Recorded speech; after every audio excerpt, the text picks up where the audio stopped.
Imagine a world where gaming mechanics have seamlessly fused with reality. Professions have evolved, allowing people to switch roles and unlock stronger abilities. Ruins, dungeons, and mysterious realms await exploration. But there's a catch. This world is teeming with deadly monsters that won't hesitate to take you down before you can even think about running. But don't lose hope. Slaying these creatures grants experience, valuable materials, and powerful gear to grow stronger. Yet, even the most fearsome monsters pale in comparison to the legendary dragons. Rare, enigmatic beings wielding godlike power. Now, let's focus on the third school of the Dragon Kingdom.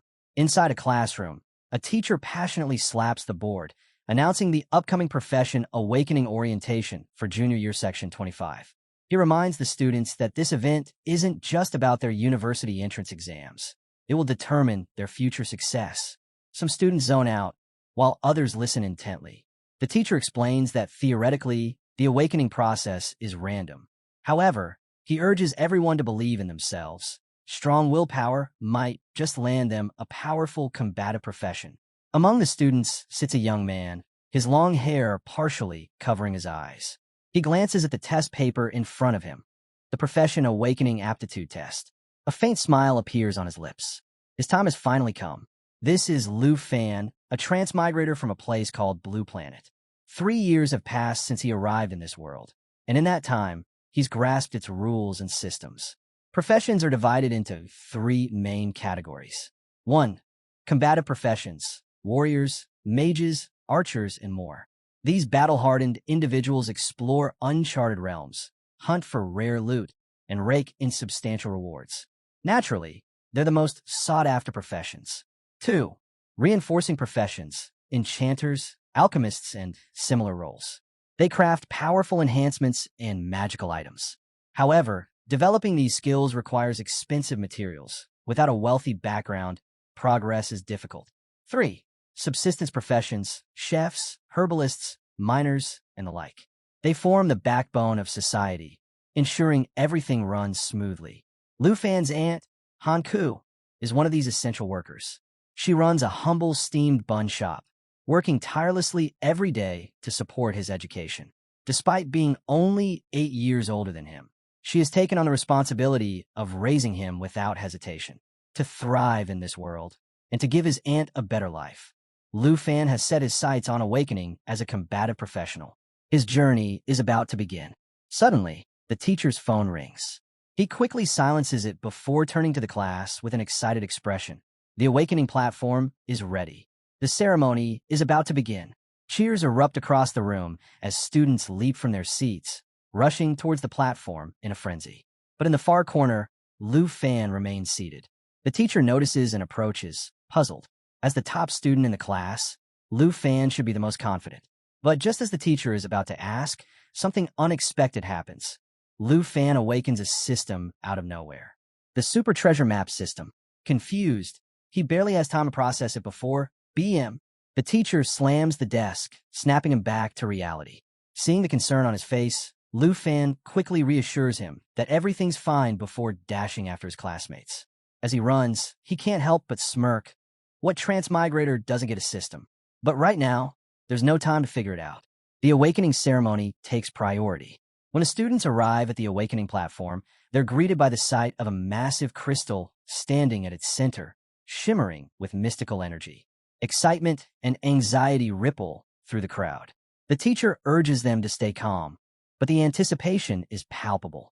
As Lu Fan blends in with the students, he overhears a guy confidently declaring that he'll awaken a hidden combative profession and become a legend. His friend quickly shoots him down, reminding him just how rare that is. Most students just hope to avoid ending up with a subsistence profession. Then, silence falls over the crowd. A powerful figure steps onto the podium, the Grandmaster. With a commanding presence, he announces the official start of the ceremony before gesturing to a priest who will be overseeing this year's awakening. The moment the priest steps forward, the students are in awe. His sheer aura radiates dominance, making them dream of one day reaching that level of power. Lu Fan shares their amazement, but just then ding, his system activates again. A new skill has been unlocked. I have appraisal. Curious, he immediately tests it on the priest. A panel appears before him. Level 29. Profession, professional awakener. Skill, professional awakening. Net worth, 5 million dragon coins. Lu Fan is stunned. 5 million. No matter how hard his aunt worked, even if she sold buns for a lifetime, she'd never come close to that kind of wealth.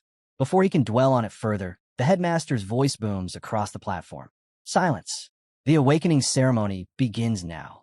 The excitement reaches its peak as he calls the first name, Zhang Tao, the top student of their section. All eyes turn to Zhang Tao.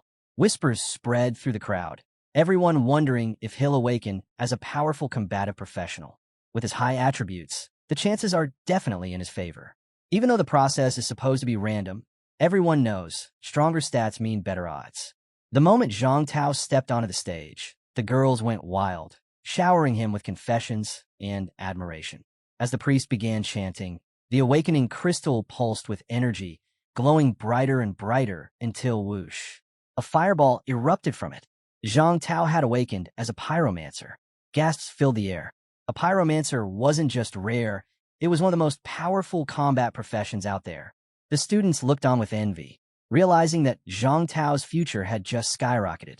Standing tall, he smirked and casually conjured a fireball in his hand. That was all it took for the girls to lose their minds, screaming and practically begging him to go on dates. Watching the scene unfold, Lu Fan clenched his fists. If he could awaken a combative profession, he could finally leave behind his struggles. No more scraping by. His life would change forever. Annoyed by all the noise, the headmaster shouted for order before calling up the next student. The ceremony continued, and one by one, students awakened their professions. But as Lu Fan observed, most didn't get anything impressive. Herbalists, tailors, miners. Reality hit hard. Combative professions were rare.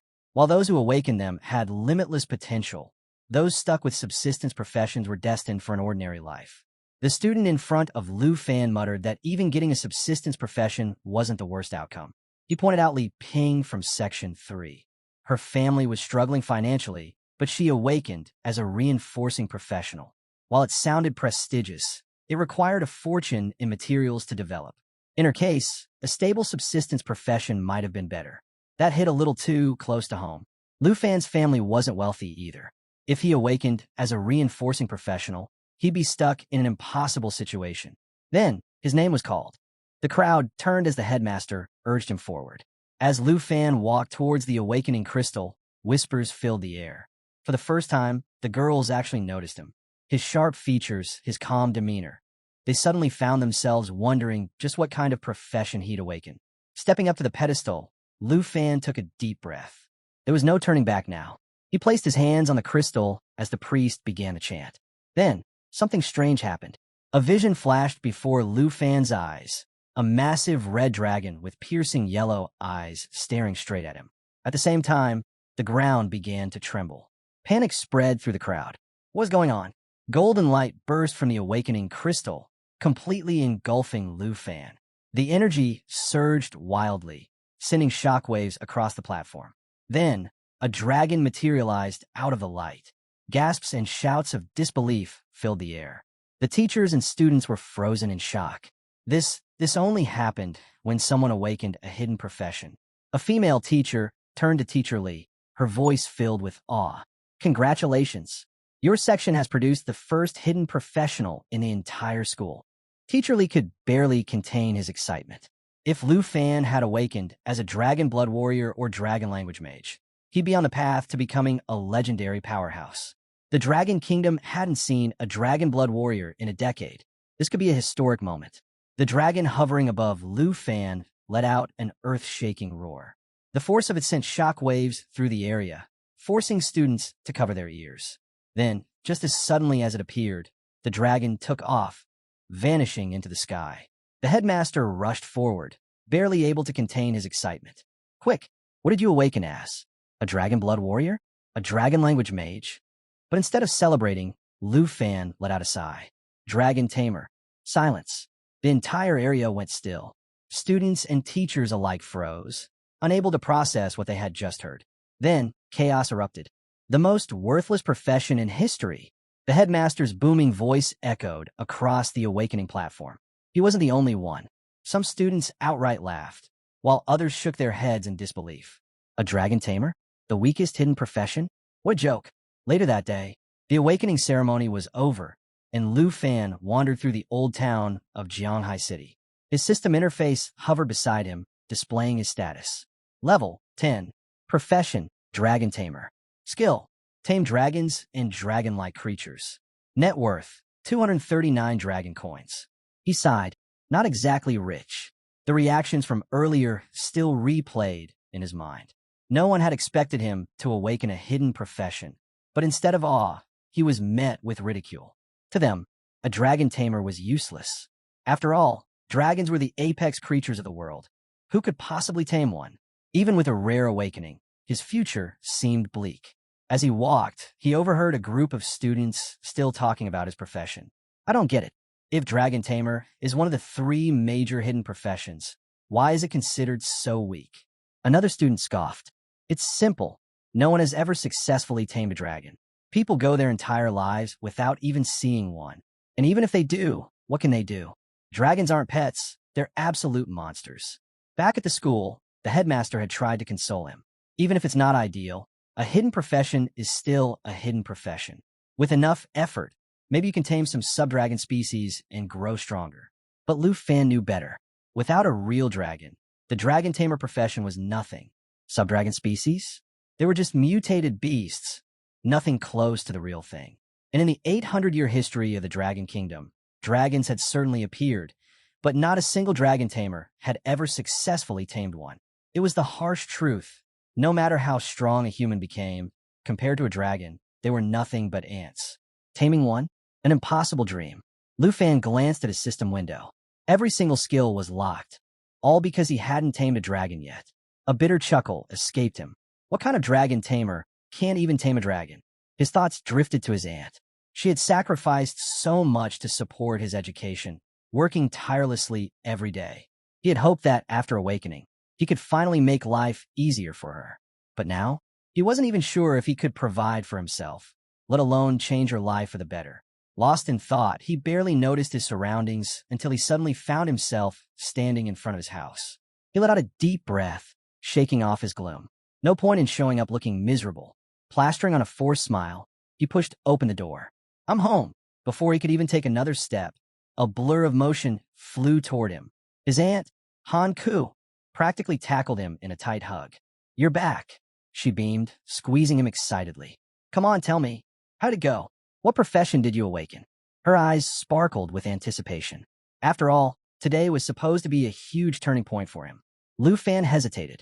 That familiar pang of disappointment hit him again. But before he could say a word, Han Ku gently patted his shoulder. Listen, she said, her voice soft. Even if you didn't awaken a combat profession, that's okay. Honestly, I'd be relieved. The thought of you running around fighting dangerous monsters every day scares me. But Lu Fan cut her off, raising his voice slightly. No, Aunt Ku, I did awaken a combat profession. She blinked in surprise. I'm a dragon tamer. The moment the words left his mouth, he braced himself for disappointment, maybe even pity. But instead, Han Ku's entire face lit up with joy. That's amazing, she cheered. A hidden profession. It doesn't matter if you haven't tamed a dragon yet. It just means you're already strong. Before he could even react, she hugged him again, squeezing him tightly. If you decide to go to college, I'll keep supporting you, she said. And if you don't wanna, you can always help me run the steam bun shop. Lu Fan felt a lump in his throat. The warmth in her voice, the unwavering faith she had in him. It was too much. She suddenly pulled away, hands on her hips. All right, enough sulking. Dinner's getting cold. Finally looking over at the table, Lu Fan was stunned. She had cooked a feast. There was no way he could eat all of this by himself. After dinner, Lu Fan collapsed onto his bed, staring at the ceiling. His thoughts kept drifting back to Han Ku. She was only 26 years old, yet she had been working herself to the bone for years. He thought of the cuts and bruises on her hands, the exhaustion in her eyes that she never let him see. She deserved better. He needed to give her a better life. But how? Frustrated, he clenched his fists and slammed them against the bed. If only I had a dragon. His heart pounded. With a dragon tamer would actually mean something. But where was he even supposed to find one? Just when things are looking grim, Lu Fan receives a system notification, congratulating him on unlocking his first daily treasure map. He checks it out and can hardly believe his eyes. It's a divine level treasure map on day 1. Talk about insane luck. That's when it hits him.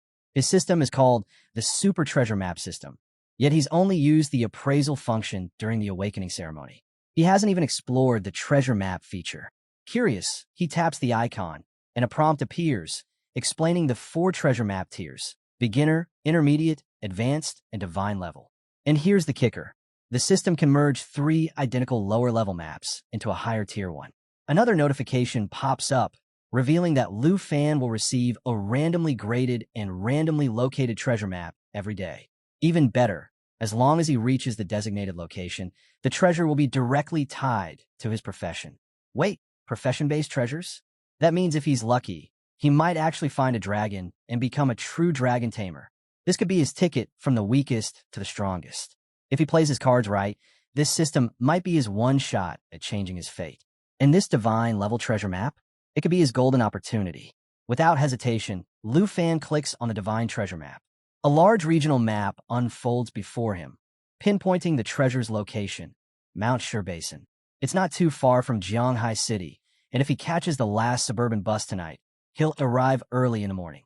The next morning, Lu Fan's aunt wakes up, stretching as she shuffles into the kitchen. She flicks on the light and notices a note on the dining table. Curious, she peeks into Lu Fan's room. Empty. Meanwhile, a bus winds through the mountains. She picks up the letter, reading his words. He's heading to Mount Sherbas for something that might be his only chance to change his destiny as a dragon tamer. He reassures her not to worry and promises to return soon. Back at Mount Sherbas, Lu Fan steps off the bus, completely unaware that a few shady figures have been trailing him. He isn't focused on them. His mind is set on one goal. He's going to turn his life around. Not just for himself, but for his aunt. Surveying the outskirts, he sees nothing but barren terrain. Before he could take another step, someone bumps into his backpack. He spins around. A muscular man and a petite girl stand there, eyeing him closely. Lu Fan immediately tenses, gripping his weapon, ready for anything. Before he can react further, a weathered hand clamps onto his shoulder. He turns to see an old man with an eye patch staring at him. "Kid," the old man says with a smirk. "How about joining us?"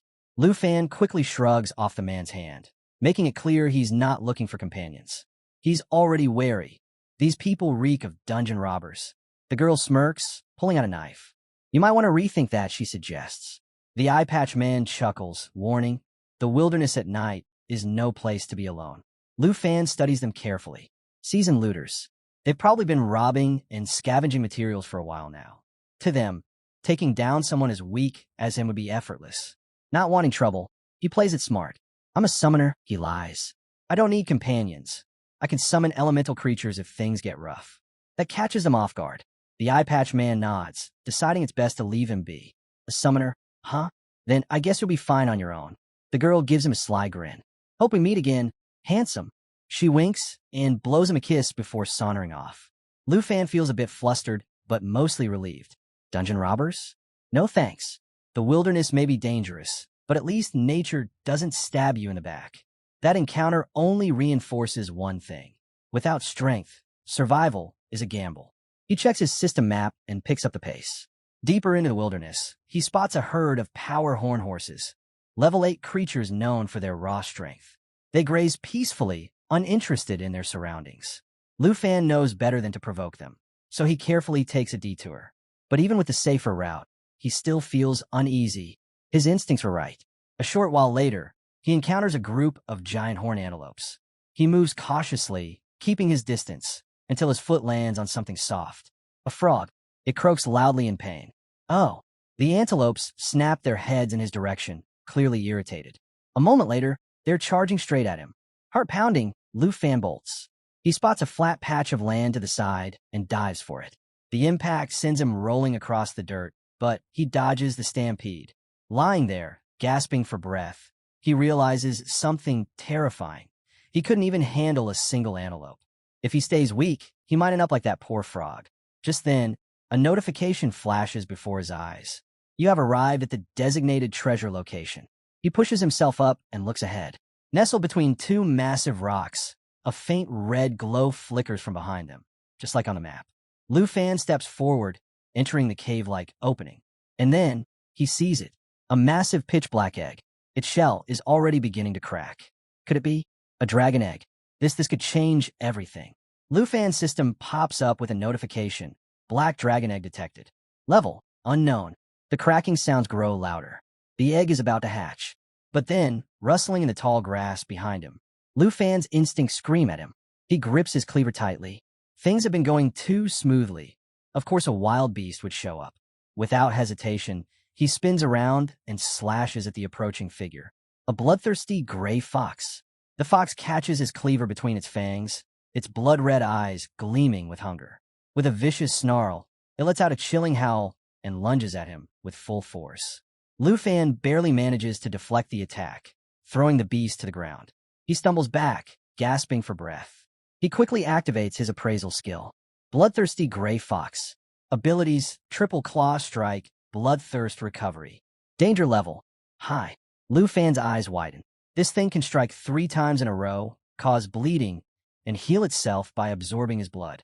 Glancing back, the dragon egg is about to hatch. He doesn't have time for this fight. If he can just hold out a little longer, maybe he can use his dragon taming ability once the dragon emerges. But the fox isn't waiting. It leaps at him. Instinct kicks in. Lu Fan raises his arm in defense. Too slow. Sharp claws rip through his sleeve, cutting into his skin. He can't let it activate Bloodthirst Recovery. The fox goes in for Triple Claw Strike. 1 down. 2 more to go. Lu Fan blocks the second strike with his cleaver. The third? He barely dodges, rolling to the side at the last second. Now's his chance. Gritting his teeth, he swings his cleaver with everything he has. The blade smashes into the fox's skull. Blood sprays across the cave floor. The creature twitches, then collapses. Panting heavily, Lu Fan yanks his cleaver free. He won. You have defeated a bloodthirsty gray fox. Gained 120 EXP. Yes, he did it. Relief washes over him. He's exhausted but victorious. He leans against a rock, catching his breath. Then laughter. His stomach drops. 3 shadows loom over him. He turns his head. It's them. The sketchy robbers from before. They clap, grinning. Not bad, kid. The eye patch man chuckles. Didn't think you had it in you. Lu Fan grips his cleaver tighter. He's not falling for this fake friendliness.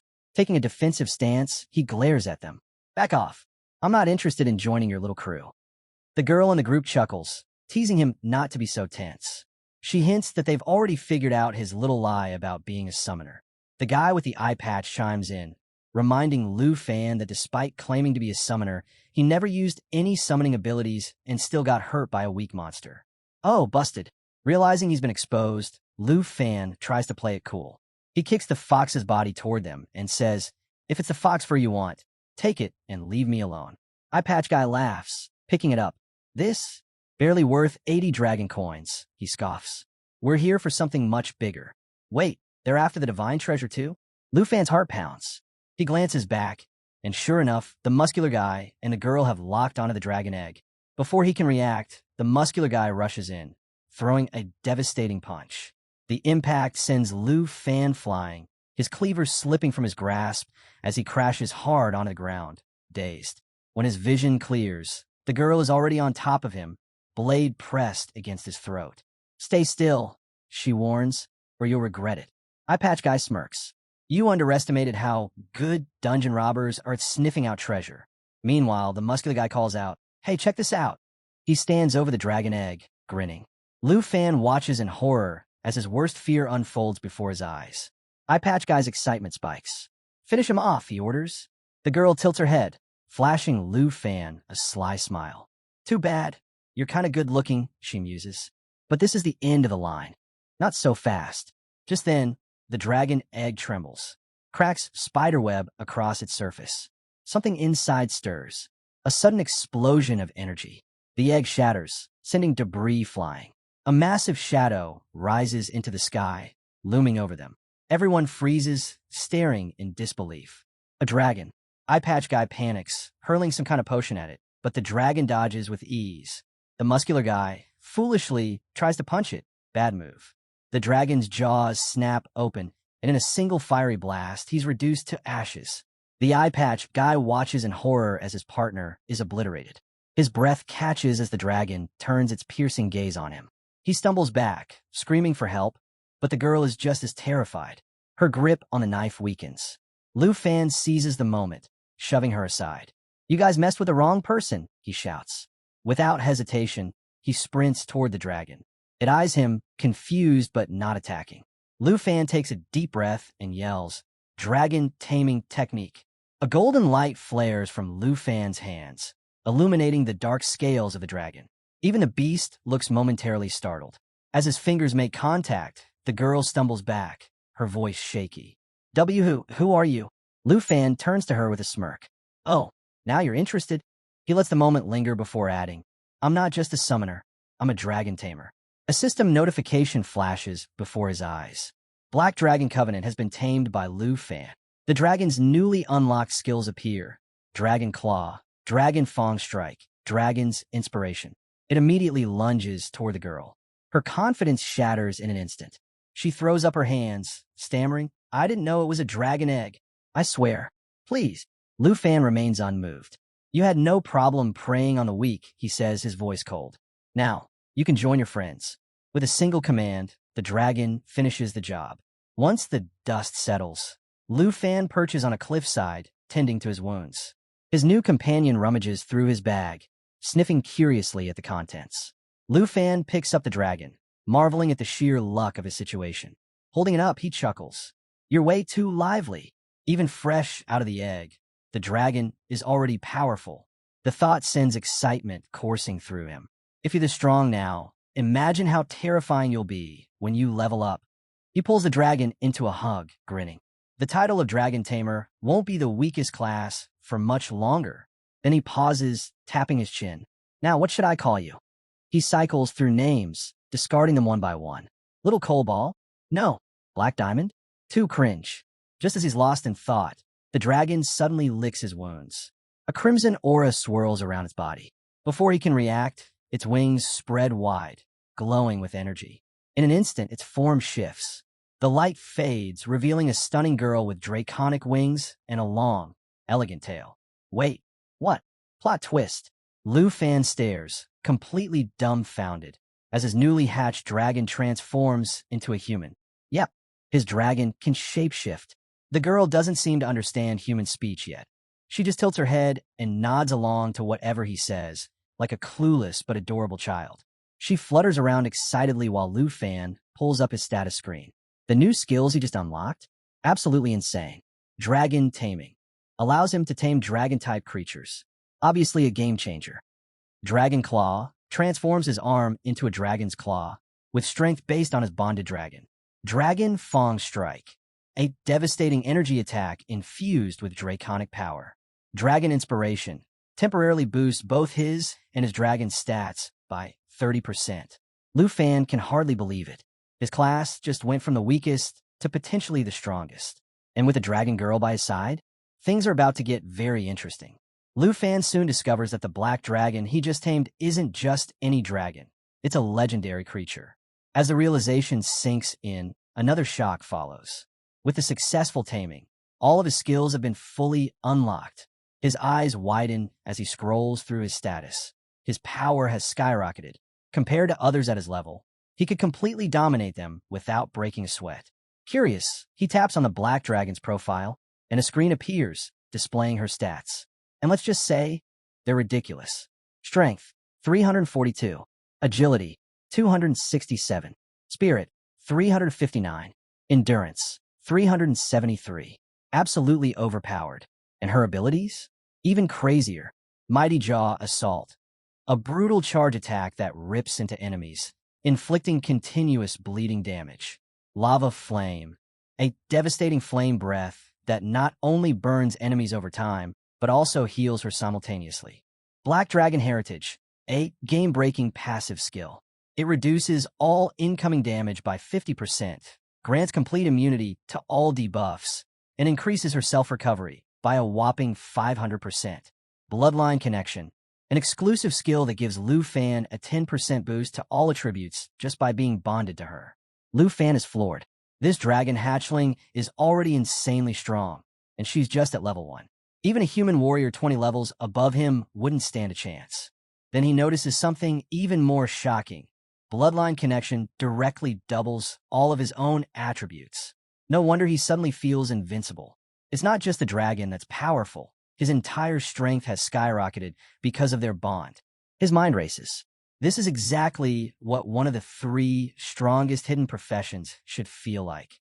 No matter how impressive other secret classes might be, they can't compare to the sheer might of the dragon race.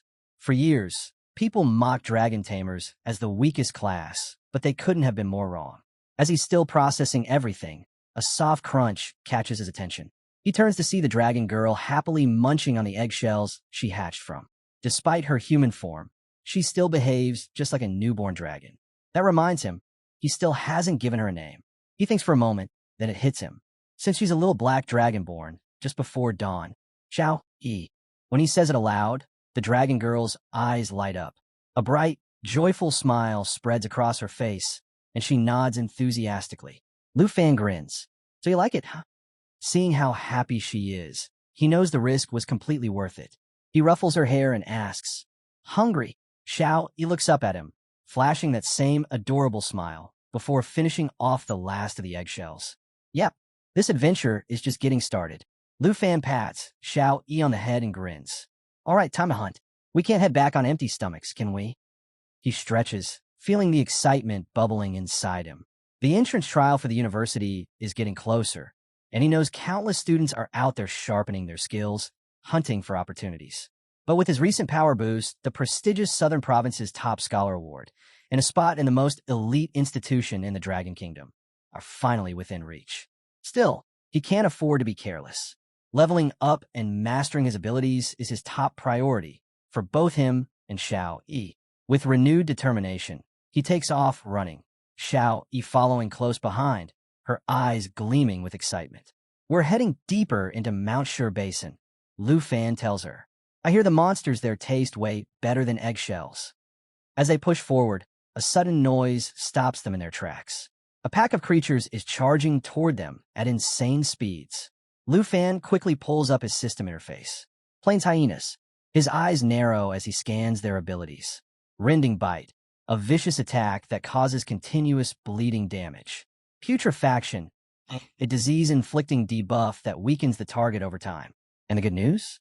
Each hyena drops canine teeth worth 95 dragon coins. Lu Fan clenches his fists. These beasts are way more dangerous than the bloodthirsty gray fox he fought earlier. And that fight? It left him bruised and battered. A direct confrontation could be risky.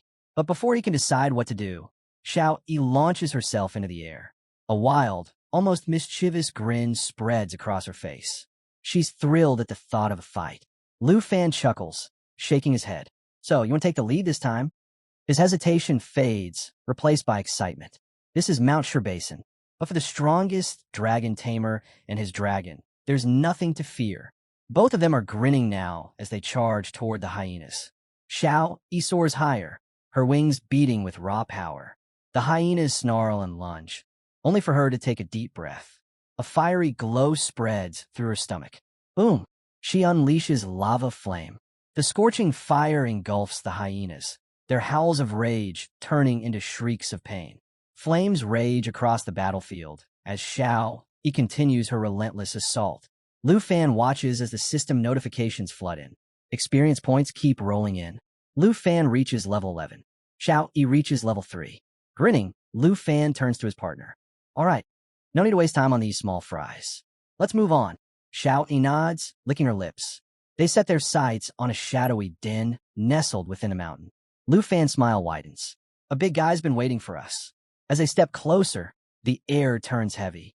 Then, 3 sets of glowing eyes pierce through the darkness. A hulking beast steps forward, its massive form looming over them. 3 heads, each one radiating pure, killing intent. It's none other than the 3-headed blood lion, a level 25 elite beast. Lu Fan quickly scans its abilities. Roar temporarily boosts its attack and defense. Trample, a devastating area attack that crushes everything in range. Triple Flame, a deadly fire attack that deals 3 bursts of burning damage. Taking this beast down will reward them with 23,790 experience points and rare loot like Bloodlion's Tooth and Bloodlion Skin. Under normal circumstances, a level 25 elite boss would require an entire team of skilled monster hunters. But Lu Fan? He's a dragon tamer now. That changes everything. Xiao Yi, let's do this, he commands. The three-headed blood lion lets out a thunderous roar, boosting its stats before charging up triple flame. Lu Fan's eyes narrow. This skill takes time to charge. Xiao Yi, we're cutting that attack short. Flames swirl around Xiao Yi's body as she readies herself. Lu Fan grips his cleaver tighter. In perfect sync, they leap into action. Xiao Yi shifts back into her true dragon form, her claws igniting with power. Mighty Jaw Assault. She surges forward at blinding speed, biting down on one of the lion's heads while pinning the other two under her razor-sharp claws. System notification. Triple flame attack has been interrupted. Lu Fan grins. Perfect. Seizing the moment, he charges in. Dragon Fang Strike. Dragon aura surges through his weapon as he swings with full force, delivering a crushing blow. The three-headed blood lion collapses.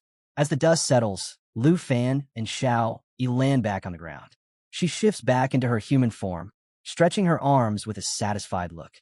Lu Fan checks his status. He's jumped to level 14, and Xiao Yi is already level 9. Then, a new system notification appears. Treasure map system activated. A daily treasure map has been added to his inventory. A sly grin spreads across Lu Fan's face. What kind of exclusive dragon tamer treasure is waiting for them? He turns to Xiao Yi. How about some treasure hunting? She nods excitedly, her eyes sparkling with anticipation. Meanwhile, deep within Mount Shur Basin, another group is having a very different conversation. A blue-haired girl looks at her uncle, her brows furrowed. Uncle Sun Gu, are we really going to let this opportunity slip away? Sun Gu, a seasoned warrior, crosses his arms and sighs. We don't have a choice, he says. He explains that the fortuitous realm requires a 5-person team to activate. And unfortunately, they're 2 people short. Sun Gu sighs and suggests sending Miss Kai back to Jianghai City to bring reinforcements. But before he can finish, Miss Kai, a rogue, shakes her head. Even with my speed, a round trip would take a full day, she points out. Meanwhile, the blue-haired girl, Qin Xiu, chimes in. Though her profession remains unknown for now, she explains, fortuitous realms appear randomly and offer far greater rewards than standard dungeons.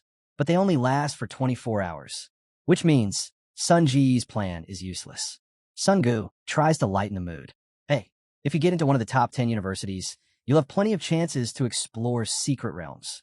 But Qin Xiu isn't having it. They're so close to an incredible opportunity. There has to be another way. Just then, a rustling sound catches their attention.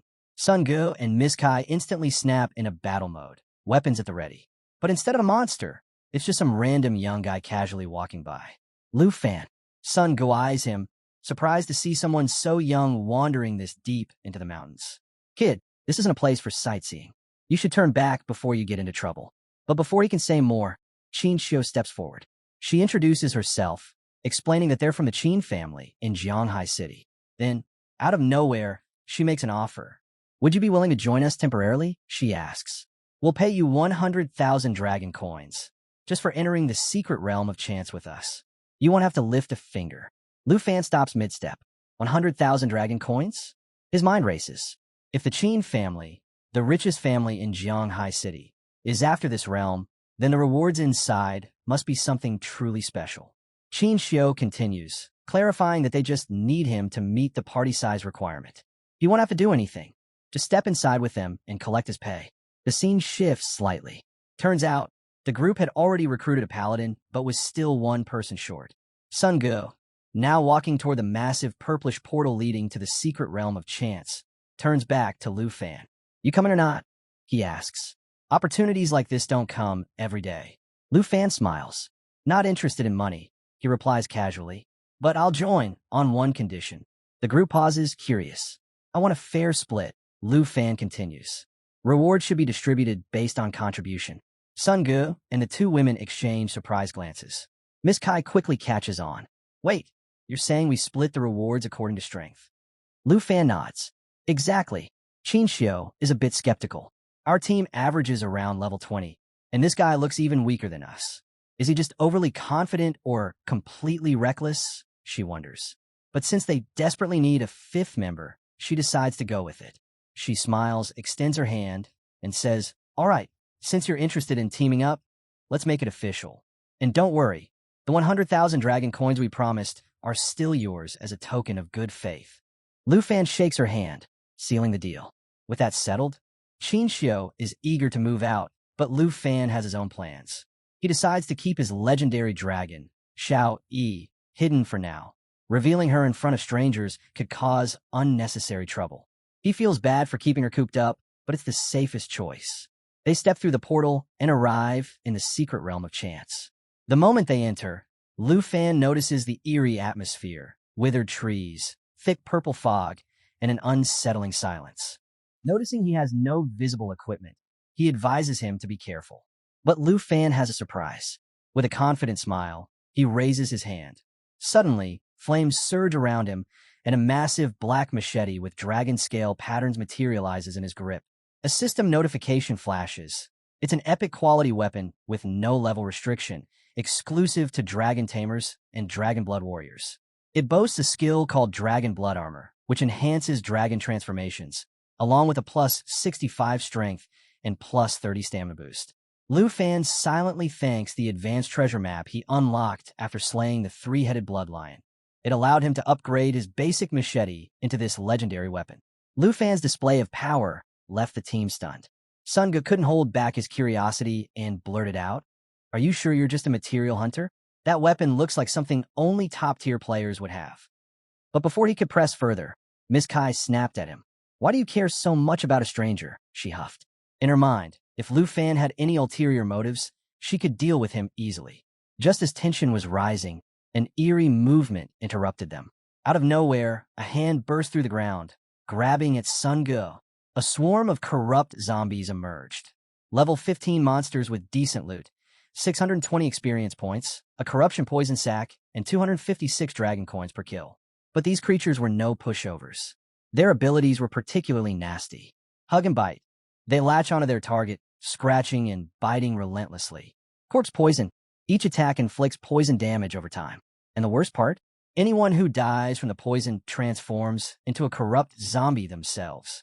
Qin Xiu quickly warned Sun Ge to stay sharp as the undead horde crawled up from the ground, eager to attack. Jia Ge, the team's knight, wasted no time. With a shield raised, he stepped forward, expertly deflecting incoming strikes. A quick status check revealed their lineup. Jia Ge, level 20 knight, specializing in defense. Sun Ge, level 28 warrior, on the verge of his second profession change. Miss Kai, level 23 rogue, a swift and deadly fighter. Sun Ge and Miss Kai swiftly took their positions, striking down zombies with precise, coordinated attacks.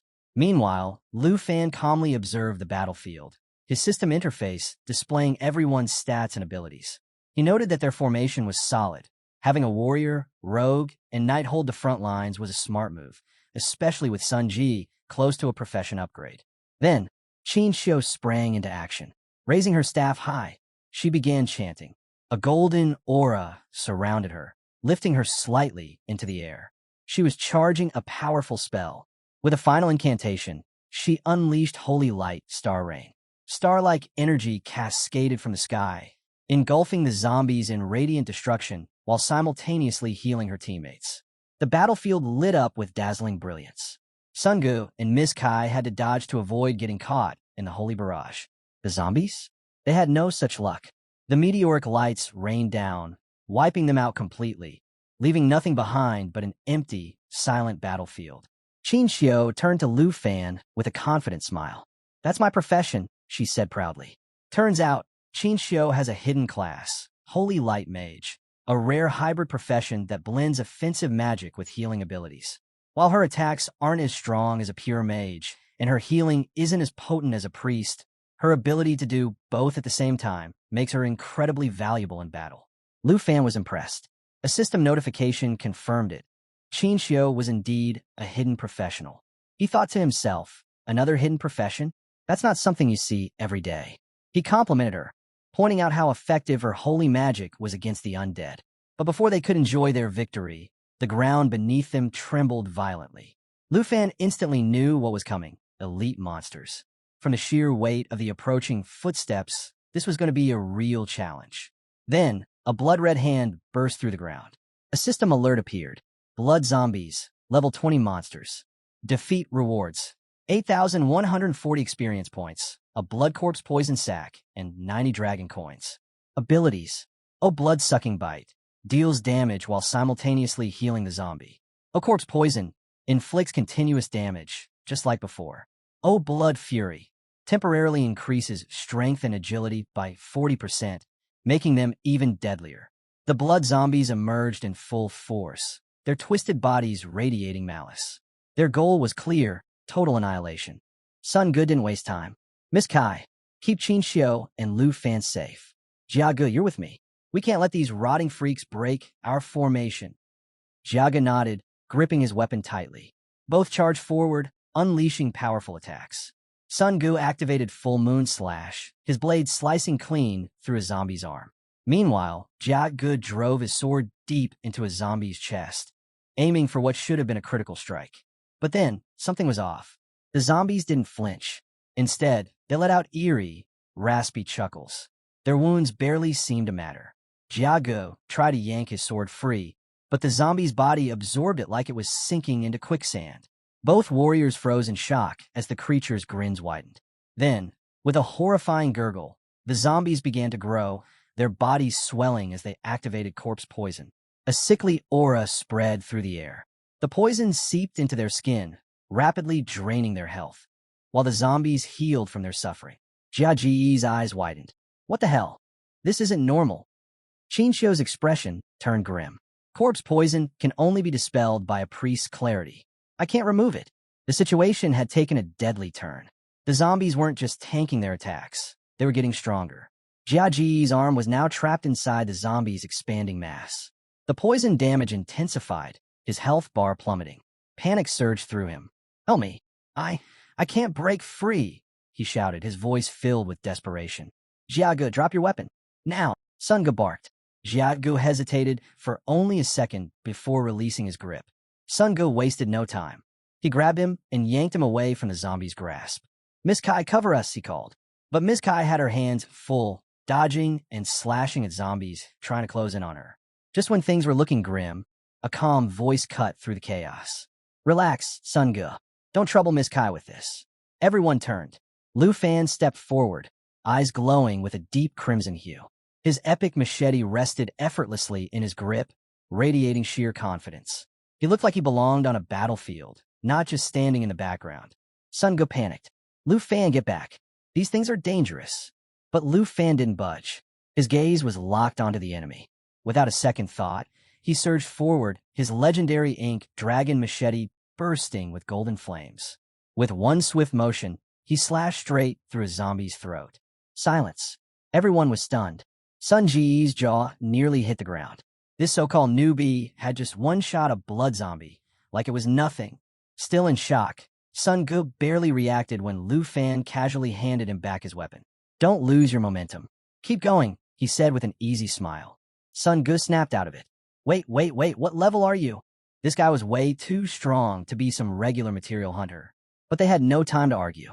Jia Ge was still badly injured, his health bar dropping fast. Qin Xiu rushed over, pouring healing energy into him.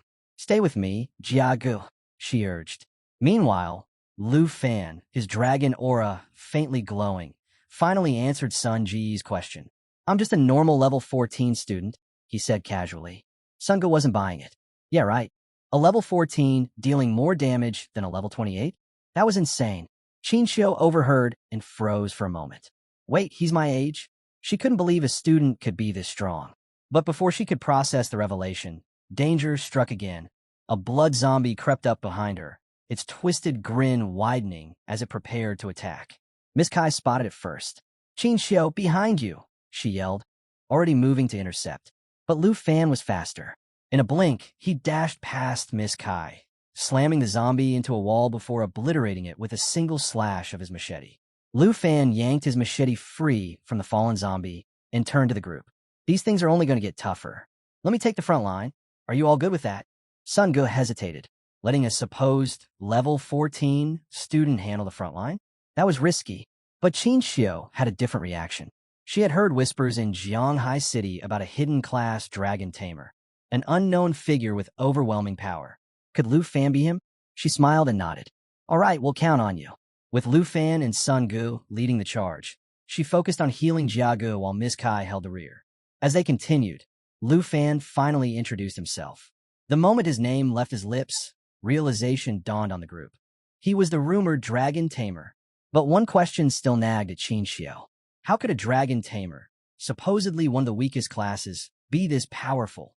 The battle raged on as they pushed toward the center of the village, cutting down wave after wave of blood zombies.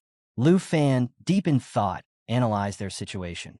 Qin Xiao's magic couldn't dispel corpse poison, and the teleportation gate wouldn't activate until they defeated the secret realm guardian. Time was running out.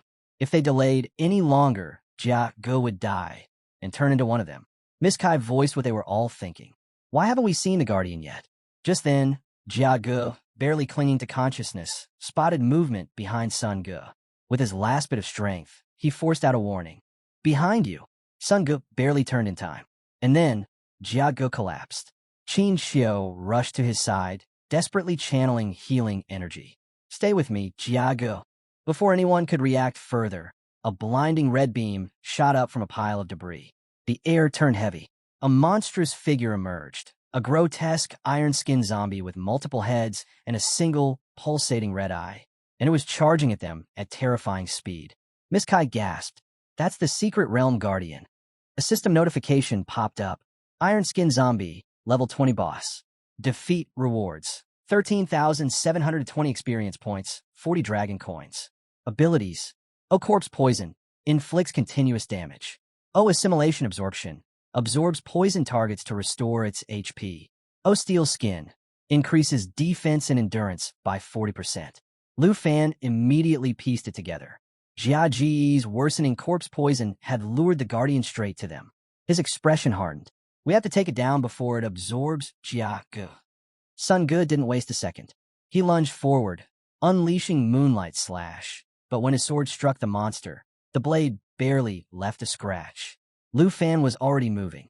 His dragon aura ignited, surging around him as he plunged his ink dragon machete into the zombie's glowing red eye. Nothing. The monster barely flinched. Its steel skin was making it nearly invincible. Lu Fan knew he needed more power, fast. His eyes flicked to his status window, locking onto dragon blood armor, a skill that would partially transform him into a dragon. Meanwhile, the iron-skinned zombie was closing in on Jia Ge, preparing to use assimilation absorption. If it succeeded, Jia Ge was as good as gone. At that moment, Lu Fan made his move. Qin Xiao, coordinate your holy spells with me, he shouted. He activated dragon blood armor, his body surging with power as his right hand morphed into a massive dragon claw. Sun Ge, Miss Kai, protect Jia Ge at all costs. Qin Xiao nodded, lifting her staff as divine energy gathered around her. With Lu Fan fully transformed and Qin Xiao ready to unleash holy starlight rain, they charged together at the iron-skinned zombie. The monstrous guardian lunged forward at terrifying speed, screeching about its hunger for fresh blood and flesh. But Lu Fan didn't flinch. With a powerful leap, he soared through the air, ready to strike down this seemingly unstoppable creature. Then, something unexpected happened. The iron-skinned zombie's flesh began peeling away, bit by bit, its massive body disintegrating before their eyes. What the hell? Sun Ge muttered. Miss Kai's eyes widened in realization. It's shedding its skin to move even faster. Sun Ji's mind raced. Wait, that means this thing doesn't actually need its iron skin to survive. It's just a shell. Lu Fan immediately caught on. If that iron body isn't the real iron skin zombie, then the true body is hiding inside. Sun Ge was blown away by how fast Lu Fan put the pieces together. In all his years serving the Qin family, he had never seen anyone think and react this quickly. This guy, he muttered, watching in awe. His talent is unreal. Then, the real head of the zombie was revealed. Lu Fan, Qin Xiao called out. That was all he needed. He launched forward, faster than lightning, his dragon claw blazing with power. With a mighty leap, he punched straight through the zombie's crimson red eye, his dragon energy erupting in fiery destruction. The iron-skinned zombie let out a final, blood-curdling scream as flames consumed its true form, burning it to ashes. And just like that, it was over. Lu Fan landed gracefully, his transformation fading as he retrieved his legendary black machete. the battlefield fell silent. Everyone was in shock. They had just witnessed a freshman, a supposed level 14 dragon tamer, single-handedly defeat the guardian of the secret realm of chance. Even Qinxiu was shaken. She had never seen a skill powerful enough to take down a level 20 boss so effortlessly. Who exactly is Lu Fan? She wondered. As the smoke settled, something caught their eye, a silver treasure chest, the loot from the iron-skinned zombie. Qinxiu sighed, turning to Lu Fan. We'll honor our agreement and divide the rewards fairly, she assured him. Then, with a small bow of her head, she added, and I apologize. We underestimated you. We didn't realize just how strong you were. Sun Ge grinned. Honestly, Lu Fan, I feel like you didn't even need us. You could have cleared this secret realm solo. Lu Fan chuckled, shaking his head. I appreciate it, but we fought together. Qinxiu, you should distribute the rewards. With that, Qinxiu opened the silver chest. What they found inside, not what they expected. The chest contained strength potions, normal quality, increases strength by 2 points when consumed. Antidote potions, rare quality, completely removes corpse poison. Morning bracelet, excellent quality, requires level 10 to equip, adds plus 16 strength and plus 17 endurance. Miss Kai frowned. That's it? This is way too underwhelming for a secret realm boss. Even Sun Ge was puzzled. Something's off. We just took down the guardian of the secret realm, and this is all we get. Lu Fan narrowed his eyes. Yeah, something doesn't add up. Despite the strange feeling, Qinxiu handed an antidote potion to Sun Ge. Give this to Jia Ge. He needs to get rid of the poison. After dividing the loot, she turned to Lu Fan, smiling. You should take the morning bracelet. You earned it. And take some potions too. Lu Fan accepted the rewards with a nod, impressed by the fairness and discipline of the Qin family. Sun Ge quickly helped Jia Ge drink the antidote potion, hoping it would cure him before it was too late. But something still felt wrong. Qinxiu scanned the area, frowning. We defeated the boss, but the portal to exit the secret realm still hasn't appeared. Weird, right? Meanwhile, Lu Fan was fastening his morning bracelet when a sudden chill ran down his spine. He turned, sensing something ominous approaching. Miss Kai spoke up. Maybe we should start searching for the portal. But before she could finish, Lu Fan's voice cut through the air like a blade. Everyone stay put. Lu Fan checks his system and realizes something's off. The blood zombies and the iron-skinned zombie are down, but the real boss hasn't shown up yet. There's still something lurking. Sun Ge frowns. How do you even know that? Before Lu Fan can answer, Qinxiu steps in. As a holy light mage, she can feel a deep, eerie darkness nearby. That can't be good. They make their way toward the lakeside of Morning Village, and the place is downright unsettling. The air is thick with decay, the water reeks, and the whole area feels cursed. If Qinxiu says something's here, they better check it out. Maybe they missed a spot earlier. As they approach the murky water, something stirs beneath the surface. Then they see it, a massive creature covered in writhing tentacles, each lined with glaring crimson eyes. It's furious, probably because they've been taking out its minions. Lu Fan's instincts scream danger. Before anyone can react, the ground erupts with tentacles, forcing the team to dodge in a panic. Even the system can't identify what this thing is, let alone its level. Sun Ge exhales sharply. Yeah, this is definitely the real final boss. They try to evade the monstrous limbs. Sun Ge swings his crimson sword, aiming to cut through, but the creature retaliates with crushing force, sending him flying. Their strongest fighter is already down. Bad news. Then, the tentacles lunge at Qinxiu. She barely has time to react before they close in, too fast to escape. At the last second, Lu Fan rushes in, grabbing her just in time. She flushes from the unexpected save, but there's no time to dwell on it. Another strike sends them both crashing to the ground. The rest of the team rushes over. Miss Kai checks on Qinxiu, while Lu Fan shakes off the impact like it's nothing. Suddenly, a sinister purple aura rises from the water. Miss Kai goes rigid, fear gripping her. They all turn to see the full horror emerging from the lake. A towering monstrosity of tangled tentacles looms over them. But at its center is something even more disturbing, a woman with long, flowing hair and chained hands. Her eyes burn with pure hatred as she glares at them. The real fight is just beginning. Meet the Grieving Spectre, a level 25 boss and the true ruler of the secret realm. Her stats are insane. Strength at 27, agility at 183, spirit at 50, and stamina at a whopping 266. Yeah, this is bad news. To make things worse, she's surrounded by a corpse aura that constantly drains the attributes of everything in the realm by 20%. A non-stop debuff? That's brutal. And her abilities? Absolutely terrifying. Chain Whip delivers devastating damage on impact.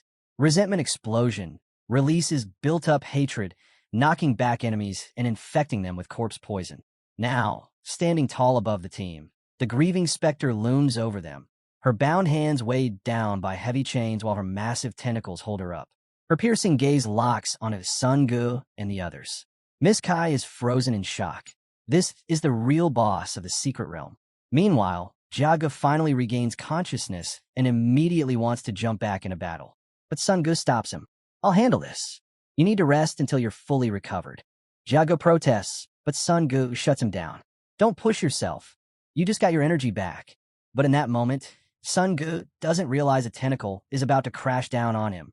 At the last second, he looks up and barely manages to block it with his sword. Close call. Lu Fan instantly reacts. He grips his legendary black machete and charges straight at the boss. He knows Sun Gu and Jia Gu are running on fumes. It's up to him to end this fight. Then, Lu Fan spots it. The true source of the Grieving Spectre's power. Her original body is still intact, controlling the tentacles. If she's still a zombie, there's only one way to take her down. Without hesitation, he leaps toward her, but the boss isn't going down easy. Her face contorts into something unnatural, her mouth twists in an eerie way, and she lets out a blood-curdling scream. Suddenly, corpse chi envelopment activates, blanketing the battlefield in a sinister aura. All creatures in the realm suffer a 20% stat reduction. Not good. Lu Fan feels the debuff, but he refuses to slow down. He dodges incoming tentacle strikes, sprints up one of the heavy chains shackling the boss, and races toward her true form. Even the Grieving Spectre seems stunned by his bold move. Qin Xiu yells, Lu Fan, watch out for the iron shackles. Before he can react, the boss swings her chains from the depths of the sunken lake, launching her chain lash attack. The massive chains tear through the battlefield, dealing devastating damage. Lu Fan loses his footing on the chain, his balance slipping, but he tightens his grip on his machete. The boss, now completely enraged, lets out a furious shriek. Her chains whip through the air in a relentless assault, determined to wipe out the entire group. Sun Gu leaps in, blocking one of the deadly chains and shouting, Qin Xiu, watch out. Miss Kai and Jia Gu scramble to defend themselves, but Jia Ji's shield shatters with just one hit. The situation is getting worse by the second. Despite the chaos, Lu Fan refuses to back down. His focus is locked on reaching the boss's main body. But then, out of the corner of his eye, he spots a massive tentacle slicing through the air, heading straight for Sun Gu and the others. The boss sneers, her voice dripping with malice. Keep resisting, and your entire team will perish. Lu Fan's frustration boils over. Everyone move now, he roars. Summoning every ounce of strength, he channels his dragon energy, preparing to unleash his dragon strike once more. The devastating attack lands, wounding the Grieving Spectre, but she's far from defeated. Now, she's lashing out wildly, her chains becoming a whirlwind of destruction. The team is barely hanging on. Lu Fan knows he needs more power. Without hesitation, he activates Dragon Blood Transformation, his arm morphing into a dragon's claw, pulsing with raw energy. With this surge of strength, he tears through the chains, freeing himself and breaking the boss's grip on the others. He lands on the ground, panting but victorious over her latest assault. Sun Gu watches in awe before shaking his head. This boss is too much for us right now. We need to fall back and regroup. Even Qin Xiu looks shaken. Lu Fan, we're all in bad shape. If we don't leave now, we might not make it out of here. The Grieving Spectre is still glaring daggers at them, preparing another devastating strike. But Lu Fan doesn't flinch. He turns to the group. Head back to the village. We've already cleared out the zombies there. Sun Gu, Miss Kai, make sure everyone gets out safely. Qin Xiu's eyes widen with concern. You're staying here? Alone? Lu Fan simply smirks. I'll handle the boss. Don't worry about me. Miss Kai gives a firm nod, realizing they don't have much choice. We have to go. She places a reassuring hand on Qin Xiu's shoulder, urging her to come along. Qin Xiu hesitates, her worry evident. But deep down, she knows Lu Fan won't change his mind. With one last reluctant glance at him, she turns and follows the others to safety. Now things are about to get wild. Lu Fan raises his hand, and in an instant, flames ignite across the battlefield. A swirling portal rips open before him. He knows the team wouldn't stand a chance against the boss, even without the 20% debuff. Instead of risking their lives, he decides to call in some serious backup.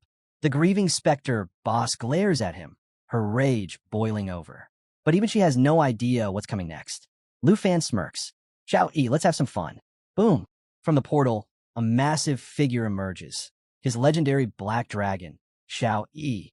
Without wasting a second, she lunges forward, sinking her powerful jaws into the boss's writhing tentacles.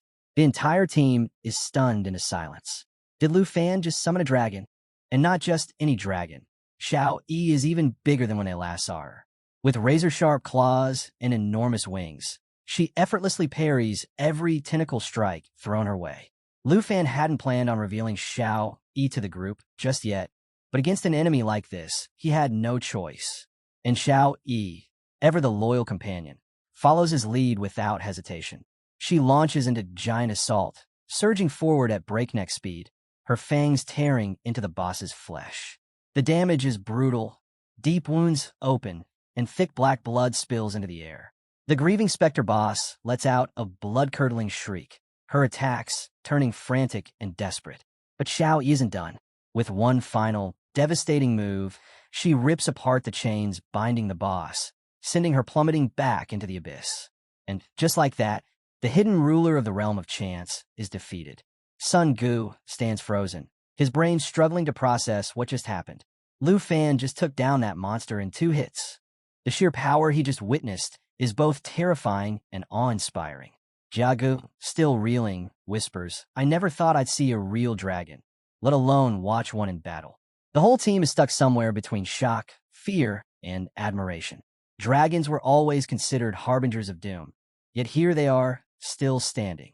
That's when it all clicks for Qin Xiao. The whispers about a mysterious dragon tamer in Jianghai City, the one everyone dismissed as a failure, it's all been about Lu Fan. And after what she just saw, there's nothing worthless about him. Meanwhile, Lu Fan simply pats Xiao Yi's scales with a smile. Nice work. Then, the scene shifts 3 centuries into the past. The tragic origins of the grieving specter boss unfold before us.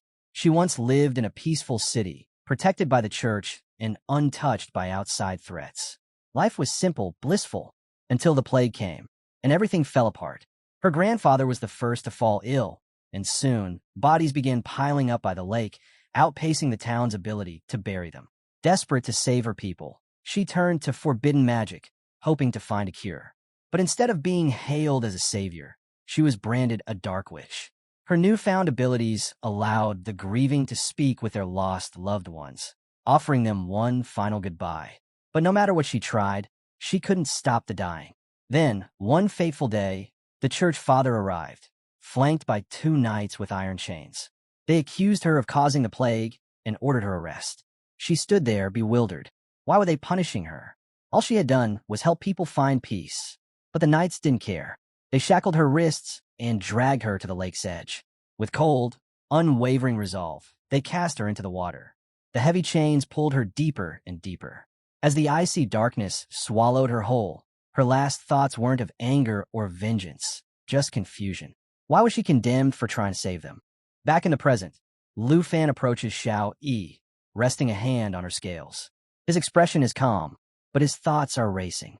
Sun Gu and the others remain stunned, still trying to wrap their heads around the sheer power of the black dragon standing before them. Sun Gu finally exhales. With Xiao Yi on our side, we can leave this place now. But Lu Fan doesn't move. His gaze lingers on the lake, where bubbles are beginning to rise. The portal hasn't appeared. Something's wrong. The fight isn't over, he murmurs. The bubbling intensifies, a disturbance stirring from the lake's depths. Then, without warning, the boss's silhouette emerges. Moments later, she bursts from the water, launching herself into the sky. Lu Fan and Xiao instinctively crane their necks, eyes widening. This was unexpected. The boss is now suspended midair, swirling torrents of water spiraling around her. Her arms extend outward, and a suffocating pressure fills the battlefield. Sun Gu reacts immediately, unsheathing his sword. The rest of the team follows suit, bracing themselves for whatever comes next. Xiao Yi, sensing the shift in power, spreads her wings, shielding the group from potential attacks. Then, the water surges upward, taking shape. A colossal woman, formed entirely from the lake itself, looms over them, her gaze burning with pure hatred. A status window flashes before them. Grieving Spectre Boss, second stage. Her level is still 25, but her difficulty has skyrocketed from challenging to hard nightmarish. Her stats have undergone a terrifying transformation. Strength, 271, 286. Agility, 183, 249. Spirit, 150, 435. Endurance, 266, 399. The boss has unleashed a terrifying new arsenal of abilities. 1. Lamentation Impact. A curse of pure resentment that has a chance to instantly kill its target. Even if it doesn't, it deals devastating damage and inflicts brutal effects like poison, bleeding, and stun. 2. Deep Aquatic Pressure. She manipulates water from the lake, forming inescapable prisons for her enemies. 3. Body of Resentments. All physical damage is completely nullified. Swords, arrows, even direct attacks, useless. 4. Will of Resentment. She detonates an explosion of resentment, reviving all the corpses within the secret realm. Sun Ji's grip tightens on his sword, his expression grim. Jiagu and Qin Qiu exchange anxious glances, their fear palpable. Miss Kai pulls out her dagger, her hands trembling. She's moving in her next phase, she warns. The boss erupts in rage, her hands stretching toward the sky. In an instant, she unleashes deep aquatic pressure, summoning a towering water entity that hurls enormous orbs of water straight at them. Just before impact, Xiao Yi spreads her wings and activates Restriction, a powerful immunity skill. The system window flashes before Lu Fan's eyes. Black Dragon Lineage skill activated. Reduces all incoming damage by 50%. Grants complete immunity to all harmful effects. Increases self-healing by 500%. Overpowered, doesn't even begin to describe it. One of the boss's water orbs slams into the ground near Miss Kai. She reacts instantly, leaping away from the blast, but the water surges toward her, wrapping around her like a living cage. Qin Qiu watches in horror as Miss Kai is trapped inside a watery prison. She immediately tries to cut through the water with her dagger, but no matter how hard she and Sun Gu strike, their attacks pass right through. The boss has activated Body of Resentments. Physical attacks are now completely useless. Minutes pass. Their attempts remain futile. Miss Kai exhales sharply, finally giving up. She closes her eyes and murmurs an apology to Qin Qiu, convinced that her fate is sealed. Qin Qiu's expression tightens. She steps closer, locking eyes with Miss Kai. If anyone should be apologizing, it's me. Her voice trembles as she sinks to her knees, clutching her magic staff. I was the one who pushed for this. I insisted we come here, and now we're trapped. There's no way out. Lu Fan, standing a few feet away, crosses his arms and sighs. Are you really going to give up after making it this far? Before Qin Qiu can respond, another water sphere crashes down near Sun Gu, and in seconds he's trapped too. Qin Qiu meets Lu Fan's gaze, despair clear in her eyes. I'm the only magic user in our group, and my spells aren't strong enough to take her down. Sun Gu grips his sword tightly, scanning the battlefield before turning to the group. Guys, the boss is immune to physical attacks. Well, they're basically sitting ducks here. He glances at Lu Fan. Can you hit her with magic? Before Lu Fan can respond, the boss launches Lamentation Impact. The massive water entity stretches out an arm, aiming straight for him. Xiao Yi reacts instantly, throwing up a wing to shield Lu Fan. Her sharp gaze practically screams, "Stay alert." Lu Fan shakes his head. Sorry, I can't use magic against her. As the deadly attack hurtles toward them, Xiao Yi exhales sharply, redirecting the force. A system notification appears. Black Dragon's immunity activated. Negated instant death, corpse poison, bleeding, and stun effects. Pretty convenient. With a calm expression, Lu Fan slips his hands into his pockets, a smirk playing on his lips. Another system message pops up, confirming that his Black Dragon lineage has not only reduced all incoming damage, but also boosted self-healing by 500%. Sun Gu sighs. So if you can't use magic, what do we do? Lu Fan chuckles. Well, I can't, but my dragon can. Silence. The entire team stares in disbelief. Miss Kai stammers. You're a dragon tamer? Suddenly, the gap between Lu Fan and the boss doesn't seem so overwhelming. Before they can process it further, the boss lunges at Lu Fan again, trying to catch him off guard. But he's ready. He clenches his fist, and flames flicker to life in his palm. His gaze meets the boss's, burning with confidence. Don't worry, he reassures Miss Kai.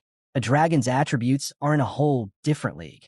The boss raises her watery arm again, unleashing lamentation impact once more. The attack slams into Xiao Yi, but another system window appears, confirming full immunity. Then, a fiery aura erupts around Lu Fan. Dragon inspiration activated. Both he and Xiao Yi are empowered, their stats skyrocketing. Strength, 968, 1,258. Agility, 767, 997. Spirit, 959, 1,246.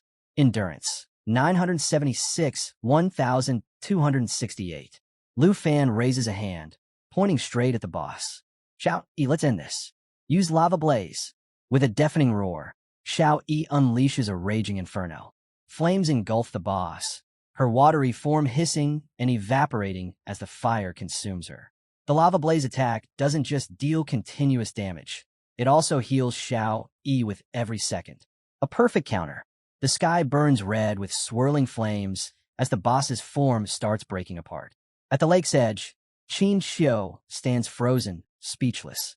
Jiage joins her, both of them watching in awe as the legendary black dragon burns the nightmare away. As Xiao Yi's flames intensify, the scorching heat causes the watery prisons trapping Miss Kai and Sun Gu to evaporate. Miss Kai stumbles forward, stunned into silence. Sun Gu, still catching his breath, looks up at the raging inferno and mutters, "This power, it's absolute devastation." Moments later, the boss's form begins to rupture from within. The overwhelming heat builds to a breaking point until she detonates, sending a wave of flames surging outward. In one final, desperate act, the boss activates Will of Resentment, attempting to revive all the corpses in the secret realm. But it's too late. Her colossal form collapses into a swirling purple haze, her energy dissolving completely. In her place, a portal shimmers into existence, and a treasure chest materializes on the ground. Xiao Yi, now in her human form, floats effortlessly above the battlefield, a satisfied smirk on her face. A system notification flashes. Black Dragon Realm level up. Details remain locked. Lu Fan clasps his hands together, grinning up at her. Nice work, Xiao Yi. A second system message appears. Lu Fan's level increased by 5. Not bad. Thick smoke lingers in the aftermath of the explosion. Qin Xiu rushes over to check on Miss Kai, while Sun Gu gestures toward the portal. It's over, he announces. Jiage, coughing from the haze, asks, "Is everyone all right?" Then, a sound breaks through the silence. The group turns to see zombies reanimating. One last curse from the boss before her demise. They lurch forward, advancing toward them. Sun Gu looks up, about to react, but then his breath catches. Xiao Yi moves instantly. She ascends high above the battlefield, activating lava blaze once more. Flames rain down in torrents, engulfing the resurrected corpses. The zombies don't even stand a chance. They disintegrate the moment the fire touches them. Sun Gu stares in awe. That's the dragon? Qin Xiu nods, just as amazed. She's wiping them out effortlessly, those same zombies that gave us so much trouble before. Lu Fan approaches with a smirk. Yep, that's Xiao Yi, the black dragon. He claps a hand on Sun Ji's shoulder. No need to be tense. Xiao Yi's got it handled. Then, turning toward the chest, he adds, "Let's wrap things up. Once we divide the loot, we'll head out." He steps toward the treasure, a grin playing on his lips. "According to the rules, I get first pick. Any objections?" Qin Xiu shakes her head, smiling. "None at all." With that, Lu Fan reaches for the chest and lifts the lid. A golden glow spills out, illuminating his face. His smile widens as he takes in the treasure within. Qin Xiu, gripping her staff, watches eagerly. The rest of the team leans in, anticipation building, waiting to see what Lu Fan has just uncovered. Inside the chest lies an array of impressive items. 1. Holy Light Staff, a top-tier weapon requiring level 10, boasting 32 spirit and 19 stamina points. Its special ability, Holy Light Seal, allows the wielder to bind a target with light, with the duration depending on their spirit attributes. 2. Twilight Robe, another high-quality item with 35 spirit and 15 stamina points, also for level 10 users. Its skill, Light Flow, generates a protective light barrier, its strength scaling with the user's spirit. 3. Ring of Morning, a rare ring requiring level 15, granting 57 spirit, 21 stamina, and 12 strength points. It possesses Morning Aura, which marks a target with an energy that accumulates resentment from attacks, leading to negative effects like poisoning, bleeding, and dizziness once it builds up. 4. Job Transfer Scroll, a rare consumable that provides a chance for a regular profession to transition into a hidden one of the same type. Without hesitation, Lu Fan reaches for the Job Transfer Scroll. As he lifts it, a surge of blue energy radiates from his body, and a system notification confirms his successful acquisition. Qin Xiu steps forward, assuring him that he doesn't have to share. The loot rightfully belongs to him. But Lu Fan smiles and reassures her that he's not trying to be overly generous. Since the gear primarily boosts spirit attributes, it's better suited for her. The scroll is all he truly needs. Her expression softens as she glances at the remaining items. If not for Lu Fan, they might not have made it out alive. After a brief hesitation, she picks up the Ring of Morning and offers it to him, urging him to accept it.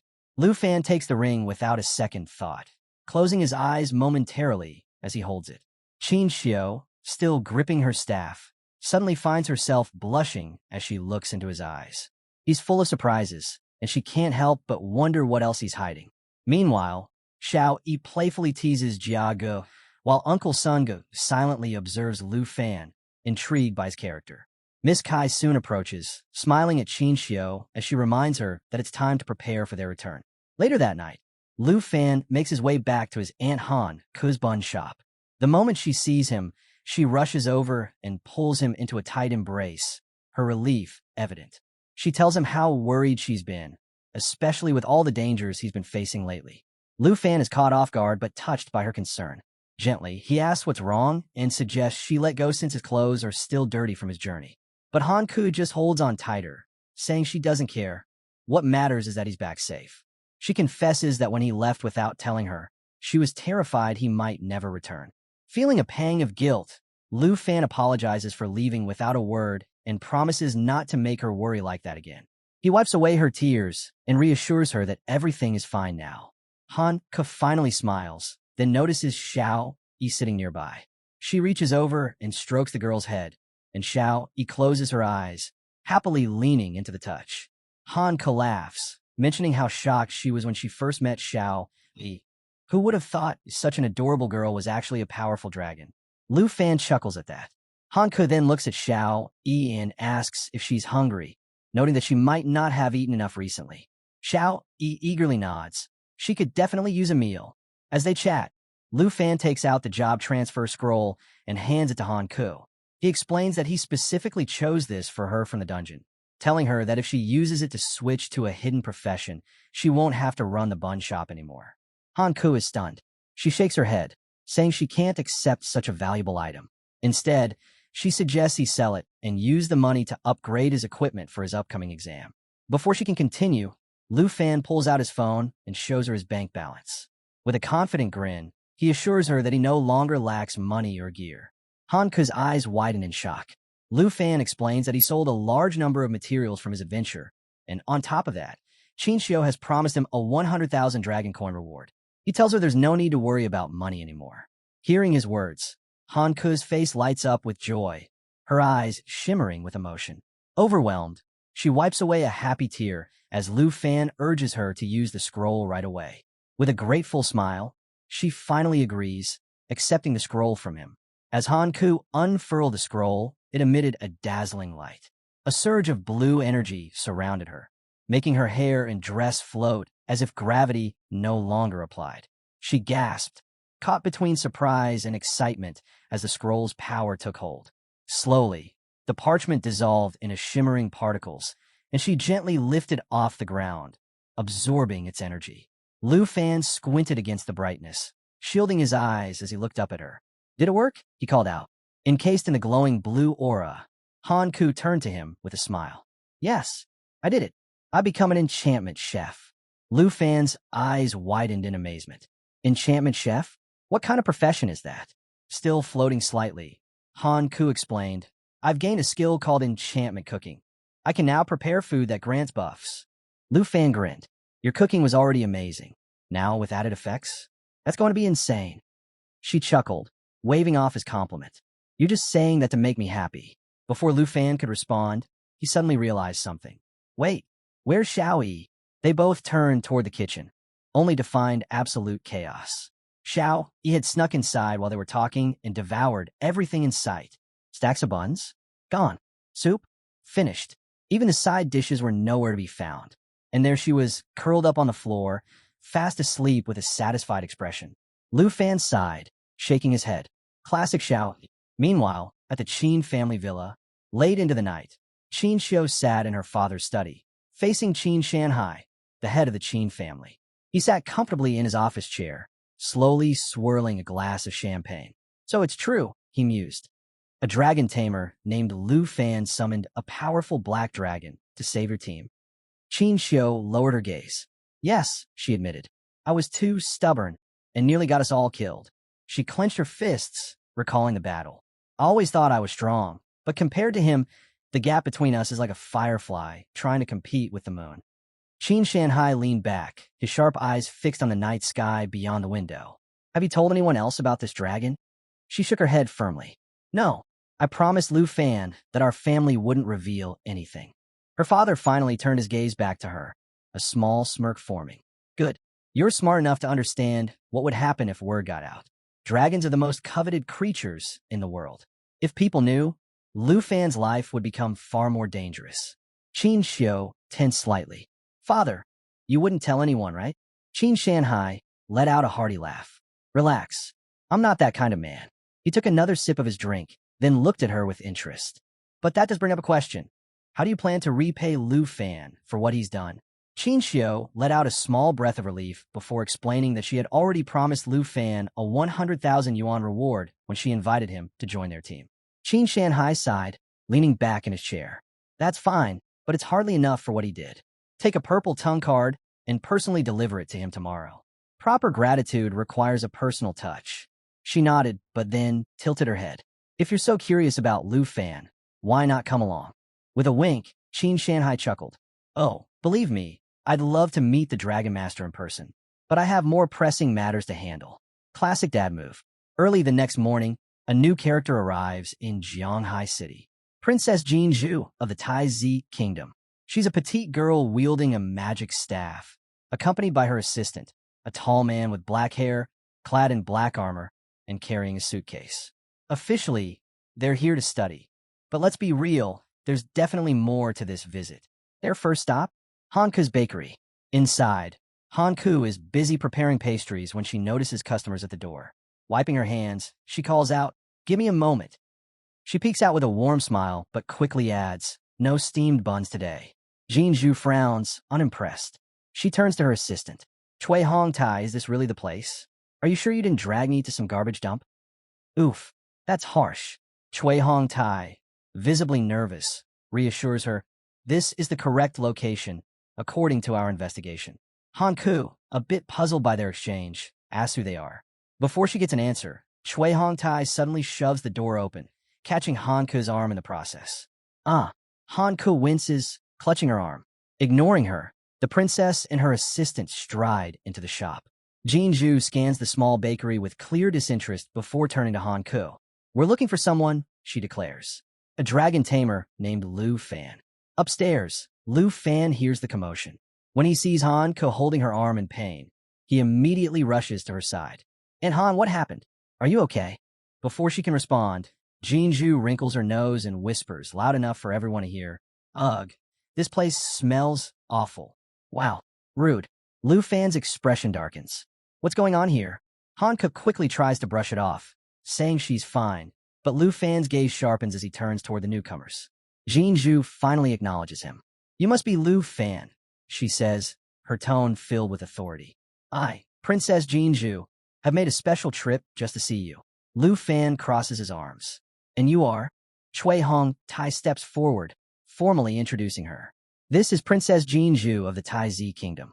I am Chui Hong Tai, her assistant. Jinju smirks confidently. I'm here to offer you a breakthrough opportunity. Lu Fan raises an eyebrow, clearly skeptical. She continues, being a dragon tamer must be tough. But don't worry. She gestures to Chui Hong Tai, signaling him to proceed with whatever they have planned next. Chui Hong Tai snaps open the suitcase, revealing a dragon egg inside.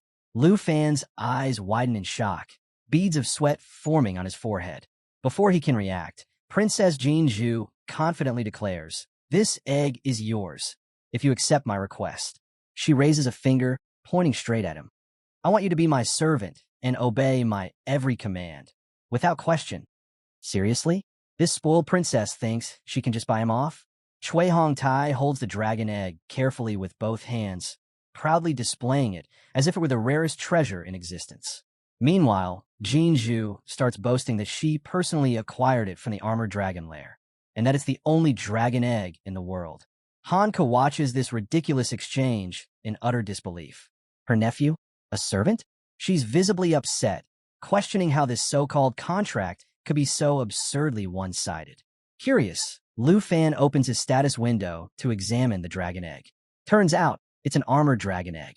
This dragon species is naturally tanky, boasting a tough shell that reduces incoming damage by 30%. Sound good, right?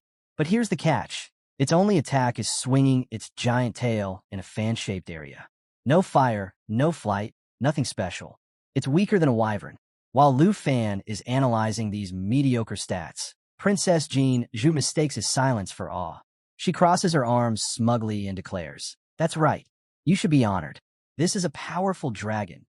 Lu Fan raises an eyebrow before cutting her off. "Powerful?" He smirks. "The stats are decent, sure. But the only thing this dragon is good at is taking hits. Can this even be called a dragon?" Jinju freezes in place, completely stunned. Did he just insult the egg? She narrows her eyes, questioning whether Lu Fan even understands what a dragon egg means to a dragon tamer. As she fumbles for a response, Han Ke watches, completely bewildered. How could a child be so bold as to demand someone become her slave? Before she can step in, Lu Fan calmly reassures his aunt. "Don't worry, Aunt Han. I got this." Meanwhile, Jinju throws a fit. "A dragon tamer without a dragon is nothing," she exclaims. "If you swear loyalty to me, you could become the strongest dragon tamer in history." She leans in slightly, her tone dripping with arrogance. "Fame, power, doesn't that sound exciting?" Lu Fan remains perfectly calm. Then, with a polite but firm voice, he simply says, "I refuse. That's our guy. No hesitation, no second thoughts. He's not about to be ordered around by some bratty princess." Princess Jinju stares in disbelief, as if Lu Fan's refusal just shattered her entire worldview. "You need to rethink this," she demands. "Do you understand what you're turning down? This is your chance to make history as a dragon tamer." At this point, Lu Fan is done. His patience is running thin. "If that's all you came for," he says flatly, "then leave. I'm not interested in your dragon egg, and I sure as hell won't be anyone's servant." His direct rejection sends Jinju into a rage. Chui Hong Tai immediately steps forward, placing himself between them. His eyes narrow as he glares at Lu Fan. "Do you have any idea who you're speaking to?" he growls. "The princess is personally offering you a chance to rise to prominence, and you dare to disrespect her? What an ignorant fool." Lu Fan scoffs. "Chance? Respect?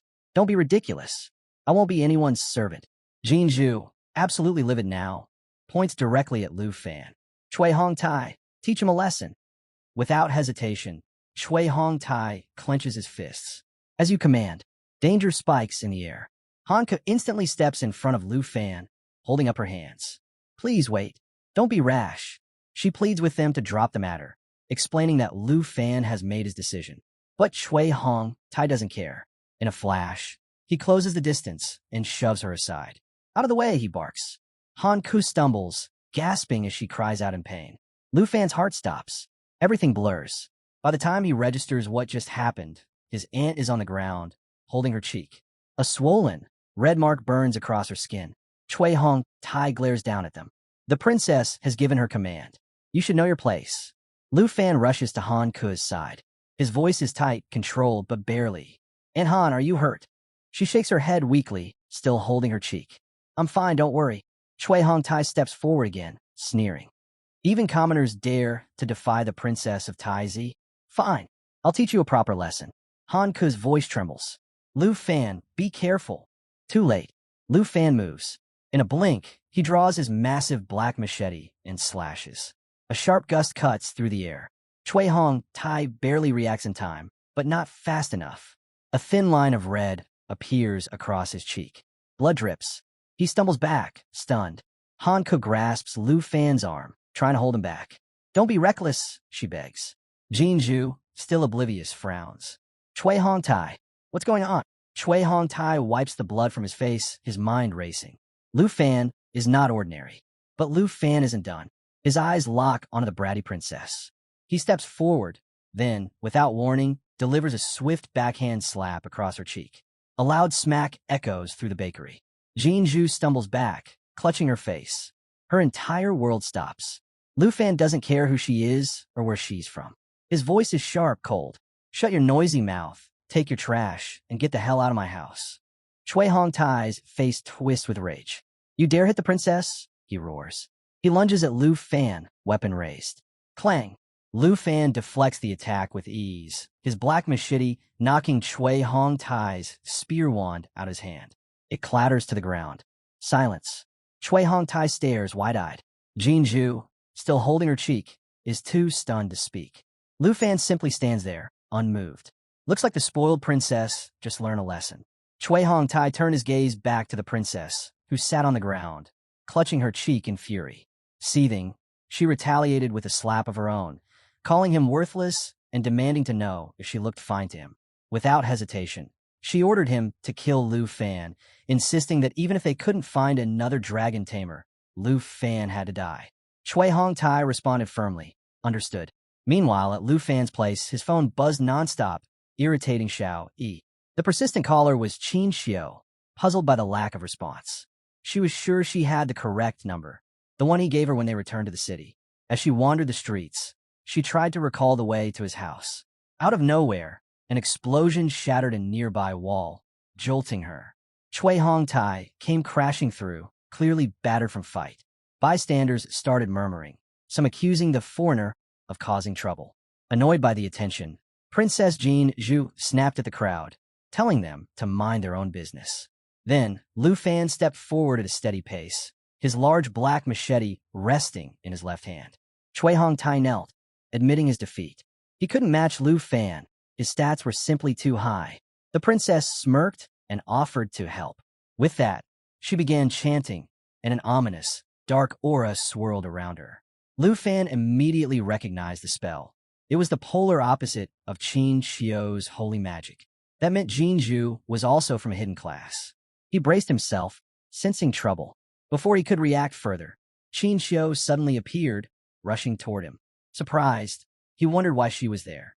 The princess completed her incantation, and all the sinister energy funneled into Chui Hong-tai. He let out an agonized scream as the power surged through him, forcing both Lu Fan and Qin Xiao to shield their eyes from the intense glow. A status window popped up, revealing Chui Hong-tai's class, Guardian Knight, a combat type. Meanwhile, Princess Jin Zhu was listed as an advanced spiritual witch, another combat type. As the light faded, Chui Hong-tai had transformed into something monstrous. "I'm here to help you," Qin Xiao declared, stepping in front of Lu Fan defensively. Without warning, Chui Hong-tai lunged at them. Lu Fan swiftly shoved Qin Xiao aside, instructing her to check on his aunt, Han Ku, inside the shop. In the next instant, Chui Hong-tai's attack came crashing down. Lu Fan dodged, just in time, the ground where he had stood seconds ago, now completely obliterated. Lu Fan slid back, quickly realizing that Chui Hong-tai's strength had skyrocketed. He wasn't just an opponent anymore. He had truly become a monster. If he wanted to stand a chance, he'd have to use both Dragon Inspiration and Dragon Claw together. Standing beside Chui Hong-tai, Princess Jin Zhu shouted impatiently, demanding that he kill Lu Fan to satisfy her anger. Hearing her orders, Chui Hong-tai yanked his staff from the ground, ready to strike again. But before he could make a move, Xiao Yi suddenly leaped from the window, shifting into her true dragon form midair. The sight of her sent shockwaves through the battlefield. Both Jin Zhu and Chui Hong Tai were frozen in disbelief, barely able to stammer. A real dragon? The princess, gripping her staff tightly, cursed Chui Hong Tai for being useless and urged him to hold out a little longer as she began chanting another spell. But before she could finish, Xiao Yi unleashed a deafening roar, the sheer force of it sending Jin Zhu flying backward and completely interrupting her spell. Xiao Yi then activated her dragon bloodline, a terrifying skill that slashed all incoming damage by 50%, made her immune to debuffs, and boosted her healing by an insane 500%. If that wasn't broken enough, she immediately went on the offensive, slamming Chui Hong Tai straight into the ground. Helpless, he screamed, begging her to let go. Being the gracious dragon waifu she was, Xiao Yi obliged, but not without hurling him directly toward Jin Zhu. His body crashed into the street, leaving a massive crater in its wake. Honestly, at this point, he owed Han Ku and Lu Fan a serious apology for all the destruction. Watching her so-called powerful attendant reduced to a pathetic mess, the reality of the situation finally dawned on Jin Zhu. She had spent her life believing in the strength of the Jin family's so-called defensive lizards, but now she was staring at the overwhelming might of a real dragon. Before she could fully process her defeat, Lu Fan called out to her. He strode forward, exuding absolute confidence, his black machete now gripped in his right hand. His voice was calm, but his presence was suffocating. "Weren't you planning to kill me to make yourself feel better?" he asked. Jin Zhu instinctively took a step back, then another, before losing her footing and tumbling to the ground. In a panic, she shrieked, "Stay away from me. You attacked my attendant, humiliated me, and now you're threatening me." Her voice quivered as she tried to regain control, warning Lu Fan that by doing this, he had made an enemy of the Taizi kingdom. But Lu Fan wasn't interested in her excuses. He casually flexed his machete, unimpressed by her threats. "Are you trying to scare me?" he asked, his tone almost mocking. As he reached her, his eyes darkened with fury. "You sent your people after my family." His grip on the machete tightened. "I don't care if you're a princess or a god. I'll make sure you pay for it." With interest, the princess was petrified, trembling as Lu Fan raised his machete, ready to strike. At the same time, Xiao Yi was charging up a massive fireball, preparing to incinerate anything in her path. Just as Lu Fan's blade was about to descend, a voice suddenly called out from the distance. It was Qin Shanhai, Qin Xiu's father, soaring toward them on a griffin. "Dad, stay back. It's dangerous," Qin Xiu shouted, trying to warn him. Xiao Yi immediately locked onto the new threat, shifting her fire attack toward Qin Shanhai. But before she could unleash it, Lu Fan raised a hand, ordering her to stand down. At that exact moment, he swung his machete, slicing clean through the princess's staff. The sheer force of it sent a shockwave through the air. Xiao Yi halted her attack just in time, and Qin Shanhai landed safely. Taking a quick survey of the battlefield, he urged Lu Fan to recall his dragon, pointing out the number of civilians in the area who could get caught in the chaos. As he got a closer look at Xiao Yi, he couldn't help but be impressed. True dragons were on an entirely different level compared to the subtypes. The pressure radiating from her was suffocating. Even his griffin was shaking in fear. Qin Xiu stepped forward, pleading with Lu Fan. "Please listen to us. We're not your enemies." Lu Fan, being the reasonable guy he was, especially when it came to his friends, gave Xiao Yi the signal to stand down. Without hesitation, she reverted to her human form. Wasting no time, Qin Xiu grabbed Lu Fan's arm. "Come with me," she urged. Meanwhile, her father approached the still-shaking princess. He asked if she was all right, explaining that he had originally gone to the airport to pick them up and hadn't expected to find her here. He also mentioned that a Qin family driver would be arriving soon to take them to the hospital. Back at Han Ku's bun shop, inside the cozy shop, Han Ku sat across from Lu Fan, explaining that Qin Shanhai was well acquainted with the princess, the same one who had caused all this trouble. Given his connections, he might be able to smooth things over. That was actually why Qin Xiu had called her father and filled him in on the situation. Lu Fan leaned back, unconvinced. "I doubt she'll let this go that easily," he muttered. Right on cue, Qin Shanhai stepped inside, shaking his head with a wry smile. Well, we haven't even properly met yet, and you're already causing this much trouble," he joked. Lu Fan shrugged. "Can't really blame me for this one. The princess started it. Han could cut to the point. How was this going to be handled? She asked. Qin Shanhai sighed. We sent the princess and Shui Hong Tai to the hospital. But there's still the issue of explaining everything to the Jin family. He paused before adding, they're not just business moguls. They have serious pull in the upper ranks of the Taizi kingdom. Hearing this, Han Ke grew worried. If the Jin family was as powerful as Qin Shanhai said, wouldn't Lu Fan face consequences for attacking them? But Lu Fan, ever confident, simply shrugged. Even if she's got influence, I'm not about to compromise my dignity over a dragon egg. Qin Shanhai raised an eyebrow, clearly impressed by Lu Fan's resolve. Taking a slow drag from his cigarette, he exhaled and nodded. I like your integrity, kid. You don't have to worry too much. I'll make sure you're safe. But then, with a smirk, he casually added, of course, I can't do it alone. There's a condition. Lu Fan's curiosity was piqued. What condition? Pointing his cigarette at him, Qin Shanhai stated, when the title of South Province champion in the grand exam. Lu Fan blinked. That was unexpected. Qin Shanhai continued, explaining that he'd keep the princess at bay until the exam was over. But only if you rise above the competition and take the top spot. That's the only way I can fully back you. Qin Xiu immediately chimed in. That won't be easy. The South Province is full of top-tier students. Qin Shanhai nodded. Exactly. But if you can surpass them all, I can make sure no one touches you. A spark ignited in Lu Fan's eyes. His usual relaxed demeanor shifted as determination took over. Got it. I accept. Meanwhile, at the hospital, Princess Jin Zhu was livid. Pacing back and forth, she furiously yelled into her phone. Qin Shanhai is obviously protecting that bastard. Why hasn't Lu Fan been arrested yet? The person on the other end tried to calm her down, assuring her that they'd reach out to high-ranking officials to handle the matter. But that wasn't enough for her. No, I want pressure on them now. That's an order, she snapped. Slamming her phone shut, she clenched her fists. Lu Fan, I'll make you pay for this. Looks like she still hadn't learned her lesson. But honestly, with Lu Fan and Xiao Yi around, even an entire kingdom wouldn't be enough to stop them. The next day, 3rd middle school. The school grounds were packed. Students gathered in clusters, checking each other's levels and forming groups. Excitement buzzed through the crowd. The South Province Grand Exam was about to begin. Then, the murmurs started. Wait, isn't that Lu Fan? Heads turned as Lu Fan strolled onto campus, hands in his pockets, as calm as ever. What's he doing here? Some whispered. Didn't he go back home to sell steamed buns? He used to be a genius, but now no school wants him. Is he seriously trying to take the exam? Lu Fan heard them all, but he barely paid them any mind. A tinge of nostalgia hit him, but honestly, their words meant nothing now. Then, the headmaster's voice boomed over the commotion. Attention, students. The South Province Grand Exam is about to begin. Standing amidst a crowd of students, Lu Fan found himself lost in thought. Since reaching level 15, he had been receiving daily treasure maps, but he had yet to use any of them. They were all intermediate level, and an idea struck him. What if he combined 3 of them into a high-level treasure map?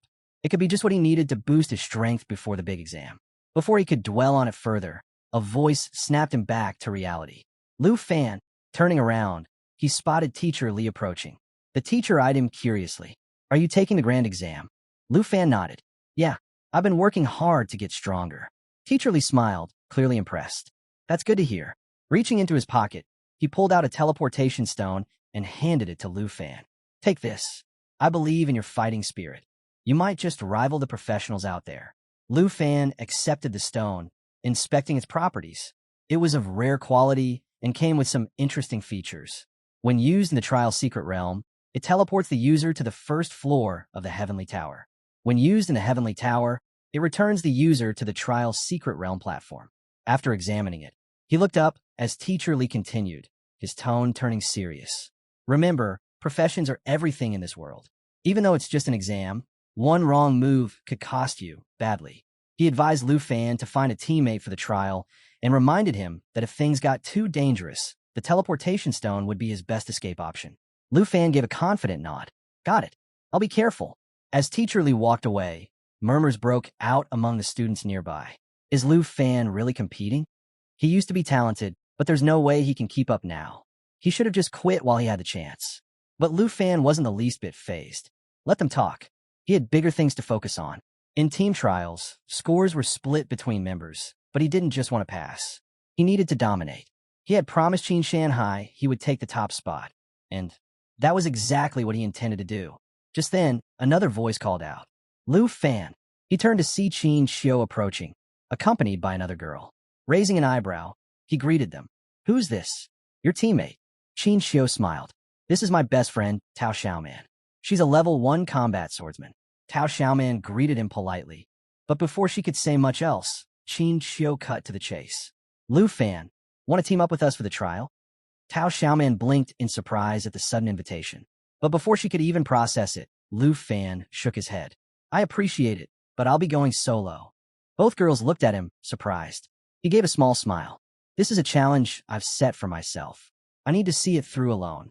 With that, he waved and turned to leave. "I'll see you at the exam site." Qin Xiu sighed, a hint of disappointment flickering in her eyes as she watched Lu Fan walk away. She had been hoping to team up with him, but deep down, she knew the truth. With his strength, any teammate would probably just slow him down. Still, she wished him luck, knowing he didn't need it. Beside her, Tao Xiaoman frowned in confusion. "I don't get it. Why would you invite someone from the weakest profession to team up with us?" Qin Xiu just smiled. "Lu Fan is stronger than he looks. In fact, I think he'll be the top scorer in the entire South Province." Tao Xiaoman's eyes widened. "No way. That's a bold claim." Then, with a teasing smirk, she nudged Qin Xiu. "Wait, don't tell me you've fallen for the Dragon Tamer." "W what?" "No way." Qin Xiu protested, her face instantly turning red. But Tao Xiaoman just laughed. "MHM, I'm sure, but your face says otherwise." Scene shift, the grand exam, trial's secret realm. Lu Fan stepped through the portal like a total boss. He took a deep breath, glancing at the vast new world ahead. This is where it all begins. Above the gathered students, a massive screen flickered on, showing Principal Bai Hong Tu standing on a podium. His voice boomed through the arena, explaining the trial structure. "Listen up. The portals in the sky are divided into 4 difficulty levels: normal, hard, fear, and nightmare. When the portals activate, chosen candidates may enter the Heavenly Tower using the teleportation stone given by your teachers." A diagram appeared, outlining the difficulty levels. Normal level, a safe, projection-based realm where no real injuries occur. Score multiplier, 0.9x. Hard level, the real deal. From here on, all monsters are real, and using the teleportation stone will allow safe exit with scores intact. Score multiplier, 1.0x. This is the most common choice. Fear level, extremely dangerous. Monsters here are fierce, and solo challengers are strongly advised against entering. Principal Bai stressed the importance of safety over points. Score multiplier, 3.0x. As Bai Hong Tu was still speaking, a loud laugh suddenly interrupted him. "Principal Bai, just watch. I'm going to set the highest score in this exam." The voice belonged to Hong Wu, a level 14 Qi Gong master with a hidden profession. His sheer confidence made heads turn. Tao Xiaoman's jaw practically dropped. "That's Hong Wu. He's the top student at number 1 middle school. He's ranked in the top 5 in the entire province."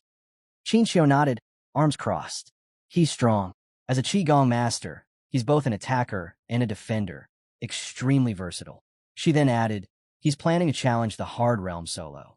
At his bold proclamation, many students began to feel the weight of reality sinking in. How are we supposed to compete with someone like him? I should have picked an easier level. There's no way we're making it to the top now. Some are already regretting their choices, realizing that against Hong Wu, their chances of ranking high were slim to none. The scene shifts to Principal Bai Hong Tu's office, where multiple screens display the student's progress in real time. Sitting beside him, the principal of number 1 middle school chuckles, full of confidence. He boasts that Hong Wu is their strongest student and is practically guaranteed to take the top spot. He even acknowledges Qin Xiu's skills, predicting that she'll secure a place in the top 3. Meanwhile, Principal Bai Hong Tu appears deep in thought. He can't help but wonder if Lu Fan had awakened a different hidden profession. Could he have claimed first place instead? His musings are interrupted by Qin Shanhai, who confidently mentions that he has a strong contender in mind for the top rank. Curious, the principal of number 1 middle school asks who he's referring to. Qin Shanhai reveals that it's Lu Fan, the dragon tamer from number 3 school. The revelation catches Principal Bai Hong Tu off guard. The number 1 school principal quickly dismisses the idea, pointing out that all the students have already entered the tower, except for Lu Fan. With a laugh, he questions whether the boy is simply forfeiting the exam. Scoffing, he downplays the potential of a dragon tamer, directing attention to the scoreboard, where Hong Wu is already on the 4th floor, leading the rankings. But then, Principal Bai Hong Tu suddenly notices something alarming. His expression shifts as he realizes that Lu Fan isn't giving up, he's waiting. And not just for any challenge. He's aiming for the Nightmare Trial. The room falls into stunned silence. The Nightmare Trial is a one-way path, a challenge so extreme that even discussing it sends shivers down most spines. The portal finally appears in the sky, displaying an astronomical score multiplier of 9.9x. As Lu Fan steps forward, prepared to take on the trial, the principal of number 1 school panics, urging Bai Hong Tu to intervene.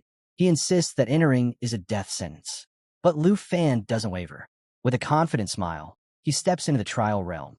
Principal Bai Hong Tu, watching with a mix of concern and admiration, recalls that no one who has entered the Nightmare Trial has ever walked away unscathed. The last challenger, 8 years ago, met a gruesome fate, devoured by a terrifying beast. The principal of number 1 school shakes his head in disbelief, questioning if Lu Fan even understands the rules. He bluntly declares that the Dragon Tamer is doomed and goes as far as to challenge Qin Shanhai's judgment, scoffing at the idea that Lu Fan could ever measure up to Hong Wu. Qin Shanhai just winks, casually dismissing their doubts. He suggests they focus on watching their prized Qi Gong master instead. It's too early to jump to conclusions. Better to observe a little longer before making any rash judgments. Principal Bai Hong Tu, still intrigued, turns to Qin Shanhai. Why do you have so much faith in Lu Fan? He asks. Meanwhile, as the discussion continues, Lu Fan steps onto the 1st floor of the Nightmare Trial. Almost instantly, a massive paw emerges from the dense fog, slamming onto the ground near him. Red eyes glow menacingly from all directions. He's completely surrounded. Without hesitation, Lu Fan grips his large black machete and shifts into a defensive stance. Based on his understanding of the trial, at least 10 monsters should be lurking around him. The fog parts slightly, revealing a pack of black wolves. They're level 10, and their bite attack inflicts continuous bleeding damage. Worse yet, they possess a skill called Night Howl, which boosts all their allies' attributes and resets skill cooldowns. The wolves let out a deafening roar before lunging at him. But Lu Fan remains calm. In one swift motion, he unleashes Dragon Fang Strike. His blade tears through the air, slicing through every wolf in a single, devastating blow. A notification chimes. The 1st floor of the Nightmare Trial Sky Tower is cleared. Lu Fan instantly gains 990 points. Back in the control room, the principal of number 1 middle school is left speechless. A one-hit kill? Just what kind of monster is this kid? He exclaims. He can't believe how absurdly powerful Lu Fan is. His stats must be far beyond his peers. Principal Bai Hong Tu is equally shaken. Could it be? Has Lu Fan truly found the legendary dragon? With 990 points, Lu Fan skyrockets to 2nd place on the leaderboard in an instant. In the surveillance room, the staff and officials from number 1 middle school are glued to the screens, completely fixated on Lu Fan's performance. None of them can believe he wiped out the Black Wolves in a single strike. Just then, the atmosphere shifts. The door opens, and a new figure steps inside. The newcomer is clad in a detective-style suit, one hand in his pocket and a briefcase in the other. His cap and glasses obscure most of his face, adding to his mysterious presence. The sudden arrival draws everyone's attention. Qin Shanhai, upon seeing him, immediately tenses up. The man calmly steps forward and introduces himself. Qin Xiong, special representative from Longdu. His voice is firm, leaving no room for nonsense. I'm here to investigate someone and take them back to Longdu. Removing his cap, he locks eyes with Qin Shanhai and asks one question. Where is the Dragon Master, Lu Fan? A stats window pops up, revealing Qin Xiong's information. Level 57, specializing in combat. His presence alone radiates authority, making it clear that he isn't someone to take lightly. Meanwhile, inside the Nightmare Trial, Lu Fan moves steadily through the 1st floor. His big black machete swings effortlessly as he cuts away thick vines, all while keeping an eye on the system map in his other hand. A grin tugs at the corner of his lips. He's finally found what he's been searching for. A system notification pops up, confirming that he has reached the correct location marked on his treasure map. Almost immediately, another window appears, announcing the creation of a high-level treasure map. Excitement sparks in Lu Fan's eyes. The high-level treasure map he prepared before entering the trial realm actually led him to a spot on the first floor of the Heavenly Tower. Pushing forward, he hacks through a cluster of thorny plants, blocking his path. As the last vine falls away, something catches his eye, a book lying on the ground. Without hesitation, he reaches out and picks it up. A notification appears. Skill book acquired, accelerated growth. The book radiates a brilliant glow, its cover embedded with several shimmering gemstones. Checking its details, Lu Fan's breath hitches. It's an exceptional skill book. The accelerated growth passive skill doubles the experience gained by pets. Without wasting a second, Lu Fan opens the book.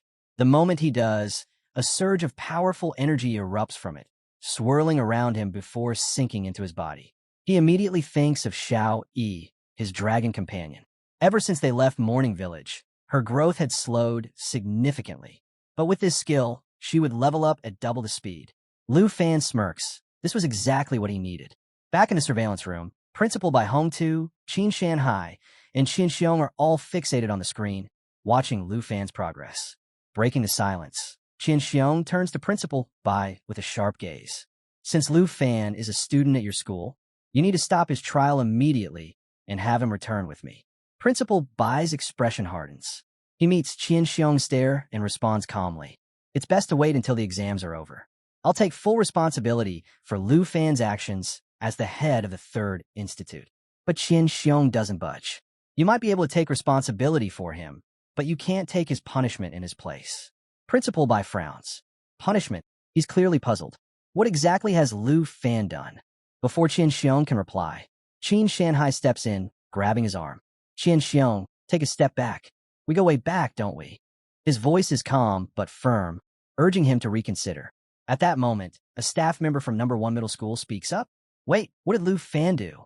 Qin Xiong forcefully pulls his arm away, leaving Qin Shanhai momentarily stunned. His expression darkens with irritation. Don't interfere with my job, he warns coldly. And don't try that again. His voice sharpens as he adds. If you get involved, the Jin family and the higher-ups won't take it lightly. Despite not understanding why Qin Shanhai is so determined to protect Lu Fan, Qin Xiong remains firm. Qin Shanhai, however, simply meets his gaze with a serious expression, remaining silent. With a shove, Qin Xiong pushes him back slightly. Do you understand me? He presses. Without waiting for an answer, he turns back to Principal Bai. Enough of this. Bring Lu Fan here immediately. I don't have time for games. Hearing this, Qin Shanhai lets out a small chuckle. Old friend, he mutters. The words catch Qin Xiong's attention. He pauses, turning his head slightly. Qin Shanhai pulls out a cigarette, lighting it with a flick before taking a slow drag. Though his tone is casual, the weight behind his words is unmistakable. Their conversation hints at something deeper, a web of connections between long-due officials, the Jin family, and the power struggles between the Dragon Kingdom and the Taizi Kingdom. The situation is far more complicated than it appears. Then, Qin Shanhai exhales a cloud of smoke and speaks with absolute certainty. None of that will matter once Lu Fan's secret is revealed. His gaze sharpens as he stares straight at Qin Xiong. No one is taking him away today. Straight at Qin Xiong. No one is taking him away today. Qin Xiong's expression twists with anger. Enough of your nonsense. You act like Lu Fan is hiding some world-changing secret. His patience is wearing thin. You're going too far, Qin Shanhai. Are you really planning to defy an envoy's orders? As Qin Xiong turns to leave, Qin Shanhai grabs his arm once again. If that's what you think, then fine, he says calmly. I'll take responsibility. The tension in the room thickens. A system notification appears. Qin Shanhai, level 57 knight. Qin Xiong, level 57 swordsman. Qin Xiong clenches his jaw. You'll regret this, he growls. I'll report your actions to the higher-ups in long due. Before things spiral further, Principal Bai Hongtu steps in. Enough, he says firmly. The major exam is still ongoing. Let's not cause a scene. But Qin Shanhai isn't done. He looks Qin Xiong dead in the eye. Aren't you curious? He asks. Lu Fan's secret, the one that could shake the very foundations of Longdu and the Jin family. For the first time, Hesitation flickers across Qian Xiong's face. His gaze shifts back to the screen, displaying Lu Fan's progress. Nightmare difficulty. The realization hits him like a ton of bricks. Lu Fan is actually attempting the nightmare level of the trial. His shock is evident. How is that even possible? He mutters. Why would he attempt something that reckless? What makes him so confident? Meanwhile, inside the nightmare trial, Lu Fan stands before a massive gate, deep in thought. He's ready to push himself to the absolute limit. No backup, no shortcuts, just pure skill. Now that he has the growth acceleration skill, an idea strikes him. Why not summon Xiao Yi early? With his passive ability, she'll earn double the experience. Checking his status window, he grins. Growth acceleration, active. A 100% experience boost for his pet? Not too shabby. Back in the surveillance room, the principal of First Middle School glances at Qian Xiong. Didn't you see him earlier? He was taking out multiple opponents in a single move. Both men are still trying to process what they just witnessed. Lu Fan's overwhelming strength is simply beyond their expectations. Just then, Lu Fan's voice echoes from the screen. Come out, Xiao. A deafening roar shakes the trial grounds as a massive black dragon appears. The moment Xiao Yi materializes, Qian Xiong and the principal freeze in place, their eyes locked onto the screen in utter disbelief. Qian Xiong stares, struggling to form a sentence. This is a dragon. His voice barely rises above a whisper. Meanwhile, Xiao Yi raises one of her powerful claws and smashes into the massive gate before them. The sheer force behind her attack is terrifying. Even Qin Shanhai, despite having seen Xiao Yi before, feels a bead of sweat roll down his temple. Her strength is just as monstrous as before. With a single devastating blow, the entire gate crumbles into dust, scattering debris everywhere. The battlefield is left in ruins. Qin Shanhai finally turns to the others, his expression unreadable. Now you know Lu Fan's secret. Silence grips the surveillance room. The air feels heavy as every official in the room watches in stunned awe, beads of sweat forming on their brows. Pointing to the screen, Qin Shanhai makes a declaration that leaves everyone shaken. Lu Fan is the only dragon tamer in history to have a real dragon. Principal by Hong Tu, still processing what just happened, mutters, he actually tamed a giant dragon. The weight of his own words lingers in the room. As their gazes remain locked on the screen, the Nightmare Trial's second floor begins. Xiao Yi unleashes a torrent of flames, engulfing everything in her path. The entire battlefield turns into a raging inferno. Meanwhile, Lu Fan moves swiftly, his black machete slicing through massive plant monsters with ease. He doesn't even break a sweat. In just moments, a system notification pops up. Second floor cleared. Watching this, the principal of First Middle School clenches his fists, deep in thought. This is the power of a true dragon.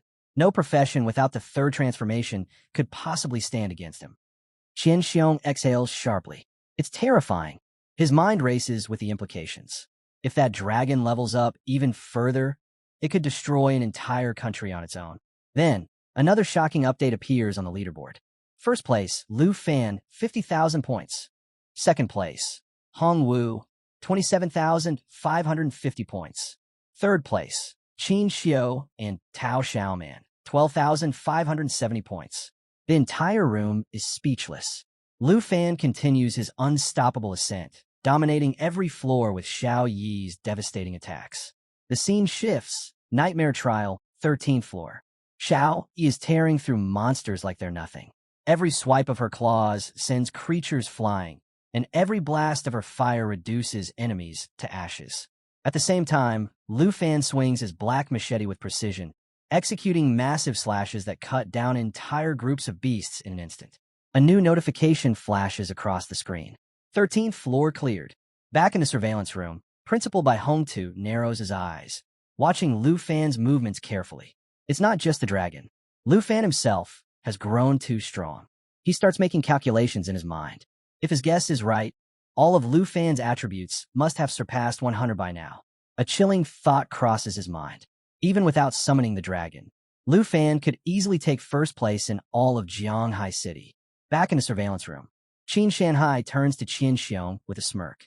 After seeing the power of a real dragon firsthand, do you still want to drag Lu Fan in front of the higher-ups? Qian Xiong exhales slowly, his expression more serious than before. Now I understand, he admits. I see why you're willing to go against the Jin family.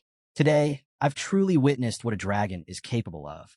Hearing this, Qin Shanhai leans back slightly. Good. Then there's no need for a special envoy to trouble either Lu Fan or the Jin family anymore. I'll send a segment of his exam footage to the teacher. His tone is final. You should head back. Qian Xiong narrows his eyes. By teacher, you mean North Marquis Tu Jing? Qin Shanhai doesn't answer directly. He just smiles. Meanwhile, inside the nightmare trial, Lu Fan has already reached the 20th floor. He finds himself standing in a long, dark corridor, at the end of which a strange purple glow flickers ominously. As he steps forward, the glow moves. It's not just light. It's a spell. The system immediately identifies the enemy. Dark Sacrifice, level 15. A status window appears, listing its terrifying abilities. Black Curse reduces all enemy attributes by 50%, while increasing all allies' attributes by 25%. Merge into Darkness allows the caster and all nearby allies to blend into the shadows, becoming completely immune for 15 seconds. Dark Control grants full command over the Dark Knights lurking behind it. Lu Fan surveys the enemies before him, mind already working through a strategy. With the accelerated growth skill still active, he figures that Xiao-Yi must be close to leveling up. A perfect opportunity. Xiao-Yi use Lava Blaze. The black dragon coils back, preparing to unleash its attack. A low rumble builds in her chest, growing into a deafening roar. Then, in a single explosive moment, Xiao-Yi breathes out a storm of molten fire. A status notification pops up. Lava Blaze, activated, continuous forward fire breath. Deals damage while restoring the dragon's health. Incredible. Xiao-Yi is not only destroying enemies, she's healing at the same time. The entire floor erupts into flames, engulfing the Dark Knights and their summoner. Their eerie purple magic is swallowed by the inferno, and in mere seconds, they're reduced to nothing but ashes. A new notification chimes. 20th floor cleared. Then more updates. Xiao-Yi has leveled up to level 11. Lu Fan has leveled up to level 16. With the 20th floor completed, Lu Fan's score soars even higher, leaving the competition completely in the dust. Smirking, he pats Xiao-Yi's side. Let's conquer the heavenly tower together. The scene shifts, this time to the 50th floor of the Fear Trial. A massive explosion rocks the battlefield. The cause? Hongwu. A system notification blares across the screen. 50th floor cleared. Standing amidst the wreckage, Hongwu crosses his arms, feeling pretty pleased with himself. He exhales sharply and thinks, this year's grand examination is brutal. These monsters feel like they belong on the 70th floor instead. Despite the challenge, Hongwu is fully convinced that he's going to take first place. In his mind, the only real competitor is Qin Xiao, but since she's working in a team, her points will be halved. With full confidence, he laughs and boldly declares, the title of top scholar in the Southern Province examination is mine. Feeling triumphant, he even turns to Principal Bai Hongtu, saying, you should start reaching out to the top universities now. They'll be fighting to recruit me soon enough. Talk about cocky, right? Little does he know, no one in the surveillance room is even watching him. Every single principal and official in the office has their eyes glued to Lu Fan's progress instead. Principal Bai Hongtu, without even glancing at Hongwu, murmurs, the 50th floor of the Heaven Tower has always been a major hurdle. Professionals from a southern province rarely make it past this stage. The principal of First Middle School nods in agreement. It's a turning point. Even if Lu Fan clears this floor, the difficulty from here on will skyrocket. His pace will slow down eventually. Now, let's switch back to our main man, Lu Fan. He's currently standing on the 50th floor of the Nightmare Trial. The entire battlefield is blanketed in thick snow, the freezing wind cutting through the silence. Lu Fan, however, isn't fazed. He's too busy checking out Xiao-Yi's status window. And guess what? She's just unlocked a brand new skill, Shape Transformation. This ability lets her shift between 4 different forms, each with unique effects. 1. Young Dragon Form boosts all attributes and cuts energy consumption by 50%. 2. Dragon Maiden Form. This form is linked to Lu Fan through the Blood Pact. Honestly, absolute waifu material. She should stay in this form forever. 3. Destruction Dragon Open Form. Strength decreases by 50%, but spirit increases by 100%. Unlocks new abilities like daylight incineration and lava eruption. 4. World-ending form. Spirit decreases by 50%, but strength increases by 100%. Grants access to powerful skills like Earthbend and Fearful Roar. While Lu Fan is admiring these insane new abilities, a sudden rumbling shakes the battlefield. The snow-covered ground starts to shift. Slowly, massive stone figures begin to emerge from beneath the frost. Their glowing red eyes lock onto Lu Fan, their towering bodies looming ominously in the frozen wasteland. 3 monstrous figures stand before him. A status window pops up. Enemies identified. Amethyst Mountain Giants, level 20. Their abilities include Mountain Arm, a devastating frontal attack using their enormous rock limbs. Landslide, a catastrophic attack that you do not want to be caught in. Amethyst Rock, reduces magic damage by 50% and grants complete immunity to armor-piercing effects. Back in the surveillance room, Principal by Hong Tu watches the screen with a serious expression. 3 nightmare-level bosses at once. He can't help but wonder, how will Lu Fan handle this? The principal of First Middle School nods in agreement. I figured the 50th floor would finally slow him down. Even if he stops here, his score is already high enough to secure first place in Jianghai City. Then, with a sigh, he adds, why couldn't such a promising student have come from our first middle school? Gotta love that friendly rivalry. Now, back to the real action. Lu Fan stands on the 50th floor, facing off against 3 massive Amethyst Mountain Giants. The status window flashes, alerting him. The monsters are preparing to unleash Mountain Arm, a powerful frontal attack. But does Lu Fan flinch? Not even a little. As he watches the incoming attack, his thoughts are surprisingly calm. Now that he's halfway up the tower of the ladder, the difficulty has clearly taken a leap. Since the challenges are ramping up, he figures it's time to step up his own game. Just before the colossal strike lands, he steps forward, her massive left hand absorbing the full impact. Boom! The ground trembles under the sheer force of the attack, but Lu Fan stands completely unfazed in the middle of the chaos. Enough playing around. It's time to go all out. He raises a hand and gives the command. Xiao Yi, activate World Ender Form. A deep roar rips through the battlefield in response. In an instant, Xiao Yi's entire body erupts into crimson flames. Back in the monitoring room, Principal by Hong Tu narrows his eyes. Lu Fan is up to something. As the flames around Xiao Yi intensify, everyone watching falls silent. The transformation begins. Her scales turn pitch black, her glowing red eyes radiate pure menace, and the sheer pressure from her presence fills the entire battlefield. The system flashes a notification. World Ender Form activated. Strength, 456, 2,912. Spirit, 1,424, 712. New skills unlocked. Earth Shatterer and World Ending. The entire monitoring room is left stunned. Principal by Hong Tu stares at the screen in disbelief. How can this dragon switch combat forms like that? Qin Shanhai exhales sharply, his voice a little shaky. That transformation, it's terrifying. Back on the battlefield, one of the giants suddenly lunges from behind, attempting a sneak attack on Lu Fan. But before it can even get close, Lu Fan senses it immediately. With a swift jump, he dodges the strike effortlessly, soaring into the air. Mid-air, he activates Dragon Inspiration. A notification flashes. Dragon Inspiration activated. All attributes and attack power increased by 10% for both Lu Fan and Xiao Yi. Lu Fan wastes no time. Xiao Yi, Mighty Jaw Assault, he commands.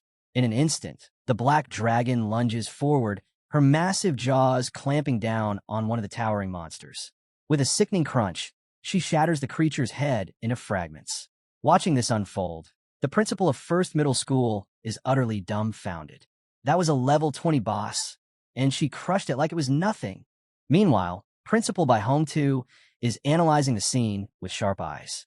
To break through the defenses of an Amethyst Mountain Giant, the dragon's attack power must have exceeded 2,000 points. As the first giant collapses, the second one strikes, reaching out in an attempt to grab Lu Fan. But he's too fast. With fluid precision, he dodges again, twisting his body effortlessly out of reach. Without missing a beat, he retaliates. Dragon Claw. The moment his attack lands, a massive explosion engulfs the battlefield. Back in the monitoring room, Qin Shanhai turns to Qian Xiong, his voice filled with amusement. After seeing this, you must be glad you didn't take Lu Fan away earlier. Qian Xiong says nothing. His gaze is locked on the battle, completely speechless. Back to the action. The final mountain giant lets out a thunderous roar, swinging wildly at Lu Fan, but he continues dodging every attack effortlessly. Then, Xiao Yi unleashes world-ending roar. A chilling shockwave spreads across the battlefield, applying a vulnerability debuff to the monster. Lu Fan prepares to finish the fight, but, boom! Before he can land the final blow, Xiao Yi strikes first, activating Earth Shatterer. The entire battlefield shakes violently as a massive black pit opens beneath the monster's feet. Unable to react in time, the final amethyst mountain giant plummets into the abyss. The system notification chimes in. Black Dragon Xiao Yi has leveled up to level 12. Lu Fan has leveled up to level 16. Lu Fan grins. This nightmare level was definitely the right call. The increasing difficulty isn't a problem, it's an opportunity. With each level he clears, he's only getting stronger. Another notification appears. 50th floor successfully conquered. Without hesitation, Lu Fan turns toward the portal leading to the next floor, Xiao Yi following close behind. Back in a monitoring room, Qin Shanhai chuckles. So much for the legendary 50th floor barrier. It's nothing to Lu Fan. The principal of First Middle School shakes his head in disbelief. That dragon's strength, it's beyond anything I've ever seen. At that moment, Principal Bai Hongtu shifts his focus to Qian Xiong, his expression serious. You've been in Dragon City for a long time. Based on your experience, what do you estimate the dragon's strength attribute to be after transforming? Qian Xiong takes a deep breath before responding. I've seen plenty of high-level powerhouses in Dragon City, but if I had to compare, after transforming, that dragon's strength must be at least 2,500 points. The principal of First Middle School nearly falls out of his chair. 2,500 points? Our levels and attributes aren't even worth mentioning compared to that. Principal Bai Hongtu nods. Just as he predicted, Xiao Yi's stats will only continue to grow from here. The principal of First Middle School crosses his arms and sighs. Now that Lu Fan has passed the 50th floor, the X+1 mode is going to take effect. Qin Shanhai raises an eyebrow. X+1? What do you mean by that? Principal Bai Hongtu steps in to explain. The X+1 mode was established by the scholar who originally designed this trial. Once examinees clear the 50th floor, the structure of the trial changes. From this point on, every regular monster floor, X, is immediately followed by a boss floor, +1. He pauses for a moment, then adds, this system was implemented to make the trial more like a real secret realm, constantly forcing examinees into life-threatening battles. Qin Shanhai nods in understanding. So after every wave of normal enemies, there's a boss fight. That's brutal. Principal Bai Hongtu's expression darkens slightly as he delivers the real shocker. However, in the nightmare-level tower of the ladder, it's even worse. The room falls silent as he continues. Whether it's an X floor or a +1 floor, every single one has been replaced with a nightmare-level boss. A heavy tension fills the room. From this point forward, every step Lu Fan takes will put him face-to-face with a nightmare-tier boss battle. Bai Hongtu spilled some wild info about Nightmare Mode X+1. Turns out, instead of facing a single boss, challengers get swarmed by an entire squad, and to make things worse, each boss gets a serious power boost. Qin Shanhai listened and agreed it sounded brutal, but why overthink strategy when Lu Fan was out here bulldozing everything in sight? As they talked, the scene shifted to Lu Fan, who was in full destruction mode. His massive black machete, Black Dragon, carved through yet another boss effortlessly. Meanwhile, Xiao Yi, the world-ending dragon, casually snacked on the head of a fallen enemy. A system notification popped up. Level 70 cleared. Xiao Yi leveled up to 13, and Lu Fan hit level 18.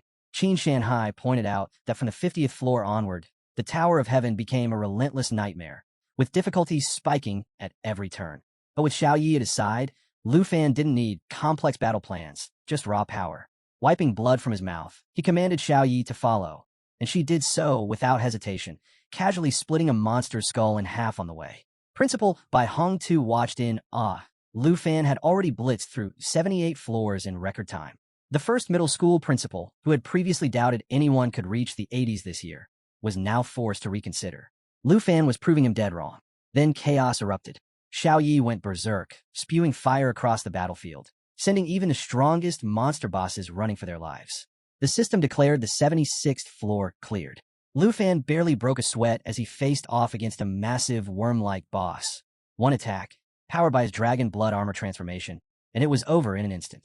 Xiao Yi clutched the boss's head like a trophy, leveling up to 14, while Lu Fan advanced to level 19.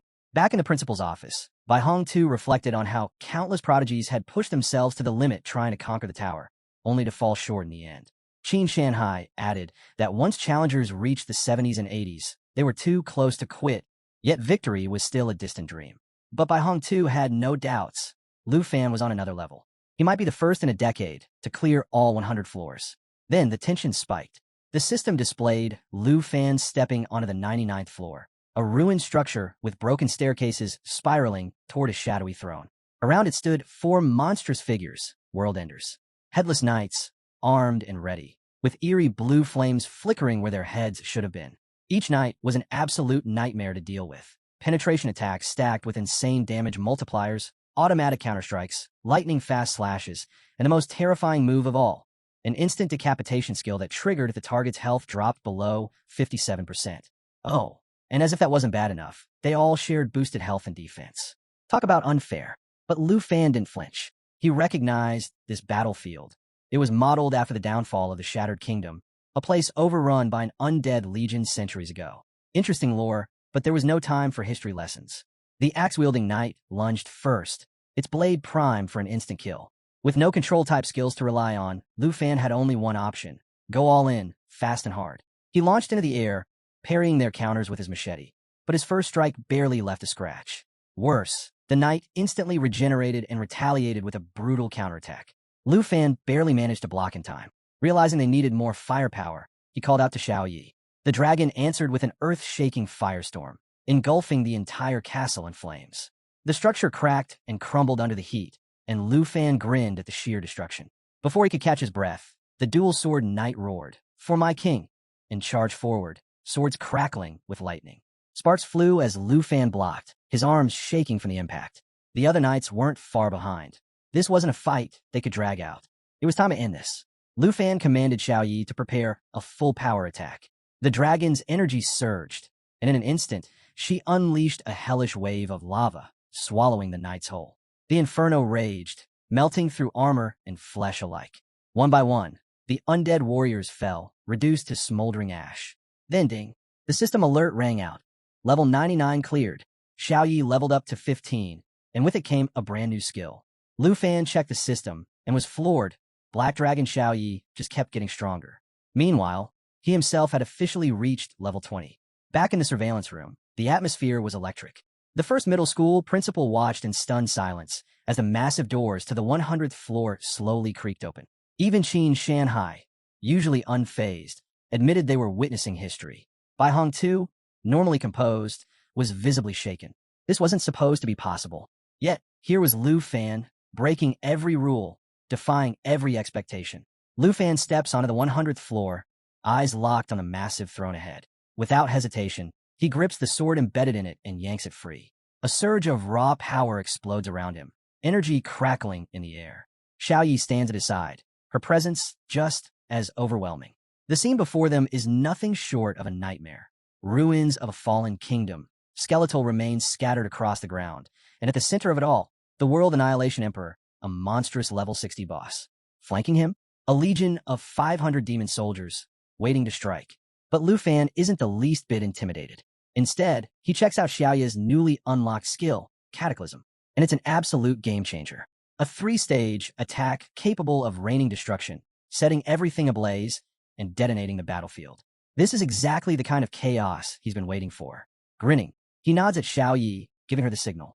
In an instant, she shifts into her destruction dragon form. Flames coil around her body, and the system flashes an update. Her stats have skyrocketed, and 2 new skills, All Things Incinerate and Lava Burst, are now active. Back in the surveillance room, the principals are stunned into silence. Bai Hong too watches with wide eyes, wondering if Xiaoya's transformation is something beyond anything they've ever seen. Qin Shanhai can't believe it. Lu Fan had this kind of firepower up his sleeve the entire time? The battlefield erupts into chaos as the demon commander roars, rallying the undead army to defend their emperor. But Lu Fan isn't about to give them a chance. Without hesitation, He grabs one of the skeleton soldiers and hurls it forward, shouting for Xiao Yi to unleash Cataclysm. Xiao Yi lets out a deafening roar, taking to the skies before raining down absolute destruction. Fire engulfs the battlefield. The system's casualty counter spikes as enemies are incinerated by the second. The flames spread uncontrollably, reducing the once mighty army to less than 200 in an instant. But Xiao Yi doesn't stop there. She intensifies the assault, the sheer force of her attacks, leaving only a handful of soldiers standing. With one final detonation, the remaining enemies are swallowed by an inferno. The surveillance room falls dead silent. Every principal watches in disbelief. How is a mere student wielding this level of power? Qin Shanhai stares at the numbers in shock. The system count drops. 42 soldiers left. Then 37. The battlefield is all but empty when the demon commander steps forward, voice booming as he demands Lu Fan kneel before their king. Lu Fan only tightens his grip on the dragon's sword, eyes sharp and unwavering. Xiao Yi keeps up the onslaught, and one by one, the last of the undead soldiers fall to ash. As the flames die down, only ruin remains. Bai Hong Tu watches intently, deep in thought. Even the legendary Four Horsemen wouldn't stand a chance against Lu Fan's raw strength. The first high school principal's jaw drops as the system flashes Lu Fan's score, 989,500 points. A number untouched for 30 years. Bai Hong Tu can't help but wonder, will Lu Fan actually claim the exam's ultimate reward? He mutters to himself, knowing that this year's tower trial is the hardest in history. The prize should match the challenge. At least 3 rare tier items. Back inside the tower, Lu Fan surveys the battlefield, sword still in hand. The fight may be over, but there's one final obstacle left. Stepping forward, he declares with confidence, all the trash has been dealt with. Now, let's see what the final boss has got. The World Annihilation Emperor looms ahead. The true battle is about to begin. As the smoke finally settles, the final boss makes its entrance, exuding a suffocating, oppressive aura. Every step it takes shakes the ground, and when it grips its sword, the message is clear. Lu Fan is as good as dead. A system notification flashes. Only one undead soldier remains. The boss doesn't hesitate. With terrifying speed, it launches itself straight at Lu Fan, blade aimed for a lethal strike. But Lu Fan? He's more than ready. Activating dragon armor, his arm morphs into a fearsome dragon claw, its power directly linked to Black Dragon Xiao Yi. A surge of energy crackles around him as his hands transform into razor-sharp talons. Stretching his dragon claws forward, he smirks and signals Xiao Yi to prepare for an all-out assault. Xiao Yi meets the boss's glare, claws poised, wings spread wide. The boss swings with full force, aiming to cut Lu Fan down in one blow. But Lu Fan meets the attack head-on, claw against blade, stopping it effortlessly. The moment he sees an opening, he shouts the command, Xiao Yi, attack. Xiao Yi doesn't disappoint. Activating all things incinerate, she unleashes a storm of fire tornadoes, hurling them straight at the boss. The sheer impact sends the enemy skidding backward, struggling to stay upright. It stabs its sword into the ground, trying to stop its slide, but something is wrong. Its power is fading. The reason? Lu Fan's Lament Ring. The rare artifact saps the life force of enemies, and the boss is feeling the full effect. Lu Fan lifts his hand, tapping the ring with a smug grin. Yeah, that drain? It's not stopping anytime soon. The system confirms, Lament Aura active. The ring, requiring at least level 15 to wield, boosts Lu Fan's spirit, stamina, and strength, making him even more unstoppable. The boss, desperate and enraged, accuses Lu Fan of cheating, but Lu Fan couldn't care less. Calmly, he gives Xiao Yi the next command. Activate the second stage of All Things Incinerate. Xiao Yi roars, flapping her massive wings harder, intensifying the flames. The fire tornadoes detonate on impact, blasting the boss backward into the throne.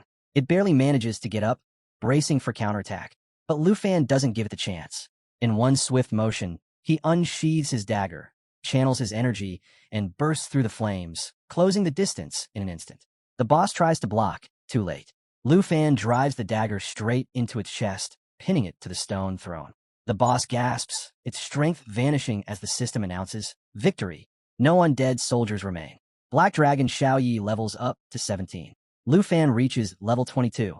Triumphant, Lu Fan steps onto the throne. One foot rests on the armrest, one hand gripping the boss's shoulder. With a flourish, he yanks the dagger free and glances at Xiao Yi. It's over. Back in the surveillance room, absolute silence. Every principal, every teacher, every spectator is frozen in shock.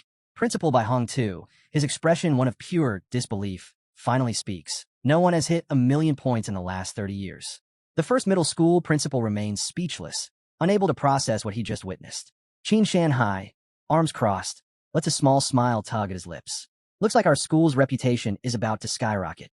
Lu Fan strolls away from the battlefield like it was just another casual day, his dagger resting on his shoulder, one hand tucked into his pocket. Turning to Xiao Yi, he stretches lazily and says, "Time to head home." Then, with a smirk, he teases, "Don't tell me you've been craving Aunt Hank's cooking."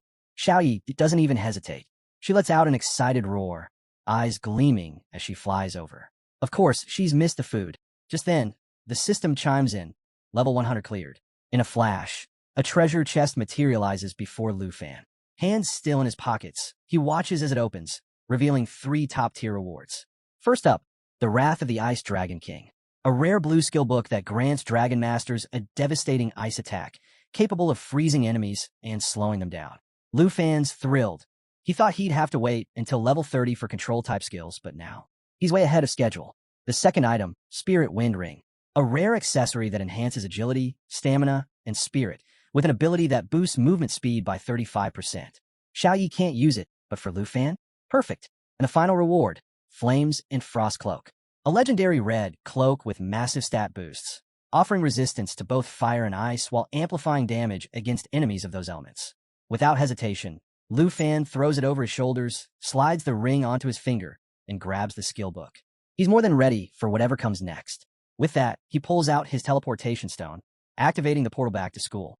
In an instant, he materializes in the surveillance room, where a crowd of stunned teachers and principals stare in silence. Without missing a beat, Lu Fan casually greets them and asks Principal Bai Hong Tu, "So, can I head home now and wait for my results?" The room stays dead, quiet for a moment before Bai Hong Tu steps forward, pride clear in his expression. "Lu Fan, you're the pride of our school." He then makes a bold declaration. Lu Fan's photo will be placed on the Wall of Fame. That's when the first middle school principal chuckles, shaking his head. The Wall of Fame? That's for heroes who died fighting monsters. Are you cursing the kid? Bai Hong Tu fires back instantly. Mind your own business. Lu Fan didn't just break records, he shattered them. His future is limitless. The first middle school principal just laughs, admitting, well, one thing's for sure. This exam just made Lu Fan famous. Then, Qin Shanhai steps forward, his usual carefree attitude replaced with something more serious. Even though he had prepared himself for something extraordinary, he still can't quite believe the level of power Lu Fan displayed. Lu Fan, not one for sentiment, locks eyes with Qin Shanhai and cuts straight to the point. "So, I met all the conditions, right?" His voice drops slightly, edged with amusement. "Does that mean the princess of Taizi Kingdom is done throwing tantrums?" Qin Shanhai closes his eyes, a small smile playing on his lips. He assures Lu Fan that he'll uphold his end of the deal. No need to worry. The teacher should have already received it.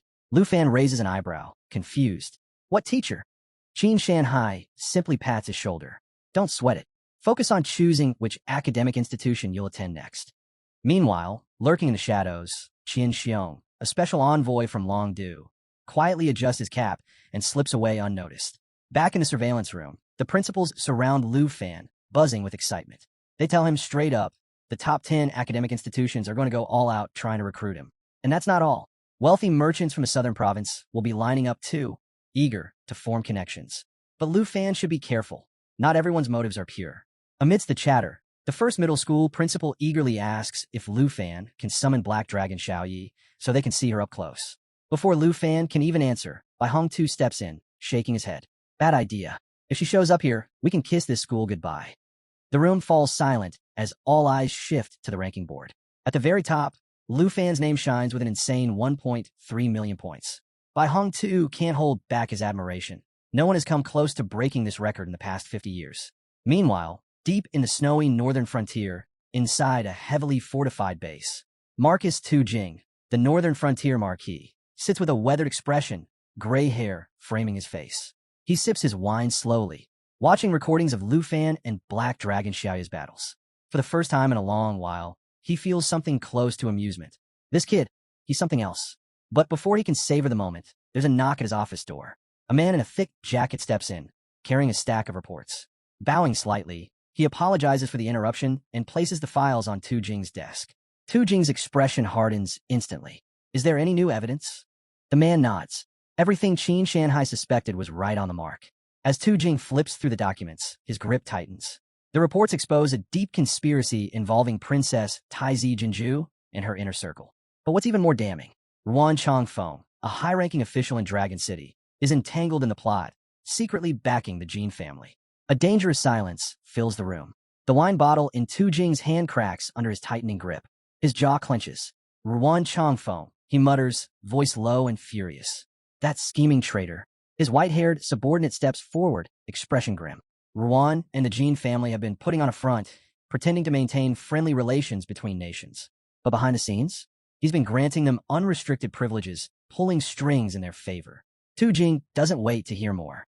With a sharp movement, he slams the bottle down, shattering it into pieces.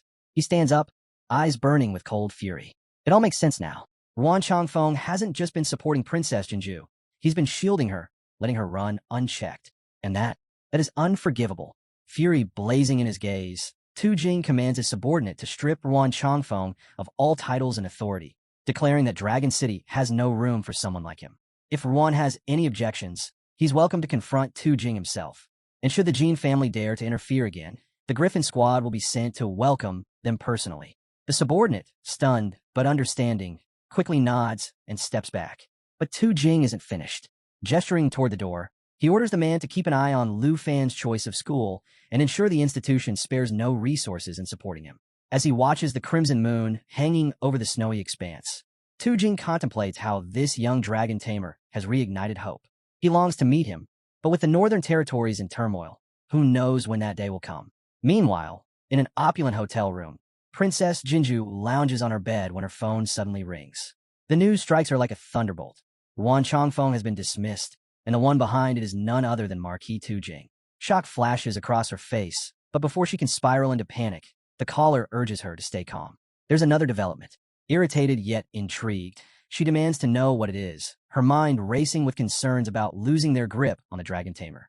The caller reveals that with the major exam results about to be released, they've identified another dragon tamer in Qingzhou City, aside from Lu Fan. Jinju's fury quickly shifts to interest, a cunning smile forming on her lips. This unexpected discovery could change everything. Perhaps this new dragon tamer will be easier to control. Back at the third middle school's trial grounds, Lu Fan bids his farewells and quietly disappears. Moments later, a portal materializes and Hongwu steps through. The system's voice echoes across the arena. Hongwu has successfully cleared the South Province exam, securing 89,500 points and reaching the 72nd floor of the horror level. Bursting with excitement, he's already envisioning a future where top universities scramble to recruit him, prestigious awards fill his hands, and the path to greatness stretches before him. In his mind, he sees the first middle school principal showering him with praise, declaring him the unrivaled champion. He's convinced that all the excitement around him must be because of his incredible score. But reality has other plans. As he eagerly approaches the principal, expecting admiration, he's met with a solemn gaze.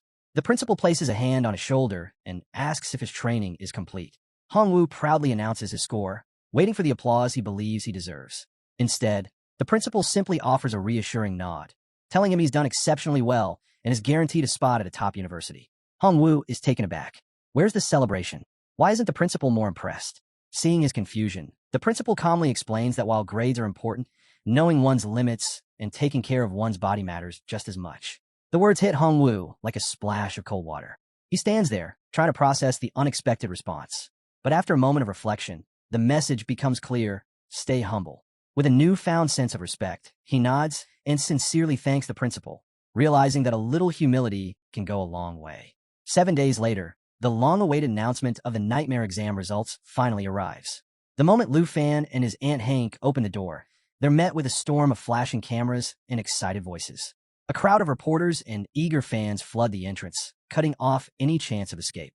Hank's eyes widen in alarm as journalists shove microphones toward them, bombarding Lu Fan with questions. Fans scramble to offer gifts, one even presenting a luxurious box while inviting him to visit their estate. The chaos is overwhelming, with questions about his university plans flying in from every direction. Then, as if the scene wasn't already hectic enough, Mr. Qin Shanhai steps forward, instantly amplifying the excitement. He announces that the official university entrance exam results are about to be released, declaring Lu Fan the top student in the entire South Province. Sensing the need for order, he suggests they move the conversation indoors. Hank, seeing a chance to escape the madness, quickly ushers Lu Fan inside.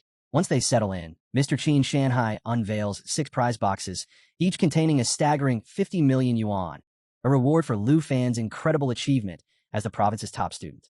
He urges Lu Fan to accept the gift, emphasizing the significance of his success. Lu Fan checks his phone and sees the notification. He's officially secured first place. However, his total score remains classified. Right behind him in second place is Chun Tianzi, an elite contender with 215,628 points. Mr. Qin Shanhai then reveals even more surprises. On top of the prize money, Principal by Hong Tu has personally selected additional rewards. Lu Fan's eyes flicker with curiosity as the first gift is revealed, a skill book titled Roar of the Blue Dragon King. The spell summons a devastating lightning attack that not only paralyzes opponents, but also builds up power for a colossal finishing strike. Immediately, Lu Fan envisions how this technique could combine with Xiaoya's magic, seamlessly shifting from ice to thunder for an even more lethal effect. Next, Mr. Qin Shanhai presents a legendary thunder potion, capable of amplifying lightning abilities and permanently boosting Lu Fan's power attribute by 20. Lu Fan knows this will make his thunder magic even more formidable. The third reward is the Green Wind Armor, a rare and powerful piece of equipment that enhances stamina and strength while deflecting impact damage. Mr. Qin Shanhai explains that each item has been carefully chosen by Principal by Hong Tu, ensuring that Lu Fan is equipped with everything he needs to reach even greater heights. But the surprises don't stop there. The final reward is unveiled, Flash Wing Boots, designed for lightning-fast movement with a 30-second recharge. These boots also come with Flash Wing Leap, allowing the wearer to dash across a 50-meter radius at incredible speed, also with a 30-second cooldown. Lu Fan grips the briefcase containing these game-changing treasures, astonished that such elite abilities are usually reserved for top-tier magicians. Determined not to let this opportunity go to waste, he silently vows to master each item, knowing they'll be crucial for both him and Xiaoyi. As he takes it all in, the system officially confirms his newfound treasures: Dragon King's War Skill, Lightning Flash Wing Boots, Green Wind Armor, and a legendary Thunder Potion. Before he can fully process it, Qinxiu bursts onto the scene, practically glowing with excitement at the sight of him. She comes bearing shocking news. 10 university presidents have arrived in Jianghai City and are waiting at her house, eager to meet Lu Fan personally. Hank watches in stunned silence, still trying to comprehend why Qinxiu is even here. Lu Fan, equally caught off guard, questions the urgency, considering the results were just released. Mr. Qin Shanhai steps in with a knowing smile, explaining that after witnessing Lu Fan's extraordinary performance, the university leaders dropped everything to rush over. He then leans in slightly, lowering his voice as he hints that some footage, seen only by high-ranking officials in the Dragon Capital, must remain classified. Before Lu Fan can ask more, he adds another revelation. The issue with Princess Jinju has been taken care of, and a certain teacher is eager to meet him. Resting a reassuring hand on Lu Fan's shoulder, Mr. Qin Shanhai assures him there's no need to rush. Everything is under control. Just then, Qinxiu steps forward, hesitating slightly before holding out a sleek purple card. She admits that she had intended to thank him before, but Jinju's interference got in the way. Lu Fan's eyes widen as he realizes what she's handing him. Their original deal was for 100,000 dragon coins, but this card is worth a jaw-dropping 10 million. Mr. Qin Shanhai chuckles, pointing out that the card represents the Qin family's immense gratitude. Then, with a teasing glint in his eye, Mr. Qin Shanhai announces that an escort will arrive in the evening to take Lu Fan to Jiangshan Park, where a luxurious villa, awarded to him as the top scorer, awaits. Hank steps closer to Lu Fan, processing this new development, while Qinxiu, flustered by her father's playful tone, quickly tells him to stop joking around. Turning back to Lu Fan, she grabs his hand and reminds him that they have a scheduled meeting with the academy officials. Now, shifting to the Dragon Kingdom, just outside Qingzhou City, a jeep rolls to a stop in a dense forest, and stepping out with her usual air of superiority is Princess Jinju. Her sharp gaze sweeps the surroundings before she demands an update from her subordinate, Cui Hongtai. Without hesitation, he reports on the dragon tamer they've been tracking, Chun Tianji. He's now level 19, and his armored dragon has already reached level 14. Jinju arches an eyebrow, mildly impressed. Dragon tamers always seem to defy expectations, rising through the ranks at an astonishing pace, toppling foes far above their level. The scene shifts to Chun Tianji himself, locked in a fierce battle against a powerful wild beast. The monster lunges with deadly force, but Chun Tianji reacts with lightning reflexes, leaping into the air to evade. The fight is brutal, but with a single devastating strike, he takes the beast down, instantly leveling up to 20. Watching from afar, Jinju crosses her arms, begrudgingly acknowledging his strength. At least he hasn't squandered the dragon egg she entrusted to him. Chun Tianji, ever respectful, thanks her for the opportunity and vows never to bring shame to the royal family's name. But Jinju isn't here to hand out praise. Her tone sharpens as she warns him not to disappoint her like the last failure did. Then, with an air of finality, she declares that from this moment on, Chun Tianji will wield the dragon lance. She scans the group, daring anyone to object. Chui Hongtai instantly responds, "As you wish, Your Excellency." Chun Tianji bows low, his voice filled with gratitude as he accepts the formidable weapon alongside his armored dragon. With this newfound power, he's more determined than ever, his sights set on defeating none other than Lu Fan. Yet, Jinju's mind lingers on Lu Fan. His final score remains classified, but whispers suggest it might surpass 300,000 points. The thought sparks a mix of frustration and intrigue. She clenches her fists, her hatred for him burning stronger. Fixing Chun Tianji with a steely glare, she orders him to burn Lu Fan's name into his mind. He is never to rest until he has crushed him and claimed Black Dragon Xiaoyi. If he succeeds, she promises him a future like no other, elevating him to the highest rank among dragon tamers, second only to her. Chun Tianji, unwavering in his loyalty, bows once more, vowing to meet her expectations. As Jinju turns to leave, she can't resist one last jab. With a smirk, she calls Chun Tianji wiser than Lu Fan, still bitter that Lu Fan foolishly rejected the opportunity she once extended. But there's still unfinished business. Before stepping into the jeep, she issues one final command. Chui Hongtai is to travel to Jianghai City and uncover which university Lu Fan intends to attend. Chui Hongtai nods, ready to obey, but Jinju's voice turns ice cold. "Fail this mission," she warns, "and you're finished." A flicker of tension crosses his face, but he bows and promises swift results. The jeep roars to life, disappearing into the dense forest, leaving behind a heavy silence. And there she is, Jinju, standing motionless, eyes locked on the distant horizon. Her fists tighten as she silently vows that Lu Fan will pay for defying her. Meanwhile, at the Qin family villa, just outside the grand reception hall, Qinxiu fidgets slightly, cheeks tinged pink as she hesitantly asks Lu Fan if he's decided on which academy he'll apply to. But before he can answer, she quickly blurts out that it's really her dad who's curious. Apparently, her father thinks it would be a brilliant idea if the two of them enrolled in the same academy. To look out for each other, of course. Lu Fan, ever composed, nods and remarks that teamwork is essential for academic success. With a small smirk, he even jokes that since they've already fought side by side before, they'd make a great team, especially if they ever ventured into the wilderness.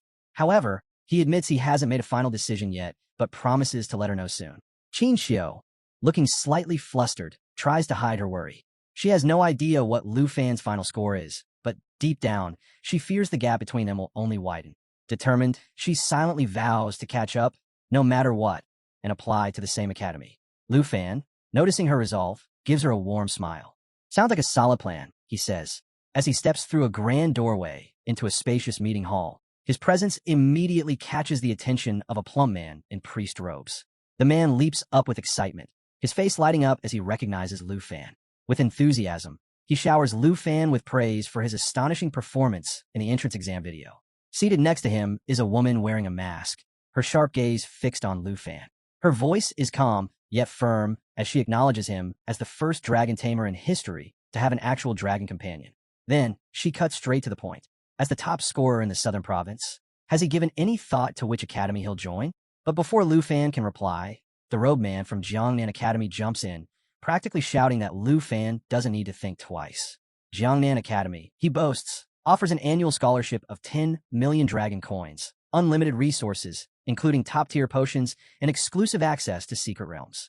The masked woman scoffs, unimpressed. She calls him out for trying to entice the top scorer with petty perks, reminding the room that they're all representatives of the Dragon Kingdom's most elite academies. The robe man turns red with frustration, but refuses to back down. He fires back with an even better offer. Northern Academy will provide 20 million dragon coins per year, along with unrestricted access to a top-secret realm in the Snow Kingdom, reserved solely for Lu Fan. And just like that, the room erupts into chaos. Academy heads start shouting over each other, each one scrambling to one-up the last. One insists that Northern Academy has top-tier resources, but they aren't the only ones. Another guarantees unlimited access to hidden secret realms, promising Lu Fan opportunities beyond imagination. It's an all-out bidding war, and the desperation is real. One after another, they throw in sweeter deals, eager to claim Lu Fan as their own. As the chaos unfolds before him, Lu Fan watches in silent disbelief. He had expected a formal interview, not an all-out bidding war for his enrollment. With each academy throwing out more extravagant offers, he's completely at a loss over which to choose. Then, just as the room is about to descend into another shouting match, Gahan, the head of Dragon Capital Academy, steps forward and drops an absolute bombshell. Calm and composed, he announces that Dragon Capital Academy holds this year's national trial quota, and he's willing to give it to Lu Fan. The entire room freezes. The robe man from Jiangnan Academy spins around, eyes wide with shock. Wait, what? Is that even possible? He blurts out. Lu Fan is just a newcomer. How could he already be in the running for the national trial? It doesn't make sense. The masked woman quickly jumps in, her voice sharp with disbelief. This is ridiculous. Previous candidates went through rigorous selection processes. The trial is already set in motion, and other nations have been preparing for years. Handing the quota to a first year, it's nothing short of madness. Lu Fan, still processing everything, finally speaks up. Wait, what exactly is the national trial? Gahan doesn't hesitate. His tone is firm as he lays it all out. The national trial is a top-secret realm jointly created by 23 countries. Every 3 years, each nation selects one young participant, under the age of 25, to represent them. Because it's meant for rising talents, seasoned national-level experts aren't allowed. It's a high-stakes event watched by the entire world, and those who enter have the chance to claim some of the rarest treasures in existence. The envoy from Northern Academy, now visibly desperate, turns to Lu Fan. This is your chance. If you commit to joining the trial, you'll have 6 months to prepare. You can't pass this up. The Jiangnan Academy representative scowls, accusing Dragon Capital Academy of playing dirty. This is way too much. You're basically bribing him with the entire national trial just to recruit him. But Gahan remains unfazed. With unwavering confidence, he delivers his final pitch. Passing the national trial doesn't just make you a top contender in the Southern Province.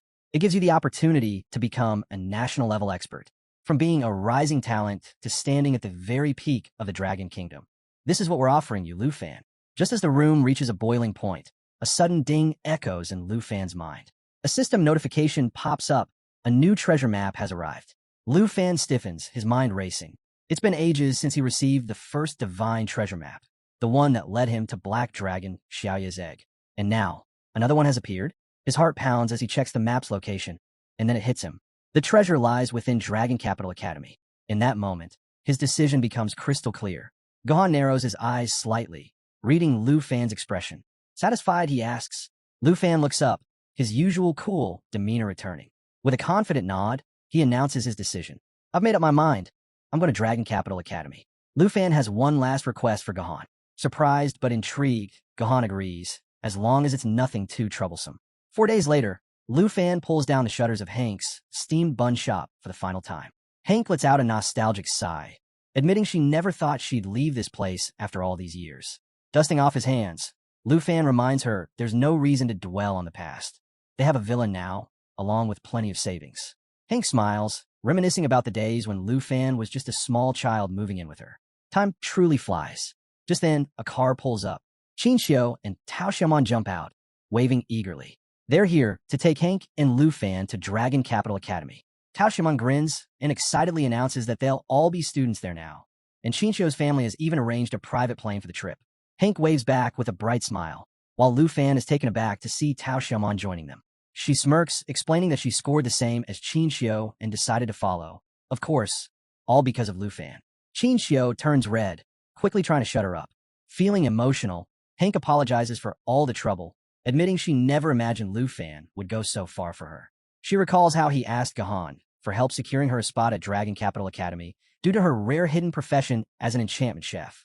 Gahan agreed, but warned that the final decision would be up to the academy once they arrived. Tears well up in Hank's eyes as she hugs Lu Fan, confessing that she once dreamed of attending a prestigious academy, but never thought it would become reality. Lu Fan gently tells her not to cry, while Qin Xiu urges her to hurry. There's a plane to catch. As they drive off, Lu Fan reflects on how much Hank has sacrificed for him. He silently promises to make her proud. This is only the beginning of a brighter future for them both. Before long, they arrive at the bustling Dragon Capital. Hank is in awe, taking in a vibrant city so different from their old neighborhood. Chinchio excitedly points out rare recipes being sold in the marketplace, while Lufan's gaze lands on the towering Dragon Capital Academy in the distance. But before they can soak it all in, a sleek luxury car pulls up. The door swings open, and out steps the arrogant Princess Jinju, with Cui Hongtai holding the door and Chun Tianji standing sharply at attention. Jinju locks eyes with Lu Fan, her annoyance obvious. Lu Fan, just as irritated, wonders why she keeps showing up everywhere and why she can't just leave him alone. As Cui Hongtai recognizes him, Chun Tianji immediately steps forward, ready to confront Lu Fan. But before he can act, Jinju stops him. She reminds Chun that without Ruan Chongfeng's backing, they can't afford to cause trouble and risk being sent back home. Chun Tianji hesitates before reluctantly backing down. Chinchio, curious, recalls her father mentioning that Jinju came to study in the Dragon Kingdom. She wonders aloud if he was referring to Dragon Capital Academy. Tao Xiaomon, sensing the tension, asks what's going on between Lu Fan and Jinju's group, while Hank gently tries to calm Lu Fan down. Just then, Gahan arrives, surprised to find both groups together. She raises an eyebrow and asks if they truly don't know each other, then casually drops a bombshell. Lu Fan and Chun Tianji are both dragon tamers, known as the twin stars of the southern province. Lu Fan's eyes widen. He never imagined that Chun Tianji shared the same rare talent as him. Before he can even process the revelation, Chun Tianji steps forward, his tone laced with contempt. He says he's heard Lu Fan's name plenty of times. Lu Fan, however, is too drained from the long journey to care. Instead, he turns to Gahan and asks if they can finally get some rest. Hank eagerly agrees, urging him to move on before anything else delays them. Gohan steps in, offering to personally show them their accommodations. If anything isn't up to their standards, she assures them she'll arrange adjustments. She also mentions that freshman orientation will be explained in detail tomorrow. Jinju, of course, scoffs and declares that she'll handle everything herself before walking off. Arriving at the dormitory area, Gahan introduces them to the Villa Zone, an exclusive area for top-ranked first-year students. There are 30 villas in total, with rankings based on entrance exam performance determining who gets to stay here. Since Lu Fan placed first, he's assigned Villa number 1. Meanwhile, despite being second in the southern province, Chun Tianji ranks 18th overall, placing him in Villa number 18. As Gohan explains the rankings, Lu Fan silently scoffs at the idea of being considered twin stars with Chun Tianji. In his eyes, it's obvious that Chun chose to submit to Jinju, throwing away his own dignity. Chinchio looks a little dejected as she admits that she and Tao Xiaomon didn't make it into the top 30, meaning they'll be staying in the student dorms instead. Gahan confirms that she'll take them there later, though she notes that the conditions in the villa area are far superior. Hank, always the playful one, latches on a Lu Fan's arm and sweetly asks Gahan if they can all move in with him. Chinchio and Tao Xiaomon immediately flush at the unexpected suggestion.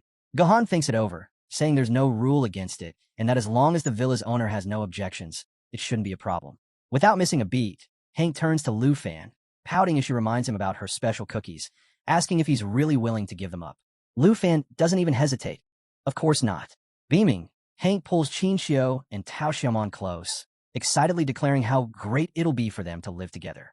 She's already picturing how it'll strengthen their teamwork and make exploring secret realms much easier. And just like that, folks, the moment you've all been waiting for. The harem is officially moving in. Our Giga Chad Lu Fan is making all the right moves, setting the stage for whatever chaos is bound to come next. With a small smile, Lu Fan tells Chinchio and Tao Xiaomon that living together will be much more convenient since the dorms are way too far. If they stayed there, he'd have to trek across half the campus just to see them. Chinchio nods, blushing, while Tao Xiaomon hesitates before saying she'll go along with whatever Chinchio decides. She has to admit, the villas are a serious upgrade from the dorms.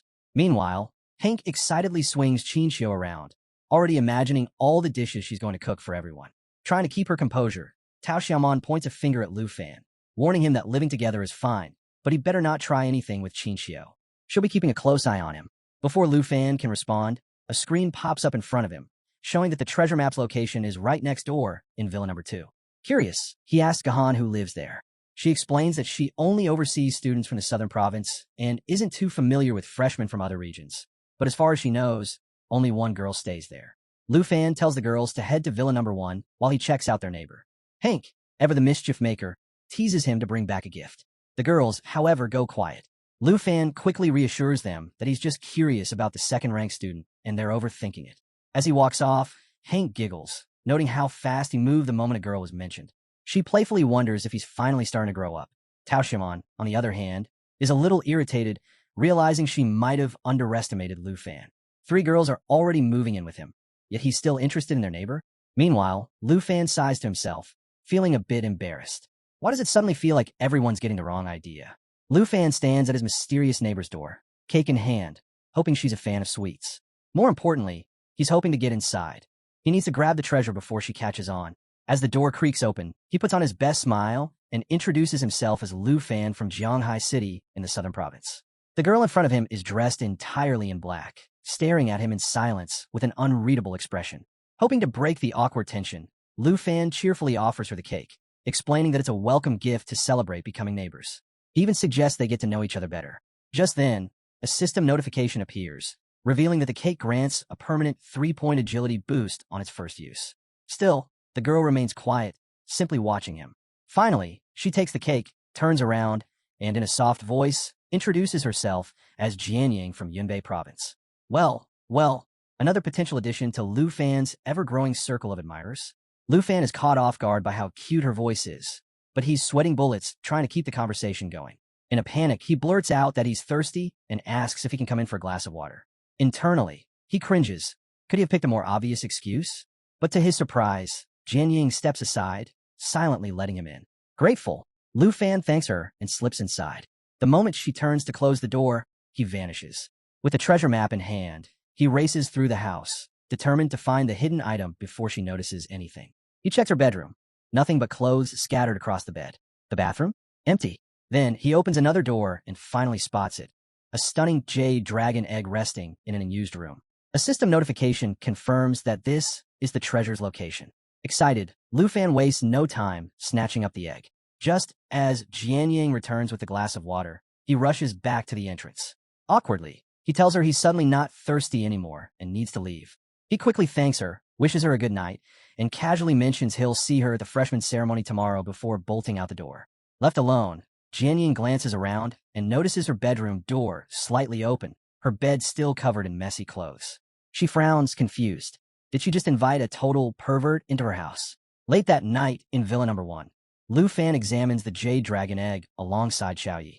As he runs his fingers over its smooth surface, he recalls the moment he first found Xiaoyi's egg. Activating his dragon taming skills, he watches as the egg begins to crack. Moments later, a tiny dragon emerges. A system window immediately pops up, listing its abilities. Life Spring continuously restores the health of all friendly targets. Jade Light removes debuffs and boosts all attributes by 30%, with 3 layers of blessings that block incoming damage. Natural Assimilation allows the dragon to absorb equipment traits. Jade Dragon Bloodline doubles the effects of dragon skills and increases self-healing by 500%. Blood Contract grants Lu Fan a 10% attribute boost. Lu Fan quickly realizes that this isn't a combat dragon. It's a powerful support type. With over 600 spirit points and the bloodline effects doubling everything for both him and Xiaoyi, the buffs are absolutely insane. He does the math and estimates that in battle, Xiaoyi's spirit attribute could skyrocket to nearly 12,000. Meanwhile, Xiaoyi is already happily playing with the newborn dragon. Lu Fan is amazed at the potential. If this little jade dragon absorbs enough equipment traits, it could become ridiculously powerful. But before all that, there's something important to take care of, naming it. Just as he's deep in thought, the tiny dragon suddenly chomps down on Xiaoyi's thigh. Startled, Lu Fan jumps up, trying to separate them before a full-on dragon brawl erupts. Deciding to settle things quickly, he declares the new dragon's name, Xiaofei, officially making it Xiaoyi's little sister. Xiaoyi, clearly unimpressed, tries to intimidate Xiaofei, but Lu Fan steps in, scolding them both before they wake up the entire house. The next morning, Lu Fan, Qin Xiao, and Tao Xiaomon make their way through the lively campus of Dragon Capital Academy, heading toward the freshman enrollment ceremony. Lu Fan notes that life profession students and combat profession students have separate events. Qin Xiao nods, mentioning that their beloved sister Hank has to attend a different ceremony for her profession. As they walk, Tao Xiaomon suddenly turns to Lu Fan with a smirk. So, what was all that noise coming from your room last night? She teases. Lu Fan starts to explain, but before he can get a word out, 2 passing students suddenly freeze in place, eyes widening as they recognize Qin Xiao and Tao Xiaomon. The boys stare in disbelief, whispering among themselves. No way. These girls are total campus belle level. One of them, clearly smitten, starts daydreaming out loud. If I had a girlfriend like that, I'd risk my life in a secret realm for her without hesitation. His friend immediately brings him back to reality. Yeah, right. First of all, there are two of them. Second, they're already walking with some guy. Inside the auditorium, Qin Xiu turns to Tao Xiaomon, reminding her that teacher Gahan said hidden professions have assigned seats up front. Since she can't sit with Qin Xiu, Tao Xiaomon sighs and decides to take a seat in the back. Meanwhile, Lu Fan scans the room and immediately spots a familiar face. Hong Wu, the loudmouthed martial artist from the entrance exam back in Jianghai City. Lu Fan greets him with a calm smile, but that only makes Hong Wu's blood boil. Ever since his principal ridiculed him, telling him to check the rankings and see how massive the gap was between him and Lu Fan, he's been burning with frustration. And now, standing in the same room as his rival, all those emotions come rushing back. At the back, Tao Xiaomon fidgets in her seat, glancing toward the front. She's uneasy about how all the hidden professions are grouped together, but what really worries her is the thought of Lu Fan spending every single day with Qin Xiu. Just then, Lu Fan notices Jian Ying sitting quietly in front of him. Feeling a bit awkward, he greets her. Qin Xiu, caught off guard, asks if he knows her. Lu Fan explains that Jian Ying is their neighbor from Villa Number 2. Surprised, Qin Xiu admits that Jian Ying is not only beautiful, but also incredibly strong, considering she's ranked second overall. Meanwhile, a few students in the back are watching Lu Fan with clear jealousy. Man, Dragon Capital Academy really is something else, one of them mutters. The campus is crawling with absolute beauties. Another chuckles. Doesn't matter. It's not like any of them have anything to do with us. One guy, feeling bold, considers going up to ask for contact info, but before he can make a move, the atmosphere shifts as a tall, well-dressed man steps onto the stage. The man adjusts his glasses and introduces himself. Zhao Shunming, Level 78 Thunder Mage, Vice Principal of Dragon Capital Academy, and a professor in the Combat Academy's Magic Department. He keeps things brief, welcoming the new students before getting straight to the point. Their teachers will be handing out ID cards soon, and he isn't interested in dragging things out with a long speech. As Gohan distributes the cards, Lu Fan receives his and glances at the number displayed. 13,539 points. Zhao Xinming explains that these ID cards serve more than just identification. They also store personal points, which act as the Academy's currency. Students will need points to purchase weapons, potions, and even access secret realms. Their initial balance is determined by their entrance exam performance. Just then, a student abruptly stands up, complaining that the entrance exam difficulty wasn't the same across all provinces. He argues that some students had a much easier time scoring high, making the whole system unfair. Zhao Shunming remains unfazed, calmly addressing the concern. He explains that the Academy adjusts for difficulty using a coefficient system. Since the Southern Province had the hardest trial this year, its scores were divided by the lowest coefficient, 96. Lu Fan furrows his brows, quickly calculating in his head. So this is all I have to work with? Zhao Shunming continues, dropping another bombshell. The points they've received now are only temporary. In just 1 month, the freshman assessment will reevaluate everyone. The top 30 scores will earn a coveted spot in Blue Class, an elite group with access to incredible perks, exclusive secret realms, rare skills, and, most importantly, the right to live in the villa area. A wave of excitement spreads through the students. Some hadn't even heard of Blue Class before enrolling, but now they're fired up. This means they still have a chance to secure a villa for themselves. Lu Fan quickly puts the pieces together. As the current top scorer, he already qualifies for Blue Class, meaning Villa Number 1 is his for now. But if he ever loses that rank, he'll be forced to move out. Just as the weight of that sinks in, Zhao Shunming smirks and reveals the real catch. Being in Blue Class doesn't mean you're safe. Any student in the Academy can challenge a Blue Class member, and if the challenger wins, they take their spot. The worst part? Refusing isn't an option. A massive screen lights up, listing the 30 current Blue Class members. Right at the top, Dragon Tamer, Lu Fan, Southern Province, rank 1. As Lu Fan rises from his seat, the entire room breaks into hushed murmurs. Students whisper among themselves, eyeing him with doubt. Him? No way. He looks like a total simp. But he's ranked first. Does he really have a dragon? Even an Earth Dragon would be crazy strong. Maybe that's how he got such a high score. One student pulls out their device to check the Academy's official forums, only to find nothing on Lu Fan. No videos, no battle records, no breakdown of his performance. With no information available, some students start speculating. Could be a rich kid. Maybe his family pulled some strings. Meanwhile, in the crowd, Chun Tianji turns to Jinju, his expression cold. So, when do you want me to deal with him? Jinju, ever cautious, narrows her eyes. Not yet.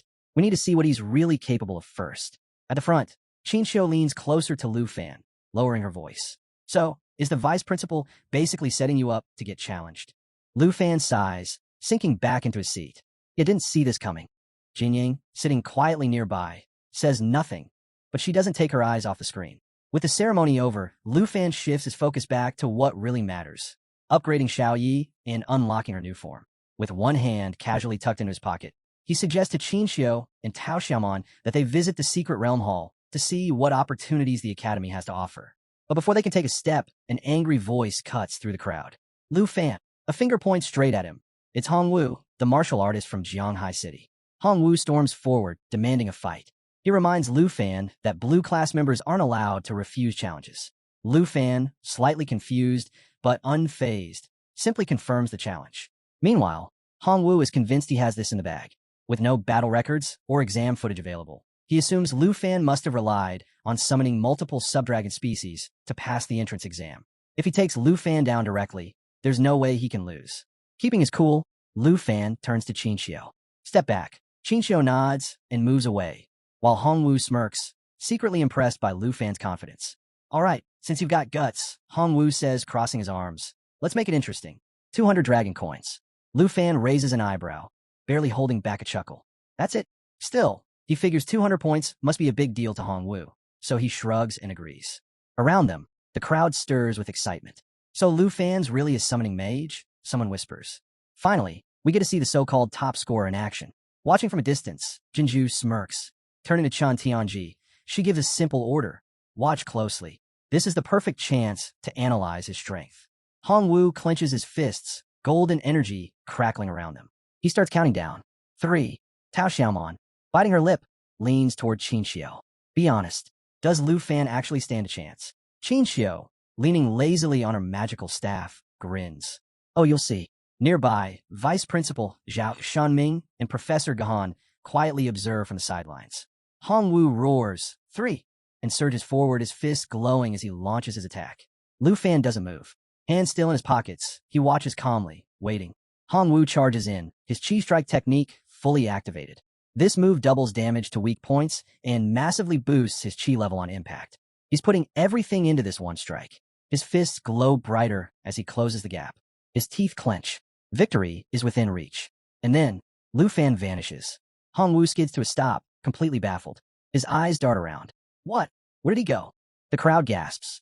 A teleportation skill? But that's something only second-tier mages should be able to do. Hongwu whips around in confusion. How in the world is Lu Fan pulling this off? Before Hongwu can react, Lu Fan appears behind him in an instant. With a calm demeanor, he remarks that Qigong masters are said to excel in both close-quarters combat and range defense. Hongwu spins around, startled and tense, only to see Lu Fan surrounded by a pulsating blue aura. Flashing a confident smirk, Lu Fan raises a hand mockingly, challenging him to prove he's stronger than this. The watching students are left in stunned silence, their eyes wide with disbelief at Lu Fan's overwhelming presence. Fueled by anger, Hongwu lets out a roar and unleashes a relentless flurry of punches with his chi rising wave technique. Each blow sends out rippling shockwaves, growing more destructive with every strike. But Lu Fan moves like a phantom, effortlessly weaving through the attacks, closing the gap between them with ease. Desperation kicks in. Hongwu realizes that if he can prevent Lu Fan from summoning his dragon, he might still stand a chance. But Lu Fan doesn't need a dragon for this fight. Planting his feet firmly, he clenches his fists, ready to counter. Hongwu, refusing to back down, spreads his arms wide and activates his strongest defense, solid as a rock.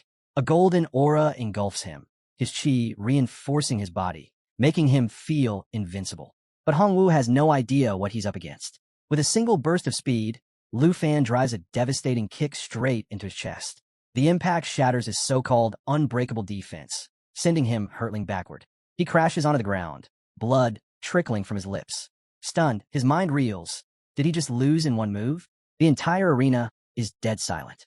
No one can believe what just happened. Lu Fan had taken down one of the Academy's strongest fighters with a single strike. No dragon, no elaborate techniques, just raw power. A brown-haired student wipes his forehead, turning to his blue-haired friend in disbelief. That's it. It's already over. They had expected an intense battle, not a one-kick finish. Another student, pale and shaken, stares at Hongwu's motionless body, wondering if he's seriously injured. Lying on the ground, Hongwoo's body trembles, his eyes shut tight. Lu Fan walks over, reaches into his pocket, and pulls out his ID card. Without hesitation, he places it atop Hongwoo's, casually reminding him that a bet is a bet, and the loser has to accept defeat. Since Hongwoo was the one who issued the challenge, Lu Fan decides to claim the 200 dragon coins. A system window appears, confirming his updated total, 13,739 points. Hongwoo props himself up with one hand, clutching his chest with the other, his eyes locked onto Lu Fan in sheer disbelief. But when his gaze falls on Lu Fan's total points, his shock deepens. A cold sweat breaks out across his face as the realization sinks in. Lu Fan's entrance exam score, boosted by the 96x difficulty multiplier from the southern province, reaches a staggering 1.3 million points. In comparison, Chun Tianji's 210,000 looks insignificant. Overwhelmed, Hongwoo collapses back onto the ground, his once unshakable confidence crumbling to dust. He was a fool to challenge someone so far beyond his reach. As they enter the Grand Hall of Dragon Capital Academy's Secret Realm Center, Qinxiu lingers near the doorway, gripping her magical staff with an excited glint in her eyes. She nods at Lu Fan, informing him that Hank has already arrived. Behind them, Tao Xiaomon trails along, hands clasped behind her back, a growing smile tugging at her lips. The moment Hank steps into the hall, concern flashes across her face. Without hesitation, she rushes to Lu Fan. "Are you hurt? Who challenged you?" she asks anxiously. Lu Fan, still holding his tablet, meets her gaze with a calm smile. "It's nothing," he reassures her. Before Hank can press further, Tao Xiaomon chimes in, cheeks slightly flushed, her fists clenched with excitement. She eagerly recounts how Lu Fan effortlessly sent Hongwoo flying. Qinxiu, amused, teases her, reminding her of the time she had boasted about Lu Fan's strength. She even playfully compares him to Uncle Sun Gu, someone she once thought was unbeatable. Tao Xiaomon's curiosity sparks at the mention. Then how strong is Lu Fan's dragon? She wondered aloud. Qinxiu smirks knowingly. "Xiao Yi is stronger than you can imagine," she replies. As they chat, Lu Fan steps forward, lifting his tablet to grab their attention. The group gathers around as he pulls up the Academy's secret realm interface. "I found a perfect realm for leveling up," he announces. The screen displays the details. With 13,739 points at his disposal, Lu Fan browses the Academy's 49 available secret realms. The one he selects, Poisonous Spiderwood Forest, a level 45 realm notorious for its brutal difficulty. The entry requirements? A minimum of 5 members, and opening the portal would cost 45 points. Lu Fan closed his eyes for a moment, thinking about how he could have been leveling up Black Dragon Xiao Yi already, if not for Hongwoo's unnecessary challenge. Hank stepped forward, concern etched on her face. She reminded him that while she was eager to join them, this realm wasn't just a training ground. It was deadly. Lu Fan met her worried gaze with a confident smile. "Don't worry," he assured her. "I'll make sure everyone stays safe." Tao Xiaomon, still puzzled, pointed out a problem. "We're short one member. We need at least 5 to enter." Lu Fan turned to Qinxiu, his expression serious. "Any ideas?" Qinxiu glanced around, scanning the hall. Her eyes landed on Jianying, sitting nearby, completely focused on her tablet. Without hesitation, she nudged Lu Fan, and the two of them made their way over to her, hoping to recruit her for the team. When they approached, Lu Fan greeted Jianying with a bright smile, but was immediately met with an icy glare. It was clear she hadn't forgotten their awkward first encounter during his dragon egg search. A bead of sweat formed on his forehead as the tension thickened. Jianying's expression remained cold as she shot him a sharp look. "Pervert." The air grew even heavier. Hank, utterly baffled, looked between them, trying to make sense of what she'd just heard. Qinxiu took a cautious step back, her face full of confusion. Meanwhile, Tao Xiaomon planted her hands on her hips and demanded an explanation. "All right, what did you do?" Sensing danger, Lu Fan quickly waved his tablet in protest. "It's a misunderstanding," he insisted, forcing a nervous smile. "I swear I'm not a bad guy. Our first meeting was just really awkward." But he didn't stop there. Keeping his voice steady, he reminded Jianying that she was still looking for a team, and this was the perfect opportunity. "Poisonous Spiderwood Forest is no joke," he reasoned. "We could use someone like you, and you don't have a team yet." Jianying narrowed her eyes, weighing her options. After a long pause, she finally nodded. Lu Fan exhaled in relief. Behind him, Hank clapped her hands together, smiling at how smoothly things had worked out. Lu Fan placed a hand on his hip, flashing a triumphant grin. "So does this count as successful team building?" Qinxiu chuckled and turned to Tao Xiaomon. "Well, against all odds, he actually pulled it off," she admitted. He convinced Yunbei Province's most talented student to join us. Tao Xiaomon, clearly impressed, nodded. Gotta say, he's got a way with words. Jian Ying stood up and strode toward the portal activation area, pulling out her Academy ID card. As she activated the device, a glow surrounded it, and the portal flickered to life. Lu Fan stepped forward, offering to handle it for her.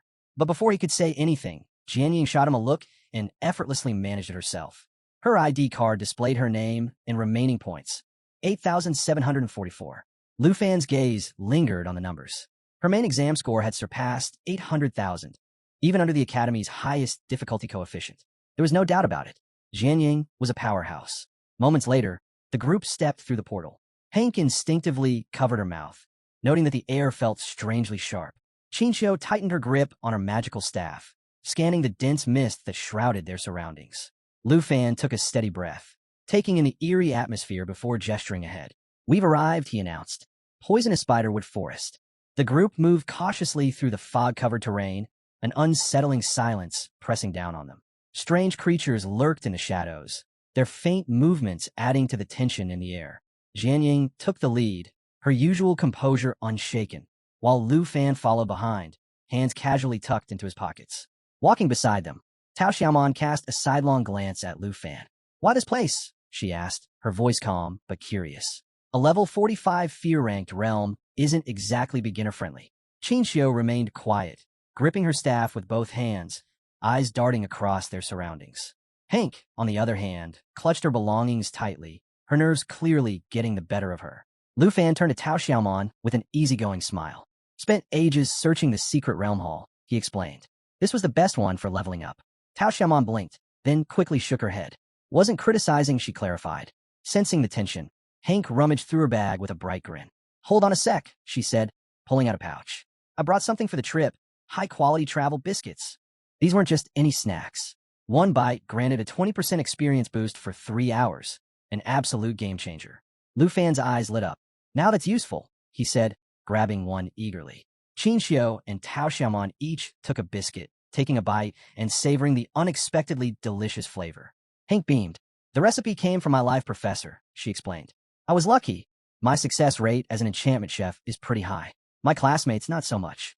As the group enjoyed the biscuits, Hank turned her attention to Jian Ying, holding one out with a friendly smile. Jian Ying looked up, momentarily caught off guard. "Why are you giving this to me?" she asked, eyes narrowing slightly. Her gaze shifted to the biscuits before something clicked. "Wait, the cake Lu Fan gave me before, was it yours too?" Hank nodded enthusiastically.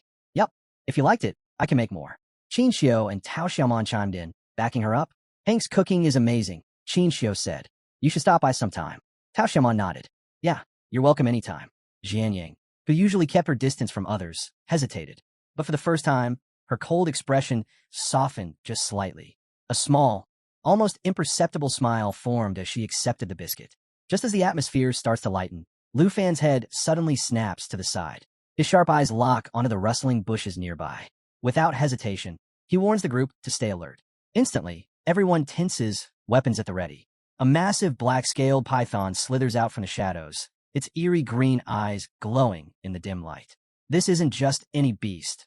It's a level 40 monster with terrifying abilities and a hefty 91,200 experience points to its name. Before anyone can react, Tao Xiaomon's instincts take over. She charges forward, sword in hand, ready to strike. Hank, still holding her bag of biscuits, quickly shoves them away, realizing this just became a life-or-death situation. "Wait," Qinxiu calls out, trying to stop Tao Xiaomon. "These monsters are all level 40 or higher. We can't take them lightly." Hank's face goes pale. "If I had the right ingredients, I could cook something to boost our resistances," she stammers. But before she can finish, Lu Fan shakes his head with a calm smile. "No need," he says. Extending his hand, he gathers a glowing sphere of magical energy. His teammates watch, puzzled, wondering what he's about to do. Jian Ying, observing closely, quickly realizes Lu Fan is summoning his dragon. A moment later, a small yet regal-looking dragon materializes in front of them. Tao Xiaomon blinks. "Wait, this is a dragon?" she asks, doubtful. The tiny creature climbs on a Lu Fan's head, making itself comfortable. Lu Fan sighs. "Xiaofei, get down." Qinxiu, still stunned, immediately notices something. "That's not Black Dragon Xiaoyi," she murmurs. "It's a different dragon." Hank, equally shocked, leans forward. "Where did this one come from?" she asks. "I've never seen it before." Jian Ying stays silent, her sharp gaze locked onto Xiao Fei. Meanwhile, the python coils its massive body, preparing to strike. Seeing the impending danger, Tao Xiaomon readies herself for impact. But before the python's tail can land its devastating blow, Lu Fan gives the command. Xiao Fei, activate Emerald Light. The dragon's gemstone flares with a brilliant green glow. Just as the python's tail whips toward Tao Xiaomon, a shimmering shield manifests before her. The force of the impact sends her flying backward, but the barrier absorbs the damage completely. Qinxiu rushes to her side, staff glowing as she prepares to heal. She notices 3 delicate leaves hovering above Tao Xiaomon, but one fades away upon impact. A system notification confirms it. Jade Dragon Xiao Fei's Emerald Light has activated. 3 layers of Emerald Blessing granted. Shields damage, removes debuffs, and boosts attributes by 30%. Sitting up, Tao Xiaomon processes what just happened. That attack should have crushed her, but thanks to Xiao Fei, she's unharmed. Lu Fan flashes her a reassuring smile. As long as Xiao Fei is here, you don't have to worry about debuffs or injuries. Qinxiu, finishing the healing spell, is in awe. This isn't just a support dragon, she murmurs. It's even stronger than a second-level priest. Tao Xiaomon, still seated, glances up at Xiao Fei, realization dawning. Even a small dragon like this is capable of shielding against lethal attacks and enhancing their abilities. The sheer power of dragons is undeniable, but there's no time to dwell on it. The black-scaled python inches closer, jaws unhinging, venom dripping from its fangs. Hank gasps, voice trembling as she shouts a desperate warning. It's coming. Lu Fan swiftly unsheathed his dagger, eyes locked onto the serpent, ready to strike. But before he could make his move, a streak of red light tore through the thick fog, an energy arrow flying straight for the snake. He froze in surprise as the shot landed perfectly, piercing through the creature's open mouth and taking it down in an instant. Jianying lowered her weapon, stepping forward with her usual calm demeanor. The group remained silent, still processing what had just happened. Without missing a beat, she introduced her combat class, Swordmaster, and revealed her weapon, Bloodbreaker, an epic quality sword exclusive to her class.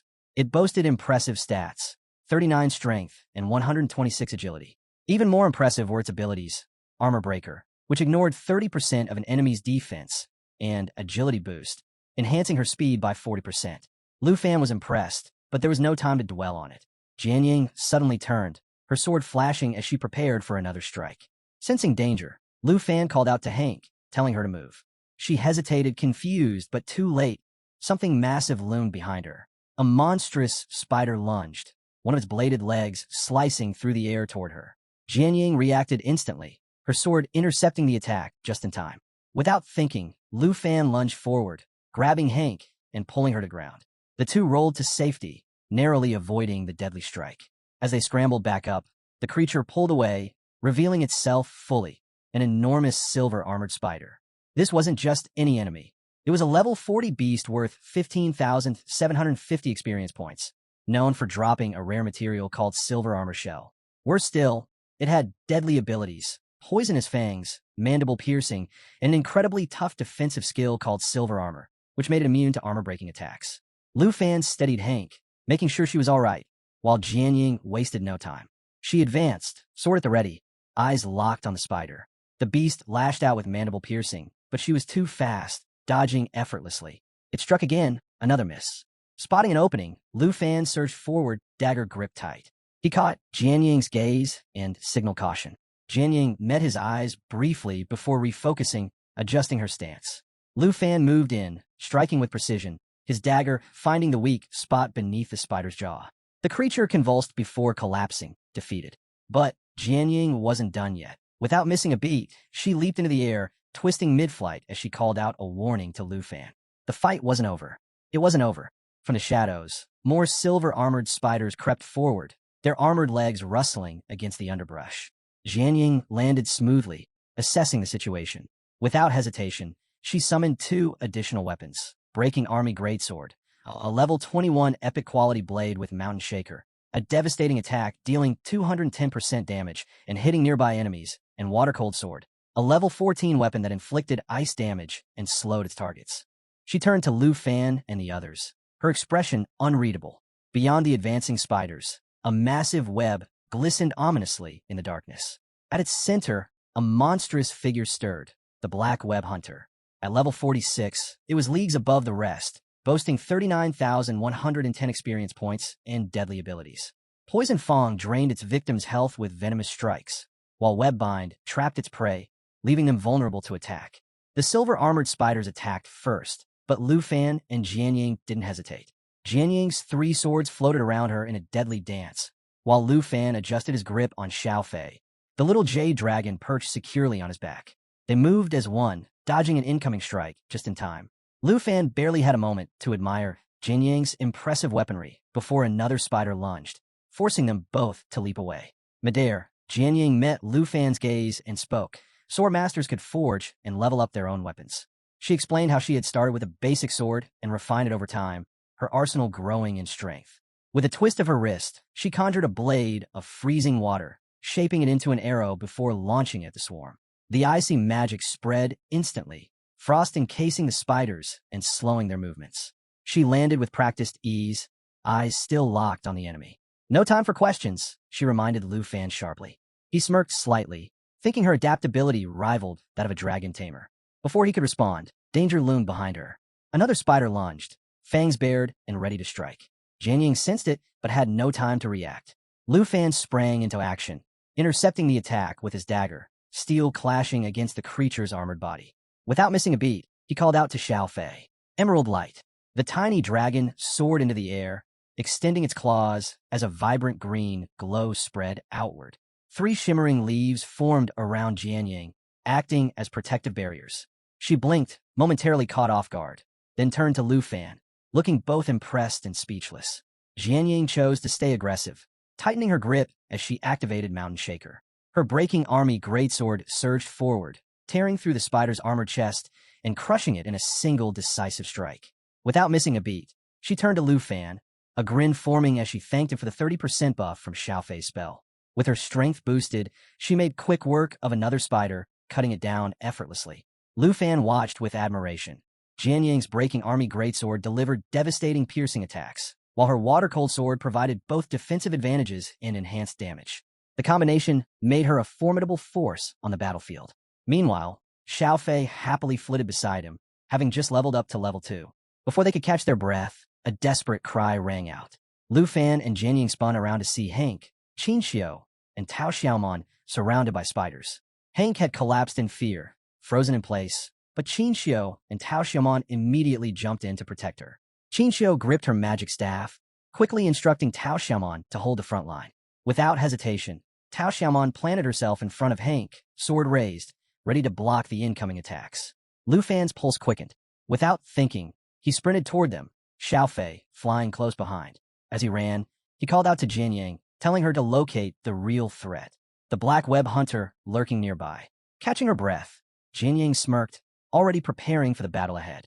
The spiders lunged, but Tao Xiaomon didn't waver. She held her ground, shielding Hank, while Qin Xiao's staff began to glow, magic swirling around her as she readied her spells. Above them, Xiao Fei soared into position, extending its tiny claws and casting emerald light. A soft green glow surrounded Hank, 3 protective leaves forming around her.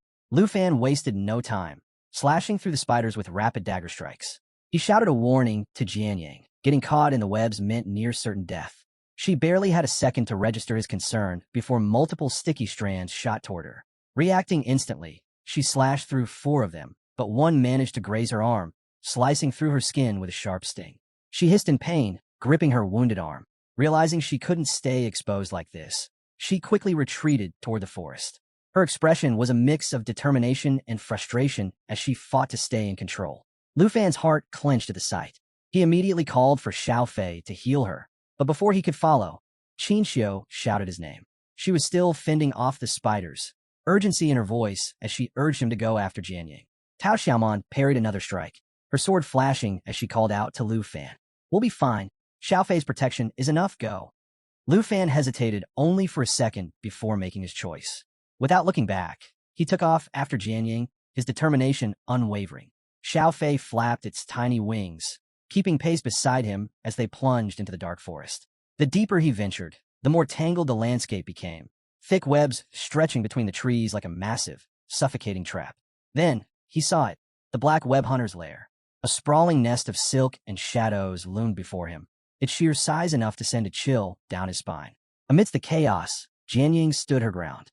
One of her swords was trapped in the sticky threads, while she held another tightly, her body marked with fresh cuts. Despite her injuries, her stance remained unshaken, her eyes burning with sheer willpower. Lu Fan's pulse quickened. Without hesitation, he called out to Xiao Fei. "Emerald light now." The little dragon responded instantly, summoning 3 glowing leaves that hovered protectively above Jianying. She glanced at him, her expression tense with frustration. Though she appreciated the support, she wasn't about to admit she needed help. "I can handle this," she muttered. But before she could react, the black web hunter struck. A thick, silken thread shot toward her, web bind, its most dangerous ability. Jianying's breath caught. If she got caught in that, escape would be nearly impossible. Lu Fan didn't think he moved. In a flash, he was at her side. "Stay sharp," he urged, stepping in front of her as his arm began to change. His dragon claw ability activated, his hand morphing into a massive, scaled weapon. Jianying's eyes widened in shock, taken aback by the raw power radiating from him. Lu Fan didn't hesitate. Raising his transformed arm, he braced himself before swinging down with a crushing force. The impact was devastating. Several of the spider's legs were severed in one clean strike. At the same time, Jianying's sword broke free from the webbing, clattering to the ground. For a moment, she could only stare. This wasn't the same guy she had assumed was just a simple dragon tamer. His power, it was nearly on par with her mountain shaker ability. Shaking off her surprise, Jianying reached for her weapon, a soft glow emanating from its blade as she activated mountain shaker once more. Lu Fan met her gaze and nodded. This was their chance. Dagger in hand, he activated Whisper of Wind, boosting his agility. With a silent signal, they moved as one. Lu Fan dashed forward, speed and precision guiding his strikes, while Jianying followed, right behind him, her full strength unleashed. Lu Fan unleashed Dragon Fang Strike, channeling the power of dragon breath through his weapon. His attack landed with crushing force, just as Jianying's mountain shaker sent shockwaves through the battlefield, spreading damage to everything nearby. Their combined assault was unstoppable. Within moments, the black web hunter was cleaved clean in half. Jianying's blood breaker pulsed with energy, enhancing her strength and agility even further. Catching her breath, she glanced at Lu Fan, a faint warmth creeping into her cheeks. Despite the intensity of the battle, she felt strangely at ease. A system notification appeared before them. Jade Dragon Xiaofei had reached level 3. The tiny creature, buzzing with energy, tugged excitedly at Lu Fan's arm. He chuckled, glancing at his eager companion. Things are going well. With each fight, Xiaofei was getting stronger. At this rate, it might even reach level 5 before they cleared the secret realm. Jianying approached him, her expression thoughtful. She admitted that, for the first time in a long while, she had felt vulnerable in battle. Yet, she was grateful for the support. Lu Fan turned toward her, ready to respond, but before he could, the rest of their team arrived. Qin Xiu, holding her staff high, proudly declared their victory over the silver-armored spiders. Flushing slightly, she added that they had successfully protected everyone. Hank, now beaming, excitedly announced that she had leveled up. Lu Fan looked back at Jianying and praised her strength. She blinked in surprise, unsure how to respond. Before she could say anything, Lu Fan added, "No matter how strong you are, a team should always have each other's backs." His words lingered for a moment, and Jianying found herself looking at him with newfound admiration. Meanwhile, Xiaofei perched on Lu Fan's head, surveying the group. Hank stepped forward, tilting her head. "Why didn't you use emerald light on yourself?" she asked. Lu Fan smirked, placing a hand on his waist. "Didn't need it," he replied casually. Tao Xiaomon scoffed, crossing her arms. "You should use it on everyone, not just your favorites," she teased. Amused, Lu Fan gave Xiaofei the command. The little dragon's gemstone pulsed, and a radiant wave of healing energy washed over the team. Qin Xiu stretched, feeling instantly refreshed. Tao Xiaomon placed a hand on her stomach, sighing dramatically. "I'll look at you, Lu Fan. Your whole head is glowing green now." Lu Fan laughed. "All right, next time, Xiaofei skips you." The group burst into laughter, and even Jianying, who rarely smiled, found herself chuckling.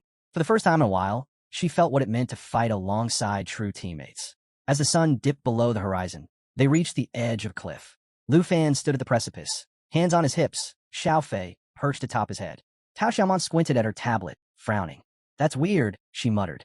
"The map just stops here?" She turned to Lu Fan, confused, but before he could answer, Qin Xiu stepped forward and looked down. Her face paled. At the base of the cliff, an endless swarm of spiders writhed below, and in the center of them all, waiting in the darkness, was the final boss of the secret realm. As Lu Fan and Qin Xiu stood at the cliff's edge, the lingering poisonous mist gradually cleared, revealing the nightmarish sight below. A vast web stretched across the chasm, teeming with countless spiders skittering in restless waves. And at the very center of that web sat the true terror of this secret realm, the screeching spider mother. Lu Fan's gaze locked onto the status window, hovering above the monstrous queen. This wasn't just a high-level opponent. It was a commander, with abilities like regenerative feeding, which allowed it to heal by consuming its minions, and collective fury, which empowered its swarm when enraged. This battle wouldn't be won through brute force alone.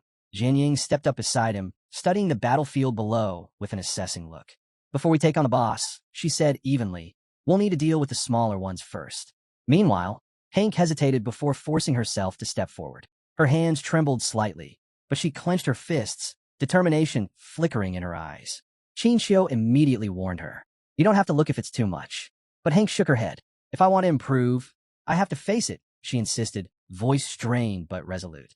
Tao Xiaomon arched a brow at her. Even battle-hardened pros wouldn't want to stare at that, she muttered, eyeing the grotesque, writhing mass of spiders below.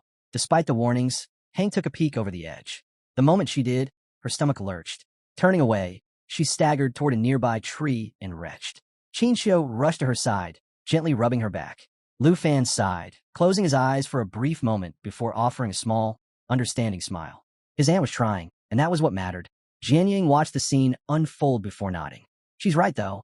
We need to clear the small ones first. Tao Xiaomon activated her tablet, scrolling through battle strategies left by other teams. Her expression darkened as she read aloud. Typical clearing time? For days.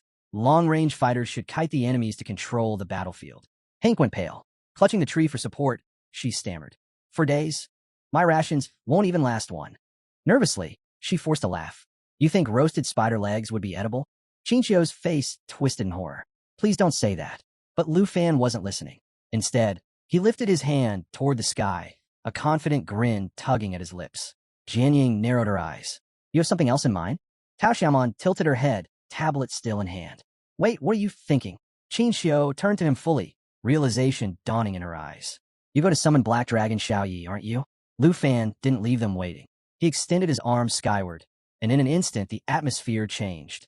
Heat rippled through the air as flames burst forth around them. A thunderous roar echoed across the cliffside, shaking the very ground beneath their feet. Then, with a mighty sweep of her wings, Xiaoyi emerged in her destruction dragon form. Her massive, flame-wreathed body loomed over them, horns curling like darkened obsidian, eyes burning with untamed power. The sheer force of her presence sent waves of heat rolling through the team. Tao Xiaomon inhaled sharply, stunned. That's insane. The colossal dragon flapped her fiery wings, illuminating the night with an ominous glow. Below them, the screeching spider mother twitched, as if sensing the shift in power. Lu Fan's smile deepened. They weren't going to play this battle by the book. The screeching spider mother wasted no time. With a piercing shriek, it commanded its swarm into action. The smaller spider's eyes flashed ominously as they launched a barrage of sticky webs toward Xiaoyi. But Lu Fan wasn't worried. His grin remained steady as he gave his dragon a simple order. Burn them all. With a powerful beat of her wings, Xiaoyi dove into the fray. The scorching wind from her descent incinerated the incoming webs before they could even reach her. Fire erupted across the battlefield, consuming the tangled forest below and turning the web-laden terrain into an inferno. She soared across the sky, her massive wings spreading destruction with every pass. The very ground beneath her smoldered, leaving only ash and embers in her wake. Hank clung to Lu Fan's arm, her breath caught in her throat.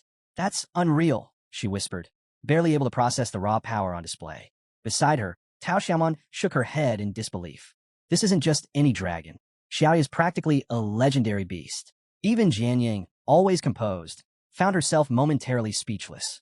But Lu Fan wasn't done yet. He turned to Xiao Fei, eyes gleaming.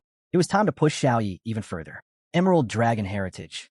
At his command, Xiao Fei soared higher, its gem pulsating with radiant green energy. The moment the ability activated, a surge of power coursed through Xiaoyi. All effects for dragons and those with dragon ancestry doubled. And Lu Fan wasn't stopping there. Dragon's inspiration. A brilliant glow surrounded Xiaoyi as all her attributes and attack power surged by 30%. Then, she roared. The entire forest trembled under the force of her cry. Flames erupted around her, engulfing anything in her vicinity.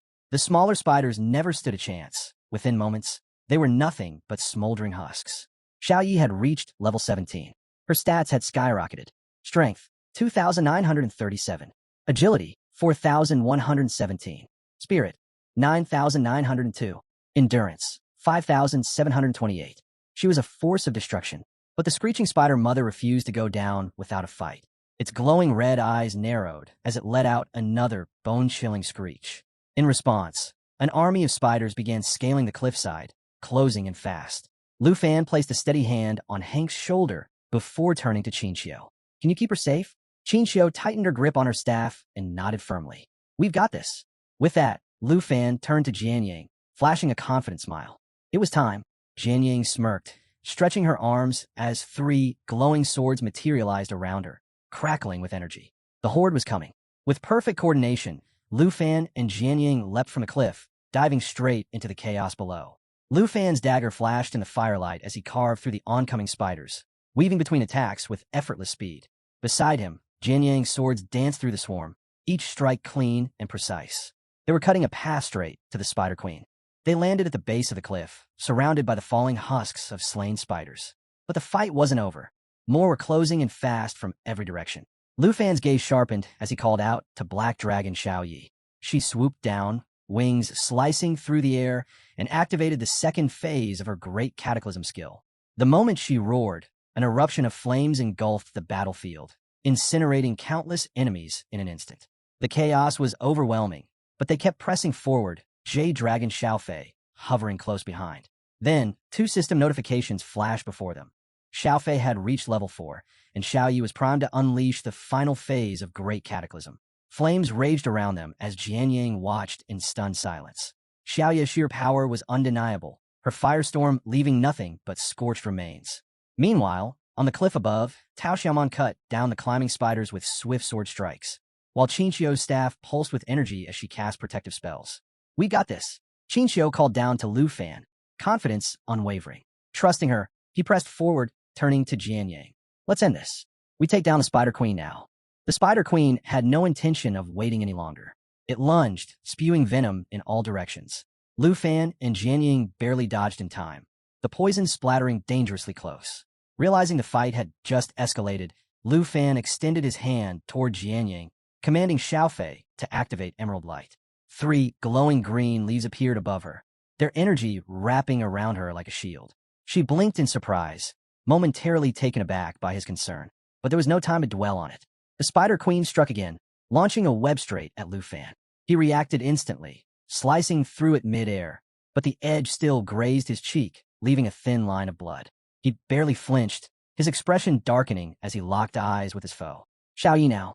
Black Dragon Xiao Yi let out a fierce roar and triggered burning of all things. 4 raging fire tornadoes tore through the battlefield, reducing everything in their path to ash. Jianying could only watch in awe. Xiao Yi's strength was beyond anything she had imagined. This wasn't just destruction, it was devastation on a scale that could wipe out entire cities. With most of the smaller spiders obliterated, Xiao Yi remained in the sky, raining fire upon anything that still moved. Jianying was struck by how effortlessly she dominated the battle. Then, more system notifications appeared. Xiaofei had reached level 5 and unlocked a new skill, Emerald Blessing. This ability allowed her to amplify the next 3 attacks of any ally she chose. The battle was shifting in their favor. It was time to strike the final blow. Lu Fan's eyes darted to Jade Dragon Xiaofei, his confusion deepening as the gem on her body pulsed with a blinding light. Something was happening, something big. The glow intensified until Xiaofei suddenly began to rise into the air. Before their very eyes, her form started to shift. Wings unfurled, her tail extended, and her small frame transformed into that of a green-haired girl. Lu Fan instinctively raised a hand to shield his eyes, wondering if this was a metamorphosis like Black Dragon Xiaoyi's. When the light finally faded, he lowered his hand, and what he saw left him speechless. Xiaofei had evolved, her presence radiating newfound strength. His team had just powered up in the best possible way. Not 1, but 2 legendary dragons now stood at his side. As the battle raged on, the situation was growing more intense by the second. Hovering above them, Xiaofei brought her hands together, a deep green energy surging between her palms. Lu Fan watched her closely, torn between curiosity and anticipation, while Jianying was equally bewildered. Then, without warning, the ground beneath them trembled violently. From the shadows, a massive claw shot forward, aiming straight for Jianyang. But their reflexes were razor-sharp. In a split second, they dodged, narrowly avoiding the attack. Jianyang landed gracefully, 3 glowing emeralds now swirling above her. She stared at them, trying to make sense of their sudden appearance. This was it, Jade Dragon Xiaofei's new ability, Jade Blessing. The skill imbued its target with 3 layers of Jade Dragon aura, amplifying the power of their next 3 strikes.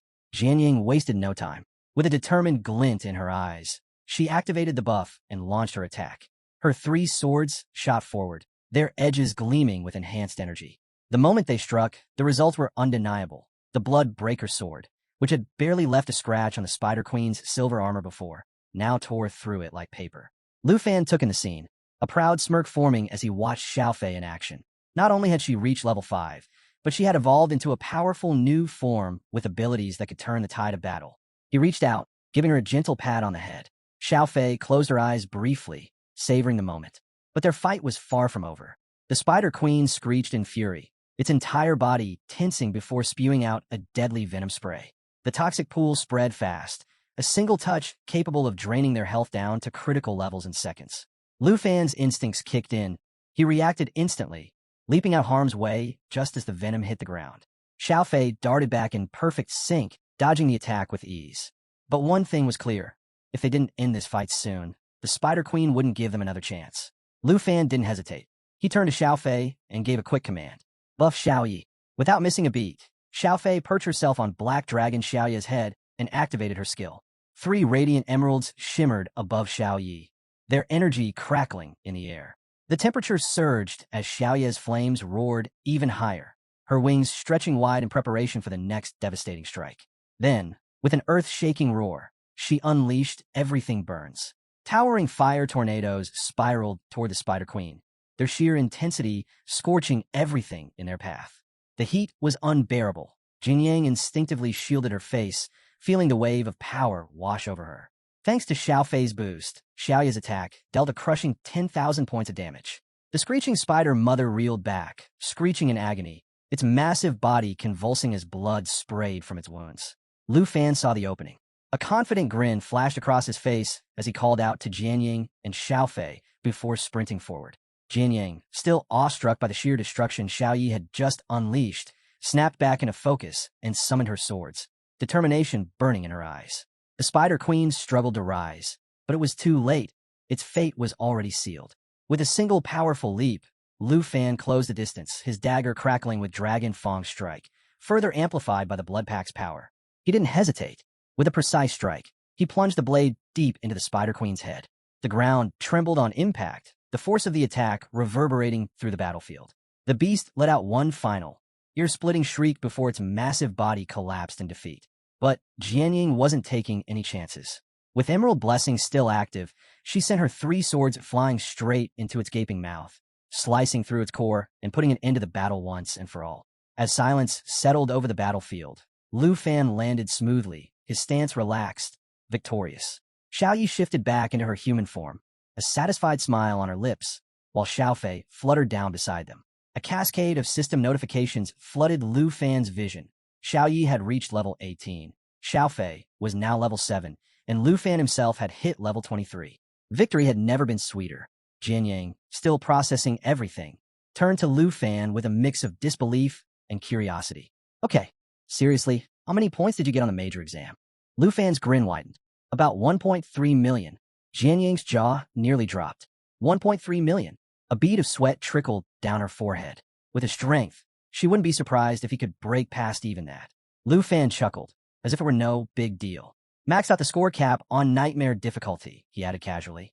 Then, with a carefree smile, he turned away, because for him, this was only the beginning. With the battle finally behind them, Lu Fan and his team wrapped up their adventure in the forest of venomous spiders. As they made their way back toward the cliffside, Lu Fan signaled for Qinxiu and Tao Xiaoman to bring Hank over. Just as everyone regrouped, Jade Dragon Xiaofei floated up to Lu Fan, closed her eyes, and wrapped him in an affectionate embrace. But Black Dragon Xiaoyi wasn't about to let that slide. Her expression darkened as she clenched her fists, then stormed over and yanked Xiaofei away, glaring daggers at her. Lu Fan just stood there, completely dumbfounded, wondering what had just happened. Meanwhile, Jianyang silently observed the interaction, once again reminded of the sheer skill gap between her and Lu Fan. But let's not forget the real prize here. Rewards.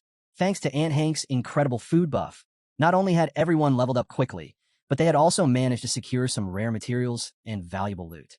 As the fallen Spider Queen vanished, a shimmering treasure chest appeared in its place. Without missing a beat, Tao Xiaoman dashed forward to unlock it, her excitement evident as if she had just hit the ultimate jackpot. Qin Xiu, watching from the sidelines, felt a slight pang of jealousy as she noticed Xiao Yi and Xiao Fei clinging to Lu Fan. Even Jian Yang, who usually kept her distance, was slowly becoming part of the group dynamic. With their adventure complete, they finally made their way back to the academy. As they walked, Qin Xiu glanced at Jian Yang, smiling warmly. "Hey, do you mind sharing your contact info?" she asked. But Jian Yang, ever the enigma, simply replied, "I don't use a phone." Tao Xiaoman, grinning, jumped in. "No worries. If we need you for another secret realm raid, we'll just drop by." And what better way to celebrate their successful mission than with a feast? Back at Lu Fan's mansion, Aunt Hank prepared a legendary dinner, with 2 extra stamina-boosting dishes for good measure. The team gathered around the table, ready to dig in. At one point, Jian Yang, eating nothing but plain rice, glanced up and casually asked, "So, do you girls really live with a pervert?" Lu Fan nearly choked. "That was a complete misunderstanding," he protested, waving his hands. Qin Xiu and Tao Xiaoman just giggled, clearly enjoying his flustered reaction. Meanwhile, Xiao Yi lay sprawled on the floor, completely stuffed, while Xiao Fei snoozed contentedly nearby. Tonight, Aunt Hank had truly outdone herself. In the days that followed, Lu Fan quickly settled into life at Dragon Academy. He frequently returned to the poisonous spider forest to grind for experience, steadily growing stronger. By then, Jade Dragon Xiao Fei had reached level 13, and Lu Fan himself had climbed to level 24. Between studying combat theory and intense training, his team was preparing for whatever came next. Because this was just the beginning.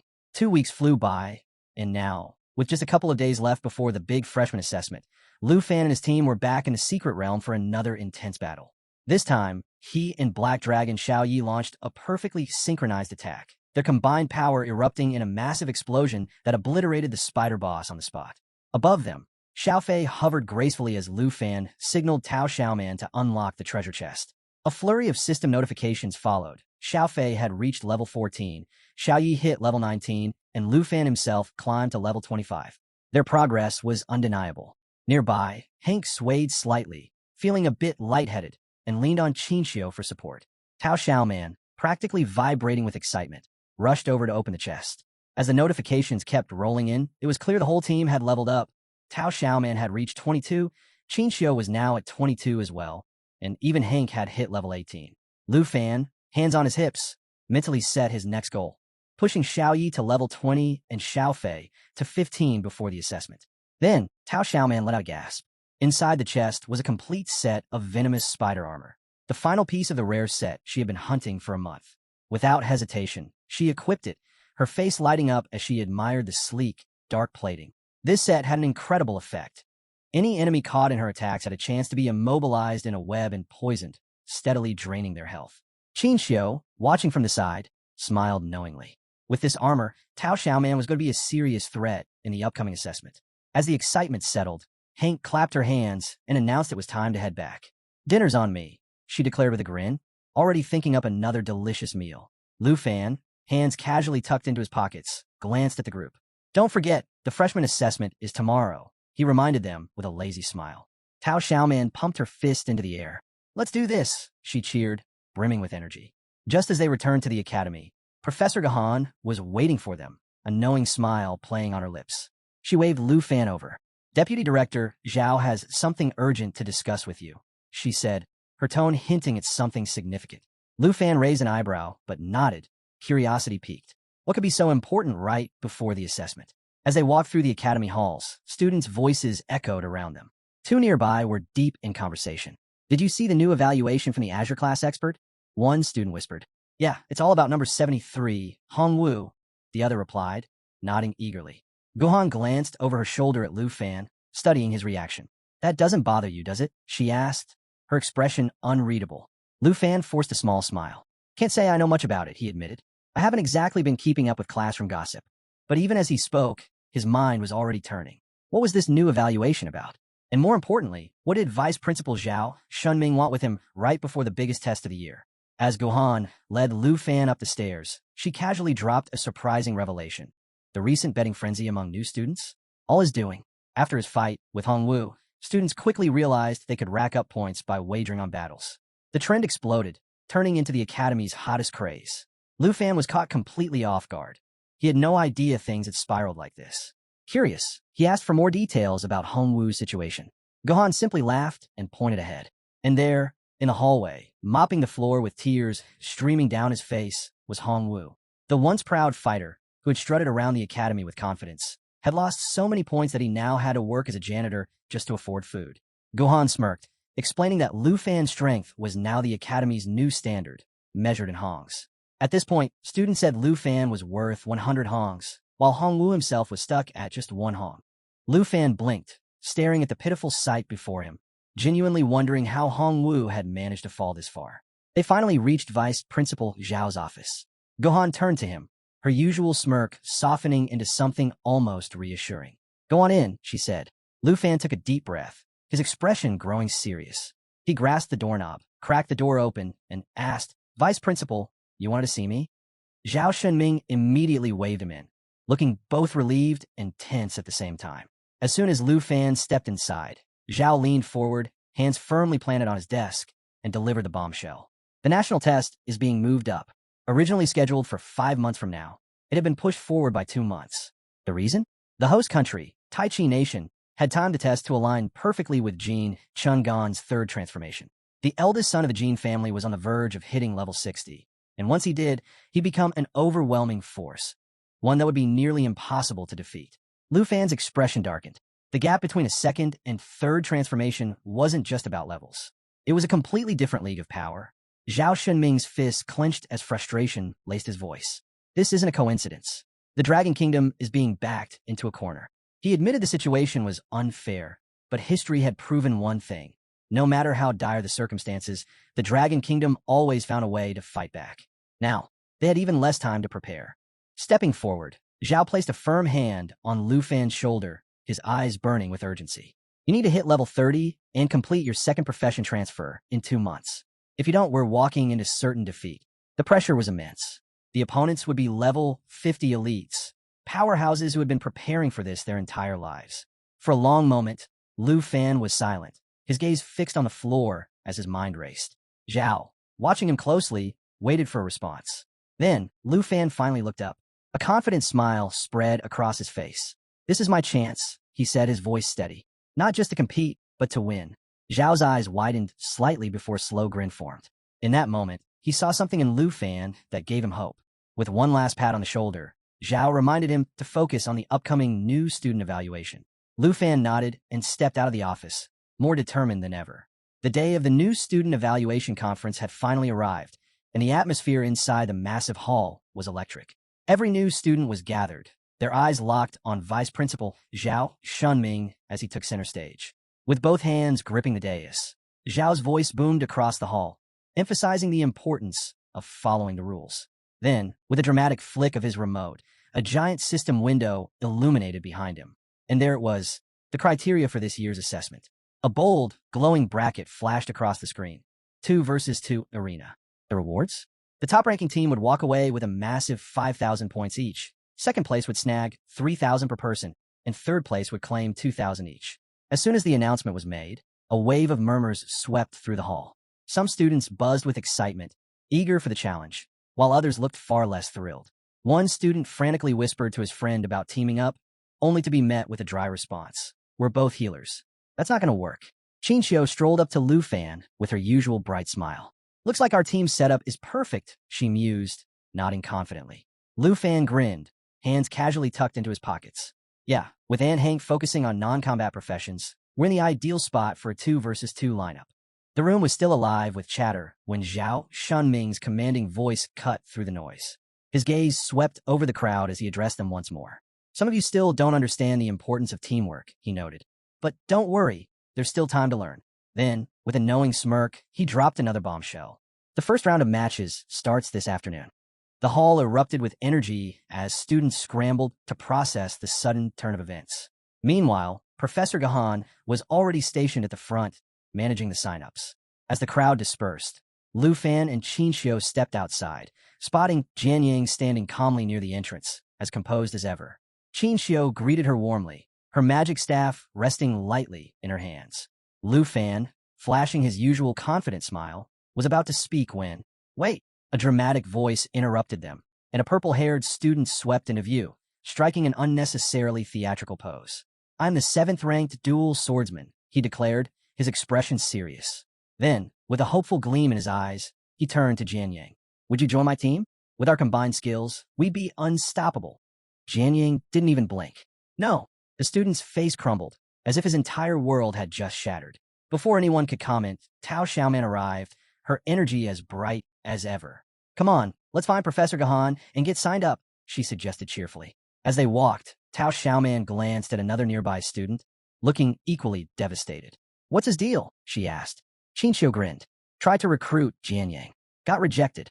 Lu Fan chuckled before making his decision. "I'll team up with Qin Xiu, and Jian Yang can partner with Tao Xiaoman." But Qin Xiu had other ideas. She gave him a pointed look and smirked. "No way. You should partner with Jian Yang. We need our strongest players at the top of the rankings." Lu Fan paused, then glanced at Jian Yang. She met his gaze, completely unbothered. Well, looks like the matchups were set, and with the first battles just hours away, it was time to prove who truly deserved the top spot. The arena was alive with energy as the next day's battles kicked off. In one corner, Chun Tianji, a fellow dragon tamer, was making waves with his subdragon. With a powerful sweep of its tail, his opponent was sent flying. Seizing the moment, Chun Tianji darted forward, his dagger gleaming as he unleashed a flurry of precise strikes, securing his 28th consecutive win.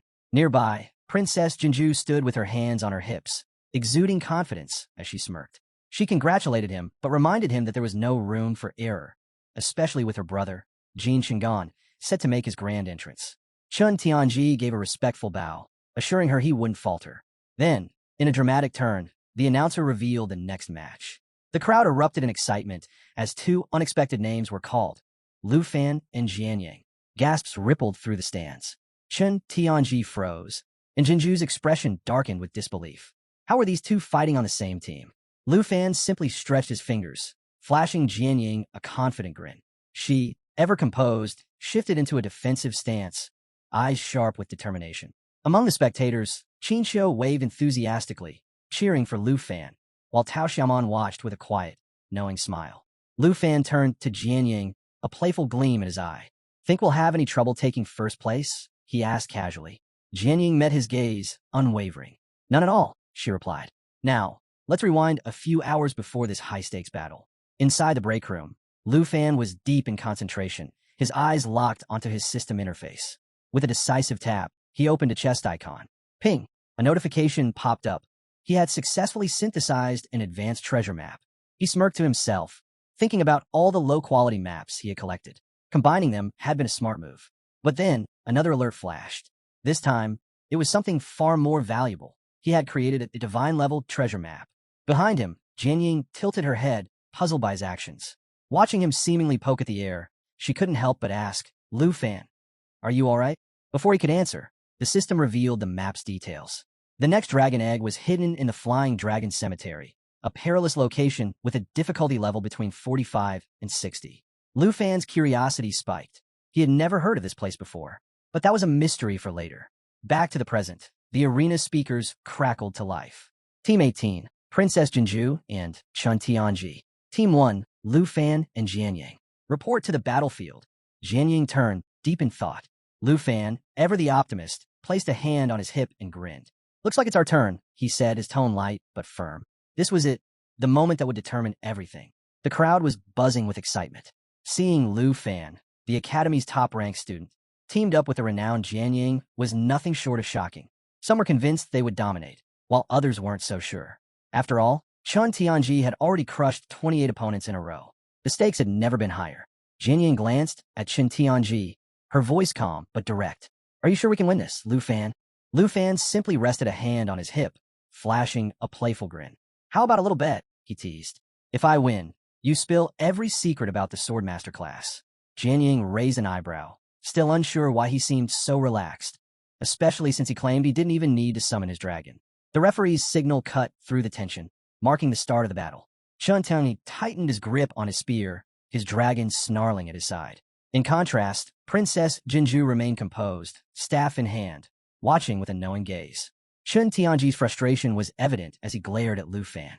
"I won't let you overshadow me again," he growled. "There's only room for one dragon tamer." With that, he charged, spear flashing as he lunged straight for Lu Fan. But the moment his weapon struck, it hit nothing but air. Lu Fan had vanished. Chun Tianji's breath hitched, his eyes scanning wildly.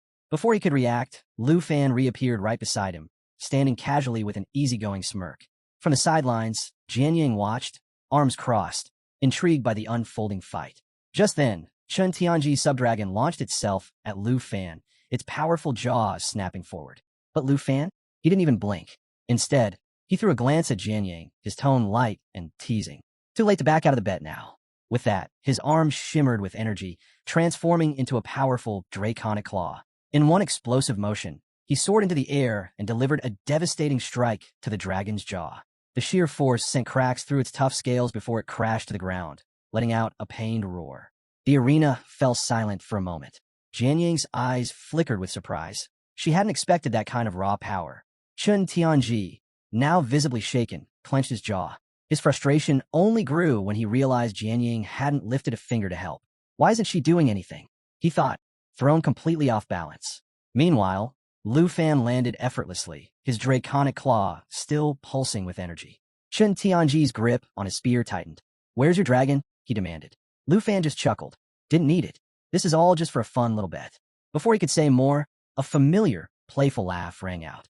Well, Princess Jinju stepped forward, eyes gleaming. "Looks like today's finally the day I get to fight you, Lu Fan." Lu Fan turned, surprised but already preparing himself. Whatever she had planned, he knew things were about to get very interesting. Chun Tianji tightened his grip on his spear, locking eyes with Lu Fan. The tension between them was thick enough to cut with a blade. Meanwhile, Princess Jinju's glare burned with irritation. Lu Fan's laid-back attitude and unwavering confidence were nothing short of infuriating. To her, it was disrespectful. She vowed right then and there she'd make him regret it. Chun Tianji, however, was still reeling. His dragon, its armor shattered, had just taken a brutal beating. But it wasn't done yet. Letting out a deafening roar, the beast pushed itself up, rage fueling its every move as it charged at Lu Fan once more. Lu Fan? He barely reacted. Instead, he casually rolled up his sleeve, smirking as he pointed out the dragon's broken fawn. "Looks a little uneven now," he quipped. The dragon, now absolutely livid, swiped at him with its massive claw. But Lu Fan was too fast.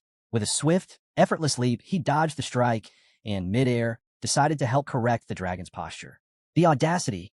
His dagger pulsed with power as he activated Dragon Fang Strike, channeling raw draconic energy into his blade. With pinpoint precision, he struck.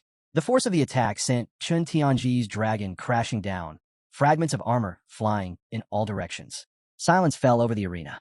The crowd was stunned. Lu Fan had just single-handedly taken down a dragon. Even though it was a sub-dragon, the sheer gap between humans and dragons was well known. And yet, Lu Fan had just rewritten the rules. Princess Jinju's expression darkened as she watched their dragon collapse. Her patience snapped. Turning sharply to Chun Tianji, she ordered him to do something, to take Lu Fan down. Feeling the weight of her command, Chun Tianji clenched his jaw and steadied his spear. There was no room for hesitation now. At Jinju's signal, the Earth Dragon stirred, preparing to strike. This time, Chun Tianji planned a coordinated assault, hoping to finally overwhelm Lu Fan. The dragon's tail lashed out in a massive, sweeping attack, while Chun Tianji surged forward, his spear glowing with brilliant blue energy. Activating Dragon Lancer, he unleashed a devastating, dragon-infused strike. The sheer force of their attack sent tremors through the ground, shattering the arena floor. A thick cloud of dust and debris swallowed Lu Fan whole. Chun Tianji landed, gripping his spear tightly. He exhaled, convinced they had finally done it. But then, a voice sliced through the silence. "Did you really think that would work?" As the dust settled, Lu Fan emerged, completely unharmed. Perched casually atop the Earth Dragon's severed tail, dagger in hand, a smug grin stretched across his face. Chun Tianji's grip on his spear tightened as sweat beaded on his forehead. This fight was spiraling out of control, and he knew it. Meanwhile, Jian Ying watched, her eyes locked on Lu Fan. She had expected him to be strong, but this? He was making a mockery of both Chun Tianji and his Earth Dragon like it was nothing. And just when it seemed like things couldn't get any crazier, Princess Jinju stepped forward. Frustration burned in her eyes as she shot Chun Tianji a scathing look. Useless, she spat. Without another word, she ordered him to stand down. The air around her darkened as she gripped her staff, her aura turning menacing. Humiliated by Chun Tianji's failure, especially in front of a full arena, she decided to handle things personally. Raising her staff, she poured dark energy into the battered earth dragon. A sinister transformation began. The dragon's form twisted, its body expanding as its cracked armor reforged itself with an eerie, obsidian sheen. A deep crimson glow filled its eyes, and a guttural, bone-rattling roar shook the arena. The once-wounded beast had become something entirely different, something terrifying. Lu Fan watched, unfazed. He remembered all too well what happened the last time Jinju used this power. Things were about to get wild. The arena buzzed with uneasy excitement.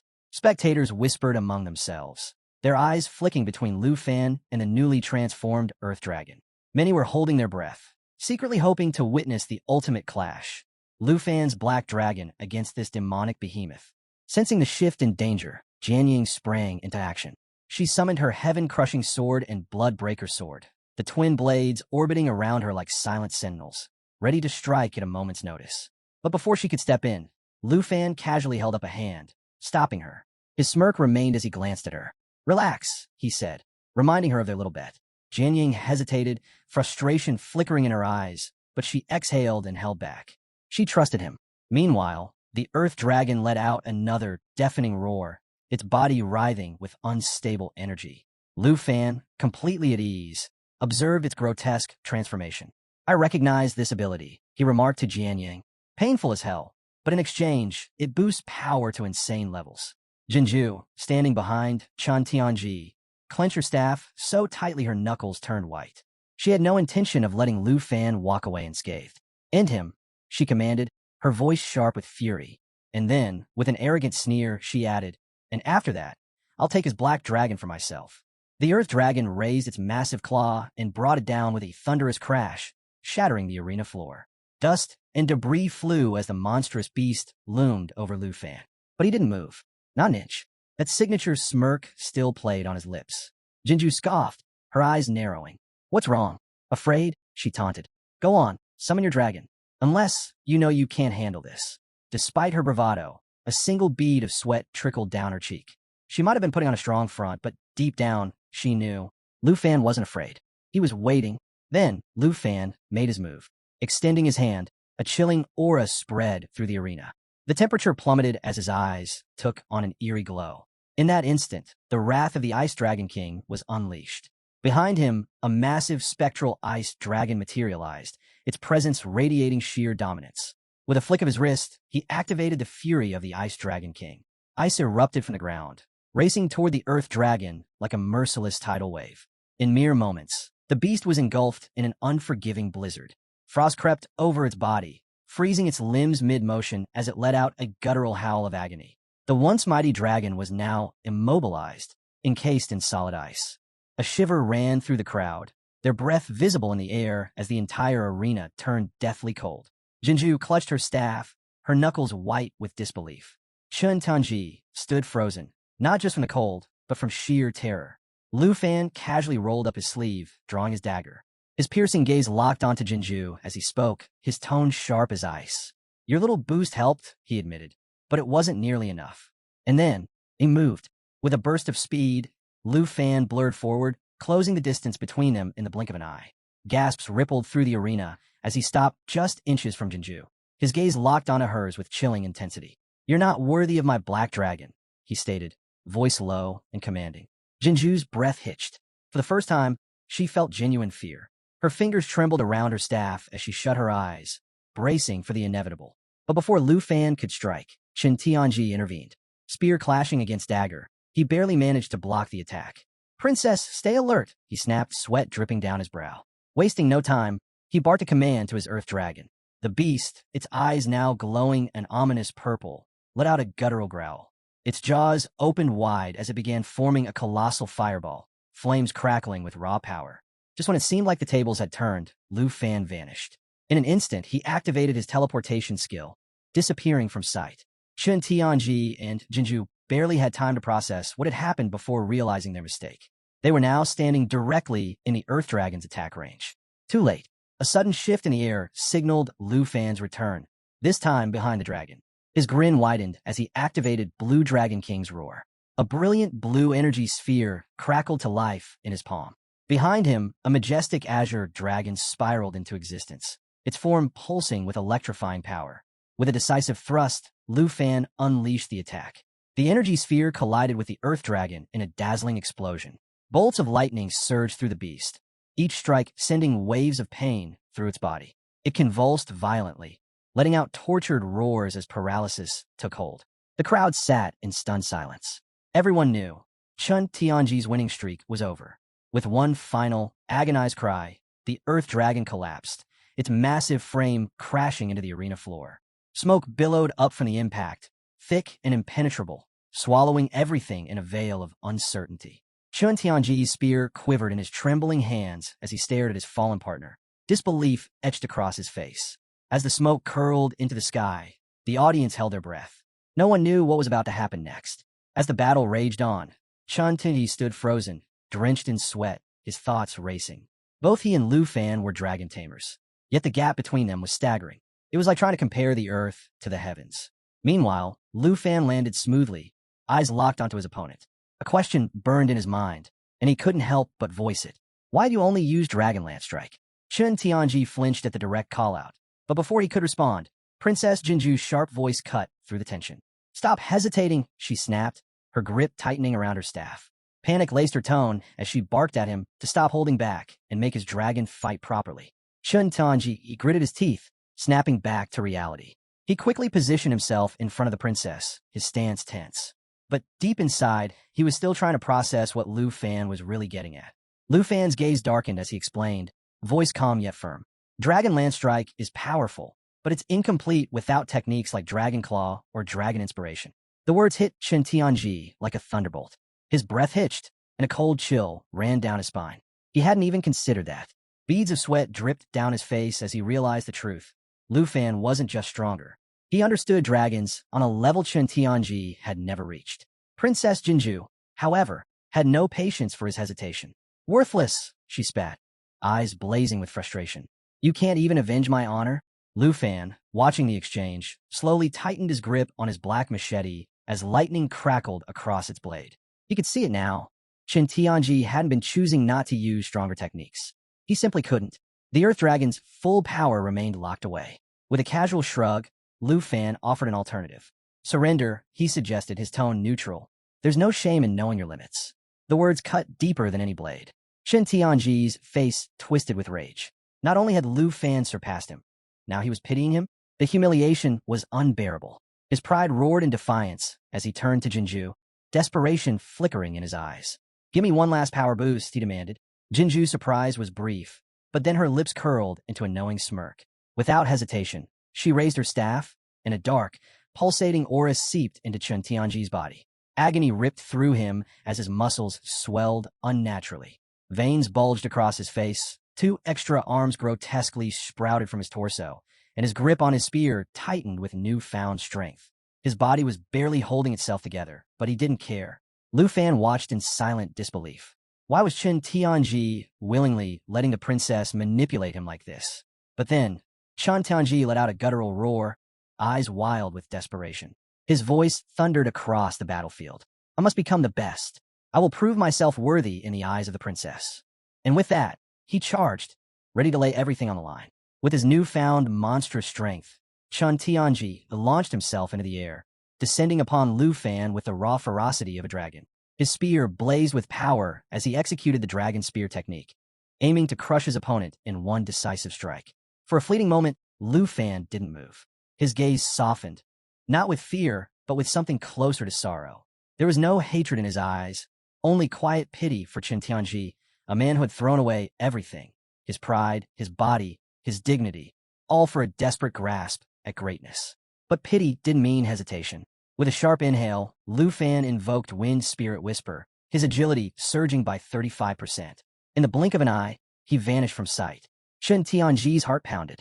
His eyes darted wildly, struggling to track Lu Fan's movements, only to feel a sharp, searing pain. Lu Fan had already struck. Dragon Fang Strike.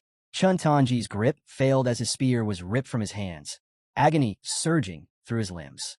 But Lu Fan wasn't finished. Without missing a beat, he activated Blue Dragon King's roar. Bolts of lightning crashed down, striking Chun Tianji's body with merciless precision. His skin sizzled, the overwhelming force scorching him beyond recognition. The once proud warrior crumbled to his knees. His spear clattered to the ground.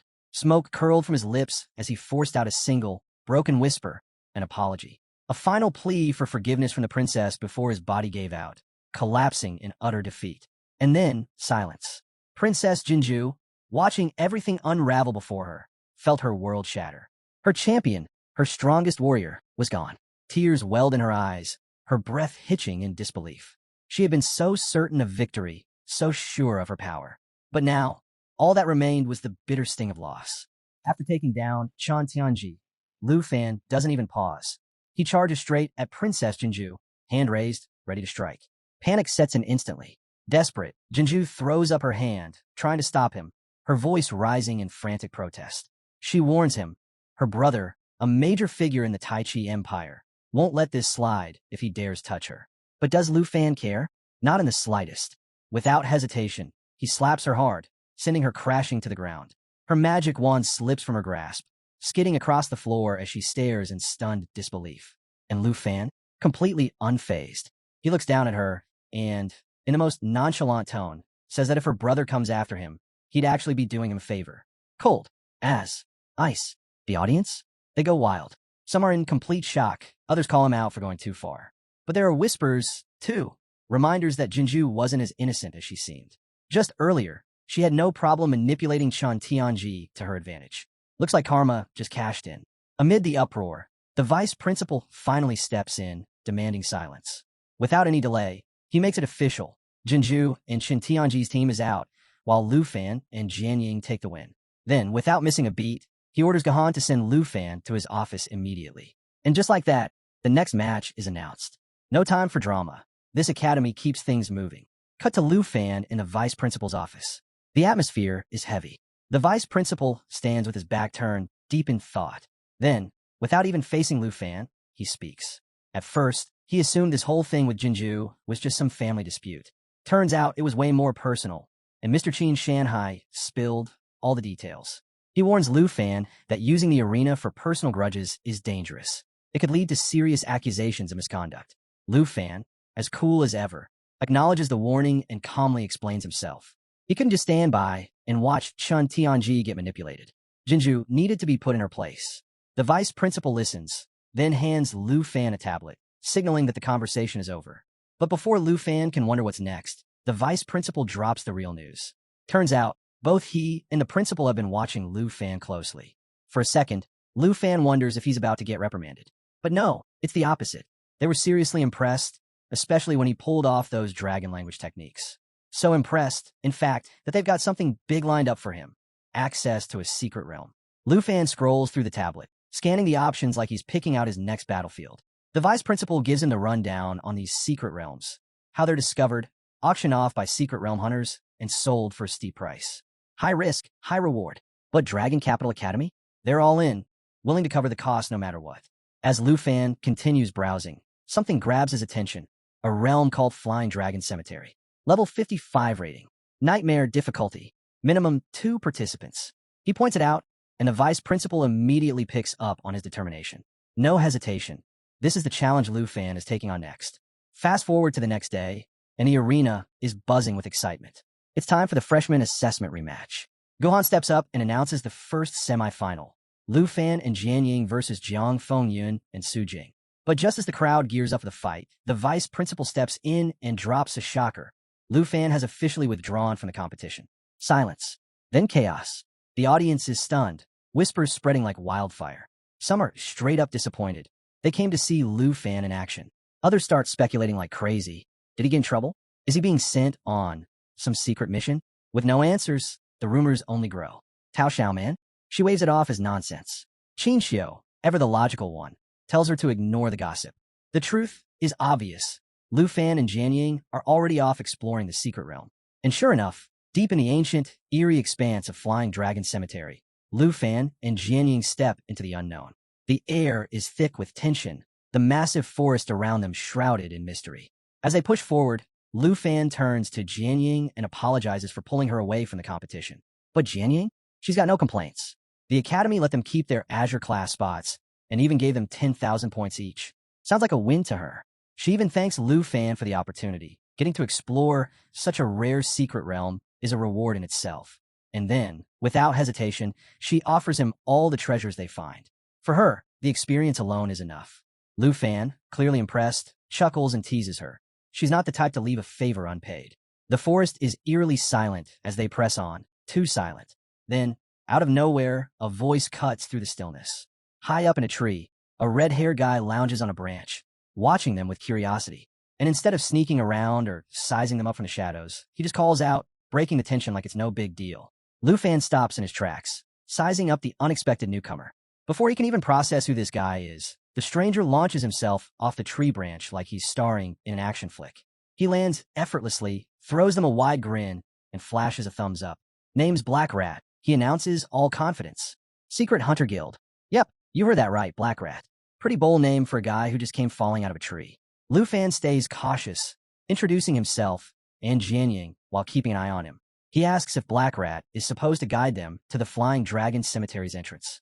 Black Rat spots the Academy badge on Lu Fan's shoulder, gives a knowing nod, and waves for them to follow. His job, he explains, is simple. Escort them to the teleportation gate, and then he's out. As they walk, Black Rat starts chatting, casually throwing out how ridiculously rich Dragon Capital Academy must be to get access to such a high-level secret realm. With a smirk, he asks about their levels, probably expecting some crazy numbers. But Lu Fan? He just shrugs, points at himself, and says, level 25. Then he gestures to Jianying. She's 24. Black Rat's entire world shatters for a second. He stops dead in his tracks, staring at them like they just said they planned to fistfight a dragon for fun. A level 55 secret realm? Nightmare difficulty? And these two haven't even reached their second transformation yet? No way. This has to be a mistake. Panic kicks in as he pulls up his system, muttering about how he needs to double-check with the Academy. He's convinced they're walking straight into a death trap. But before he could do anything, Lu Fan cuts him off, cool and firm. Don't waste your time. And it's a good thing, too, because, crack, a massive tree nearby starts to fall. The sharp snap of splitting wood echoes through the forest, sending birds scattering in a frenzy. Lu Fan and Jianying instantly snap to attention. For a brief second, their eyes meet, no words needed. Run. Lu Fan grabs Jianying's wrist, and they bolt. Branches whip past, the ground trembles, and then, whoosh, something huge slices through the air above them. They glance up, and there it is, a colossal dragon eagle, diving straight for them, talons extended, eyes locked on its next meal. That's when Lu Fan shifts gears. His expression sharpens, his aura ignites, and power flares to life around him. Energy crackles at his fingertips, heat radiating from his hands. With pinpoint focus, he channels that power into a devastating strike and launches it at the beast. The dragon eagle screeches, flapping its massive wings in shock as it tries to veer off course. But Lu Fan? Oh, he's just getting started. With a swift motion, Lu Fan unleashes the power of Blue Dragon Roar. A bolt of lightning rips through the sky, crackling with raw energy as it slams into the dragon eagle. The impact is immediate. The beast freezes mid-air, its body twitching uncontrollably as the electricity courses through it. And if that wasn't bad enough, the lingering effect ensures that any follow-up attack will hit even harder. Talk about overkill. Black Rat? He's standing there like his brain just short-circuited. A level 25 doing this? No way. It doesn't make sense. He watches in stunned silence as the once mighty dragon eagle, a level 50 predator, crashes to the ground with a heavy thud. It gives one final, weak gasp before going completely still. Mouth slightly open, Black Rat mumbles in disbelief. That thing shouldn't have gone down so easily. But their Lu Fan stands, completely unfazed, still radiating raw power. He turns to Black Rat, his tone casual, and tells him not to stress about their levels. Then, with a slight smirk, he suggests they keep moving. After all, this was just the warm-up. The real challenge is still ahead. Black Rat? Still mentally processing. His brain is doing all sorts of calculations, and none of them add up. But eventually, he shakes it off, takes a deep breath, and agrees to lead the way. Though now, he's definitely watching Lu Fan with a whole new level of respect. The group makes their way through the dense forest, winding between ancient trees that stretch impossibly high. Then, after a bit of trekking, they reach it. A colossal tree, so massive it looks like it's trying to pierce the heavens. Black Rat steps forward, shoving aside a cluster of thick bushes to reveal its massive trunk. Then, with a dramatic gesture, he presents it. This, he says, is the entrance to the Flying Dragon Cemetery. The air around the tree feels different, charged with something ancient, something powerful. Soft light filters through the canopy, illuminating a shimmering portal embedded in the bark. Just looking at it, you know things are about to get serious. Black Rat points at the glowing portal. That's your way in. With his job done, he starts edging away, clearly ready to make his exit. But before he can slip off, Lu Fan casually extends a hand, flashing a friendly smile. He suggests they stay in touch. After all, Black Rat seems like the kind of guy who knows his way around these hidden places.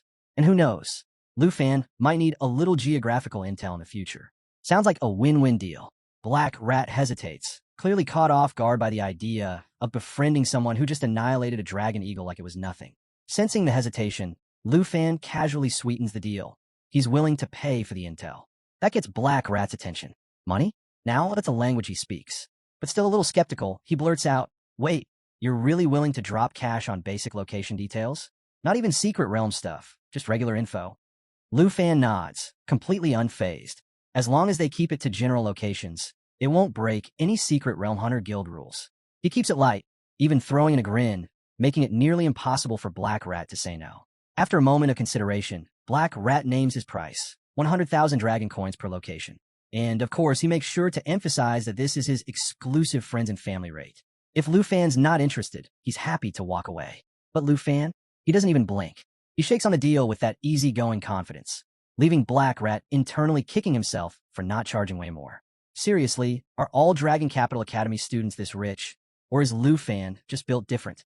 Before the conversation drags on, Jianying steps forward, already halfway into the portal. She glances back at Lu Fan, her expression a mix of impatience and exasperation. "You talk too much," she mutters. "Let's go." Classic Jianying, always about the mission. The moment they step inside, a cold, mechanical voice echoes through the air. Rotten Corpse Dragon Graveyard, level 55. Nightmare difficulty. 2 participants maximum. Lu Fan quickly pieces it together. This must be the Flying Dragon's sacred tree, and somewhere at the top lies the divine treasure platform. The thought alone gets his adrenaline pumping, but before he can dwell on it, Jianying suddenly freezes. Something's off. She murmurs that it feels like the ground is moving. Lu Fan focuses, sharpening his senses, and then, bam, he sees it.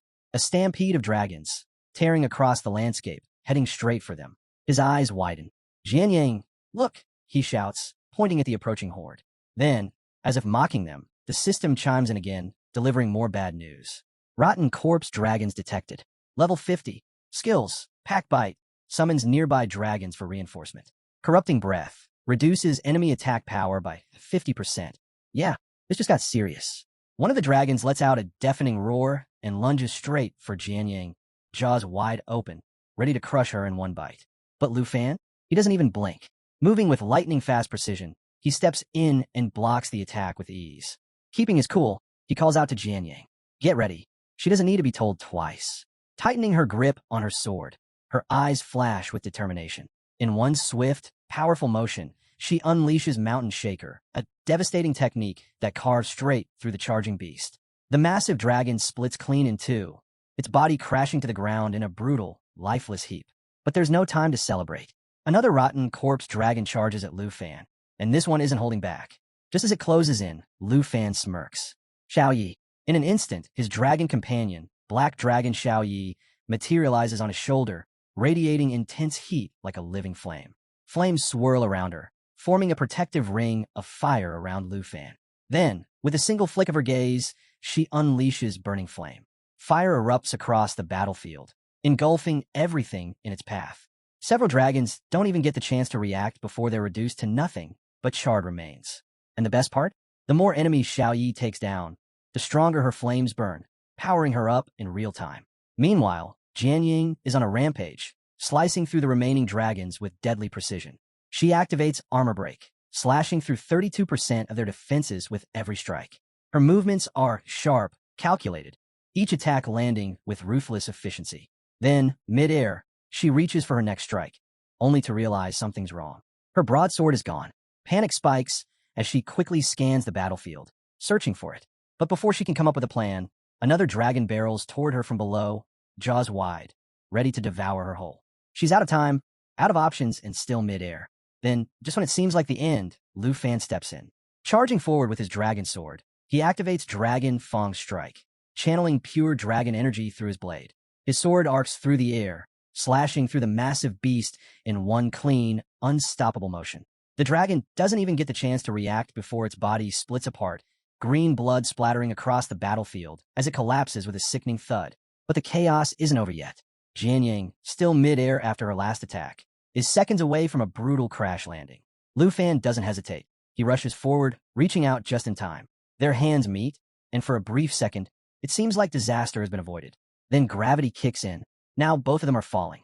Thinking fast, Lu Fan grips his dragon sword and slams it into the massive tree trunk, using it as an anchor to break their descent. With one hand locked onto the sword and the other clutching Jianying, he glances over at her. His expression says it all: relief, concern, and maybe just a hint of, "Can we please stop almost dying today?" Jianying meets his gaze, her exhaustion and unspoken gratitude clear. She steadies herself, and they finally settle onto a thick branch, taking a moment to catch their breath. But that moment doesn't last long. Lu Fan, always analyzing, points something out. They've been heading in the wrong direction. Their goal isn't down below. It's right here, hidden somewhere in this massive tree. And of course, that's when things get worse. Out of nowhere, a dark, shadowy figure appears in the distance. Lu Fan's instincts flare, his body tensing as he immediately calls for Xiaoyi. In an instant, she's perched on his shoulder, glowing like a fiery sentinel. Then, piece by horrifying piece, the figure steps closer. First, skeletal hands emerge from the darkness. Long, bony fingers ending in razor-sharp claws. Then, its head becomes visible, a dragon skull, hollow eyes, and a gaping, bone-filled maw. Its entire form is a nightmare brought to life, radiating an unsettling, otherworldly menace. It's as if someone thought, let's bring back a dragon, but make it terrifying. The skeletal dragon locks eyes with Xiaoyi and unleashes a deafening roar that shakes the entire tree. For the first time, Xiaoyi, normally composed and unwavering, is visibly shaken. This isn't just another high-level monster. This thing radiates final boss energy. Its hollow eyes glow with an eerie light, and as it lifts its head, the tension in the air thickens. Lu Fan doesn't wait for it to make the first move. He scoops up Jianying and jumps. They hit the ground hard. Jianying winces at the impact. Nothing serious, but enough to remind them how far out of their comfort zone they are. And standing before them, the bone dragon doesn't just exude power, it feeds off their unease. Then, like an uninvited guest at a horror movie, the system chimes in. Wild Berserk Bone Dragon, level 55. Nightmare difficulty. It doesn't stop there. Abilities. Bone Armor, sky-high defense. Bone Knife, blood-infused devastation. Bone Storm, grows deadlier the weaker it gets. Yeah, this thing is the definition of bad news. Lu Fan, completely unfazed by the monstrous opponent in front of him, turns to Jianying with quiet confidence. Don't worry, he says. This'll be over soon. Jianying, eyes wide with alarm, isn't having it. She warns him, this thing is way too dangerous. But let's be real. When has Lu Fan ever backed down from a fight? Before she can stop him, he's already rushing in, leaving her scrambling after him, her voice full of worry. With perfect timing, Lu Fan calls for Black Dragon Xiaoyi to activate her destroyer form. And no, does she deliver. Her body glows with an intense light as she expands, her flames burning hotter, fiercer. When the transformation is complete, she looks like a walking natural disaster. Then, to make things even more unfair for the Bone Dragon, Jade Dragon Xiaofei joins in, adding another layer of raw power to Lu Fan's arsenal. Lu Fan moves in with pinpoint precision. He calls for Xiaofei to activate Jade Blessing, surrounding himself with an empowering aura that amplifies his next attack. His dragon's sword hums with energy, glowing like it's alive. Then, in perfect synchronization, Lu Fan and Xiaoyi go in for the finishing blow. Xiaoyi lets out another thunderous roar, the sheer force of it shaking the ground beneath them. The bone dragon's brittle frame begins to shatter under the pressure. Then, boom! With one final, devastating strike, its skull separate from its body and crashes to the ground. But Lu Fan isn't taking any chances. As the creature collapses, he channels everything into Dragon Fang Strike. His glowing blade slices clean through the bone dragon's spine, then drives straight into its chest with a sickening crunch. For a brief moment, silence falls over the battlefield. It looks like it's finally over. But just as relief starts to settle in, the bone dragon's eyes flicker back to life. A deep, ominous purple glow radiates from its hollow sockets, spreading across its shattered frame. And then, the scattered bones across the battlefield begin to levitate. The system chimes in again, like the worst kind of horror narrator, confirming what they all dread. Bone Storm activated. The swirling mass of bones expands, growing larger, more chaotic, feeding off the dragon's decayed energy. This thing isn't just coming back. It's coming back stronger. Before the storm can fully unleash, a sudden force rips through the battlefield, shattering the swirling bones and sending them flying in every direction. Lu Fan whips around, eyes wide, only to see Jian Yang stepping forward. Her expression is calm, steady, resolute. She reminds him of the promise he made after defeating Chun Tianji, that he'd one day see the true skill of a swordmaster.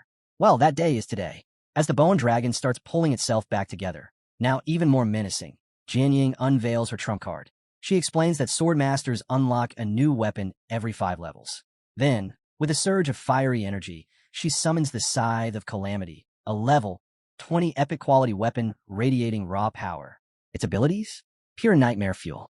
It can switch between fire and dark attack modes, and for every life it takes, its attack power permanently increases by 9%. Yeah, this thing doesn't just kill, it remembers. Wasting no time, Jian Yang charges scythe in hand. The first strike lands with an explosive impact, shaking the battlefield as a massive blast engulfs the bone dragon.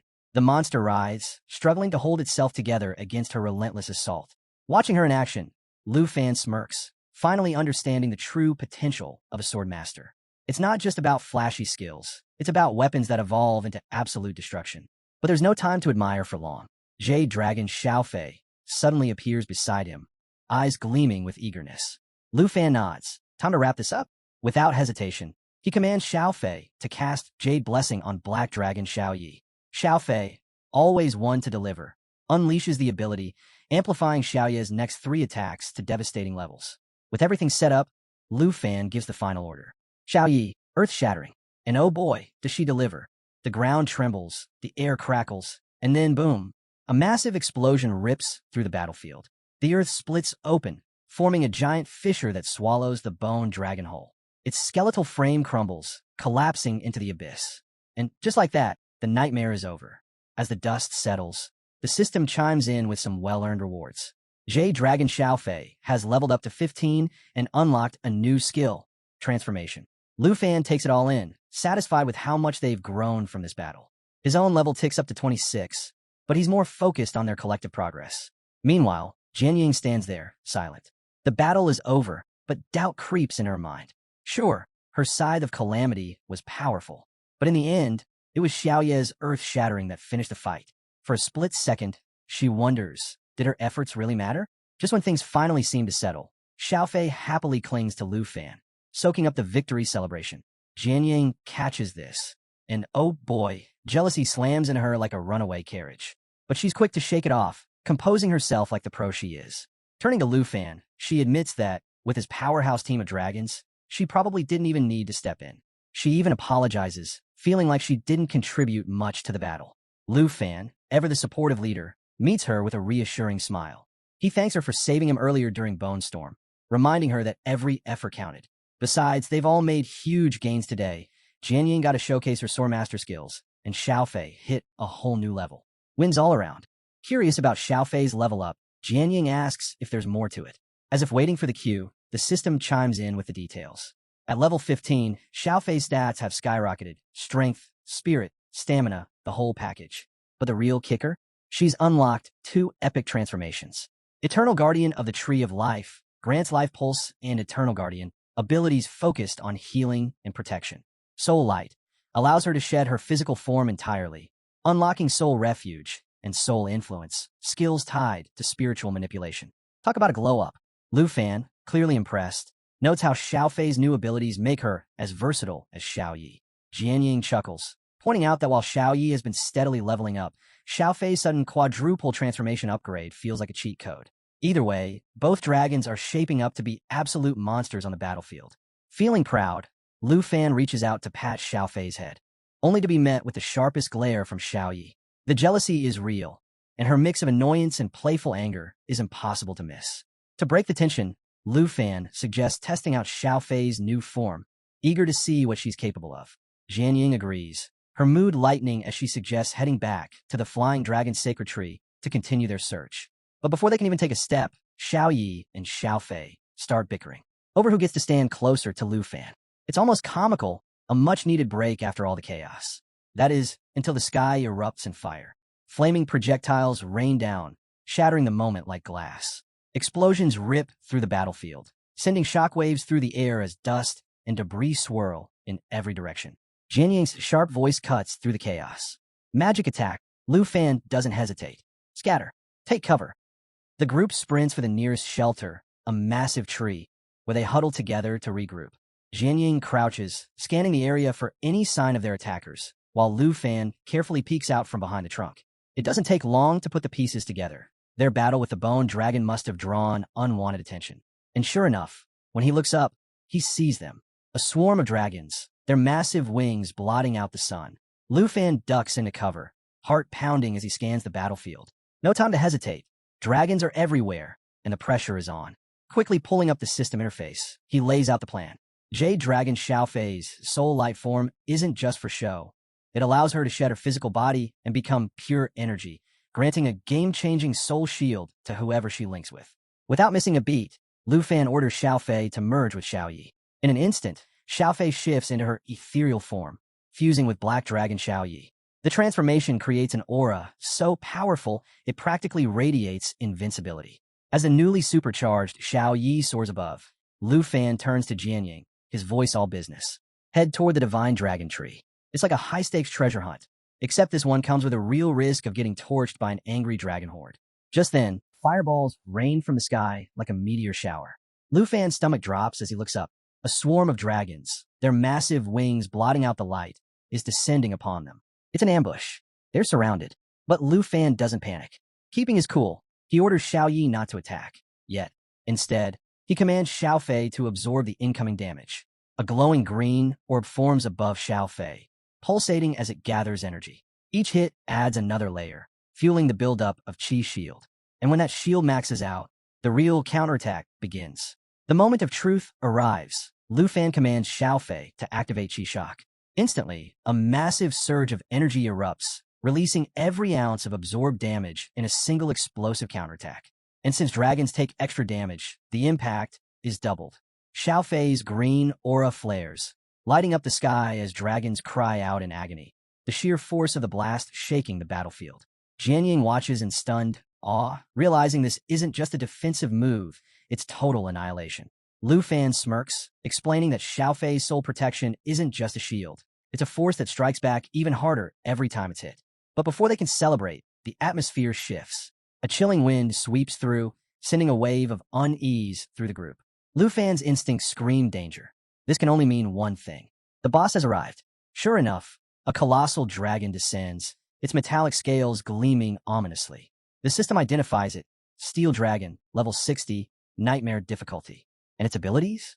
Absolutely brutal. First, Rapid Storm, a wing beat that summons a whirlwind, slowing and chipping away at anything caught in its path. Then there's Steel Thrust, a high-speed charge that erases anything with less than one endurance point. As if that's not bad enough, Steel Reinforcement cuts incoming damage in half, while cranking its defense sky-high. The Steel Dragon unleashes a deafening roar, sending shivers down spines. Even Lu Fan feels the weight of its presence. Then, with terrifying speed, it locks onto Xiaoyi and dives in for a Steel Thrust. Jian Ying's face goes pale, realizing the sheer danger they're in. But Lu Fan stays steady, giving Xiaofei the command. Her soul impact is already building up power. As the energy surges, the air crackles with intensity, amplifying every dragon-related ability. After a jaw-dropping fight, the Steel Dragon finally falls. Jian Ying practically radiates excitement as she announces she's reached level 25, her pride obvious. But Lu Fan, always focused on the bigger picture, is already looking ahead. He asks if the boss drop was worth the effort. Jian Ying doesn't disappoint. With a triumphant grin, she lifts a sword that gleams so brightly it might as well be declaring its legendary status. The weapon, Myriad Blossoms, holds immense potential but starts at level 1. The system chimes in with the details. Myriad Blossoms boast the thousands of sword feathers ability, allowing it to break apart into multiple smaller blades. Each fragment deals 10% of the original attack power before merging back for a devastating area-wide strike. Lu Fan's grin widens. Once this weapon reaches 25 stars, it'll be an absolute game-changer. Meanwhile, in the background, Black Dragon Xiaoyi and Jade Dragon Xiaofei are having the time of their lives. playfully messing around like a pair of overpowered siblings. But Jianying? Not so much. As she watches them, a nagging doubt creeps in. Even with myriad blossoms in her hands, she can't shake the feeling that she's still miles away from matching Xiaoye's devastating attacks or Lu Fan's sheer dominance. Just then, something shifts. A shadow flickers nearby, making her unease grow. She whispers to herself, trying to convince herself that she's strong enough, but the doubt lingers. Lu Fan, always sharp when it comes to reading the mood, walks over with his usual unshakable confidence. He reminds her that as her sword levels up, she'll face plenty of worthy challengers at Dragon Academy, each one pushing her to grow stronger. His words feel like a steady breeze, clearing away the storm clouds in her mind. Jianying exhales, nodding. She's not giving up. And with that, they push forward. Though, unsurprisingly, Xiaoyi and Xiaofei are already way ahead. As they catch up, Lu Fan spots something unsettling, a man lying motionless on the ground. The group gathers around as he kneels, examining the body. From the looks of it, the man's been here for a while, a warrior who likely endured countless battles. But before they can dwell on it, Lu Fan's instincts kick in hard. Something's off. His keen eyes scan the area, and then a dragon claw, a glowing eye in the distance. Danger is closer than they thought. Without hesitation, Lu Fan draws his dragon sword, his voice steady as he warns Jianying. They've wandered straight into monster territory. Her pulse quickens. If they're not careful, this could be bad. And before she can even process the warning, the threat reveals itself. A dragon erupts from the bushes, its bronze scales gleaming under the light. The system instantly identifies it. Bronze Dragon, star level 60. Its key ability? Bronze Armor, a skill that cranks its defense up to absurd levels. Lu Fan braces for the fight, until another presence looms into view. This one is on an entirely different level. The three-headed elemental dragon. Level 65. Boss difficulty, Nightmare. The system wastes no time detailing its terrifying abilities. Triple magic, fire, ice, and thunder unleashed all at once. Regeneration. Any lost head grows back if even one survives. And sheer, overwhelming power, more than enough to annihilate the unprepared. Lu Fan and Jianying freeze for just a second, taking in the brutal reality, two bosses at once. This isn't just a fight. This is a full-blown disaster. Jianying quickly suggests taking out the bronze dragon first, but Lu Fan just flashes his signature grin. He's already got a plan. With a swift command, he calls for Xiaofei to shift into her jade dragon form. In an instant, a brilliant green glow surrounds her, raw energy radiating from her very core as she charges up soul light. At the same time, Lu Fan signals Xiaoyi. It's time for her to activate destruction form. The battlefield is set. Now it's all or nothing. The three-headed elemental dragon doesn't hold back. It soars into the sky, unleashing a relentless storm of fire and ice. Lu Fan moves with precision, dodging the blast as his dragon sword radiates raw energy. Without missing a beat, he commands Xiaofei to activate Soul Impact. The response is immediate. An explosive surge of energy ripples across the battlefield, sending shockwaves through the surrounding dragons. Xiaoyi, now fully transformed, steps up next. She unleashes her newly awakened skill, Intimidation. Her roar echoes like thunder, a force so powerful it paralyzes enemies on the spot. Even Jianying feels the crushing weight of Xiaoye's aura, realizing just how terrifyingly effective this control skill is. With the bronze dragon staggered under Xiaoye's overwhelming presence, Lu Fan seizes the opportunity. His dragon sword flashes as he executes a deadly combination, soul effect fused with dragon fang strike. The impact shatters the bronze armor skill, breaking its defense completely. Xiaoyi doesn't hesitate. With a brutal twist, she snaps the dragon's neck. The massive beast crashes to the ground, its metallic blood pooling beneath it. The system chimes in with the results. Xiaoyi levels up to 22, Xiaofei reaches 17, and Lu Fan himself climbs to 28. Jianying levels up as well, reaching 27, and Myriad Blossoms upgrades to level 6. But despite her progress, a sense of disappointment lingers. She didn't contribute as much as she wanted. Lu Fan, always attuned to the mood, places a steady hand on her shoulder. He reassures her that eliminating all three heads of the elemental dragon is the key. Without that, it would just keep regenerating. For now, he suggests letting Xiaoyi and Xiaofei take the lead while they regroup at the nearby camp. Later that night, under the soft glow of the moon, Jianying carries a meal to Lu Fan, mentioning it was prepared by Sister Hank. She steps outside, expecting to find him by the fire, but he's nowhere in sight. The flames flicker, casting long shadows, yet his absence leaves an unexpected emptiness in her chest. She stares into the night, lost in thought. Does Lu Fan ever feel the same doubt she does? No matter how hard she pushes herself, she can't shake the feeling that she's been more of a bystander than a true fighter. Meanwhile, Lu Fan is already deep in thought, his mind locked onto their mission. He silently apologizes to Jianying as he moves through the darkness, eyes fixed on something incredible. The system has detected a massive egg. As he approaches, the truth is revealed. They're close. The divine treasure, the very reason they risked entering this deadly forest, is almost within reach. But just as he thinks he has a moment to breathe, a chilling roar tears through the night. The earth trembles. From the shadows, a dragon emerges, massive, menacing, and unlike anything he's faced before. Its eerie green eyes glow with an unnatural light as the system flashes an urgent warning. Soul of the Flying Dragon King. Level 70. This isn't just a strong enemy. It's pure nightmare fuel. Its dragon's breath can unleash fire, ice, thunder, or wind at will, while its Assault Dragon King ability allows it to dive with terrifying speed, piercing through anything in its path. And, as if that weren't bad enough, it takes 50% less damage from everything. Because of course it does. Lu Fan tightens his grip on his sword. This fight is going to be hell. Lu Fan instantly recognizes the threat. This is it. The final boss of the level 55 Nightmare Secret Realm. No turning back now. Gripping his dragon sword, he readies himself for what might be the toughest battle of his life. Beside him, Xiao Yi and Xiao Fei step up, their determination clear. Though if they were being honest, there's a definite hint of what did we just sign up for in their expressions. Lu Fan snaps them back to focus. This fight is all or nothing. Meanwhile, back at the resting area, Jianying hears the dragon's earth-shaking roar in the distance. A knot tightens in her stomach. Memories of Lu Fan saving her flash through her mind, and doubts creep in. Is she just holding him back? What if he realizes he's better off without her? The thought stings, but she quickly pushes it away. She clenches her fists, determination surging through her.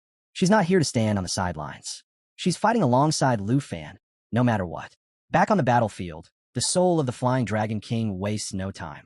A powerful gust tears through the air, followed by a thunderous blast aimed straight at Lu Fan. He glares at the monstrous beast, realizing just how powerful it is, maybe even stronger than the great Destroyer Emperor he faced before. His grip tightens. This won't be easy. Without hesitation, he orders Xiao Yi to prepare Lava Flame while activating Dragon's Inspiration, boosting everyone's power by 30%. Xiao Yi roars, shifting into destruction form, and unleashes a scorching wave of flames that engulfs the dragon. The beast shrieks in pain, but doesn't stay down. In a flash, it retaliates with Soul Assault, rocketing toward Lu Fan at a speed that's downright terrifying. Too fast. His heart pounds as the dragon shifts behind him, already coiled to strike.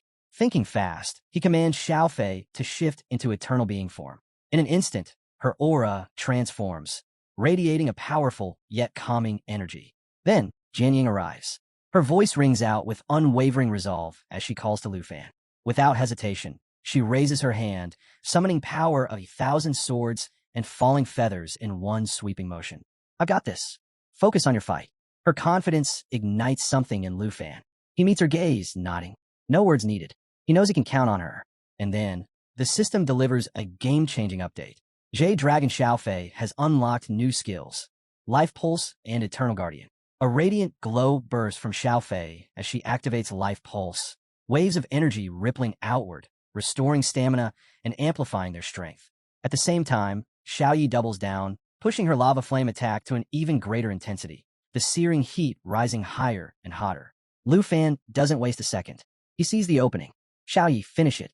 With a thunderous roar, Xiao Yi launches forward, ready to deliver the final blow. But the soul of the Flying Dragon King isn't going down that easily. With a furious roar, it takes to the sky, chanting in ancient dragon language to counter Xiao Yi's attacks. Lu Fan's eyes narrow. The stakes just skyrocketed. Xiao Fei, shield us, he commands. High above, the dragon begins preparing its ultimate move, Apocalypse Fall. A last-ditch, all-or-nothing attack that sacrifices its own life to unleash an explosion at 2,000% power. The tension is unbearable. The beast dives, its massive form hurtling toward the ground like a meteor. The moment it makes impact, boom, a shockwave tears through the entire realm, shaking the land for miles. The explosion is catastrophic, swallowing everything in dust and debris. For a moment, all is chaos, sight, sound, even breath lost in the devastation. And then, a faint green glow emerges through the haze. Xiao Fei's protective barrier. The energy pulses, shielding them from the worst of the blast. They're alive, barely. As the dust settles, Lu Fan turns to Jian Yang, concern clear in his gaze. You okay? She nods, though her hands are still clenched from the shock. Yeah, thanks to Xiaofei. They take a breath, processing just how close they came to total annihilation. Then the system chimes in. Lu Fan levels up to 29. Xiao Yi reaches 23. Xiaofei hits 17. Lu Fan ruffles Xiaofei's head, praising her for her incredible skill. But Xiao Yi? Not a fan. She glares at Xiaofei, pouting like she just got outshined at her own party. Lu Fan chuckles, shaking his head. Relax. That final attack wouldn't have landed without your insane damage output. That gets a begrudging nod from Xiao Yi. Fine, she'll take the win. Meanwhile, Jianying reflects on everything. This was her first time facing a boss this strong together. She always assumed fights like this were for players way above their level. But here they were, alive, victorious, and somehow still standing. Lu Fan leans back, rubbing the back of his head. Didn't mean to scare you earlier, he admits. I was just checking things out. Didn't expect to, run into a level 70 monster. Jianying interrupts, her voice steady. I never doubted you. She meets his gaze, a small but determined smile forming. You said it yourself. We don't let teammates fight alone. Something about the moment settles deep. Lu Fan feels it too, a quiet pride in how far they've come. And then, bam, a treasure chest pops open right in front of him, like the universe itself decided, congrats, you earned this. Meanwhile, Jianying, completely oblivious. She's staring off in the opposite direction, totally missing the loot drop. Lu Fan steps forward, eager to see what kind of legendary loot he's just scored.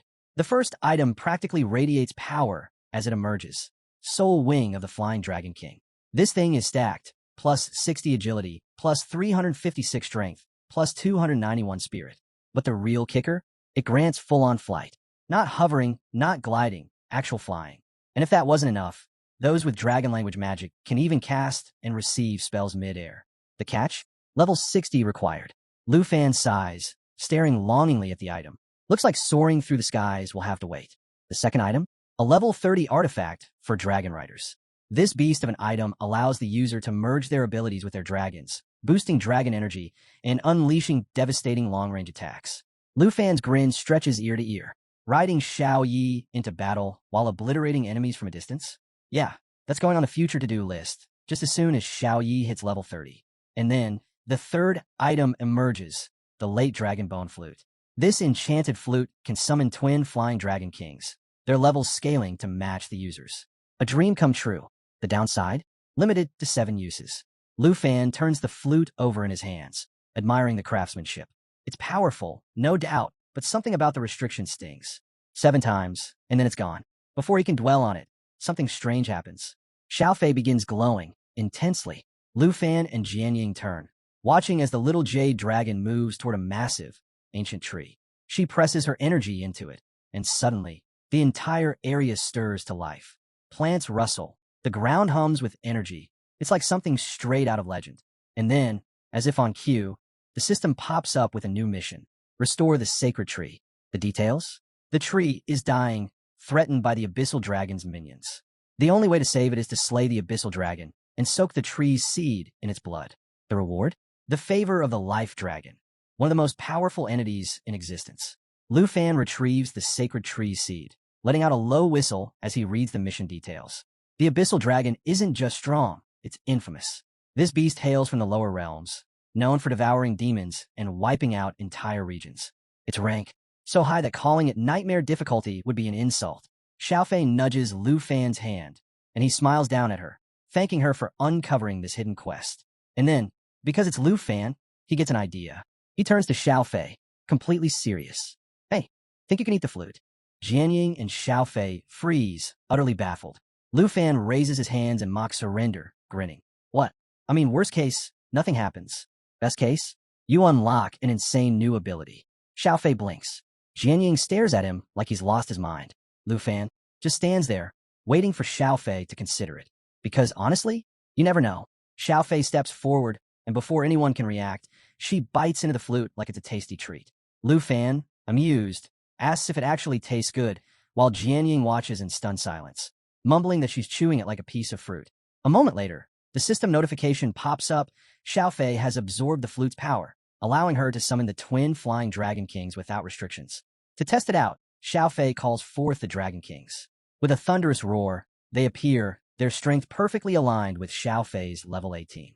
Jianying is left speechless, struggling to grasp how a boss-tier dragon has just become her summon. Lu Fan, unfazed, notes that the Dragon King seems smaller now, joking that they've basically been downgraded to her pets. Jianying shakes her head, muttering about how even dragon pets now have their own dragon pets.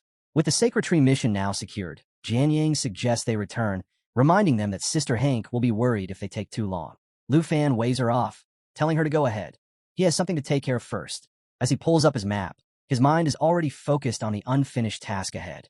Later, back at the villa in Dragon Capital Academy, Lu Fan gathers Xiao Yi and Xiao Fei for a meeting. The cozy setting doesn't change the fact that something important is about to happen.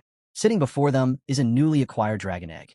Lu Fan exhales, pretending to be exasperated, and tells Xiao Yi she really needs to stop bullying Xiao Fei. Xiao Yi pouts, but quickly gets distracted by the egg, which immediately captures both dragons' attention. Trying to keep them on track, Lu Fan explains that this egg will soon hatch into a new family member. To lighten the mood, he turns it into a guessing game, asking whether they think it'll be a brother or sister. But before they can answer, the system interrupts, bluntly reminding him that at his current level, he can only tame 2 dragons. If he wants to add another, he needs to reach level 30. Sighing, Lu Fan tells the Dragon Sisters that their next stop is the Poison Spider Forest to grind levels. The following morning, just as he's waking up, a knock at the door jolts him. He groggily opens it to find Qin Xiu and another student standing there, looking flustered. Still half asleep, he blinks in confusion as Qin Xiu shoves a post into his hands, explaining that it's gone viral on the school forum. The latest buzz all over the school forum is about Lu Fan withdrawing from the freshman exam. The post claims that Fengyun Pavilion has already secured a spot in the finals, and with no real competition left, they're practically guaranteed to win. Qin Xiu explains that the group has grown into a dominant force, now boasting nearly 30 members under the leadership of Jiang Fengyun and Su Jing. They're so confident in their victory that they've even announced plans to take over Lu Fan's villa once the tournament ends. Lu Fan listens with mild amusement. The idea of Jiang Fengyun declaring himself the new number 1 makes him chuckle. How cute. Qin Xiu reminds him that reaching the finals grants access to the national trials, which is why Jiang Fengyun is pushing so hard. But Lu Fan already knows the truth. He secured his spot long ago. The rewards Jiang Fengyun is after, they're already in his hands. With a smirk, Lu Fan waves off their concerns. He's not the least bit worried. In fact, he welcomes the challenge. Let's have some fun, he says, taking the forum post. Time to fire back. Meanwhile, in the VIP room of Dragon Academy Arena, Su Jing, a composed forbidden sorcerer, casually scrolls through his tablet as if catching up on gossip. Across from him, Jiang Fengyun, the ever-dramatic shadow warrior, is sparring blindfolded against multiple opponents. In the middle of the fight, Su Jing nonchalantly mentions that Lu Fan has responded to their forum post. Jiang Fengyun pauses for half a second before activating his projection skill, instantly summoning clones that overwhelm every opponent in the room. The match is over before they can even react.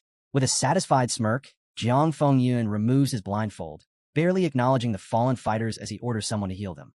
Then he turns to Su Jing, eager to hear what Lu Fan said. Su Jing, still scrolling, chuckles. Lu Fan issued a full-on challenge to Fengyun Pavilion. Jiang Fengyun scoffs at what he calls Lu Fan's typical bravado, but the grin on his face only grows wider. Without hesitation, he tells Su Jing to respond, inviting Lu Fan to meet them in the arena after the finals tomorrow. Su Jing raises an eyebrow, half wondering if Jiang Fengyun is actually serious, but he goes along with it. Then, Jiang Fengyun's mood shifts. His voice turns sharp as he commands Su Jing to gather every member of Fengyun Pavilion. It's time, he declares, to prove that the title of number 1 isn't just claimed, it's won in battle. Over in Lu Fan's world, things couldn't be more relaxed. He's hanging out with his friends when Qin Xiu rushes in, excitement all over her face. Fengyun Pavilion has officially accepted the challenge, and Jiang Fengyun is competing in a semi-final match today. Lu Fan, however, is completely unfazed. He barely spares the news a glance before shrugging it off. Sounds like a good time for me to grind levels in the Poison Spider Secret Realm instead, he says. Priorities. Lu Fan's Anne appears just in time to cut through his nonchalance, reminding him that overconfidence can lead to failure. She suggests he at least watch Jiang Fengyun's match to get a better read on his opponent. One of the ladies chimes in, noting that Lu Fan supporters might even outnumber Fengyun Pavilions at this point. But Qin Xiu, ever the pragmatist, warns that if Lu Fan is spotted in the crowd, rumors will spread like wildfire. His aunt, ever the problem solver, comes up with a simple solution disguise. Moments later, Lu Fan emerges in a dark cloak and mask, looking like he just walked off the set of a spy thriller. Qin Xiao and Xiao Man accompany him, confident that no one will recognize him. Even his aunt gives her stamp of approval, calling his look both functional and surprisingly stylish.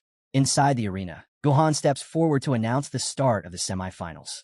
The crowd buzzes as the competitors take the stage, but just as the battle begins, Lu Fan suddenly stands up. His aunt raises an eyebrow. "Where are you going?" she asks. Lu Fan shrugs. "Looks boring.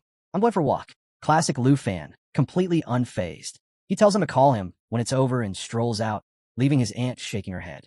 While the arena erupts with excitement over the match, a pair of sharp eyes in the stands quietly follows Lu Fan's movements. The vice principal watches the disguised figure, his thoughts drifting back to a recent conversation with the principal. In a flashback, he recalls storming into the principal's office, concerned over the form drama. He feared Lu Fan didn't fully grasp his own strength, especially with Chun Tianji still recovering from their fight. But the principal, completely unbothered, had waved off his concerns, saying Gohan could handle things. His real focus? The upcoming arrival of the Dragon Capital Special Envoy in a month, who would assess Lu Fan for the national trial. That had caught the vice principal off guard. The envoy was none other than Ruan Changfeng, a powerhouse with a personal grudge against Lu Fan. While the vice principal had been uneasy about the potential trouble this could bring, the principal had simply laughed, completely confident in his choice of Lu Fan as a national trial candidate. Back in the present, the vice principal smirks as he watches the arena. No doubt, the principal wouldn't miss Lu Fan's battle against Jiang Fengyun for anything. Meanwhile, elsewhere in the academy's arena, chaos is brewing in the points room. One by one, professionals stagger out, their faces pale with disbelief. Whispers spread among the crowd. There's an opponent inside so powerful that no one can land a victory. The rumor? Someone at level 29 is deliberately holding back, crushing challengers and racking up points. Outside, experienced fighters shake their heads, warning newcomers not to step inside unless they're prepared to lose. Inside the points room, the so-called arena master is none other than Lu Fan himself. Leaning back casually, he muses that sparring here is far more worthwhile than sitting through a dull match. But just as he's settling in, the door creaks open. A new challenger steps inside, a striking woman with long white hair and a sleek black dress. She meets his gaze with a calm smile and asks if he has time for a match. Lu Fan immediately straightens up, greeting her with respect and calling her senior. But she merely chuckles, playfully tucking a strand of hair behind her ear. With a teasing smirk, she warns that if he expects mercy, he'll need to show a lot more respect. Lu Fan, unfazed, responds in a steady tone. There's no need to hold back. Her smile widens. Without warning, flames ignite around her, swirling with an intensity that makes the air ripple. As she begins to float, her presence shifts, commanding, untamed. Lu Fan's instincts scream that this woman isn't just strong. She's dangerous. The heat surges, and in an instant, her dress burns away, replaced by a sleek, battle-ready armor radiating raw power. This isn't just a test of skill. She's here for a real fight. Before Lu Fan can react, she vanishes. A flicker of movement behind him. Her voice, now laced with amusement, reminds him that she's nothing like the students waiting outside. Then, a brilliant glow. A massive flaming trident materializes in her hands, casting long shadows across the arena. With a mischievous smirk, she gives him a single warning. Don't hold back. And then she lunges. Lu Fan reacts just in time, summoning his massive black machete to block the strike. The force of the impact is staggering. He sent skidding back several meters. Adjusting his stance, he grips his weapon tighter, eyes locked onto his opponent. Just how strong is she? The woman chuckles, clearly amused that he managed to withstand her first attack. She tilts her head, her voice laced with amusement. What's wrong? Afraid to hit a pretty lady? To drive the point home, she slowly licks her finger, a playful yet challenging glint in her eye. Lu Fan remains calm, but there's a shift in his stance, focused, unwavering. He meets her gaze, understanding her intent loud and clear. If she wants a real fight, he'll give her one. Their weapons clash again, sending sparks and embers flying with every strike. The arena trembles under the force of their battle, each blow heavier than the last. Outside, a crowd begins to gather, whispering about the mysterious woman who walked in. Some speculate she's struggling, given her wild, relentless attacks. Others suspect she's merely toying with Lu Fan. Either way, no one can look away. Meanwhile, over in the main arena, the crowd erupts as Jiang Fengyun's semi-final match ends in victory. He stands tall, soaking in the applause, when a friend rushes over with the latest gossip. Rumors are flying that Lu Fan snuck into the audience. Jiang Fengyun scoffs, unimpressed. So what? He didn't even go all out in this match. If Lu Fan is watching, it hardly matters. Then, in true dramatic fashion, Jiang Fengyun suddenly raises a hand and points to the stands. Lu Fan, he calls out boldly, challenging him on the spot. He warns him not to get too cocky and tells him not to run away from tomorrow's battle. The crowd goes wild, cheering at the rising tension. But here's the catch. Lu Fan isn't even there. Qin Xiu and Xiao Man freeze, exchanging panic glances before scrambling to find him. Meanwhile, Hank lets out a long sigh. She knows Lu Fan too well. He must have gotten bored and left ages ago. Back in the points room, Lu Fan's duel is still raging. His opponent's attacks are relentless, forcing him to stay sharp. He's impressed by her raw power, but something doesn't add up. Why is she pushing him so hard? What's her goal? Just then, his phone buzzes. The split-second distraction nearly costs him as she seizes the opening, snatching the hat right off his head. With a teasing smile, she compliments his growth while chiding him for his poor defense. And that's when it clicks. She's not just fighting him. She's training him, deliberately exposing his weak spots to help him improve. But why? Before he can dwell on it, she moves in dangerously close, her armored form practically inches from his. Your endurance needs work, she purrs, amused. If you can't keep up, how will you last in a real fight? Lu Fan, caught off guard, barely manages a response before his phone rings again. With a quick apology, he steps back to take the call. When he turns around, he exhales and thanks her, truly, acknowledging how much he's learned in such a short time. He even asks for her contact information, hoping for more training in the future. The woman, now back in her sleek black dress, laughs. Wow, asking for a pretty senior's number so soon, she teases. Lu Fan immediately backtracks. It's just for training. She waves him off with a smirk. If you want another match, just open a points room in the arena. No promises, though. With that, she turns and walks away, disappearing into the crowd. But as Lu Fan watches her go, he can't shake the feeling that she's more than just a skilled senior. Her strength, her demeanor, everything about her felt different. Was she a teacher? Or something else entirely? As the thought lingers, a notification suddenly pops up. 100 points awarded by your opponent. Lu Fan blinks. She gave me points? He's certain she could have knocked him out if she wanted to. So why go easy on him? Determined to get answers, he bolts out of the arena, scanning the crowd. But no matter where he looks, she's already gone. As Lu Fan dashes through the dorm halls, students call after him, telling him to slow down, but he barely hears them. His mind is spinning. Who is she? Why did she fight like that? And why did she vanish so suddenly? The whole encounter feels surreal, almost like she was some kind of phantom haunting the academy. Just as he's about to lose himself in thought again, Qin Xiu, Xiao Man, and Hank spot him. They call out, waving him over. Qin Xiu, ever the troublemaker, teases him about meeting yet another mysterious woman. Xiao Man joins in with a grin, cracking jokes about Lu Fan hooking up in the arena. But Lu Fan, too preoccupied to care, ignores them and silently follows along. The next day, the freshman assessment finals finally begin and the arena is packed. The entire academy is buzzing with anticipation. Will Lu Fan actually show up to face Jiang Fengyun? Some admire his boldness in challenging Fengyun Pavilion alone, while others think he's just insanely arrogant. Regardless of their opinions, everyone agrees this is the match to watch. Inside the arena, Jiang Fengyun taps his fingers impatiently, irritation creeping in. Lu Fan still isn't here. His patience wears thin as he threatens to storm Villa number 1 himself if Lu Fan keeps wasting time. Su Jing, ever the strategist, simply advises him to wait. And just then, a commotion ripples through the crowd. Someone spots a figure sprinting toward the arena. All eyes turn to the entrance. From the direction of the restroom, a cloaked figure is racing in, moving at ridiculous speeds. His black cloak flutters wildly behind him. It's Lu Fan. Jiang Fengyun smirks, cracking his knuckles as he signals his team to get ready. As Lu Fan nears, he lifts a hand, casually waving to the crowd. Sorry I'm late, he calls out, completely unbothered. Then, with a lazy grin, he adds, let's get this over with. I've got more important things to do. Standing at the center of the arena, Lu Fan faces the entire Fengyun Pavilion with an air of calm confidence.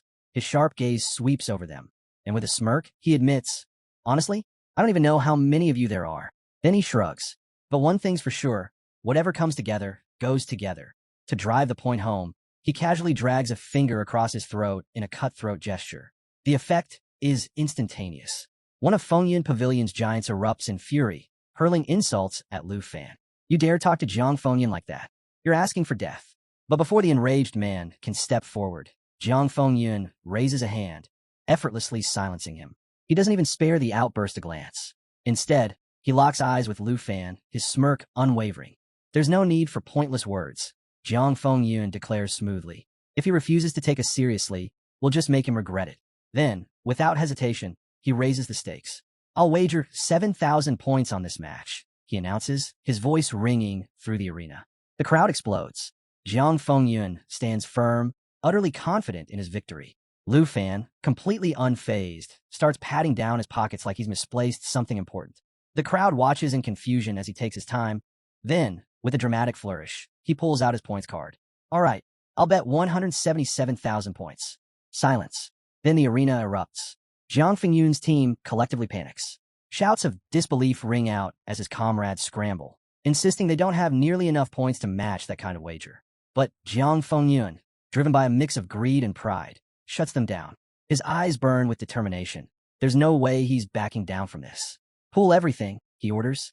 Reluctantly, the pavilion members gather their points. Some mutter under their breath, warning that if they don't get a cut of Lu Fan's points after the match, they're done with the pavilion. But in the end, they manage to scrape together the full amount. The bet is locked in.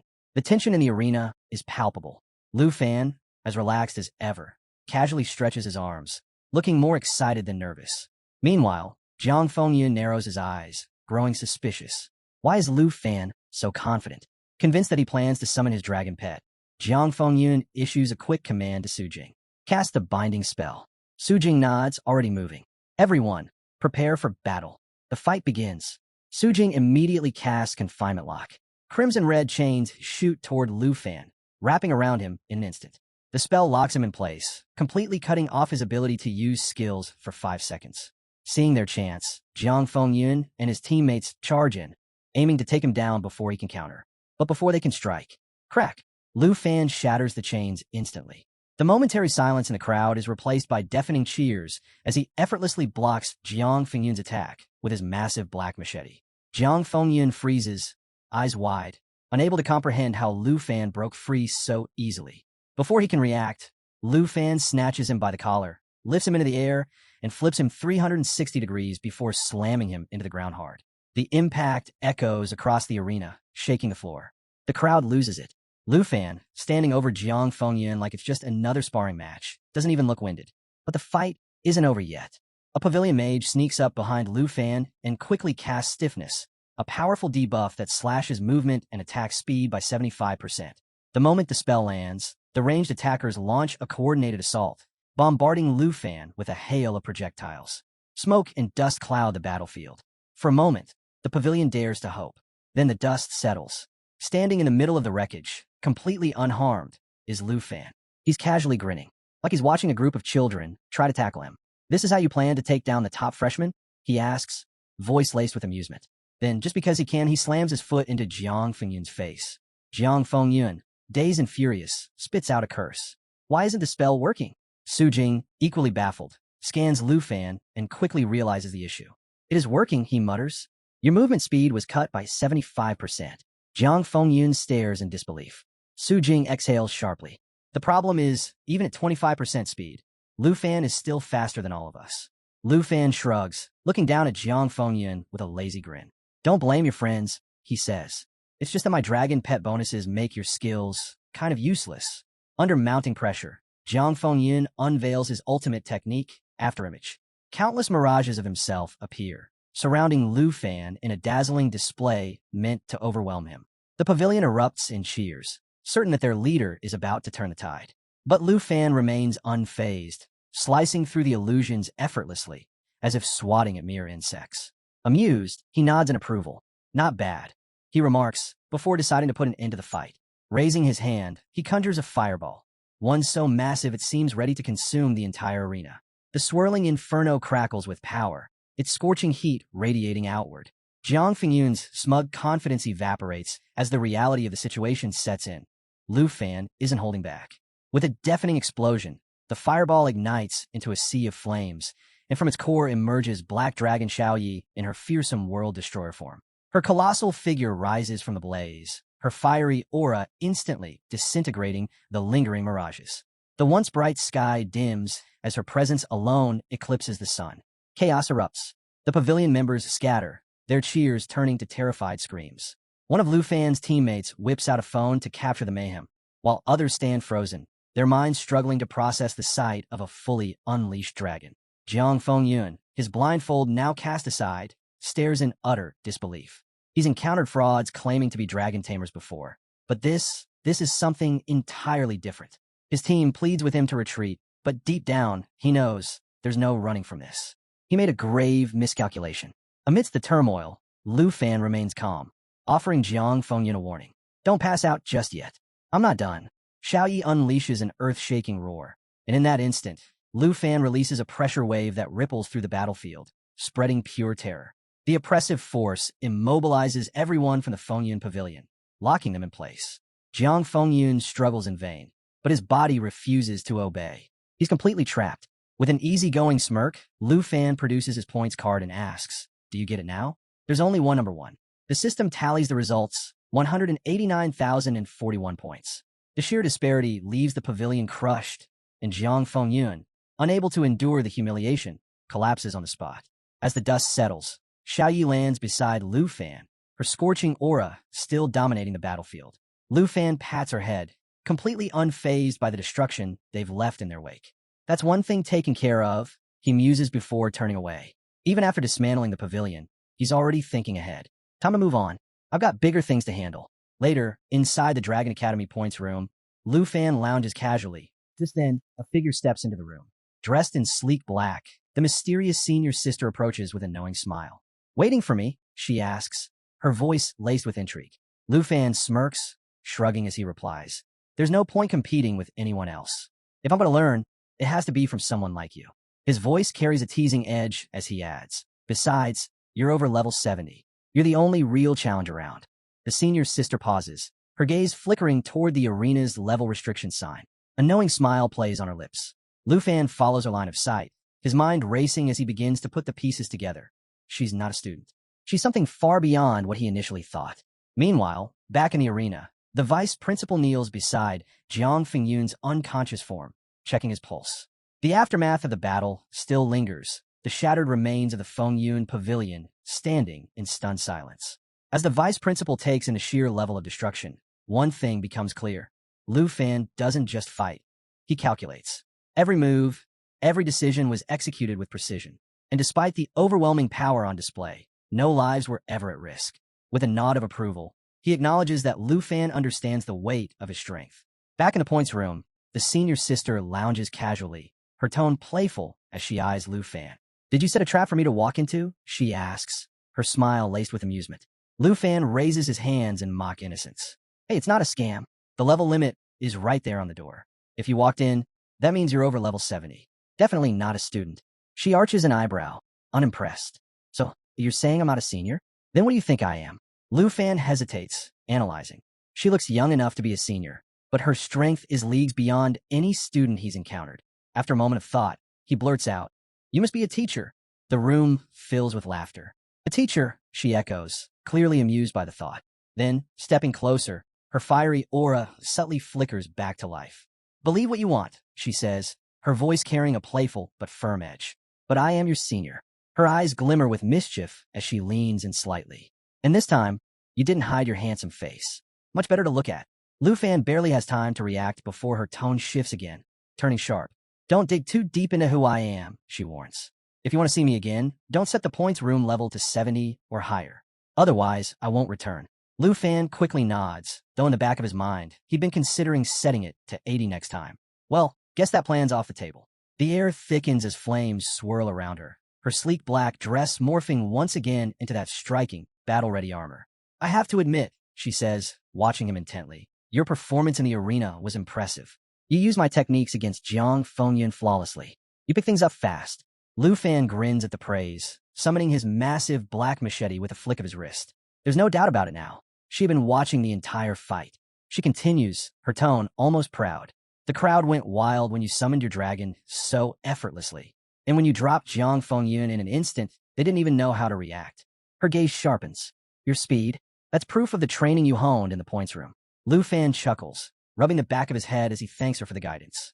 But, he admits, my melee combat still needs a lot of work.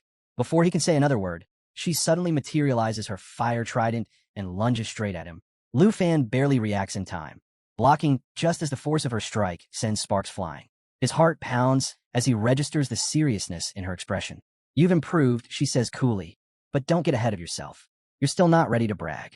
Lu Fan quickly waves his hands in surrender. I wasn't bragging. I really do want to keep learning. Then, thinking fast, he shifts his approach, turning on the charm. With a grin, he starts showering her with praise, calling her an incredible teacher. You've been like an older sister to me, he adds, teaching me, guiding me, even giving me 100 points. She lets out a laugh, clearly amused. You're pretty good at building relationships, she notes. But if you want to keep learning from me, bring me something in return. Lu Fan blinks. Like what? She smirks. Enchanted food from your house. I hear your big sister is an amazing cook. He laughs, agreeing without hesitation. Though his big sister is actually his aunt, close enough. No problem, he says, already picturing his aunt's reaction when he makes the request. Her tone shifts as she folds her arms. So what else did you learn from the fight? Lu Fan grins, gripping his machete. A few things. But before he can elaborate, she suddenly strikes again. Their weapons clash, sending a burst of flames into the air. The battle intensifies, their movements blurring as they trade blows. You're getting faster, she acknowledges. Then, with a wicked grin, she ups the stakes. If you can land even one hit on me, I'll reward you with a new weapon. Lu Fan blinks, thrown off by the offer. Before he can process it, she launches herself into the air and, in an unexpected twist, smacks him in the face with her thighs. The impact leaves him completely stunned, as if he just got caught in some bizarre mid-air dance attack. She lands gracefully, smirking at his dumbfounded expression. Your weapons are outdated, she teases. Maybe you should switch to a longer fire trident. Still recovering, Lu Fan shakes off his confusion as her expression shifts again, this time more serious. Tell me, she says, eyes locked onto his, what is it that you really want? Without thinking, Lu Fan blurts out the enchantment scroll. The air in the room turns heavy. Her playful demeanor vanishes instantly, replaced by an intense fury. You what? She snaps, her entire aura igniting in a blaze. Do you even understand how rare and expensive that is? Before he can respond, she lunges at him, fire trident swinging. You want that? Go to hell. Lu Fan barely manages to dodge as she unleashes a relentless barrage of fiery attacks. He tries to explain himself, but she isn't having it. The only thing he can do now is survive. Later that evening at the villa, Lu Fan slumps onto the couch, wincing as he nurses his sore muscles. His aunt watches in amusement as he groans, stretching his aching limbs. I couldn't land a single hit on her, he mutters. Now my whole body feels like it got run over by a truck. Lu Fan's aunt, still rattled, throws her hands up. You nearly gave me a heart attack. I thought you and Jiang Fengyan were going to fight to the death, she exclaims. Meanwhile, Qin Xiu, lounging with her tablet, barely looks up. By the way, she says casually, your so-called senior sister probably isn't a teacher. According to Nan Jianying, no one at the academy has ever seen her before. Before Lu Fan can respond, Qin Xiu suddenly perks up. Oh, look at that. You're trending on the school forum again. Turns out, someone recorded his battle with the Fengyun Pavilion. Every attack, every counter, and, most importantly, the moment he summoned the legendary Black Dragon Xiaoyi. Jianying, now intrigued, teases him. After beating Jiang Fengyun, you should be their new idol. Lu Fan, too exhausted to entertain the idea, waves it off. I just want to recover. The hype will fade soon enough. The next day, Spider's Secret Realm. Back in action, Lu Fan slashes through a swarm of monstrous spiders, his attacks precise and relentless. Jianying watches from the sidelines, arms crossed. I thought your plan was to learn from your senior, she says, raising an eyebrow. Lu Fan, never pausing in his strikes, replies, if I raise my level, I'll have an edge over her. Besides, I need to keep up. With one final swing, he clears a tough wave of enemies. And then, he feels it. A powerful surge of energy washes over him. Level 30. Grinning, he calls everyone over to celebrate, opening a treasure chest to mark the occasion. Qin Xiu congratulates him, while his aunt, looking pale from all the spider corpses, forces herself to pat him on the back. Jianying and Xiaoman, meanwhile, exchange excited glances because hitting level 30 only means one thing. It's finally time, Jianying says. You can visit the job transfer hall and upgrade your class. Outside the secret realm, instant chaos. Lu Fan steps into the open, excitement still coursing through him. But before he can even take in his surroundings, the air shifts. Students nearby start whispering. Then a few turn, recognizing him. Then, complete mayhem. In an instant, he's mobbed by students eager for selfies, autographs, and even just a handshake. Word had spread fast. This was the guy who took down Chun Tianji and obliterated the entire Fengyun Pavilion. Jianying and Xiaoman watch from a distance, stunned by the scene unfolding. Jian Yang's expression darkens as girls swarm around Lu Fan, all too eager to get close. Xiaoman just sighs, shaking her head. How do you get this popular so fast? She mutters. Seeing no way to escape the growing crowd, Lu Fan's aunt quickly takes charge. 10 minutes later, Lu Fan steps out in full disguise. Mask, goggles, the whole works. As the students frantically search for him, the disguise does its job, and the mob gradually scatters. Qinxiu exhales in relief. Finally, we lost them. Lu Fan, however, looks less than thrilled. Am I really gonna have to go out like this every time? He sighs. Xiaoman, watching the whole scene unfold, pouts. Lucky you. I wish I had a bunch of handsome guys chasing after me. Jianyang, still unimpressed, changes the subject. There's no record of a second job transfer for dragon tamers, she points out. No guides, no data. Lu Fan's completely on his own here. Qinxiu claps a hand on his back, grinning. That just means you get to be the first. Pretty exciting, right? Lu Fan can't help but feel a sense of pride. This isn't just a challenge. It's a chance to carve a new path. Before long, they arrive at the job transfer hall. The group exchanges nods of encouragement. The ceremony is solo, Jianyang reminds him. This is all on you. Lu Fan gives them a reassuring nod. I'll figure it out. With that, he taps his student card against the scanner and steps inside. The chamber is circular, bathed in a cool blue glow. As the system announces the initiation of his second stage transfer, Lu Fan quickly realizes something. There's no pre-existing data for a dragon tamer's advancement. Every other job has been documented for generations, but his path is completely blank. 3 glowing options appear before him. 1. Dragon Priest, focused on healing, buffs, and enchantments to strengthen dragon companions, but at the cost of his own combat abilities. 2. Dragon Spellcaster, a magic-based class that allows him to absorb and cast dragon spells himself. 3. Flame Dragon Warrior, a powerful melee fighter with high endurance, capable of transforming into a massive dragon.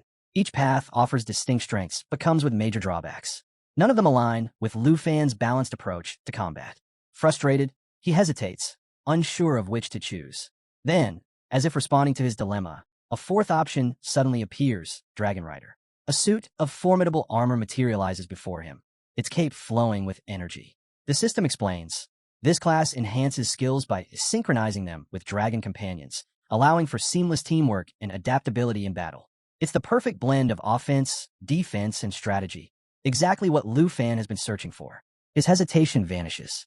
With a confident motion, he selects Dragon Rider. Outside the hall, the group is growing restless. What's taking so long? Xiaoman mutters, pacing back and forth. Hank, trying to keep his cool, but failing miserably, waves a hand dismissively. Relax. He's just weighing his options. Jianyang, ever composed, crosses her arms. He's making history. This isn't a decision he can take lightly. His choice might redefine how dragon tamers are seen from now on. Qinxiu smiles knowingly. This marks the end of an 800-year decline for dragon-related professions. Trust him. Lu Fan knows exactly what he's doing. Just as the tension peaks, the doors swing open. Lu Fan steps out, and the group collectively exhales in relief. Before he can even blink, they bombard him with questions, eager to hear his decision. As they walk, he finally reveals his new class, Dragon Rider. Oh, and my contract slots increased from 2 to 3, he adds with a satisfied grin. Xiaoman's eyes light up. Wait, does this mean you actually have to learn how to ride a dragon now? Laughing, Lu Fan nods. I already found a dragon riding saddle in the cemetery's secret realm. Once my dragons hit level 30, I can ride them. His aunt raises an eyebrow. The idea of you riding 2 dragons at once seems interesting. Lu Fan smirks. Don't imagine anything weird. I can only ride them in full dragon form, not human form. As they near the villa, Lu Fan suddenly notices a familiar figure. Striding toward them is none other than his mysterious senior sister. Her presence is just as striking as ever. You sure took your time, she teases. I should have just given you my contact info earlier. The group stares, caught off guard, especially Xiaoman, who instantly recognizes her as the one responsible for Lu Fan's brutal training sessions. She can't help but admire her beauty. The senior sister smirks. I assume Lu Fan's told you all about me? Then, turning to his aunt, she adds, and you must be the famous enchanted cook. His aunt chuckles. That's me. Without missing a beat, the senior sister casually announces, I'm borrowing Lu Fan for a bit. Everyone freezes. Before anyone can react, she clarifies, we have errands to run in Dragon City. Don't get any strange ideas. His aunt waves her off with a laugh. After everything you've done for him, you don't need to ask. Just bring him back in one piece and join us for dinner later. Lu Fan barely has time to protest before she grabs his hand, pulling him along. As she does, She brushes against him, leaving him flustered.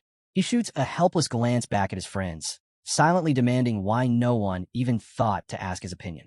Lu Fan sits stiffly in the passenger seat as the senior sister's sleek car tears down the road, engine roaring.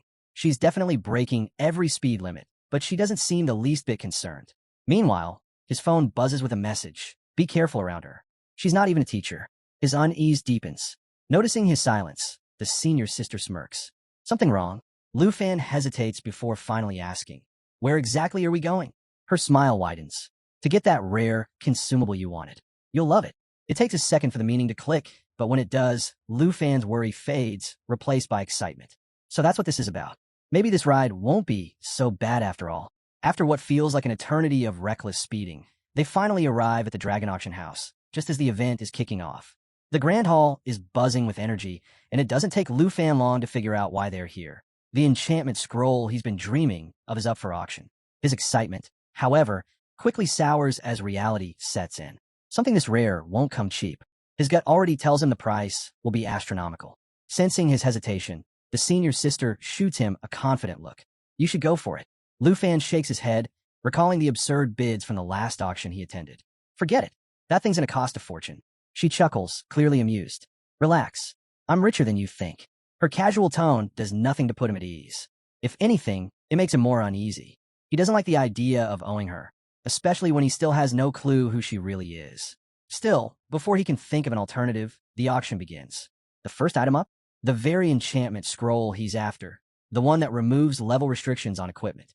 A system announcement booms through the hall, declaring the starting price. 95 million dragon coins. Lu Fan's stomach drops. That's already insane, but within seconds, bids skyrocket past 200 million. Then, without hesitation, the senior sister casually raises her paddle. 230 million. Lu Fan stares at her, stunned. She leans over with a smirk. Pay attention. You might learn a thing or two about bidding. Before he can even react, a voice from the back cuts through the room, announcing a new bid, 3 billion dragon coins. The entire hall falls silent. Lu Fan whips around to see the smug face of the bratty princess of the Tai Chi Kingdom. His mind reels. Why would she want to scroll? The senior sister, completely unfazed, leans back in her chair. Her family's filthy rich, she says casually. And trust me, bidding against her? That's just asking for trouble. Curious, Lu Fan leans in. How do you know so much about the princess? The senior sister shrugs, a sly smile playing on her lips. I'm a well-informed woman. Then, lowering her voice slightly, she adds, I also know all about you and Tion before she raises her paddle again. For billion. A wave of gasps ripples through the crowd. Up in the VIP section, the princess struggles to keep her composure. She turns to her minion, voice sharp. Check our funds. A moment later, the minion leans in and whispers, we have 5 billion dragon coins left. Hearing that, the senior sister doesn't hesitate. 5 billion. The entire auction house goes silent. Even the announcer seems stunned before finally slamming his gavel. So, Lu Fan can only watch in shock as the enchantment scroll is officially claimed. Meanwhile, the princess is fuming. She glares around the room, furious that someone actually outbid her. Then, spotting Lu Fan, her minion sneers, muttering something about low-class trash. The princess narrows her eyes. She scoffs, completely unaware that Lu Fan could humble her in an instant. Her minion tries to calm her. We can find a similar scroll elsewhere. But, true to form, the princess crosses her arms and pouts. Forget that. I'll get my brother involved. Let's see who dares oppose me then. Lu Fan rolls his eyes. Typical. Meanwhile, Lu Fan follows the senior sister to a VIP lounge, where they're soon joined by a striking woman in a red dress. The moment she walks in, the senior sister stands and greets her with a warm hug. It's clear they know each other well. The woman chuckles, shaking her head. You didn't even say hello when you arrived. Every time you show up, you spend a fortune on the most random things. It's my job to spoil you, you know. Then, her gaze shifts to Lu Fan, sharp and assessing. And who's this? The senior sister gestures toward him. My junior. That scroll was for him. The woman's lips curl into a smile. Interesting. She turns to Lu Fan. I'm Du Yakyu, the boss of the Dragon Auction House. If you ever need something rare, you're always welcome here. Lu Fan blinks, still processing everything. Then, Du Yakyu casually drops a bombshell. Oh, and by the way, I'm her sister-in-law. Lu Fan nearly chokes. Suddenly, the senior sister's endless wealth makes way too much sense. Lu Fan insists he'll repay the 5 billion dragon coins someday, but the senior sister just waves him off with a teasing grin. Oh, don't worry about that. Just think about how you're going to pay me back. It'll be fun. She gestures toward the scroll, inviting him to take a closer look. Grinning like a kid on Christmas morning, Lu Fan eagerly unfurls it. Now that he can bypass the level 60 restriction, he can finally equip the soul wing of the Flying Dragon King. Flight? Yes, please.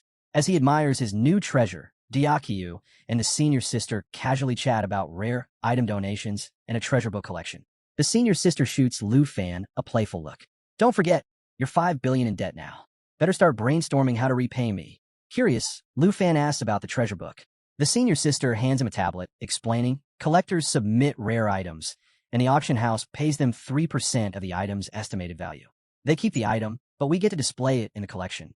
It's a win-win. Intrigued, Lu Fan pulls out the soul wing of the Flying Dragon King and hands it to Diakyu for appraisal. The moment she sees it, her eyes widen. A legendary level 60 flying wing, she exclaims. This is worth at least 2 billion dragon coins. Without hesitation, Lu Fan submits it to the treasure book, instantly earning a cool 60 million dragon coins. Easy money, he thinks, though he knows it barely scratches his debt. But he's not done yet. I have something even rarer, he says, pulling out the blue dragon egg. The room falls silent. As the legendary star dragon egg glows in his hands, both Diakyu and the senior sister stare in disbelief. Diakyu finally puts the pieces together. Eyes widening, she whispers, "You're the dragon tamer from the southern province." The senior sister just smiles, clearly proud of her junior. Later, after dropping the senior sister near her house, Lu Fan politely offers to walk her to the door. But, true to form, she waves him off with her usual confident smirk. "I've got it," she says. As Lu Fan takes off into the night, she watches him disappear into the sky, a quiet sense of admiration settling in. Most guys would have insisted on walking her to the door, either out of forced politeness or curiosity about her private life. But not Lu Fan. Not bad, she muses. Then, suddenly a thought hits her. Lu Fan left her bike floating midair during their adventure earlier. By now, it's probably scrap metal. She sighs, shaking her head. Poor bike. Back at the villa, Lu Fan flops down between the black dragon Xiao Yi and the jade dragon Xiao Fei, utterly exhausted but feeling victorious. After all that flying, he's definitely getting the hang of those soul wings. But there's no time to rest. Tonight, he's finally hatching the star dragon egg, and nothing's going to get in his way. Xiao Yi and Xiao Fei exchange glances. Xiao Yi looks a bit surprised, while Xiao Fei, still half asleep from her nap, lazily eyes the egg. Lu Fan, ever the peacemaker, reminds them, no fighting when the new dragon hatches. We all need to get along. He's not sure they'll actually listen, but hey, it's worth a shot. With that, he focuses, channeling his dragon tamer skill and pouring his aura into the egg. A brilliant blue light fills the room as cracks spread across the shell. Xiao Fei, ever the troublemaker, immediately starts munching on the broken pieces. Lu Fan sighs but can't help chuckling. Of course, she'd turn this into a snack break. Then, the light intensifies. For a moment, it's like the whole room is filled with falling stars. And when the glow fades, there it is. A baby star dragon stands before them. Sleek black scales, shimmering blue wings, and a starry aura that makes it look like it was born from the cosmos itself. Even at level 1, its stats are already insane. Strength, 795. Agility, 276. Spirit, 109. And its skill set, even crazier. Broken Star summons a star that crashes into enemies, dealing massive area damage. Starlight Scale Armor absorbs damage for 60 seconds, then reflects it back. Star Surge increases endurance the longer the battle lasts. Star Dragon Bloodline reduces all attribute damage by 50% and boosts self-recovery by 500%. Lu Fan lifts the tiny dragon, completely in awe. It's already stronger than Xiao Yi was at level 1, and by the time it reaches level 20, it'll be an absolute monster. Meanwhile, the star dragon notices Xiao Fei still munching on its eggshells and immediately rushes over to smack her. Xiao Fei lets out a dramatic whimper, but Lu Fan just laughs. He's still thinking about how devastating Broken Star will be in a dungeon. Then, in a move that surprises no one, the star dragon starts eating its own eggshells. Because apparently, that's just a thing dragons do. Lu Fan finally confirms it's a girl. That means it's time to pick a name. After some brainstorming, he settles on Xingchun, a name that symbolizes the stars. Xiao Fei is not impressed. She even starts fake crying, dramatically complaining about the lack of creativity. Lu Fan groans. It's just a name. But before another argument can break out, Xingchun curls up and falls asleep. Lu Fan sighs in relief. At least she's low maintenance. With Xiao Yi and Xiao Fei constantly bickering, having a dragon that just wants a nap? That's a blessing. Wanli Sand Area, Tai Chi Kingdom. Deep within the Wanli Sand Area, A level 60 to 70 danger zone, an eerie scene unfolds. Skeletons hang from crosses, their hollow eyes staring into the abyss. A campfire flickers in the darkness, casting long shadows across the bloodstained sand. Standing near the fire is a man draped in a long cape, his gaze locked on his phone. Jin Chung-han, a top-ranked professional, and more importantly, Jinju's older brother. A voice cuts through the silence. Something wrong? Without looking up, Jin Chung-han answers, voice cold. My spoiled little sister keeps pestering me about some trashy boy who had the nerve to hit her. Twice. His tone carries neither anger nor concern, just mild irritation. Nearby, the lake stirs. From its depths, a monstrous centipede-like creature emerges, its grotesque form towering over the shoreline. Jin Chung-han doesn't even blink. With a flick of his hand, a red energy blade slices through the air. In an instant, the creature is cleaved in half. Blood rains down, hissing as it touches the scorched ground.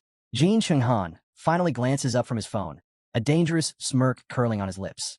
I'm a loving brother, he muses, and I'll make sure to rid my sister of all her troubles, personally. Back at the villa, 1 week later. It's been a week since Lu Fan hatched the Star Dragon, and life has settled into a new rhythm.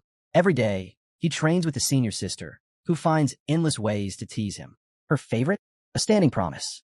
If you ever land a single hit on me, I'll take you back to the Dragon Auction House. Spoiler alert, he still hasn't landed a hit.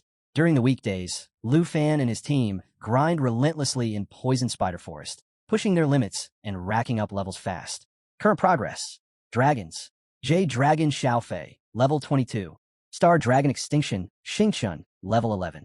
Black Dragon Xiao Yi, level 29. Humans. Lu Fan, level 32. Jianying, level 31. Xiaoman, level 32. Qinxiu, level 30. With everyone at their second-class transfer milestone, excitement is at an all-time high. Xiaoman, especially, won't stop talking about the advanced dungeons they'll be taking on next. Watching his team grow stronger by the day, Lu Fan can't help but smile. Their synergy is unmatched, and soon, they'll be unstoppable. The crew is gathered, buzzing with excitement over their new abilities. Jianying, never one to miss a chance to brag, steps forward first. With a grin, she announces that she's chosen the Sword Dancer class. Why? Simple. It comes with the Sword Master skill. And really, who wouldn't want to slice through enemies with style? She glances over at Qinxiu and smirks. Wow, didn't peg you as the damage type. Qinxiu just shrugs with a laugh. I thought about going support, but since Xiaofei's already handling the healing, I figured why not go big? Picked up the hidden class, Holy Light Judge. My light magic's no joke now. Lu Fan crosses his arms, nodding like the proud captain he is. He points out how stacked their squad has become. Physical power, high-level magic, reliable support. They're basically the full package now. Right as he's finishing his little speech, Xiaoman charges in, practically vibrating with excitement. She's so hyped, it's contagious. Everyone's immediately curious. Qinxiu speaks up first, asking what's got her all fired up. Xiaoman just grins wide and says guess. Before anyone else can open their mouth, Jianying snaps her fingers. Hold on. Don't tell me you scored a hidden class of the second level change? Xiaoman nods so fast it's a wonder she stays upright. Yep, Water Ripple Swordsman. I can control water magic now. Lu Fan raises an eyebrow. Wait, hidden classes at the second change? Aren't those basically impossible to get? Jianying jumps in. Yeah, the chances are ridiculously low. Way worse than getting one at the first change. Xiaoman's grin softens for a second. She admits that she's always felt like the weakest on the team, but somehow, being with him has helped her keep up. It's a rare, heartfelt moment. Right up until Lu Fan decides to ruin it. With a chuckle, he adds, kinda wild how our team's former slacker ends up scoring a rare hidden class. That does it. Xiaoman goes beet red. For a second, it looks like she might actually deck him right there. Hands balled into fists, glaring daggers at Lu Fan like she's counting down to launch. But before anything explodes, Lu Fan's phone buzzes. He glances at the screen. Vice Principal Zhao. Instantly, his playful vibe fades. He picks up, listens for a moment, and then hangs up with a sharp nod. The envoy's on the way. Without missing a beat, he tells the team he's heading out. Xiaoman's still mid-glare, but whatever comeback she had loaded is cut short, left hanging in the air as Lu Fan disappears, the whole mood shifting in an instant. At the Combat Class Hall of Dragon Capital Academy, the place is packed, and every student's gaze is locked on the stage. Off to the side, Teacher Gahan leans toward Lu Fan and casually shares the scoop. The envoy? That's Wan Chongfeng. Not exactly someone you brush off. A level 76 Holy Shield Knight, third-tier powerhouse. Oh, and by the way, Vice Principal Zhao mentioned this envoy's got some thoughts about Lu Fan. In other words, things are about to get real awkward. Lu Fan can't help but recall his sister's warning. Apparently, this guy might have him in his sights. Before he can dwell on it, something else on stage catches his eye. Among the three figures standing there, one of them is draped in white robes, casually holding the Brahma staff. Yeah, that Brahma staff, the one that once topped the treasure book rankings. And this person's just standing there like it's no big deal. Curious, Lu Fan leans in and asks Teacher Gu who that is. Gahan smirks. That's the principal. Lu Fan blinks. The principal? The one nobody ever sees? Gahan nods. Total mystery. No one knows if they're male or female, voice completely disguised, never shows up at public events. Basically, the Academy's ultimate hidden card. It doesn't take long for Lu Fan to put two and two together. If even the principal decided to show up today, this envoy must really be something. Right on cue, the atmosphere shifts. Ruan Changfeng enters, and the entire room feels like it just straightened its posture.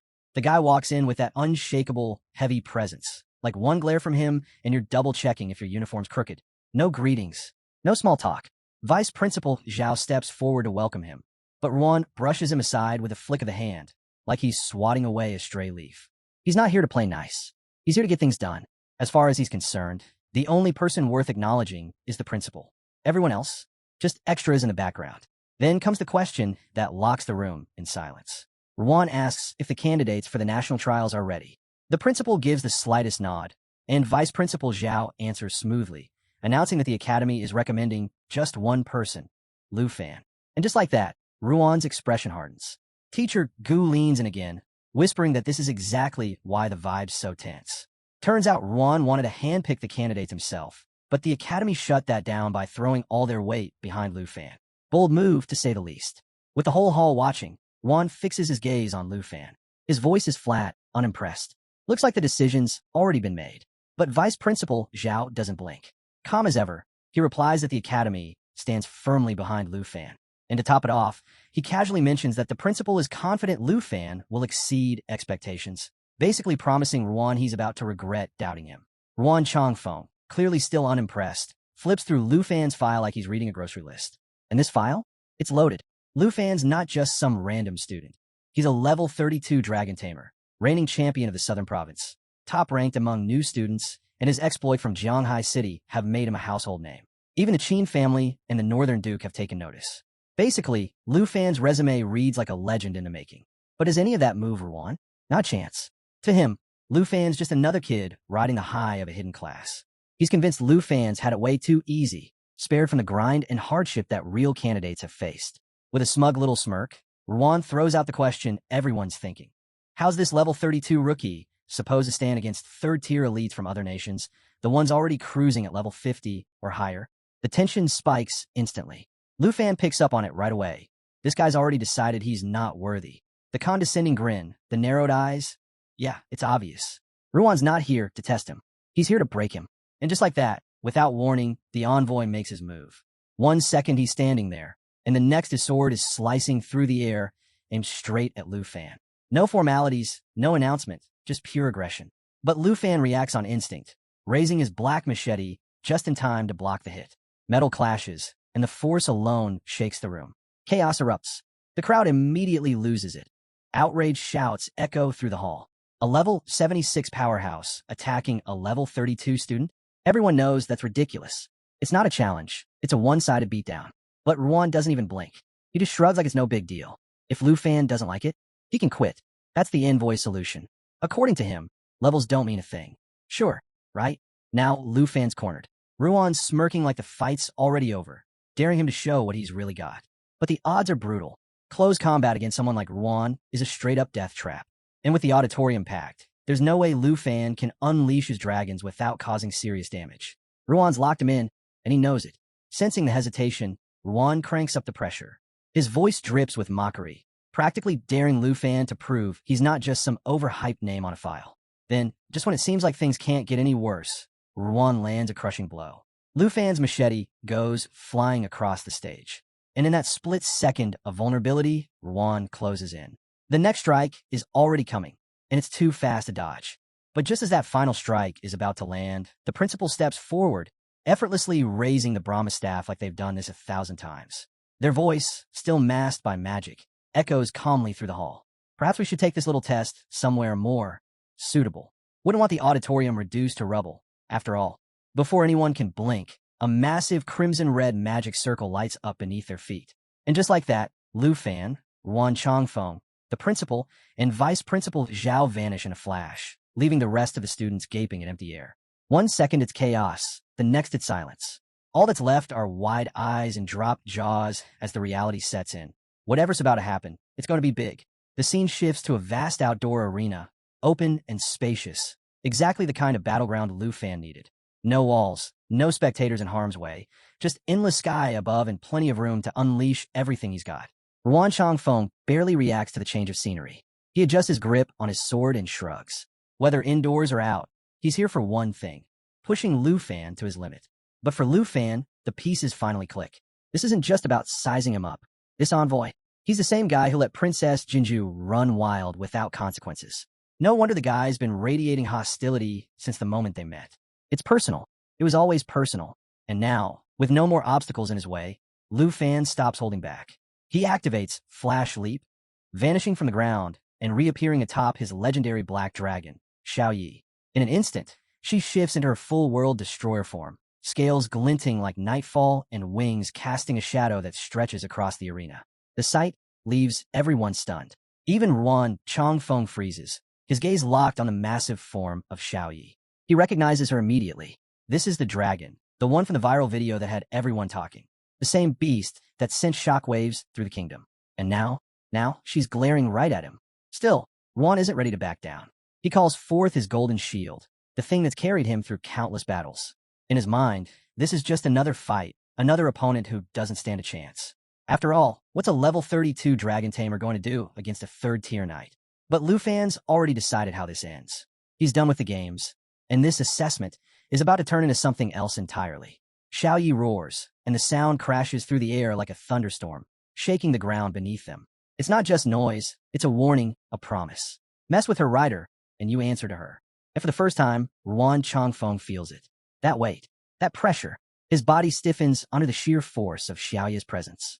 The arrogant grin slips for just a moment, and in its place, something dangerously close to doubt flashes across his face.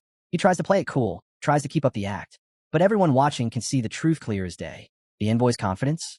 Yeah, it's hanging by a thread.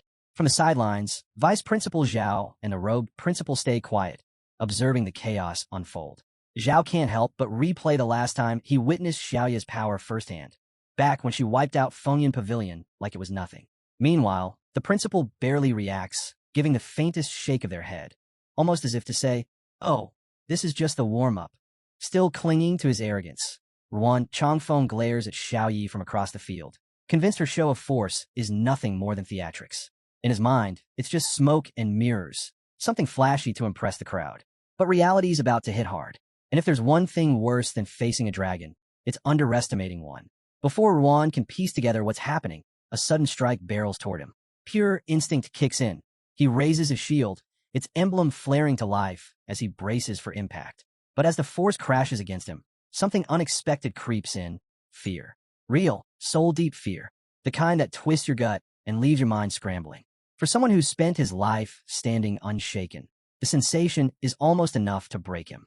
Cymbals pulse around him, amplifying the pressure, and in seconds, he's dropped to his knees, rattled by waves of overwhelming energy. And standing there, Lu Fan, cool as ever, calm and collected beside Xiaoyi, wearing a smile that says exactly what everyone's thinking. Didn't see that coming, huh?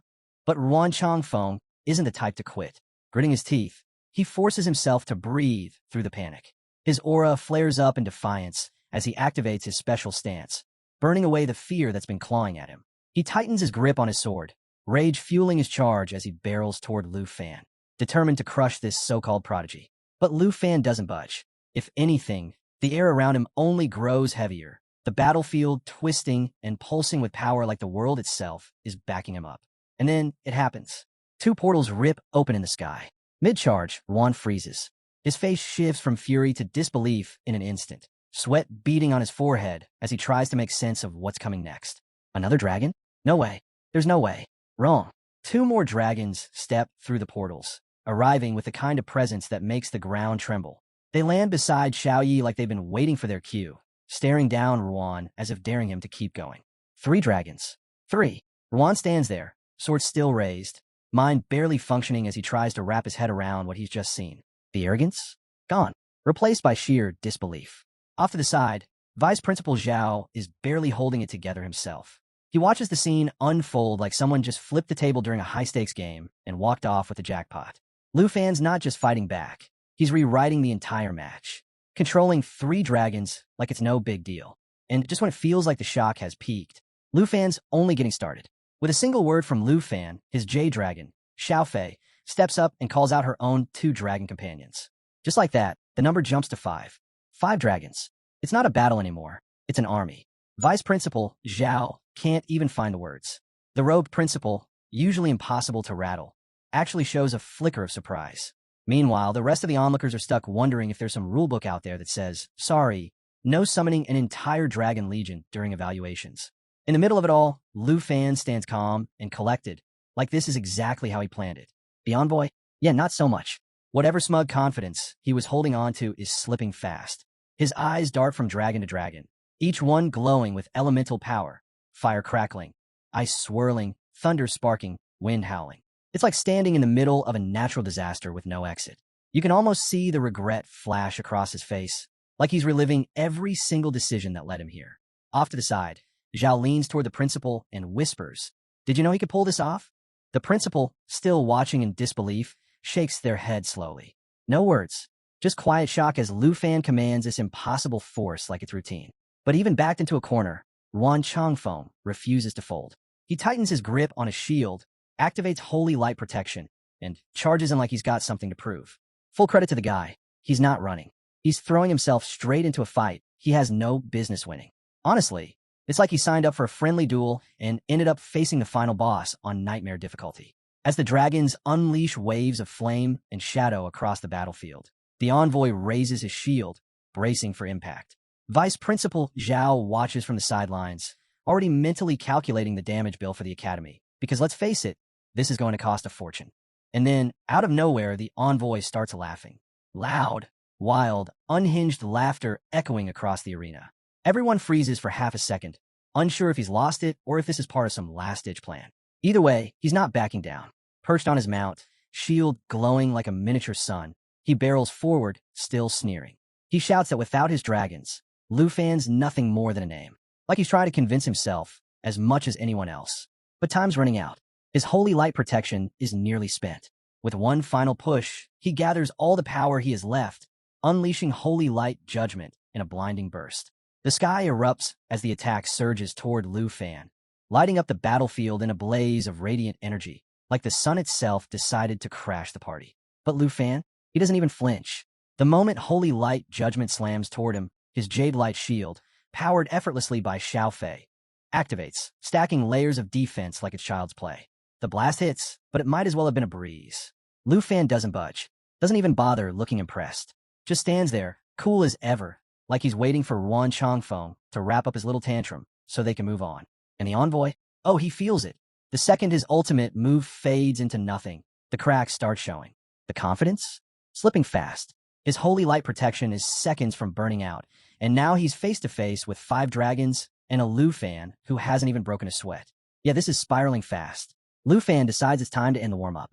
He taps into the Blue Dragon King's roar, and suddenly the air splits open as a massive spectral dragon surges to life around him, crackling with raw, untamed power. The ground shakes. The sky hums. And for the first time, the great envoy looks genuinely rattled. Like, maybe this wasn't such a good idea rattled. He starts to backpedal, but Lu Fan's voice cuts through the arena. Calm, sharp, and ice-cold. A warning. The kind that lets Ruan know exactly how close he is to being completely humiliated. Before the envoy can react, the star dragon flashes behind him. Fast, silent, unavoidable. Ruan spins around, expecting, well, anything but this. The smug grin he's been holding onto evaporates instantly, replaced by a wide-eyed, slack-jawed look of pure regret. And honestly, who can blame him? Lu Fan moves in, gaze locked, ready to shut this down for good. Overhead, the Blue Dragon King roars again, and the sky cracks open as purple lightning rains down like divine punishment. Bolts slam into the envoy with brutal precision, ripping him off his mount and slamming him into the dirt like yesterday's news. The mighty Holy Shield Knight, flat on his back, his armor scorched, his pride shattered, confidence obliterated. Lu Fan strolls forward, unhurried, that same faint smirk tugging at his lips. He doesn't need words. His whole presence says it loud enough. So, how's that ego holding up? Ruan, scrambling, coughs and stammers from the ground, barking weak protests, telling Lu Fan to stop. But let's be honest, this fight's only ending when Lu Fan says it does. The arena is a mess. Smoke and debris hanging thick in the air. The tension is unbearable. Off to the side, Vice Principal Zhao and the principal exchange glances, both clearly debating whether they should step in or just let Ruan finish learning his lesson the hard way. Finally, as the dust starts to settle, the scene becomes clear. The great envoy of the kingdom, lying in the dirt, trembling, gasping for air. His once proud mount crumpled beside him, out cold. Yeah, worst day ever. But hold on, it gets even better. Somehow, despite being wrecked and barely able to breathe, Wan Changfeng still refuses to quit. Shaking like a leaf caught in a storm, he actually tries to push himself back to his feet. And Lu Fan, he gives him an apology, but the kind that drips with sarcasm. He casually says sorry for taking out the envoy's mount, then reminds him with a grin that, hey, eliminating mounts is totally fair in the national trials. Just in case Wan needed that extra sting. Off to the side, Vice Principal Zhao is watching this unfold like, seriously? How's this guy still going? Impressed? Maybe a little. But mostly, he's probably wishing Ruan would just throw in the towel already. But no, Ruan's hanging on to what little authority he has left. When Zhao even thinks about stepping in, Ruan snaps at him, barking that the evaluation isn't over until he says it is. The man's half buried in dirt, and he's still trying to play boss. Finally, the principal speaks up, calm and smooth as ever. They suggest, in the politest way possible, that maybe it's time to call it. Because really at this point, the only thing keeping Ruan upright is his pride, and that's hanging on by a thread. But nope, Ruan's not ready to let go. The frustration's boiling over. Between clenched teeth, he mutters about how Lu Fan, immune to burst damage, fluent in dragon tongue magic, commanding 5 dragons, is basically the perfect national trials candidate. He knows it. Saying it out loud, though? Yeah, that's not happening. So instead, he lets the rage take over. Fueled by pure spite, Ruan staggers to his feet and launches himself at Lu Fan, hurling every insult he can string together. He blames Lu Fan for everything. His downfall, getting ditched by the Jiang family, losing his status, the death of his mount, and just to top it off, he throws in a cheap shot about Lu Fan being some smelly poor fool from a dumpling shop. Real classy. Lu Fan doesn't even blink. One hand resting on his dragon, he sidesteps every clumsy swing like he's dodging raindrops. It's not even a fight anymore. It's just sad. He lets Ruan burn himself out, almost like he's giving the guy a chance to vent before closing the chapter. And just when Ruan thinks he's got one last epic move left, he yells that today's the day Lu Fan dies. Big words. Terrible execution. With zero effort, Lu Fan shuts him down with a single, brutal kick. Ruan goes flying, again, landing in a heap completely spent. Lu Fan strolls over, slow and steady, the picture of control. He stands over what's left of the once proud envoy and drops a bit of advice like he's wrapping up a lesson. Keeping your cool in battle? Kind of important. Maybe something to think about next time. Then, with that same cool smirk, Lu Fan tells him not to worry. He won't bother attacking someone already down. But hey, if Ruan still thinks this fight isn't over, he's welcome to stand back up and keep going. Though by the looks of it, yeah, good luck with that. And then Lu Fan decides to address the real issue. If Ruan genuinely believes his downfall with the Jin family is somehow Lu Fan's fault, he's welcome to settle the score. Anytime, anywhere. But Lu Fan doesn't sugarcoat it. Next time, there won't be any holding back. No mercy. Today's humiliation, that's just the preview. That's when Ruan finally starts to lose the fire in his eyes. Or maybe he's just completely out of energy. Either way, it's over. All 5 of Lu Fan's dragons close in, surrounding him like silent, towering shadows. There's no need for words. Just the weight of their presence alone is enough to crush whatever scraps of pride he had left. Ruan crumples even further, unable to stand, barely able to breathe. Seeing how bad it's gotten, Vice Principal Zhao rushes over, immediately calling for a priest. Even he can't help feeling a bit sorry for the guy. But really, what did Ruan expect? Challenge a dragon tamer running a full squad and expect to walk away in one piece? That's on him. Once the dust finally settles, the principal steps forward, still keeping that mysterious aura intact. But for the first time, there's clear respect in the way they look at Lu Fan. After all, 5 dragons?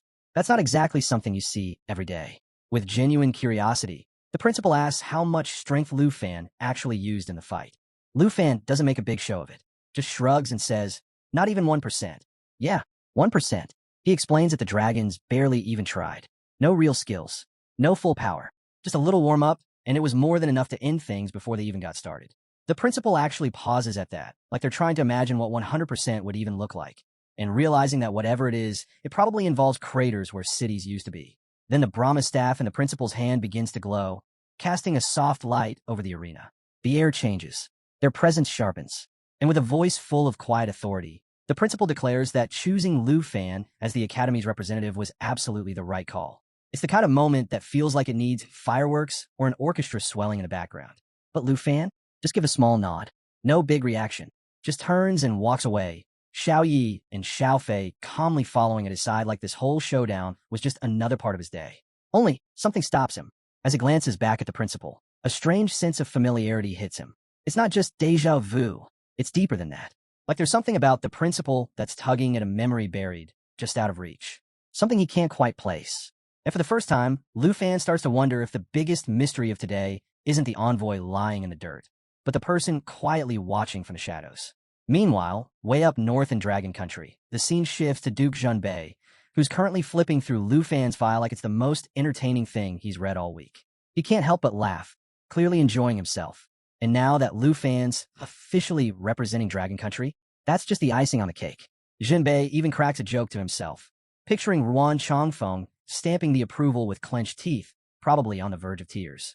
You can almost imagine Ruan glaring at the document like it just ruined his whole day. While Junbei's still having his moment, there's a knock at the door. A soldier steps inside, all serious, asking if there are any orders.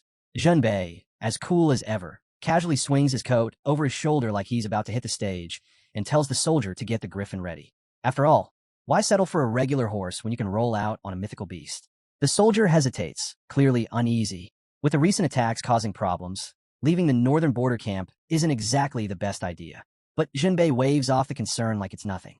He promises he'll only be gone for a couple of days and tells the soldier to keep things running as usual. His main focus now? Heading straight to Dragon Academy to meet Lu Fan in person. Seems like meeting the man of the hour takes priority over guarding the border. The soldier doesn't argue. When Junbei gives an order, you follow it. Over at Dragon Academy, Lu Fan is in his room, staring at his system screen, stuck between curiosity and doubt. He's weighing his next move, and the destination is over 3,000 kilometers away. Even someone like him isn't exactly thrilled about covering that much ground. As he scrolls through the updates, one detail jumps out. Ruan Chongfeng has officially cleared his national trial qualification. You'd think that would ease his mind, but something still feels off. For a moment, Lu Fan thinks about going treasure hunting to take his mind off things. But then that 3,000 kilometers journey flashes through his head, and he second-guesses it. This isn't the kind of trip you take on a whim. You need to prep like you're heading into the unknown. Before he can get too deep into it, his phone rings. A quick chat later, he turns down a wizard offering teleportation. Way too pricey. Looks like shortcuts come with luxury fees, even in this world. Just as the call's about to end, his system lights up with an unexpected alert. A divine-level treasure map just dropped into his hands. It's like he hit the jackpot out of nowhere. But before he can fully process the win, the person on the other end asks if he's still there.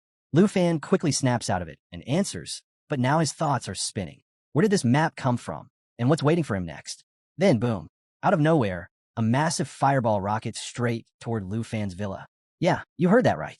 1 second, he's all hyped about his new treasure map, and the next, his entire place is under attack. The fireball smashes into Villa Number 1, setting off an explosion so intense it shakes the whole Dragon Academy. So much for a quiet evening. Up in the sky, a cloaked figure hovers, watching the chaos below like he just pulled off the ultimate power move. He's gripping some strange stone, looking pretty pleased with himself. At least until the flames get ripped apart by the claws of Lu Fan's legendary black dragon. That's right, Lu Fan isn't just fine. He strolls out of the wreckage without a scratch, along with everyone else from the villa. We've got a dragon on standby. Surprise attacks hit a little different. Lu Fan looks up, locks eyes with the cloaked intruder, and calls out, telling him to freeze and forget about teleporting. But before any reply can come, his dragon surges forward, slamming into the figure and knocking back his hood. And who is it? None other than that teacher who was standing next to the principal during the envoy assessment. Yeah, didn't see that one coming. Even with the villa still smoldering, Lu Fan keeps his focus. He calls down to have someone contact the fire department while the rest of the crew checks to make sure everyone's all right. Priorities, right? Save the day, handle the paperwork. Chinchio doesn't waste time pointing out the obvious. This was no random attack. The guy came in hot, aiming to wipe them out in one hit. No warnings. No introductions. Just straight to the kill switch. And now, with his cover blown, the teacher fully leans into his villain moment. He glares at Lu Fan and declares that since the plan's out in the open, the only option left is to bind him. Because, of course, when you get caught mid-crime, magical fire chains are apparently the answer. With a quick cast, the flames swirl around Lu Fan, locking him in place. It's like getting tossed into a burning cage. And to make things worse, if Lu Fan manages to break free, his speed and casting are going to tank by 90% for 4 seconds. Yeah, not ideal. Meanwhile, the teacher isn't done. His body starts bulking up like he's gearing up for the final boss battle. He activates Ultimate Blaze, a suicide move that burns through his own life force to supercharge a flame core, cranking out a ridiculous 1,250% of his mental strength as raw firepower. This guy's not even trying to win anymore. He's just trying to take everyone down with him. Even Lu Fan knows this one's serious. Ultimate Blaze isn't some flashy trick. It's the kind of move you pull when you're ready to turn the entire battlefield into ashes, including yourself. Qinxiu and Jianying don't waste a second. Weapons out, they charge forward, shouting that they've got Lu Fan covered. But just as they move, the system drops the worst kind of news. Flame core charging, already at 59%. Yep, it's officially a countdown now. Above them, the teacher turned fireball grins, throwing out some classic villain talk, bragging that there's no way out and Lu Fan's finished. Gotta love the confidence, even when you're seconds from self-destruction. At 72%, Lu Fan doesn't flinch. Staying cool as ever, he orders his Jade Dragon to activate Eternal Guardian. Instantly, the Jade Dragon launches into action, raising a massive shield that wraps around Qinxiu, Jianying, and a legendary Black Dragon. Protect the team first, that's the rule. But there's just one problem. Lu Fan's still locked up, stuck in those crimson chains without a way to move. Now the flame core's at 96%, and it's clear the old man's about to turn the place into a crater. Still bound, Lu Fan summons his big black machete, glaring at the guy and calling him insane. Honestly, that might be putting it lightly. And then, just as the explosion is about to hit, everything changes. Out of nowhere, a golden flash pierces right through the old man's stomach. The Brahma's staff. Just like that, Ultimate Blaze gets cut short, and the battlefield falls silent. Even Lu Fan blinks in surprise, realizing the principal just stepped in and saved them all with one perfectly timed move. Who knew school faculty came with that kind of firepower? The old man, clearly not ready to give up, tries to spark the plan back to life. But the principal doesn't give him the chance. One more strike from the Brahma staff, and it's over. The old man drops, his final gamble crashing and burning along with him. Game over. As the dust settles, Lu Fan lands smoothly, right as teacher Gu and his aunt, Hank, rush over. Hank's got tears streaming down her face, completely shaken, clinging to Lu Fan like she thought she'd lost him. Explosions, dragons, fire mages, none of it matters when family's involved. But Lu Fan calms her down with a quiet smile, telling her it's all okay now. Qinxiu runs over, worry written all over her face. She cuts straight to the point. Who was that guy? Lu Fan doesn't hesitate. It was the fire mage from the envoy assessment. Looks like this story just got a whole lot deeper. Nearby, Vice Principal Zhao stands over what's left of the old man, looking completely blindsided. He admits he never saw this coming. An honorary professor turning full-blown assassin, right in the middle of the academy. Even Lu Fan's at a loss, trying to wrap his head around how someone with that much status went off the rails like this. But Hank isn't here for shock and confusion. Furious, she demands Zhao launch a full investigation immediately, reminding him loud and clear that her nephew nearly lost his life. Qinxiu backs her up, pointing out just how far the professor was willing to go, blowing himself up instead of facing the fallout. That's dedication to losing, if nothing else. Zhao, still clearly shaken, does his best to reassure them. He promises they'll get to the bottom of it. By the next morning, we're in the principal's office, and for once, the man who usually has all the answers looks completely worn down.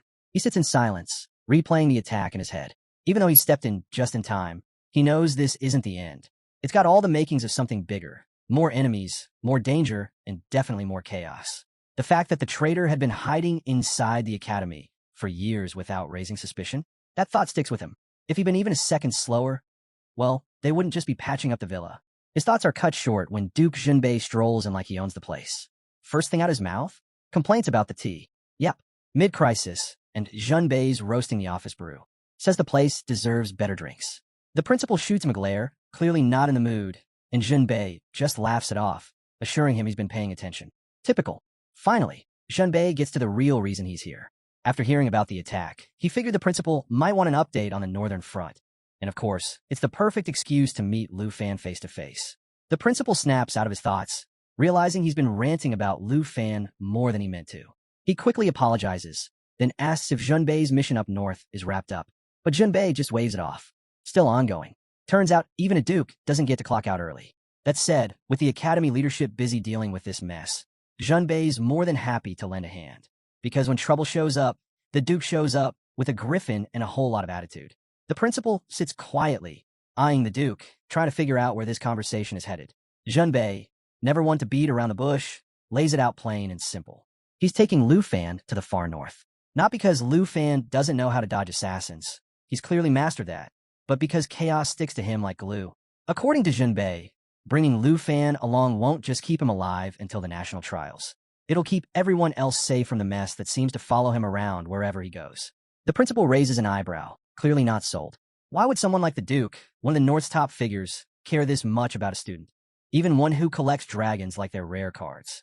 Feels a bit like sending a general to babysit a rookie. But Junbei, unbothered, he casually grabs a bottle of wine, pours himself a glass, and starts explaining that he's been watching Lu Fan for a while. For what he's seen, Lu Fan's growth has been unreal, like the guy's been grinding nonstop for some high-level tournament of magic and monsters. The principal listens, slowly warming up to the idea, but he's not letting Junbei off the hook that easily. Before signing off on this plan, he makes one thing clear. If Lu Fan's going with him, the Duke has to guarantee his safety. Tall order, considering Lu Fan's talent for landing in the middle of disaster after disaster. Junbei, unimpressed, takes a sip, grimaces at the awful taste, and waves it off. Protecting Lu Fan? Easier than finding decent wine around here. Meanwhile, over at Dragon Academy's front gate, a sleek car rolls up, and out steps none other than Princess Jinju. Shockingly, she's actually in a good mood for once, all because her big brother, Jin Chunghan, is paying a visit. For a second, she even seems pleasant. But let's not get carried away. This is Jinju we're talking about. The second she starts chatting with her brother, she's already scheming, asking if he's going to help her get revenge on Lu Fan. Jin Chunghan, playing the part of the supportive big brother, smiles and says he'll handle it. But let's be real, handling it probably means fists, not words. Back over at Villa Number 2, Lu Fan's informant, Black Rat, checks to see if the treasure map made it through. Lu Fan confirms it did and assures him the payment's already on its way. Even with assassins dropping out of the sky, business is business. Black Rat, though, has questions. He asks why Lu Fan seemed to drop off the map last night, gone without a trace. Relieved to hear Lu Fan's still breathing, he admits no one else would have dared to buy a map this dangerous. But Lu Fan? Risky treasure hunts are just another day in the office. After a quick chat, Lu Fan ends the call, brushing off Black Rat's worries like it's just another day. But before he can head out, Jian Ying approaches. She quietly asks if he's really planning to leave, her voice carrying just enough concern to make him pause. Lu Fan admits he's still on the fence. After what happened last night, walking away feels risky. The investigation isn't even finished yet. Who leaves in the middle of a full-blown murder attempt? Jian Ying nods, clearly still rattled. She tells him the whole group barely slept. Everyone stayed upstairs, too anxious to relax, waiting for who knows what to happen next. Before heading off, she asks Lu Fan to keep them updated if he decides to leave and takes a moment to say her goodbyes. Lu Fan thanks her for holding things together when everything was falling apart. Then, right on cue, the doorbell rings, breaking the moment. Figuring it's probably Vice Principal Zhao with some updates, Lu Fan heads over to open the door. Instead, he's greeted by a stranger, someone he's never seen before, standing there trying way too hard to look harmless. The man quickly blurts out that he's not here to cause trouble. Because, of course, that's exactly what someone about to cause trouble would say. The man goes on to explain that, yeah, he had to take down the villa's bodyguards, but only because they attacked him first. Apparently, Lu Fan's security team works on a strict attack now. Explain later policy. Now Lu Fan's standing there, machete in hand, eyeing the guy and weighing his options. Fight? Negotiate? Machete's leaning toward the first option. Before things can get messy, Qinxiu strolls down the stairs and casually calls the man Uncle Tuesday. And just like that, Lu Fan's confusion hits maximum. Uncle Tu? This random guy who just flattened his bodyguards? Something's not adding up. Qinxiu quickly fills in the blanks. She's been calling the Duke Uncle Tu since she was a kid, which somehow makes the whole scene both clearer and way more awkward. Meanwhile, the Duke has already made himself comfortable on the sofa like he owns the place, letting out a relieved sigh. If Qinxiu hadn't shown up, this could have gone downhill real fast. Lu Fan finally lowers the machete and thanks the Duke for stepping in during the whole princess with a grudge situation. But the Duke just waves it off like it was no big deal. He casually mentions that even after Ruan was dismissed, the old man hadn't stopped plotting against Lu Fan. But hey, that's all handled now. thanks to a healthy dose of dragons and fistfights. Just as the mood starts to settle, Chinchou can't help but throw some playful shade. She jokes that she never thought the legendary hero who once soared into battle on a griffin to stop the beast tide would stroll into Dragon Academy and get mistaken for an intruder. Turns out, saving the world doesn't come with an ID badge.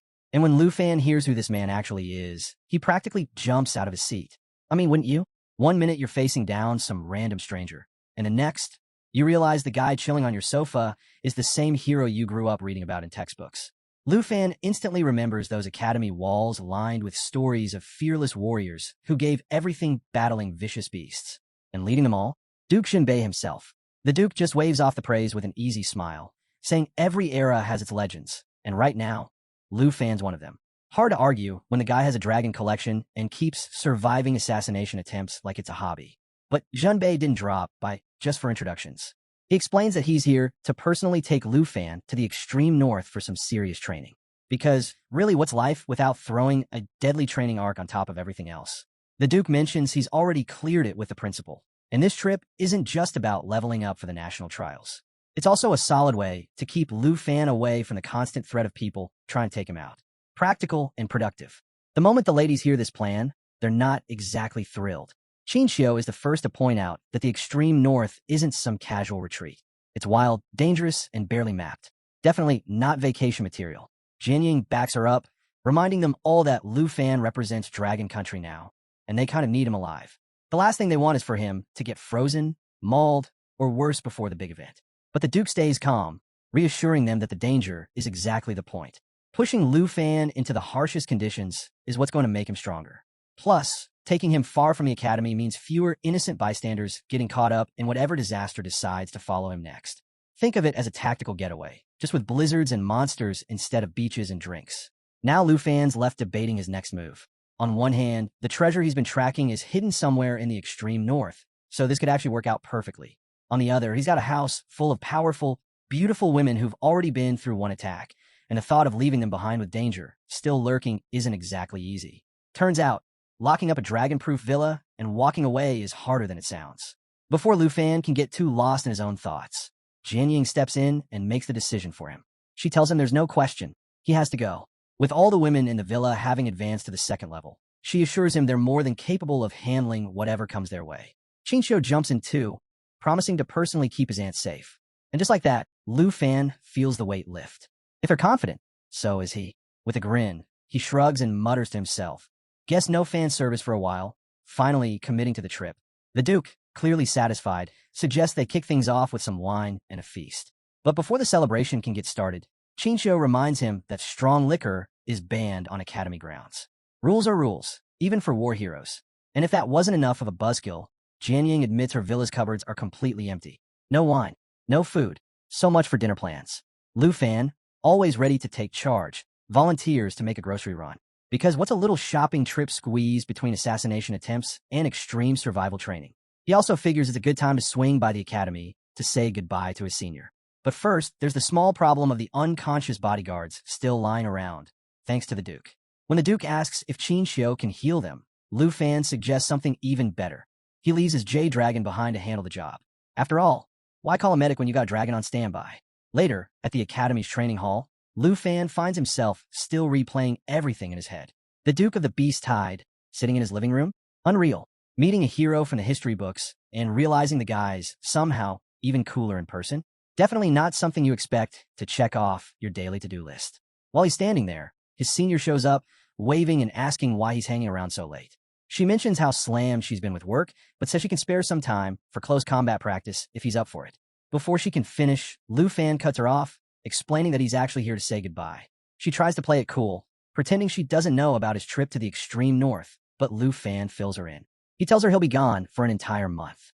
She smirks, teasing him as she grabs his cheeks, saying fighting dragons in the freezing wild will probably teach him more than sparring with someone as pretty as her. Lu Fan blushes so hard he might as well be on fire. But underneath the jokes, there's real concern. She warns him how dangerous the extreme north really is and urges him to be careful. Lu Fan nods, cheeks still burning, and starts to head out. But just as he's turning away, she surprises him by pulling him into a hug from behind. Before he can even process what's happening, she presses a protective band into his hand. With a playful grin, she slips the protective band into Lu Fan's hand. telling him to use it to stay safe, and throws in, bring back some unmelting ice as a souvenir. Before Lu Fan can even think of a reply, she vanishes, leaving behind nothing but magic, mystery, and that usual hint of mischief she's known for. Classic senior lady move. On his way back to the villa, bags of groceries in hand, Lu Fan can't shake the feeling that something's off. Sure enough, someone's tailing him. Without slowing down, he casually calls out, telling the shadow to quit sneaking around and show themselves. And stepping into the open, none other than Jin Chung-han, the bratty princess's big brother himself. Judging by his expression, he's not thrilled Lu Fan spotted him so easily. Stealth clearly isn't a family skill. Still not sure who this guy is, Lu Fan asks straight up for his name. That's when Jin Chung-han, in full dramatic fashion, adjusts his cape like he's prepping for some big, final boss reveal. He smirks and says that while Lu Fan may not know him, he knows Lu Fan very well. Then he drops the name, Jin Chung-han, brother of Jinju, and he's here to personally deliver a thank you for how well Lu Fan's been taking care of his sister. The sarcasm in his voice makes it pretty clear this isn't exactly a friendly visit.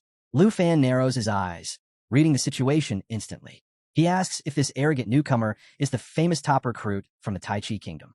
But Lu Fan knows exactly why the guy's here, and it's not to chat. Without hesitation, Lu Fan summons his big black machete, making it very clear he's ready if things go sideways. He calls out, telling Jinju to stop lurking and come out already. No point hiding. And sure enough, right on cue, Jinju steps forward with her usual smug grin, practically bouncing with excitement. She declares she's ready to watch her big brother teach the dragon tamer a lesson, like she's front row at her own private grudge match. Jin Chung-han, just as smug, throws out a so-called peaceful offer. This whole thing could end right now if Lu Fan just lets Jinju slap him around a bit. Totally reasonable, right? Lu Fan isn't having it. He shoots back, asking if the whole Jin family suffers from memory loss, reminding Jinju exactly how her last stunt turned out. Spoiler, it ended with her getting slapped back even harder. The reminder hits its mark. Jinju flinches, her smug act slipping for just a second before she snaps back into full brat mode. Glaring at her brother, she hisses that negotiating with Lu Fan is pointless and urges him to attack already. Following his sister's orders, Jin Chung-han boldly steps forward, swagger on full display. He warns Lu Fan to start respecting the Jin family, or else. And by else, he means fists, spells, and a whole lot of trouble. With a smirk, Jin Chung-han raises his hands and starts chanting. Right away, Lu Fan recognizes the dark summoning spell. Thick, purple poison gas seeps from Jin's palms, filling the air with a choking stench. Grinning like he's already won, Jin Chung-han declares this will be Lu Fan's final moment. From within the swirling gas, a grotesque, slimy creature takes form, hurling toxic sludge in every direction. Lu Fan dodges fast, his groceries scattering everywhere. So much for dinner. Watching the acid eat through everything it touches, Lu Fan knows one thing. Getting hit is not an option. But things only get worse. The creature shifts and twists until its face becomes a perfect copy of Jin Chung-han's. Because, clearly, one arrogant Jin wasn't enough. Now there's two. Side by side, Jin Chung-han and his twisted creation advance, both wearing identical smug looks. Lu Fan doesn't need long to figure it out. This thing is an abyssal crawler, the kind of nightmare creature people whisper about in fear. Just as the situation is spiraling out of control, a sharp, piercing cry cuts through the air. Lu Fan glances up just in time to see a colossal mount descending from the sky. The legendary extreme, cold Griffin King. And if there was ever a moment for a perfect rescue, this is it. The Griffin King wastes no time, swooping down and tearing into the abyssal crawler with ruthless, icy power. Even Jin Chung-han is left speechless, watching his prize summon get ripped apart like it's nothing. Before anyone can react, a figure leaps from the Griffin King and lands with effortless grace. It's Duke Yunbei, stepping in like the unstoppable force everyone knows him to be. He doesn't waste a second on greetings. His voice is cool and sharp as he demands to know why Jin Chung-han is trespassing outside his territory. Jin Chung-han instantly recognizes him, and the flash of fear in his eyes says it all. This isn't someone you challenge. This is someone you escape from.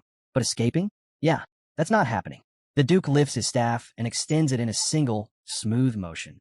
Panic hits Jin Chung-han all at once. He shouts at Jinju to move, and for once, even she knows better than to argue. Frozen in fear, she stays put. Too late. The Duke's staff drives straight through Jin Chung-han's chest with deadly accuracy. Dark blood spills from his mouth, and even with the scene toned down by magic filters, one thing's crystal clear. Jin Chung-han is finished. The Duke, as composed as ever, withdraws his staff, his gaze icy and indifferent. He calmly informs Jin Shenghan that not even an abyssal crawler can break free from the Griffin King's grasp. After all, when you've got a legendary, ice-breathing beast at your command, there's no room left for negotiations. Off to the side, Jinju crumples into a corner, sobbing loudly. Classic move. Whenever things fall apart, she's always ready with the waterworks. But just as the dust seems to settle, something unexpected happens. Jin Shenghan's body starts dissolving into sludge. The Duke doesn't even blink. He explains the twist. This wasn't Jin's real body. Turns out Jin Shenghan's an abyssal summoner, and thanks to his third-tier skill, abyssal symbiosis, he's got a cheat code for survival. As long as his abyssal beast is still breathing, so is he. The Duke doesn't bother playing along. With his usual calm, he warns Jin Shenghan to come out now or watch his precious abyssal crawler get torn to pieces. And when Duke Yunbei gives a warning, it's never empty. Realizing things are unraveling fast, the abyssal crawler contorts and shifts until, boom, Jin Shenghan is back, though he's clearly worse for wear. Hard to act tough when your backup plan is already falling apart. Meanwhile, Jinju stares in horror, realizing that her brother's grand return isn't exactly turning the tide. Seeing brute force has officially failed, Jin Shenghan switches gears. If he can't win with power, maybe threats will do. He reminds Duke Yunbei that he represents the Tai Chi Kingdom, and attacking him before the national trials could trigger retaliation from all 23 nations. When poison gas and summon monsters flop, there's always political blackmail. But Duke Yunbei, not even slightly impressed. His expression stays colder than the northern winds. Lu Fan, standing at the side, is stunned, watching someone cheat death like it's just part of the routine. Unbothered, the Duke calmly points out that defending a national trial representative from an attack is completely within the rules. In other words, Lu Fan was well within his rights to fight back. Jin Shenghan's attempt at playing the victim just fell flat. And that's when reality hits Jin Shenghan like a falling mountain. Lu Fan isn't just some random bystander. He's the Dragon Kingdom's national trial representative. The moment sinks in hard, leaving Jin Shenghan to silently curse his luck and, of course, his sister for not shutting this down sooner. At this point, the Duke is over it. He makes it clear he's not here to skewer people for fun. But with the Tai Chi Kingdom hosting the trials this year, maybe it's time for certain people to quit stirring up trouble. Subtle? Not exactly. Cornered and out of options, Jin Shenghan has no choice but to back down. But the Duke isn't letting him slink off without a parting shot. He makes it perfectly clear that he's never had any patience for the Jin family, a revelation that shocks absolutely no one. Then, with a single, effortless strike, the Duke lands a final blow on the abyssal crawler, sending a message louder than words. Stay away from him, and stay even farther away from Lu Fan. When the Duke gives a warning, it's not advice, it's a guarantee. Defeated and humiliated, Jin Shenghan drags his weeping sister away in retreat. But even while leaving, he can't help himself. He spins around and throws one last threat at Lu Fan, claiming that his safety won't last beyond the national trial. It's almost impressive, getting crushed, resurrected, and still finding time to brag. Lu Fan can't help but find it hilarious. Who talks tough after barely escaping with their life? Before the mood gets too light, the Duke brings everyone back to reality. He reminds Lu Fan it's time to head back to Villa Number 2. After all, the women inside have probably been pacing the floors, imagining worst-case scenarios. But just as they start wrapping things up, the Duke pauses and casually asks about the groceries. That's when it hits Lu Fan. Everything, the food, the drinks, the precious stash of alcohol, was wiped out by the abyssal crawler's acid. The Duke takes the news like a dagger to the heart. Turns out, losing dinner hurts more than taking down monsters or scaring off royals. Later that night, they finally sit down for the long-overdue meal. It's less about the food and more about shaking off the chaos of the day. Jianying quietly nurses her drink while the Duke and Xiaoman trade stories, laughing and filling the room with rare, easygoing energy. Lu Fan's aunt, unable to hold back, dabs at her eyes between reminders for him to stay safe. It's classic aunt behavior, equal parts love and worry. Across the table, Qin Xiu stays silent, tears slipping down her cheeks as she struggles to say goodbye. She doesn't need words. Her quiet sadness says everything. Lu Fan, ever the one to keep spirits high, gives them all a reassuring smile. He promises to return in a month and insists that leaving is the only way to protect them. It's one of those moments that's both heavy and hopeful, where walking away is the only way to keep the people you love out of harm's way. The next morning, Lu Fan soars through the skies beside the Duke, riding high on the back of the extreme cold Griffin King. After everything he's been through, gliding over the endless landscape feels like a reward in itself. Below them stretch the untouched lands of the extreme north, filled with level 60 dangers and treasures beyond imagination. To Lu Fan, it feels less like a trip and more like the start of something huge. Just as Lu Fan is taking in the breathtaking view, something unusual catches his eye. A blood-red moon hanging low and ominous in the sky. It's unsettling, like a warning you can't quite shake off. Curious, Lu Fan asks the Duke about it, but Yunbei just gives one of his trademark cryptic smiles. He hints that the blood moon is part of the reason they're headed north, leaving Lu Fan with more questions than answers. When they finally arrive at the extreme north military camp, it's obvious this trip is anything but casual. The entire camp is alive with movement, and the elite Griffin squad is front and center. These aren't your run-of-the-mill soldiers. They specialize in aerial combat, the fantasy world's version of high-speed dogfights. The Duke explains that the camp has been charting the area for a while now, with 114 exploration routes already mapped out. But the real prize, the Blood Moon, has stayed just out of reach. No matter what they try, it's like chasing a boss that refuses to spawn, and the frustration around the camp is impossible to miss. But with Lu Fan now on the team, the Duke seems hopeful. Having a Dragon Tamer on board changes the game, and Lu Fan immediately spots the opportunity. He sees how this mission aligns perfectly with his own goals. High-level training and a shot at the divine treasure. Looking over the map, two routes stand out, Route 77 and Route 78. Both paths lead closest to where the treasure is rumored to be. Without wasting any time, Lu Fan points them out and asks to join the next exploration team. For once, the Duke's laid-back attitude disappears. He levels a serious look at Lu Fan, like he's trying to decide whether to talk him out of it or just let him learn the hard way. Route 78, he explains, is no joke. It's crawling with creatures so deadly, even the toughest soldiers hesitate before setting foot there.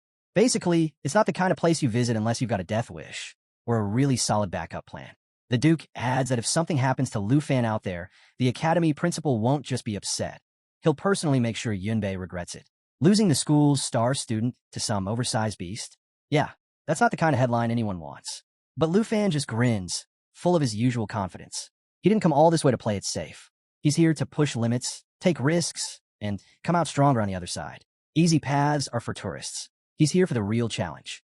The Duke lets out a sigh, probably thinking back to the reckless stunts he used to pull at that age. With a flick of his wrist, he summons an inventory portal, casually pulling out weapons like it's just another day. Chuckling, he admits Lu Fan reminds him of some of the dumb choices he made back in his own glory days. And honestly, he kind of respects it.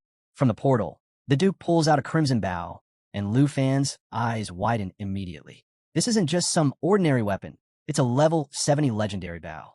For a second, Lu Fan's brain practically short-circuits.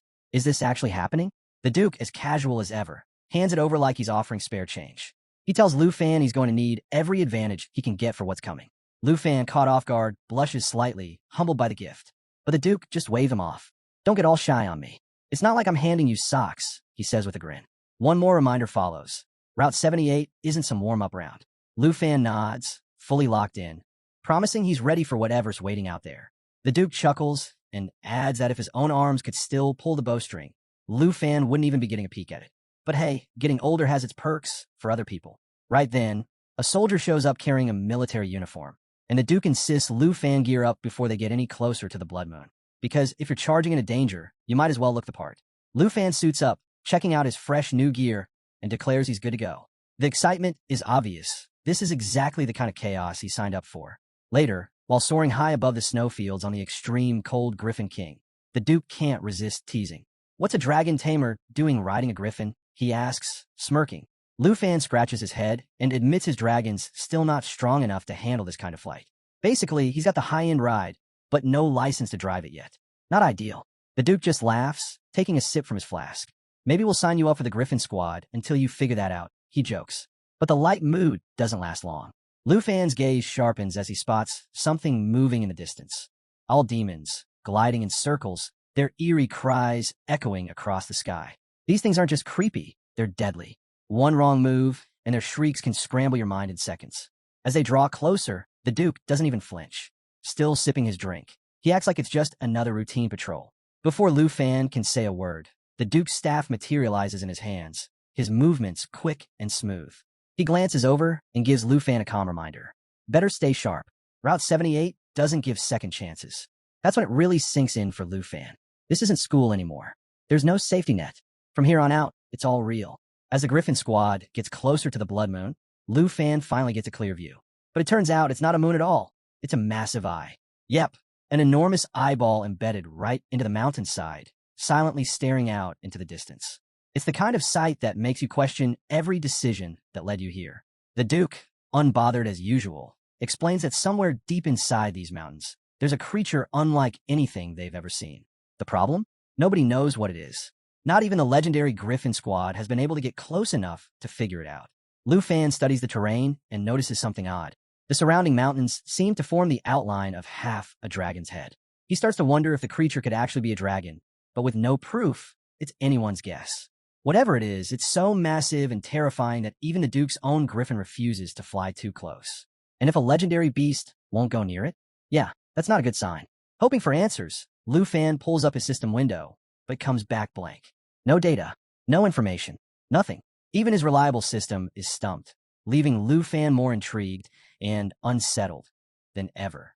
Catching on to Lu Fan's curiosity, the Duke breaks the silence. He reminds him that their world is still packed with places no one has dared to explore, filled with creatures humans can barely begin to understand. Most of these mysteries are just waiting for someone crazy enough to poke around. And if that person happens to enjoy flying legendary mounts and sipping whiskey while doing it, well, all the better. The Duke drifts back into memory, recounting the first time he encountered the giant eye. What should have been a routine rescue mission, just pulling out a few teammates from an owl demon ambush, turned into chaos. Mid-battle, an avalanche hit, and right when they thought things couldn't get worse, the mountain cracked open and that massive eye appeared, staring them down like something out of a nightmare. So much for a simple extraction. That was over a year ago, and since then, scholars and experts from every corner of the land have tried to figure out what it is. They've all come to the same chilling conclusion. It's alive. And the Duke knows one thing for sure. If that thing ever fully wakes up, humanity's in for the fight of its life. Because an ancient monster hiding in the mountains isn't the kind of problem you can just ignore. Just as the Duke falls silent, lost in thought, Lu Fan spots movement in the sky. He calls out, thinking they're just fellow Griffin squad members returning from patrol. But the Duke's expression darkens immediately. Gripping his staff tightly, the Duke explains that those aren't living soldiers. They're fallen warriors, former squad mates, now cursed as level 65 undead. Their bodies have been twisted and corrupted, forced to keep fighting even after death. Out here, in the extreme north, not even dying means you're done with the battlefield. Lu Fan finds himself locked in combat with one of the fallen, its twisted body still carrying faint traces of who it used to be. For a brief moment, he wonders if this creature had once served proudly in the Griffin squad, standing guard near the Blood Moon before becoming whatever this is now. He glances over at the Duke, hoping for some confirmation, but the old man stays quiet. The usual smirk is gone, replaced by a silence that says this is one part of his past he'd rather leave buried. Without a word, the Duke turns his Griffin and unleashes an icy net, freezing the undead mid-flight. When you got a legendary ice-breathing mount, you might as well put it to good use. The frozen corpses crash to the ground in a heap, and as Lu Fan looks closer, he notices something chilling. Draped over the brittle bones are the old, tattered capes of the Griffin squad. These weren't just random creatures. They were once elite soldiers, warriors who fought under the Duke's banner. Now they're nothing but hollow remnants, stuck in an endless loop of death and combat. By the next morning, Lu Fan is seated across from the Duke in his office, looking more determined than ever. He makes it clear that nothing out here, undead soldiers, mysterious eyeballs, or whatever else the extreme north has hidden, will keep him from pushing forward. After all, backing down now would ruin the whole Dragon Tamer, treasure hunter legacy he's building. The Duke, clearly amused and maybe even a little impressed, calls for the 78th Griffin squad to assemble. First through the door is Lu Fei, captain of the first squad and a level 60 divine punishment knight. The resemblance to the Duke is almost uncanny. It's like someone copy-pasted him with a few years shaved off. His presence alone says everything. This guy's seen it all, and he's not here to waste time on small talk. Next comes Lu Chongkong, a blonde-haired level 60 Holy Shield knight, who steps forward with the most practical question of the day. What's the mission? Judging by his tone, he's probably hoping it's not another round of giant eye-watching duty or corpse cleanup. No such luck. Last in is Shun Kai, a sharp-eyed level 60 soaring eagle knight, glasses perched perfectly in place like she's about to lead a strategy session and a fashion show at the same time. With his usual pride, the Duke introduces Lu Fan as the newest member of the squad. And when he throws out the title of #1 student from Dragon Capital Academy, it definitely gets their attention. Lu Chongkong perks up immediately. Turns out he's an alumnus from the prestigious Qingyun class. It's like discovering the new guy not only went to your school, but survived the same brutal training grounds. Except here, It's less about comparing lunch spots and more about swapping war stories. Lu Fan, feeling a bit starstruck, shakes hands with Lu Chongkong and humbly asks him to look out for him. Chongkong flashes a grin and tells him not to worry. It's got that perfect big brother vibe. Equal parts I've got your back, and I might sneak you a snack if things get rough. But just as the atmosphere starts to ease up, Captain Lu Fei steps forward, clearly less impressed. He glances at the Duke, voicing the question on everyone's mind. What's a college student doing on a mission in the extreme north? And honestly, it's a fair point. Tossing an academy kid into this kind of danger is basically the battlefield equivalent of sending an intern to disarm explosives. Lu Fei makes his stance crystal clear. The squad doesn't have the luxury of babysitting, and this mission is way too serious for deadweight. The Duke shuts that down immediately. His usual laid-back attitude vanishes as he locks eyes with Lu Fei. Turns out, they're not just squad mates, they're brothers. And while the Duke might joke about a lot of things, his decisions, not one of them. He reminds Lu Fei that Lu Fan's survival is his own responsibility. No hand-holding, no guarantees. The battlefield doesn't pause for anyone, not even promising students. And with that, the Duke makes it official. Lu Fan is part of the 78th Griffin Squad now. No special privileges. No easy outs. He'll be thrown into the fire, just like the rest of them. Lu Fei, though clearly still skeptical, gives in. He orders Shun Kai to take Lu Fan over to the meeting room for the mission briefing. Shun Kai, not bothering to hide her annoyance, looks like she just got assigned cleanup duty. But orders are orders, so off they go. Inside the 78th Squad's meeting room, Captain Lu Fei lays out the situation. A massive blizzard is rolling in, set to hit in just 4 days. Because, of course, why wouldn't there be a deadly snowstorm on top of everything else? That means they've got exactly 2 days to push through Route 78 and 2 days to make it back. Tight schedule, high stakes. Lu Chongkong, ever the voice of reason, points out the obvious flaw. 2 days isn't exactly generous for a deep exploration run. But Captain Lu Fei just shrugs it off. The mission's goal is simple, clear 100 miles. No shortcuts, no excuses. Shun Kai, still unimpressed, throws a jab Lu Fan's way. With her usual dry sarcasm, she points out that with a student tagging along, even hitting that 100-mile mark might be a stretch. Yeah, it's pretty clear she's still not sold on a new guy. While Shun Kai grumbles under her breath and Lu Chongkong tries to keep things from boiling over, Lu Fan stays silent, his focus locked on the map. While the squad is busy worrying about the mission, he's already piecing together his own plan. After all, if you're trekking through deadly territory, why not squeeze in a side quest to track down that divine-level treasure map? Before anyone can derail his thoughts, Captain Lu Fei cuts off the chatter and gives the order. Gear up and prep the Griffins. Departure in 15. Shun Kai, of course, takes the opportunity to complain, muttering about being treated like machines, pushed into danger with zero concern for the incoming blizzard. But really, what's a little life-threatening weather to this crew? When it's Lu Fan's turn to prep, Captain Lu Fei tells him to leave his mount in the stables. But Lu Fan shrugs and admits his dragon isn't quite ready for the front lines. That gets everyone's attention. Lu Chongkong and Shun Kai both stop and stare. Showing up for an airborne mission without a proper ride? Yeah, that's basically the equivalent of showing up to a sword fight with a spoon. Shun Kai wastes no time making her stance clear. She crosses her arms and flatly announces that carrying him is not part of her job description. I'm a soaring eagle knight, not your chauffeur, she snaps. But Lu Fan just smiles. That kind of calm, confident grin that says, wait for it. 15 minutes later, as the squad takes off, jaws drop. Instead of lagging behind, Lu Fan launches into the sky on his own custom flying wings. No mount, no backup, just straight up style. Shun Kai, clearly trying to keep her cool, glances over and asks if Lu Fan's family is part of the Dragon Capital elite. Gear like that doesn't exactly come cheap. When someone rolls out with customized flight tech, there's usually serious backing involved. Lu Fan doesn't even get a chance to answer. His attention snaps to something else. He gestures toward Shun Kai's eagle mount, casually asking why there's a squad of baby eagles flying alongside it. Shun Kai barely spares him a glance. Focus up. We're entering the cloud cluster, she warns. Save the questions for later. And just like that, the mood shifts. The squad pushes into the thick thunderclouds, and visibility vanishes almost instantly. Lightning flashes all around them, crackling dangerously close to the Griffin's wings. Captain Lu Fei's voice cuts through the chaos, ordering everyone to stay alert. Between the fog and the storm, seeing more than a few feet ahead is impossible. Lu Chongkong, doing his best to play the big brother role, tells Lu Fan to stick close and avoid getting separated. Naturally, the moment those words leave his mouth, Lu Fan realizes he's already alone.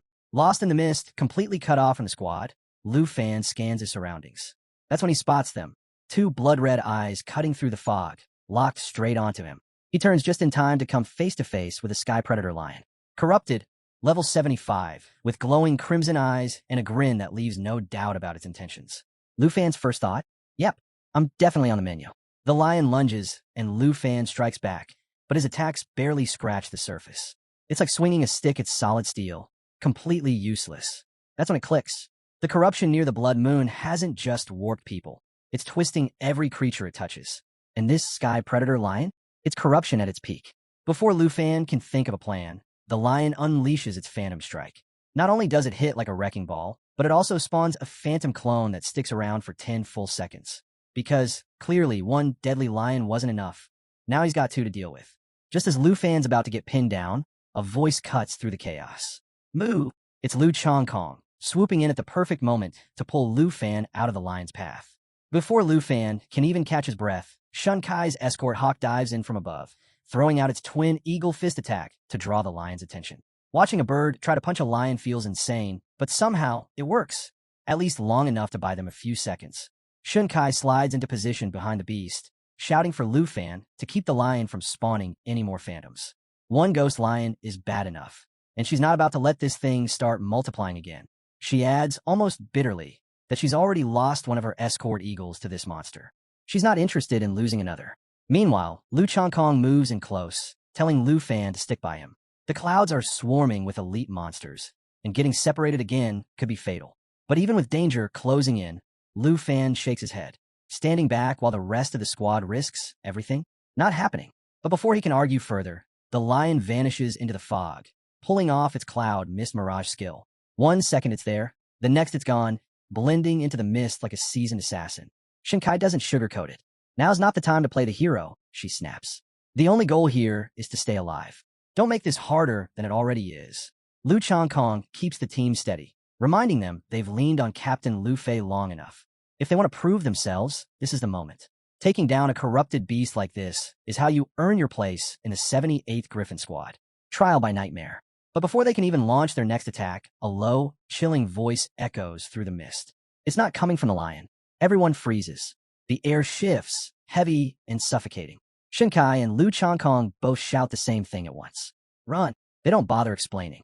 They don't need to. The name alone is enough to drain the color from anyone's face. The Heaven Devourer. Not just another monster. This thing is an in-game level catastrophe. A living disaster wrapped in corruption. And now it's here. Lu Fan looks up, and there it is. Floating above the clouds is an enormous, whale-like monstrosity, radiating pure destruction. Think Moby Dick, but meaner, and with the power to end worlds. It dwarfs even the infamous Black Dragon in its peak form, and the sheer sight of it sends an icy chill down Lu Fan's back. Before he can even wrap his head around it, Captain Lu Fei zips over, snapping him out of his daze. Stop gawking and move, unless you feel like becoming whale food. Not exactly the time to stand frozen. Even Lu Chongkong, who's rarely rattled, starts looking grim. But Shun Kai quickly pulls him back to reality, pointing out the obvious. The cloud cluster is already crawling with corrupted corpses. Anything touched by the blood moon is done for. Lu Fan, on the other hand, is busy realizing just how bad things really are. The Heaven Devourer isn't even alive in the normal sense. Its presence alone twists reality, turning the battlefield into something straight out of a nightmare. And then things take an even darker turn. The creature's massive jaws open, and Lu Fan feels his health bar drain like a leaking bucket, 1.77% vanishing every second, just from being near it. There's no escaping this thing. Out of options, Lu Fan thinks about summoning his dragon, though he's not sure it could survive in the blood moon's grip. But Captain Lu Fei shuts that down fast. Save the hero routine. Stick with us. Even Shun Kai, of all people, backs him up. Stay focused. We're almost clear. Moments later, they break free of the clouds. Shun Kai exhales, calling it, storms over. But Lu Fan can't shake one thought. Why did the Heaven Devourer suddenly give up? Captain Lu Fei fills him in. Once that monster leaves the cloud cluster, it can't hold itself together. Open air is its weakness. Once it's out, gravity does the rest. Right on cue, the Heaven Devourer begins its final act, nose diving straight to the ground. Captain Lu Fei doesn't miss a beat. Here it comes. Whale fall. And fall it does, crashing with enough force to leave a massive skeleton behind, the kind of landmark future adventurers won't be able to ignore. Even in death, the beast makes sure no one forgets it was here. After landing to regroup, Lu Chongkong glances over at Lu Fan with a sly grin. He jokes that Captain Lu Fei was so locked in on the mission, he went ahead and dragged a rookie straight into a death trap. Lu Fan starts to apologize, admitting his lack of experience might have slowed them down. But Lu Changkong just waves him off, saying it's all part of joining the Griffin Squad. Everyone gets tossed into chaos their first time, survive the Blood Moon, battle some corrupted beasts, and try not to lose your sanity. Classic initiation. While the team settles in to make camp, Captain Lu Fei quietly sorts through their gear. Meanwhile, Shun Kai handles the Griffins, muttering under her breath the entire time. She's clearly over it. Tight schedules, dangerous missions, and a never-ending stress. At this rate, we're not even finishing on time, she grumbles, sending a pointed glare at Lu Fei. But the captain stays cool as ever. He admits they've slowed down a bit thanks to Lu Fan, but assures her they'll make up for it. Shinkai isn't so quick to let it go. She storms over to Lu Fan, clearly fed up. I don't know who you had to impress to land a spot here, she snaps. To her, it's obvious. There's no way someone this new just strolled into the extreme north without pulling a few strings. She lays it out plain and simple. This isn't the place for beginners. Then comes the real warning. If whatever's buried under the ground wakes up, it won't just threaten the Dragon Kingdom. It'll take down the whole world. Her message is crystal clear. There's no room for mistakes. If Lu Fan's not serious, he's in way over his head.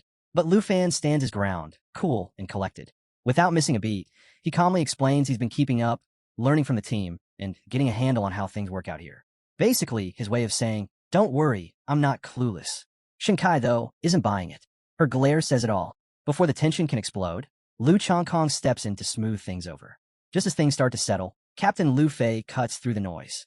He reminds them the Duke himself assigned Lu Fan to this squad. And around here, when the Duke makes a call, you trust there's a reason, and you keep moving. With the tension finally cooling off, Captain Lu Fei tells everyone to rest up before the next stretch of the mission. Shinkai backs down, but not without throwing Lu Fan one last side that basically says, don't make me regret sparing you. Before she walks off, the captain quietly reminds her to stay sharp and make sure Lu Fan doesn't accidentally turn their trip into some kind of disaster flick. No pressure, but their break barely lasts a minute. The Griffins suddenly go wild, screeching like alarms on overdrive. Shinkai glances up, confused, but the answer hits, literally. Giant ice blocks come flying straight at them, crashing down with brutal speed. Captain Lu Fei doesn't waste time. Scatter, he shouts. So much for resting. Lu Changkong steps up fast, throwing out a holy shield to cover the group. But luck isn't on his side. He slips, injures himself, and ends up separated from Lu Fan. Meanwhile, Lu Fan is stuck weaving through a deadly storm of falling ice, scanning the area to figure out what's behind the ambush. His first thought has to be another corrupted corpse.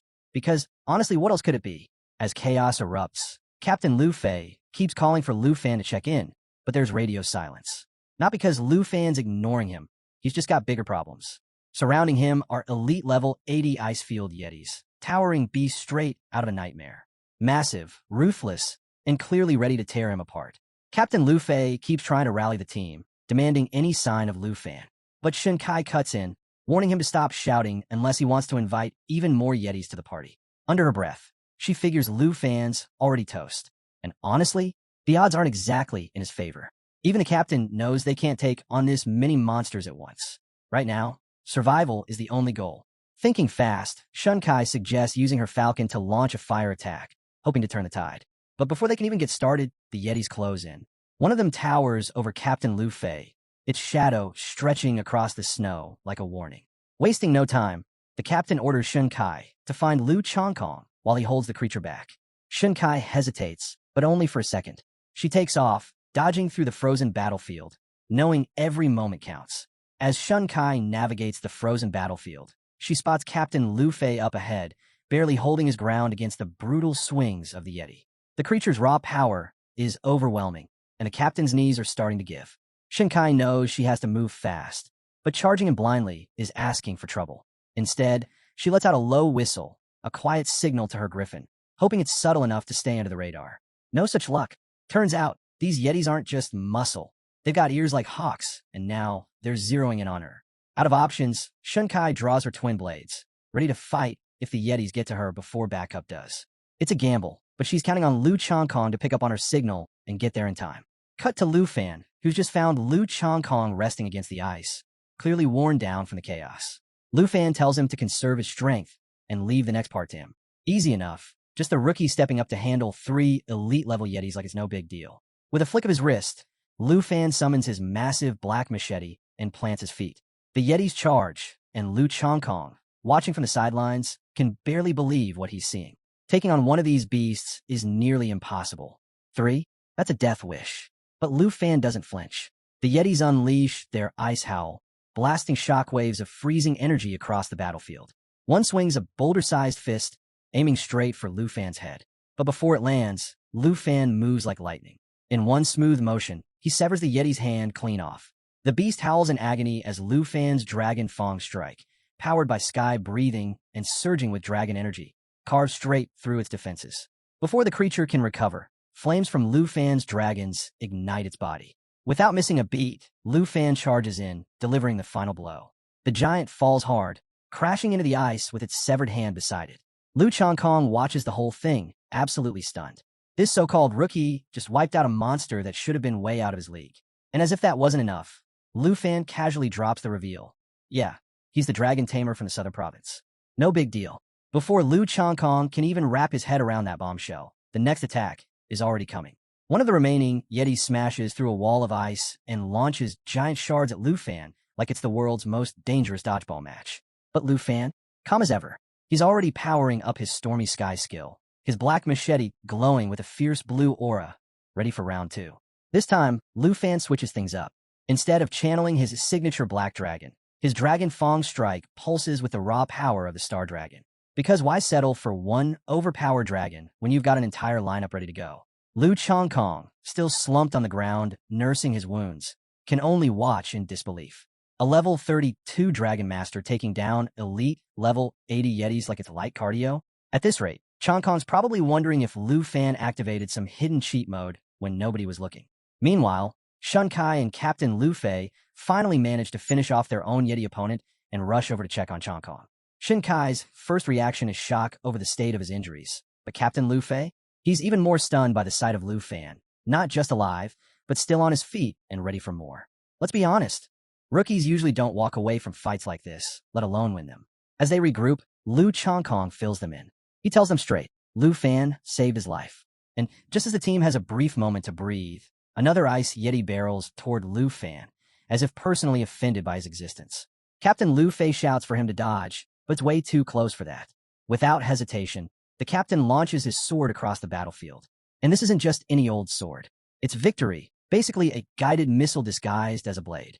Once locked on, it tracks its target and delivers brutal damage, 100% physical and an extra 76% holy damage per second, just for good measure. The Yeti doesn't stand a chance. Victory slices through with pinpoint precision, dropping the beast where it stands. Crisis averted. For now. As things quiet down, Captain Lu Fei turns to Lu Fan with a glare and a warning. No more reckless moves. They stick to the plan. This isn't a solo adventure, and these Yetis aren't here to play nice. Shun Kai backs him up, letting everyone know it's time to retreat. The Griffins are completely unresponsive, and while her eagle could carry 2 of them, they're massively outnumbered. Staying here is asking for disaster. But Lu Fan, completely unfazed, throws out the most Lu Fan suggestion possible. Why not just defeat all the snow monsters?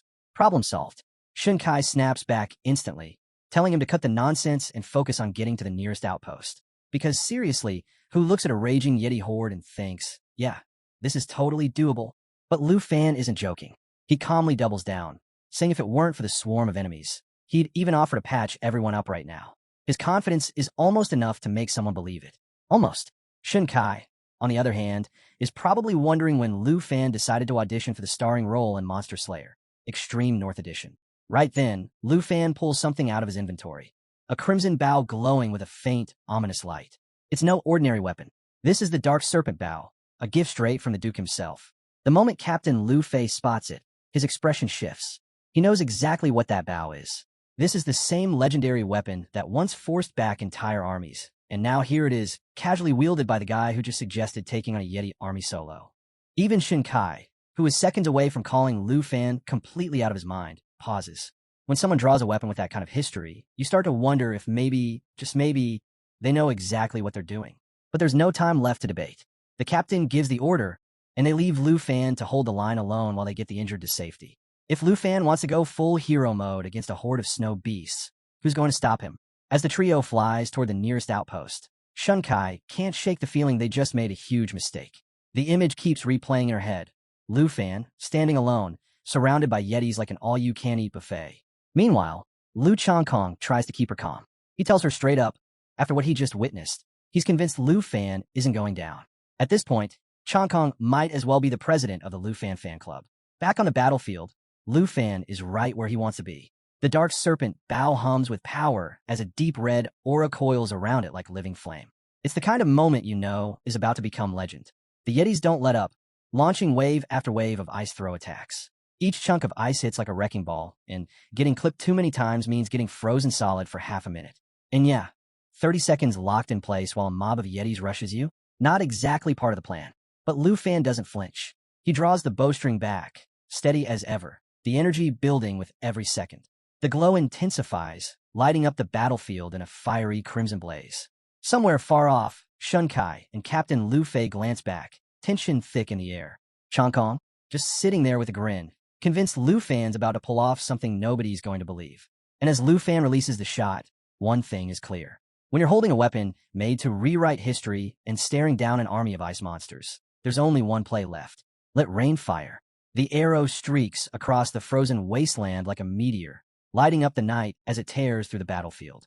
The Yetis double down, unleashing wave after wave of attacks, but Lu Fan doesn't flinch. In one smooth motion, he whips out his massive black bow like he steps straight out of fantasy action flick. Without missing a beat, he fires off a rapid volley of glowing red arrows, each one slicing through the oncoming ice blocks. The shards explode midair in a blizzard of shattered ice, but the Yetis barely look fazed. If anything, they seem more irritated like, oh, that's cute. You're still trying. But Lu Fan isn't here to play defense. Raising his bow, he activates the Shadow Serpent Arrow, unleashing a dozen sleek, glowing arrows that spiral through the air, hitting their marks with deadly precision. It's an absolute clinic in controlled chaos, and for a second, it feels like the tide might turn. But of course, the Yetis aren't finished. With a roar, they crank things up, activating Berserk State. Suddenly, their attack power spikes by an absurd 350%, and just to make things interesting, their speed doubles. As if that wasn't enough, they stack on Fallen Corpse Tide, giving themselves a 25% defense boost. At this point, it's less of a fight and more like the Yetis are showing off their own cheat codes. Lu Fan, unimpressed, calls on Xingqian, his star dragon, commanding it to prepare the devastating Shattered Star attack. The dragon responds, summoning a glowing, radiant star brimming with destructive force, hovering just above the battlefield, ready to obliterate anything in its path. But Lu Fan pauses. A better idea clicks. Instead of launching the star as is, he pulls Xingqian back and fuses the entire Shattered Star's energy straight into his charged Shadow Serpent Arrow. The power stacks fast, multiplying until the boost hits a staggering 500%. Then he lets it fly. The arrow rips through the air like a blazing meteor, slamming into the heart of the battlefield. For one brief moment, even the Yetis seem to realize they've made a terrible mistake. The explosion that follows is nothing short of catastrophic. The shockwave tears through the ice field, shaking the ground so violently that the Griffins lose control, sending Lu Fan's teammates crash landing into the snow. When the dust finally clears, all that's left is a massive crater, so deep and wide it looks like Lu Fan decided to casually redesign the entire landscape of the extreme north. As the Griffins scramble to pull everyone out of the wreckage, Captain Lu Fei is the last one to climb free. He stares at the crater in stunned silence, finally grasping the full weight of what it means to have a dragon tamer with legendary dragons on the team. It's less of a fight now and more like watching someone tear through reality with cheat codes switched on. And in the middle of it all stands Lu Fan, calm as ever, giving a nod to Xiao Yi and Xingqian like a proud parent after a school play. Only this time, the encore involves leveling half a mountain. Lu Fan gives a simple command to Xiao Yi, his legendary black dragon, telling her to clear out the last of the fallen corpses. But before she can even take flight, a griffin swoops down nearby, carrying Captain Lu Fei and the rest of the squad. They dismount slowly, all of them staring at Lu Fan like they've just walked into the final chapter of some epic legend. Captain Lu Fei, still trying to wrap his head around the crater behind them, finally manages to ask if that explosion was really his doing. But before Lu Fan can answer, the captain's attention shifts. Just behind Lu Fan stands a woman, silent and striking, her presence impossible to ignore. With a frown, Captain Lu Fei asks who she is. Lu Fan glances back, smirking, and casually tells her to reveal herself. Without hesitation, the woman transforms, shifting into her true form, a legendary black dragon. It's the kind of reveal that deserves its own soundtrack. Shaya, in all her glory, takes to the skies. The air goes still as her shadow sweeps over the squad. At Lu Fan's command, she unleashes Cataclysm, wiping out the remaining corpses in one devastating blaze of fire. The griffins cry out at the sight, and the squad is left speechless. Even Shun Kai, who had been ready to write Lu Fan off as just another clueless rookie, is left standing there, probably rethinking every word she's ever said. Turns out, this guy isn't just another recruit. He's the Dragon Tamer of the Southern Province, and now it's painfully clear why the Duke sent him here. Seeing how familiar everyone suddenly seems with his name, Lu Fan finally speaks up, asking what's going on. Captain Lu Fei shakes off his shock and explains the truth. Lu Fan's not some no-name rookie. They've all heard about him through the Duke's non-stop praise. Apparently, Lu Fan's been getting hyped as the top contender for the national trials, and now the squad knows exactly why. It's like finding out the quiet new guy on your team is secretly the championship MVP. Even Shun Kai, who couldn't have been less impressed when they first met, finally puts it together. The Duke doesn't send just anyone to the 78th squad. Now she sees exactly who Lu Fan is, and it's safe to say she's regretting underestimating him. Lu Changkong, never one to miss an opportunity, teases Lu Fan, joking about how well he managed to keep all this power under wraps. But Lu Fan just laughs it off, admitting he still feels like he's slowing everyone down. He's still getting used to the extreme north after all. But Captain Lu Fei cuts him off right there. He tells Lu Fan straight that he's trained plenty of rookies before, and none of them have shown this kind of focus and control. It's about as high of praise as you can get. You're the best rookie we've ever had. Even Shin Kai, clearly reluctant, nods in agreement. She may not say it out loud, but there's no denying it anymore. The Duke sent them someone special, and doubting him was her first mistake. At this point, it's obvious to everyone. Lu Fan isn't just another recruit. He's the guy. Lu Changkong, grinning like he just hit the jackpot, leans over and tells Lu Fan it must have been destiny when they first crossed paths. And now, he's fully planning to stick close and let Lu Fan handle the heavy lifting. Classic Changkong. Find the strongest player on the field and lock in that friendship. Lu Fan, staying humble as ever, just smiles and thanks the team for having his back. But before things get too sentimental, the entire mood shifts. Right there, in front of everyone, the black dragon begins to change. 1 second, she's hovering calmly. The next, she's ascending into something even more powerful. The squad just stands there, wide-eyed, watching what feels like a live broadcast of the ultimate magical evolution. It's awe-inspiring and also slightly terrifying. Turns out, Xiao Yi just hit level 30, unlocking her second-tier transformation. But that's not even the best part. Her contract with Lu Fan upgrades to Black Dragon 2, and with it, she picks up a brand new ability called Perception. What to do? Oh, just casually reveals any hidden enemies. Stealth? Disguises? Surprise ambushes? Not anymore. With this skill, anyone thinking about sneaking up on Lu Fan might as well rethink their life choices. While the squad is still trying to wrap their heads around a sudden power boost, Lu Changkong can't help but blur out the question on everyone's mind. What exactly just happened? Lu Fan, cool as ever, explains it like it's no big deal. The dragon leveled up. She's stronger, faster, smarter. Her stats just skyrocketed, and now she's pretty much an apex predator with a radar for hidden threats. Sneak attacks? Cancelled permanently. Then, as if remembering something, Changkong snaps his fingers. Wait, didn't Lu Fan say earlier he couldn't ride the dragon because her level was too low? He's about to ask when Lu Fan beats him to it. Without missing a beat, Lu Fan materializes an epic quality dragon saddle, like it's nothing. And just like that, the moment arrives. With zero hesitation, Lu Fan announces that it's officially time to become a dragon rider. If there was ever a mic drop moment, this is it, and the saddle is the mic. But this isn't just some regular riding gear. This thing is top tier. Once mounted, Lu Fan and Xiao Yi don't just look impressive. They become an unstoppable force. The saddle unlocks mounted combat mode, supercharging both of their stats. Every one of Lu Fan's attacks gets a dragon energy boost, turning him into a high-speed, long-range, fire-breathing powerhouse. The squad can only watch in stunned silence as Lu Fan steps into his new role, claiming his place as a true dragon rider. Then it happens.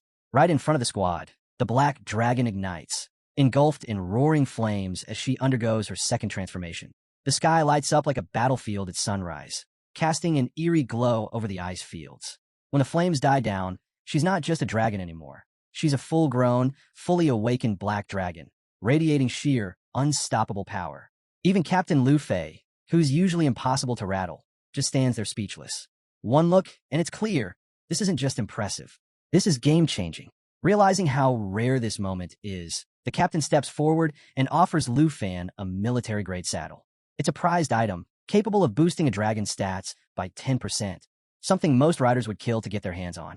Shun Kai, now fully converted into a Lu Fan believer, chimes in to back it up, reminding him just how big of a deal that 10% really is. But Lu Fan? He just smiles and politely declines. He casually explains that he's already equipped with a custom saddle that transfers 100% of his attributes directly to Xiaoyi, designed specifically for legendary dragons. The squad falls silent. Shun Kai, who'd finally stopped doubting him, now looks like she's questioning her entire existence. Captain Lu Fei blinks, processing the fact that Lu Fan's been casually flexing gear most people only hear about in stories. Meanwhile, Lu Changkong just laughs to himself. At this point, he's given up being surprised. Of course he has the best gear, he's probably thinking. It's Lu Fan, and then the Black Dragon lands. What happens next feels like it's straight out of some heartwarming, alternate universe. This towering, world-ending creature leans down and starts licking Lu Fan's face like an overexcited puppy. A dragon, acting like a puppy. It's as ridiculous as it is adorable. Captain Lu Fei watches this bizarre display, quietly realizing Lu Fan is operating on a completely different level than the rest of them. Shun Kai, who started the day thinking Lu Fan was deadweight, now looks like she's mentally drafting fan mail. She even starts daydreaming about having gear that good, only for the captain to snap her back with a sarcastic, "You riding a dragon or a griffin?" Classic. Lu Fan, unfazed by the chaos, gently pats Xiaoyi and thanks her for sticking with him through it all. He promises they'll take on whatever comes next, side by side. It's a surprisingly wholesome moment, quickly broken by Lu Changkong, reminding everyone to stop bickering and appreciate what they're witnessing. The rise of the world's first true dragon rider. With the saddle secured, Lu Fan mounts up, and the shift is immediate. Power floods through him, like flipping the switch on a storm. This isn't just about riding anymore. The saddle connects him directly to the Dragon Clan's strength, supercharging every stat he's got. His basic attacks, now laced with pure dragon energy, turning them into long-range, high-impact strikes that no enemy is walking away from. The captain watches from below, completely stunned. Even Lu Changkong, who spent years honing his strength, can't deny it. He's nowhere near this level. Seeing Lu Fan reach such heights makes him rethink everything he's ever done. It's like watching someone effortlessly eclipse your life's work. But instead of jealousy, there's admiration. He knows he's witnessing something legendary. High above, Lu Fan sits steady atop his black dragon, soaring through the sky like it belongs to him. But this isn't just a scenic flight. The dragon senses trouble, and when she picks up on danger, Lu Fan doesn't hesitate. With a quick command, she activates perception. Her gaze sharpens, scanning the area until, sure enough, hidden threats come into focus. Snow moths. If you've never dealt with them, here's the deal. They're silent, nearly invisible, and drain your health at a brutal rate of 10% per second. Think mosquitoes, but deadlier and lurking beneath the snow. The captain spots them too and wastes no time shouting for the squad to back off. No one wants to mess with these things. But Lu Fan, he's not backing down. This is exactly his kind of fight. Grinning, he lines up with his dragon, moving as one. What follows looks less like a battle and more like a perfectly choreographed performance. The two of them tear through the swarm, wiping out the moths like they're barely worth the effort. Down below, Lu Changkong is practically in shock. Snow moths have been a nightmare for Griffin Squad for as long as he can remember. And now, Lu Fan's handling them like they're a minor inconvenience. Meanwhile, Shun Kai starts to relax, convinced Lu Fan's got it handled. But you know how that goes. Drop your guard and it's game over. Sure enough, a swarm nearly blindsides her. The captain shouts a warning just in time, but before the moths can strike, Lu Fan steps in. Without missing a beat, he and his dragon unleash a wave of fire, reducing the moths to ash before they even get close. Thanks to the dragon's perception skill, not a single enemy escapes detection. For Lu Fan, this fight's nothing but cleanup duty. When it's all over, Lu Fan and his dragon touch down like it's just another day. He casually announces the last of the moths are gone. Lu Changkong, still trying to process the whole thing, starts thanking him yet again. But before he can get too far, Shun Kai cuts him off. "How about you stop treating Lu Fan like your personal bodyguard and actually help out next time?" She snaps, clearly over the constant rescues. Lu Fan, cool as always, tells the squad not to worry. With his dragon's flight skills and perception, he's confident they can handle whatever the North throws at them, even a full-on blizzard. But the captain isn't buying it. He's been through enough to know better. One glance at the darkening sky, and he warns them the storm might hit sooner than they think. If it rolls in tomorrow, getting back to camp won't even be an option. Shun Kai's concern grows, and the captain hesitates. Pushing forward with an injured teammate isn't exactly ideal. But Lu Fan steps in with that trademark grin. He assures them the snow moths are taken care of and suggests the incoming storm might actually work in their favor. More danger means more military merit. With a hand outstretched, he promises to lead them straight through it. The captain stares at him for a moment, probably wondering how his life ended up like this, then finally shakes his hand. And just like that, the squad's mood shifts. With Lu Fan and his dragon taking point, what once felt like a death march now feels like a chance to make history. If anyone's turning a blizzard into an opportunity, it's the guy who just cooked a swarm of snow moths without breaking a sweat. As they press on, Lu Fan spots something rare hidden beneath the snow. Unmelting ice. Not just any random find, either. This is the legendary material his senior sister has been searching for. Think of it like stumbling across a rare collectible. He scoops it up, grinning like he just hit the jackpot, and waves the squad over to check it out. Shunkai, always the practical one, compares the snow moths to earthworms after a downpour. Endless, annoying, and everywhere when a blizzard hits. Even the captain has to admit Lu Fan must have wiped out thousands of them. But Lu Fan just shrugs, joking that his hands gone numb from all the work. Typical Lu Fan, saving the day like it's just part of the routine. Meanwhile, Lu Chongkong, clearly feeling inspired, starts bragging that if he were a level 32 dragon rider, he'd clear out the whole blizzard and earn himself a gold medal while he's at it. He barely finishes the thought before Shunkai smacks him on the head, reminding him that talking big isn't the same as doing the work. The squad cracks up, and even though Lu Chongkong's rubbing his head, you can tell he's already dreaming of the next chance to prove her wrong, or at least dodge the next hit. With the mission wrapped up and the squad having pushed 100 miles into uncharted territory, the captain calls it time to head back. Supplies are running low, and after taking on wave after wave of brutal snow moths, the whole team is running on fumes. Even Shunkai and Lu Chongkong, usually the first to play it cool, look like they're one step away from passing out. The second someone utters the word rest, Lu Fan's legendary black dragon doesn't waste a moment. In an instant, she shifts into her dazzling human form and lets out the softest little cry, a sound that pretty much translates to, "Feed me now." And Lu Fan? Yeah, he knows exactly what that means. His dragon lady isn't just worn out. She's freezing and starving. Because hey, even a dragon's gotta eat. Not about to leave her hanging, Lu Fan turns to the squad and makes it clear, time to wrap this up and get her some food. After all, no one wants to deal with a hungry dragon. The captain gives a nod and tells Shunkai to mark their spot so they can find their way back later. Meanwhile, Lu Chongkong can't help but notice how spoiled Lu Fan's dragon is. Watching her get treated like royalty, while Shunkai's giant eagle stands there looking like it's about to file a complaint? Priceless. The poor bird's practically slouching, probably wondering where it all went wrong. But Shunkai couldn't care less. She waves him off, telling him to worry about himself. Clearly, eagle maintenance isn't on her priority list today. Without missing a beat, Shunkai pulls a massive red rod from her inventory, because of course she's the type to travel with something that looks like a glowing weapon of mass destruction. She slams it into the ground, and immediately, red light pulses out in every direction. Two swirling beams rise into the sky, sending out a clear message. This is our spot. Don't touch. She explains it's the landmark signal, a high-powered beacon that sends their exact location back to base. Once the storm clears, a construction team will follow the signal and set up a temporary outpost. Basically, it's like setting up camp, just without the campfire or the esmores. As soon as the marker fires up, the mounts don't waste any time. One by one, the griffins and even Lu Fan's dragon lady take off like they've got somewhere better to be. Before the squad can blink, the creatures are already flying full speed toward the barracks, leaving the humans to trail behind. But out there, just beyond the snow's edge, someone else is watching. Cloaked in shadows, eyes glowing red, quietly observing their every move. And if there's one universal rule out here, it's this: glowing red eyes never mean anything good. The next day, back at the extreme North Region barracks, the captain gives the order for everyone to rest.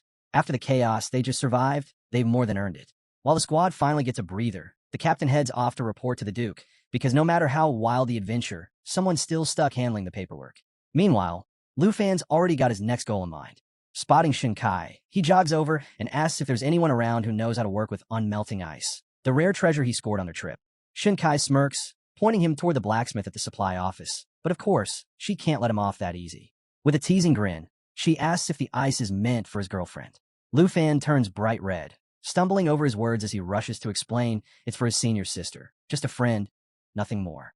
Shunkai laughs, clearly enjoying every second of his awkward denial, and waves him off as Lu Fan dashes away, his dragon lady trailing behind. He calls back something about finding the blacksmith and feeding his dragon for all her hard work, disappearing before Shunkai can throw in another jab. But once he's gone, her playful smirk fades. She quietly pulls out a small pendant from her chest pocket, crafted from unmelting ice. Holding it gently, she presses a kiss to its surface, a rare glimpse at the side of Shunkai that hardly anyone gets to see. Even in a place as brutal as the extreme north, some things still matter. Over at the blacksmith shop, Lu Fan meets a man built like a fortress, arms as thick as tree trunks. After hearing what Lu Fan's after, the blacksmith grins and promises that in just 2 days, he'll have something so perfect it could make anyone's heart skip a beat. Lu Fan thanks him, feeling pretty good about the whole thing, until someone taps him on the shoulder. Turning around, he finds the Duke himself, looking slightly out of breath like he'd been searching all over the barracks. Without wasting time, the Duke tells Lu Fan he got the full report from the captain, and honestly, he's shocked. He admits he didn't expect much from Lu Fan out there, figuring he'd end up frozen solid in the snow. Instead, Lu Fan led the team, crushed the mission, and pulled off what can only be described as a total spectacle. And the rewards? Oh yeah, the captain was so impressed he handed Lu Fan a bronze badge, the very same rank that Captain Lu Fei holds. Let that sink in. Yesterday, Lu Fan was just another soldier swinging his sword at snow moths. Today, he's wearing a captain's badge like it was always meant to be his. But the Duke's news isn't all good. He reveals that the missing Griffin squad mounts were found by other teams. Problem is, they weren't exactly alive. The Blood Moon's corruption had twisted them into zombies, forcing the teams to put them down. Yeah, zombie griffins. Just another reminder that out here, nothing stays safe for long. Luckily for Lu Fan, his legendary black dragon, Xiao Yi, turned out to be completely immune to the Blood Moon's mind control. Even the Duke can't help but give her some credit, joking that her non-stop appetite should have been the first clue she was built differently. While other mounts were losing it, Xiao Yi was too busy demolishing her next meal to notice. But just as the Duke is laughing about her bottomless stomach, his mood shifts fast. The grin disappears, replaced by the kind of serious look that tells you things are about to get heavy. He hands Lu Fan a stack of top-secret files and tells him to take a look. No jokes this time. Lu Fan flips through the pages, and within seconds, his expression changes. What he's seeing is beyond anything he expected. The documents show images of something colossal.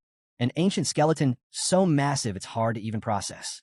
Wings, or maybe hands, it's tough to tell from the angle, but whatever it was, it had to be enormous. The Duke explains that this thing was discovered near the Star-Spangled Nation's border, buried in the ruins of an ancient mountain. Their national trial rep, Charles Morgan, was sent to investigate. And thanks to some behind-the-scenes conversations with the Morgan family, they managed to get their hands on these photos. Lu Fan stares at the images, instantly recognizing the eerie similarity to the creature tied to the Blood Moon. It's like a punch of déjà vu, only way worse. The Duke nods, confirming Lu Fan's suspicion. The skeleton was so huge, the entire excavation team looked like ants crawling around its remains. And just when Lu Fan thinks it can't get any worse, the Duke drops the next bombshell, a video. Yep, actual footage from inside the ruins. Somehow, the Duke's intelligence network got eyes on the scene and recorded what was happening in the heart of that nightmare. The video starts with 2 figures, an elderly man who looks like a butler and a woman, standing near the gigantic humanoid skeleton. Off in the distance, a massive temple looms, casting a strange golden glow. Both of them look like they're realizing, way too late, that this mission was a terrible idea. As if that's not unsettling enough, the entire team sent to check out the temple has vanished. And whatever's happening inside, yeah, it's turning the local wildlife into full-blown mutant beasts. Nature's going through some horrifying upgrade, and nobody signed up for it. Then, out of nowhere, footsteps echo through the ruins. Everyone freezes. A man steps into view. It's one of the missing team members. But this isn't a happy reunion. The guy looks like a nightmare brought to life, his wings soaked in blood. The butler takes one look and knows immediately. This isn't their teammate anymore. What's standing in front of them now is something else entirely. A holy mountain thrall, something no one ever wants to meet, let alone fight. Before anyone has a chance to react, the thrall lunges straight at them. The butler shouts for the woman to run, yelling that the man they knew is gone. And just like that, the video cuts to black. The Duke, now looking like he could really use another drink, explains that his informant barely made it out alive with that footage. If they hadn't escaped, no one would have believed any of this actually happened. Still trying to wrap his head around what exactly a holy mountain thrall is, Lu Fan asks the Duke for the details. And the Duke, as casually as if he's giving a morning briefing, explains that thralls are creatures warped by the monstrous power leaking from the giant skeleton in the temple. Think of them as the upgraded, nightmare-fueled version of the holy mountain puppets. And trust him, that's not an upgrade anyone wants. And now, the bigger picture clicks for Lu Fan. He starts piecing together the connection between these thralls and the strange corpses he's been fighting near the Blood Moon. It's the same pattern. Ancient forces twisting anything in their path into something monstrous. The Duke takes a slow sip from his flask, like the weight of all this madness is just routine now, and says the scholars at the Academy have started calling these creatures the ancient gods. Yeah, gods. Turns out the skeletons in temples are so old nobody can trace where they came from and whatever power they're hiding. It's on a scale that's way beyond human understanding. Lu Fan's thoughts are spinning. Where do these things come from? Why now? And what kind of disaster are they sitting on? But before he can spiral too far, the Duke just shrugs and drops the simplest answer possible. Nothing about the ancient gods is known. That's it. That's all anyone's got. And the Duke says it like he's long accepted the fact that some mysteries are never getting solved. Then he breaks it down. The creatures twisted by these ancient powers fall into two groups, puppets and thralls. Puppets are the grunt-level undead, slow, mindless, the kind you hack through without thinking twice. But the thralls? They're on another level. Faster, smarter, deadlier. Lu Fan, connecting the dots, cuts in. So those fallen corpses we've been dealing with are not all the same? There are puppet fallen corpses and thrall fallen corpses too. The Duke nods, giving him a look like, finally, someone who's paying attention. Then he warns both Lu Fan and the captain that up until now, they've only really faced the basic, low-level zombies. But the real problem, the corpse thralls, they're still out there, and they're just getting started. Lu Fan pushes for answers, wanting to know what happened after the thrall attacked the Morgan family. And that's when things get downright bizarre. The Duke reveals that the thrall wiped out every single member of the Morgan expedition, except one. Charles Morgan himself. That's right, the guy in charge somehow walked away untouched. Why? No one knows. Maybe even ancient undead monsters follow some unspoken chain of command. But here's where it gets really wild. Instead of finishing the job, the thrall and Charles didn't fight. They talked. Yeah, you heard that right. A full-blown conversation right there in front of the ancient temple. What they discussed. Total mystery. And just when you think it couldn't get stranger, the Duke drops the real bombshell. The thrall didn't just spare Charles. It handed him something. Not a warning. Not a threat. No, it gave him the essence of the Holy Mountain. Now Lu Fan's hooked. What kind of ridiculous power-up is this? The Duke explains that Charles, already a powerhouse as a combat priest, used the essence to unlock a completely unheard-of profession. Holy Priest. A class so rare it doesn't even show up in any records. Basically, Charles stumbled into an exclusive upgrade that no one else even knew existed. Hidden boss-level stuff. Naturally, the Duke's spies tried to dig deeper, but the Morgan family locked things down tight.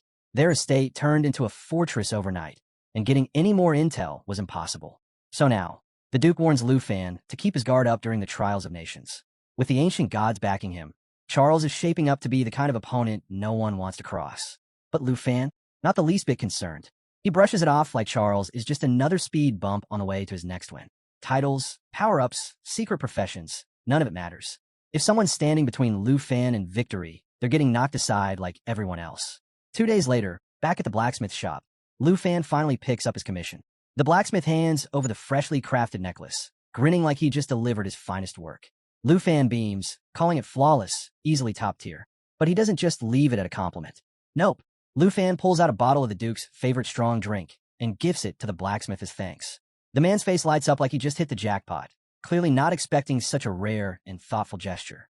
Before he can celebrate too long, though, Lu Changkong and Shun Kai show up, crashing the moment like a couple of troublemakers. They drop the news that a new exploration mission's already on the table, and it's time to suit up. Lu Fan bids farewell to the blacksmith, who's already mentally putting Lu Fan at the top of his VIP list. And just like that, it's back to business. As Lu Fan steps outside, Lu Changkong nearly chokes when he spots the bronze badge gleaming on Lu Fan's uniform. After grinding for a year, just to level up, he's now watching Lu Fan climb the ranks like he's speedrunning the entire system. Even Shun Kai, usually cool as ice, can't help but wonder if Lu Fan's secretly got some divine sponsorship deal going on behind the scenes. By the next morning, the squad assembles near the outpost. Captain Lu Fei announces they're fully stocked with supplies to last 15 days, and for once, everything seems under control. That is, until Lu Fan, flying overhead on his dragon, catches sight of something that throws the whole plan off. The landmark signal rod from their last mission? Gone. Shun Kai spots it a few blocks away, but it's not just misplaced, it's shattered. Completely trashed. And no way a random snowstorm did that. Lu Fan feels in his gut. The air's too still. The kind of silence that means trouble is seconds away. Right on cue, Lu Changkong, full of confidence, strides ahead without a second thought. But Lu Fan's instincts are already flaring. He shouts for everyone to pull back, his voice slicing through the cold. Too late. Lu Changkong steps right into the danger zone. The snow crunches beneath his boots, the air thickens, and then, boom, out of nowhere, a swarm of monsters erupts around them. It's like someone flipped a switch and summoned an entire army straight to their doorstep. Lu Chongkong freezes as the squad realizes they're boxed in on all sides. The numbers are insane. This place was clear the last time Lu Fan checked. Now it's crawling with puppets. But here's the weird part. None of them move. They just stand there, staring, watching, like they're waiting for something. Lu Fan quickly pieces it together. He tells the captain these puppets aren't acting alone. There's a thrall nearby, pulling the strings. The captain's face darkens. He remembers exactly what the Duke warned them about. And that's when it happens. A deep, mocking voice cuts through the wind, low and sharp as a blade. Being a thrall is no shame. For the fallen thralls are the glorious thralls of God. The squad spins around, searching for the source, and from the shadows, a pale figure steps forward. Same uniform as theirs. Same squad markings. Lu Chongkong, never one to stay quiet, demand to know who this guy is. But Captain Lu Fei and Shin Kai, the second they get a good look, the color drains from their faces. They know exactly who it is. Li Luo, a former squad mate, a hidden class spear knight. And now, something far worse. The entire squad stands frozen, unable to process what they're seeing. But for Shun Kai, the shock cuts the deepest. Her eyes fill with tears as she realizes the man standing in front of them isn't just some random fallen thrall. It's Li Luo, the man she thought she'd lost forever. This wasn't just a teammate. Li Luo was the one who brought Shun Kai into the regiment. He trained her, believed in her, and before long, they were engaged. But then, just like that, he vanished on a mission tied to the Blood Moon. Gone without a trace. And now here he is, back from the dead, literally. Just not exactly how she pictured their reunion. Lu Chongkong, as blunt as ever, has zero patience for the moment. Yeah, can we not turn this into a therapy session right now? He snaps, already over the emotional breakdown playing out in the middle of what is very much still a battlefield. Meanwhile, Shun Kai falls to her knees, sobbing as everything crashes down on her. The man she loved, the one she waited for, is standing right there, but as an undead puppet. Off to the side, Lu Fan's just standing there, awkward as can be, thinking, so, are we just letting this happen? Shin Kai cries out Li Luo's name, begging for answers. Why didn't he come back? Why did he leave her behind? Her voice echoes through the frozen air, and then something strange happens. She looks up, and there he is, Li Luo, looking like his old self again. For a split second, it's as if none of this nightmare ever happened. Before anyone can stop her, Shin Kai throws herself into his arms, crying like the world's finally been put back together. Lu Fan watches from the sidelines, completely unsure whether to cheer or cringe. Do we just let them have this moment? Shin Kai clings to Li Luo, rambling through her tears about how no one's going to believe he's alive, how the squad will be so relieved, how everything will finally be okay. But then the air shifts. It hums with dark energy, thick and suffocating. Li Luo's voice changes, turning cold and empty. Whatever hope Shin Kai had vanishes in an instant as he calmly declares he's not coming back. And then, with zero warning, he drops the real bombshell. He wants her to join him. Shin Kai stares up at him, completely stunned. She barely has time to react as Li Luo pulls her close and starts in on his grand offer. Serving some ancient god, gaining unimaginable power, waking up whatever nightmare is still sleeping beneath the ice. Romantic, right? Just your typical, leave your squad and help me awaken an ancient deity kind of proposal. Shin Kai's brain completely short-circuits. 1 minute, she's reuniting with her fiancé. The next, he's pitching her a front row seat in some creepy cult. Before anyone can stop it, her body gives out. Shin Kai faints right there on the spot. Lu Fan barely manages to catch her, shouting her name and trying to wake her up, shaking her gently like he's scolding a kid who fell asleep at the wrong time. And Li Luo? He just stands there calmly, as if offering Shun Kai god-tier power in exchange for her soul is the most casual thing in the world. Because apparently, this is how reunions go now. Lu Fan's not letting this slide. He shouts louder, his voice cutting through the tension, urging Shun Kai to wake up and block out Li Luo's twisted nonsense. It's your classic snap-out-of-it moment, except with way more undead drama hanging over their heads. Shin Kai, still half out of it, barely manages to whisper, begging Li Luo not to go through with this. But Li Luo? Oh no, he doubles down, cold as ever. He warns her straight up, refuse him, and she'll end up just another fallen corpse. Real charmer, that one. But Lu Fan's voice keeps pushing through, steady and clear. Shin Kai blinks, the fog lifting as reality comes crashing back. She looks around, finally seeing the chaos they've landed in. Panic flashes across her face, but Lu Fan is right there, grounding her with the truth. You've been tricked, he tells her. Don't listen to him. Meanwhile, Li Luo climbs onto his horse like he's starring in some dark fairy tale. ready to ride off into the night. He fixes his gaze on Shun Kai, his words sharp as ice. So, are you coming with me, or not? Yeah, nothing like getting pressured into joining a creepy god cult by your undead ex. Captain Lu Fei's had enough. He turns to Lu Fan, his voice urgent. Can you save her? It's the kind of question that leaves no room for doubt. This is Lu Fan's moment to step up. But Lu Fan doesn't rush it.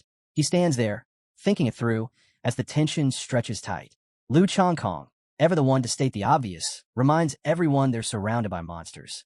Chasing after Li Luo? Total suicide. And without fixing the signal rod, they'll never find their way back. Captain Lu Fei shakes his head. Forget the post. We survive first. He's ready to pull the squad out before things spiral any worse. But then Lu Fan smiles. That calm, dangerous smile. And everyone knows what that means. If Lu Fan's grinning in the middle of this nightmare, something big is coming. He turns to the squad, cool as ever. I don't think running's our best move. All eyes lock on him, the tiniest flicker of hope lighting up. Without hesitation, Lu Fan raises his hand, and just like that, boom, power flares to life, swirling like a storm ready to be unleashed.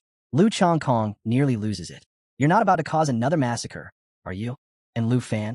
Oh, he just grins wider. Exactly. Watch this. Out comes the divine bow, radiating enough energy to make the air hum. It's glowing like it's ready to steal the spotlight in the biggest battle scene of the year. Lu Fan doesn't hesitate. If they've got weapons, if they've got strength, there's no point holding back now. Because if this is going down, Lu Fan's making sure it ends his way. Meanwhile, Li Luo, looking every bit like the villain who just couldn't keep his mouth shut, narrows his eyes and makes his move. With a cold glare, he declares that rejecting God comes with only one outcome, death. And just like that, he gives a command, unleashing his army of monsters with a single order to kill them all and turn the squad into mindless puppets. The creatures surge forward, eyes glowing with murderous intent, their shrieks slicing through the air like a nightmare soundtrack. And Lu Fan, cool as ever. Without missing a beat, he charges up his Shadow Serpent arrow and calls out to Lu Chongkong. Shield. Now, Lu Chongkong snaps into action, activating the Sanctuary Shield. A glowing dome of protection bursts to life, soaking up damage equal to double his max HP. Impressive? Absolutely. But it comes with one little problem. It only lasts 10 seconds. No pressure. As the barrier hums with power, Lu Fan glances over at Lu Chongkong, completely unfazed. That's all I need from you. Lu Chongkong, eyes wide, stammers. This thing's gone in 10 seconds. Lu Fan just flashes its signature grin. Perfect. 10 seconds is plenty. And with that, the clock starts ticking. The monsters close in fast, the swarm growing thicker by the second. But Lu Fan is locked in. Bow raised. Shadow energy spiraling. The serpent forming in the air, coiling tighter, darker, stronger. Then he calls on Xiaya. Without hesitation, his legendary black dragon responds, shifting into her dragon of destruction form. Flames ripple across her scales, and the moment her roar cracks through the sky, even the monsters falter. 6 seconds left on the shield. Time to end this. Lu Fan lets the Shadow Serpent arrow fly. The black serpent tears through the air, streaking straight toward Li Luo with razor-sharp accuracy. Xiaya follows up immediately, blasting the ground with Cataclysm. Explosions rip across the battlefield, swallowing monsters whole. And Lu Fan? He's not done yet. He dives in with Cut the Sky, slashing through the chaos with 2 devastating dragon-fused strikes, carving through anything still standing. The result? Total annihilation. Fire and shadows collide. Monsters reduced to ash, the frozen earth beneath them shattered into ruins. It's the kind of scene that makes you wonder if the planet's going to need a formal apology. Amid the wreckage, Li Luo's condition takes a sharp nosedive. His once powerful form collapses as his horse gives out beneath him, crushed by the weight of the fight. Li Luo hits the ground hard, and before he can fall any further, Lu Fan moves fast, catching him just in time. Shun Kai rushes to his side, dropping to her knees and pulling him into her arms. Tears stream down her face as the reality of it all crashes over her. It's heartbreak in its rawest form, and Shun Kai is right at the center of it. Through broken sobs, she whispers his name, asking if it's really him. Her words are barely louder than the wind, filled with all the love and sorrow she's been carrying since the day he disappeared. She clings to the memory of the man who brought her here, the one who trained her, believed in her, loved her, before the curse tore it all apart. For a moment, it's like time freezes around them. But then the air shifts. A strange purple aura begins to rise from Li Luo's body, swirling thicker and darker by the second. Lu Fan's instincts spike. This is bad. Really bad. That energy isn't just some lingering magic. It's a warning. Whatever they thought was over isn't.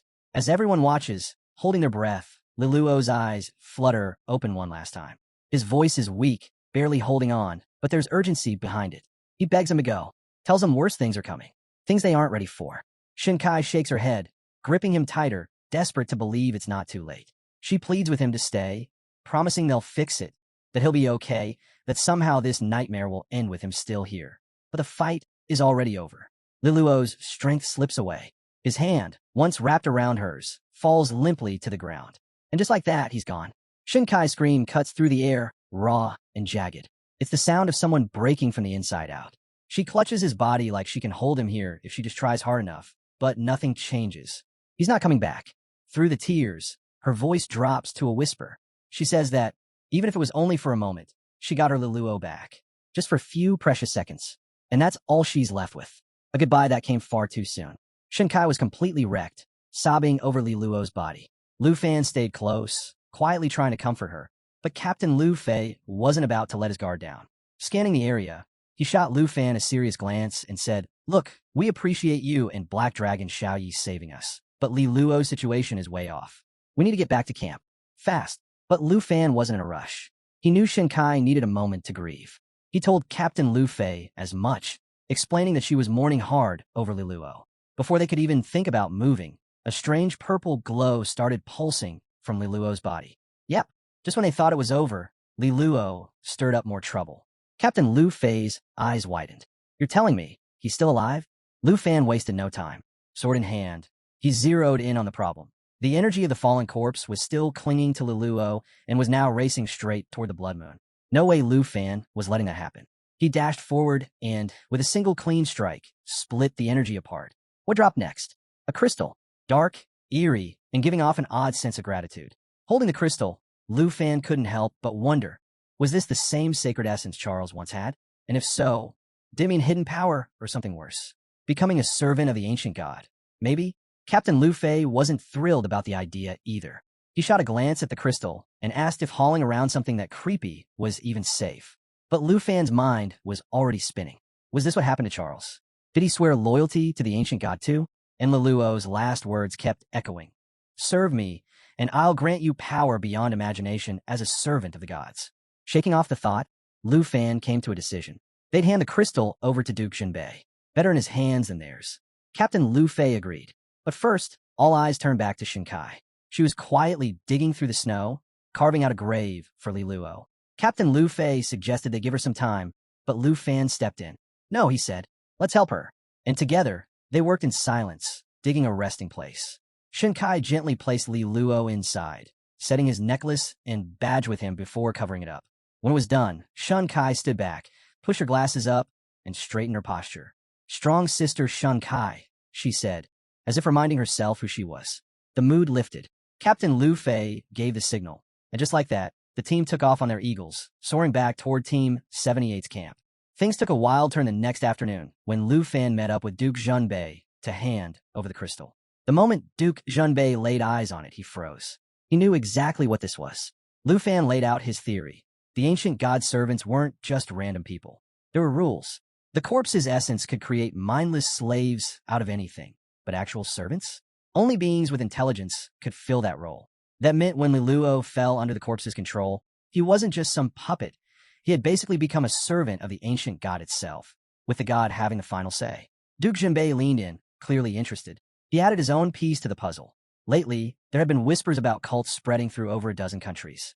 Fanatics claiming they had the god's blessings, working from the shadows, all gearing up for some kind of awakening. That hit Lu Fan hard. If the rumors were real, then that meant over a dozen ancient gods might be waking up.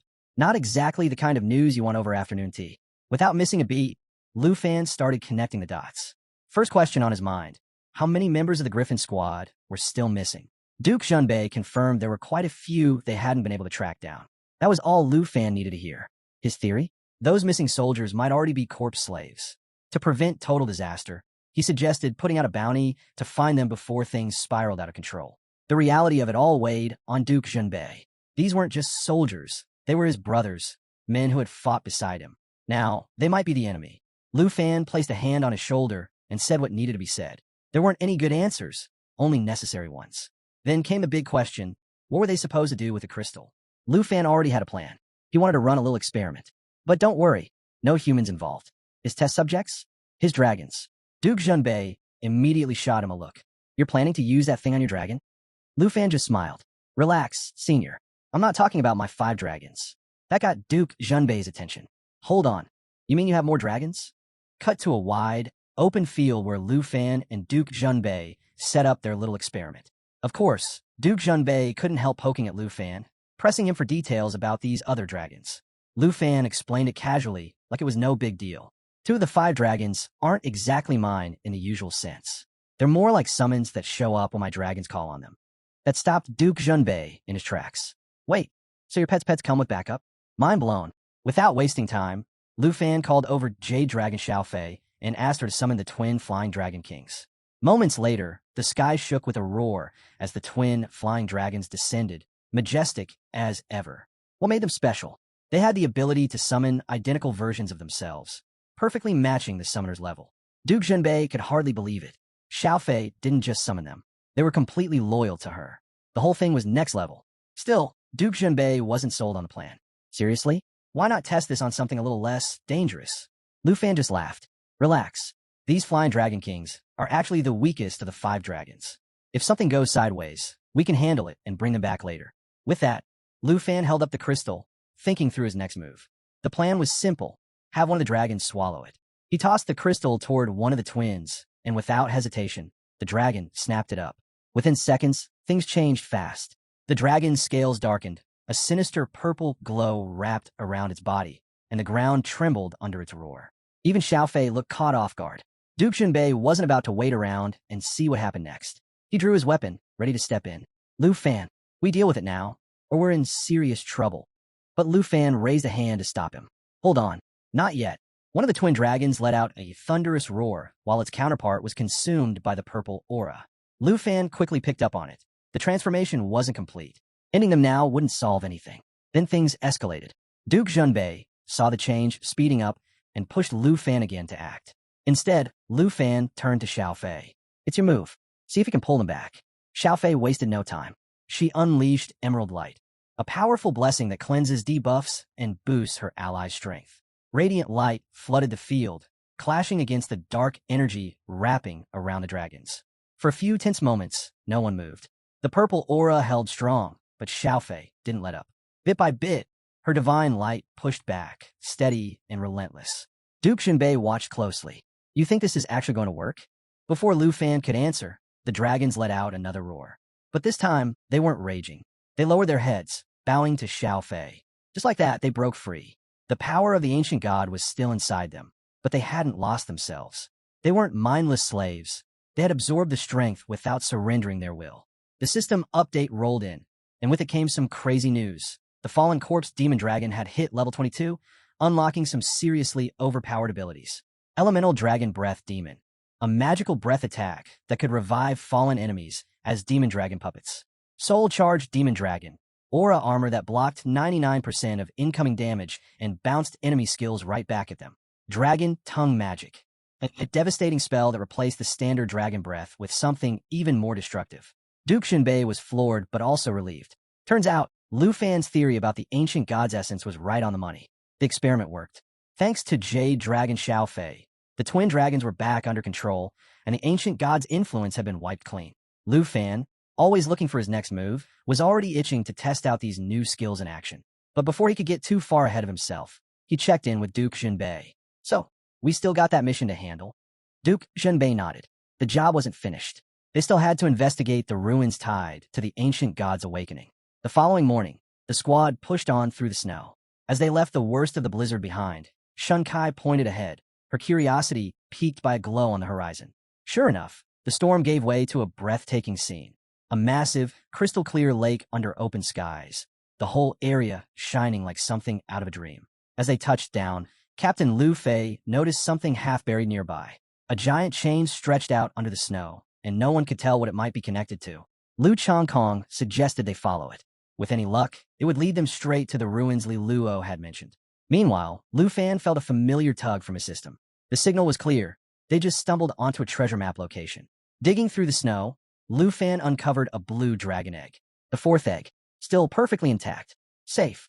But that wasn't all.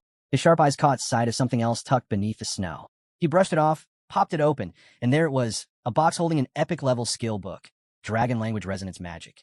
Not your average loot. This was next level. The skill required level 35, but Lu Fan was already scheming. With this, his magic would hit a whole new tier, and once the blue dragon hatched, game over. On top of that, he was already making mental notes to contact Sister Diakyu from Tianhua Auction House. He needed a pet slot expansion scroll, and she was just the person to make it happen. Later, while the rest of the group kept moving, Lu Fan lagged behind, admiring the egg and daydreaming about his future dragon lineup. Shinkai and Lu Changkong noticed him falling back and wandered over. Shinkai raised an eyebrow and smirked. What's got you so distracted? Lu Changkong chimed in with a grin. Enjoying the view all by yourself? Caught red-handed, Lu Fan quickly tucked the egg and book out of sight, flashing a nervous smile. Oh, nothing. Just taking in the scenery. But Lu Fan, being Lu Fan, couldn't leave it at small talk. He shifted the mood, glancing out over the endless glacial lake and wondering aloud if there might be an entirely new region waiting on the other side. Captain Lu Fei jumped in, reminding everyone just how enormous the far north really was. The place stretched for miles inland, with the Blood Moon mountain range running over 1,000 miles long. Lu Fan tucked that detail away, piecing together a theory. What if the Blood Moon wasn't just some natural phenomenon? What if it was under the control of the ancient gods, or worse, a weapon forged by them? Shinkai tried to picture it, joking about some colossal ancient god, chained to the moon like a mountain come to life. Before the mood could turn too grim, Lu Changkong clapped Lu Fan on the shoulder and grinned. Enough guessing. Let's follow this chain and find out what's waiting on the other side. But Captain Lu Fei wasn't about to let them charge in without a second thought. He shot Lu Changkong a look. Careful. Remember what happened last time you acted on impulse. Lu Fan stepped up, offering to scout ahead. Captain Lu Fei hesitated, but eventually nodded. Fine, but don't take any unnecessary risks. With that, Lu Fan summoned Black Dragon Xiaoyi in her full destroyer form, radiating molten lava energy that lit up the snowy landscape. The squad couldn't help but be impressed. This was no ordinary dragon. This was a force of nature. As the team set up camp to rest, Shinkai called out to Lu Fan, telling him to watch himself out there. Lu Fan gave a quick nod. I'll signal once the coast is clear. Then he was off, flying over the vast lake with Xiaoyi. 2 hours passed, but the chain they were following still didn't end. Just as Lu Fan was wondering how much farther it stretched, his system hit him with a warning. You have entered the Fallen Corpse Ruins realm. Yeah, not exactly comforting. Right away, Lu Fan recognized the place from the Star-Spangled Kingdom's research. The clues all lined up. This had to be connected to the sacred temple and the people who had turned into sacred slaves. The puzzle pieces were coming together, and none of it looked good. That's when Black Dragon Xiaoyi stopped cold mid-air, letting out a deafening roar. Lu Fan scanned the ground and spotted it. A massive black coffin buried beneath the snow. His system had nothing to say, except for a single line of text. The mystery of the Fallen Corpse Ruins. Whatever was down there, Xiaoyi could feel it. She thrashed, roaring wildly, clearly disturbed by the shadow creeping around the coffin. Lu Fan knew immediately. This wasn't just some forgotten relic. Whatever was inside that coffin, it was alive, and it had noticed them. No hesitation. Lu Fan ordered Xiaoyi to fall back, activating his spiritual wind ring to crank up their speed. They tore through the skies, the shadow lingering behind them like a threat they couldn't shake. It was a close call, but eventually the lake came back into view, and Lu Fan finally breathed a little easier. They made it out. For now. When Lu Fan finally made it back to the group, it was clear something was off. He looked rattled, and Lu Changkong rushed over, eager to hear what he'd found. But Lu Fan didn't waste time sugarcoating anything. His voice was flat, serious. He told them about the Fallen Corpse Ruins and the terrifying presence buried deep beneath the snow. The whole team went quiet, trying to process what they'd just heard. Lu Fan didn't leave any room for doubt. They needed to get out. Now, Lu Changkong blinked, stunned. What could be so dangerous that even you had to back off? Whatever answer he expected, it wasn't this. After Lu Fan laid it all out, nobody argued. They activated the teleportation system and got out of there as fast as they could. The tension followed them all the way back to camp. Once they landed in the office, all eyes turned to the big screen. Duke Shunbei wasted no time breaking it down. Black coffin, shadows under the ice, chains running through the snow. None of it was good. He reminded the team what had happened to the Morgan family. If they poked the wrong thing out there, not a single one of them would make it out alive. Lu Fan backed him up. He explained how the whole area felt locked down by something ancient, something that shouldn't be disturbed. Even Black Dragon Xiaoyi, who normally never flinched, was barely holding it together. That alone was enough to tell them how bad this really was. Duke Junbei didn't hesitate. He marked the frozen lake as a forbidden zone and shut down every special route in the region. Captain Luffy got his orders to alert Dragon City's scholars immediately. Team 78? Their isolation mission was officially over. Their new job was supporting the scholars who'd be researching the ruins. Then Duke Junbei turned to Lu Fan and dropped the real surprise. In front of everyone, he praised Lu Fan for leading the team to such a major discovery in under a month. As a reward, he presented him with the Griffin Corps Silver Military Merit Medal. No small thing. This was one of the highest honors out there, and only a select few had ever earned it. Lu Fan tried to brush it off, saying he hadn't been in the Griffin Corps long enough to deserve something that big. But Duke Junbei shut that down fast. He told Lu Fan to take the medal. Someday, after graduation, it might just open doors for him if he decided to stick around. Lu Fan finally accepted, and the whole squad couldn't help but cheer him on. Captain Lu Fei laughed, joking that if Lu Fan joined up, he might end up taking orders from him. Lu Chongkong crossed his arms, pretending to sulk. Man, now I'm getting jealous. How do you get promoted this fast? Shun Kai just shook his head with a grin and muttered, TC, what a shame. The celebration didn't last long.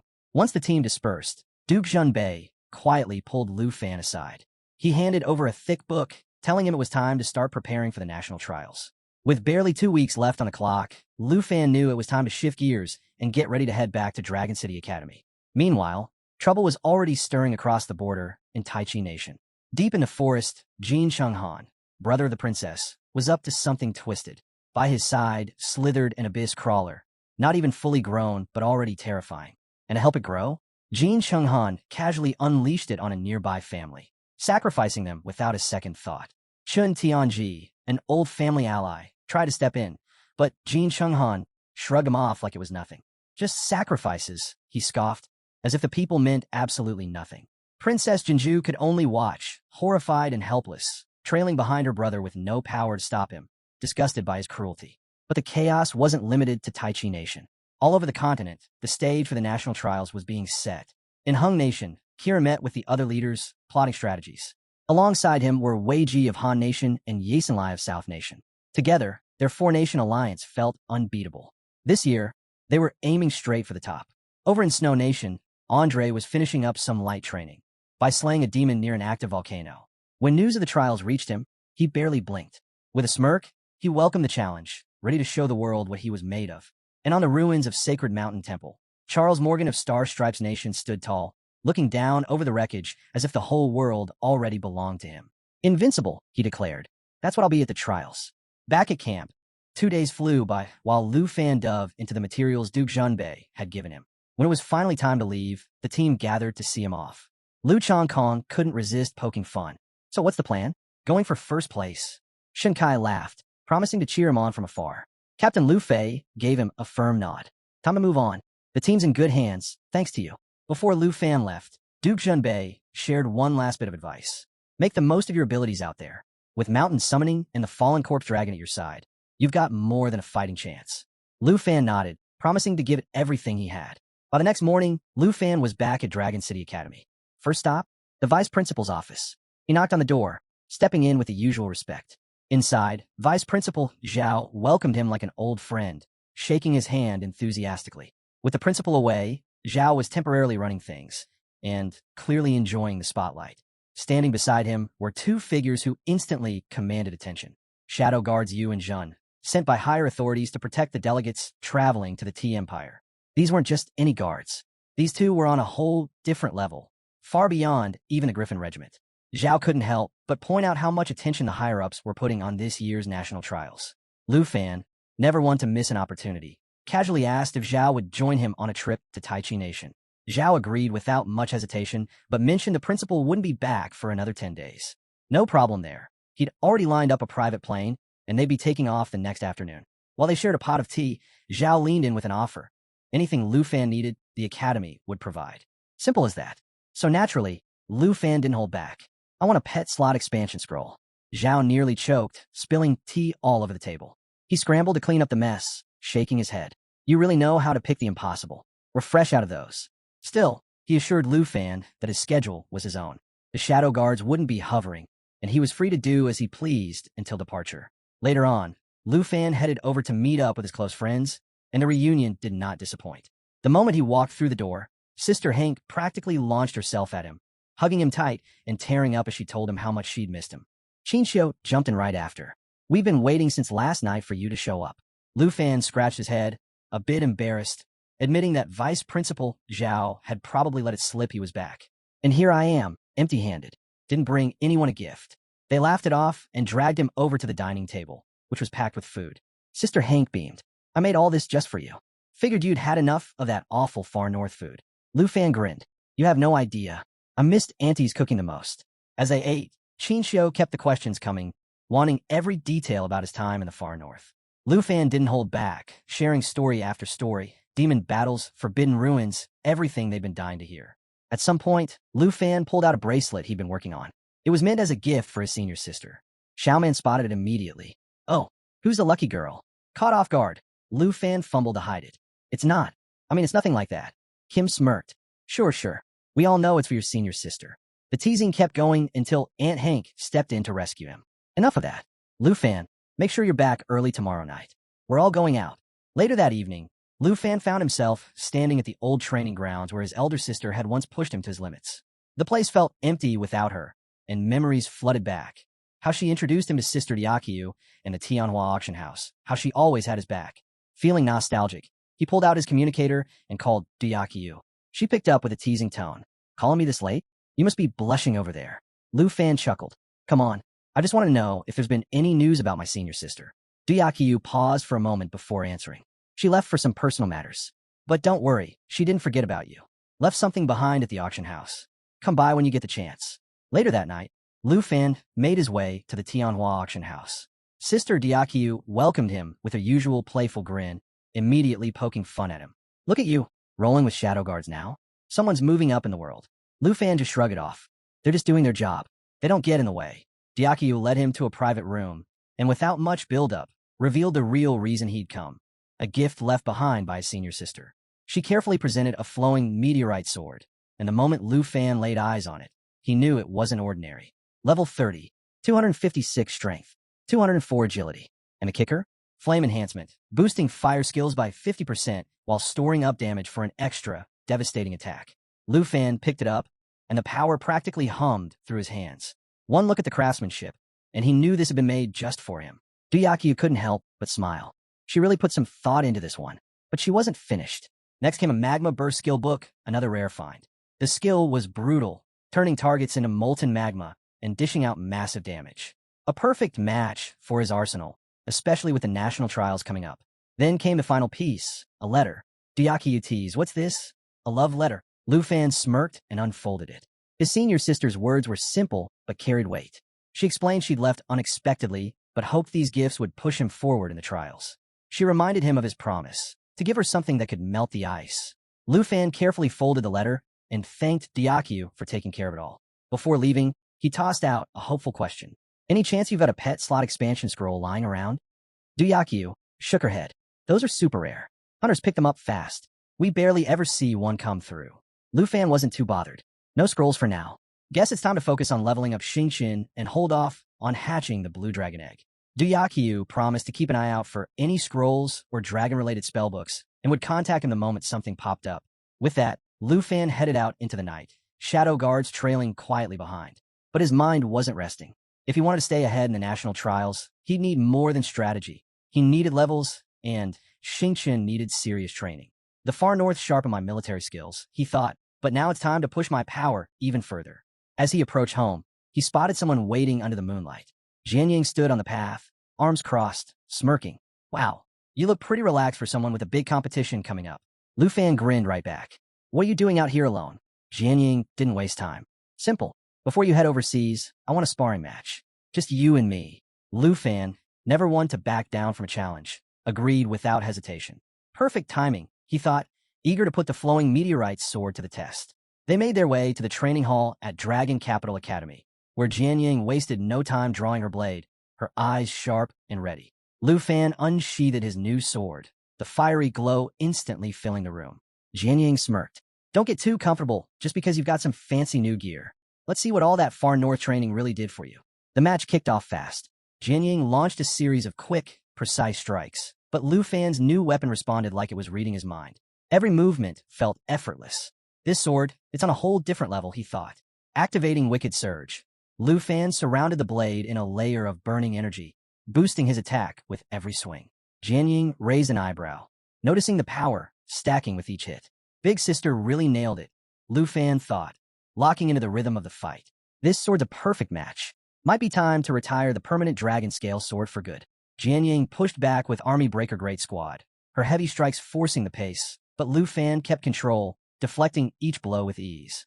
No matter how hard she pressed, he stayed ahead. Finally, he decided to end it. With one move, Mountain Shaker erupted, a crushing attack that slammed into Jian Ying, draining her health and leaving her on the ground, breathless but grinning. "You're on a whole new level," she admitted, catching her breath. "First place to the national trials? I'm calling it now." The next morning came faster than anyone wanted. Lu Fan's friends and family gathered to see him off. Sister Han hovered nearby, fussing like usual. "Don't forget to eat properly, and stay safe out there."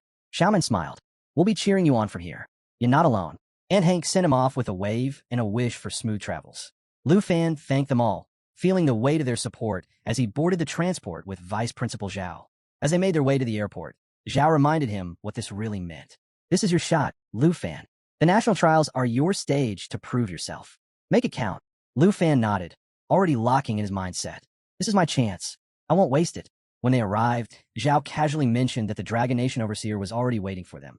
That caught Lu Fan's attention. "The Overseer? Who is it?" Zhao explained how every nation assigns an Overseer, not just to enforce the rules, but to make sure everything behind the scenes stays in check. As they entered the terminal, Lu Fan noticed it immediately. The air shifted. Shadow guards knelt without hesitation. Respect, fear, pressure. Something wasn't normal. Zhao leaned in quietly. "Careful. Watch your words. And your attitude." The Overseer stepped forward, commanding the entire room with just his presence. He raised a hand, signaling everyone to rise. His gaze locked on Lu Fan. "Dragon Nation's representative," he said, as if measuring every part of him. For a moment, Lu Fan felt it, a tension he couldn't quite place. This Overseer wasn't just here to watch the trials. There was more to this story. Much more. Vice Principal Zhao's eyes widened in shock when he noticed Overseer Han himself waiting to receive them. Recognizing the rare honor, Zhao quickly stepped forward to express his gratitude. But Elder Han simply smiled, brushing it off as a gesture of respect owed to representatives of the state. With a wave toward Lu Fan, Zhao introduced him as a second-tier professional from the prestigious Dragon Capital Academy, also pointing out Lu Fan's rare dual roles as both a beast rider and tamer. Hearing this, Lu Fan stiffened, a flicker of recognition crossing his mind. He'd met Elder Han before. Zhao was clearly surprised, but Elder Han just laughed softly, confirming they had indeed crossed paths. He praised Lu Fan, mentioning the impressive dragon now under his command, and compared him to the legendary figures of old. With a nod of approval, Elder Han said he believed Lu Fan would surely bring honor to the Dragon Empire during the national trials. Lu Fan bowed deeply, genuinely grateful for the recognition, and promised to live up to the Overseer's expectations. Before leaving, Elder Han shared a bit of advice, reminding Lu Fan that he had a good relationship with Tu Jing. If anything ever went wrong, Lu Fan should seek Tu Jing's help first, and if that didn't solve it, Elder Han himself would step in. With that, Elder Han got into his car, his bodyguard holding the door open. Just before the vehicle pulled away, he reminded them to get ready for the evening banquet. As the car disappeared down the road, Lu Fan turned to Vice Principal Zhao. "Is Elder Han really one of the 3 elders of the Dragon Empire?" he asked. Zhao nodded. "That's right. His influence runs deep across the entire empire." The confirmation left Lu Fan stunned. The 3 elders held power greater than even the dukes, making decisions that shaped the fate of the nation. But what puzzled him most was how Elder Han carried himself. There was none of the overwhelming aura or sharp edge of a top-tier fighter. Still curious, Lu Fan voiced his thoughts, wondering aloud if Elder Han might be hiding his true strength. Zhao chuckled and explained that Elder Han's strength wasn't about combat. His true power came from his unmatched wisdom and the vast network of influence he controlled. Though still in his early 40s, Elder Han had enough sway to change the future of the entire Dragon Empire. Zhao continued, explaining that while combat strength earned admiration, it wasn't the only kind of power that mattered. Among the 3 elders, only one was rumored to have a combat profession, and even that was whispered to have reached the rare 5th tier.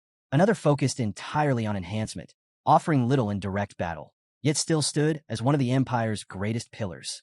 Elder Han, Zhao said, was living proof that true power often worked quietly, hidden well beyond brute force. And if that wasn't enough, Zhao added, there were the four legendary swords. These elite bodyguards, known across the empire for their unmatched swordsmanship, had pledged themselves to Elder Han personally. Their presence alone spoke volumes about the level of respect and influence he commanded. Hearing all this, Lu Fan couldn't help but feel a deep sense of awe. The stories about the three elders always felt like distant legends, but now, standing so close to one of them, he realized just how little anyone truly knew. Their power wasn't something you measure by strength alone. It ran deeper, through wealth, strategy, and the quiet control of the Empire's fate. A small smile tugged at the corner of Lu Fan's mouth. Elder Han's calm, unassuming nature suddenly made perfect sense. There were lessons to be learned from people like him, lessons that went far beyond the battlefield. Just as this thought settled in his mind, the car slowed to a stop, pulling his focus to the scene outside. It was impossible to miss. What waited for them wasn't just an arrival. It was a full-blown event. Crowds of reporters and curious onlookers had gathered in force, their excitement filling the air. Cameras flashed non-stop, and the buzz of eager voices rolled like waves across the street, all of them hoping for a glimpse of the Dragon Nation's representative. Stepping out of the car, Lu Fan barely had a moment to adjust before the crowd closed in. Vice Principal Zhao stuck close by his side, helping to shield him from the surge of reporters. The questions came fast and relentless. Microphones were pushed toward him from every angle. Everyone wanted to know how he managed to control a dragon, each reporter trying to get their voice heard over the others. Some pressed him about the rumored conflict with the Jin family. Others demanded to know his thoughts on the championship and whether the Dragon Nation was prepared to hold onto its title this year. As the flood of questions raged on, Lu Fan's thoughts drifted back to Elder Han. Compared to the quiet, hidden power of the elders, this chaotic attention felt almost absurd. Still, it reminded him just how much weight his own actions now carried. Glancing around at the spectacle in front of the hotel, Lu Fan couldn't help but marvel at how far he'd come from his early days in Jin City. The whole scene felt more like a traveling circus than a formal welcome. Vice Principal Zhao, calm as ever, raised his voice above the crowd, firmly announcing that interviews would have to wait. His words cut through the chaos, and with the help of the bodyguards clearing the way, the commotion slowly died down. Before long, Lu Fan was safely inside the hotel and finally able to catch his breath in the quiet of his room. By evening, the dining hall was buzzing with conversation as more representatives continued to arrive. As the room filled with chatter, Lu Fan casually mentioned the crowd of reporters outside, joking about how even a short walk felt impossible with all the attention. Zhao, always thinking ahead, advised him to stay inside where it was calm. Stepping out into that mess, he said, wouldn't do anyone any good. As Lu Fan glanced around the hall, another thought crossed his mind. He turned to Zhao and asked about Charles, the representative from the Star-Spangled Empire. Why hadn't he shown up yet? Zhao just smirked, explaining that those from the Star-Spangled Nation were known for cutting it close, often arriving right before the competition kicked off. Before Lu Fan could think much more about it, his gaze shifted toward the front of the room, where Jin Shenghan sat quietly observing. Not far from him, the overseer of the Taichi Nation, Jin Zion, rose from his seat and began walking over. Lu Fan's mind immediately wondered, was he heading straight for Elder Han? Sure enough, Jin Zion introduced himself to Elder Han with a respectful handshake, addressing him formally as the overseer of this year's national trials. Elder Han returned the gesture with a calm smile and a steady handshake, his quiet authority filling the space without effort. Almost instantly, whispers rippled through the hall. Everyone had noticed. Murmurs spread as people speculated about Elder Han's identity. Some questioned if he was truly one of the famed three elders of the Dragon Empire, while others pointed out the figure standing nearby, guessing that it had to be one of the legendary four swords guarding him. The excitement only grew as someone in the crowd mentioned spotting Elder Han at a global summit in the Roman nation. It was clear to everyone, the Dragon Empire wasn't holding back this year. They had come prepared, and the weight of that realization hung in the air, setting the tone for the competition ahead. Elder Han returned to his seat with the same composed grace he always carried. Lu Fan noticed and gestured toward an empty spot, inviting him to sit. The subtle exchange didn't go unnoticed. Guests traded glances, quietly speculating about Lu Fan's connection to such an influential figure within the empire. But the curiosity soon gave way to excitement as the evening's main event began, the grand banquet that marked the official start of the national trials. This banquet was more than just a meal. It was a display of prestige, meant to highlight the host nation's unity and generosity. Laughter and conversation filled the hall as guests admired the setting, confident the food would match the grandeur expected from a state-level event. But amid the lively atmosphere, Vice Principal Zhao leaned toward Lu Fan, lowering his voice as he offered a quiet heads-up. He suggested Lu Fan temper his expectations, hinting that the Tai Chi nation's cuisine might not quite compare to the refined standards of the Dragon Nation. Lu Fan nodded in understanding, though the warning left him both curious and slightly skeptical. When the first dishes arrived, it took everything Lu Fan had to keep his reaction in check. The food was plain and unremarkable, far from the lavish spread he'd envisioned. He couldn't help but wonder how something this modest was meant to represent a grand banquet. Though he said nothing, his thoughts didn't go unnoticed. Elder Han, as composed as ever, spoke up to offer some context. The Tai Chi nation, he explained, lacked the agricultural resources of its neighbors and depended heavily on its mineral exports. It made sense, but Lu Fan couldn't help thinking of his aunt's home-cooked meals. Simple, sure, but packed with flavor.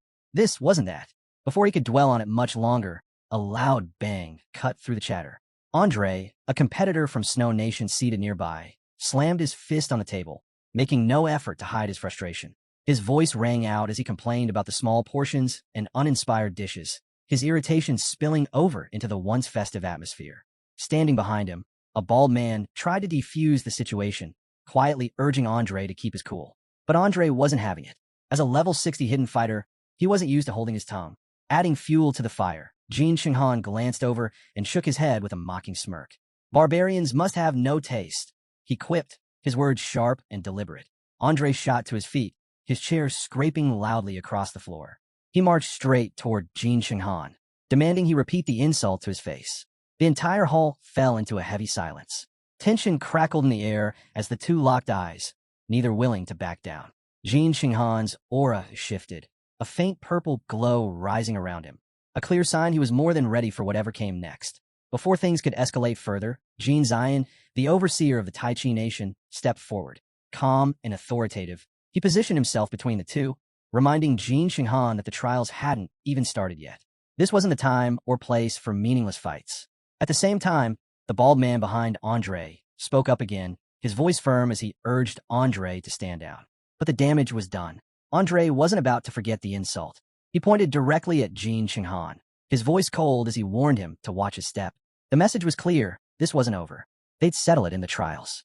Jin Shenghan didn't flinch. He met Andre's fury with a cold, steady gaze and responded without hesitation, warning that if they crossed paths during the trials, he'd be more than ready. The tension lingered, thick and heavy, until Andre finally scoffed and turned away, his frustration boiling over. Fed up with both the meal and the brewing conflict, he announced loudly that he wouldn't be touching the food, and anyone was welcome to take his share or toss it out. Without another word, he stormed off. But just as he was making his exit, Andre slowed. His nose twitched. A mouth-watering aroma drifted through the hall, cutting straight through his frustration. Confused, he paused, scanning the room. The scent was rich and savory, impossible to ignore. Others noticed it too, the previous tension giving way to curious glances as the unexpected fragrance filled the air. Drawn in by the smell, Andre followed his nose straight to Lu Fan's table. He stopped, eyes narrowing as he pinpointed the source of the heavenly scent. At the table, Elder Han leaned back slightly, commenting with a rare note of approval about the incredible aroma, pointing out how it put the official banquet dishes to shame. Vice Principal Zhao, just as intrigued, turned to Lu Fan and asked with genuine surprise how he managed to get food that smelled this good. With an easy grin, Lu Fan explained that his aunt had prepared the meal for him before he left. Knowing the Tai Chi nation's food might not suit him, she made sure to send him off with something special to keep him going. By now, Andre had drifted right up to the table, breathing in the rich scent. Whatever anger he'd been carrying moments ago was already slipping away, replaced by curiosity and hunger. He opened his mouth as if to say something, but found himself momentarily speechless. Lu Fan laughed and gestured toward the food. Come on, give it a try. I promise it's miles better than whatever this so-called royal feast was supposed to be. Andre didn't need to be asked twice. Nodding eagerly, he accepted Lu Fan's offer. With a grateful grin, Lu Fan handed him a freshly steamed momo. Andre lifted it to his nose, inhaling deeply as the warm, savory aroma hit him full force. His eyes widened in surprise. This smells like happiness, he muttered half to himself. Lu Fan chuckled. No need to hold back. Eat as much as you want. Andre didn't hesitate. He took a seat beside Lu Fan and dug in, his mood improving with every bite. The flavors were everything the banquet had failed to deliver. Between mouthfuls, he couldn't stop praising the food, clearly savoring every taste. As they shared the meal, Lu Fan turned to Elder Han and Vice Principal Zhao, inviting them to try it too. Elder Han, amused by the growing excitement, decided to indulge his curiosity. He took a bite, and with the first taste, even he couldn't hide his satisfaction. From a spot nearby, Jin Shenghan watched the scene unfold, his irritation steadily growing. Seeing Andre, who had been ready to start a fight moments ago, now happily devouring Lu Fan's meal, while others whispered in approval, was enough to make his blood boil. The fact that Lu Fan's homemade food was stealing the spotlight from the Tai Chi Nation's carefully prepared banquet only made it worse. His clenched fists rested tightly on the table, barely containing his frustration as he glared at the lively group. Meanwhile, Vice Principal Zhao, thoroughly enjoying each bite, couldn't help but sing Lu Fan's aunt's praises. He declared her a culinary genius, deserving of the highest recognition for her incredible cooking. The comment only deepened the scowl on Jin Shenghan's face, his mood darkening by the second. Jin Ziyan, noticing Chung Han's rising temper, quickly intervened. He leaned over, placing a steady hand on his shoulder, quietly urging him to stay calm. The last thing they needed was another scene. With the tension threatening to bubble over, Jin Ziyan acted fast. He rose from his seat and cleared his throat, the sound cutting through the noise and drawing everyone's attention. But just as he was about to speak, a sharp beep from the sound system echoed through the hall. The sudden alert shifted the entire room's focus, signaling that something important was about to begin. Conversations died down, and anticipation filled the air. All eyes turned toward Jin Ziyan as he confidently stepped forward. With a quick press of a button on a remote, a large screen lit up, revealing the map and official rules for this year's national trials. The room quieted, every gaze locked on the detailed display as Jin Ziyan began his explanation. Lu Fan leaned in, studying the map closely. It was massive, far bigger than he'd expected. 9 unique regions, each crawling with dangerous beasts, sprawled across the display. His pulse quickened as he realized just how intense and long the competition would be. For him, this was the perfect opportunity to sharpen his skills and push himself to the next level. Jin Ziyan pointed out the details, explaining that this year's map was the largest in the event's history. The Tai Chi Nation had handpicked 9 regions from around the world, each one filled with powerful beasts ranging from levels 50 to 80. Points would be awarded based on the strength and rarity of the creatures defeated. The more dangerous the beast, the greater the reward. But that wasn't all. Jin Ziyan then revealed a new twist: mission points. In addition to hunting beasts, each region would have its own unique missions. Completing these tasks would earn extra points, adding another layer of strategy to the trials. As the announcement sank in, murmurs of excitement spread through the hall. Lu Fan's expression hardened with focus. The random nature of the missions meant no one could predict what challenges lay ahead. And with only one mission allowed at a time, every choice would count. The tension in the room spiked when someone raised a pressing question. Had the demon in this trial been weakened, as was customary in past competitions? Jin Ziyan's response stunned the crowd. This time, the demon would appear at its full, original strength. Even the beast army guarding the Dark Tower remained untouched, making this year's trial the deadliest on record. A long-haired girl voiced the fear many were suddenly feeling. She nervously asked what might happen if the demon and its forces managed to escape the test zone, recalling the disaster decades ago when the same creature unleashed havoc on Tai Chi Nation, claiming millions of lives. Her words sent a ripple of unease through the hall. Andre, visibly shaken, tried to do the math in his head. As a level 60, even he figured they'd need at least 10 high-level fighters working together to stand a chance against something like that. But with all 23 participants focused on outmaneuvering one another, the idea of forming such a team felt like a fantasy. Just as the unease was about to swallow the room whole, Lu Fan calmly raised his hand. His question cut through the tension like a blade. With complete seriousness, he asked Jin Ziyan if defeating the demon of the 9 realms would come with a large point reward. For a moment, the hall fell into stunned silence. Eyes darted toward Lu Fan. Some thought he was joking. Others wondered if he really grasped just how impossible that task was. Jin Ziyan looked at him, a faint smile tugging at the corner of his mouth. Whether he took Lu Fan's words as genuine curiosity or an attempt to lift the mood, he answered plainly. Yes, the demon was worth an extraordinary number of points, far more than anyone might expect. Every beast in the trial would award points, but the demon of the 9 realms? That was on an entirely different scale. With that, Jin Ziyan signaled the end of the session. If there were no more questions, the meeting was officially over. Slowly, the participants rose from their seats, many exchanging uneasy glances as they tried to process the overwhelming reality of what lay ahead. As the hall emptied, Elder Han turned to Vice Principal Zhao, suggesting it was best for Lu Fan to rest up. With a faint smile, he added that they'd reconvene tomorrow. Zhao agreed, and after a respectful bow, he and Lu Fan took their leave. Elder Han watched them go, his gaze lingering on Lu Fan. A quiet chuckle escaped him as he thought back to the bold question about the demon. It had been a long time since something or someone had caught his interest like this. This young man, he murmured to himself, might just make things interesting. Later that night, Lu Fan lay in his room, thoughts racing. The trial was shaping up to be far more dangerous than he had ever imagined. Between the ancient beasts and the brutal reality that participants could eliminate each other for points, it was clear this wasn't just about winning anymore. It was about making it out alive. And while Jin Xinghan's next move remained uncertain, Lu Fan was almost sure of one thing. Kim Sung-han wouldn't hesitate to act first. Seeking answers, Lu Fan grabbed his phone and opened the trial rankings, hoping to size up the competition. As he scrolled through the predictions, his eyes widened in disbelief when he spotted his name. Right there under Dragon Nation, listed next to T1, was his own. For a moment, he just stared at the screen, stunned. He couldn't begin to understand how he'd ended up ranked that high. By the time morning sunlight slipped through the curtains, Lu Fan was still mulling it over. The faint glow of his phone lingered beside him, the rankings still pulled up from the night before. Stretching with a groggy sigh, he glanced at the list again. Seeing both his name and Jin Xinghan's sitting at the top felt ridiculous. He scoffed and shook his head, scrolling through the app with growing disbelief. For a list coming from a so-called reputable source, the rankings felt more like a bad joke than an actual prediction. But as he scanned through the names, one stood out.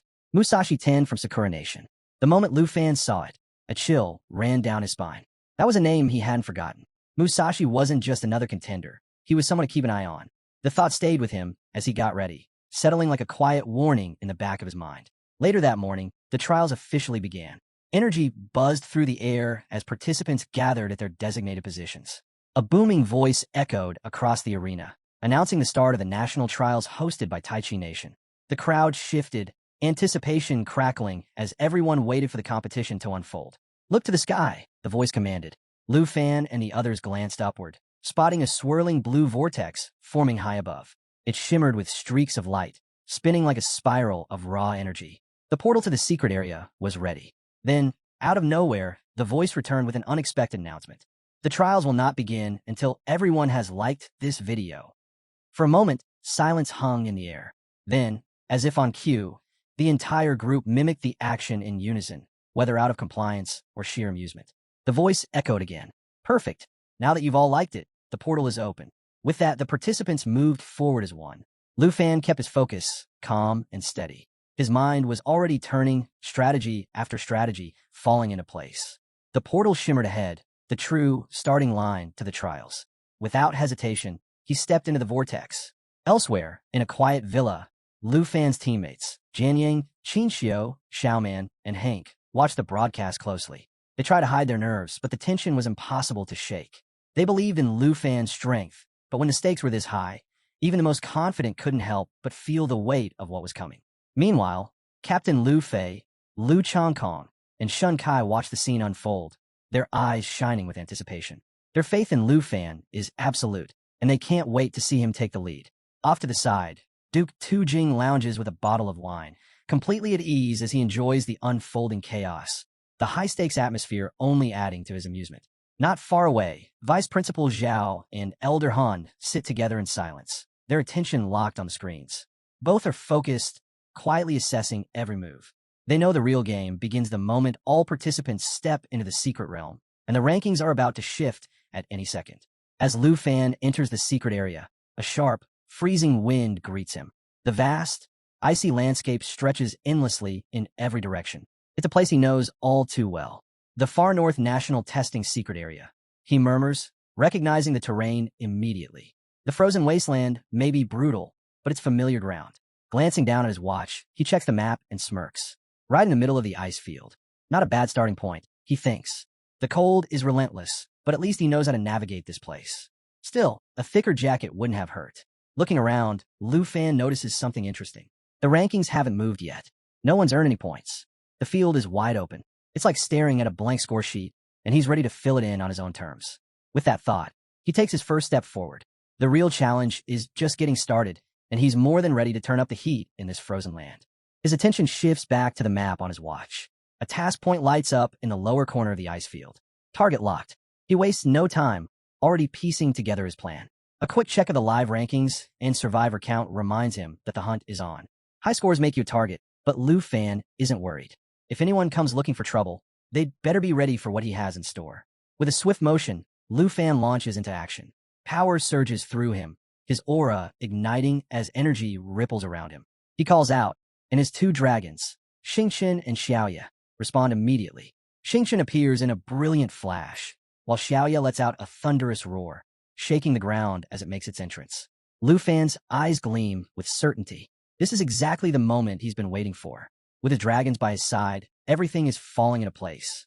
Approaching them, he quickly runs through the plan in his mind. Turning to Xingqian, he asks if it's ready to sync up and evolve alongside Xiaoya. But before the words are even out, Xingqian leaps onto his shoulder without hesitation, its shimmering scales catching the light as it settles in. Lu Fan lets out a quiet laugh, shaking his head. "Do you ever listen?" he mutters, though there's no time to argue. In one smooth motion, he climbs onto Xiaoya's back. The massive dragon braces itself, its muscles tensing as it prepares for flight. Just as they're about to take off, a booming voice echoes from above. "Before you fly off, don't forget to subscribe. This journey's only getting started." Lu Fan smirks at the unexpected interruption, but doesn't let it break his focus. The rush of adrenaline is already pulsing through him. Xiaoya unleashes a thunderous roar, wings spreading wide before they cut through the air with a powerful gust. As they shoot into the sky, Lu Fan tightens his grip, the excitement of what's ahead sparking through his veins. The dark peak lies in wait, and he's ready for whatever it throws his way. Meanwhile, far across the secret realm, Jin Xinghan moves steadily through the blistering heat of a vast desert. The familiar landscape brings a grin to his face. "Back here again," he mutters, already adjusting to the scorching air and endless dunes stretching around him. With a simple gesture, Jin Xinghan summons his beasts. These aren't just ordinary creatures. They mirror pieces of him, eerie and fragmented, as if someone stitched together reflections of his own shadow. His skill, Fragmented Ambush, is as clever as it is unsettling.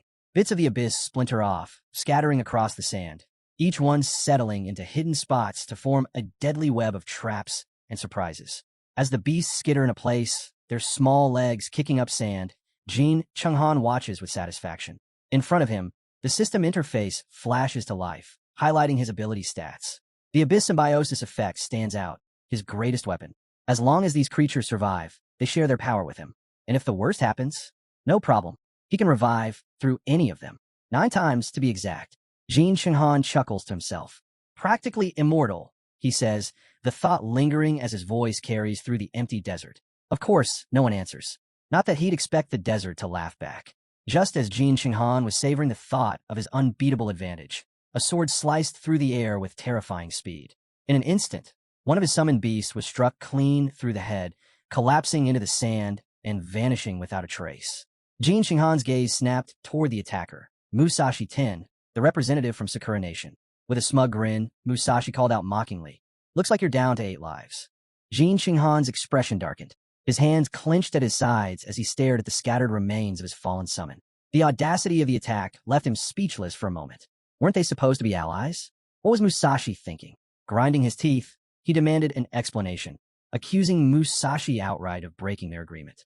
A system notification popped up, flashing Musashi's details. Musashi 10, Sakura nationality, level 61 class, Demon Samurai. But Jin Xinghan barely glanced at it. His focus stayed locked on Musashi, who stood there as if nothing out of the ordinary had just happened. Completely unfazed, Musashi slid his sword back into its sheath and shrugged. He claimed he was just testing whether killing one of Jin Xinghan's summons would net him any points. Like it was nothing, like it was some casual experiment. Jin Xinghan let out a sharp scoff and pointed directly at him. "If you're so eager for points, why didn't you go after Lu Fan?" he snapped. His frustration boiled over as he reminded Musashi that taking out one of his summons wasn't just a cheap shot, it directly chipped away at his survival chances. He jabbed an accusing finger at him, demanding to know what kind of nonsense was running through his head. But Musashi stayed as calm as ever, barely blinking at the outburst. "You've still got 8 left," he replied with a shrug, like it wasn't even worth the argument. Then, as if that wasn't enough, he tossed out a half-hearted offer to make up for it. Something about a boss fight as compensation, as though that would somehow even the score. Jin Xinghan exhaled slowly, forcing himself to let it go. Arguing was pointless. With an irritated wave of his hand, he told Musashi to move aside. But Musashi wasn't going anywhere. He tagged along without a hint of shame, grinning as he reminded Jin Xinghan not to leave his teammate behind. As they pressed on, Musashi dropped an unexpected bit of info. Apparently, Jin Zion had secretly teleported him into this area, slipping past the Overseer's radar just to keep their alliance intact. With a mischievous grin, Musashi added, "So you better protect me." Jin Shinghan shot Musashi a sharp glare, warning him to keep his voice down before the Overseer caught wind of their conversation. Lowering his tone, he laid out the plan. Their alliance wasn't just for show, it had been arranged by the committee. As for Lu Fan, Jin Shinghan made it clear he'd take care of him personally. Musashi's job was to handle the Black Dragon, Xiaoya. Then, shifting to a more serious note, Jin Shinghan finally revealed something he'd been keeping to himself. "There's one detail Jin Zion didn't share about the Dark Spire," he said. He explained that the spire wasn't fixed in place. It moved randomly across the map. Worse still, if it detected a participant, it wouldn't hesitate to attack. Musashi's smugness vanished in an instant. "And you just now telling me this?" he snapped. Realization hit him fast. "So that's why you've got all those extra lives." Jin Shenghan just grinned, the kind of grin that didn't need an explanation. Musashi scowled, muttering under his breath. "So let me get this straight.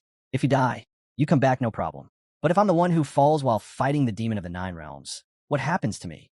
Jin Shenghan turned toward him, raising his hand as a swirling purple aura formed around it. "Don't worry," he said with a cold smile. "We're allies. I'll keep you safe." Before Musashi could react, Jin Shenghan unleashed a surge of power straight at him. The sudden blast caught Musashi off guard, but he held his ground. Confused, he asked what Jin Shenghan was trying to pull. In his usual flat tone, Jin Shenghan explained, "It's an abyss contract." The dark energy wrapped around Musashi, sinking deep into him. In seconds, Musashi let out a scream of agony, the pain ripping through him. He barely managed to stay on his feet, forcing himself to endure until the power finally settled. Once it was over, Jin Shenghan laid out the terms. From now on, Musashi could also revive through his abyss beasts. But there was a catch. If Jin Shenghan died, Musashi would die right along with him. Still catching his breath, Musashi pushed himself up, wiping the sweat from his face as he glared at Jin Shenghan's back. Gritting his teeth, he called out after him, accusing him of holding back and acting like he couldn't be trusted. He swore there was no betrayal coming from his side. But Jin Shenghan didn't even glance back. "Working with Tai Chi Nation suits me just fine," he replied coolly. "Once this trial is over, the Abyss contract ends." Not wanting to lag behind, Musashi quickly caught up and suggested they hunt down Lu Fan together. But Jin Shenghan stayed locked on his plan, his voice cool and deliberate. There was no rush. They'd let the demon of the Nine Realms clear out the competition first, wiping out the other delegates. Only when the field was empty would they make their move. "The less effort we spend," Jin Shenghan said calmly, "the better."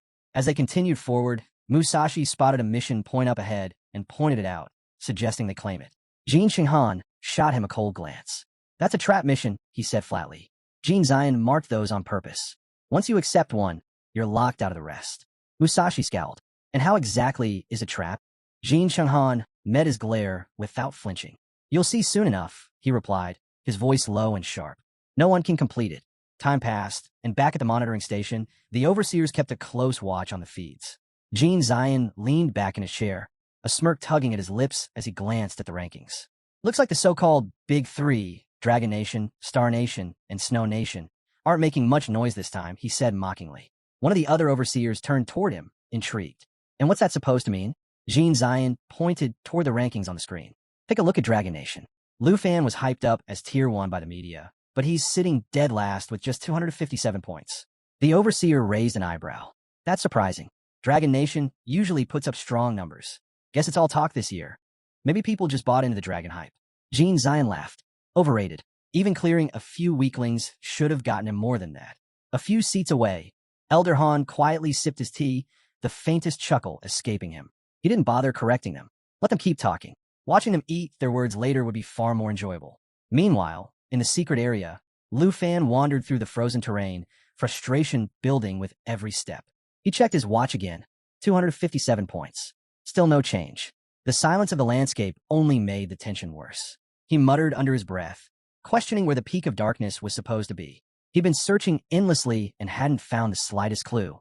As if on cue, the wind picked up, carrying a chilling sound through the air. Then, out of nowhere, a massive beast appeared before him. Its lion-like body radiated raw power, the system quickly flashing its details. Sky Hunting Flying Lion, level 60. Beating it would net a decent chunk of points. Before Lu Fan could react, the creature lunged, moving with deadly speed. But Xiaoya was faster, leaping back in a smooth motion, narrowly dodging the first strike. Lu Fan studied the creature in front of him. quickly assessing the situation. Compared to the fallen cloud zombies, this sky-hunting flying lion barely posed a threat, and the reward wasn't worth the effort. It was clear to him, if he wanted to climb the rankings, the real strategy was taking on missions and clearing bosses. Wasting time here wasn't an option. Tugging gently on Xiaoya's reins, he gave the signal to move out. Before long, a mission point appeared on his map, marked just ahead inside a nearby cave. Without hesitation, he directed Xiaoya toward the entrance. As they descended, Lu Fan spotted another participant locked in combat, just outside the cave. The man moved with sharp precision, finishing off a massive snow bear in a single, crushing blow. As the beast hit the ground, the man let out a breath, muttering to himself about the grind of life as a second-tier professional. Still, securing the mission point seemed to make it worthwhile. Just as the man turned to head into the cave, the sound of footsteps made him pause. He glanced over his shoulder and froze. His eyes widened as Xiaoya came into view, towering over him with an unmistakable, commanding presence. His body tensed immediately, readying for a fight. Lu Fan slid down from Xiaoya's back in one smooth motion, calm and unhurried. The man's gaze flickered between the dragon and Lu Fan, a mix of surprise and suspicion creeping into his expression. Recognition came fast. "You're Lu Fan from the Dragon Empire?" he asked, disbelief in his voice. Lu Fan didn't respond. Instead, he quietly pulled up his system screen, checking the details of the man standing before him. Yasen Lai, level 45 Water Wave Swordsman. South Nation, rank 19. Score, 5,153. A faint smirk tugged at Lu Fan's lips, but he kept his silence. Without offering so much as a glance back, he shut off the system and walked past Yasen Lai as if he wasn't even there. The dismissal hit hard. Yasen Lai's face darkened, his pride stung by the blatant disregard. He watched Lu Fan's figure move further away, his mind racing with resentment. Old tensions between the Southern Empire and the Dragon Empire came flooding back. He remembered the disgrace his nation had suffered when Tu Jing of the Dragon Empire humiliated their king, nearly toppling their rule. Now, standing here with Lu Fan ranked dead last at level 32, Yasen Lai saw his moment. Taking out the Dragon Empire's representative would earn him fame and bring honor to his country. In his eyes, this wasn't just a fight. It was the perfect chance for payback. And judging by the rankings, it looked like an easy one. Without a moment's pause, Yasen Lai unsheathed his sword, his determination razor-sharp. Water surged from the blade, swirling into a tight cage that locked around Lu Fan. Confident he'd already won, Yasen Lai smirked, his voice dripping with arrogance. "You're out of your depth if you think you can take me." But Lu Fan didn't so much as flinch. His calm, steady silence only fueled Yasen Lai's irritation. Muttering under his breath, Yasen Lai prepared to finish the job, raising his sword for a decisive strike. Before he could land it, Xiaoya moved. In a blur of motion, the black dragon's massive claws tore through the air, smashing into Yasen Lai with brutal force. He flew back like a ragdoll, crashing into the ground with bone-jarring impact. A sharp, searing pain shot through his arm, and when he looked down, the truth hit him hard. His arm was broken. Gritting his teeth against the agony, he tried to push himself up, but the pain was relentless. Humiliation settled over him like a weight. So this was the strength of the Dragon Empire. The difference between them wasn't just skill, it was world apart. Lu Fan stepped effortlessly out of the water cage, as if the technique had been nothing more than a breeze brushing past him. Approaching the fallen swordsman, Lu Fan finally spoke, his tone light but cutting. "If you thought you could swoop in for an easy gain, you've got it all wrong." He paused, then added with a shrug. "Honestly, sparing you saves me the trouble. You're not worth the points." Yasen Lai's mind spun. He couldn't believe what he was hearing. Level 32, and Lu Fan was this strong? How was that possible? Rage and disbelief tangled in his chest. Even if he couldn't take the top spot in these trials, taking down Lu Fan, the pride of the Dragon Empire, would still earn him fame. Recognition, a chance to reclaim his name back home. But before he could make another move, Xiaoya let out a thunderous roar that shook the air. Yasen Lai stumbled back, heart pounding, as the black dragon advanced. Flames crackled at the edges of her maw, her eyes locked on him with terrifying focus. For one dreadful moment, he was sure this was it, that she would end him right there. But Lu Fan barely spared him another glance. With an easy, cool smile, he offered one final warning. "Don't push your luck. This mission belongs to me. Stay out of it." And just like that, Lu Fan turned his attention back to his system, leaving Yasen Lai standing there, shaking, with nothing but fear and failure to keep him company. A new notification flashed across Lu Fan's screen. Mission accepted. Current task, defeat the epic boss, Demon of the Nine Realms, level 85. Lu Fan glanced at the message, his expression steady and focused. The challenge ahead was clear. Beside him, Xiaoya stood tall, embers glowing deep within her chest, flickering with a heat that seemed ready to ignite at any second. The black dragon towered over the battlefield, a force of pure destruction waiting to be unleashed. Nearby, Yasin Lai collapsed to the ground, his entire body trembling. His sword slipped from his grasp as he struggled to breathe through the weight of the pressure crushing the air around him. He couldn't understand it. Why wasn't Lu Fan attacking? Was this some twisted setup? Before the thought could settle, a shadow fell over them. A monstrous figure plummeted from the sky, slamming into the earth with bone-rattling force. Ice cracked and exploded outward from the impact. Xiaoya reacted in a flash, charging forward and striking the beast with a powerful blow that sent it staggering back. But the shockwave shattered the ice beneath them, sending Yasin Lai sliding helplessly across the slick surface. Scrambling to stop himself, Yasin Lai managed to catch hold of a jagged rock. His eyes shot to the creature, now towering over the battlefield. His breath caught. "Wait, is it the Guardian Boss?" he whispered, the words barely leaving his lips. A system prompt answered for him. Ice Yeti King, level 75. Defeating it will earn 245 points. A spark of hope flared in his chest. Watching the Yeti King roar and stomp forward, he allowed himself a grin. There was no way Lu Fan could handle this. This beast would crush him, and Yasin Lai wouldn't have to lift another finger. With Lu Fan gone, the trial would be his for the taking. But that hope shattered as the Yeti King's blazing red eyes swung toward him. One step, then another. Each stomp split the frozen ground as the monster advanced. Not toward Lu Fan, but straight for Yasin Lai. The grin vanished. Panic seized him as the realization hit like ice water. No, this isn't right, he thought desperately, backing away as the beast closed the distance. The ice beneath him cracked. He slipped, hitting the ground hard as the Yeti King loomed overhead, its fury burning hot and focused solely on him. There was nowhere to run. Just as the creature raised its massive arms to strike, a burst of red light tore across the sky. The Yeti King's attention snapped toward the flare, its roar growing louder as it locked onto the new threat. Xiaoya didn't hesitate. In a blur of motion, her claws slashed through the air, cutting deep into the Yeti King's side. Green blood sprayed across the ice as the beast reeled from the blow, collapsing to one knee with a ground-shaking crash. But it wasn't finished yet. Before the Ice Yeti King could regain its footing, Xiaoya launched forward, claws aimed to end the fight. But the beast wasn't finished yet. With a wild swipe of its massive arm, it intercepted Xiaoya mid-air, slamming her back with raw force. Lu Fan didn't hesitate. In a single motion, he surged forward, unleashing Break Sky, one of his signature Dragon Key techniques. Twin strikes tore through the air, sharp and devastating. As if on cue, Xiaoya mirrored the attack, her own claws slicing through the Yeti's defenses with perfect synchronization. Overwhelmed by the relentless assault, the Ice Yeti King couldn't hold on. Its grip on Xiaoya failed, and with one last shuddering groan, the beast toppled over, crashing into the ice with a deafening thud. Lu Fan landed softly beside the fallen monster, brushing the dust from his sleeve as if the whole fight had been nothing more than a warm-up. "Big, sure," he said casually, but not much else.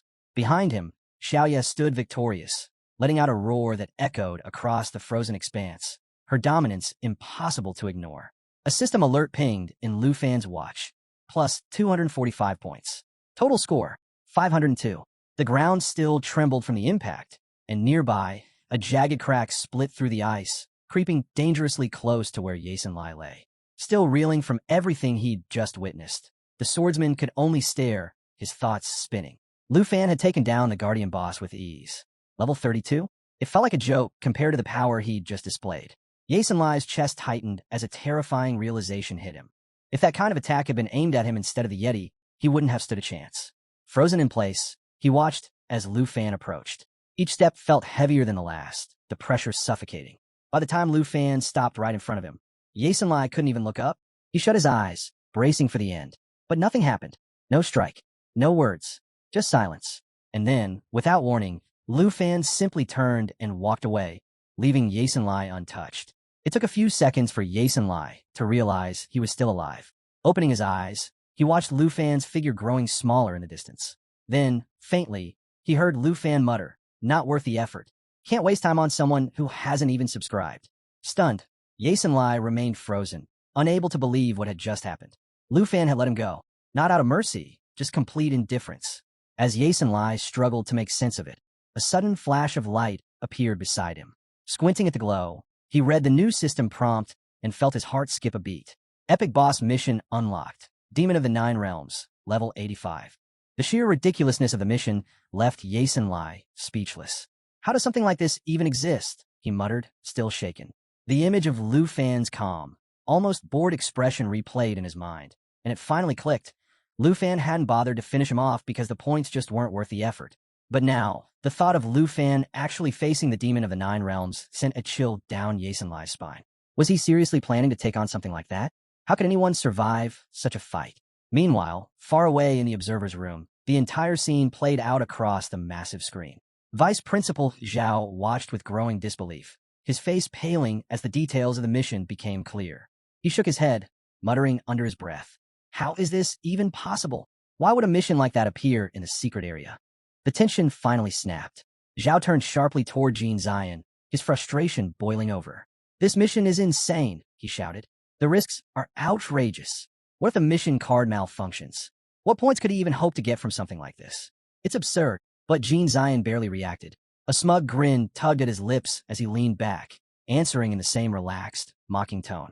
"Calm down," he said, clearly enjoying every second of Zhao's anger. That was it. Zhao lost what little patience he had left, grabbing Jean Zion by the collar. His face flushed red with fury as he snapped. "This whole mission setup is a disaster. I'm filing an appeal. I'll see it canceled myself." But Jean Zion didn't even flinch. His grin only widened. "Appeal all you want," he replied coolly, "but your title doesn't give you the power to stop this." And just like that, Jean Zion clamped his hand around Zhao's, shaking it with a firm grip that made his meaning crystal clear. "Push any harder, and you'll be shown the door." Off to the side, Elder Han watched the heated exchange unfold, his expression as calm as ever. He set down his cup of tea with a soft clink and turned toward Zhao, his voice quiet but steady. "Don't waste your energy getting upset," he said, breaking the silence. Zhao blinked, surprised by the lack of outrage. He'd expected Elder Han to back him up, but instead, the overseer poured himself another cup of coffee with the same easy calm. "The problem can't be solved through an appeal," Elder Han added, his tone measured. Zhao frowned, clearly not understanding. He leaned in, searching Elder Han's face for an answer, trying to make sense of why everyone else seemed so composed while he felt like the only one seeing how wrong this was. Leaning in, Elder Han lowered his voice, revealing something that instantly thickened the air in the room. Tai Chi Nation, he explained, had been quietly manipulating the trials all along, stacking the odds to give their own representatives every advantage while setting traps to hold the others back. And this wasn't some new scheme. It had been happening right under their noses for years. Zhao's fist clenched. "If you've known this, why not step up for Lu Fan?" he shot back, his frustration boiling over. But Elder Han only offered a knowing look, his voice calm and steady. "Even the cleverest people get blindsided when power runs this deep," he said. "An appeal won't fix this. We're playing against forces way bigger than us." Instead, Elder Han tilted his head toward the screen, a rare glint of confidence in his eye. "But maybe this is exactly the kind of challenge Lu Fan's been waiting for. You should trust him." Zhao stared, stunned into silence. Elder Han's unexpected support caught him off guard, leaving him wondering if the overseer knew something he didn't. But before he could press for answers, his attention was yanked back to the broadcast. There, clear as day, was Lu Fan, calm, steady, and already marching straight into the most dangerous part of the secret area, like it was just another stroll. "He's really going through with it," Zhao muttered, unable to believe what he was seeing. Back in the icy wasteland, Lu Fan pressed forward, a quiet smile tugging at his lips. The magnitude of the mission didn't weigh on him in the slightest. With Xiaoya at his side, her breath steaming in the cold air, they pushed ahead. The system pinged softly in his ear. Tower of Darkness detected ahead. Lu Fan's grip on Xiaoya's reins tightened, his eyes fixed on the path. Whatever came next, he wasn't slowing down. As they advanced, hordes of demonic beasts emerged from the shadows. But even as the danger grew, Lu Fan didn't so much as falter. Xiaoya roared beside him, shaking the frozen ground, her presence a thunderous reminder of their unstoppable force. Another system alert followed. The demon army is awakening. The air filled with the shrill, piercing cries of hundreds of killer bats, all of them level 60, surging toward Lu Fan like a black wave. The system flashed again. Defeating each bat rewards 84 points. Lu Fan smirked, completely unbothered by the swarm closing in. "The precious mountain of Ruan Changfeng," he mused with a grin. "Looks more like a mountain of free points to me." With a glance at Xingchun, whose small form pulsed with raw energy, Lu Fan gave the order. "Your time to shine." Xingchun growled low, ready for the chaos. Then, turning to Xiaoya, Lu Fan issued his next command without hesitation. Destroyer form. Now, in an instant, Xiaoya's massive body shifted, her muscles surging with power as her stats skyrocketed. Strength, 5,124 agility, 9,431 stamina, 10,474. The battlefield was set, and Lu Fan wasn't backing down. In her destroyer form, Xiaoya unleashed a thunderous roar, the force of her transformation crackling through the air. Without hesitation, she charged straight into the swarm of killer bats, ripping through them at lightning speed. One after another, the bats fell, their cries fading as Lu Fan's points steadily climbed. Though pleased with Xiaoya's dominance, Lu Fan's attention quickly shifted. His sharp gaze caught something new brewing below. "Watch the ground," he warned. Bursting from beneath, a fresh wave of burrow demons emerged. The system's prompt followed right on cue, 127 points per kill. Lu Fan was already on the move, scanning the battlefield with practiced precision. A confident grin tugged at the corner of his mouth. Clearing the field? No problem. And Xiaoya, always in sync, didn't miss a beat. Shifting forms again, she activated dragon control. Power surged around her, merging brutal dragon strength with a relentless stream of attacks. In seconds, monsters were wiped out in waves, leaving nothing but dust in their wake. But there was no slowing down. Without pause, Xiaoya launched into her lava inferno. Rivers of molten fire exploded out, pouring across the battlefield and swallowing everything in sight. Flames tore through the enemy, burning with unstoppable force. The air shimmered with heat, destruction all around. Yet even with all that power, Xiaoya wasn't limitless. The strain began to show, her energy dipping as she worked to keep herself standing, healing through the chaos. Then, Lu Fan's focus snapped skyward. Above, a new threat loomed. A fresh horde of airborne monsters descended, each radiating a dangerous, unmistakable aura. Lu Fan's expression tightened, picking them off one by one. Way too slow. He needed a better plan. Without hesitation, he triggered Dragon's inspiration. A golden light burst around him and his dragons, flooding them with power and boosting their stats by 30%. Feeling the surge, Xiaoya roared again, her body now glowing with a molten aura. Her stats shot through the roof. Strength, 6,661. Agility, 12,260. Mental power, 26,728. Stamina, 13,614. She was an unstoppable force. Lu Fan narrowed his eyes and raised his divine bow. "Let's turn this into a massacre," he said under his breath. With a signal to Xiaoya, he drew a snake arrow, its dark energy twisting and swirling with deadly intent. Nearby, Xingqian shifted restlessly, practically shaking with the urge to dive into the fight. Lu Fan's mind worked like clockwork. Without missing a beat, he ordered Xiaoya to get ready for her ultimate move, Cataclysm. At the same time, he took aim and released the snake arrow from his divine bow. The shot was flawless, slicing through the air with deadly precision. Powered by the underworld snake bow, the arrow charged for 3 seconds before unleashing total destruction. From it emerged a shadow serpent, its power amplified by 500%, tearing through everything in its path like a force of nature. Meanwhile, Xiaoya's molten form surged as her mental power shot past 26,000. She climbed higher, preparing to unleash Cataclysm. With a deafening roar, she ascended, leaving a fiery streak across the sky. The energy building inside her pressed down on the battlefield, heavy and unstoppable, as if even the heavens were bracing for impact. Then chaos erupted. In a single devastating blast, Xiaoya obliterated everything below her. The ground vanished under a wave of searing fire. Monsters wiped out in an instant. Before the next wave could even close in, she unleashed a surge of molten flames, turning the battlefield into a blazing sea that consumed anything still standing. As she climbed higher, more explosions rippled out around her, swallowing the battlefield in fire and smoke. Even the massive stone chain blocking her path crumbled under the final wave of Cataclysm, melting into rubble. Any monsters hoping to regroup were instantly swallowed by the relentless inferno. When the dust settled, the only sound left was the crackling of flames and the slow drip of molten rock. Lu Fan's snake arrow hit right on target, colliding perfectly with Xiaoya's destruction below. The moment of impact triggered a raging firestorm, swallowing the battlefield whole. With Xiaoya's mental power behind it, the damage multiplied, reaching a staggering 500%. Flames roared, and the air thickened with the stench of burning flesh. A final, earth-shaking explosion marked the end of it all. Then came the system's alert. Dragon Nation's Lu Fan has earned 22,758 points. Current rank, number 1. Lu Fan stood at the center of the scorched battlefield, his eyes scanning the remains of the fallen demon army. Not a single enemy left standing.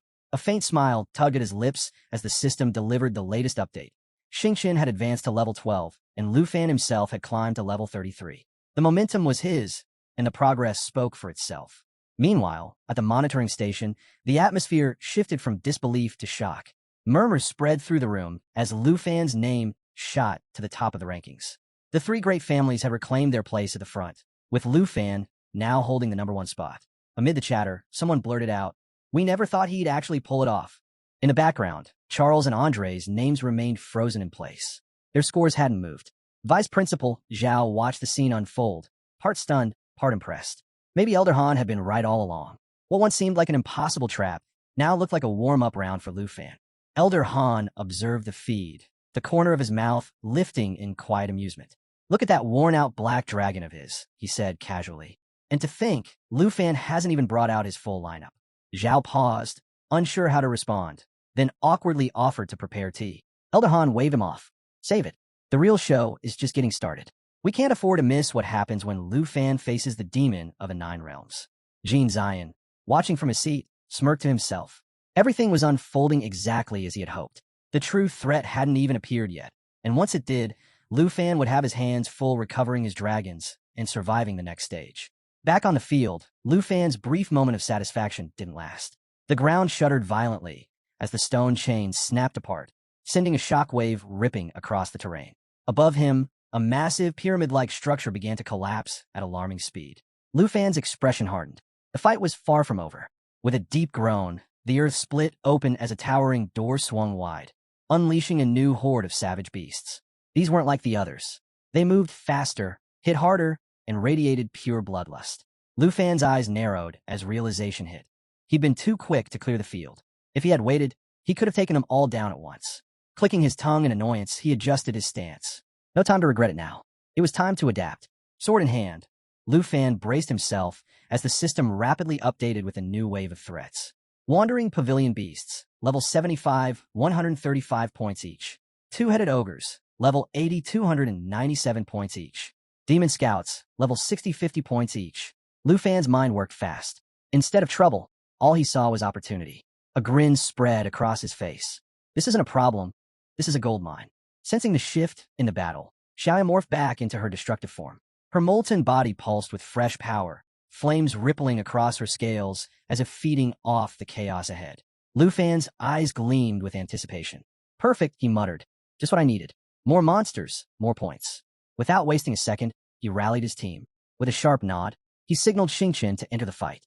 To his surprise, she shot forward without hesitation, as if she'd been waiting for this exact moment to unleash her strength. Watching her charge ahead, Lu Fan couldn't help but smirk. "What, planning to handle them all yourself?" Xingqian answered with a piercing roar, the sound slicing through the battlefield like a blade. And just like that, the next stage of the battle erupted. The field transformed into pure chaos. Waves of monsters crashed forward, their roars merging into one deafening wall of sound. Right at the heart of it all, Lu Fan stood firm, unmoving. Xingqian unleashed a blast of icy breath, freezing enemies mid-charge, their bodies locking in place as her powerful wings sent shockwaves tearing through the horde, scattering them like leaves in a storm. Beside him, Xiaoya loomed like a shadow of fire. At Lu Fan's command, "Protect Xingqian," she answered with a roar that shook the ground, her flames surging outward in a fiery wall, burning down anything that dared come close. Above, a radiant light pierced through the chaos, pulling the attention of every creature on the field. But Xiaoya didn't slow. She charged headfirst into the blinding glow, her body a living blaze crashing against the light as the battle reached a new peak. A monstrous two-headed brute led a pack of goblins straight toward Lu Fan. Their screams echoed as they closed in, but he didn't flinch. Perched atop Xiaoya, his gaze burned bright, cold, and focused.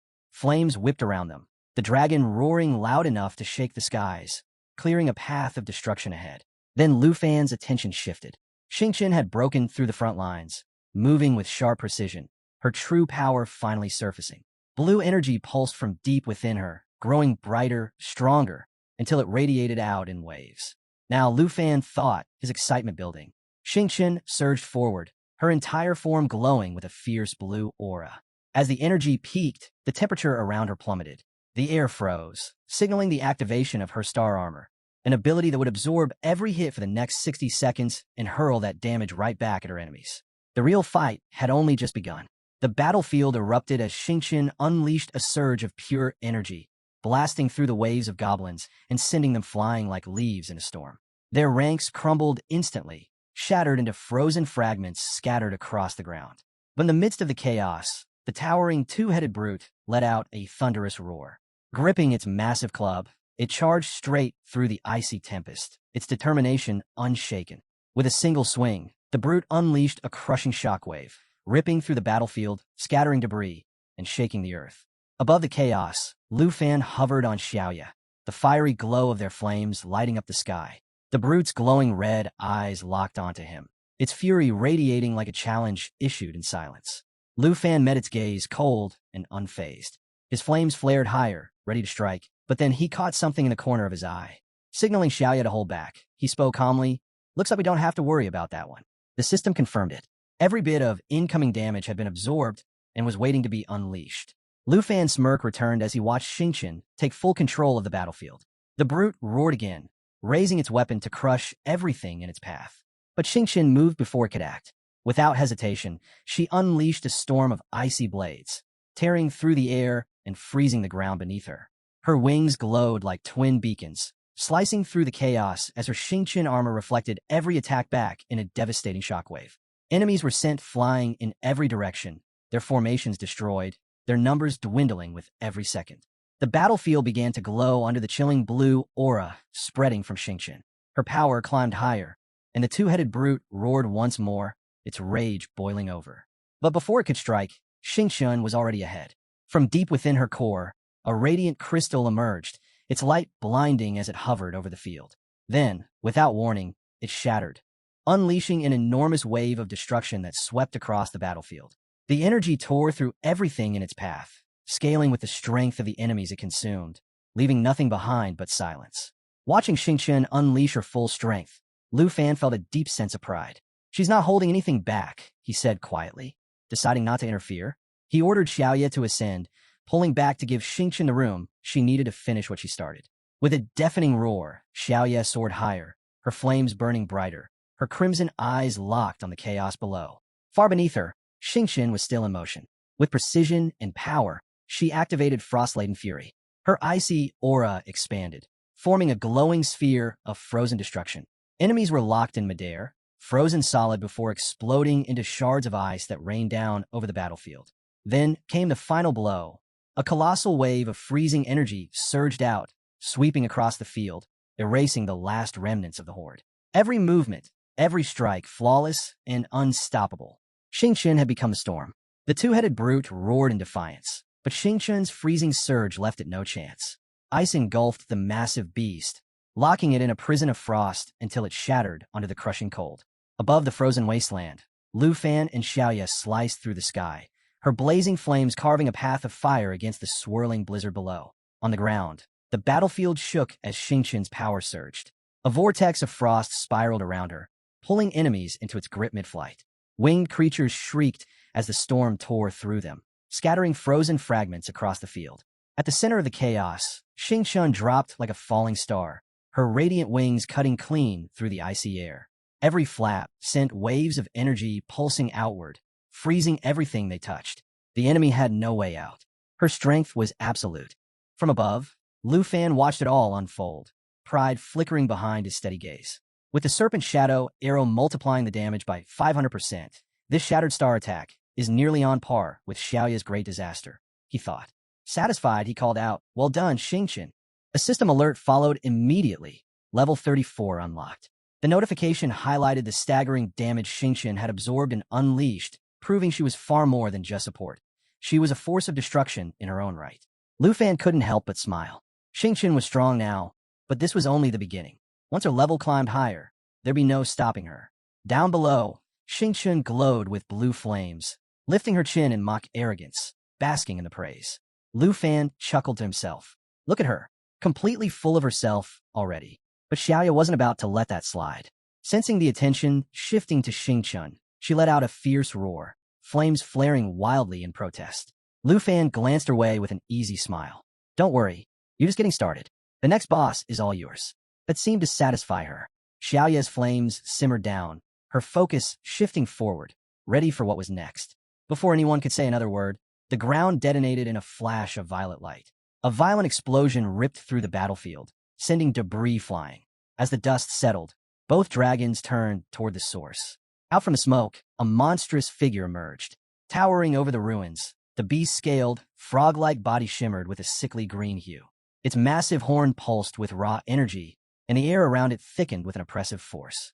The system chimed in, Black Mountain Horn Beast, level 80, worth 429 points.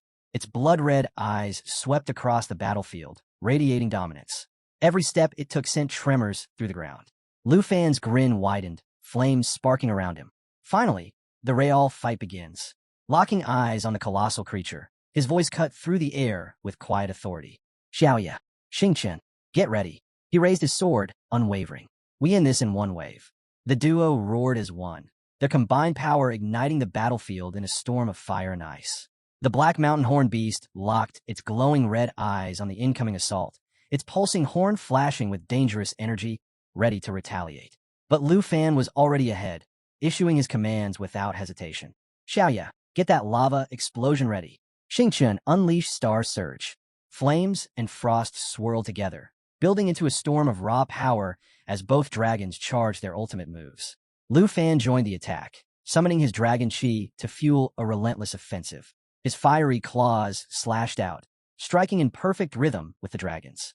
Xiaoya and Xingchen each followed up with twin claw strikes, their attacks landing with brutal precision.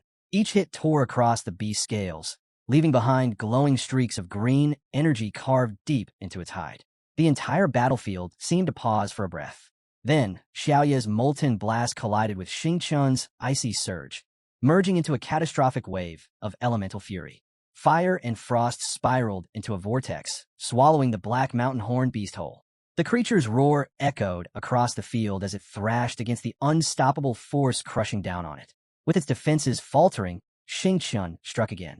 Darting through the chaos, she delivered a flawless shadow burst, her sharp movements slicing through the monster's massive form. The beast responded with a furious bellow as its horn glowed brighter, pulsing with swirling green energy that crackled and hissed like a serpent ready to strike. The ground trembled as the beast's energy built to its peak. In an instant, it fired, releasing a blinding blast of green light that tore across the battlefield, splitting the earth and sending shockwaves through the air. But Lu Fan didn't flinch. Launching into the sky, sword flashing, he called out, Xingchen, show this thing your real power. Answering with a thunderous roar, Xingchen surged forward. Her body radiated a brilliant blue aura as she unleashed her ultimate attack. A blazing torrent of energy exploded outward, sweeping across the battlefield like a tidal wave, unstoppable and absolute. Xiaoya, finish it, Lu Fan shouted. Without hesitation, Xiaoya ignited, her body engulfed in a roaring inferno. Lifting high above the battlefield, she released Lava Burst, her most devastating attack. Flames cascaded from her, flooding the ground below in a sea of molten lava. The fiery surge consumed everything in its path, leaving the battlefield scorched and trapping whatever remained in a burning pool of destruction, the searing heat delivering constant, punishing damage. The combined assault left no room for escape. This battle was theirs to end. The colossal beast roared in agony as the combined assault crashed into its massive body. Unable to withstand the onslaught, it collapsed, writhing as the flames consumed it from all sides. Desperation flashed in its glowing red eyes as it fought to escape the molten chaos closing in. With one final, frantic effort, the beast coiled its hulking form and launched itself skyward, bursting through the inferno in a desperate bid for freedom. Trails of fire streaked behind it, painting the sky with burning embers as its escape tore a path of destruction across the battlefield below. But Lu Fan was already there. Cutting through the chaos with unwavering precision, he struck. The ground exploded beneath him as his attack landed true, sending shockwaves racing across the field. The beast howled, its roar splitting the sky as the blow tore through its defenses. Above it all, Xingchen hovered with wings spread wide, her energy pulsing brighter with every second. She summoned a radiant field of light that shimmered over the battlefield, casting a glow that signaled the final blow was near. Without hesitation, Lu Fan and Xingchen moved as one, their strikes synchronized perfectly, colliding with devastating force. The beast's body convulsed, a deafening cry echoing through the air as the last of its defenses shattered. The end came swiftly. As the dust settled, Lu Fan's grin widened. Victory was theirs, and the scoreboard confirmed it. His name shot straight to the top, the surge in points leaving no room for doubt. Beside him, Xiaoya and Xingchen landed, their forms glowing with the pride of hard-fought triumph. Not bad at all, Lu Fan mused, his gaze drifting to the scoreboard. The numbers were staggering, a clear message to anyone watching. This battle belonged to them. Inside the supervision room, disbelief rippled through the crowd. Vice Principal Zhao leaned forward, watching the screen with growing excitement. Lu Fan's growth since heading to the northern regions was undeniable, and the results spoke for themselves. Elder Han simply nodded, his usual calm tinged with quiet amusement, as if everything was unfolding exactly as he expected. But across the room, Jin Zion wasn't taking the news nearly as well. His expression darkened as he stared at the rankings, his mind reeling.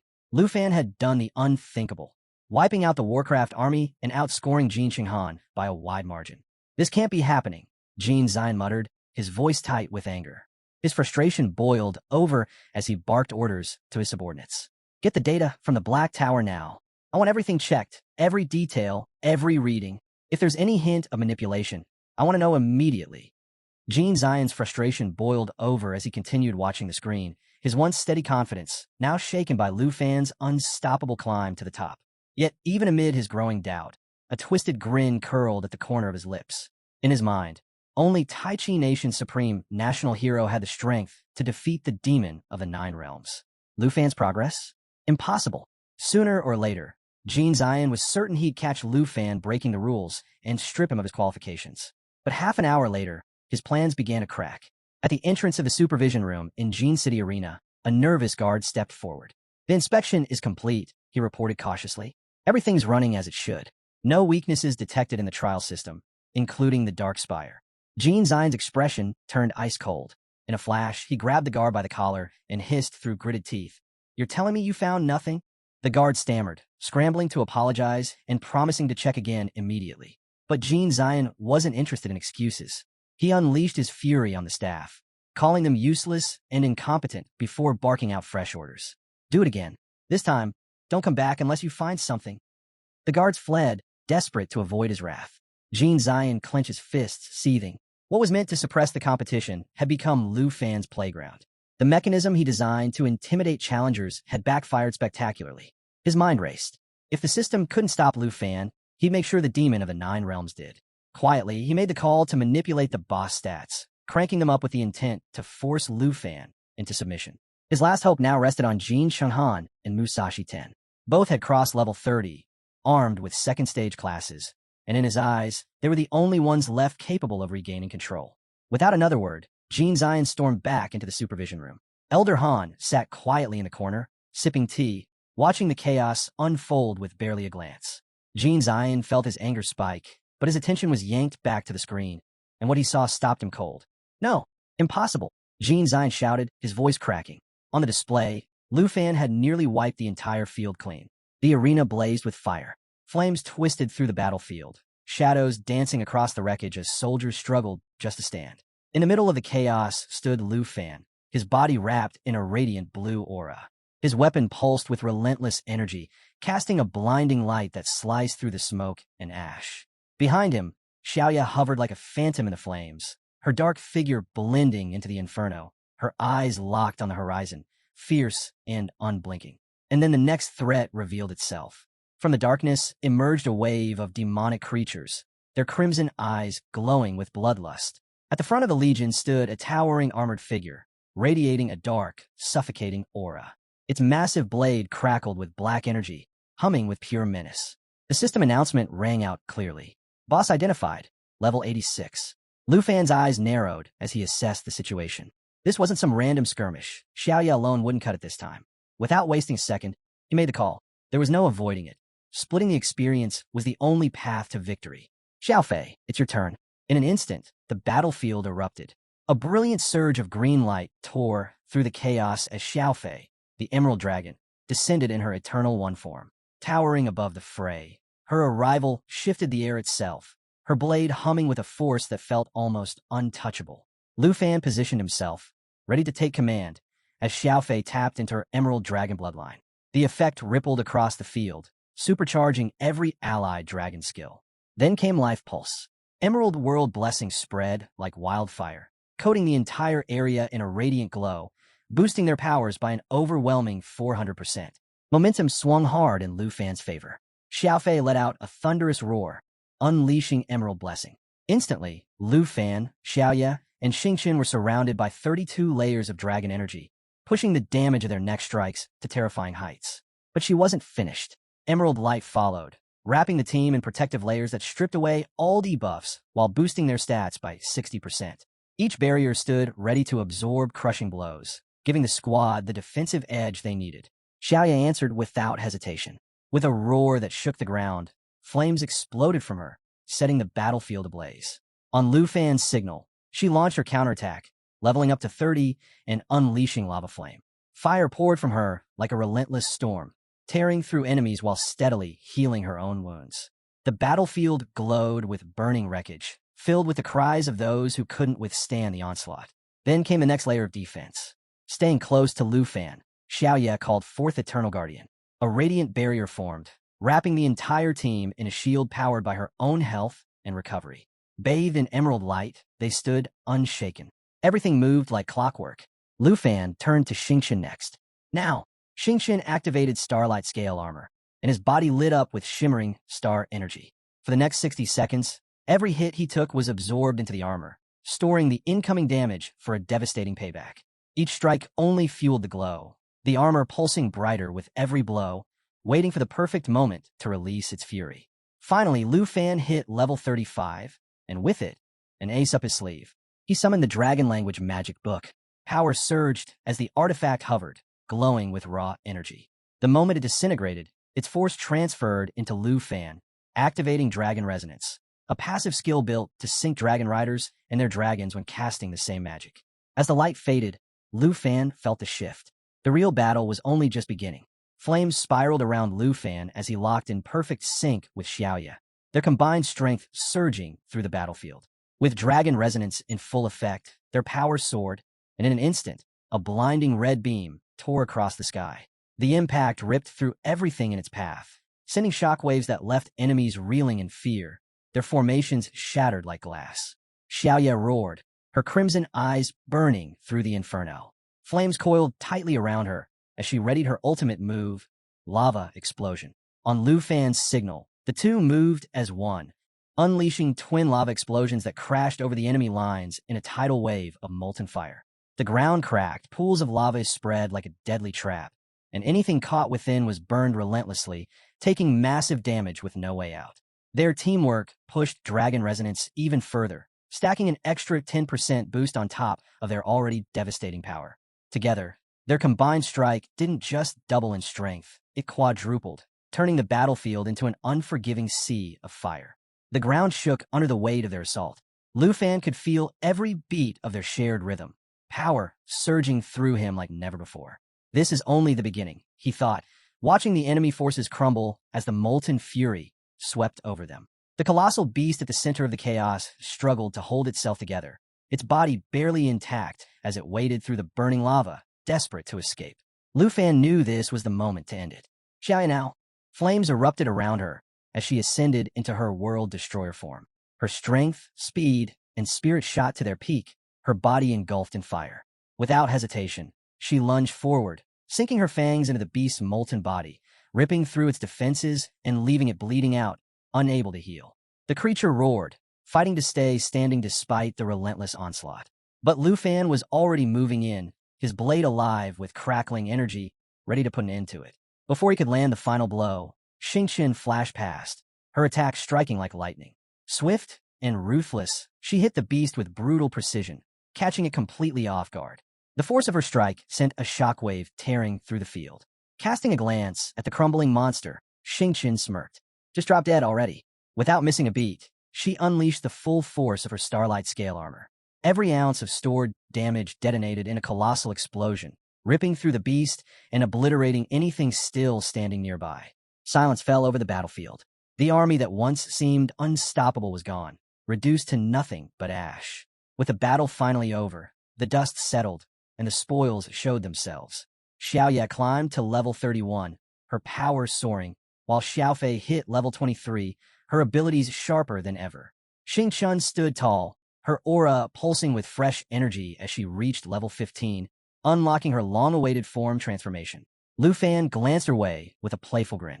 Since when did you start stealing kills? Xingqian didn't bother hiding her smug satisfaction, clearly savoring her moment of glory. She looked different now, gone with the traces of her baby dragon days. The change wasn't just in her appearance. Lu Fan knew the real upgrade was hidden in her stats and skills. Curious, he pulled up Xingqian's updated attribute panel. Level 15. Strength 4,656. Agility 1,031. Mind 5,418. Endurance 1,543. Forms. Baby form. Lowers energy use by shrinking the body. Battle form. The go-to mode for fighting. Starlight form.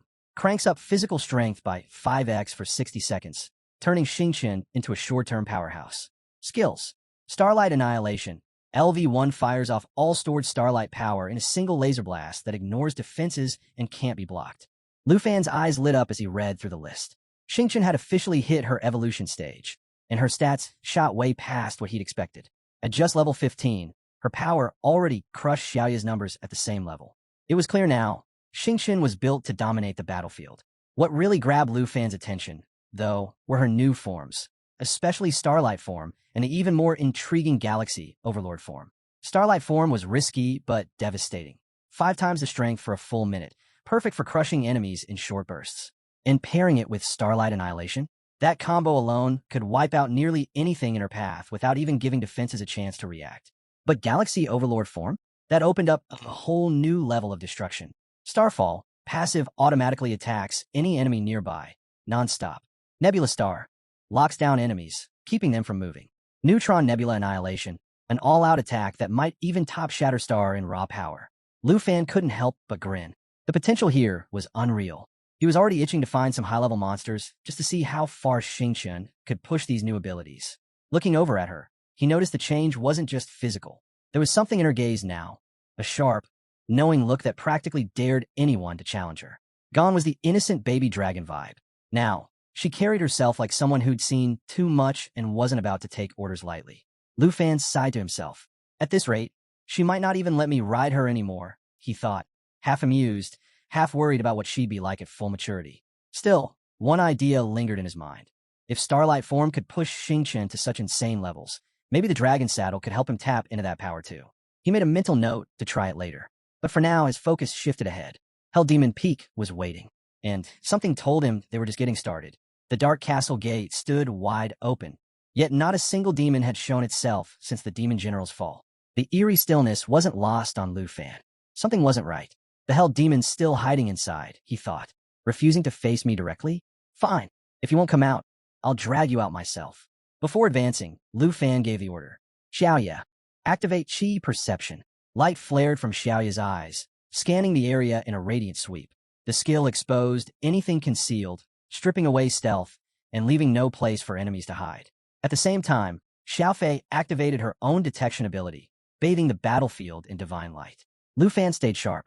The Hell Demon was waiting, no doubt planning to strike when the moment was right. But Lu Fan wasn't about to give it the chance.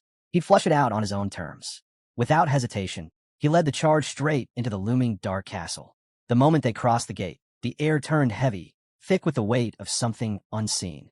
His dragons stayed close, their towering forms slicing through the oppressive darkness. Inside, Lu Fan dismounted and stepped forward. Shadows clung to every surface, smothering the space in near-total darkness. But thanks to his perception skill, no presence could escape his notice. They hadn't gone far when a faint flicker of fire caught Lu Fan's eye. He slowed, watching the flames dance unnaturally. Then the whole scene shifted around him. He crossed into a hidden area. The place was empty, vast and barren, just like the castle outside. Torches floated in the distance, casting light over the massive, hollow chamber. It was easily large enough to hold the army of 10,000 demons he had wiped out earlier. Lu Fan moved cautiously, every step echoing through the silence. At the far end of the chamber, an enormous throne loomed. Its size was overwhelming, radiating pure menace. Behind him, the dragons growled low, their senses on high alert. Something was here. Lu Fan focused on the throne just as a figure emerged from the shadows. The system's notification rang out. Earth's Shadow Demon, level 85 Nightmare Boss. Stats: Strength, 37,551. Agility, 39,034. Spirit, 30,582. Endurance, 40,658. Abilities: 1. Shadow Layers. Attacks pierce through up to 5 layers of defense, with each layer adding 4% more damage. 2. Phantom Walk. Full stealth mode, undetectable until making a move or landing a hit. 3. Bloodblade Claw. A brutal strike that deals massive damage and temporarily boosts strength by 200% for 2 seconds. The demon's voice echoed through the chamber, cold and dripping with contempt. A human and a dragon, it sneered. I remember. Long ago, your kind ended me. I lost everything, my body, my power, and now I'm rotting in this place that isn't even mine, sealed away like some forgotten relic. The shadowy figure drifted closer, the clinking of chains echoing with every step. Thick shackles bound its hands, and from its chest, a single sinister eye glared with unsettling intensity. Pathetic, it sneered. Humans, you've gone so far as to guard my very soul. Its voice dripped with mockery. I am one of the demons of the 9 realms. Even in death, you couldn't destroy me. Instead, you locked me away, made me your plaything. How pitiful. Lu Fan stayed on guard, watching the demon's every move, its words laced with venom. And now what? The demon continued, raising a chained hand in mock applause. Have you and that little dragon come to lock me up again? Still dreaming of being some great hero? Without warning, its hand shot forward, shadow energy surging as it roared. Prepare to die. Insect, say your goodbyes. In an instant, the demon unleashed its shadow layers, a barrage of shadow-infused strikes tearing through the air. Lu Fan didn't flinch. Xiaofei's protective shield snapped into place, layer upon layer absorbing the full force of the attack. Each hit only strengthened the shield, stacking its power until the demon's assault faded into nothing. Inside the shimmering armor, Lu Fan smirked. Bug, was it? He shot back. Better save that line for yourself. Without hesitation, he gave the next command. Xiaoya, Emerald Light. A radiant glow burst forth, wrapping Lu Fan in a second shield. The aura absorbed incoming hits, wiped away all debuffs, and pushed his attributes up by 60%. The emerald light shimmered around him, turning the demon's aggression into wasted effort. Lu Fan gripped his sword, the blade humming with raw energy, the air around him heavy with power. Let's raise the stakes, he muttered. From his inventory, he pulled out the dragon bone flute. As the haunting melody echoed through the dark hall, the system confirmed activation. Twin fallen core dragons summoned. The ground trembled as 2 massive dragons appeared, their roars shaking the castle walls. System alert. Dragon's breath deals magic damage. Enemies killed are revived as undead under your control. Dragon charge cloaks the body in undead energy, negating 99% of incoming damage and reflecting enemy skills. Forbidden dragon magic unlocks powerful spells, including Dragon Curse and Enhanced Dragon Charge. Bloodline effect reduces all damage taken by 5%. For the first time, the Earth's Shadow Demon faltered. Its voice dropped, laced with unease. What were those creatures? What power is this? Lu Fan's expression stayed cold and steady. You don't need to know. At his signal, Xiaoya moved. Her roar shook the chamber as waves of molten fire erupted from her mouth. Lava explosions struck hard, sending walls of flame crashing over the demon and blasting through the throne room. The force of the blast rattled the ground, the heat burning through the shadows. For a moment, Lu Fan thought it was over. But as the smoke cleared, the Earth's Shadow Demon stood tall, untouched, its laughter echoing through the ruin. So this is all you've got? You weak and careless fool, the demon sneered. Did you really think you could kill me so easily? Lu Fan's expression hardened. The Earth's Shadow Demon had slipped into phantom walk, vanishing into the swirling shadows. Even Xiaoya's detection skills couldn't break through its stealth. Frustration built as the demon darted through the darkness, unseen and untouchable. Then, without warning, the demon struck. Its claws tore into Xiaofei, landing 4 precise blows. Shadow layers stacked with each hit, pushing its damage output up by 40% per strike. The demon chuckled darkly. Let's see how long you can survive, human. Xiaofei held firm, but the strain was showing. Lu Fan didn't flinch. Activating Emerald Light, he restored the protective shield and cleared away the lingering shadow effects. Enough playing defense, Lu Fan muttered, tightening his grip on his sword. The Earth Shadow Demon lashed out again. Your turn now, human. Its claws swelled with Earth Shadow energy, slamming into Lu Fan's blade, blocking his counter. More shadow layers built with every swing, but with each stack, the demon's vulnerability increased. And that's when Lu Fan struck back. "Now you can't hide anymore," he said, a confident grin spreading across his face. Above them, radiant light cascaded down, slicing through the darkness. The demon recoiled as the blinding glow shattered its stealth, leaving it fully exposed. Lu Fan gave the signal. "Xing Chun, take over. Show me what you've got." With a fierce roar, Xing Chun emerged, shifting into Star Sky Dragon form, also known as the Milky Way form. The Earth Shadow Demon reeled in shock. Who is this? Was this creature with you all along?" Lu Fan didn't bother answering. "Stellar Rain," he commanded. A downpour of celestial light blanketed the battlefield, shimmering waves of galactic energy pouring down relentlessly. The system confirmed the skill's indefinite duration, and paired with Xing Chun's form, the damage was constant and overwhelming. The demon shrieked as the radiant assault tore into its defenses, making stealth impossible.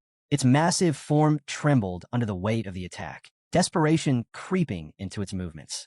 Lu Fan, fully synchronized with his dragons, raised his sword high. The blade pulsed with unstoppable power. "You don't need answers," he said calmly. "Just get ready to say your last words. Insect." The fight wasn't finished, but the momentum had shifted. As Lu Fan and his team closed in, the Hell Demon tried once more to slip back into the shadows using Shadow Walk. But Xing Chun wasn't about to let escape. Every time the demon tried to vanish, Xing Chun's relentless barrage forced it back into the open, slamming it with precision strikes and cutting off any attempt to flee. Stunned and helpless, the Earth Shadow Demon could do nothing but endure the onslaught. The tables had turned, and there was nowhere left to hide. The demon's gaze shifted sharply to Lu Fan, realizing that Xing Chun's barrage wasn't meant to deal real damage. It was all about locking down its movements. Fury twisted across the demon's face as it abandoned its defense and focused solely on Lu Fan. With a roar, it raised both claws, activating Shadow Strike. Dark energy surged as it lunged forward, unleashing a devastating double slash aimed straight at him. But Lu Fan was already moving. Dodging with precision, he barely missed a step before giving the next command. "Xiao Fei, Soul Light Form." In an instant, Xiao Fei's form shimmered, turning translucent as she shifted into her invulnerable state. The demon's claws tore right through her without leaving a scratch. Its killing blow had landed on nothing but air. Lu Fan didn't waste the opening. He vaulted onto Xiaoya's back, triggering his Dragon Rider ability. Their connection flared to life, merging their stats into one overwhelming force. Strength, agility, stamina, all of it surged as the bond deepened. The failed strike only sharpened Lu Fan's resolve. Anyone who laid a hand on his dragons wasn't just an enemy. They were already doomed. "Dragon Inspiration," Lu Fan called out, stacking even more power onto himself and Xiaoya with a 30% attribute boost. Xiao Fei responded in sync, activating her Emerald Dragon bloodline. A surge of power rippled through the battlefield, enhancing every dragon and anyone linked to dragon blood. The entire team felt a rush as their strength skyrocketed. But Xiao Fei wasn't done. She activated Soul Protection, linking her soul light to Xiaoya, layering her with even more defense and pushing her attributes to brutal new heights. Fueled by the overwhelming support, Xiaoya's eyes burned with unstoppable fury. She roared, sending waves of searing heat across the dark spire. In that moment, the battlefield belonged to her. Dragon Chi, intensified by the stack of abilities, rained down on the Hell Demon. Every hit pounded into its body, drawing deep, guttural cries from the creature as it struggled to withstand the relentless assault. "Disgusting human," the demon spat, its voice shaking with rage. "How can you wield the power of dragons? They were gods. Why would they lower themselves to follow an insect like you?" Panicked, the demon clawed desperately at the swirling dragon chi, trying to push back the waves of power slamming into its body. But Lu Fan didn't even flinch at its words. "Xiaoya, increase the pressure," he commanded calmly. Xiaoya answered with another roar, pouring even more force into the storm of flames. The assault became merciless, forcing the demon back step by step under the weight of her strikes. The Hell Demon kept shouting, demanding answers, trying to understand how a human could command such power. Lu Fan didn't give it the satisfaction of a response. He simply drew the underworld serpent bow, its dark energy pulsing in sync with the chaos around him, ready to end this once and for all. At that exact moment, the twin fallen corpse dragons charged into the fight. Undead energy wrapped around their massive bodies as they activated Dragon Charge, creating a shimmering shield that absorbed nearly all incoming damage. With unstoppable force, they barreled straight into the demon, slamming it hard into the ground. The Hell Demon roared, its disbelief cutting through the chaos. "Why? Why would creatures with such ancient power submit to a mere human? Lu Fan, growing tired of the endless whining, glanced over at Xingqian with a smirk. Well, what do you make of that? Without needing another word, Xingqian leapt into action. A sharp twang rang out as a blazing star shot across the battlefield like a meteor, hurtling toward the hell demon with pinpoint accuracy. Sensing the danger, the demon let out a furious roar and charged, claws ready for a desperate final strike. But Xiaoya was already there. She intercepted perfectly, blocking the attack with her shadow claws and throwing the demon off balance, leaving it stunned just long enough. From a spot atop Xiaoya's head, Lu Fan gave a nod. Nice work, he said, his focus never leaving the target. With calm precision, he began charging the underworld serpent bow. Dark energy built with every passing second, layer upon layer, stacking as the air pulsed with power. Hold the line, Lu Fan commanded. Xiaoya and Xiaofei answered without hesitation, keeping the demon pinned while the bow gathered strength. As the fourth layer locked into place, Lu Fan activated Snake Shadow, pushing the bow's power even higher. Realizing the danger, the hell demon unleashed Bloodblade Claw, aiming directly for Lu Fan. But Xiaoya dodged effortlessly, then countered in a flash, wrapping her claws around the demon's arms and locking them in place. Release me, the demon screamed, panic overtaking its rage. Too late. Lu Fan let the arrow fly. A brilliant streak of energy tore through the air like a comet, burning with unstoppable force. At the same moment, Xiaoya unleashed lava flame, drowning the demon in molten fire. The flames roared across the battlefield, consuming everything in their path. But the assault didn't stop there. Still in galactic form, Xingqian activated Energy Shockwave. 10 layers of power spiraled around the nebula star, pulsing as they neared critical mass. Lu Fan's arrow struck the nebula star mid-flight, the timing flawless. The impact supercharged the energy, turning it into a force beyond control. The hell demon, already writhing in the middle of Xiaoya's inferno, looked up just in time to see the final blow coming. Frozen in shock, it couldn't move. The nebula star detonated, unleashing a massive explosion that shook the entire dark spire. The shockwaves ripped through the air, the force of the blast echoing out in every direction as the battlefield trembled beneath the weight of the destruction. Inside the observation room, the tension was suffocating.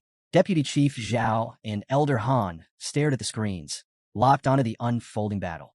Even without being on the field, the sheer scale of the fight left them speechless. Zhao muttered under his breath. Did Lu Fan actually pull it off? Did he kill the Earth Shade demon? Jin Zion, usually calm and collected, looked rattled for the first time. The idea that some kid from Dragon Nation could push a 9 realms demon, something only national-level heroes should face, was impossible to swallow. His frustration simmered as a dark thought formed. If this keeps up, Jin Zion clenched his fists. I might have to reset the Earth Shade demon's stats myself. But before he could move, a voice cut through the room. The explosion's over. The Earth Shade demon, it's still alive. Jin Zion's lips curled into a cold smile. Still alive, he whispered, a low chuckle escaping as if the real fun had only just begun. Back in the secret realm, the smoke began to clear. From the heart of the blast, the demonic hell demon emerged, body torn and scorched, but far from finished. A guttural snarl ripped through the silence. You filthy insect! It spat, rage pouring from every word.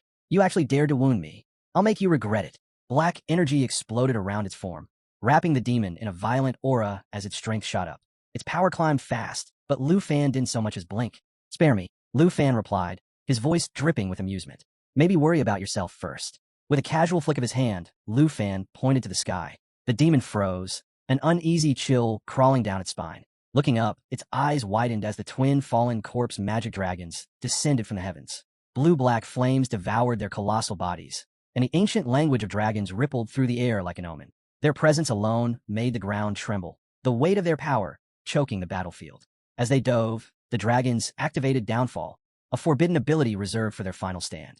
Willingly sacrificing themselves, they unleashed an attack that magnified their total power by a staggering 2,000%.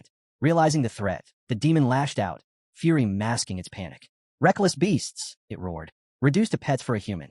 And this is how you choose to die? Claws glowing with blood energy, the demon struck out with everything it had, desperate to tear them down before they could collide. But the downfall had already been set in motion. A blinding flash consumed the cavern as the dragons detonated mid-dive, their combined force slamming into the Earth Shade demon with unstoppable intensity. The explosion tore through the dark spire, light swallowing everything, followed by a deafening blast that shook the entire realm to its core. And at the center of it all, The demon was lost in the storm of their final, devastating sacrifice. The dark castle burned on, flames raging in every direction. Amid the inferno stood the king of the 9 realms, the Hell Demon. His severed hands hung limp, the chains around him shattered. Coughing violently and racked with pain, he locked his gaze on Lu Fan. This can't be real, he choked out, his voice raw with disbelief. He let out a furious scream, then muttered under his breath. How could I lose? This useless body, it's dragging me down. Am I really doomed to fall to humans again? The thought weighed heavy on him. No, even if I'm reborn, I won't accept this fate. I must defeat him. It has to happen in this life. With that, he roared into the flames and activated shadow work, merging with the Earth's shadow energy, vanishing without a trace. With this technique, he moved freely, undetectable, and less struck. But Lu Fan was ready. Before the demon could escape, Lu Fan unleashed a relentless barrage from his divine bow. Arrows rained down in waves, breaking through the demon's stealth and cutting off his skill. The Hell Demon faltered, disoriented by the endless assault. What now? How was he supposed to fight back? Lu Fan and the dragons watched him closely. As the last arrow fell, Lu Fan lowered his bow and spoke coldly. Your Earth Shadow tricks end here. Without giving him a moment to recover, Lu Fan tapped into the power of the Blackhead Festival. Drawing his divine bow once more, he fired 100 magical arrows, each carrying devastating force, slamming into the Hell Demon and carving away his strength. The Hell Demon stood in disbelief. This can't be. A human defeating me? He stared at Lu Fan and the dragons, dread sinking in. Is this it? I can't even scratch his dragon. Maybe I can't hurt any of them. His skin turned a pale, sky blue. Lu Fan watched in shock. By now, the demon should have been finished, but something was stirring. Then, without warning, the Hell Demon erupted in a wild scream. A purple aura surged around him, thick and violent. Power flooded his body, his veins bulging with energy. His blood roared through him like fire. One eye lit up with an intense glow, and his claws gleamed as energy crackled along their edges. For the first time in a long while, strength returned to him. Lu Fan couldn't believe what he was seeing. His gaze locked on the demon, his own eyes growing pale with shock. Quickly, he opened his system, desperate for answers. But nothing made sense. By all logic, the battle should have been over. So why was this happening? What was this power? And where was it coming from? A strange wave of clarity washed over him as he studied the system. There, displayed clearly, was a massive eye icon. He tapped on it, thoughts racing. Is this the second form of the Earth Shadow Demon? Or maybe the 9-person demon still holds some hidden force?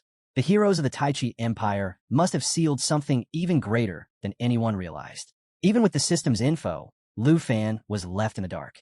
None of it added up. As the demon's second form took shape, his eyes lit up with a ghostly glow. His tongue slithered between jagged teeth. And for a moment, Lu Fan noticed the eerie connection between the grotesque eye and that writhing tongue. Then came the laughter.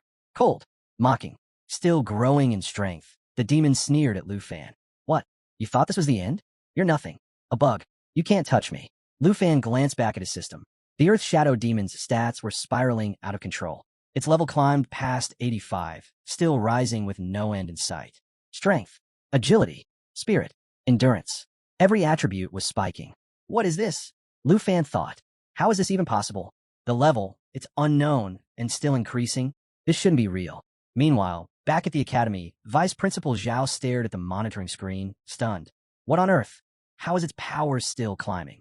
The transition stage has already begun, but these numbers, it just won't stop. The readings continue to spike, higher and higher. Zhao frowned deeply. This is bad. If it keeps going like this, that demon really might become unstoppable. Turning quickly to the overseer, he called out, Old Han, look at these stats. If this doesn't stop, Lu Fan's life is seriously on the line. We need to step in. Should we send a priority recall and pull him out now? Old Han sat quietly for a moment before replying in a calm, low voice. Vice Principal, have you already forgotten the promise you made me? He leaned back slightly, his expression unreadable. Once Lu Fan finishes off the Earth Shadow Sorcerers, we'll sit down for some fresh tea together. Vice Principal Zhao was stunned by Old Han's words. He turned to him, his expression serious. Lu Fan's life is hanging by a thread. The Earth Shadow Demon's behavior is getting more and more unpredictable, and its stats are about to break past 100,000. Do you really think it's the right time to sit around talking about tea? How can you stay so calm? But Old Han didn't flinch. His face remained firm as he replied.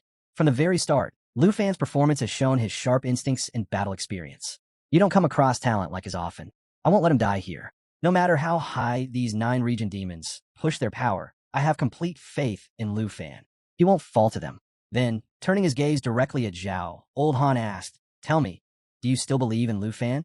Zhao paused, then nodded. "Of course, I still believe in him. But Old Han, as long as you can guarantee Lu Fan's survival, I'll have nothing more to worry about. Dragon Capital Academy has given him everything we could in training. Forgive me for my earlier reaction." Old Han gave a faint smile. "No need to apologize. I get why you're worried about him." Meanwhile, sitting quietly nearby, President Jean overheard their conversation and couldn't help but chuckle under his breath. Amused, he thought to himself how neither of them had caught on. Perfect, he mused. They have no idea what's really coming. Secretly, Jean had already sent the order. Through a quick message on his phone, he'd commanded the officials to boost the power of the 9 world wizards and escalate the monster's strength. Listening to the others talk, he could barely hold back his grin. These two have no clue about the danger ahead. Even the heroes of the Tai Chi Empire couldn't handle the 9 world wizards. How could Lu Fan? They're just sitting here, waiting for his death. Smirking to himself, Jean kept laughing softly, satisfied with the chaos unfolding. Back on the battlefield, Lu Fan stood face to face with a monstrous demon. Watching its growing power, he quickly pieced the situation together. "So that's how it is," Lu Fan muttered. "Still, I don't get why your transition stage has gone completely off the rails. Your power just keeps climbing." He smirked, tightening his grip on the divine bow. "But I wouldn't celebrate too soon if I were you." Without wasting another second, Lu Fan steadied his aim, thoughts sharp and focused. "I can't let these stats climb any higher. If I don't stop this now, it'll be over."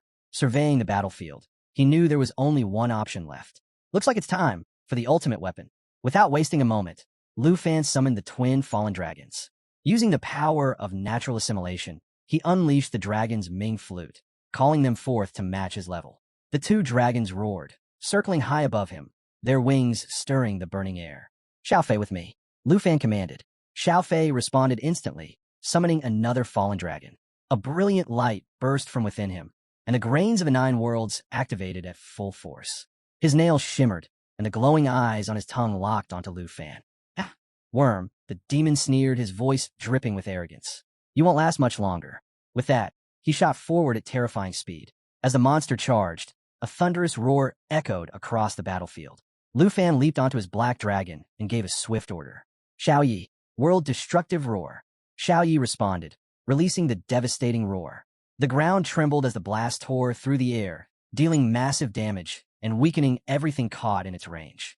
But the demon barely flinched. With a cold glare, he growled, "You and that dragon of yours are worthless. Nothing you do can stop me." Unbothered by the taunt, Lu Fan unleashed Dragon Unleashed, activating the full power of dragon language magic.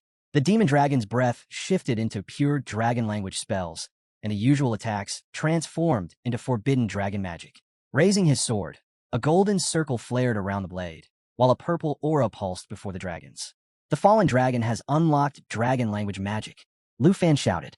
Without hesitation, he triggered the Forbidden Husband Dragon mantra. Dark energy erupted in a massive wave, thick with the stench of death and the screams of lost souls. The demonic force slammed into the 9 realms demon, dealing catastrophic damage and unleashing rare effects. The demon howled in agony, thrashing as the energy ripped through him. Rage filled his eyes. "That's enough," he roared. "You dare humiliate me like some ancient beast? Now you'll pay for it. For the pride of the 9 realms demons. You must die." But just as he prepared to retaliate, something strange happened. A mysterious force wrapped around him, locking him in place. Shock flashed across his face. What is this?" he stammered, struggling to break free, but the power was too strong. Lu Fan glanced at him with a calm smile. "Too bad," he said. "Looks like class is in session." The star dragon had fully shifted into his true form, soaring high into the sky as a fierce, radiant light exploded from within him. Lu Fan watched closely and smirked. "Now you'll understand what happens when you underestimate a dragon tamer," he called out. "Your end has come. No one can save you now." At that moment, the system alert appeared, Starlight form active. Time remaining, 59 seconds. The star dragon, now at level 15, surged with newfound power. His strength skyrocketed from 4,656 to 23,280. His agility shot up to 548. Without hesitation, he unleashed the power of morning starlight. Meanwhile, the 9 realms demon trembled, writhing in pain. He looked up at the young dragon and muttered, What is this monster?" The star dragon let out a thunderous roar, and from his mouth erupted an unstoppable force, Starfall Buren. The light of countless stars focused into a devastating beam, cutting through everything in its path. Defense meant nothing. There was no way to block it. The damage fed directly off the dragon's strength and level. The beam struck the Nine Realms demon head-on. His body began to dissolve instantly, his limbs breaking apart and melting into the air. Realizing there was no escape, the demon could only accept it. So this is my fate. As the dragon's power climbed even higher, pushing past 349,200, the destruction became unstoppable. The demon's body melted away piece by piece until nothing remained. I can't believe it, the demon whispered in his final moments. I just got my power back, and I lost again. Moments later, the last traces of his body vanished. Only his eyes lingered for a brief moment. Then they, too, melted into nothingness. Silence fell over the dark castle. Lu Fan and the dragons stood frozen, staring at the empty space where the demon had been. For a brief moment, the battlefield felt completely still. But as Lu Fan glanced upward, something felt off. Wait, it's not over, he said. The Earth's shadow demon is trying to take us down with him. The entire peak is starting to collapse. Without wasting any time, he shouted, Xiao Yi, get everyone out of here. Xiao Yi responded immediately, taking a massive leap, carrying the group away from the crumbling peak as the ruins of the Dark Castle began to fall. Cracks spread across the rocks as the ground beneath the Dark Castle gave way. In an instant, everything collapsed and the debris exploded on impact. Sensing the danger, Lu Fan reacted immediately, soaring into the sky with all the dragons close behind. As they rose above the destruction, the system flashed new updates. The Emerald Dragon had reached level 24. The Star Dragon leveled up to 16. Lu Fan himself had climbed to level 36. Seeing the updates, Lu Fan couldn't hold back a grin. The Black Dragon, Zio, had also reached level 32. Not bad at all, Lu Fan thought. Even after such a massive explosion, there was more than enough space to escape. Flying up saved us from taking any damage. He glanced down at the ruins below. This battle dragged on for so long, but I finally took down the Earth Demon. With back-to-back level-ups and the system rewards coming through, it felt completely worth it. Last I checked, I had around 459,792 points. With everything that's happened, it's got to be way higher now. Sure enough, as he opened the system, the notification glowed on the screen, mission complete. 9 regions clans land demon eliminated. His total points had skyrocketed past 500,000. Now that's what I call peace of mind, Lu Fan thought with a satisfied smile. Meanwhile, back at the office, the entire room was left speechless. Nobody could believe what they'd just witnessed. The Nine Worlds demon was dead, taken down despite his endlessly rising power. As the shock faded, the room filled with chatter. He's a genius. There's no other way to put it. He's outscored rank 2 by over 440,000 points. Did you see how perfectly he coordinated with his dragons? That final laser strike was flawless. Of course, his battle instincts are next level. Vice Principal Zhao pointed toward Old Han. You called it. Lu Fan won. And to show that kind of high-level combat skill at his age, that's something rare. Old Han nodded with a small smile. Dragon Capital Academy invested a lot into training him. There's no way we're letting that talent go to waste. You're absolutely right, Zhao agreed. That kid's been putting in the work. You could see it during the prep for the national exam. He hasn't stopped training since. Suddenly, the sharp sound of a slap echoed through the room. Both Vice Principal Zhao and Old Han turned, startled. Where did that noise come from? Zhao asked, looking around. Meanwhile, President Jean slammed his phone to the ground, shattering it into pieces. His face twisted in fury. Every single plan he'd made to bring Lu Fan down had failed. All his carefully laid traps, useless. From behind him, an official cautiously asked, Mr. Jean, are you all right? Jean stormed out, his anger boiling over. It's nothing, he snapped. Just my own carelessness. But even if Dragon Nation is ahead by 400,000 points, Taichi Nation is still holding second place. He scowled, shaking his head. I still don't understand how this happened. Watching him leave in such a rage, Vice Principal Zhao frowned. What's wrong with him? The overseer smirked lightly. Don't mind him. Come on, let's get that fresh tea. Back in the hallway, President Jean punched the wall, his thoughts spiraling. Lu Fan actually killed the Earth Demon. This is impossible. Absolutely unforgivable. How could that brat from Dragon Nation pull off what even Taichi Nation's heroes couldn't? As frustration built, one of his officials rushed over. Mr. Jean, there you are. We've been looking for you. Jean grabbed him by the collar and shouted, Tell me right now, did you really max out the Earth Demon stats or not? The official stammered. Why, yes. Yes, I did. But that Dragon Nation representative, he's just too fast. His damage output is insanely high. The man wiped the sweat from his forehead, nervously continuing. The Earth Demon hit max stats, no question. But Lu Fan still wiped him out. Hearing that, Jin's mind raced. So the stats were maxed, but Lu Fan still won. He must have found some kind of weakness in the Earth Demon. That's the only way he could have taken it down. Back in the lounge, Vice Principal Zhao and Old Han quietly sipped their tea. Noticing President Jin's tense arrival, Zhao raised an eyebrow. What's going on over there? Jin didn't say a word, standing silently as if lost in thought. Old Han barely spared him a glance. Nothing to worry about. Everything's under control. Thanks to Lu Fan, things just got a lot easier. With that, Old Han stood up and walked off, leaving Jin behind in silence. The vice principal raised his hand with a smile. Forget how incredible his battle skills are. What really matters is how he handled the Earth Demon. No one can match him here in the nation's court. The overseer chuckled. Yeah, after staying on duty all night, these old bones could use a break. Come on, let's take a walk and clear our heads. As they left together, laughing and relaxed, President Jin and his officers watched in disbelief. Seeing them celebrating so openly only fueled Jin's suspicions. There has to be something going on here, Jin thought.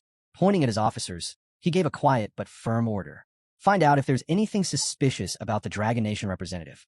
The deputy supervisor has to know something. Stick close and monitor them. If anyone starts poking around those two, report back to me immediately. Yes, sir, the officer replied before slipping away to follow them. Meanwhile, Jin stayed hidden behind a nearby wall, eavesdropping on every word. He was determined to uncover what trick the Dragon Nation had used. How did Lu Fan manage to defeat the Nine Realms demon when even the strongest from Taichi Nation had failed? Listening closely, Jin heard the overseer speaking. If everything keeps going smoothly, first place in the nation's trial is as good as ours, the overseer said confidently. I agree, the vice principal nodded. And I want to apologize for overreacting earlier. I was just worried about Lu Fan. The overseer smiled. I'm already used to your anxious face. The vice principal laughed. Come on, Old Han. Let's head back. But just as they turned, something unexpected happened. From behind, a glowing object shot through the air at incredible speed. President Jin didn't even realize it was coming. By the time he noticed, it was almost too late. A radiant sword came slicing toward him. Jin's eyes widened in shock as the blade closed in. He barely managed to dodge at the last second. If he hadn't moved, it would have ended him right there.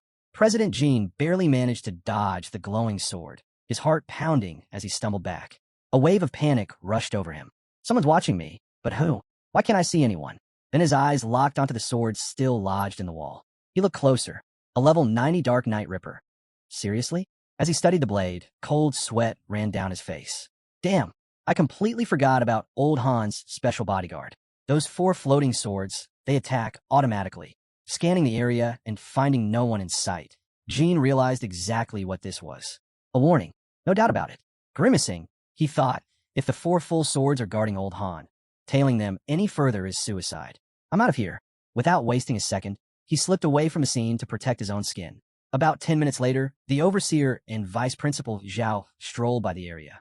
Spotting the gash in the wall, Zhao raised an eyebrow. Old Han, what do you think happened here? Old Han studied the damage carefully, then smirked. Exactly what I expected. That little Taichi Nation rat couldn't help himself. Tried to eavesdrop, and got a warning for his trouble. Zhao shook his head. Shameless. Anyway, let's head back to the commander's room. I want to see more of Lu Fan's performance. I can't wait to watch what he does next. Old Han nodded, and the two of them left, unfazed. Back in another room, President Jin finally returned, still rattled from the close call. His officers rushed over as soon as they saw him. Mr. Jin, you're back. We were looking everywhere for you, one said, handing him a new phone. Your backup device, sir. You've got non-stop calls coming in. Another added, Sir, are you all right? You look pretty upset. Jin snatched the phone out of their hands, his glare sharp enough to cut steel. What are you staring at? Get back to monitoring the situation. Now. Why, yes, sir. Right away. They stammered before hurrying off. Jin checked his phone. Dozens of messages had piled up.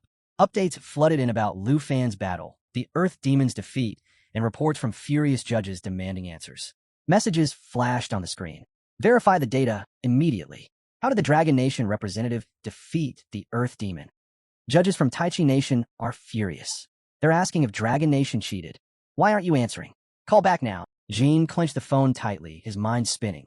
This isn't over. Not by a long shot. Just as President Jin read the next message, his expression turned grave. Public opinion is exploding online.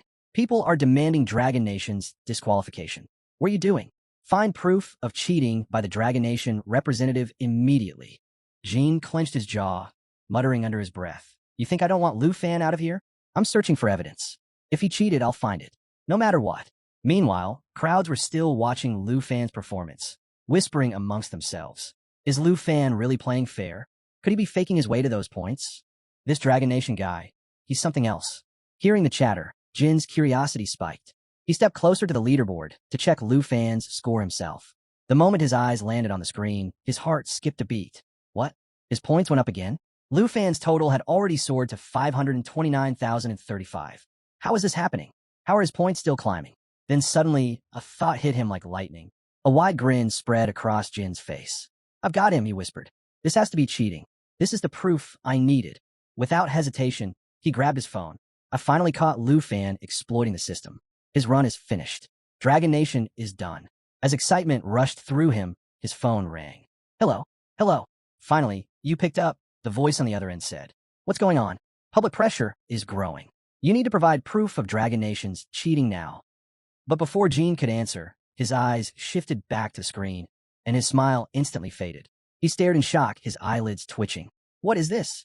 The Earth Demon, who should have been completely defeated, was somehow back on the battlefield. But not just that.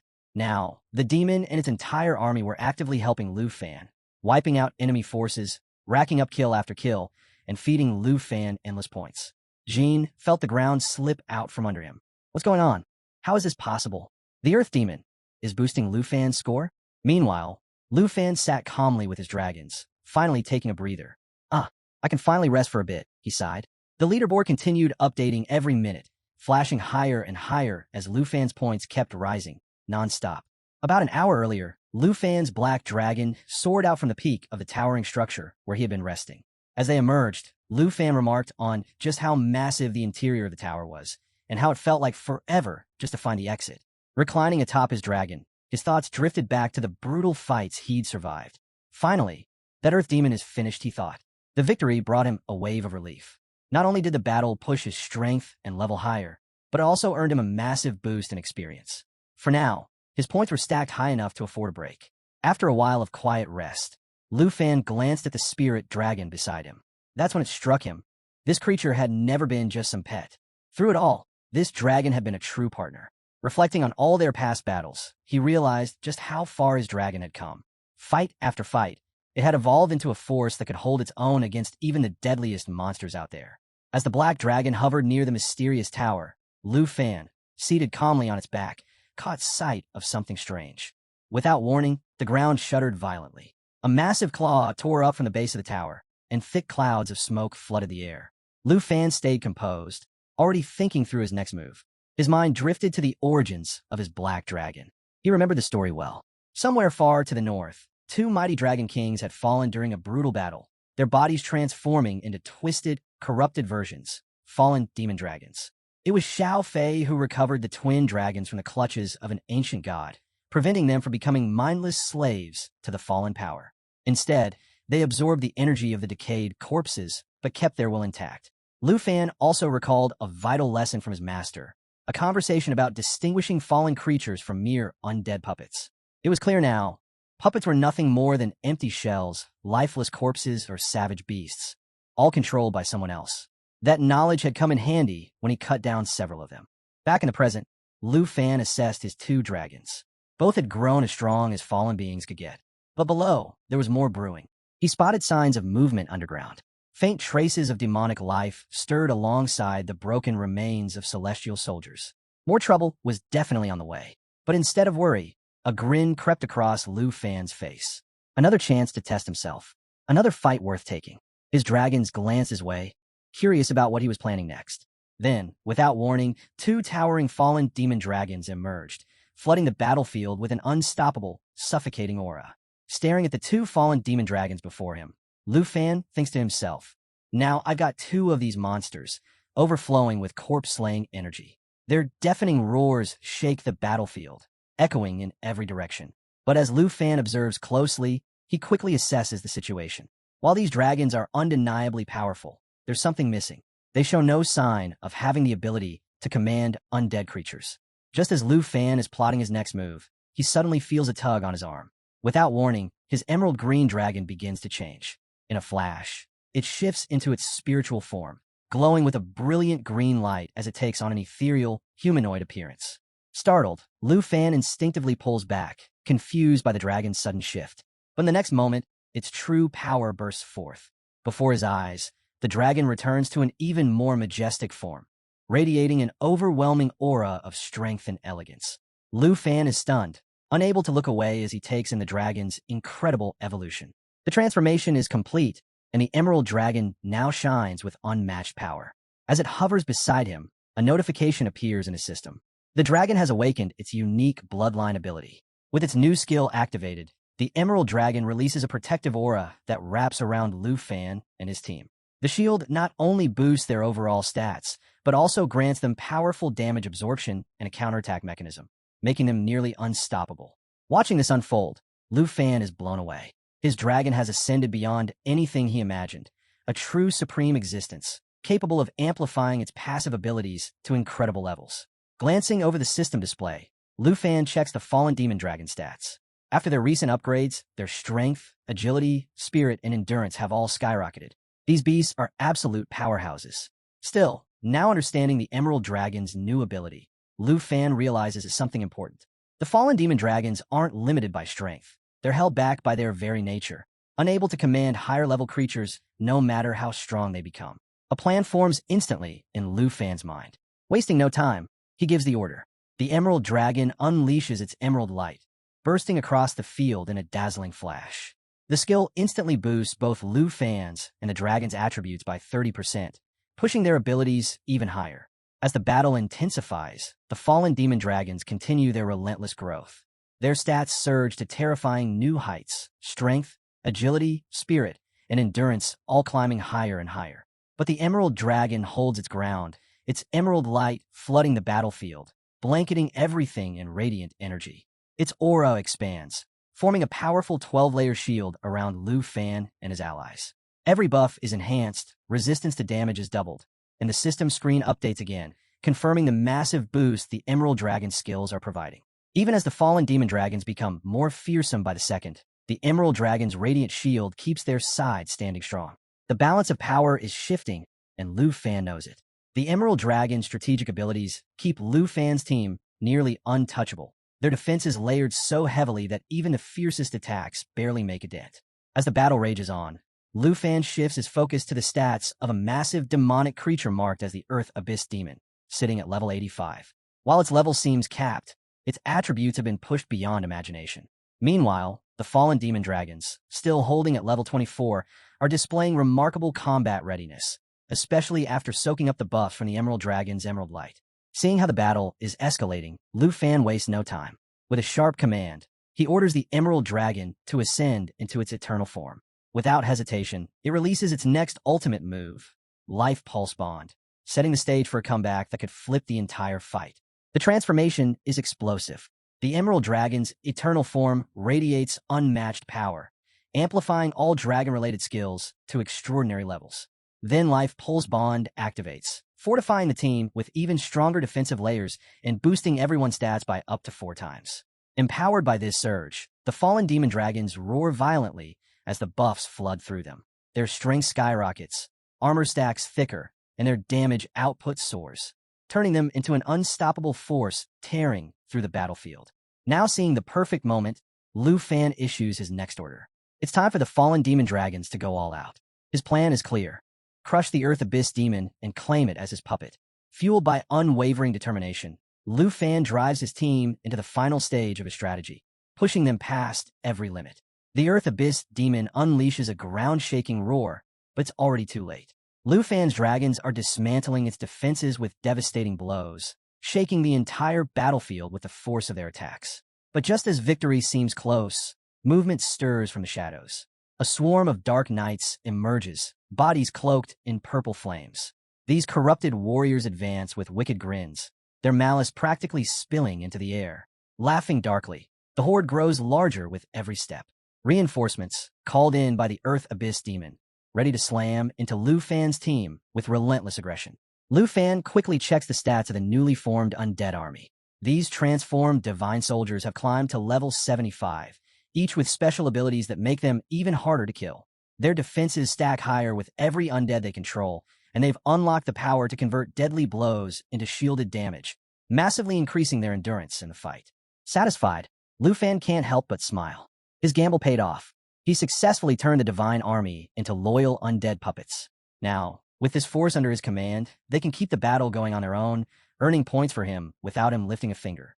Relaxed and confident, Lu Fan knows the tides have fully turned in his favor. A system notification suddenly pops up, alerting Lu Fan of a newly unlocked skill, Undead Control. With this, he now holds full command over all his transformed undead puppets. Realization hits immediately. He can now summon and recall his entire army, even inside secret areas. This newfound power is nothing short of game-changing. Looking over his growing forces, Lu Fan can't help but comment on the sheer potential of his undead army. With complete confidence, he knows he can now carry this force into the secret zones. Wasting no time, he sets them in motion to reenact a legendary battle from 50 years ago, one that had once shifted the balance of the demon heiress. And now, with his ambitions rising, Lu Fan's sights are set on something far bigger. But before his plans can unfold, the ground splits open with a violent tremor. Out of nowhere, a colossal claw slams down from above, barely missing Lu Fan and his dragons.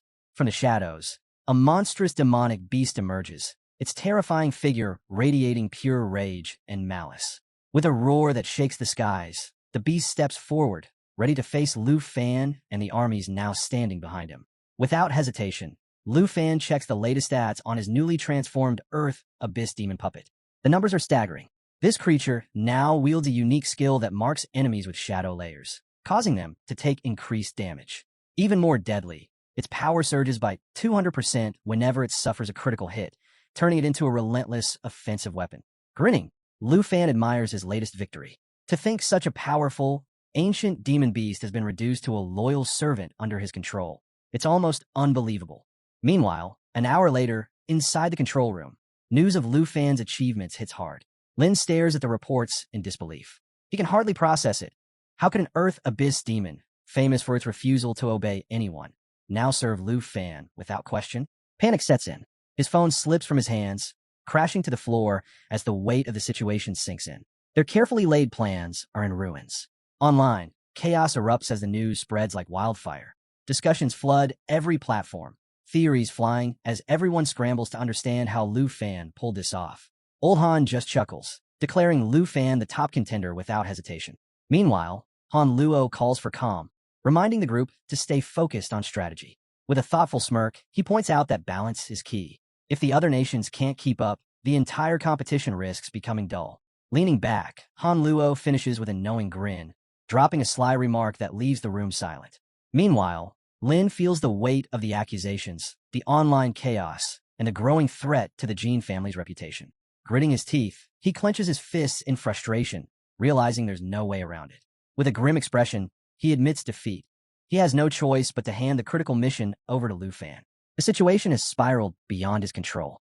Back on the battlefield, Lu Fan finally allows himself a moment of ease.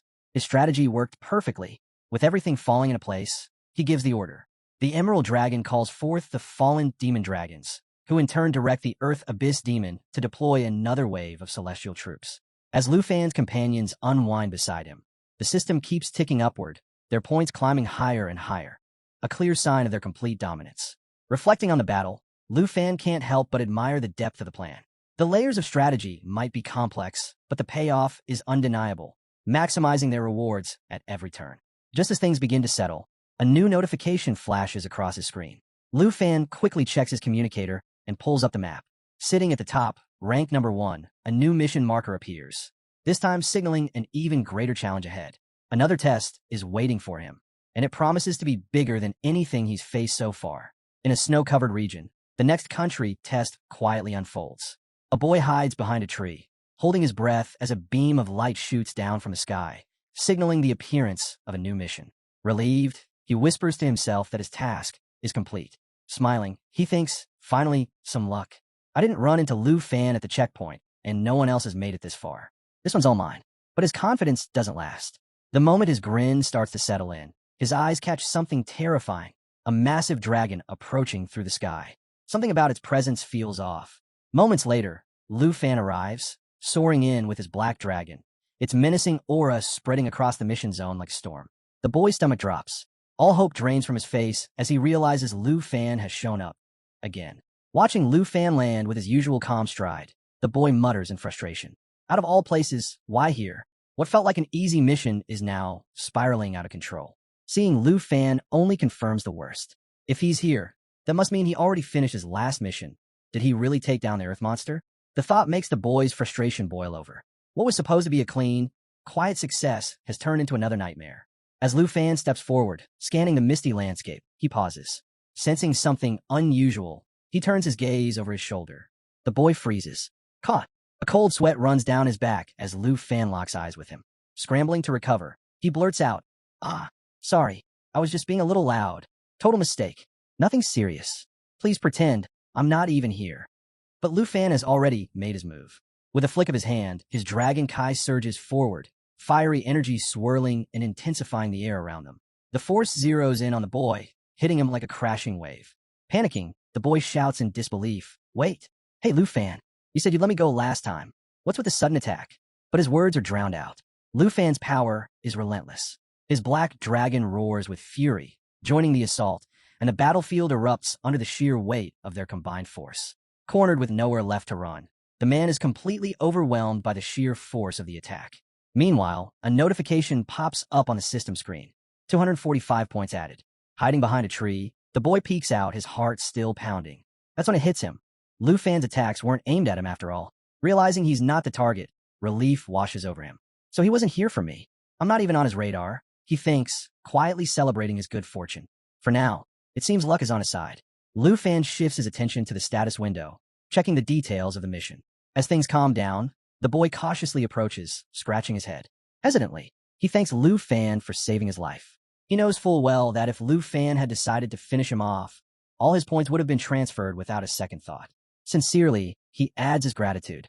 But Lu Fan barely reacts. It was just teamwork, he replies flatly. Don't overthink it. Temporary help, that's all. With that, he brushes off the conversation, his focus already back on the next task. The boy stands there awkwardly, feeling both grateful and a little unsettled. Curious, Lu Fan glances at the boy's status window. His name pops up, Nagunji Song. Hearing this, the boy laughs nervously. Honestly, just a minute ago, I thought I was done for. Lu Fan checks his ranking, 17th place, and raises an eyebrow.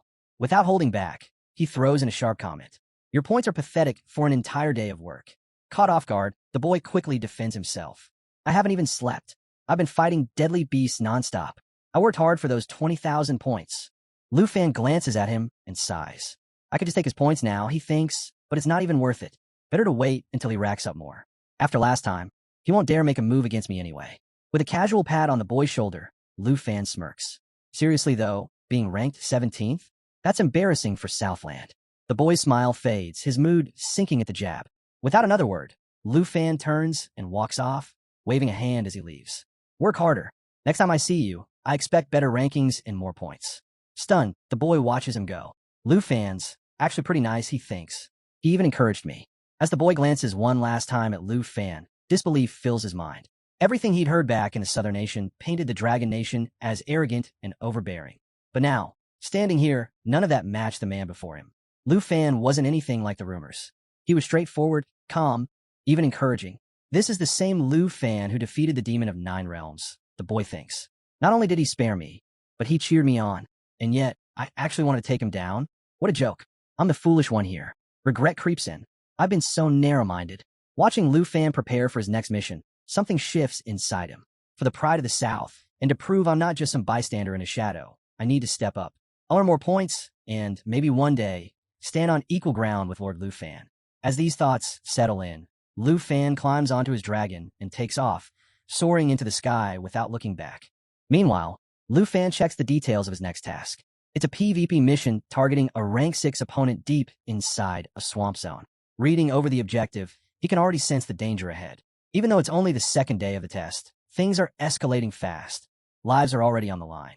Lu Fan briefly considers who the opponent might be. Could it be Kim Sung-han? Or maybe Charles? But then he smirks. Doesn't matter who it is. The outcome will be the same. With a confident grin, Lu Fan signals his dragon. Xiaoyi to the swamp. The black dragon lets out a fierce roar and slices through the clouds. carrying him straight toward the next battlefield. The scene shifts. Deep within the swamp, the air is thick with fog and shadows. Hidden in the muck, a massive boar with glowing red eyes trudges through the murky waters. From the underbrush, a snake silently coils, watching. Then, without warning, it strikes, driving its fangs deep into the boar's flesh. The beast thrashes wildly, but resistance is pointless. The snake's power is overwhelming. At the heart of the serpent's coils, a figure leans back, watching it all unfold with a smirk. Wei Ji, the rank 10 opponent, notices a system notification pop up. Someone has just accepted a mission to hunt him. Amused, he chuckles quietly. So, I've become the target now. Without a hint of fear, he smiles to himself. Interesting. Wei Ji's stats flash across the screen. 52,642 points, a clear display of his overwhelming strength. Just as the numbers fade, the wounded boar lets out a furious roar and charges forward. But with barely a glance, Wei Ji sidesteps, dodging the attack effortlessly, his expression steady and unshaken. From nearby, heavy footsteps press into the damp earth. A voice cuts through the thick air, calm and cold. If you're standing in my way, you'd better be prepared. Wei Ji glances over, his tone sharp. What a miserable place for us to cross paths. This swamp reeks of death. Rotten, toxic, and unforgiving, he agrees. Not exactly the battlefield I imagined. Then Ji Lan said that we've got bigger things to worry about. Don't forget the agreement we made with the Four Nations Alliance. We're supposed to pool our resources, stack points, and crush the competition. Remember? Leaning back against a twisted tree, Wei Ji lets out a low breath. Then where are the others? Why are we the only ones here? Ji Lan, watching the scene unfold while his snake companion coils at his side, speaks up. Baden should be showing up any minute now. As for Yisanglai, haven't seen her since the trial started. She might still be somewhere out there in this swamp, but who knows? Wei Ji shakes his head. Honestly, waiting around isn't an option. Time's ticking. Glancing at his own status window, Wei Ji smirks. I've been moving fast, clearing out whatever beasts cross my path. But if I'd run into someone like you earlier, I wouldn't be stuck at 10th. I'd be way higher by now. Confidence builds as the tension thickens. So, the hunter has finally arrived, Wei Ji says with a grin, fully prepared for what's coming. Ji Lan sits quietly, watching the fog shift around them. With a casual glance at the map, he speaks to the group. Once Baden gets here, we move. Whoever's coming for us won't know what hit them. A sly grin crosses his face as he adds, let's remind them exactly who the hunters are and who the prey will be. After about 4 hours of traveling, Lu Fan finally arrived at the swamp, the nation's secret testing ground. As he descended, he surveyed the area, thinking to himself, so this is the swamp, rugged terrain, poisonous insects, and toxic fumes everywhere. Navigating this place without flying won't be easy. Landing near a tree, Lu Fan paused. A large snake slithered past, catching his attention. These creatures are vicious, he thought. Taking them down could earn me extra points, but from the looks of it, they might be setting up an ambush. I need to stay sharp. Without wasting time, Lu Fan gave Gog the signal. Activate perception. Xiao Ye's eyes lit up as she triggered the skill. The black dragon's perception swept across the area, exposing hidden threats. With perception active, nearby enemies instantly lost sight of Lu Fan's location. A faint glow illuminated the surroundings, revealing concealed monsters lurking nearby. Lu Fan glanced around, a smirk forming. So there really was an ambush waiting for me. But something felt off. Moments earlier, he'd sensed the presence of 3 people. Puzzled, he drew his sword, its aura flickering to life. Speaking clearly into the open, Lu Fan called out, "You've heard me, haven't you? Yet you refuse to show yourselves? Fine then, I'll come to you." The black dragon hovered beside him as Lu Fan took aim at the massive snake lying in wait. With a swift move of his sword, he provoked the creature. The snake reacted instantly, lunging forward with a sharp hiss. It shot into the air, hissing furiously, as a system notification popped up. Mission target found. The enormous beast reared back, mouth wide open, venom dripping. Just then, a figure seated atop the snake looked down at Lu Fan and chuckled. Well, Lu Fan. Didn't expect you to track me down through my snake bubble concealment. Seems you're more capable than I thought. Lu Fan scanned the opponent. Name, Ji Lan. Nationality, Hanggu. Level, 60. Class, Poison 5. Score, 67,375. Rank, 6. Lu Fan let out a sigh. Not much of a place to hide in here. Figured as much. But honestly, I'm a bit let down.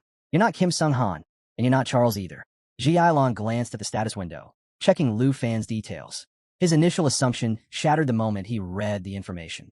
I thought he was some master, so I came prepared, but turns out he's just a representative from Dragon Country, lagging far behind in rank. Even as the system warned him about facing a skilled hunter, Ji Lon ignored it. His focus still locked onto the status window. But the instant he properly examined Lu Fan's stats, his expression shifted dramatically. Name, Lu Fan. Nationality, Dragon Country.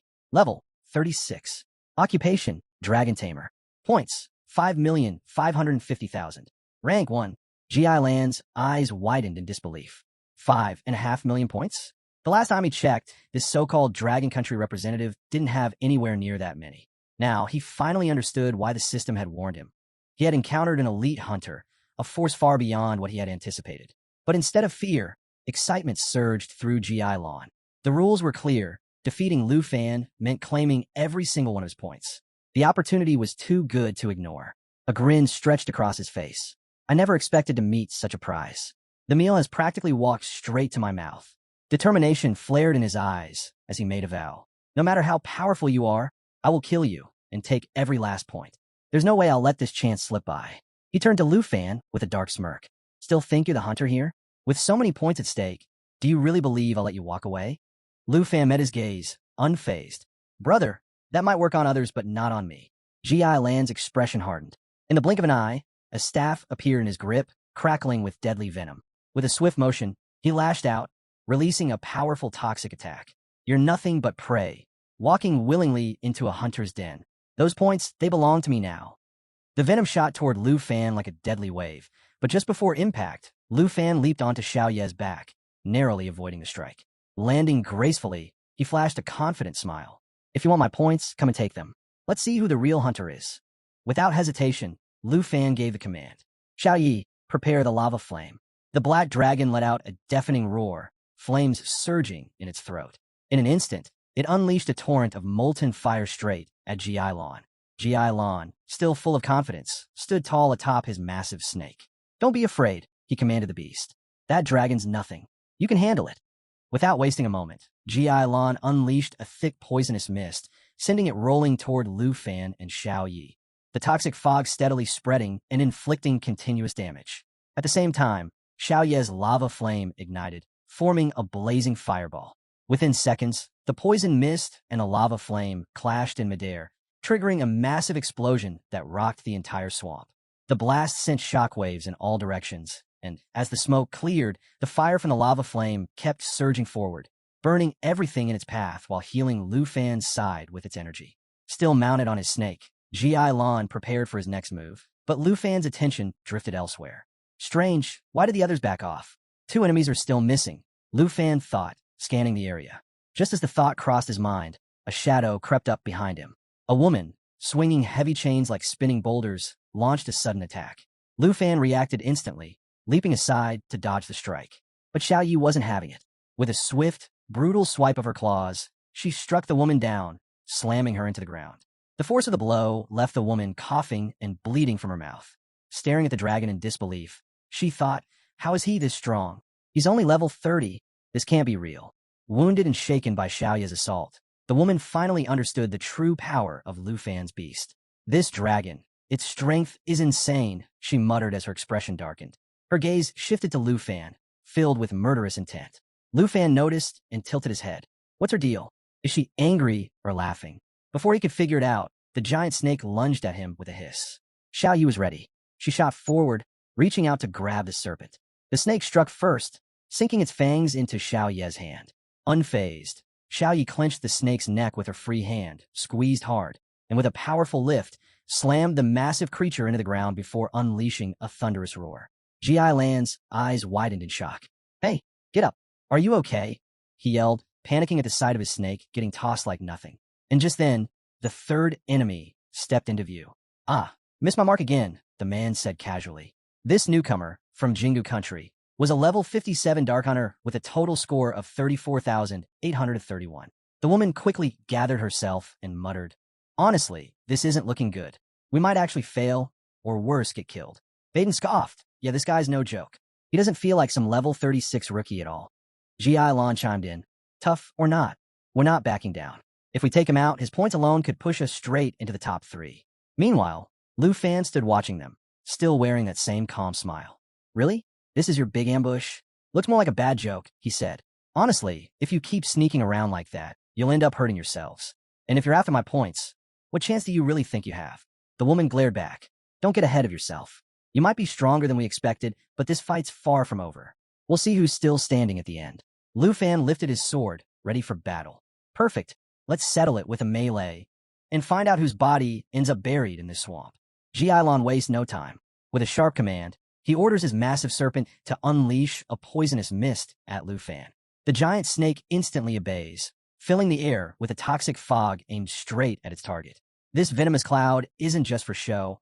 It inflicts serious damage while poisoning anyone caught in it. But Lu Fan senses the threat and quickly shields himself. Without hesitation, he turns to Xiao Yi. Take down that snake. Now, he commands. With the poison's effects fading, the black dragon taps into its bloodline power. This ability is no joke. It cuts incoming damage in half, blocks all negative effects, and boosts its healing rate by a staggering 500%. Xiao Yi lunges, her claws sinking into the enormous serpent. With a single, brutal move, she slams it to the ground and tears it apart. Green blood splashes everywhere as the snake's body is shredded. Watching his prized beast fall, Ji Ailon erupts in rage. You kill my snake. You're finished, he roars. Off to the side, another figure takes note of the shift. Seeing Lu Fan gaining the upper hand, he decides it's time to strike. Drawing his bow, he lines up a shot and calls out, I'll cover you. Move forward. The sudden declaration catches Lu Fan off guard. What is this guy up to? Why is there white light surrounding him? Before Lu Fan can fully process it, he reacts on instinct. He raises his wand, activating its power. Lu Fan, my magic circle's ready. Just hold on a second, someone warns. Within moments, Ji Ailon summons his next move, a terrifying formation known as the 10,000 Snakes. Hissing fills the air as the deadly swarm appears. This is no ordinary spell. It's one of the most powerful techniques among the 5 world magicians. After a full minute of preparation, it unleashes billions of venomous serpents, dealing devastating damage equal to 750% of the caster's spiritual strength and poisoning anything they touch. The horde of snakes surge forward, closing in on Lu Fan from every direction. For a split second, he's thrown off, but with a steady breath, he tightens his grip on his sword and starts cutting down the endless waves of snakes. Lu Fan keeps tearing through the endless wave of snakes, their hissing echoing all around him. As he fights, he realizes just how many there are. This is going to take forever, he thinks. There's no end to them, but he doesn't slow down, biting and slashing his way through the swarm. Meanwhile, Ji Ailon raises his hand and smirks. Lu Fan's finished. My 10,000 snakes will make sure of that. Now, you two, get in there and take down that black dragon. Baden, standing behind, hesitates. Wait, seriously? How are we supposed to hurt that massive black dragon? And if we go in there, won't we get caught up in the poison too? He looks over. You're not about to let these snakes attack us, right? The woman cuts him off. There's no time to overthink it. What's in this now? By now, the swarm has completely buried Lu Fan. Not even a glimpse of him is visible under the sea of writhing snakes.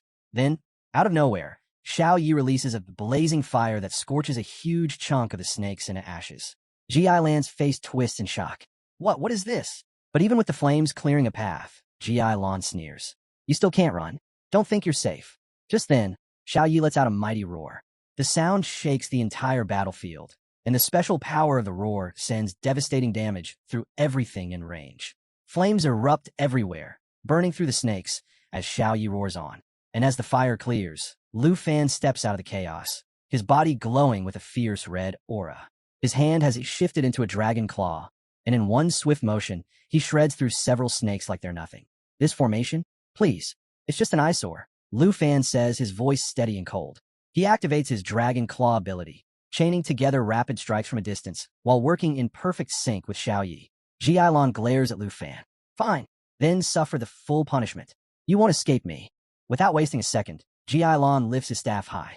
Energy crackles above him as a massive circle appears, drawing the sliced remains of the snakes upward. Hurry up, now, Ji Ailon shouts.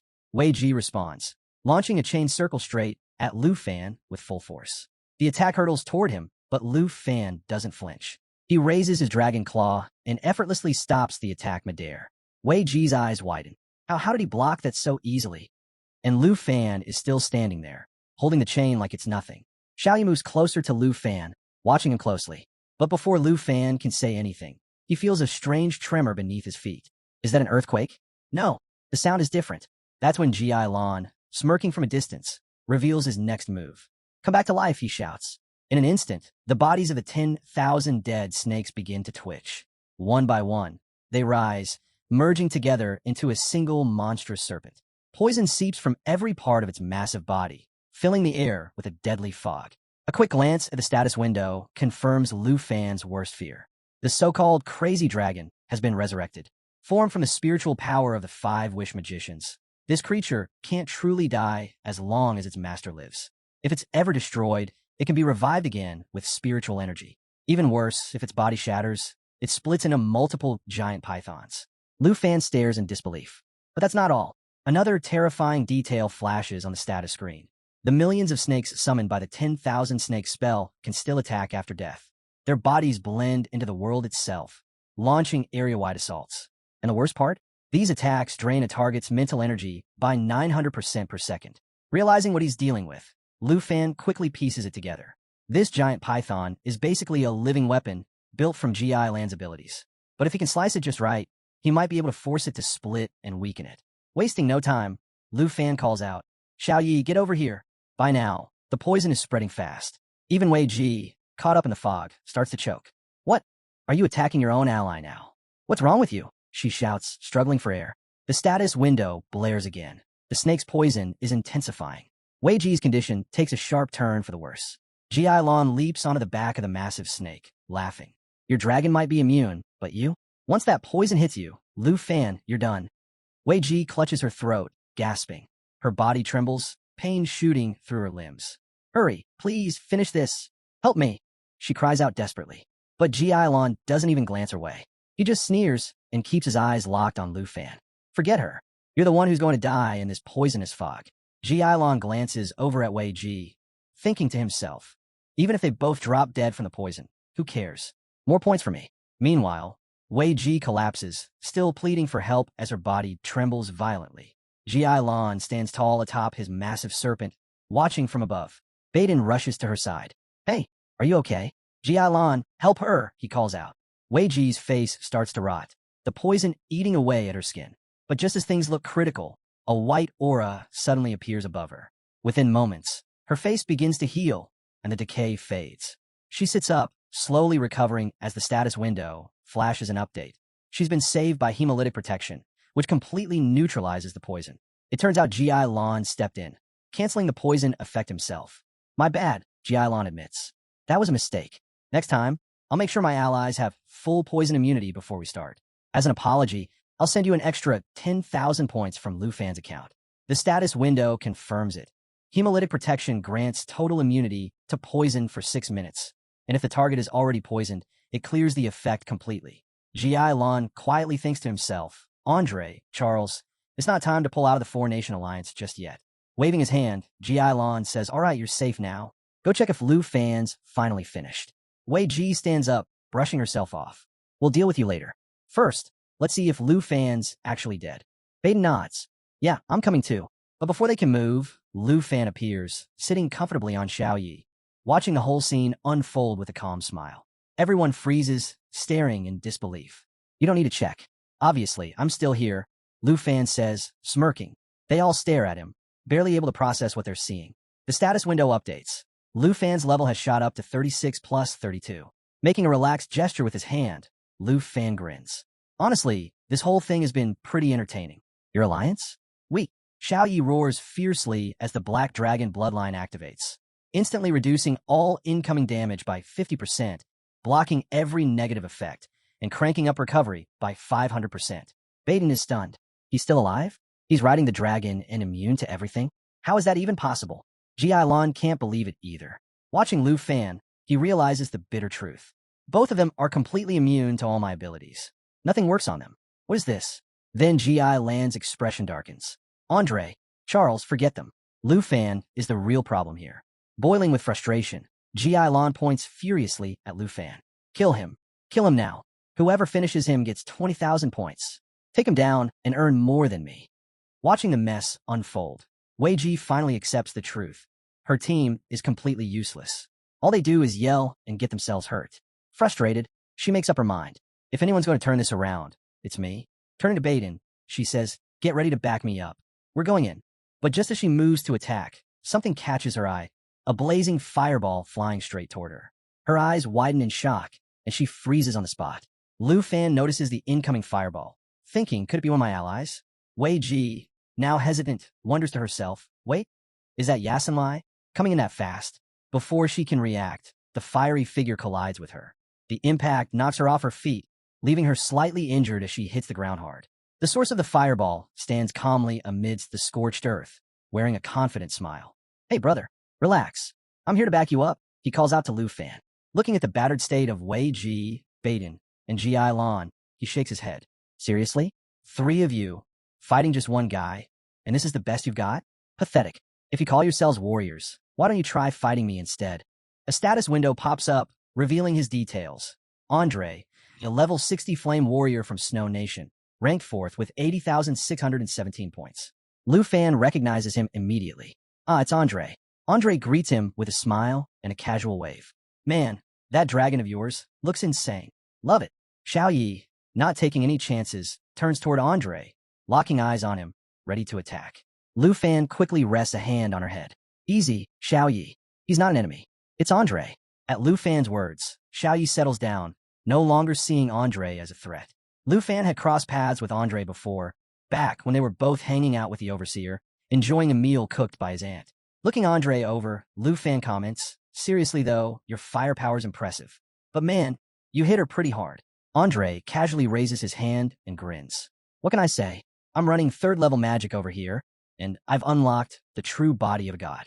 These small fries? Please, barely worth my time. Wei Ji, now back on her feet, brushes the dirt off herself, clearly furious. Then Andre suddenly freezes. Wait, hold on a second. Did you just say she's a woman? SHE is a woman. Lu Fan laughs, shaking his head. Yep, you heard me right. She's no joke. We haven't even seen her real abilities yet, so we can't afford to take her lightly. Hearing them talk like that, the woman clenches her fists, her anger boiling over. Andre smirks and steps forward. Oh, so she's strong, huh? Fine, I'll handle her first. He glances at Lu Fan. Hey, Lu Fan, why don't you take care of the Snake Rider and the Archer while I deal with her? Lu Fan leans back, resting his hands on his head with a grin. Sure. But honestly, there's really no need. I can take care of all 3 of them myself. That's all it takes to push the woman over the edge. Grinding her teeth, her eyes glow bright yellow, and a golden aura flares around her. You think you can underestimate me like that? She roars. In the blink of an eye, her body shifts and expands as she transforms into a massive bear, bellowing furiously. You're all going to regret this, she shouts. She's activated the power of the god Bear Doto, a spiritual giant bear form that boosts her strength and stamina by 20%, though it comes with a cooldown of 16 hours. Without wasting a second, the bear charges straight at Andre, the ground shaking with every step. Andre, unfazed, readies his weapon, which ignites with blazing flames. As the bear slams into him, the impact explodes in a burst of fiery energy. Flames swirl around them as Andre shouts back. Lu Fan, don't worry about me. She's mine now. I'm not letting her get away. Andre unleashes the Flame Lord True Body, calling on the power of the Supreme Fire God. His attributes climb by 1%. His body becomes permanently airborne, and explosive flames surround him. The duration of the True Body depends entirely on his mental strength. Meanwhile, Lu Fan stays perched on Xiao Yi, watching the chaos below. Andre's heart is in the right place, Lu Fan thinks. But man, he's just as much of a hassle as the rest. These guys aren't even worth summoning earth demons for. I can handle this myself. With that, Lu Fan leans forward and launches into the air, soaring on Xiao Yi as the next phase of the battle begins. From high above, Lu Fan spots Ji Lan riding atop his massive snake. Below, Baden fumbles another shot with his bow. Ugh, missed again. Shame on you, Ji Lan. Baden mutters, frustrated. By now, Ji Lan is starting to realize just how impossible defeating Lu Fan is, especially now that Andre has joined the fight. Seeing the situation spiral out of control, Ji Lan sighs. This is getting bad. Time to follow the plan, he mutters. Turning to his giant snake, he commands, release the poison mist. Now, without delay, the serpent's jaws stretch open, unleashing a swirling cloud of toxic mist, filled with colors swirling like smoke, all aimed directly at Lu Fan. But from atop Xiao Yi, Lu Fan just scoffs. Seriously? You know full well this won't work. I'm immune, and so is Xiao Yi. Why bother? But as Lu Fan keeps an eye on the attack, something doesn't sit right. He quickly realizes, wait, where's the other snake? It's gone. Just as he suspects, Two giant snakes rush at him from both directions, one attacking from the front, the other sneaking in from behind. Lu Fan smirks. So that's your plan? Trying to trap me? Without wasting a second, Lu Fan unleashes Void Slash, a skill linked directly to the dragon's aura, delivering a deadly triple strike. Xiao Yi moves like lightning, slashing through both snakes in 3 clean, devastating cuts. In the blink of an eye, the snakes are torn in half, their bodies crashing to the ground. Lu Fan, still calmly seated on Xiao Yi, shakes his head. They thought they could take me out, but you finished them off before they even got close. Too slow. Let's keep moving. Just as they prepare to advance, G.I. Lon glares at the fallen bodies of his snakes. TCH disgusting. You really slice them up. But then a sly grin creeps across his face. Too bad for you. My snake can't die. G.I. Lon watches proudly as the severed snakes begin to twitch. In seconds, the two halves rejoin, reforming into massive, fully restored beasts. Lu Fan's eyes widen.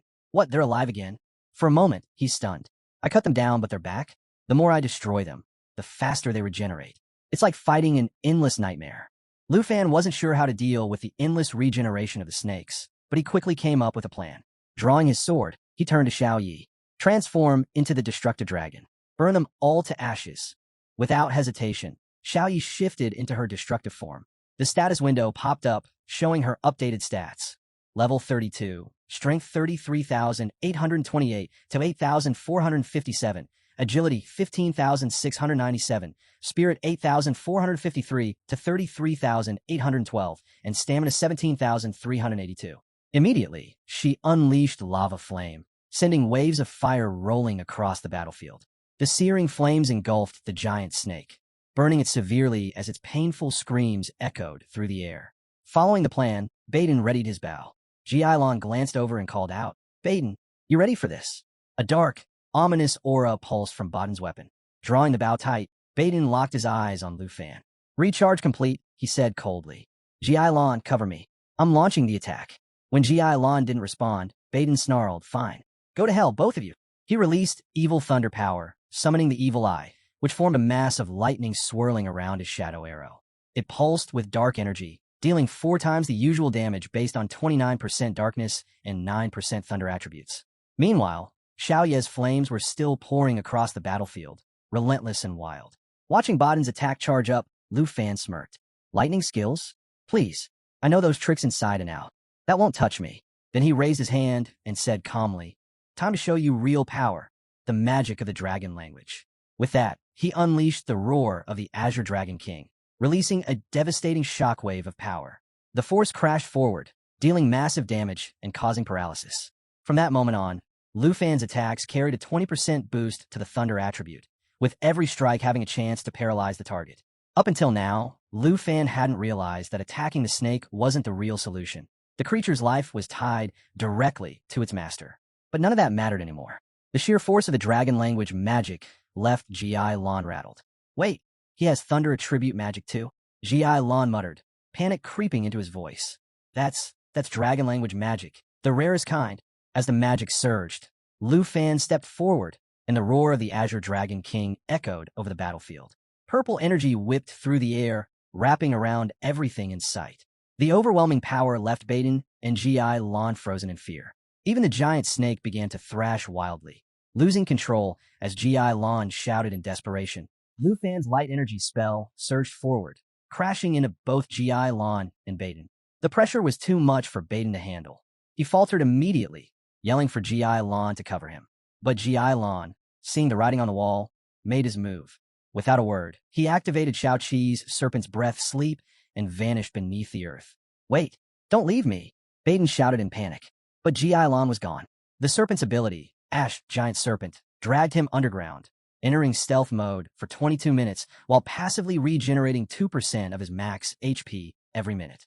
It was a clean escape, but one that left Baden exposed. Left behind and defenseless, Baden became Lu Fan's next target. Without giving him a chance to recover, Lu Fan launched a barrage of attacks, engulfing him in flames. It didn't take long before the system message popped up. Ju Baden has finally died. Lu Fan let out a cold laugh. Betray your teammate and run? That's your alliance? You're not getting away either, G.I. Lon. He turned to his dragon, signaling it to prepare dragon language eco.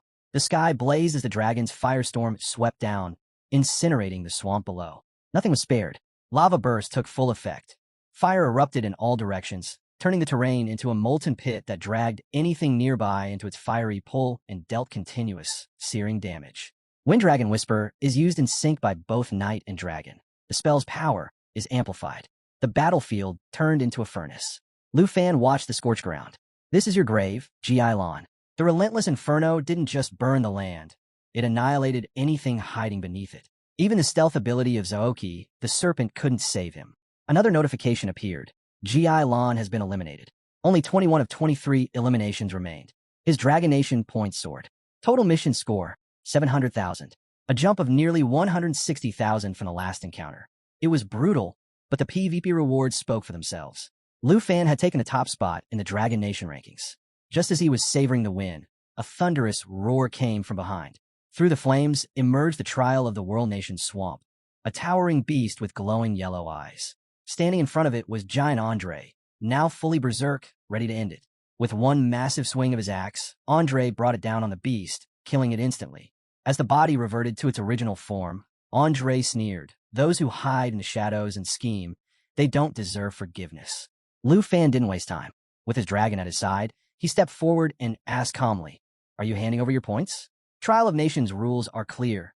Take out a representative, and their points are yours.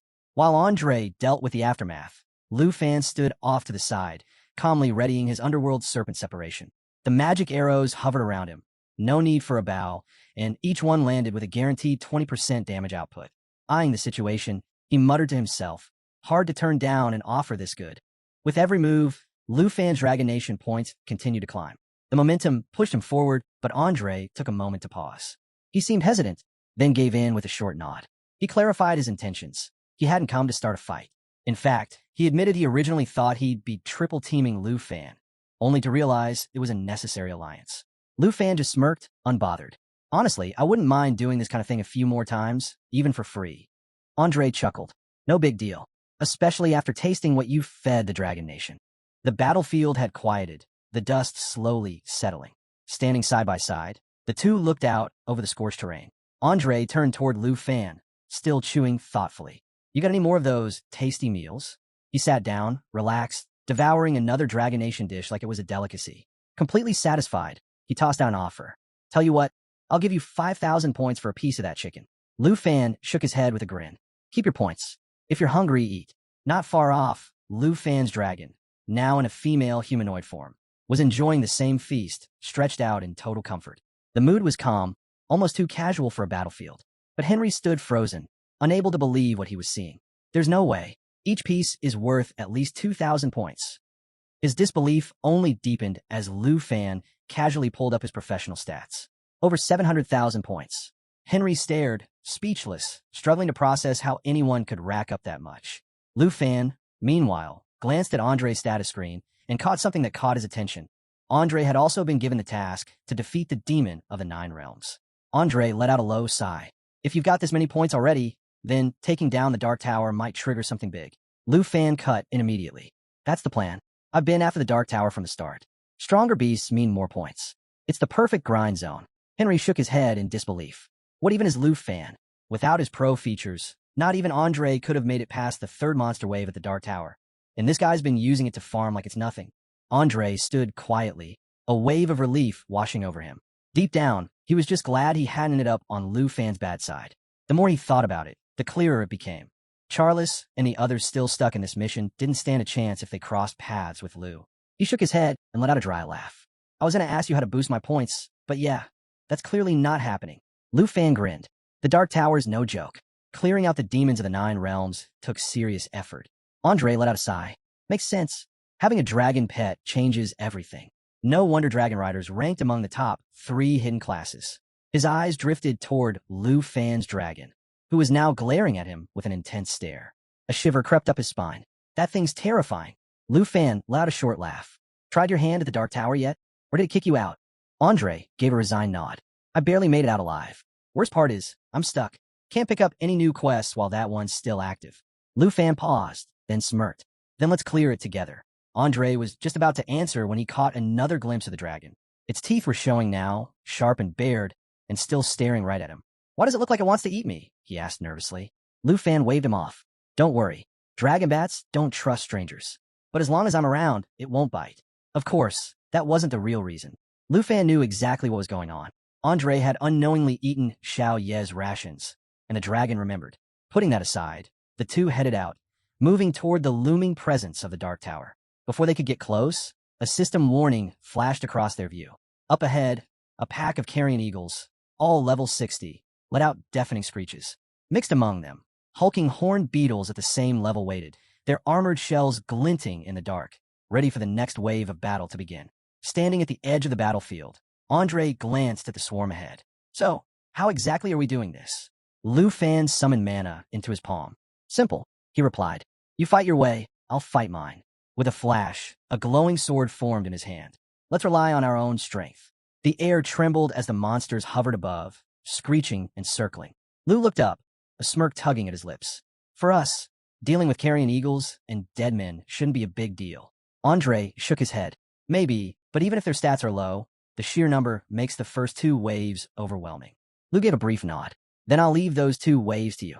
As he spoke, blue mana erupted from his body like a storm, and in its wake, his dragon burst forth. Lu turned toward the tower. I'll head inside and clean out whatever's waiting. Andre blinked. Wait, was Lu seriously saying he'd solo everything inside the Dark Tower? Before he could say anything, Lu raised his voice. Xing Chun, Starlight mode now. The dragon transformed instantly, its body surging with radiant power.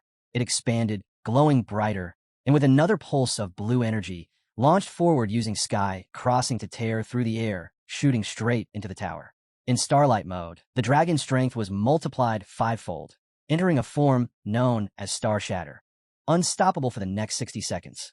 Lu grinned. No point waiting for the monsters to come out. I'll save time and go wipe them all out at once. He activated the Starlight Struggler, an ability that ripped space apart to create a rift gate. This portal led straight to his target zone and couldn't be affected by magic seals or blocking spells. It would remain open for 1 minute. As he prepared to enter, Lu glanced back.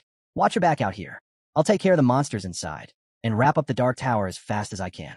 Andre could only watch as more dragons began to swirl around Lu Fan. He muttered under his breath. How does one person have this many dragons? The moment Lu stepped through, the rift shattered behind him. Inside the tower, darkness reigned, until the flickering light of mana revealed the ambush waiting ahead. Deep dagger moths flitted through the shadows. Cryptic devourer centipedes slithered along the walls. Dark thorn knights stood ready. Carrion-devouring insects clicked and crawled, filling the air with an eerie hum. A cold voice echoed from the gloom. A foolish human dares enter this domain. A massive, centipede-like creature slithered into view, its tone laced with malice. You've stepped into your grave, but since you're here, I'll let you choose how you die. This was no ordinary monster. It was an earth demon, classified as a nightmare tier boss. Its skill, Deathbind, a horrific blend of paralyze, poison, and stun, wrapped in a storm of slicing limbs that tore everything apart on contact. Lu Fan's lips curled into a smirk as a green aura surged around him. What a shame, you don't seem to value gifts. Let me offer one you'll wish you never received. A massive emerald dragon spiraled around him. It wasn't strong by stats or level, but its ability was unmatched. It doubled the effectiveness of all dragons and bloodline-linked allies. Xiao Fai, Serpent Shelter. In an instant, his power spiked. The skill boosted his attributes by 100 to 200%, and each hit he took was absorbed and stored as air control layers. Once 10 layers stacked up, they would unleash a counterattack equal to the total damage absorbed. With just 30 seconds left on Starlight mode, Lu charged forward. Sheer numbers won't stop me. The Black Dragon too roared and unleashed its power. Enemies surged in from all sides, but Lu stayed focused. 5 seconds left before Starlight mode ended. Final clear now. He activated Sky-Cutting Dragon Strike. In sync with his dragon, he launched a flurry of dragon-infused attacks. A massive shockwave exploded outward, shaking the tower walls. The destruction dragon stormed through the enemy horde, annihilating anything in its path. Then came the finisher, Star Crush, a high-damage ability that scaled directly with the Dark Tower's level. Xing Chun, Starlight Crush. With a 2-second charge time, Lu switched techniques. Snake Shadow technique activated, and the Dark Snake Bow was drawn. 3 seconds later, he fired the Shadow Snake Arrow, boosting damage by 500%. The assault of Dragon Force, Blade Strikes, and Shadow Energy combined into a devastating storm. The enemy couldn't keep up. 5 seconds left in Starlight mode. The final stage, Starlight Destruction, kicked off. His dragon opened its mouth wide, blue mana fire swirling around as it absorbed starlight into a single point. The resulting blast ignored all defenses, impossible to block or predict. It surged with a raw 300,000 power output, wiping out the last of the monsters just as Starlight Mode came to an end. Standing amid the wreckage, Lu Fan glanced around. Almost done with the upgrade. Time to speed this up. Just then, a new presence descended, the Holy Corpse Demon Dragon. It radiated thick purple mana, heavy enough to distort the air around it. Lu didn't flinch. Xiaofai, call in the fallen demon dragon. With natural assimilation activated, he raised the dragon bone flute, summoning not one, but two fallen demon dragons. Their levels matched his own perfectly. At the same time, his star dragon shifted again, evolving into galaxy form. Lasers burst from its body, raining across the battlefield.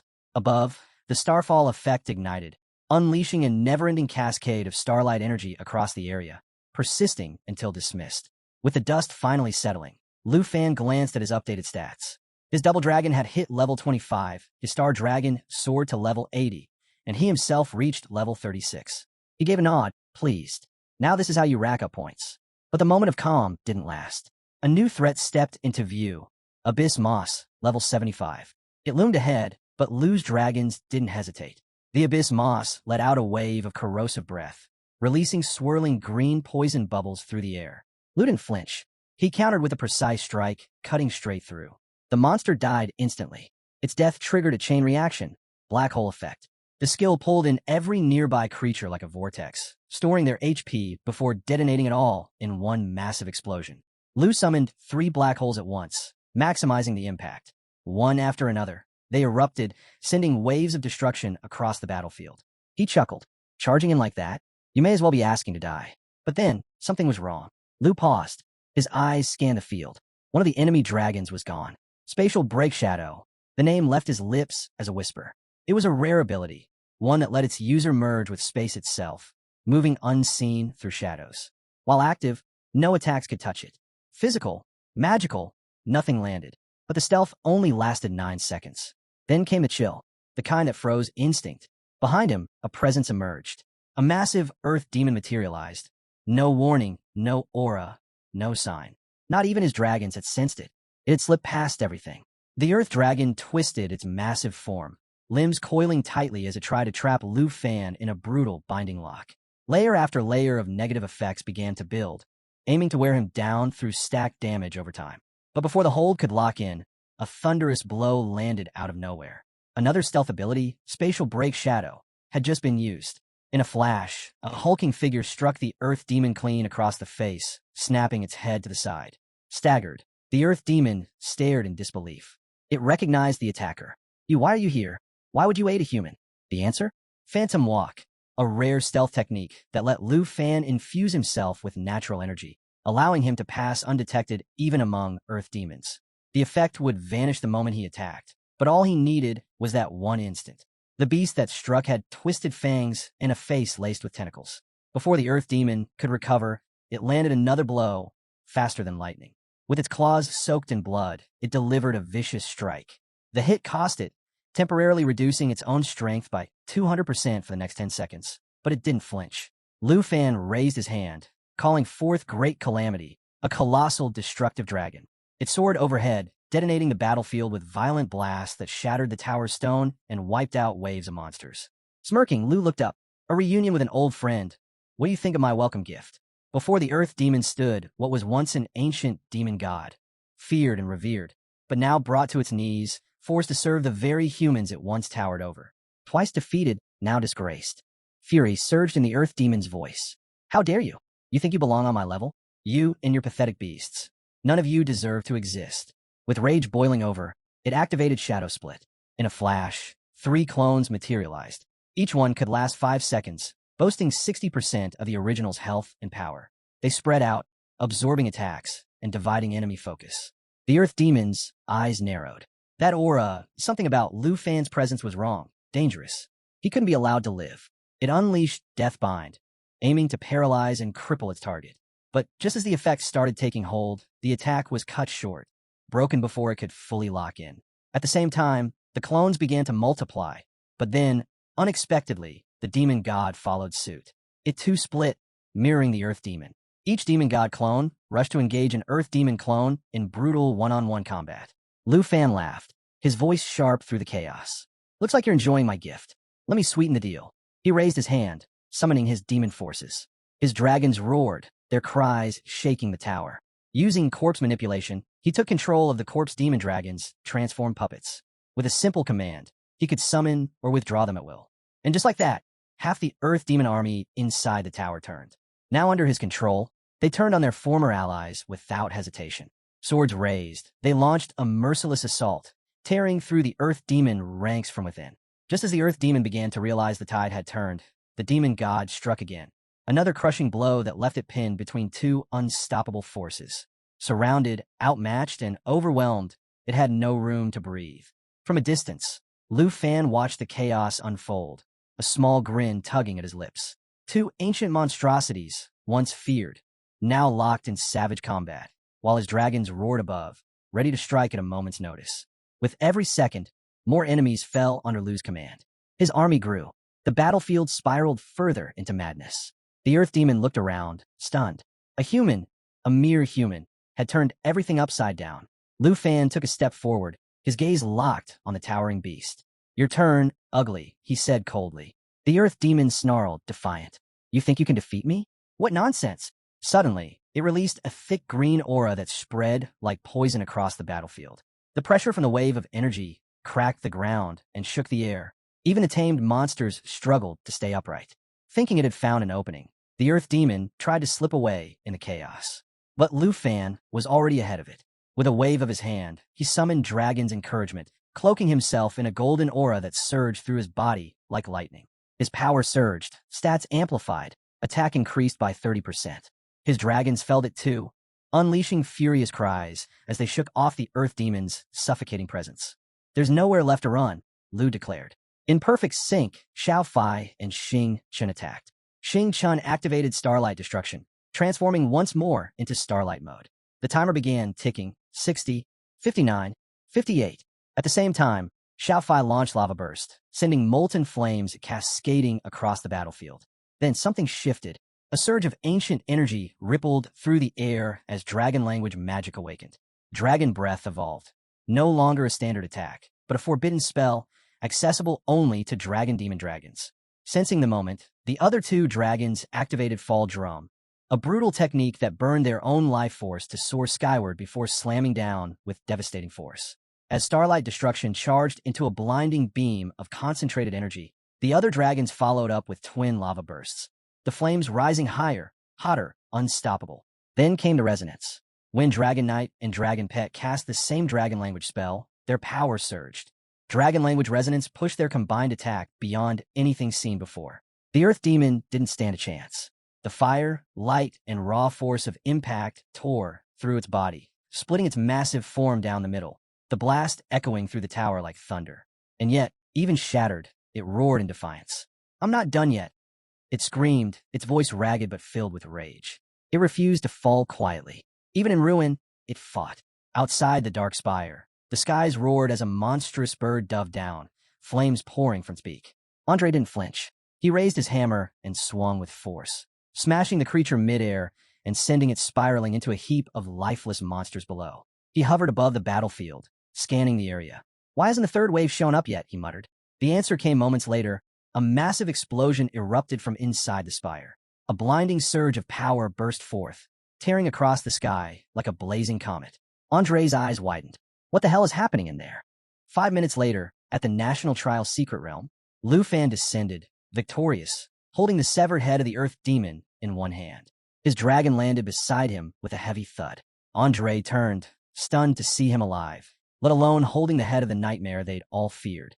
Around them, the battlefield lay in ruin, monster corpses scattered in every direction. With a single toss, Lu's dragon dropped the Earth Demon's head at Andre's feet. A system message flashed. Upon death, the Earth Demon can recover 10% HP from its corpse after 10 minutes. After revival, attack plus 100%, defense minus 200%, and constant HP drain. Resurrection in for minutes. Andre frowned as he stared at the severed head. A green mist drifted from its mouth, slow, creeping, toxic. Before he could react, Lu dismounted and waved a hand in front of his face. Stop gawking. This thing's called the deviant head. We've only got a few minutes before it revives. Andre blinked. Wait, you're giving me the kill. Lou smirked. Yep, all yours. If I finish it off again, the system won't recognize it, and you'll be stuck with an incomplete mission forever. Realizing the opportunity in front of him, Andre's weapon flared to life. He gave Lou a nod. You're a true friend. Without another word, he slammed his hammer down, fire erupting on impact. The Earth Demon's head disintegrated into ash, its resurrection cut off. A notification appeared, mission cleared, and a powerful buff activated instantly. The next morning, they had set up camp, and for the first time in a while, things were quiet. Andre leaned back, still in disbelief. 200,000 points. Rank number 2. He never thought he'd see the day. Sitting nearby, Lou Fan cracked a faint smirk. Looks like that's the end of our little team-up. Andre was silent for a beat, then let out a soft sigh. Shame, this is a national trial. We're still rivals, after all. He looked over at Lou Fan, half smiling. If we'd met before all this, I'd have bought you a drink. Lou gave Andre a solid clap on the shoulder, his tone light. Don't worry, we'll get another chance. Andre grinned and raised a finger. Deal. When this trial's over, no dying allowed. We're having that drink. My treat. They shook on it, sealing the promise. Just as their hands parted, a system message appeared. Point operation. Current points transfer in progress. Andre paused mid-step. Wait, does Lou need to accept those points first? He turned to him, eyes on the shifting numbers. He hesitated, then said, I've eaten all your food, barged into your PvP fights, and now you help me finish off a nightmare boss. I know these points don't really matter to you, but at least take them. Otherwise, I'd feel like a freeloader. Lou Fan chuckled, seeing Andre all bashful over points. That was new. Still smiling, he accepted the transfer without a word. Before leaving, Andre turned back with one final question. Hey, something's been bugging me. Why even waste time with those weaker players? With your power, you could have wiped them out instantly. Lou shook his head. Those so-called weaker players are the new elites from other nations. A lot of them have rare or hidden classes I've never seen before. It's not about the kill. It's about seeing how they move, how they fight.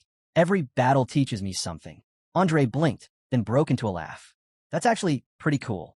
With a short wave, he said, I'm off. Gonna clean up a few side quests, cash in some more points. He took off into the sky, leaving Lou standing alone. Lou watched him go. Andre's all right. Let's just hope I don't pull a PvP task that puts me on his trail. He exhaled, then turned his gaze forward. Time to get back to work. The newest member of his fallen puppet army had just joined the ranks, the Earth Demon. The scene shifts to the nation's trial arena command room, where the atmosphere is electric. All eyes are locked on the updated rankings flashing across the central screen. Andre has officially climbed to second place, overtaking both Star Nation and Taki Nation. Excited voices ripple through the room. Some cheer, convinced that Andre must have achieved the impossible, defeating the Nine Realms demon. Whispers turn into loud speculation, but not everyone's buying it. Others argue that such a feat couldn't have been done alone. No way he got out of there without help. One strategist mutters. Only explanation is Dragon Nation's Lou Fan had something to do with it. A bald man near the center cuts through the chatter. Show some respect for Snow Nation's rep, he says firmly, turning to Mr. Han. Andre's always been the kind to help others. He deserves this. Meanwhile, off to the side, another observer quietly takes note. Taki Nation's slipping fast, he murmurs, eyeing the rankings. At this rate, they'll fall to third. Across the room, Mr. Jean stands silently, lips tight, eyes narrowed. He hasn't said a word since the update, but the tension around him is obvious. His target? Andre, a man he's repeatedly dismissed as lacking both tactical sense and intelligence. Now that same man had just outpaced Jean Changhan. Most around the room suspect Dragon Nation's involvement. Lou Fan's influence can't be denied, and if the trend continues, Star Nation may be next to fall in the rankings. Mr. Jean suddenly snaps into motion, fingers flying over a keyboard. His message is sharp. Task manipulation hasn't worked. Adjusting the Nine Realms dragon count? Useless. Only one option left. Right then, a door bursts open. An assistant rushes in, slightly out of breath. Sir, this is urgent. I'm busy. Mr. Jean cuts him off, irritated. The assistant doesn't back down. It's about the final protocol. It's ready. That stops everything. Mr. Jin's expression hardens. The air in the room shifts. He turns slowly, eyes cold. Prepare the team. Take me there now. Without another word, he leaves, his footsteps echoing behind him, headed toward the last option. Mr. Jean moved quickly toward the concealed back door he had personally built into the design of the secret realm. Right behind him, his assistant caught up and handed over a critical one-time use item. They hadn't had the luxury of fully vetting it. There could be risks, but a top-tier enhancement specialist had signed off on its usability. It was a scroll, one of the Trial of Nation consumables. Once activated, it would open a gateway to a set location inside the secret realm, but it would only remain active for 90 seconds. Jean examined it closely. The energy around it was clearly unstable. That's when his assistant gave a report. Back-end monitoring had picked up odd activity from Lu Fan. Jean wasn't surprised. He had been anticipating this. At this point, the only way to catch Lu Fan in the act was to step in himself. There was no time to hesitate. The final contingency plan had to be carried out. He turned to his team and ordered them to hold the hallway. No one gets through until he returns. His secretary looked uneasy and asked if he really intended to go through with it. Jean nodded. He would deliver the message himself. With that, he activated the scroll, setting the destination to a remote desert zone inside the trial. A system warning immediately popped up, alerting him that the portal's stability was dangerously low. His secretary stepped in again, cautioning him about the risks. This was untested tech, and if international rivals caught him on a live feed, the fallout could be serious. Jean remained calm. He'd already notified the main controller and the director. No footage from the desert would be broadcast until he came back. As the portal began its 90-second countdown, Jean gave one final reminder. This mission was classified. If word got out, the Taichi Nation's image could take a massive hit. Just before stepping into the portal, he issued his last command: activate the ultimate mission. Lu Fan was already tracking new Nine Realms damage missions, and they were running out of time. Back in the desert, Lu Fan scanned his surroundings in silence. His current objective: take down the Earth Demon, a top-tier boss. But unlike before, there was no need to locate the Dark Spire first. Missions with this level of reward weren't supposed to appear so frequently. Yet he'd been offered 3 so far, all linked to the Nine Realms demons. That couldn't be a coincidence. Something didn't sit right. The setup felt too convenient, almost staged. To test his theory, he contacted Xiao Yi and told him to head for the Dark Spire. Soaring through the air, Lu Fan began connecting the dots. The Taichi Nation, hosts of this entire event, clearly had some schemes in play. Monsters had been positioned across multiple zones, as if waiting for him. No time to waste. He summoned Xiao Yi and Xingchen, telling them their break was over. It was time to activate the Star Shuttle. In an instant, the Star Dragon morphed into its starlight form and unleashed a fierce roar. The timer started. 90 seconds left. The Star Shuttle ripped through space, opening a portal straight to their destination. It would stay open for 60 seconds and couldn't be blocked by any formation or curse. Without delay, they jumped in, arriving directly at the Dark Spire. Inside the cavern, a towering level 9 Earth Demon sat unmoving, until Lu Fan stepped in. Instantly, the demon roared, shaking the chamber, demanding to know who dared intrude upon its domain. All around, the lesser monsters stirred, hissing and snarling, ready to strike. Lu Fan didn't flinch. He offered a calm apology, but made one thing clear. He wasn't the one who'd be dying today. He glanced at his dragons. One command was all it took. It was time to end this. No delays. With a wave, he activated his puppet control. The undead forces, all once turned by the fallen corpse's Imperial Dragon, moved on his command. Even if they were destroyed, their essence returned to the fallen dragon, fueling its core. That meant Lu Fan could endlessly summon fallen dragons into the fight, keeping the pressure on without pause. Far across the desert, a hulking tribal warrior was on his knees, begging for mercy. Before him stood a swordsman, blade in hand, eyes filled with amusement. Musashi grinned, clearly entertained by the pitiful sight. He traced the edge of his sword just beside the warrior's face, voice dripping with mockery. "So, tell me, how exactly do you plan on begging?" The warrior, Upson, cracked under the pressure. He offered everything, his points, his rank, even the match itself, as long as he lived. But that wasn't enough for Musashi. Killing him would give him the points anyway. He wanted more.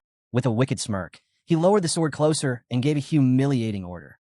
Lick his boots and scream that everyone from the Micronation were pigs and dogs. Upson froze. His pride clashed hard with his fear. Musashi caught it right away. His smile faded, voice cold. "What's this? You're not actually willing." Left with no way out, Upson gave in.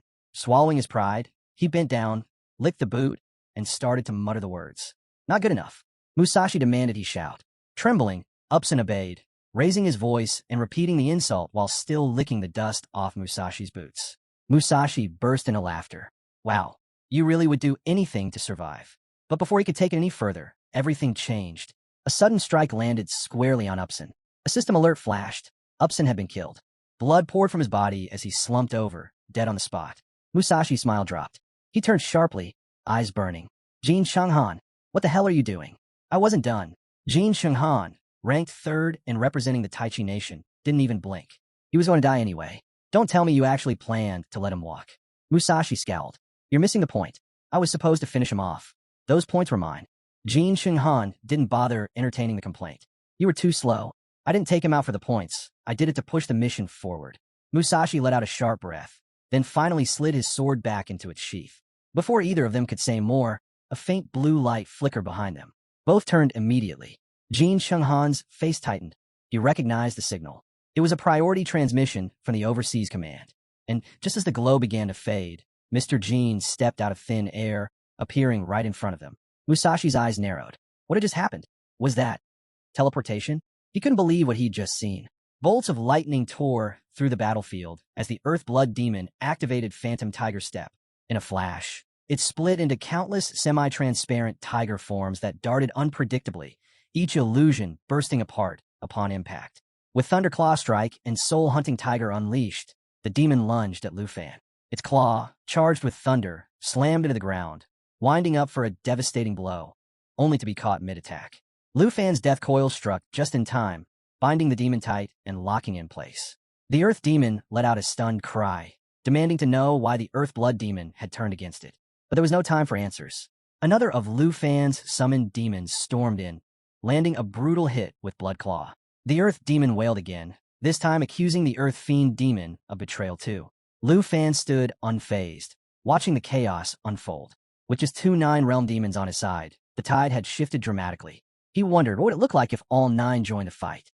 The answer echoed behind him as more demonic roars shook the battlefield. The schemes of the Tai Chi Kingdom had clearly backfired, and Lu Fan had reaped all the rewards. As the Earth Demon fell, Lu Fan stood tall, his strength greater than ever. The thought of unleashing his full demon army stirred something in him. And now, another powerful demon was his to command. Soaring high in the sky atop a strange magical sphere, Musashi shouted over the wind, urging Jin Shenghan to slow down. He was frustrated. If the Overseer had already revealed the ultimate mission's location, why weren't they heading there now? Jin Shenghan shrugged it off.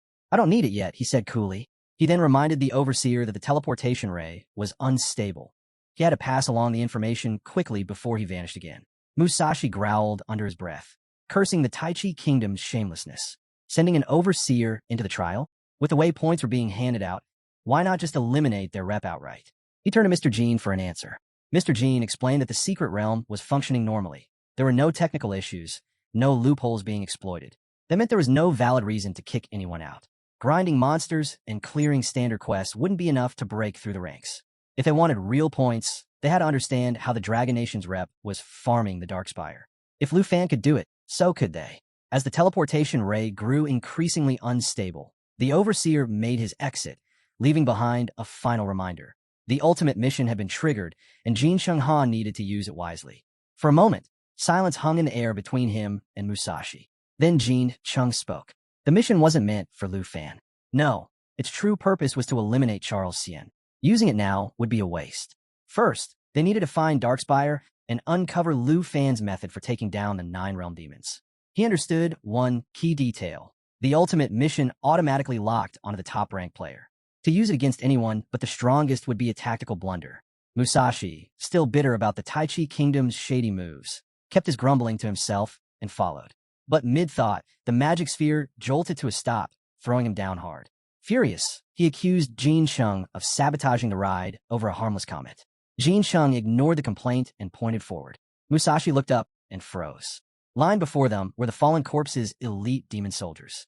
The air was thick with Darkspire's oppressive energy. But Jin Sheng stayed calm. We can handle this, he said. A dark purple aura spiraled around his hands as he narrowed his eyes. Something didn't add up. Why was the 9th realm demon army so small? Before he could investigate further, Musashi stepped in, unsheathing his blade with a twisted grin. What's the matter? Don't tell me you're afraid of a few remnants from that so-called legendary demon army that tore through Tai Chi. He swung his sword wide, unleashing a brutal ghost scythe slash. The spinning wind blade shredded through the front line of demon soldiers like a buzzsaw. Not to be outdone, Jin Sheng cast a spell, scoffing at Lu Fan's overdependence on dragons. Without those system bugs, would he have even stood a chance? He grabbed a cluster of demon soldiers with his magic, tearing them limb from limb and hurling the remains aside. If Lu Fan can do it, so can I. When the dust cleared and the demon soldiers were gone, Musashi frowned. No point in crease. What's going on? Jin Chung didn't like it either. Something was off. They moved into Darkspire cautiously and were met with eerie silence. The place had already been cleared. Tension gripped them. Their instincts screamed at them to turn back. But it was too late. In the next instant, a towering earth demon emerged, flanked by two monstrous elites. The air turned cold. Musashi and Jin Chung stood frozen, a chill running down their spines. They'd walked right into a trap. The crushing presence of the three Nine Realms demons left Musashi speechless.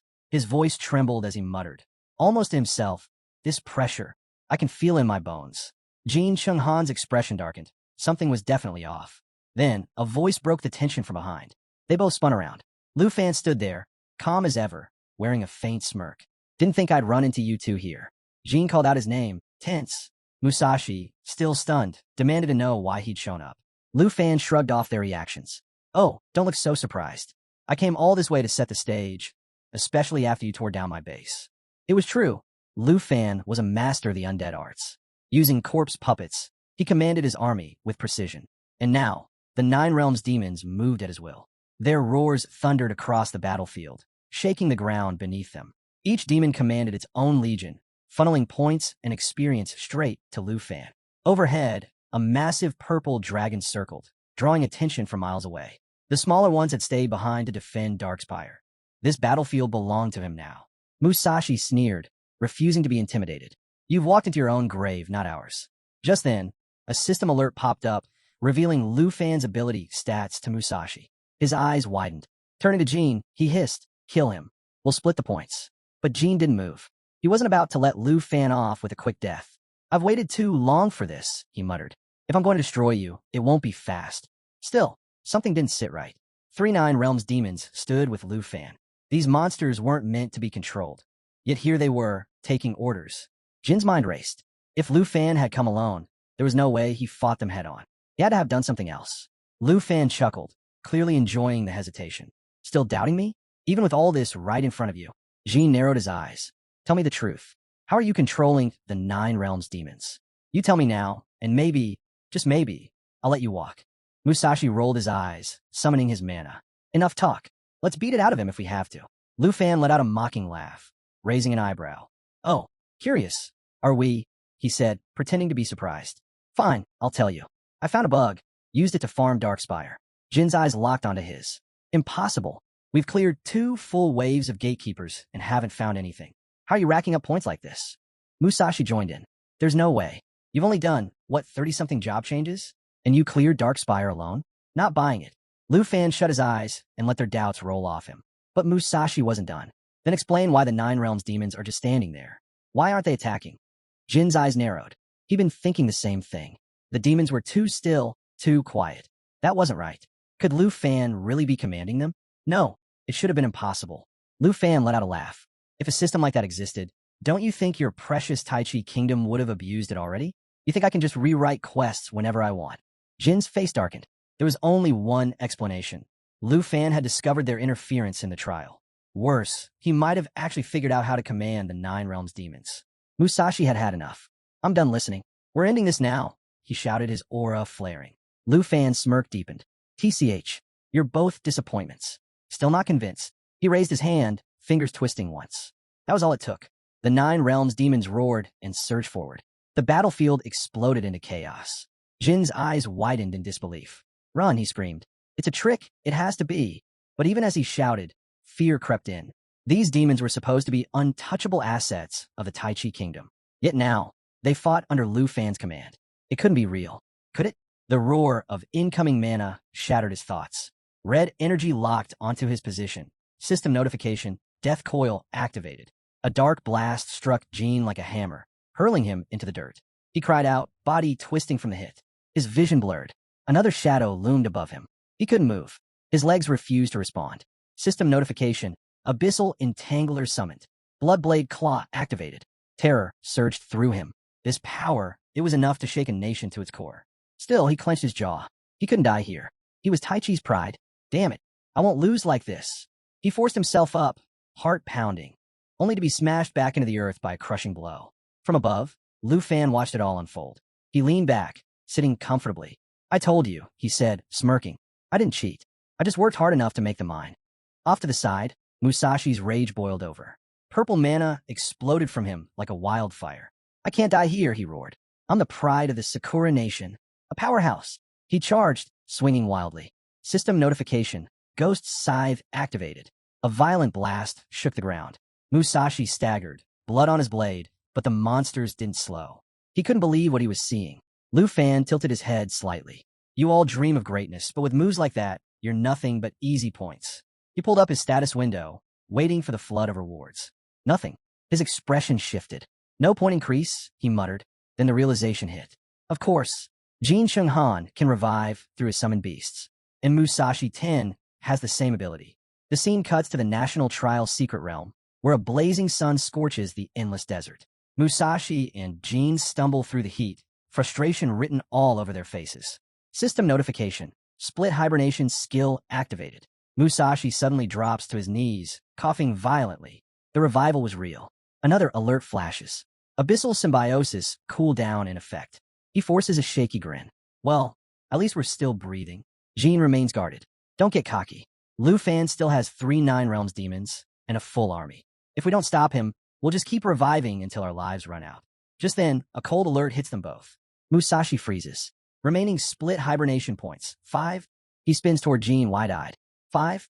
Are you kidding me? That was half our revives gone. Jin doesn't respond. He's deep in thought. We need to find another Darkspire. Figure out how Lu Fan took control of the 9 Realms demons. If he can do it, so can I. His eyes narrow. He's a dragon tamer, not a beast controller. There's something else going on. A method, and I'll find it. Musashi smirks, pushing himself up. Then let's kill him within these 5 lives. But as soon as he takes a step, his legs give out. He crashes into the sand again. System notification. Weakness debuff active. Jin glances down at him, frowning. You burn too much energy. Minimum recovery time, 9 minutes. Musashi goes pale. 9 minutes? You're saying we're vulnerable now? Jin lets out a slow breath. Exactly. We need to stay low and find a nearby Darkspire, preferably near the ultimate mission, before it's too late. Suddenly, boom, a massive explosion of fire erupts behind them, sending waves of sand into the air. Jin spins around, heart racing. Who the hell? A voice cuts through the heat. Smooth. Taunting. Imagine my luck, running into weaklings in this godforsaken place. Jin turns, eyes widening. Musashi's body lies still in the sand. Above him stands a young man, smirking like he owns the world. The prince of the Jin family, wandering the desert like prey, he mocks. I warned you before. I don't show mercy in the secret realm. Jin doesn't move. He can't. The system had already warned him. His current state made him unfit for battle. And now, he was completely exposed. System notification. Opponent identified, Andre of Snow Country. Andre cocked his head, amusement flickering in his eyes. You gonna sit there forever? He taunted. Feels like I'm playing whack-a-mole. System notification. Andre has activated Flame Avatar. Temporary flight and blazing wings enabled. With a smirk, fire burst around him as flaming wings erupted from his back. He shot into the sky like a blazing comet.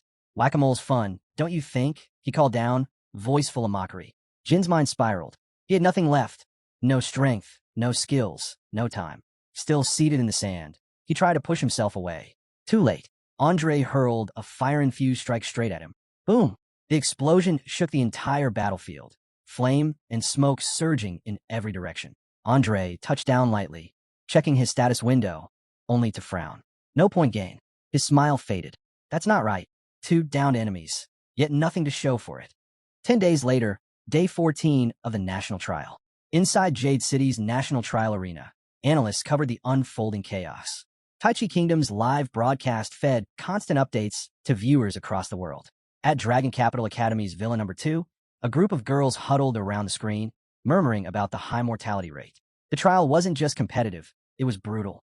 Elsewhere, in the Academy's combat class, a blue-haired girl leaned in as the commentator's voice echoed through the room. The numbers were stark.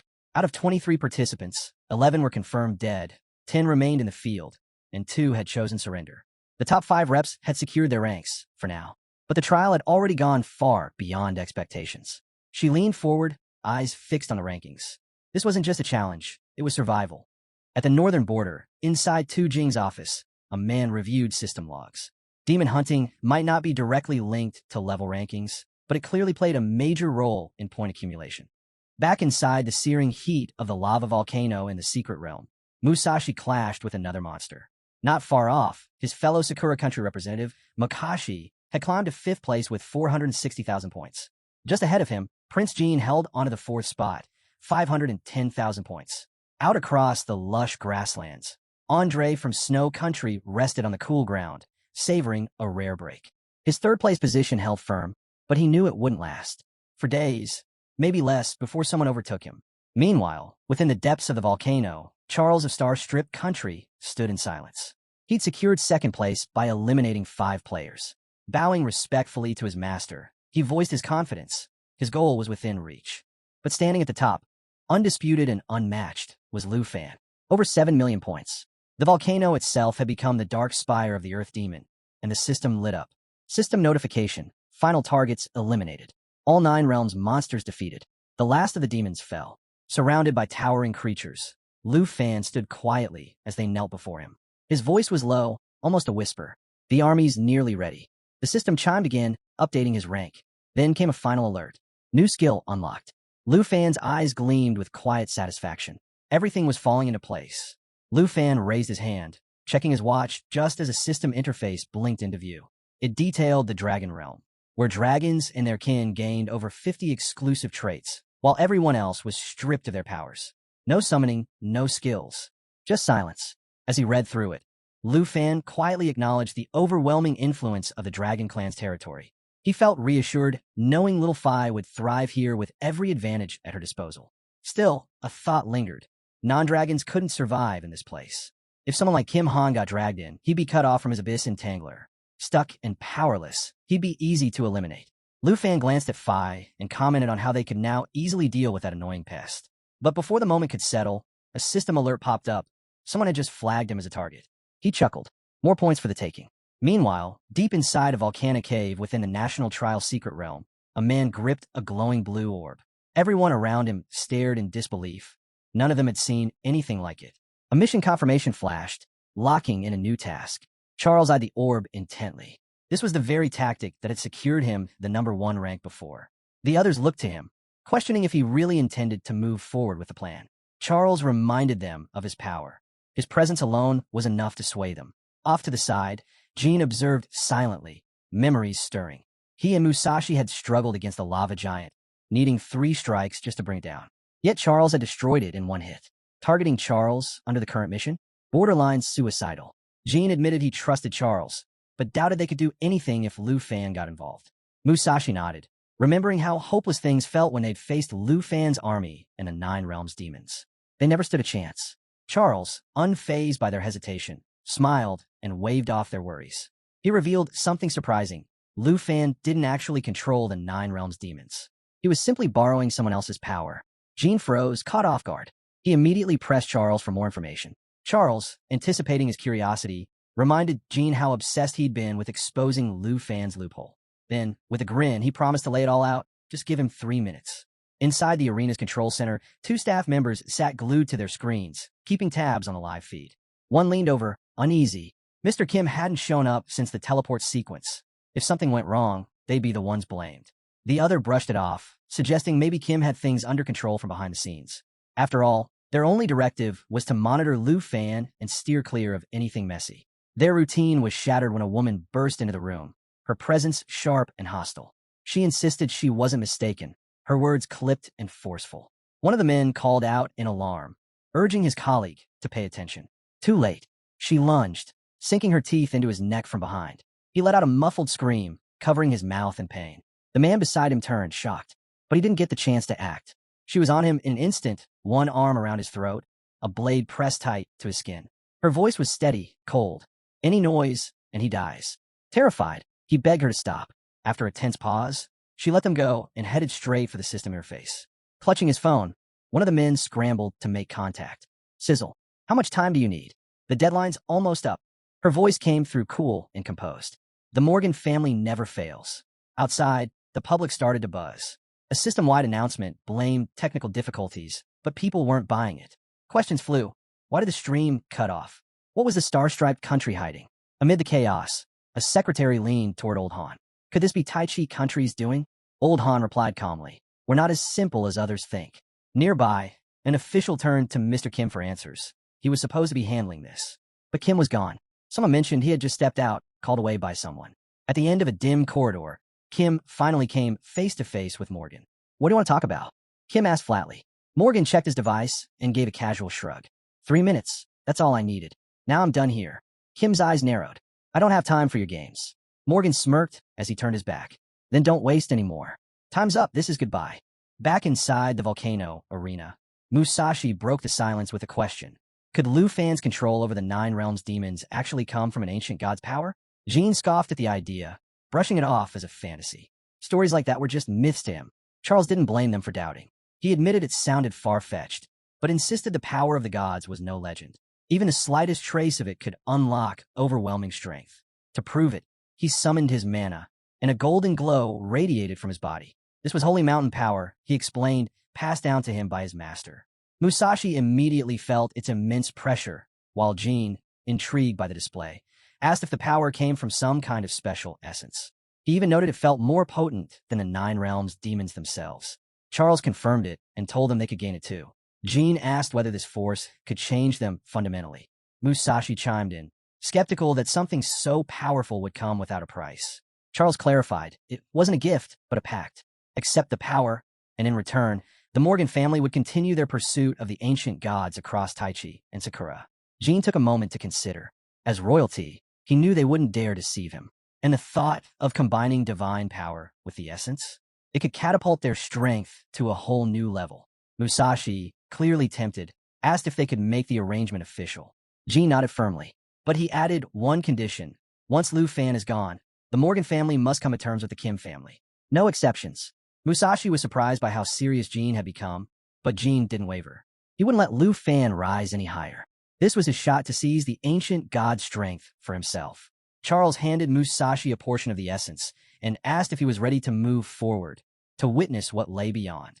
Musashi accepted without hesitation. Charles warned him, don't fight the change. The more his mind shifted, the stronger he'd become. Then Charles turned to the final piece of essence, a sly grin forming. This one's for Lu Fan, he said, to make him the next holy mountain puppet. Inside the control center of the National Trial Arena, 2 bodies lay lifeless on the floor, blood pooling beneath them. A staff member reported grimly that all security footage had been wiped. Nothing from the live feed, nothing from the war room. The killer had left no trace. The secretary turned to Mr. Kim, asking if they should file a formal report. He shook his head firmly. No, we handle this ourselves. Off to the side, a cameraman silently captured the scene. Kim glanced at the bodies once more, his thoughts racing. This had Morgan's fingerprints all over it. Meanwhile, high above the smoldering volcano in the trial realm, Lu Fan flew across the blazing sky on Shao Dragon's back. As the competition entered its final phase, he knew it was only a matter of time before participants started hunting each other. And now, it was his turn to be the hunted. He opened his status window and blinked in surprise. The avatar displayed was Nango. A few quick commands later, he locked onto his location. He turned to Shao. Stay close. I've got someone to meet. With a thunderous roar, Shao glided across the volcanic sky as Lu Fan descended onto the rocky terrain below. Scanning the area, Lu Fan muttered, no sign of him. From behind a nearby boulder, Nango finally revealed himself. It's really you. I was scared, but now, I'm glad it's you. He stepped forward, voice shaking but sincere. You spared me back then. Gave me the strength to keep going. Lu Fan smirked. Guess you've been lucky to hang on this long. Pulling up the status window again, he noticed something odd. Nango still had only 150,000 points. Nango didn't offer much of an explanation. I've just been trying to stay alive. That's all. But seeing you again, I'm grateful. Lu Fan studied him carefully. You seem way too calm for someone this deep into the game. He paused, then added quietly, don't trust anyone. Not now. As he spoke, he summoned his weapon. Shao suddenly growled, alert and tense. Her instincts had picked something up, something hidden. Lu Fan immediately scanned the area. That's when he felt it, a massive wave of mana surging all around Nango. From behind, a towering beast emerged, a massive paw raised high in the air. Nango's face drained of color. It was a summon. The creature let out a roar and lunged straight at him. Nango screamed for help, panicking as the monster closed in. Lu Fan recognized it instantly, Kim Sung's work. And not just any creature. This was a holy mountain golem. Acting fast, Lu Fan threw up a barrier and launched his serpent arrow, a guaranteed lethal hit against beasts like this. But he was too late. The golem swallowed Nango whole, silencing his cries in an instant. A system alert rang out through the molten air of the lava volcano. Nango has died. Just then, Jean emerged, a smug grin plastered across his face. "We meet again, Lu Fan," he said mockingly. "Sorry about stealing your points, but don't be mad. Yours are next." Lu Fan narrowed his eyes, scanning them both. There was no mistaking it. Their power had changed. He scoffed. "So, this is what you become. Holy Mountain Slaves." A new window opened before him, displaying the stats of Kim Song and Musashi. Everything clicked. The unusual mana, the summons, the essence. It was all connected. Charles had pulled the strings, and now he was the one leading the hunt. Sure enough, Charles stepped into view, wearing his usual smirk. "You already know, don't you? This power, it's far beyond what you've faced before." A system alert chimed again, hunter encounter approaching. A second followed, showing Charles's status, Holy Mountain Slave. Charles tilted his head. "You don't have to die here, Lu Fan. Pledge yourself to the Holy Master. Serve him, and you'll be granted holy power in return." Lu Fan's eyes flicked to the glowing Holy Mountain essence, and then to his own fallen corpse essence. It dawned on him. Charles had used this same essence to transform Jean and Musashi. Jean and Musashi stepped forward, trying one last time. "You could still join us. There's no need for a battle." Lu Fan burst into laughter. "Join you? Please. You gave up your will for borrowed strength." Charles's face darkened. "You dare mock us?" Lu Fan's smirk deepened. "Even with your holy power, you're no stronger than my dragon summons." Charles clenched his fist. "Then the deal is off." He turned to the others. "He killed you once. Now return the favor." Kim cracked his knuckles, his grin growing wider. "I've been waiting for this moment. I'll make you pay for everything." With a furious roar, he lunged forward, clawed hand ripping through the air toward Lu Fan. Lu Fan moved like lightning, easily sidestepping the attack. He called forth his serpent arrow, eyes locked on the enemy. "You chose slavery, gave up your pride, just for a taste of power." Above, Musashi launched himself off a high ledge, landing with a crash. He adjusted his mask, his tone cold. "I gave you a way out. Now your end begins." A system notification blinked onto the battlefield. Oni mask detected, displaying abilities. At the same moment, Charles raised his hand, golden light spiraling upward as holy essence swirled around his arm. "Don't worry," he said with a twisted smile. "You won't die yet. First, I'll turn you into my holy mountain golem." Lu Fan's aura erupted, his mana crackling through the air. "You think slaves like you can control me?" he scoffed. "I faced an ancient god during the Northern War. Compared to that, you're nothing." Musashi studied him closely. Something had changed. His posture, his focus, it wasn't fear but something sharper. "So, you finally learned obedience," Musashi said coldly. "Fear must have gotten to you." Lu Fan ignored the jab. He raised his serpent arrow and gave Xiao a single command. "Transform." A system notification appeared, black dragon form, switching to destruction dragon form. Zhao's body erupted into molten flame, its black scales glowing like lava. Heat radiated off the beast as its wounds healed instantly, the destruction dragon's aura boiling the very air. Musashi let out a low chuckle. "So, that's your answer? Do you really think this form can stop me?" Lu Fan didn't respond. Instead, he slashed forward, his blade slicing the air, a shockwave flying straight for Musashi. The masked warrior raised his guard, feeling the weight of the incoming strike. Kim barked from behind, his tone filled with scorn. "Struggle all you want. It changes nothing." With a command, he sent his beast charging in. Lu Fan soared upward, avoiding the assault with ease. "You're lost in your rage," he shouted back, landing smoothly on Zhao's back. A wave of green mana surged from his body, pulsing with deadly intent. He looked down at Charles, his eyes gleaming. "If I let the fallen corpse dragon devour your holy essence," he muttered, "then all three of you will become mine." In the heart of the lava volcano, a system alert rang out. Lava eruption skill activated. The message detailed the dragon's ability to drag enemies into molten depths while dealing continuous burn damage. Lu Fan gave the command without hesitation. "Lava eruption now." Xiao responded with a thunderous roar, unleashing a tidal wave of fire that poured across the battlefield. The system followed with another update. Dragon language resonance activated, doubling the power of both dragon and rider. Kim Suk's face twisted in panic as the flames closed in. Instinct took over. He turned to flee. Musashi, caught in the firestorm, crossed his blades and tried to hold on, screaming as the heat seared through him. Lu Fan watched their frantic struggle, unfazed. "If you wanted a real fight," he said flatly, "you should have brought beasts worth summoning. This is pathetic." Kim Suk faltered, confused. "That was my strongest, the Holy Abyss Excavator." Lu Fan laughed coldly. "And look at you, gasping for breath from one attack."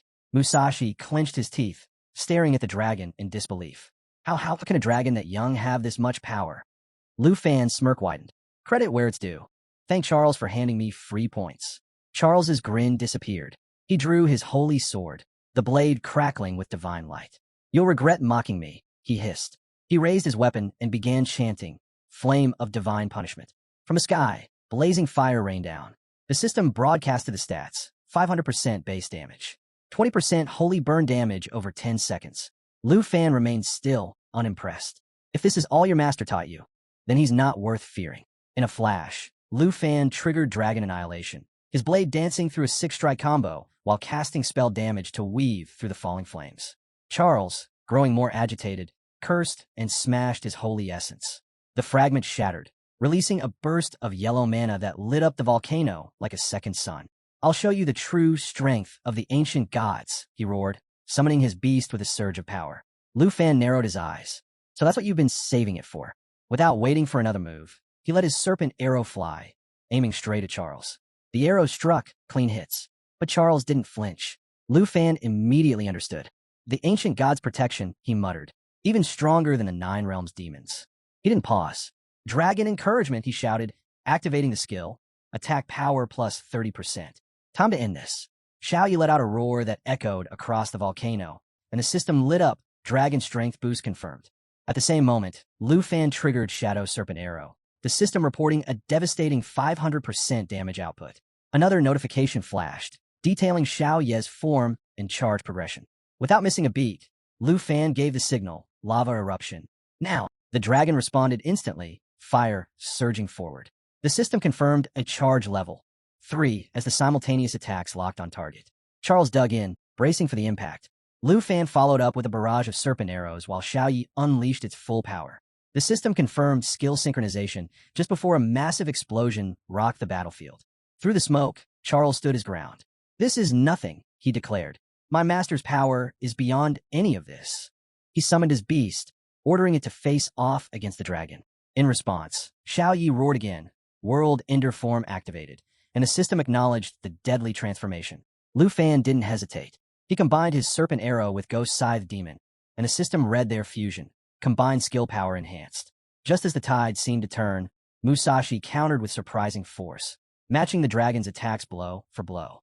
Lu Fan quickly dodged, crossing his blades to block each strike, surprised by Musashi's sheer resilience. Then, from behind, Flame of Divine Punishment. Charles had launched it while Lu Fan was focused on Musashi. A massive blast erupted. Lu Fan spun to respond, crossing his sword in a last-second defense, but the explosion overwhelmed him. Kim Suk sneered. Without your dragon, you're nothing. Musashi nodded. It worked. We've separated them. Charles stepped forward smug. He's weakened.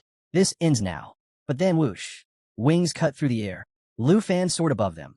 Wings spread wide, landing with calm defiance. You really thought this was over? The three of them froze. Charles stepped back. What are you talking about? Kim Suk and Musashi shouted. Your arrogance will be your downfall. Lu Fan stepped forward, unfazed. A shift in the air. Then, the 9 realms demons appeared, surrounding him. All three stared, stunned. Musashi shouted. When did you summon them? Lu Fan chuckled. I've known your plan from the start. I just needed you distracted long enough. He glanced around at the shocked faces. While you were so busy cornering me, I was setting the real stage. Charles raised his holy sword, its tip aimed directly at Lu Fan. These fallen corpse puppets of yours won't be enough, he said coldly. Lu Fan smirked, casually twisting his fingers. You're right, he replied with a shrug. Looks like I'm outnumbered. But in the next instant, he raised his hand, and the ground trembled. With a wicked grin, he summoned every one of his monsters in a single sweeping motion. Still, he said, eyes gleaming, maybe now the numbers are just right? Or maybe there's still not enough to make this interesting. The 9 realms demons burst forth, lunging at their enemies with violent force. Gasps rang out across the battlefield. Everyone froze, their voices shaky as they called out the demons by name. Charles's eyes narrowed. How did you bind them so quickly? Lu Fan stood calm amid the chaos, his smirk widening. It's over, he said coolly. The result of this fight is already decided. Charles's jaw clenched as yellow mana erupted around him, surging into his holy sword. The blade expanded, radiating divine energy. I don't care how many corpses you throw at me, he snapped. You're nothing before the chosen of the holy mountain god. With a roar, he activated Divine Sanctuary, a radiant mark glowing above his head. The system confirmed the boost, all attributes plus 100% for 60 seconds. Musashi and Kim shouted in unison as divine energy surged through their bodies. The system followed up, divine sanctuary active, and divine flame of retribution triggered. 500% base damage plus divine burn for 10 seconds. From above, a new alert rang out. Phantom Reaper / activated, a deadly skill that ripped through defenses and inflicted devastating physical damage. Charles laughed, confidence building. You don't understand, Lu Fan. Your demons? They're nothing. We're beyond them now. Kim crossed his arms smug. This isn't the same battle as before. We've been reborn through holy fire. Lu Fan clicked his tongue. Temporary buffs don't change reality. You're still no match for my Dragon Legion. He raised his hand. Emerald Dragon, eternal form. The system blazed. Emerald Dragon Ascension complete. With a roar that shook the volcano to its core, the dragon revealed its full power. All dragon abilities effectiveness x2. Lu Fan gave the next command. Shao, pulse power. The system responded. Pulse of life activated. Doubles ability effect range. Simultaneously, Emerald Blessing triggered. 6 stacks applied to next 6 attacks. A radiant green light washed over the field, and a burst of text blessings flashed across the system window. 36 buffs granted, all attributes plus 30% to plus 60%. The battlefield trembled. Lu Fan's army roared in unison, a deafening call to war echoing in every direction. The monsters surged forward, their power fully unleashed, ready to crush the so-called divine warriors. Kim's eyes widened, his breath catching. What? What is this pressure? Musashi clenched his sword, barely keeping his stance. T-Sake, this isn't just a buff. This is something else entirely. Fueled by the overwhelming blessings, the Emerald Dragon lunged into battle, crashing into the beast Charles had summoned. Another system message flashed. Attack power boost plus 50% from applied blessings. The dragon roared, a ground-shaking cry that sent tremors through the scorched battlefield. With fury ignited, it released a searing torrent of flame, bathing the entire area in blistering heat. Charles stumbled back, shielding his face. His sword trembled in his grip. No, this is impossible. How can you hold power like this? Lu Fan grinned, his tone dripping with mockery. You holy mountain dogs sure love to talk. Didn't you say you wanted to fight? He raised his hand. Then let's see how long you can survive. The system rang out, to strike activated. The dragon lunged again, delivering a brutal bite, burning its target with massive damage over time effects. Charles's beast staggered, roaring in agony as flames devoured its battered form. Charles's eyes went wide. This shouldn't be happening. Have we lost the power of the holy mountain? His voice broke into a panicked shout as an enormous wave of mana radiated from Lu Fan. Lu Fan's smirk deepened. Open your eyes, Charlie.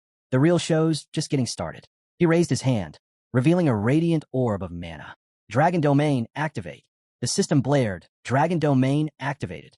Range, 10 meters. All attributes plus 50%. A golden aura exploded around Lu Fan and Shao, warping the air with raw energy. The pressure alone sent shockwaves across the battlefield. Everyone froze. Musashi's voice cracked in disbelief. A player under level 30, using a demon skill? Charles growled, forcing a grin. You think a domain skill can save you? I'll crush it. Divine Flame of Retribution. The system responded. Divine Flame of Retribution activated. Plus 500% damage output. Charles roared. Feel the gap in power, Lu Fan. Face your punishment. Yellow mana surged violently around him, until something streaked through the sky. From behind Lu Fan, a majestic eagle soared into view, its wings spread wide. Charles turned, his confidence shattered. What? That counter, how? My 50% boost, it's gone. Neutralized. Musashi stepped back, alarmed. Charlie, something's wrong. Your power's fading. Kim's panic erupted. I can't summon my beast. I've lost the link. Charles's expression darkened. This isn't just suppressing us, it's enhancing them. Kim and Musashi yelled in desperation, shouting commands to their monsters, trying to retreat. But it was too late. The battlefield now belonged to Lu Fan. Amid the chaos, Lu Fan stood firm, his expression calm, completely at ease. You're not going to die here, he said softly, with unwavering confidence. Overhead, the eagle soared while his army of monsters launched wave after wave of brutal attacks, tightening the noose. Charles's face darkened.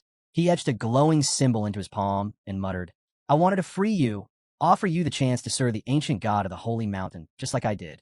His eyes sharpened. But you're too wild, too dangerous. His mana surged violently, spiraling around him. Then you'll die for my master. You'll be his puppet instead. A brilliant yellow shield formed around Charles as his beast moved into position beside him. Suddenly, Holy energy erupted from the ground like a geyser, pulling all attention toward him. Endless holy light, activate, he roared. The system chimed. Endless holy light activated. Holy damage plus 200%. Minor holy spell unleashed. Blinding radiance exploded from Charles's body, casting golden light across the battlefield. It was a declaration. This would be the ultimate clash. Off to the side, a man in glasses stared in disbelief. Can Lu Fan even dodge that? He whispered to the old man beside him. But before the question could be answered, boom. Charles hit the ground, knees crashing into the scorched earth. Mustache and Kim froze in place, stunned into silence. Charles gasped for breath, wide-eyed. No, impossible. My spell. It did nothing to him. He stared blankly ahead. How? How did he survive an attack laced with the ancient god's essence? The system responded with a chilling notification. Eternal Guard activated. Lu Fan is now immune to all attacks. And then came another. Murderous dragon bloodline detected.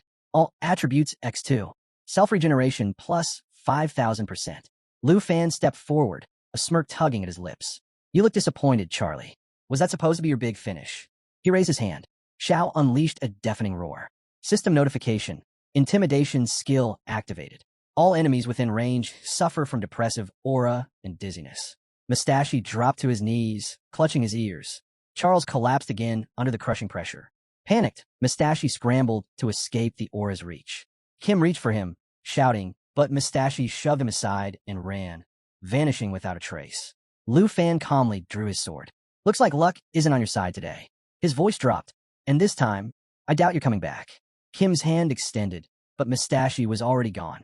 He turned to Lu Fan, trembling. No, this can't be happening. Kim can't figure out why he's unable to connect with his beast. Confusion turns to panic as Charlie suddenly grabs his hand, desperation in his eyes. He pleads with Kim to make a contract with him. He refuses to die alone.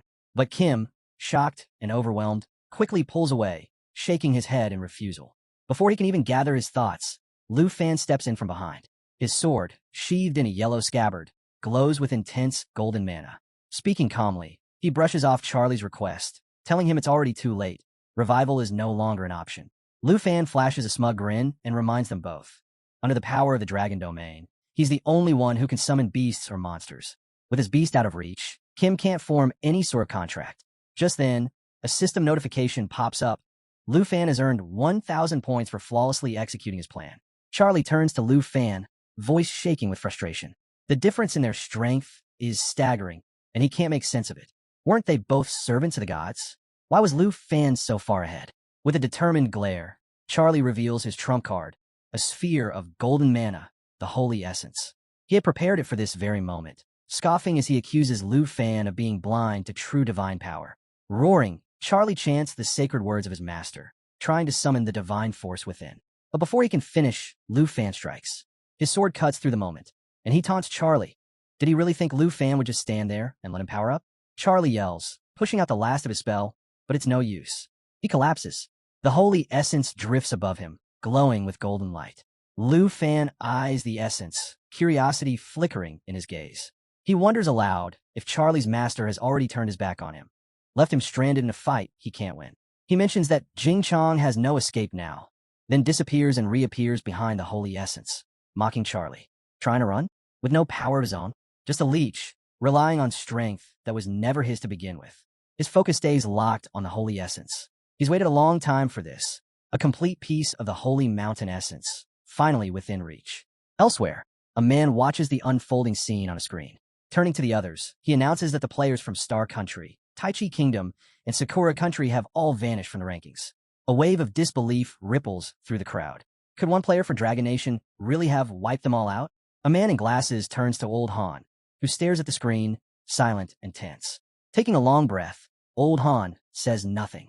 The bespectacled man suddenly rushes out of the room, panic written all over his face. How is he supposed to explain this to the Jin family? Their top warrior, gone. The harsh truth hits like a hammer. Jin Xinghan was their final hope. Everything Taichi Kingdom had invested in the trial had centered on him, and now he's gone. Just then, a swirling void begins to form, dark tendrils slithering outward like monstrous limbs reaching through space itself. The man freezes, breath hitching as he stares into the abyss. He's hoisted into the air, legs flailing, hands clawing for breath. The figure speaks, voice laced with icy rage. I gave my word before this trial began, and now my son lies dead. Our kingdom disgraced. Choking, the man begs through strained gasps. Please. Master, give me one more chance. I won't fail again. After a tense pause, the tendril releases him. He crashes hard onto the ground, his head slamming against the cold floor. The voice speaks again, calm and deadly. Do whatever it takes. Lu Fan must not leave Tai Chi Kingdom alive. The man scrambles upright, nodding rapidly, drenched in sweat. Why, yes, master. I'll gather my men. We'll erase him, just like we did before. Meanwhile, back in the volcano arena, Lu Fan stands with the holy essence pulsing in his hand. A sly smirk curves his lips. 3 lives for this stone. Let's see if it was worth the cost. A system notification flickers into view, listing the essence's properties. Lu Fan's eyes flick to his dragon. One thought rises. What would happen if the corpse demon's dragon consumed this? He moves closer, holding the stone aloft. Time to find out. With a swift toss, he hurls the essence into the air. The black dragon's gaze sharpens, locking onto the glowing sphere. It senses the energy. Lu Fan chuckles. Go on, show me what holy mountain power looks like. The dragon snaps the stone from the air. Instantly, golden mana erupts from its body in all directions. A thunderous roar tears through the arena. The system echoes. Evolution initiated. Lu Fan stares, awestruck, as the dragon rises. Its form begins to shift, growing larger, brighter. The radiant glow flares before finally dimming, revealing something new. The once dark dragon now glistens with flawless white scales. Its aura, unmatched. Its presence, overwhelming. Within the Tribe of Nations' secret realm, now under Dragon Nation's control, 2 majestic dragons streak across the sky, wrapped in golden mana. Loop and Lil Fee gaze upward, stunned. The corpse demon's dragons have awakened new powers. A system alert flashes before them, listing the latest abilities, Holy Light Gate and Holy Light Blessing. More information follows. Now at level 35, the corpse Holy Dragon can inflict up to 99% base damage. But with Holy Light Blessing, that damage spikes to 230%. As for Holy Light Gate, it allows the release of Holy Mountain Essence, slashing incoming damage by 75% while cleansing all debuffs. Lu Fan narrows his eyes, taking it all in. The corpse demon's gift, combined with the healing influence of the continent, is stronger than he expected. It's not overpowering, but a 30% regeneration boost is more than enough to cripple the corpse prophet's forces. He runs a hand along his chin, eyes locked on the shimmering gate above. Holy Light Gate changes everything. Where once he needed both himself and Shia to summon the corpse demon or 9-headed demon, now he can do it alone. His gaze drifts to the corpse holy dragon, a thought forming. With more ancient god essences, this beast could evolve even further. Looking toward the twin demons, his voice drops to a murmur. I can't wait to see what you truly become. Then, a new notification appears in his status panel. Lu Fan's expression sharpens. He speaks quietly. It's done. Little Fee glances over, confused. What does it say? Before Lu Fan can answer, Fi asks Xiao. Xiao gives a small smile. It means we can finally go home. But Lu Fan knows the real message. Only 6 players are left. Andre has voted to end the trial. No one wants to keep fighting. Lu Fan doesn't hesitate. He taps agree. A wave of blue mana sweeps across the realm. Another system message appears. The trial has officially concluded by majority vote. Rewards have been distributed based on individual scores. Please collect your prizes before exiting the realm. Cheers erupt across the room. The tension breaks. Little Fee stares in disbelief. We're really going home? Lu Fan smiles, the weight finally lifting from his shoulders. I've been waiting a long time for this. As the top-ranked player, Lu Fan has captured the attention of 23 nations. Now, all eyes are on him and his rewards. He wastes no time, eagerly opening his first prize box. His breath catches as he pulls out not 1, but 5 legendary quality belts, each glowing faintly with power.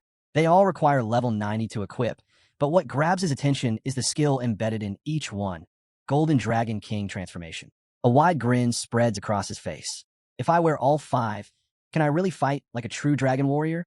Next, he opens the second reward, a level 30 skill book. His eyes brighten immediately. The book grants him the ability to copy dragon language magic. No need to study countless spell dialects. With this, he can mimic dragon abilities directly and unleash powerful spells without delay. Then comes the final prize, a scroll expansion pack, marked as legendary quality. The system explains that it contains 3 scrolls, each guaranteed to be rare or higher.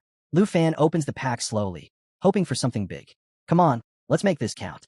3 scrolls float up from the box, each bathed in a warm yellow glow. One is a skill scroll. The second, an enchantment that upgrades any item's quality by 1 tier. The third scroll allows him to remove level restrictions from equipment.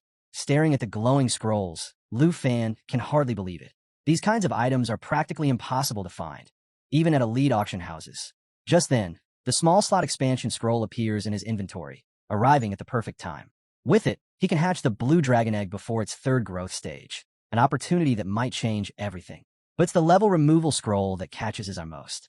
Using it, he can equip the legendary belts immediately, bypassing the level 90 requirement. He glances at the belts again, wondering how they stack up against typical legendary gear. Curious, he throws his weapon forward and uses the quality upgrade scroll. The system chimes. Meteor Fire Sword upgraded from legendary to ultra-legendary. Its power surges, unlocking 2 new skills, Blazing Star and Blazing Dragon Warrior. Lu Fan exhales in disbelief. With these upgrades, his strength has leapt forward.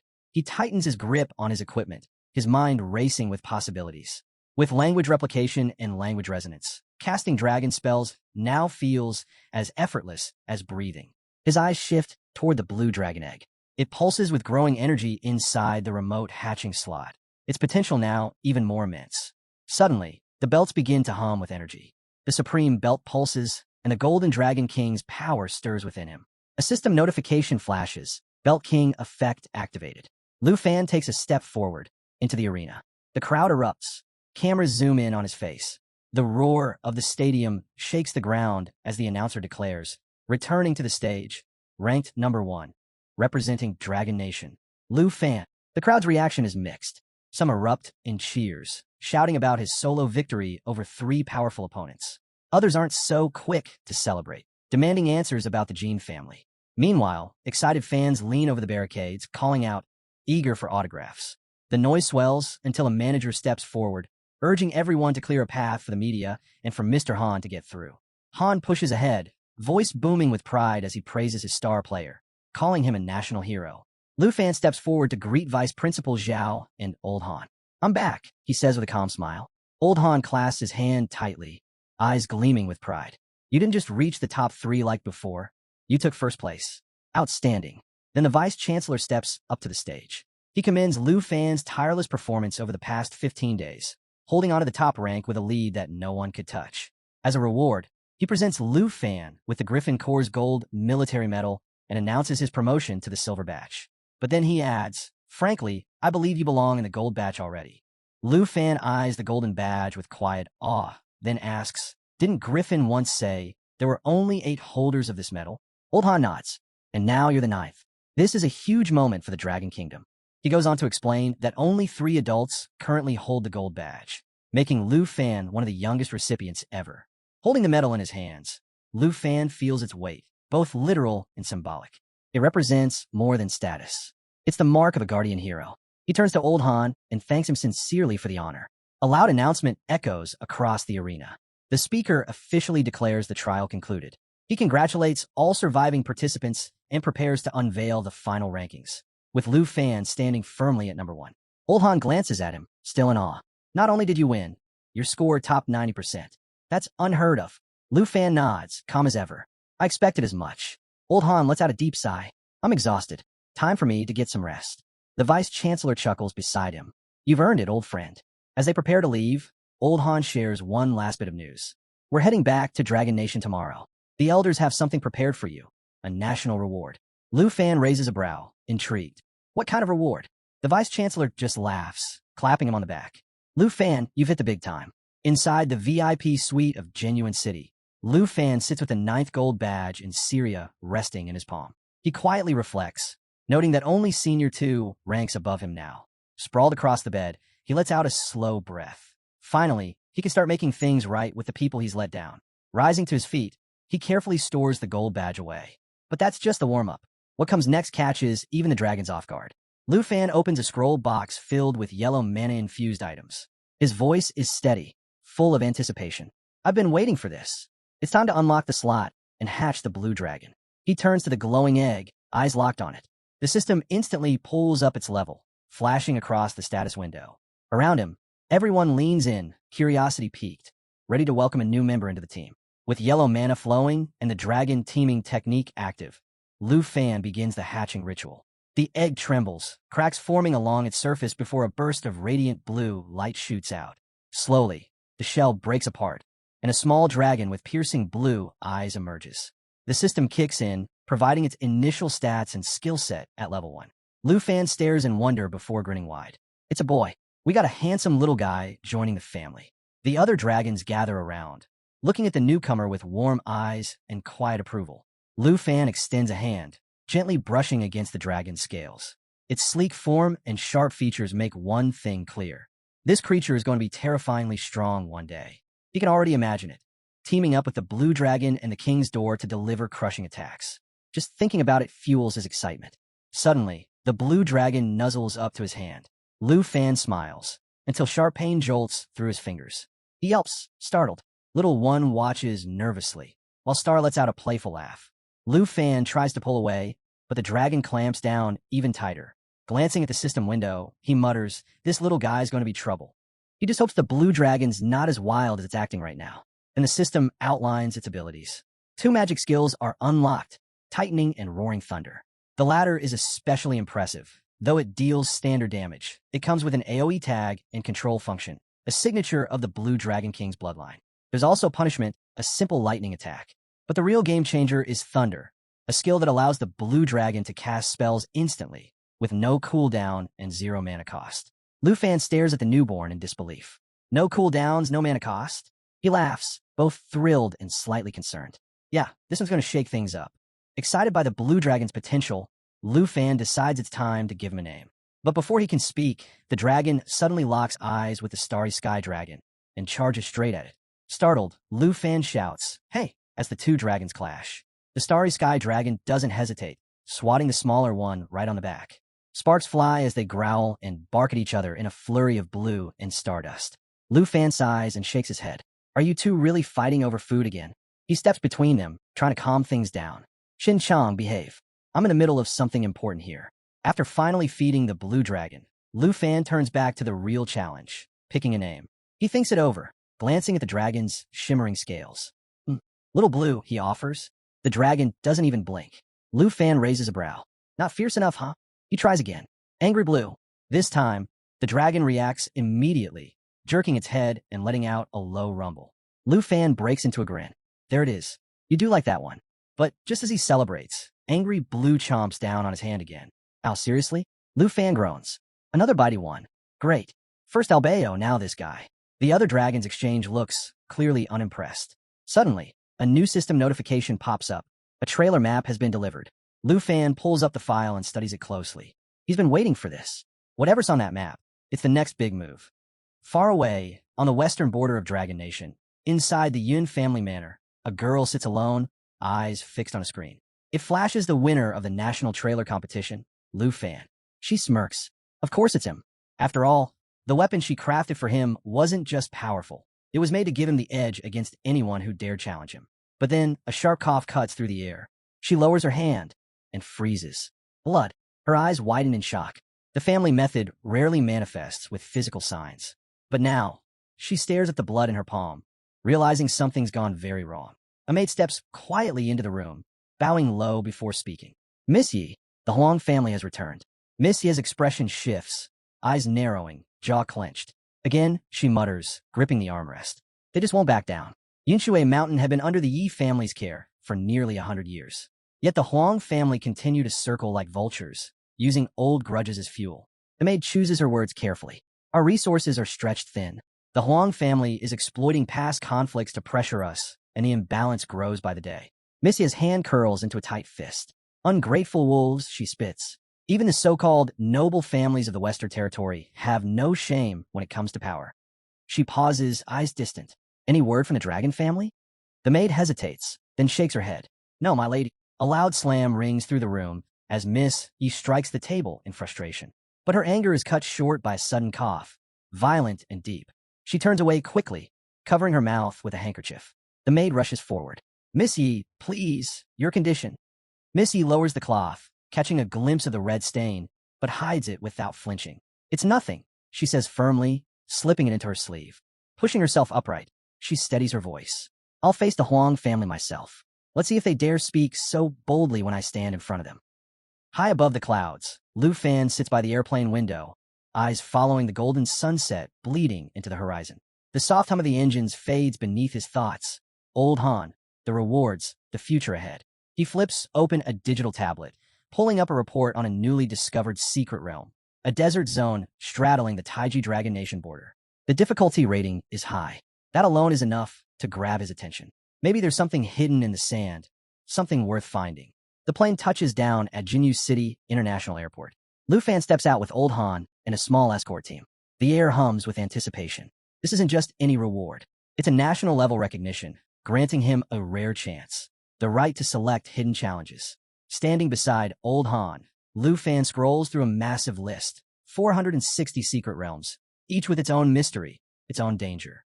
But the catch? He can only choose 10. Old Han gestures toward the screen filled with realm listings. These 46 secret realms were collected by Dragon Nation's high authorities from across the globe. Even the richest elites couldn't buy their way into these. Lu Fan scrolls through the names, scanning quickly.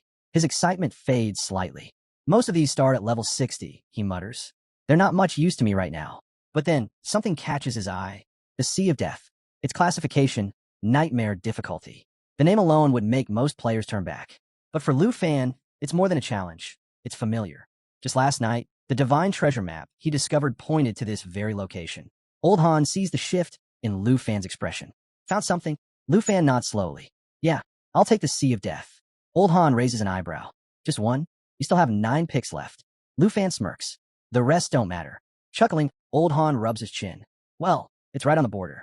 I'll have Vice Principal Zhao assemble a scouting team and set up a teleportation point to get you in safely. One of the men near them steps forward. Old Han, I appreciate everything. I'll be staying back a bit. Andre invited me, and it wouldn't be polite to decline. Old Han nods. Got it. I'll return first and have Zhao fill out the other 9 slots with high experience realms.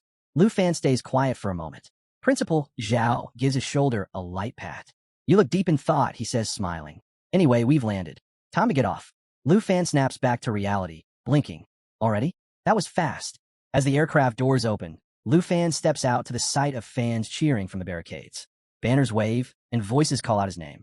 It's Lu Fan, Dragon Nation's #1. He looks even cooler in person. A reporter rushes forward, mic in hand.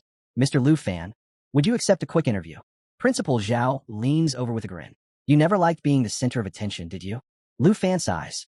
Vice Principal, please don't tease me. Just help me get out of here. Half an hour later, Lu Fan and Principal Zhao arrive at Dragon Capital Academy. The gates open, and a familiar sense of purpose settles in. Principal Zhao places a hand on Lu Fan's back. You've done enough for one day. Go rest. Once the teleportation gate to the Sea of Death is ready, I'll come get you myself. As Lu Fan hears someone call his name, he turns to see his auntie near the house, waving with tear-filled eyes. Beside her, a few girls hold up a colorful pamphlet, proudly welcoming him home as Dragon Nation's top-ranked warrior. Before he can respond, his auntie and the girls rush over, grabbing his arms and pushing him toward the house. Hey, easy, Lu Fan protests, stumbling a bit. But his auntie holds him tightly, her voice trembling. I watch the broadcast every day, she says, wiping her eyes. I was so scared so many people wanted to hurt you. Lu Fan gently pats her shoulder. I'm back in one piece, he says with a soft smile. Knowing you were watching over me, it really does feel like I'm home again. As they lead him inside, he turns to wave at Principal Zhao. In the back of his mind, he remembers the list of tasks the vice principal had jokingly given him. Eat well, sleep deeply, take care of your dragon, and spend time with your people. Now seated at the dining table, surrounded by familiar faces, Jianing leans in and asks, Why'd you show up late? We were expecting you hours ago. Lu Fan lifts his bowl. A Snow Nation representative invited me to a banquet. Couldn't exactly say no. Someone smirks. So you turned bad, huh? Started drinking now? Taozi rolls her eyes. Don't lump us all together. I'm not from Snow Nation. Those people drink like there's no tomorrow. Qin Xiu laughs. Relax, Sister Han. You're such a drama queen. That last comment draws a gasp from Lu Fan's auntie, her eyes wide. Surrounded by chatter, good food, and warmth, Lu Fan feels the tension in his chest melt away. After everything he's been through, this simple moment, his auntie's cooking, the laughter, the teasing, it's enough to make the hardship feel like a distant dream. His mind wanders briefly. I wonder if my sister knows I made it to #1. Meanwhile, inside the Jean residence reception hall in Jinyu City, a man bursts through the doors, panting. Sir, Jinyu Airport just confirmed it. Lu Fan is heading to the Sea of Death secret realm. The room falls silent. A man slowly rises from his seat. His voice is calm, but cold. The sea of death, that's within the forest of the divine bonds. Between Taiji and Dragon Nation. He turns to the side. Mobilize the God's Legion and War God Legion. I want them there immediately. Sir, Mr. Gene stammers, but he's suddenly shoved down, his back slamming against the ground. The man towers over him. For my son's revenge, I'll unleash everything. If it takes the full force of this nation, so be it. His voice drops lower. I'll personally lead the 4 guardian heroes. We and Lu Fan in that secret realm. The scene shifts sharply to the forest of the divine bones, perched right on the edge of Dragon Nation and Taiji Nation. As Lu Fan and the girls emerge from the portal, the atmosphere crackles with anticipation. One of the girls bursts out, barely containing herself. This is unreal. We're actually entering a national-level dungeon. Another grins, nodding. All credit goes to Lu Fan. Without him, none of this would be possible. While excitement buzzes through the group, Lu Fan stays quiet, his eyes fixed on the distant sea of death. That's where his next trial awaits, his 5th dragon. He glances toward the Taiji Nation's camp, puzzled. Why are there soldiers stationed here? Before he can say anything, a calm voice answers behind him. Troops have been here since they started building the teleportation array, a woman says. Their presence is limited. Nothing to worry about.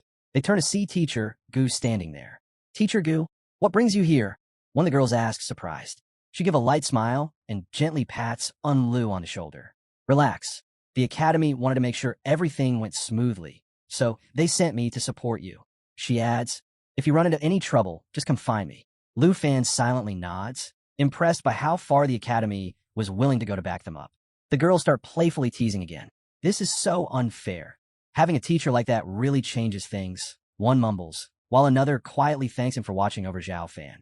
Teacher Gu gestures for them to follow. Come on, I'll guide you to the dungeon entrance. As they reach it, she leaves them with one last note.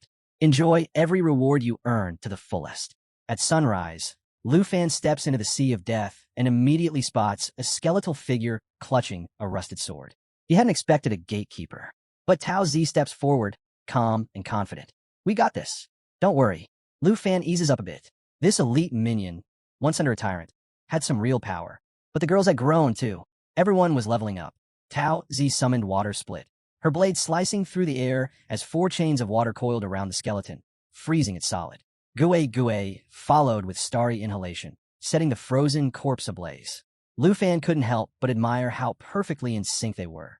Over the last 2 months, the girls had pushed themselves nonstop to close the gap between them and Lu. Now their teamwork flowed effortlessly.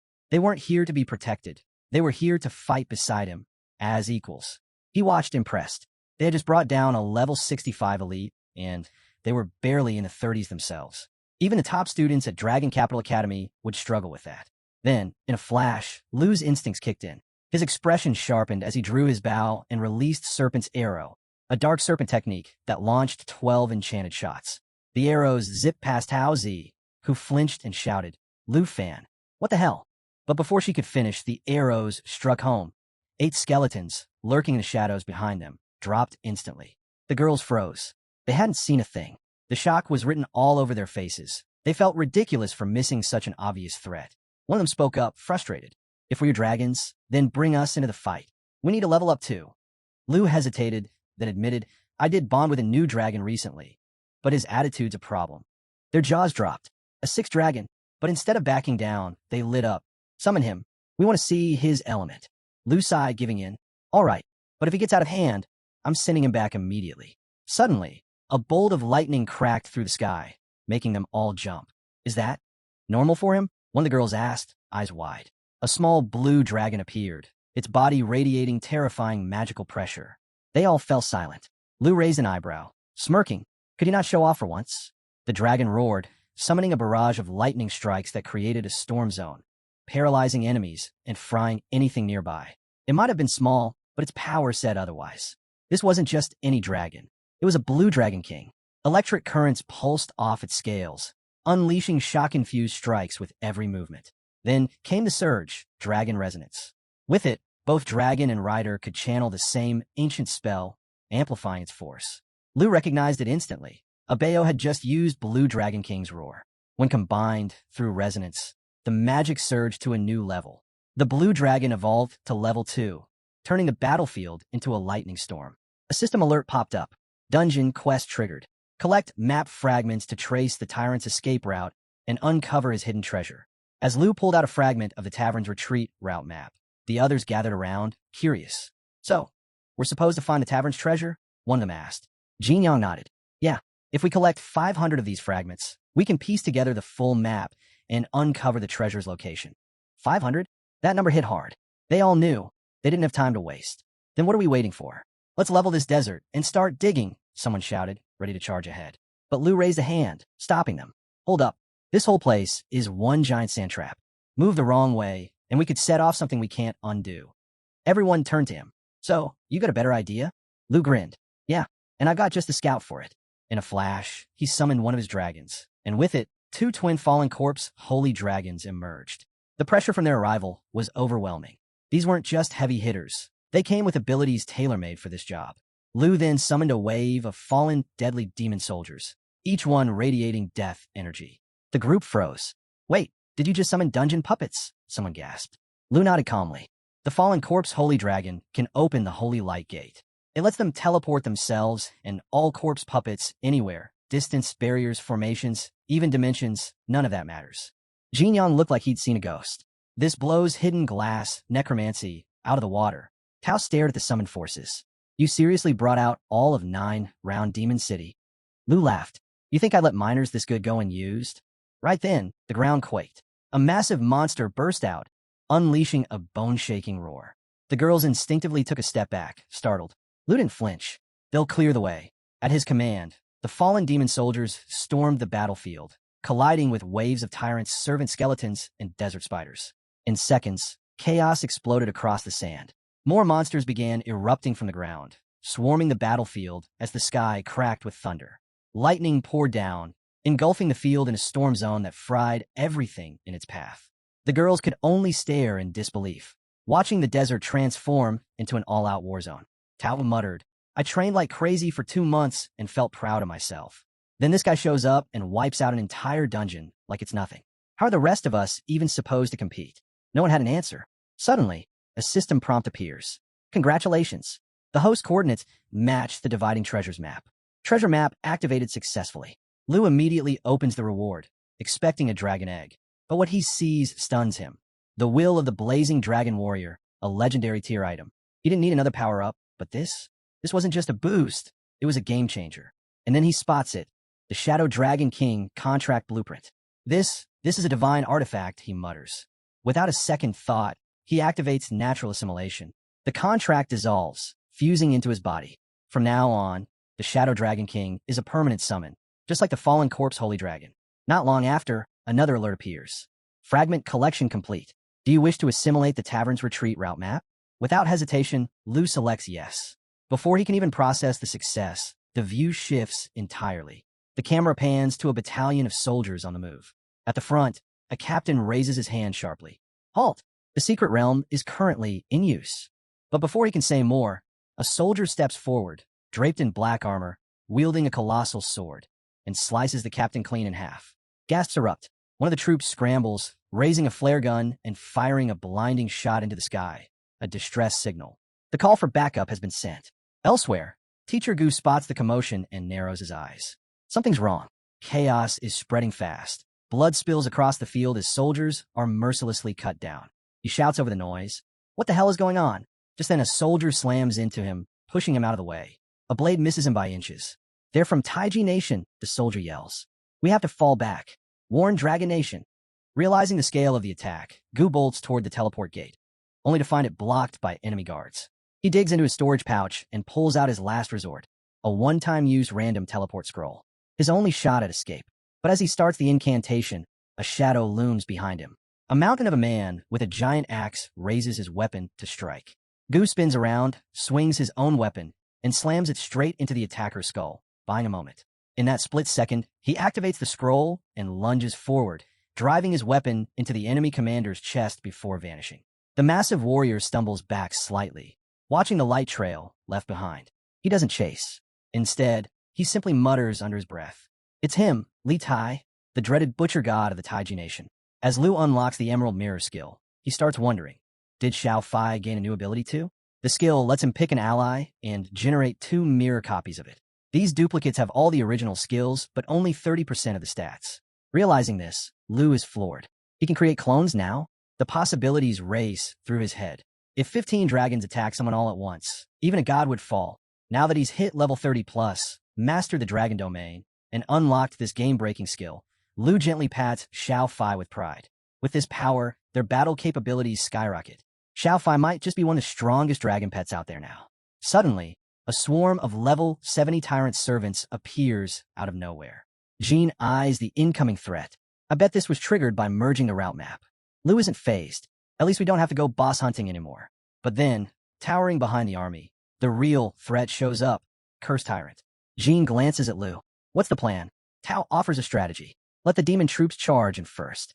Then Lin's dragon can sweep the rest. But Lin brushes it off with a smirk. Forget that. Earth Berserk's got this. Tao gives him a doubtful look. Sure, Earth Berserk is strong, but this is a level 80 nightmare boss, backed by a whole crew of level 70 elite commanders. You really think one beast can take them all? Lu grins. Why not? Xiao Fai. Time to show them what Emerald Mirror can do. The moment the skill is activated, everyone watches in disbelief. It works. Perfectly. 2 exact clones appear. And if they bring out all 9 dragons, that's 27 dragons on the field. In an instant, the tide shifts. 1 demon becomes 3. The girls are left speechless. This skill is broken. The cursed tyrant roars and triggers Desert Howl, summoning a violent sandstorm vortex that engulfs everything in its path. The ground begins to crumble underfoot, the whirlwind making movement nearly impossible. With the terrain falling apart, panic spreads. No one can keep their footing. Tao hits the ground hard, unable to stand. What now? Someone cries out in desperation. Lu stays calm. Don't lose your heads. Just breathe, he says coolly. Before anyone can react, something crashes straight into the cursed tyrant's face. In the blink of an eye, the tyrant's servants start dropping, one after another. Lu watches with a smug grin. Just sit back and enjoy Earth Berserk's grand entrance. The Earth Berserkers charge in, massive steel weapons in hand, tearing through the battlefield with unstoppable force.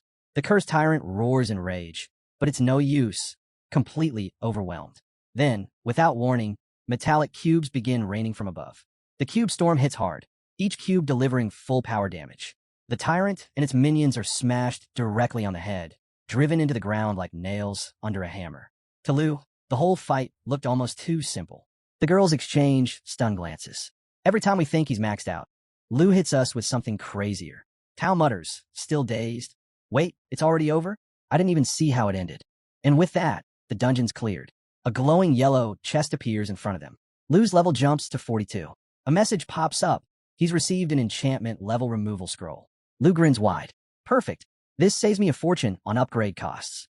More loot follows. A seeker paper, an ultra-rare item for Xiao Fai, which lets him bypass usage restrictions and devour limits for cracking and looting. A cooking blueprint, Dawnstep Platinum boots, and a tidal blade, which summons a temporary water shield to block attacks. Yuan steps forward. I'll take the scroll and seeker paper. The rest, whoever needs it. He adds, we can grind this dungeon as many times as we need. Everyone will get their share eventually. The girls nod in agreement. Then what are we waiting for? Let's run it again. Back on the battlefield, a soldier rushes toward a figure standing at the teleportation gate. We've already sent units to track down the woman who escaped, he reports. The man nods, satisfied. Good. Tell Lord Jean that Goodborn Forest is completely cleansed. The second Lu fan shows his face. We wipe him and his team out in one clean sweep. But before he can finish, a cold voice echoes from the shadows. No need. I'm already here. A wave of sinister energy erupts. In an instant, black tendrils, twisting like octopus limbs, lash out and consume the soldier. His body rots away instantly, falling to the ground in a pile of decay. The figure steps forward, eyes glowing with fury. Lu fan, I'll kill you myself. The commander immediately bows. Welcome, my lord. The Dark Lord gives a quiet, chilling command. Make it look like the work of those ancient god worshippers. The Dinjin nation must never learn it was us. The scene cuts to Zhao Zheng, frowning as he murmurs how odd it is that he can't get through to the guild. He quickly dials the Dragon Nation Border Defense Department, introducing himself as Zhao Zheng from Dragon Capital Academy.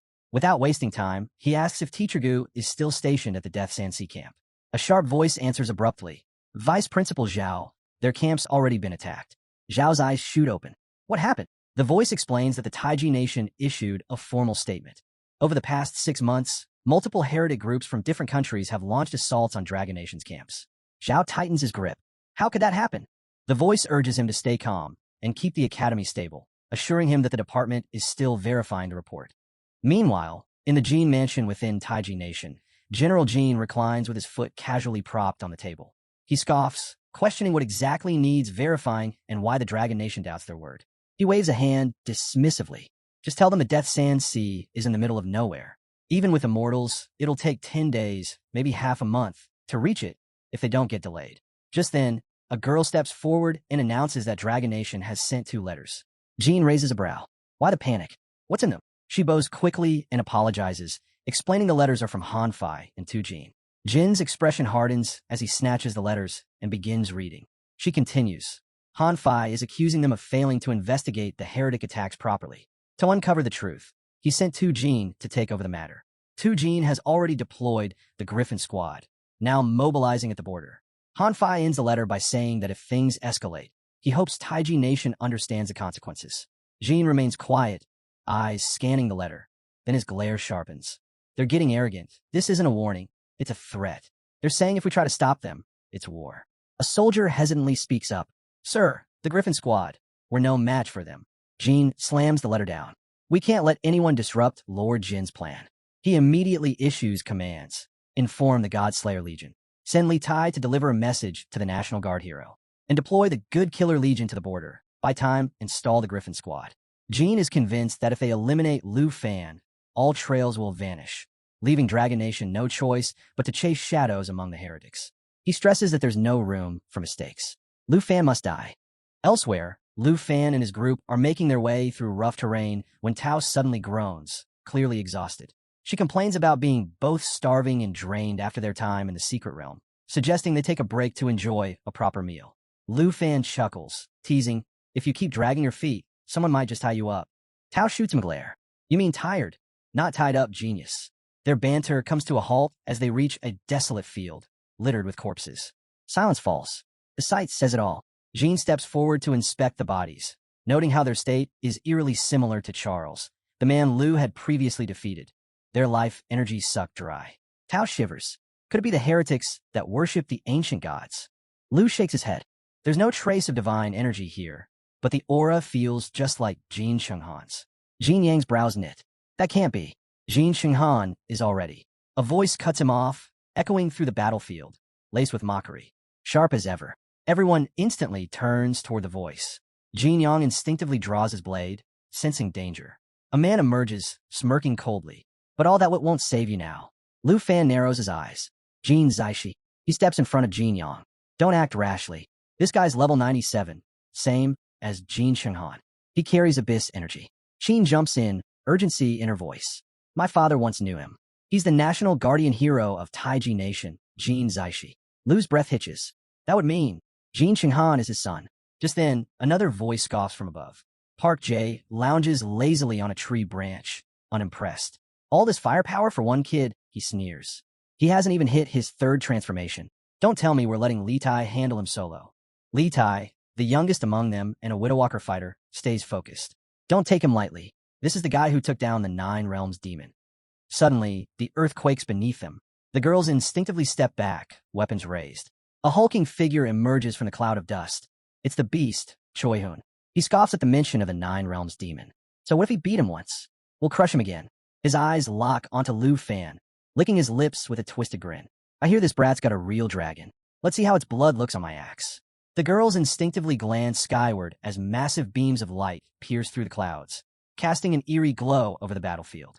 Descending through the light was a black-robed figure, silent, imposing, and crackling with thunder magic. His presence sent a jolt through the air, his aura heavy and grim. One of the men scoffed. Still the same, huh? The old black mage, mute, dull, and full of doom. Jin Yang leaned toward Lu Fan. These 4, they're on par with Jin Zaishi. Qin nodded grimly. No doubt about it. These are the 5 national guardian heroes of Taiji Nation. The air grew heavy with tension. All eyes turned to Lu Fan. Without flinching, Lu Fan stepped forward, voice cutting through the silence. So these are the heroes who massacred the camp, he said coldly. Good. Not a single one of you will walk away from this. A fierce green energy erupted around him as he prepared to summon his dragon. His voice rang out with a challenge. Come, National Guardian heroes. Kill me if you dare, because if you don't, you'll join the souls you butchered. His aunt called out in alarm, pleading with him to remember they were all above level 90. Lu turned to his companions. Guard my aunt, he ordered. Whatever happens, I won't be holding back. Jin Zaishi let out a mocking laugh. Ignorant little brat. With a snap, his monstrous tentacles exploded outward, joining a barrage of weapons from the other heroes, all surging toward Lu Fan. Attack! Jin Zaishi roared. For my son, crush him. Choi Hoon charged in and slammed his massive weapon into the ground, sending tremors through the earth and shattering the surface. Lu launched himself into the air with ease, dodging the impact without breaking a sweat. At the same time, Li took aim with his bow, but Lu quickly ordered Xiao Fai to activate the Emerald Dragon's power. A thick emerald barrier surged to life, forged from the dragon's bloodline. It was immune to all debuffs and boosted its regeneration rate by 5%, protecting everyone inside it. Li's arrow struck the shield and bounced off harmlessly. His eyes widened in disbelief. Lu's voice rang out, sharp and furious. If you want to kill someone, then aim at me. You dared to slaughter innocent citizens of Dragon Nation? I'll make sure you watch every last Taiji soldier under your command fall. Park Ji, furious, rushed in with a vicious sword strike. But the moment his blade touched the barrier, it fizzled out, completely useless. Choi Hoon stepped forward, brushing Park Ji aside. Move. I'll handle this. He sneered at Lu. What's the matter? Hiding inside your little shield? Then he hurled his axe, the Hell Blood Axe Totem. It crashed against the barrier, dealing 300 physical damage, but not even a scratch appeared. Someone else stepped up, pulling out the natural remediation Dragonbone Flute, trying to summon the twin Fallen Corpse Holy Dragons. But even that failed to break the Emerald defense. Lu dropped back to the ground, unfazed. Coward, he scoffed. You really think I'm the one hiding? Jin Yang called out, worried. Your only job is to protect your aunt. But Lu was already wrapped in a dense yellow aura. The Holy Light Gate skill had activated, blanketing him in holy protection. The energy extended across the battlefield, ensuring the Fallen Corpse Holy Dragons could attack through any dimension. As the dragons roared to life, the essence of fallen warriors surged toward them, strengthening them even more. Suddenly, enormous demonic figures appeared in front of the Taiji forces. Lu had summoned the 9 Realms demons straight out of the secret realm. Shock spread through the enemy ranks, but Jin remained calm. So what? They're just hollow husks now. Even the silent black mage finally spoke, his voice steady. We've killed them once. We'll do it again. But Lu stood tall between his dragons, a smirk on his face. Then go ahead, he challenged. Show me how you plan to kill the 9 Realms demons this time. Park suddenly tensed. Something wasn't right. His eyes darted toward the 9 Realms demons. Their roars grew louder, shaking the air as their numbers suddenly swelled. He quickly pulled out the emerald mirror and gasped. There's 18 of them now. Panic set in as he shouted. Everyone, stay together. But Jin remained unfazed. Relax. Even if they're clones, their stats are bound to be lower. We can wipe them out easily. To prove his point, he swiftly took out one Earth demon and followed up by slaying a Realm demon. The count dropped to 16. See, he barked. Just an intimidation trick. These copies are weak. Morale lifted instantly. With new confidence, the group turned their attention to taking out the clones. But the black-robed mage wasn't so sure. His eyes narrowed on Lu Fan, who was now pulsing with an ominous glow. What is he doing? Jin caught it too. A wave of unease rippled through him. What trick is this now? Lu's smirk deepened. Took you long enough to notice. I've been charging this skill the whole time. Now, face the will of the fierce dragon warrior. In a blinding flash, his body shifted and surged upward. He transformed into a colossal golden dragon. His voice shook the battlefield. Your death countdown starts now. The entire field froze. The girls stared in disbelief. He can turn into a dragon. The mage's face turned pale. He's not just transforming, he's mastering the dragon's power. Panic rising, he shouted for backup. But it was already too late. The summoned demons began closing in fast. Li found herself surrounded, unable to escape. One by one, the others were cornered, their cries echoing across the field.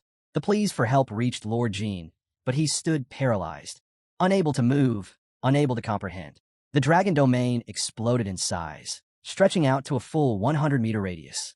Every dragon, every beast sharing Lu's bloodline, was supercharged. Buffs stacked endlessly. The demons, now unstoppable, thundered forward, crushing everything in their path. The feared 9 Realms demons weren't just back, they were dominating. Roaring with pride, they trampled over the battlefield.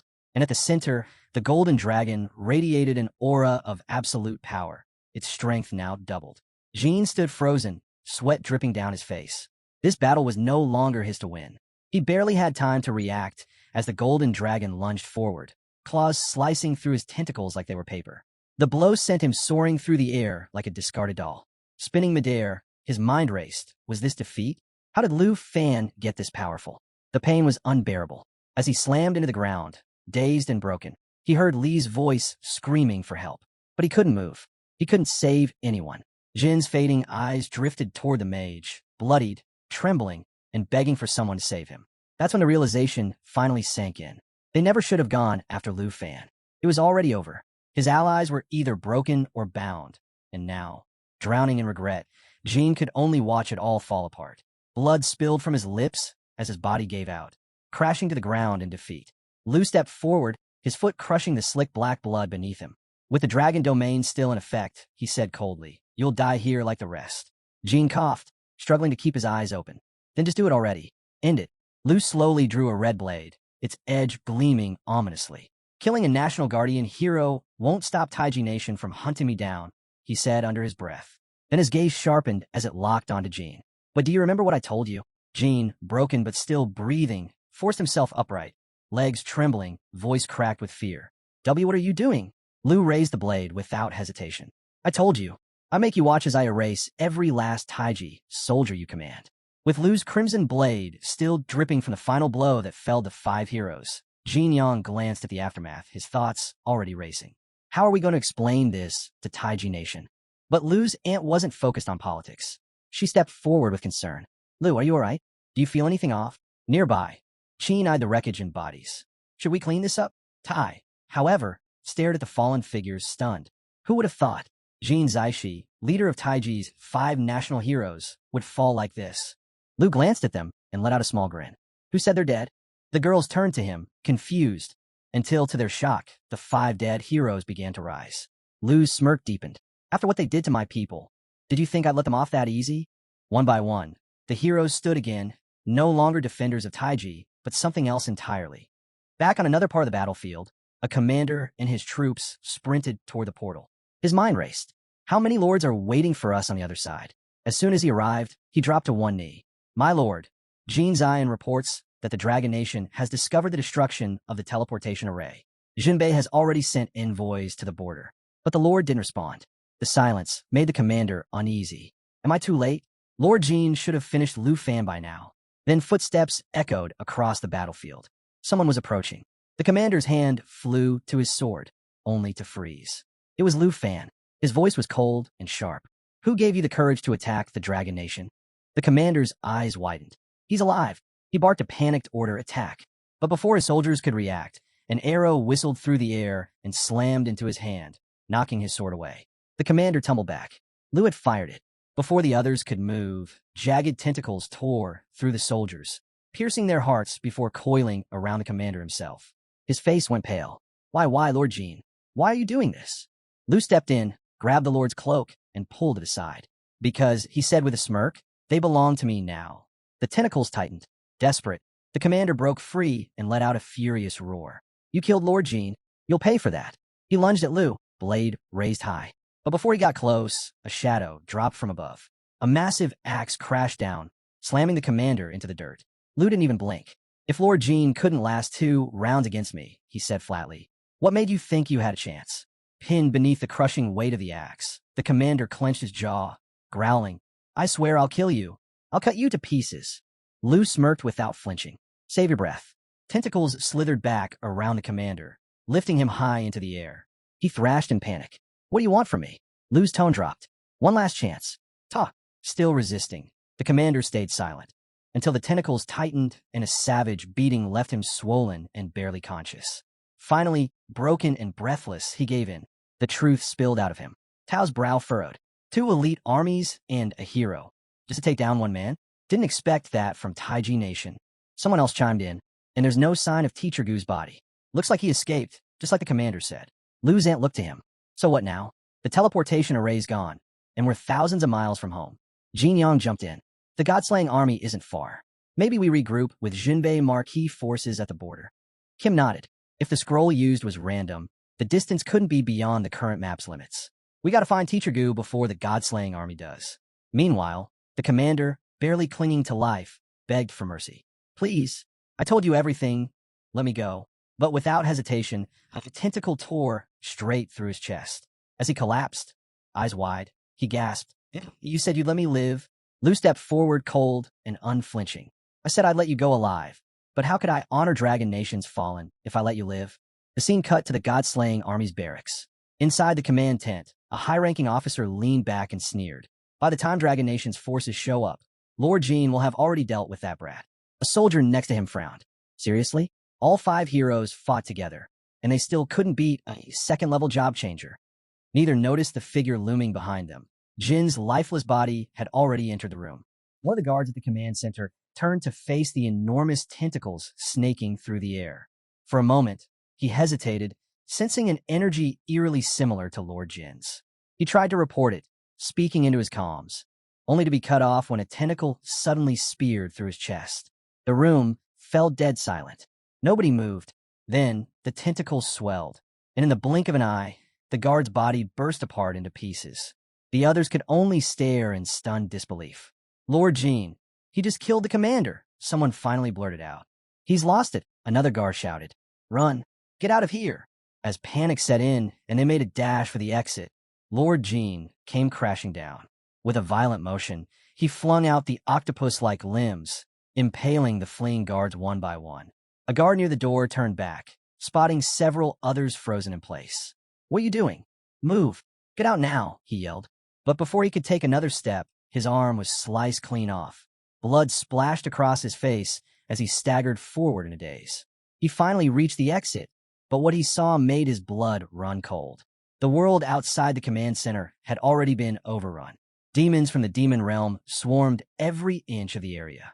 The slaughter had begun. Turning around in horror, he saw Lord Jean tearing through his own men, ripping them apart without mercy. No one escaped. Every last one was cut down. And when Lord Jean finally stepped outside, the waiting demons greeted him like a comrade returning home. The scene cuts to the Taiji Nation, to Lord Jean Zion's estate, an enormous structure rising high above the city. Inside, Jean Zion paced furiously, trying to reach someone. When the call finally connected, he snapped, Why haven't you answered? A calm voice responded, This is the Slaughter God Legion Command Center. This is Lord Jean Zion, he barked. Get your men to the Death Seas instance immediately. Meet up with Lee. Tell him to contact me at once. Before the conversation could continue, a distressed voice cut in. Outside the base, there are 9. Then came a loud explosion. Silence. Hey, what's going on? Answer me, Jean Zion shouted. But the line had already gone dead. His face darkened. Something had gone terribly wrong. Just then, a woman burst into the room. General, urgent news, she said quickly. The Examination God Legion couldn't stop the Dragon Nation. One of their elites is about to break through. They're heading straight for the Divine Bone Forest. Jean Zion went still, then his gaze sharpened. Repeat that. Meanwhile, deep in the night along the Dragon Nation's border, a fleet of unmarked military vessels hovered silently in front of a massive mountain range. Not a sound, just quiet vigilance. Out of nowhere, the Dragon Nation's elite Griffin squad emerged. Their archers had already taken aim at the ships. Stepping forward, a seasoned warrior spoke loud and clear. We're under orders to investigate the recent cult attack on our base. Stand aside. From one of the ships, a captain responded coldly. You're trespassing on Taiji Nation land. Move an inch without clearance, and it's war. An officer nearby leaned in cautiously. That's the Griffin squad. If we push them, we might not walk away. But the commander just smirked. They're strong, no doubt. But if we take them down, our Extermination Guard Legion will outrank the other Trump guards. He turned and gave the order. Alert all units. If they make a move, we fire immediately. But the old warrior didn't back down. The 3 elders and Marcus Jinbei have already sent formal notice to the Jean residents. If you stop us now, you'll be the one dealing with the fallout. Then a thought struck him, a weapon that once shook the battlefield, the Burning Desolation Staff. He hadn't expected to see it again, or for him to appear here. The man behind that staff was said to rival even the 5 national heroes. Not even the Examination God Legion could take him down. Still, the captain ignored the warning and barked. Open fire. Mana cannons flared to life, releasing a storm of energy blasts toward the Griffin squad. 3 warships fired at once. filling the sky with searing beams. The griffins scattered. They fired first, the squad member shouted. I'll cover you, the elder roared. Push through to the strike zone. Don't hold back. With one mighty swing, he slammed the staff down. The shock wave tore the air apart. In an instant, the ship's advanced cannons exploded and fire consumed their decks. Metal twisted, hulls ruptured, and flames engulfed the fleet. The commander could only stare. One blow and all 3 ships are gone. His voice cracked as panic spread like wildfire. The staff spun back toward the Griffin squad, and a cloaked figure stepped forward, catching it midair. He raised it with ease, his voice echoing across the battlefield. If you still think you can stop us, he said calmly, then get ready for a bloodbath. Make your decision. By the next morning, news of the chaos had erupted across Jinyu City. Word spread fast. Something was attacking the Divine Bone Forest and the towns nearby. The culprits? Unknown creatures that looked more beast than human. Crowds gathered around public screens, stunned by what they saw. Massive creatures rampaging through cities, tearing buildings apart. Panic rippled through the crowd. Wait, those look just like the 9 Realms demons from the National Trial, someone cried out. But that made no sense. The 9 Realms demons were locked away in a hidden realm, sealed off, never meant to be seen again. Only the 5 national heroes had ever encountered them, and they were supposed to be keeping them contained. Then the report dropped another bombshell. Some of the attackers resembled the national heroes themselves. That was all it took. The Gene residents declared a citywide lockdown within hours. The people were shocked. Fear turned to confusion, and confusion turned to speculation. Are the heroes actually attacking us? A voice shouted. No way. Something's wrong. They're being controlled. Names began to echo across the city by you. Li Renying, once seen as legends, now possibly enemies. The panic wasn't just confined to Jinyu. In Tianzhou City, the reaction hit like a tidal wave. The same warnings, the same footage. But the public didn't panic. They revolted. Masses spilled into the streets with signs raised high. Their chants thundered through the city. The 5 national heroes are traitors. Lockdowns won't protect us. Some even claimed the ceiling had been fake all along, a government cover-up. Tensions boiled over, and before long, a furious crowd had reached the gates of the Gene residence, demanding answers. We saw it. Footage of Li attacking the town. And those demons, there's no denying it. The guards struggled to contain the wave of protesters. Shouts came from all directions, demanding to know how the demons had escaped and why the Gene family was staying silent. One guard stepped forward, trying to speak over the chaos. He asked the crowd to stay calm and insisted that no official confirmation had been made about the hero's betrayal. He warned against spreading rumors. But it was too late. The crowd wasn't listening. Back in the devastated remains of the southwestern town, a lone figure walked through the shattered streets, silent among the rubble. From a flickering screen nearby, the chant of the angry crowd echoed through the static, blaming the Gene family for unleashing the 9 Realms demons. The anchor's voice rang out from a nearby screen, grim and steady. Current reports confirm over 10,000 casualties. Contact with the border garrisons has been completely lost. The 3 great legions are mobilizing to push back the incoming beast tide. The footage rolled on as the anchor urged the public to stay calm. We ask all citizens to remain indoors and comply with the lockdown issued by the Gene residents. Evacuations around the Divine Bone Forest are proceeding in an orderly fashion. Please stay safe. The cloaked figure stood motionless, absorbing every word. Then he suddenly turned. He felt something approaching. Emerging from the shadows were massive earth demon beasts. At their head was Li himself. One of the beasts let out a low growl, its voice thick with threat. By my master's command, all of you must die. The figure's eyes narrowed. Still taking orders from Lu Fan? Huh? So he's fine after all. I was worried for nothing. He raised his staff and slammed it into the ground. Cracks splintered out beneath him. It's not Lu Fan who's in danger. It's the entire Taiji nation. He launched into the air, hovering above the battlefield. If Lu Fan draws the wrong kind of attention, it's over. Even with dragons at his side, he's not ready. And I still can't take him down myself. Back at the Gene residence, Lord Gene stood at the window, watching the furious crowd below scream for answers. His secretary approached, voice tight. The unrest is spreading. Even with both the Slaughter God and Extermination God legions deployed, people aren't backing down. Lord Gene didn't answer right away. His thoughts were elsewhere. He hadn't imagined Lu Fan would go this far. Unleashing the 9 Realms demons, just to get revenge? The heroes had once defeated those monsters. But now, with Baiyu and Lu Fan in command, what if they hadn't actually won back then? His fists clenched. If that was the truth, then even the ruler of the Taiji nation wasn't untouchable. He turned sharply to his secretary. Alert the guards. Enforce the lockdown. Shut every protest down now. She blinked, startled. Wouldn't that be an abuse of power? He grabbed her chin, forcing her to meet his cold gaze. The ruler's gone. That means I'm in charge. Understand? She gave a shaky nod and hurried off. Left alone, Lord Jean adjusted his coat and let out a quiet, dark laugh. This lockdown, it's the perfect setup. I just need a new set of 5 heroes to kill Lu Fan. Then I'll wipe out the demons and erase the old heroes along with them. A grin crept across his face. I'll pin it all on Jean Zaishi and take everything for myself. At the edge of the Divine Bone Forest, a brilliant surge of blue mana shot into the sky, lighting up the horizon. Lu Fan stood with his dragons and companions, shouting at the top of his lungs. Abeo, stop messing around. But the little blue dragon wasn't listening. It roared wildly and slammed into the ground, letting off shockwaves of reckless energy. Even Lu had trouble keeping it under control. Out of nowhere, Abeo's level spiked, hitting 10 in an instant. Mana surged around it, crackling violently as it zapped the other dragons nearby.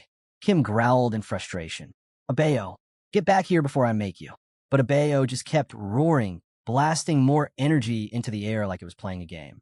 Kim shouted again, louder this time, but the dragon ignored him completely. Then, in a streak of lightning, Abeo launched a bolt straight at Taozi. She barely managed to dodge, narrowly avoiding what could have been a devastating hit. Kim stared, stunned, as Abeo's form began to change.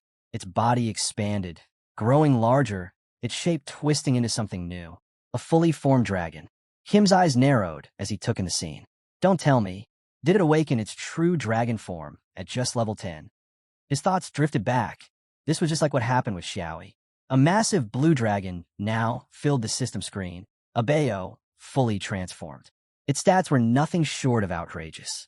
Abilities like Thunder Roar, Form Transformation, Jumping Thunder, Thunder Favor, and more were listed, each far surpassing the skill set of any other known dragon. Sheen took a step back, voice tense. I've seen dragons transform before, but this pressure? Still not used to it. Tao nodded in agreement. It's insane. Lu Fan glanced at Abeo, a curious thought running through his mind. If both Abeo and Xiaoya gained form transformation at level 10, why did Abeo only have one dragon form? But then again, this single form alone was absurd. It gave him a 5-fold speed boost, unlocked the Dragon Language Forbidden spell, the Thunder Apocalypse skill with a 3.3 million power rating, and new area of effect chain move, Jumping Thunder. Lu chuckled. Just from a name alone, it might go toe-to-toe with Xingqian's Star Annihilation Light. And honestly, Abeo is the perfect name for a blue dragon like this. The system flashed again, revealing a skill labeled Thunder Fever, categorized as world-destroying. Under this effect, the Thunder Orb's power changed dramatically. Right now, Abeo wielded the Crimson Orb, a masterclass Thunder Orb. Lu Fan's brow lifted. Maybe boss-level orbs evolve with time? The Crimson Orb alone was terrifying. It boosted Abeo's Thunder skills by 50%, and every lightning strike generated a thunder barrier that electrified any enemy passing through. Suddenly, Xiao Fai twitched. Lu Fan turned. What is it? Before she could answer, a flash of deep purple struck the earth, and from it rose a divine bone revenant, pulsing with intense purple mana. Jian's voice rang out. That's an elite monster. Lu Fan just smirked. Xiao Fai and Abeo can take care of it. Without hesitation, Xiao Fai charged forward, and Abeo followed with a thunderous roar that echoed through the forest. Lightning surged, blasting into the revenant and unintentionally stunning Xiao Fai with multiple strikes. The girls screamed for everyone to keep their distance. The lightning was wild, unrelenting, like divine punishment from the heavens. Is that red lightning? Someone shouted. Lu Fan's eyes narrowed. It is. All eyes turned back to Abeo, who was already deep in the fight. The Crimson Orb pulsed, and with every burst of magic, it fried skeletal giants rising from the ground. Lu Fan called out, Abeo, fall back. But Abeo ignored him completely.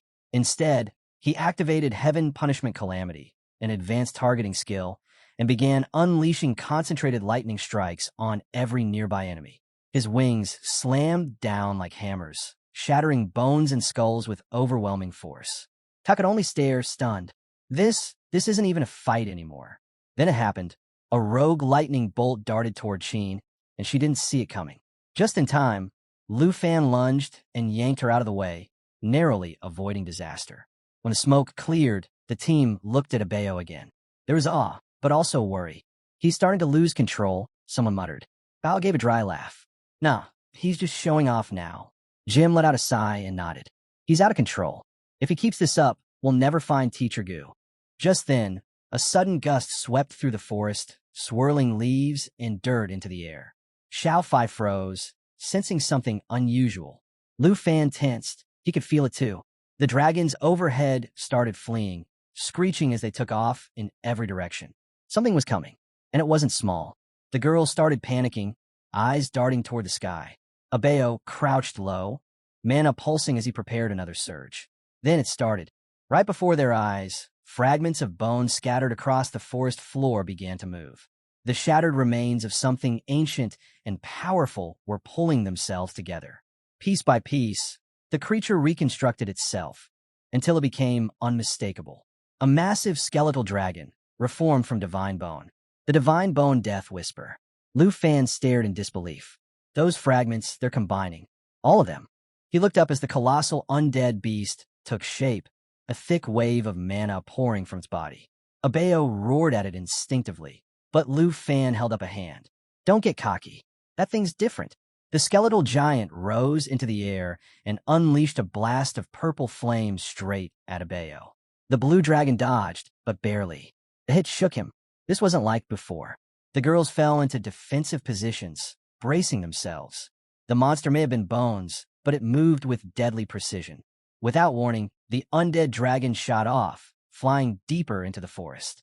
Its destination unknown. Jin, still holding Qin's hand, suddenly realized she was pulling away. Sorry, he muttered, realizing too late he'd held on too long. Abeo shrunk back down, clearly winded. Before he could recover, Xiao Fai grabbed him by the ears. Reckless, she scolded. You could have gotten us all killed. Jin glanced at Lu Fan. What was that thing? That bony dragon. It was scarier than the berserk one we saw in the Flying Dragon Mausoleum. Lu Fan's eyes stayed on the horizon. That's probably the real boss of this whole place, the undead ruler. If I'd figured out earlier, but I couldn't risk everyone to chase a hunch. He clenched his fists. No more detours. We have to find Teacher Gu. Now. Just then, Abeo's body pulsed with a faint glow. The dragon activated natural assimilation, and a paper charm appeared, floating on the breeze. Lu Fan's eyes followed its path. It drifted gently through the air, pointing in the exact direction the skeletal dragon had flown. As they quietly approach a swarm of dragons heading toward a towering skeletal dragon, the group watches in awe as it lets out a deafening roar, effortlessly ripping through the smaller dragons in its path. Lu Fan can't help but wonder, what are these dragons flying toward? Qin is mesmerized by the sheer spectacle. Even Tao admits she never thought she'd witness something as rare as a dragon migration. Despite the carnage, the dragons keep pushing forward, their remains torn apart midair. Lu Fan starts a question. What force could possibly be driving them to keep going? Eventually, the surviving dragons descend onto a slick, black mountain littered with avian skeletons. The moment they land, they collapse, too exhausted to move. Their magical compass begins pointing deeper into the heart of the mountains, raising suspicions about what might be hidden in the darkness. Blackhead notes that the paper dolls stop just outside the mountain. Could that mean Teacher Gu is in there?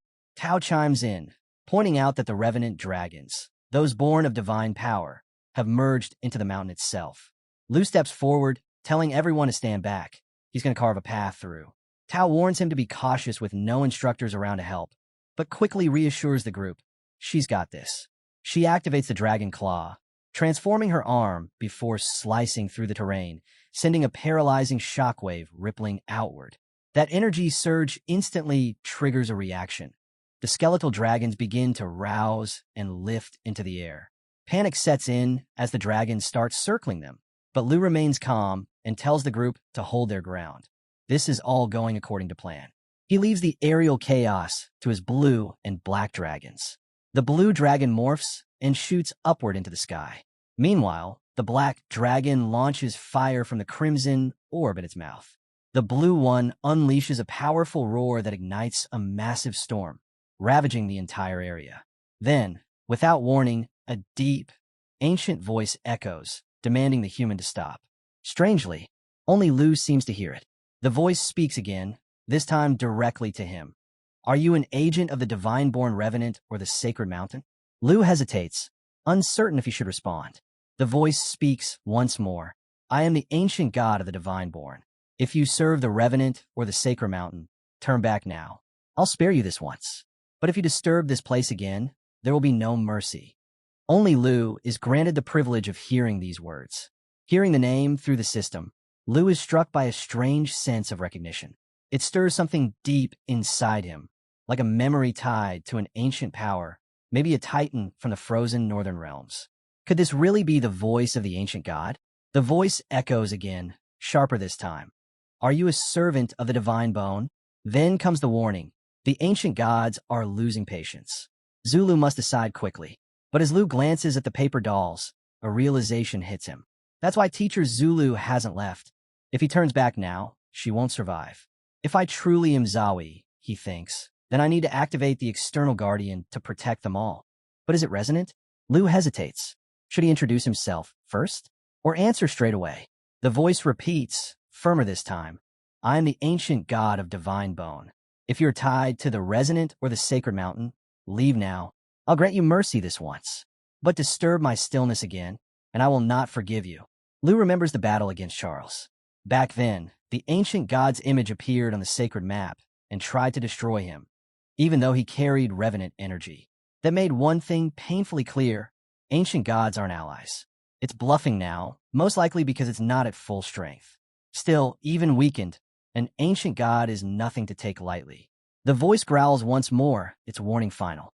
Lu knows the time to choose is now. Looking at the paper dolls again, he's certain Teacher Gu is alive. There's no way she falls like this. He turns to Xiaoye and says he'll wait for them in the garden. He's made up his mind. It's time to fight. Xiaoye transforms, her body shifting into the form of an eternal dragon. A glowing shield forms around them, locking in a layer of protection. She unleashes the power of the Jade Dragon bloodline, boosting all skill effects and recovery by an astonishing 5,000%. At the same time, the blue-robe members of the protective sect instruct everyone to stay within the barrier no matter what. They turn to Xiaoye, asking what her next move is.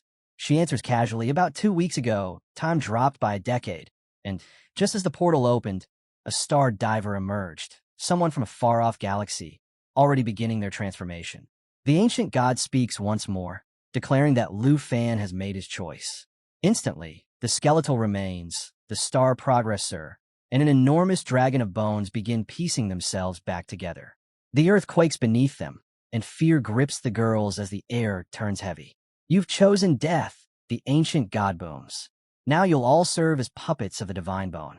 In that moment, the divine bone flow erupts, wrapping around them like a spiraling chain. A whisper cuts through the noise. Look carefully.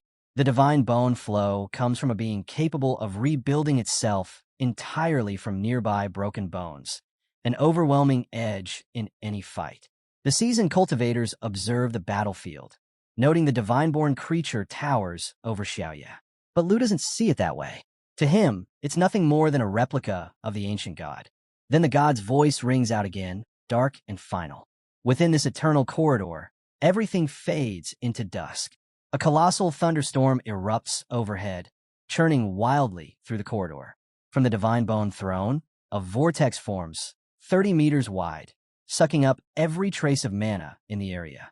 The storm barrels toward the twin dragons, slamming them into the protective barrier. Trapped, they struggle to move under the crushing pressure. A sudden strike from the storm slices into Lu's hand. Blood sprays through the air, his and the star dragon's. As the dragon crashes to the ground, it bursts with scattered mana, sending waves of energy rippling across the field. Unaware of what's unfolding, Lu glances toward Xingchun, only to see his hardware transforming before his eyes.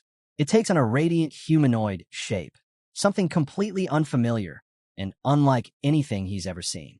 Lu hadn't seen Xingqian like this in ages, her humanoid school form glowing with quiet strength. The moment was fleeting, though. The ancient god's voice shattered it.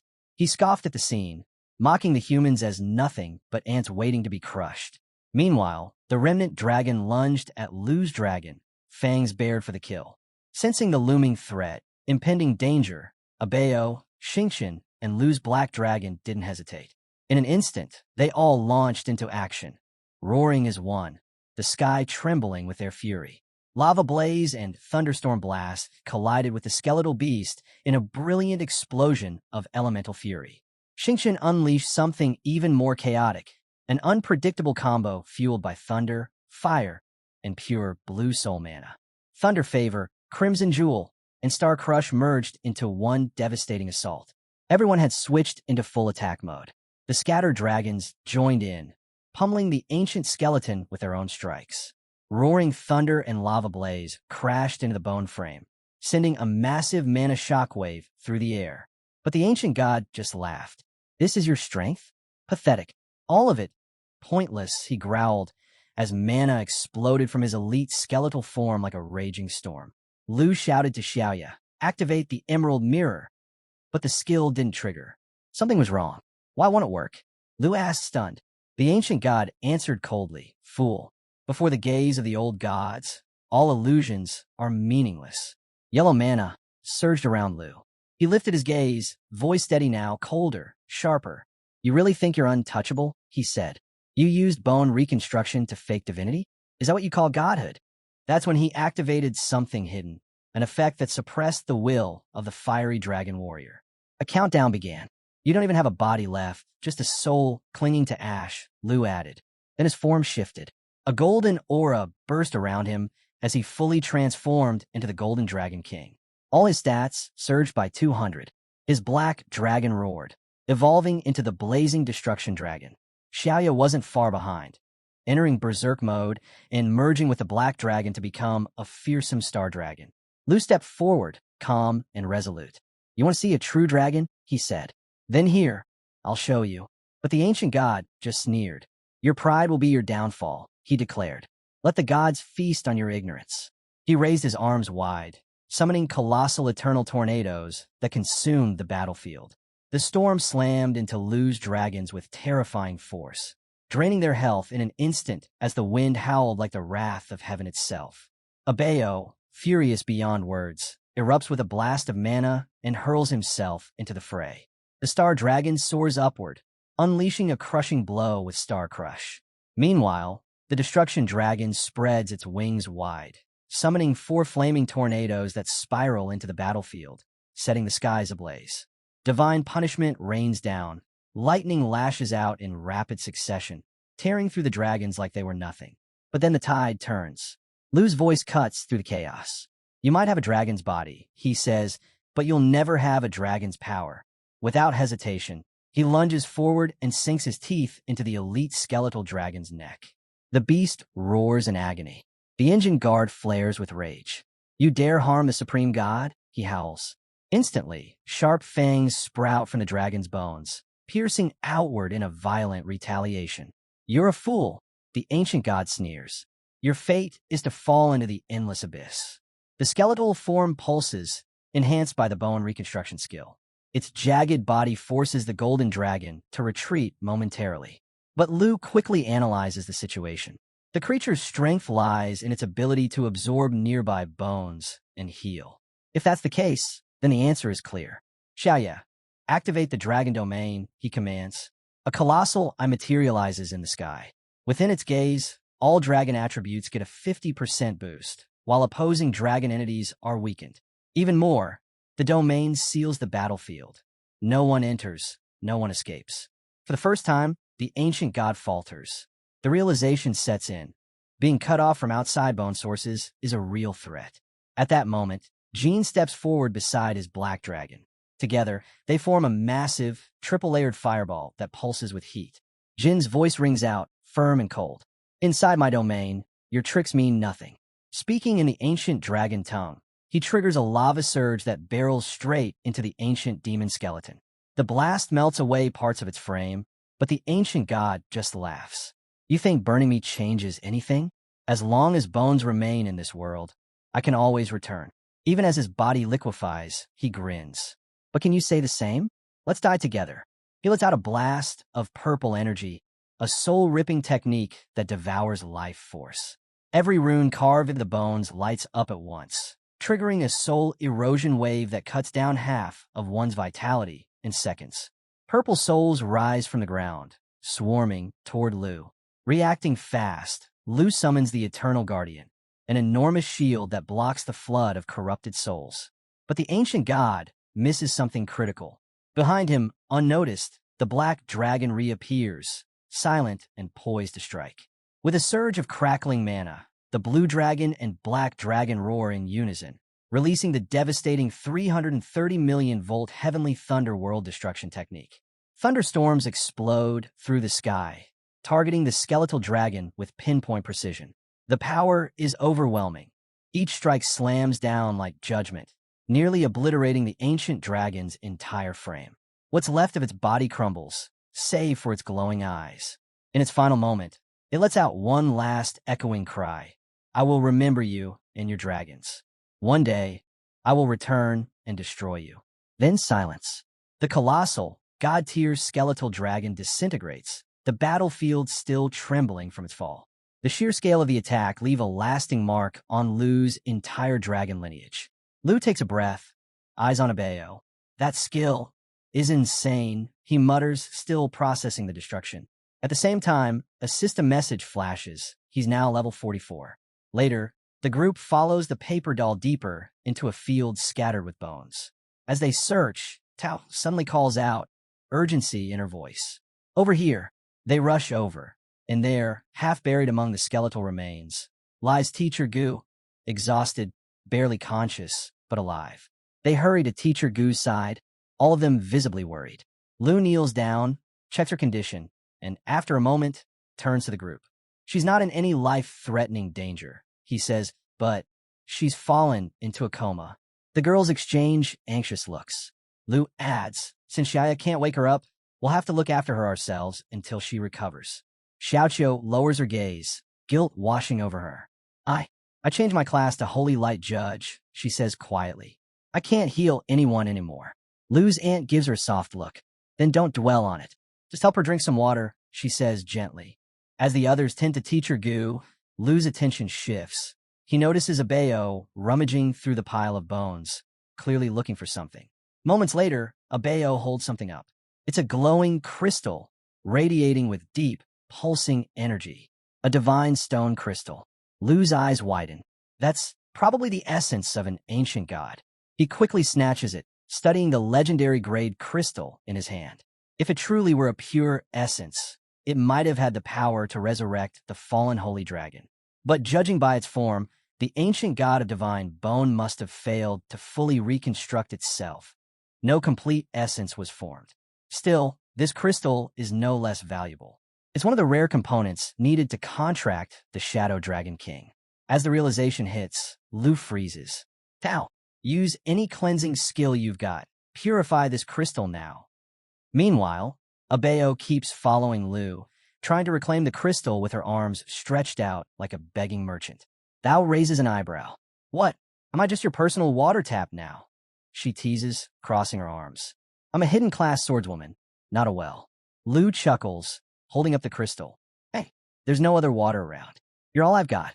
Then something shifts. The divine bone crystal in Lu's palm starts to crack.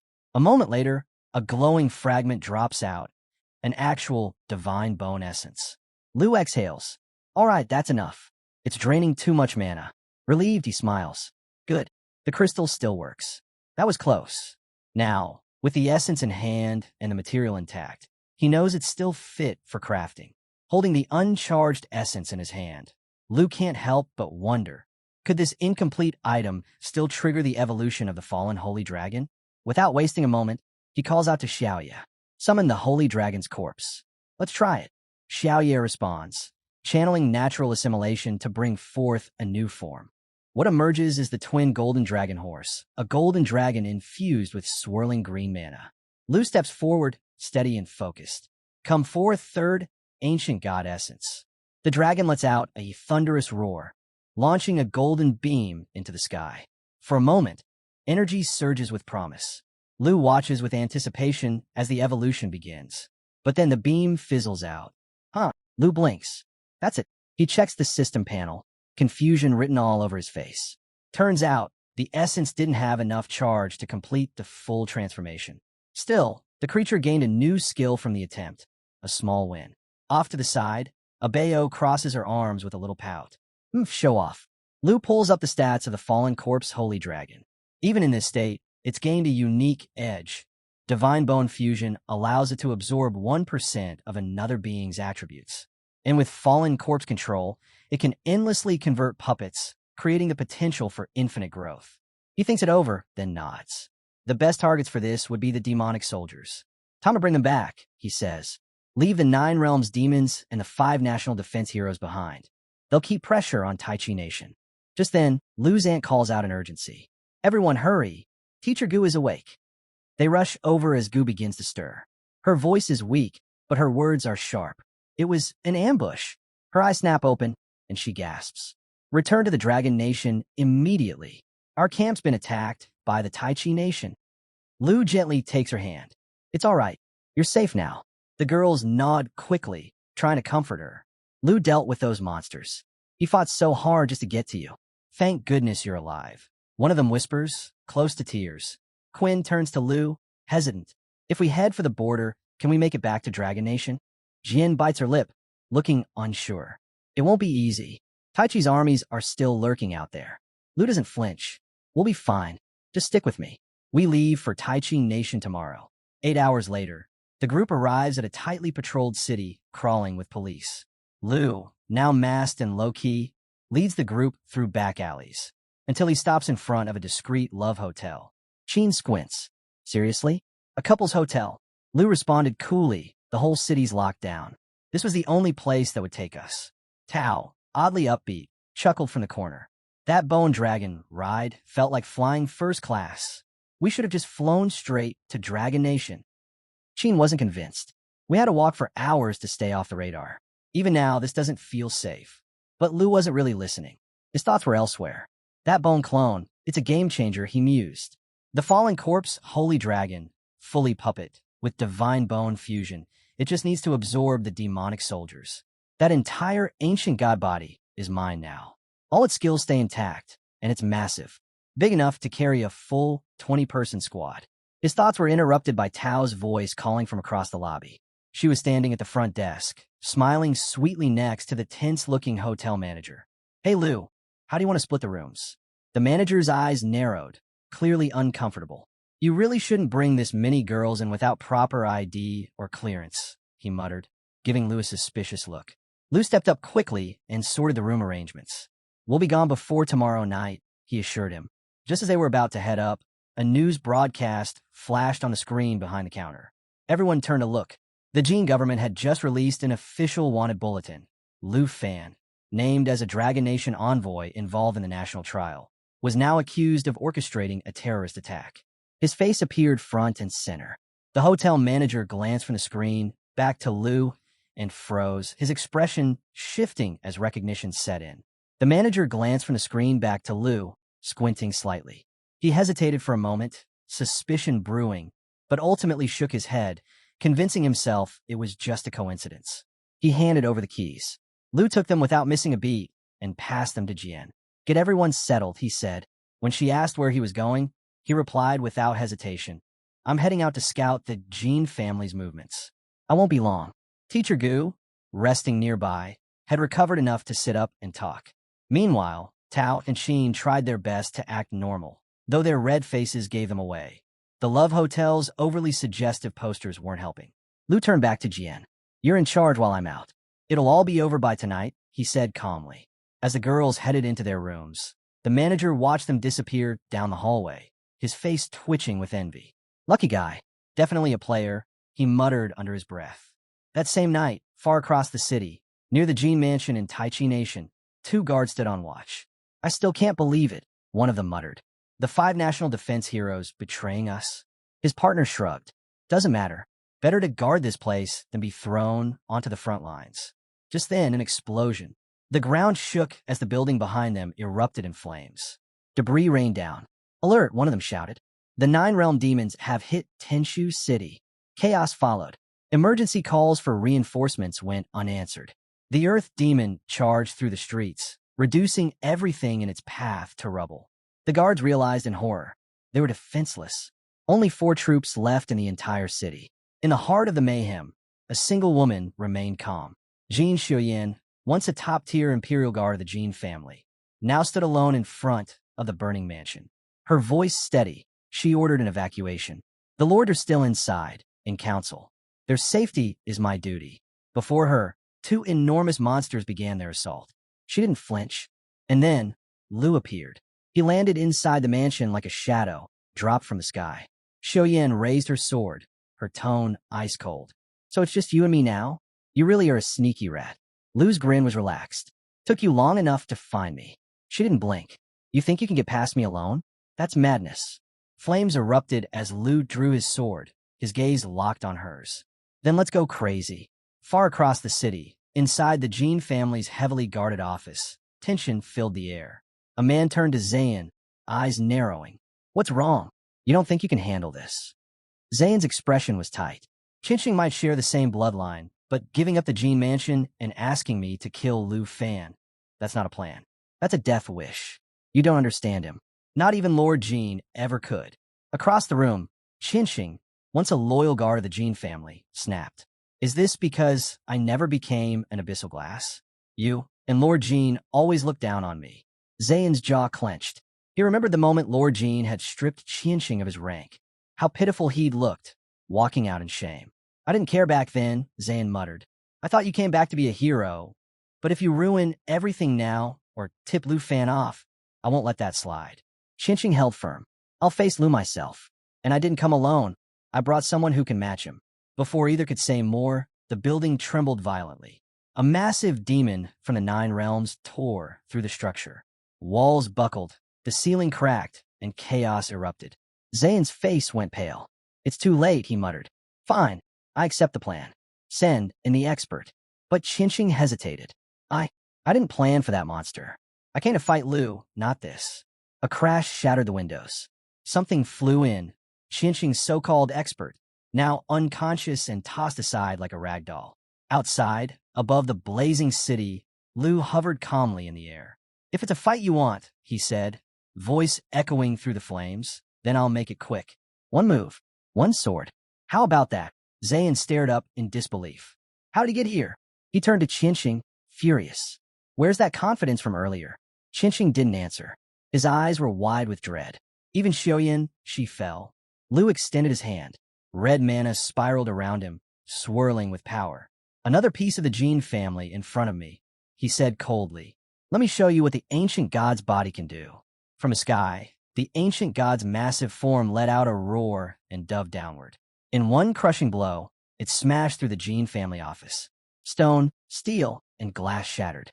The entire structure was reduced to ruin in seconds. Buried under the wreckage, Zayn coughed, struggling for breath.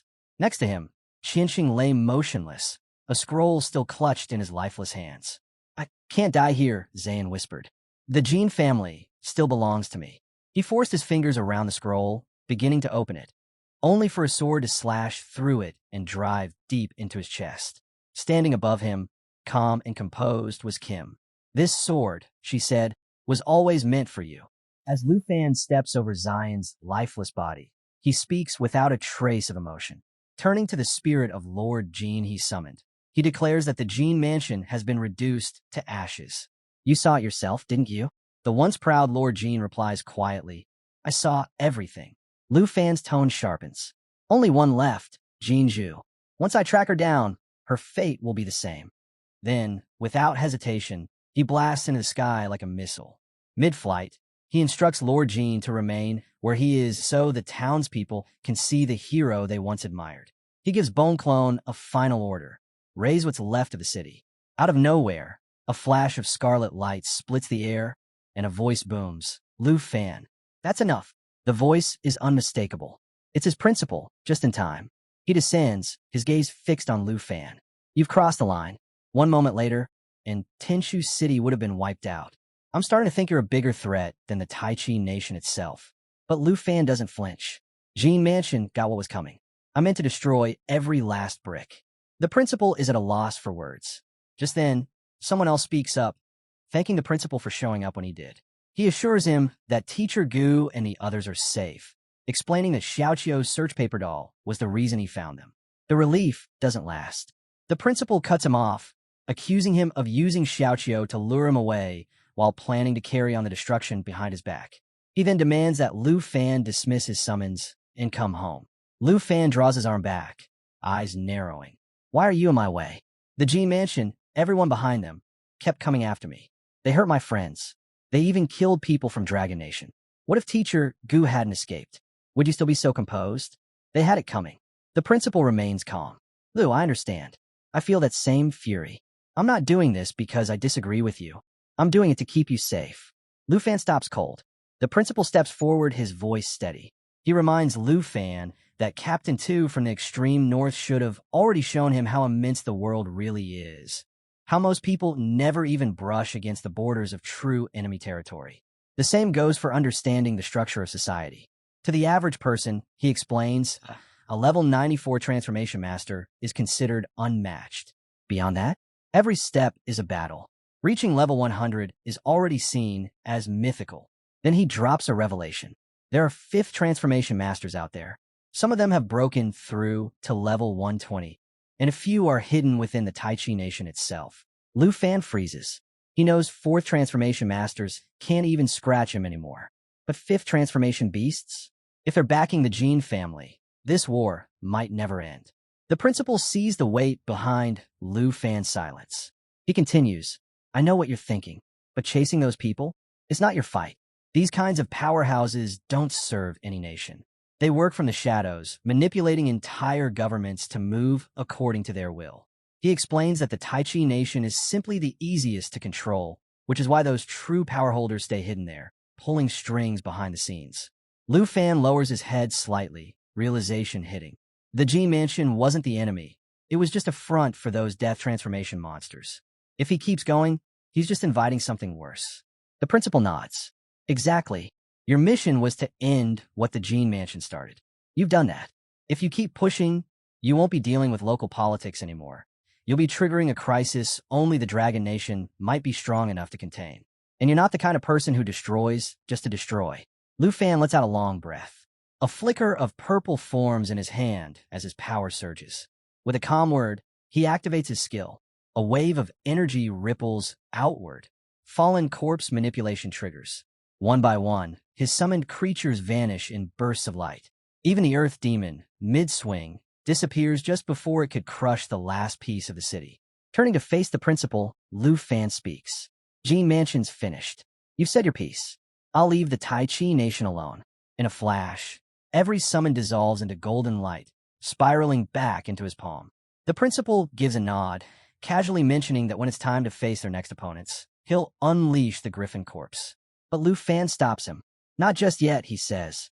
I owe you a gift first. He pulls out a necklace, glimmering with the cold brilliance of unmelting ice, an epic-grade accessory, and holds it up with a grin.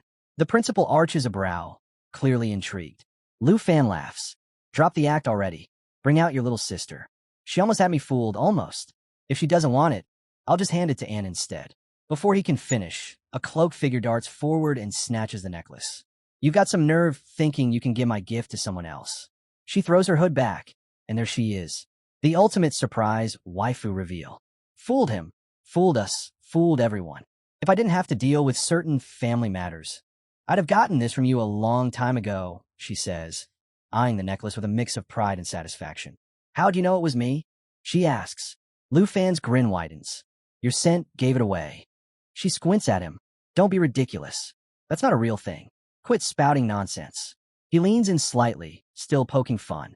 It was just a hint, barely noticeable. Her face flushes as she swings at him playfully. You little punk, acting like some rogue.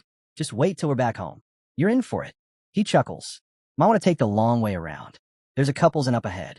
She stiffens instantly, cheeks turning even redder. It's not like that. Everyone's just resting there, that's all. Trying to save face, she straightens up. Anyway, priority is getting everyone home. The principal's better at dealing with brats like you. The scene cuts to the western edge of Dragon Nation, inside the Long family estate.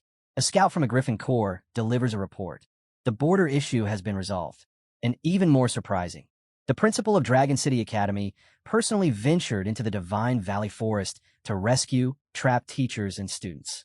An unfamiliar man, seated calmly, chuckles as he sips his tea. I thought Gu Xian was too busy gathering forces. Yet he still managed to play guardian. Beside him, a woman gently sets her cup down. The Huang family is so obsessed with protocol. If they keep dragging their feet, the Long family is going to lose a golden opportunity. Someone steps forward and lays down a teleportation scroll. I'll head to Dragon City myself. From across the room, another voice answers simply, understood. Back at Dragon City, Qin spots Tao, Z slacking and smirks. Teaming up with Lu Fan turned you into a total slacker. Huh? Tao shoots back instantly. Excuse me? I helped with the Griffin corpse when we fixed the teleport gate. Jianing jumps in with a playful grin. Nah, you just couldn't wait to come back here. Qin laughs. Finally, someone who gets her sarcasm. But Tao just gives Jian a sidelong glance. Wow, corrupted already. You used to defend me. Later, the crew gathers around the principal for a chat. Tao remarks how everyone seems to have moved on, except Sister Xiaoxue. Still kind of shocked, honestly. The principal smiles gently. Please, let's keep everything you've heard a secret. Even Teacher Gu only found out recently. Qin gives a thumbs up. Don't worry. You're young, smart, and stunning. Not surprised Lu's been thinking about you all this time. Tao gives a confident nod. Our lips are sealed. The principal waves a hand casually. Call me Wuxian if you like. Or senior sister. But when we're working, principal only. As everyone exchanges awkward looks, she changes the topic. Anyway, where's Lu? Jian answers, upstairs. He's on a serious call. Right on cue, Lu descends the stairs, phone still in hand. Thanks for taking care of the tombstone arrangements, he says. Send my respects to the victims. They were family, they were friends. If they make it through the portal, we'll see each other again. He puts the call on speaker.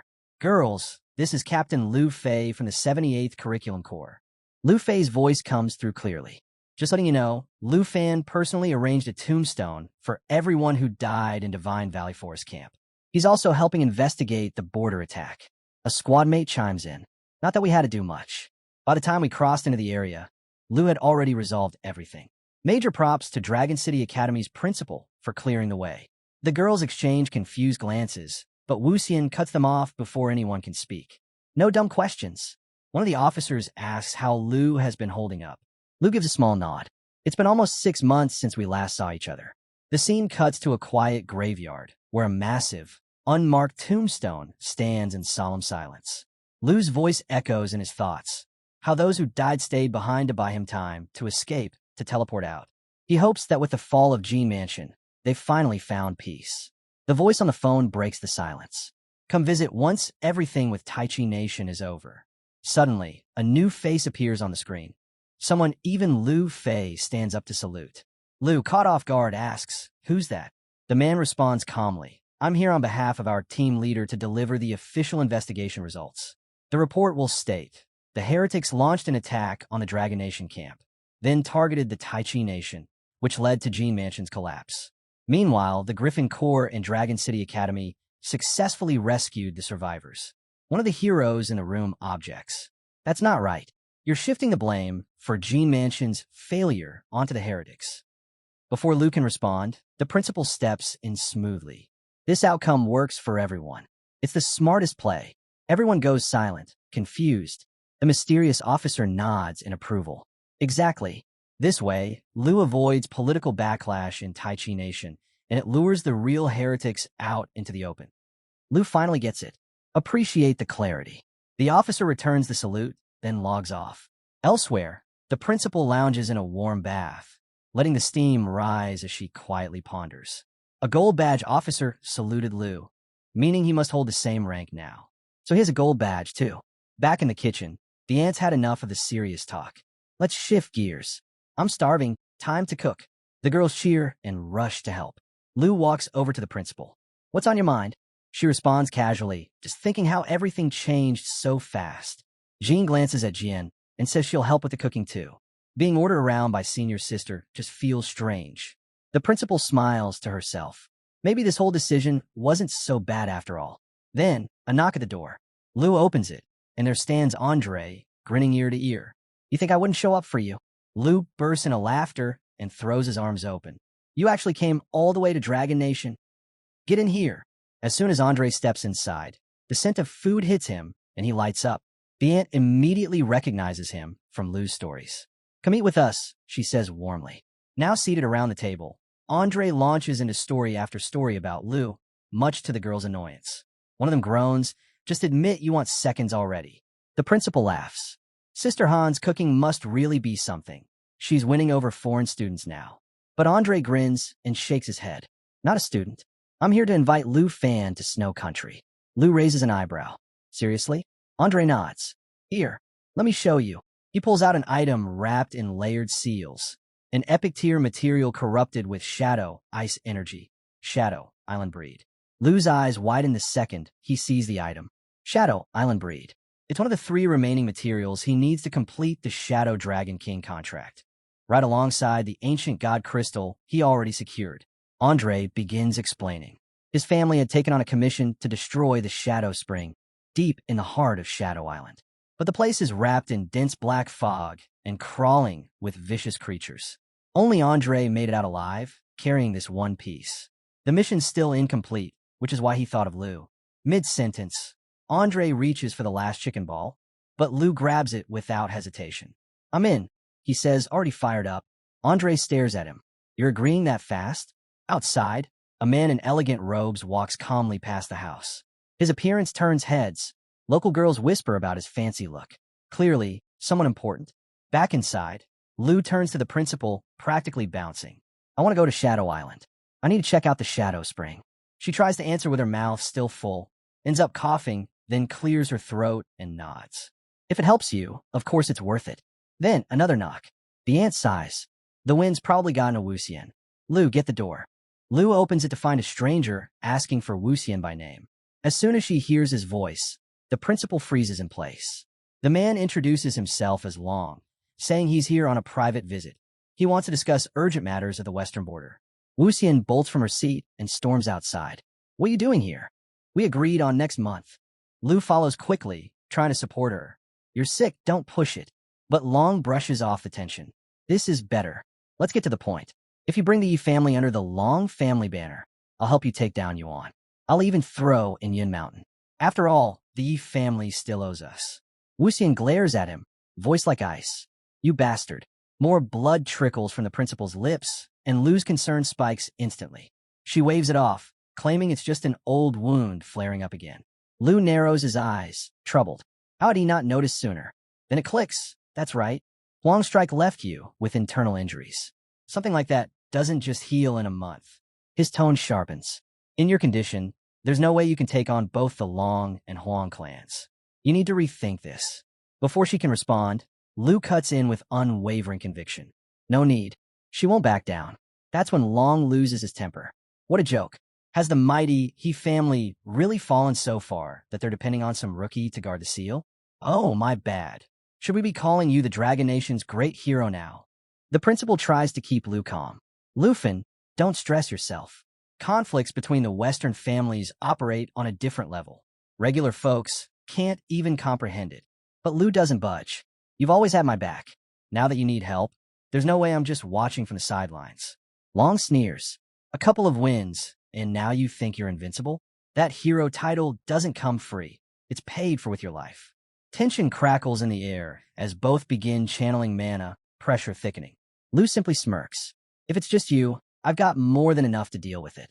Right then, Andre's voice rings out. Lou turns to see him and the girl's already armed and ready. Andre steps forward. You shouldn't overexert yourself right now. Leave this one to me. But Lou shakes his head. No need. I've got something special planned. A little surprise for every Western clan. Out of nowhere, Xiao Yi bursts in, launching a sudden attack. Long reacts on instinct, summoning a ring of swords to shield himself. You dare mouth off to me, you worthless clown, he snarls. The principal quickly intervenes, reminding him of their pact. But Long brushes her aside. Relax. In just one MO, he doesn't finish. Xiaoyi lands a brutal blow to his chest, blasting him straight through the window of a nearby villa. Lu watches calmly. I told you to take it outside. Number 1 villa's still under repairs. Don't go trashing villa number 2 too. Long rises slowly, brushing off the dust as blue energy coils around his hand. His eyes gleam with rage. I was only going to scare you a little. But now, you've just made it personal. He shifts into an aggressive stance, sword radiating berserker fury. Above him, Lu hovers, red dragon blades circling in the air, ready to strike. What a coincidence, Lu says coolly. I've had a change of heart too. With a sharp command, Xiao transforms into her full black dragon form, unleashing her complete power and spirit. The ground trembles under her might. Long's expression shifts instantly, his eyes wide with disbelief. This is the strongest being alive, he mutters, stunned. Then he forces a twisted grin. No matter. Today, I'll slay a dragon and bring honor to the Long name. Lu casts Dragon Inspiration, sending a powerful surge through Xiao, her strength and attacks soaring by 30%. The oppressive force she exudes is enough to paralyze Long on the spot. He tries to move, but his body won't listen. His limbs shake violently, consumed by fear. This is real dragon power, he whispers, shaken to his core. Still, he grits his teeth. Anyone else would be begging right now. But I'm along. With a roar, he unleashes his blades. Dragon breaks the sky. But Xiao swats the attack aside effortlessly, shielding Lu without the slightest scratch. Long stares in disbelief. No way, not even a dent. Lu steps forward, his voice calm, cutting. Burn this into your memory. This is absolute power.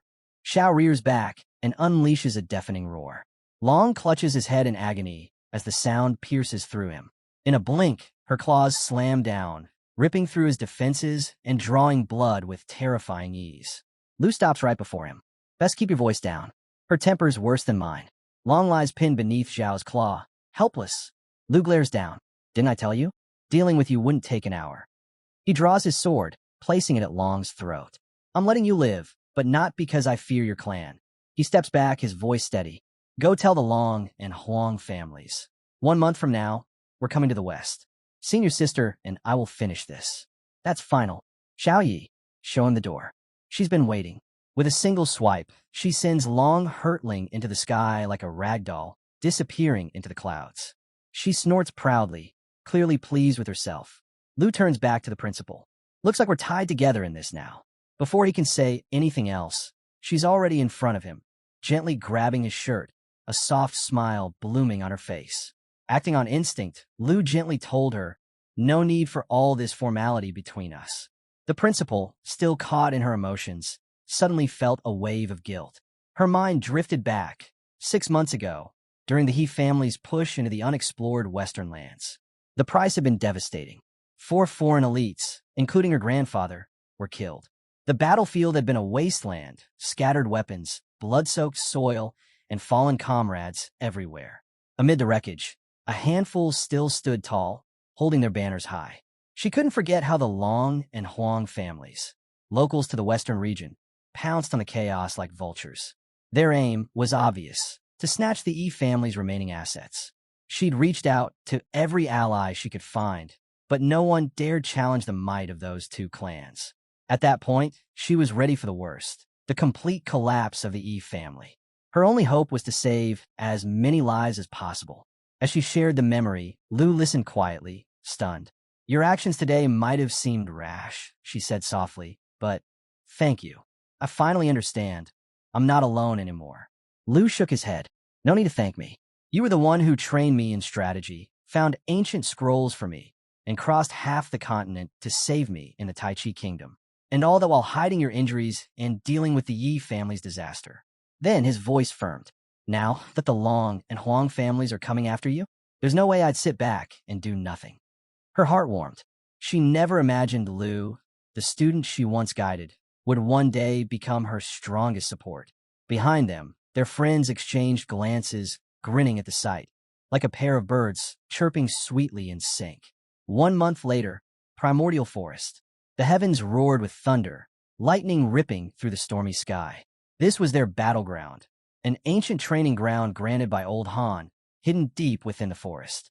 A place built for one purpose, to prepare for war against the Western clans.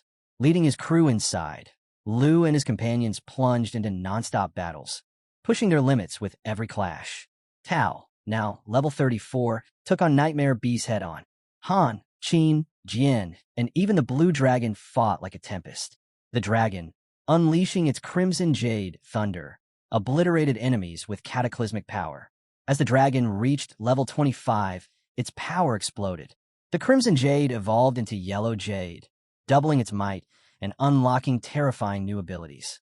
Amid the relentless storm of combat, two devastating skills emerged: Thunder Vortex and Thundercloud Expansion. A week later, Andre returned with news that lit a spark in the group. The teleportation array linking Longdu Academy to Breakwave Harbor was finally complete. Lu had originally planned to tackle Shadow Island with just Andre, given how dangerous the place was. But before he could set things in motion, Senior Sister stepped up and insisted on coming along. Her eyes were unwavering.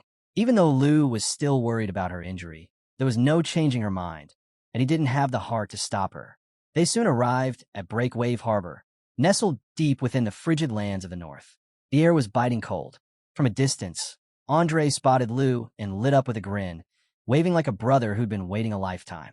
Without wasting time, he introduced 3 of their strongest allies, each one a 4th-turn cultivator. Victor, level 91, stood firm like an immovable mountain. They called him the Destroyer. Next was Ivan, quiet and composed, the Frost Messenger, also level 91. And then came Kyle. His presence was hard to read, veiled and strange. At level 92, he held the rare and powerful title, Magic Feather. The ship they boarded was brimming with strength. 23 seasoned 3rd-turn experts, each one battle-tested and ready for war. But Andre hadn't even gotten to the best part yet. With a proud grin, he unveiled their ultimate weapon, a colossal Sea Emperor-class magic warship. The sight left Lu stunned. Built from pure mithril and reinforced with ironwood aged over 1,000 years. This ship wasn't just a vessel, it was a fortress. 36 high-grade magic cannons lined its decks, each capable of leveling a small island. Designed by master engineers and backed by immense funding, this ship represented their determination. They weren't just heading to Shadow Island. They were going to conquer it. Lu was impressed. It felt like overkill, but there was no denying it. This mission meant everything. Andre's confidence was unmistakable. With Lu on board, he truly believed they could pull it off. As the ship departed, its magical systems roared to life.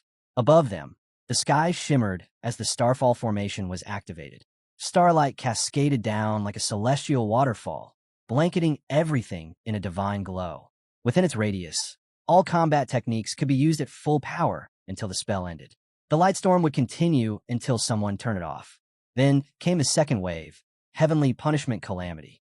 It locked onto a target and unleashed a relentless barrage of thunder strikes, each one cracking the sky with brutal lightning. The force was monstrous, like the wrath of the heavens themselves. Andre watched the storm of magic unfold with quiet satisfaction. The last time he'd been to this realm, everything had felt unstable, chaotic. But now, everything was smoother, more precise. The difference was clear. Not far off, Star Dragon 2 floated with calm dominance, steady at level 34. Its presence was so commanding that even the wind seemed to follow its lead. Beside it, Blue Dragon now stood at level 26.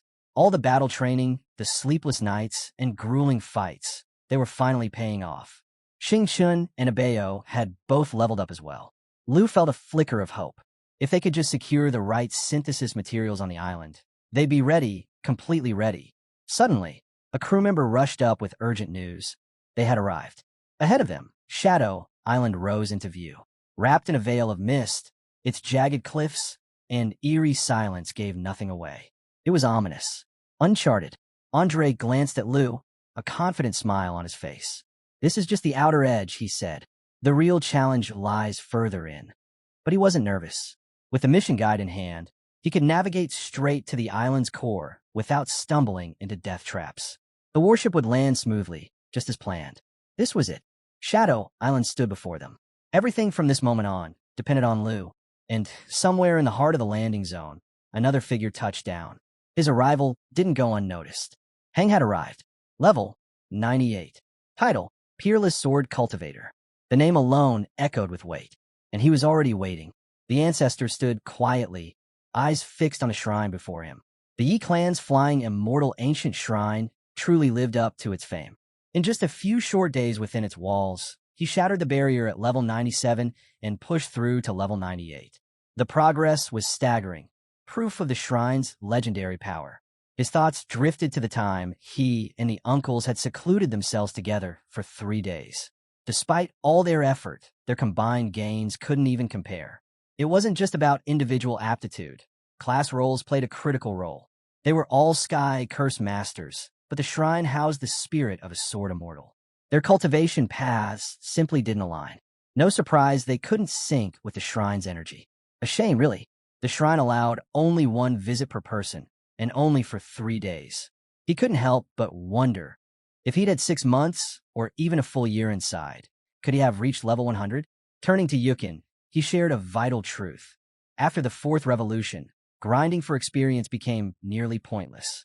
Advancement no longer relied on sheer effort, but on understanding. Once someone mastered their class's true essence, strength would flow naturally, and leveling up would follow with ease. Yukin's eyes lit up as the realization hit. That surge of growth he'd felt in the shrine wasn't just about numbers, it was insight. A deeper understanding of his own path had allowed him to rise without force. Yin chimed in then, recalling something he'd heard while making his way up the mountain. Tensions had flared between the Yi and Long families. Someone from the Longs had violated the rules, trying to pressure the Yi girl ahead of the agreed time. But, unexpectedly, one of her students had stepped in and publicly humiliated him. The ancestor arched a brow. A student? That was unexpected. Even if the boy had reached the 4th revolution like Ling, he'd be hard-pressed to last more than a few moves against someone at that level. Yin clarified with a hint of awe. The student was only level 45. But he wasn't just anyone. He was the sole dragon tamer in recorded history. The same figure being hailed as the hero of Dragon Country. He'd conquered the national trial at level 45, and had even brought down Long Xing. The ancestor acknowledged the boy's impressive strength, but didn't shy away from pointing out the obvious. Without the dragons, the kid wouldn't have stood a chance. His confidence reeked of arrogance, sending a message to declare he'd return in a month to settle scores with the Huang and Long families. Bold. He even claimed he'd bring the Yi girl back with him. Clearly, the boy didn't understand the weight noble families carried. He was reckless, too ambitious for his own good. A meteoric rise like his often ended in disaster. Still, the fact remained, he had dragons. Multiple at that. If he actually stepped into the western borderlands a month from now, he might prove useful. If he chose to submit to the Huang family, there was a chance to mold him into something greater, maybe even a powerful commander. The ancestor figured that if the boy had any foresight, he'd come to appreciate the opportunity. But there was another concern. The Long family likely had similar plans. If the Yi clan was absorbed, conflict between the two great houses would be inevitable. Yin stepped forward and gave his word. If the Longs didn't cooperate, he'd remind them exactly what it meant to come from noble blood. Meanwhile, aboard the warship, doubts began to surface. Someone voiced concern about the plan. Taking too many people deep into Shadow Island would be dangerous. The outer mist was tolerable, but the deeper they went, the more it sapped stamina and drained life force. A larger party would only slow them down. Lu's choice to lead the charge was questioned. A few scoffed at the idea that a 3rd revolution cultivator could call 4th revolution elites a liability. They argued that without a priest backing him, he wouldn't make it far. Lu responded coolly. His dragon could fill the priest role. That drew some chuckles. Dragons, they said, were meant for destruction, not support. Healing wasn't part of their design, but mockery faded into silence. Despite the skepticism, Lu's command was respected. The crew stayed behind on the warship, watching and waiting for his return. As Lu stepped into the mist, the toll was immediate. His limbs felt heavier, and the oppressive aura gnawed at their vitality. Then Xiao Fei acted. She released a vibrant emerald glow that spread across the group, coating them in light. 3 stacks of emerald blessing took hold. Debuffs vanished. Their strength surged. Each stack could absorb 1 direct hit. Fatigue dissolved. Power returned. Even seasoned warriors who had fought alongside top-tier priests were floored. None had ever seen support like this from a dragon. Everyone stood ready, powered up and at their best. The team pressed forward, eyes locked on their goal, the heart of the island, where the Shadow Spring awaited. But just as they began to advance, Lu abruptly lifted a hand. He felt it. Something ahead was off. Something was waiting. Lu Fan spun around just as a shadow slashed through the air. A dagger, swift and silent, slicing from the darkness like a phantom's fawn. His body reacted before thought could catch up. A roll. The blade missed by a breath. He landed, steady and composed, drawing the dark bow in one fluid motion. This wasn't just a weapon. It didn't need arrows. It unleashed 12 enchanted shots on command, each one slicing away a fifth of the enemy's vitality. The bow wasn't just meant to kill, it was meant to warn. The land itself pulsed with ancient, forgotten magic. Even the air whispered of unseen danger. Lu Fan fired. The arrow screamed through the sky like a falling star. Then it hit. The earth shook. Flames burst through the grass. Smoke swallowed the clearing. And through the fire and haze, something emerged. A silhouette. Not quite man, not quite beast. It moved like death given form. Level 80. The Shadow Swordsman. Cloaked in black mist, every step echoed dread. Lu Fan could feel it. Raw, overwhelming power. Its first move was a shadow strike that always came from behind. Silent. Deadly. The second, a dark shield. 5 seconds of near-total invulnerability. The third, resonance. A 10-meter blast of shadow energy that devoured all in its path. Lu Fan tensed, ready to act, but voice cut through the rising tension. Andre. He rushed to Lu's side, chest heaving. He didn't sugarcoat it. The last time they crossed paths with this thing, the toll was high. Too many didn't make it back. His voice trembled as he explained. It shrugged off 70% of all attacks. Sword, magic bow, it didn't matter. And then, when you least expected, it would dissolve into black mist, silent, unseen, and lethal. The air went still, until she stepped forward. Senior sister. Her gaze calm, her dark red robes flaring with heat. Her smile wasn't kind, it burned. So this was the threat? A fire spear crackled in her grip. The ground blackened beneath her feet. Then, with a single leap, she soared upward. Her weapon ignited, then descended like a comet. The demon split in half, flames devouring its form. She hovered in the smoke, her spear shifting, blade, staff, flame. Each change fluid, each one an extension of her will. Then she froze. Something moved behind her.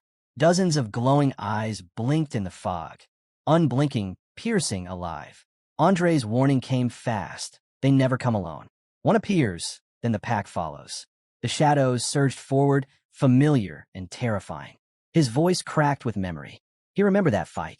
They weren't outmatched. They were exposed. Read like a book. Weaknesses laid bare. They didn't win that day. They simply lived. Lu Fan finally spoke, his voice laced with shock. Not even a rank 4 could stop them. Andre met his gaze, calm and certain. Strength means nothing here. His voice dropped lower. That thing feeds on fear and rips apart the soul. Lu Fan listened, unmoved. A faint smile crossed his lips. Where is it? He asked, then added. This time, it ends differently. He glanced at Xiao Fei and gave a slight nod. Call the Holy Dragon, he said. Xiao Chui rose into the air, dragon bone flute in hand. The atmosphere turned heavy. Light erupted from fallen corpses. The Holy Dragon awakened, eyes glowing with ancient fire, divine energy radiating from its form. This was the same corpse dragon, one whose strength always mirrored its summoner. Andre stood frozen, barely breathing. One dragon, summoning another? His mind couldn't keep up. Lu Fan unsheathed his blade. It shimmered with sacred light. Using the dragon's wings, he soared upward like a figure descending from the heavens. From above, he called out to Xiao Fei. Release the emerald light, and the blessing. A surge of green light poured out like waves. Runes lit up the sky. The emerald blessing cloaked its target in dragon essence, amplifying power, shielding from harm. It peeled away curses, boosted strength, and guarded like an invisible wall. Lu Fan's eyes lit up. Dragon, more power, he shouted. The sacred dragon roared. Golden light burst outward. Lu Fan and his dragons radiated raw might. Their stats surged. Their strikes sharpened. 2 more dragons rose from Xiao Fei's flute.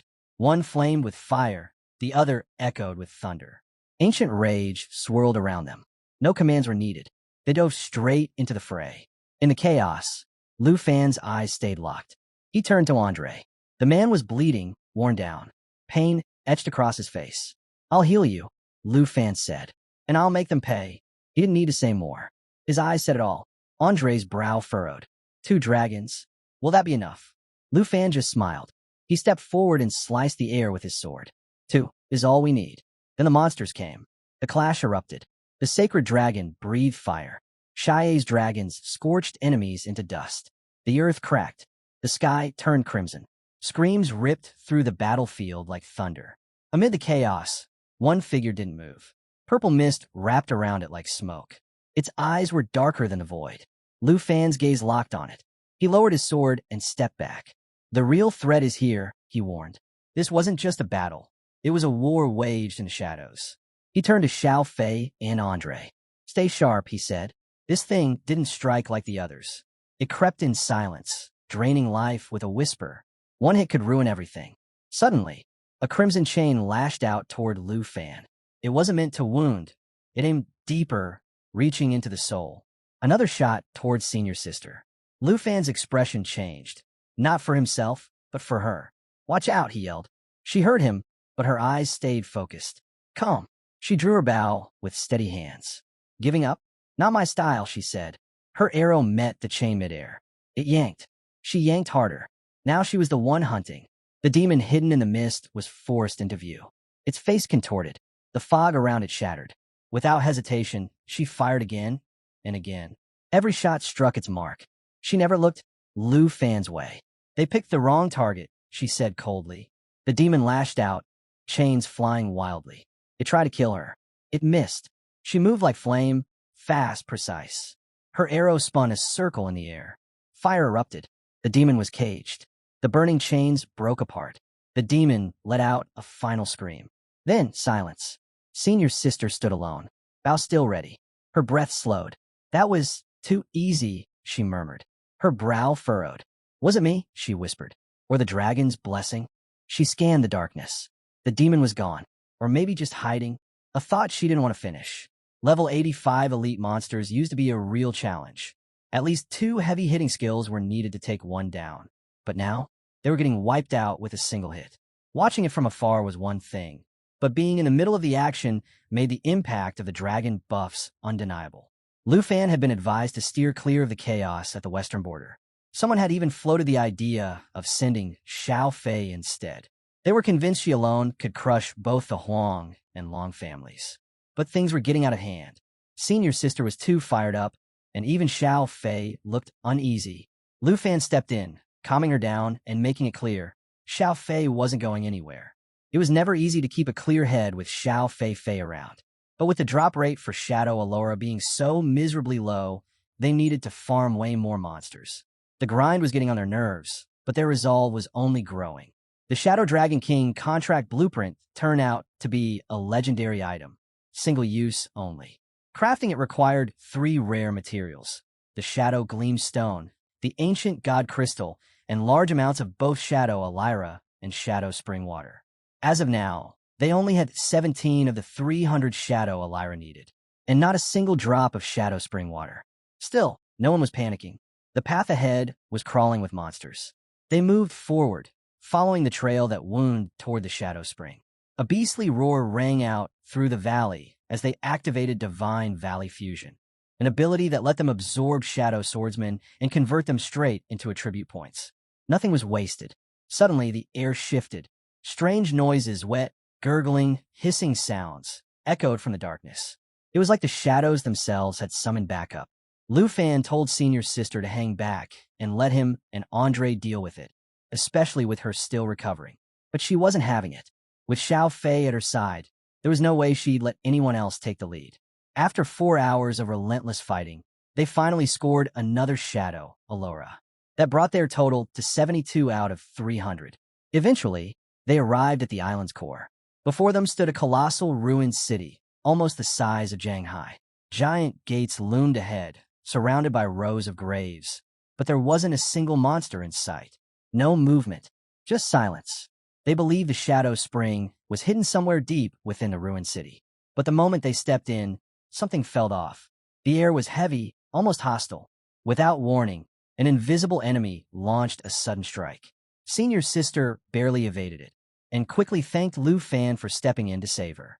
But the attacker remained unseen, its presence lingering like a shadow. Lu Fan activated a protective barrier, stabilizing their health and buying the group a moment to regroup. Whatever it was still out there, watching. Lu Fan told Xiao Fei to activate her perception skill. The black dragon's energy surged, ripping through the veil of illusion and exposing every hidden threat in the vicinity. In an instant, the sky swarmed with enemies. More than 1,000 level 95 Shadow Death singers emerged, all cloaked in stealth just moments ago.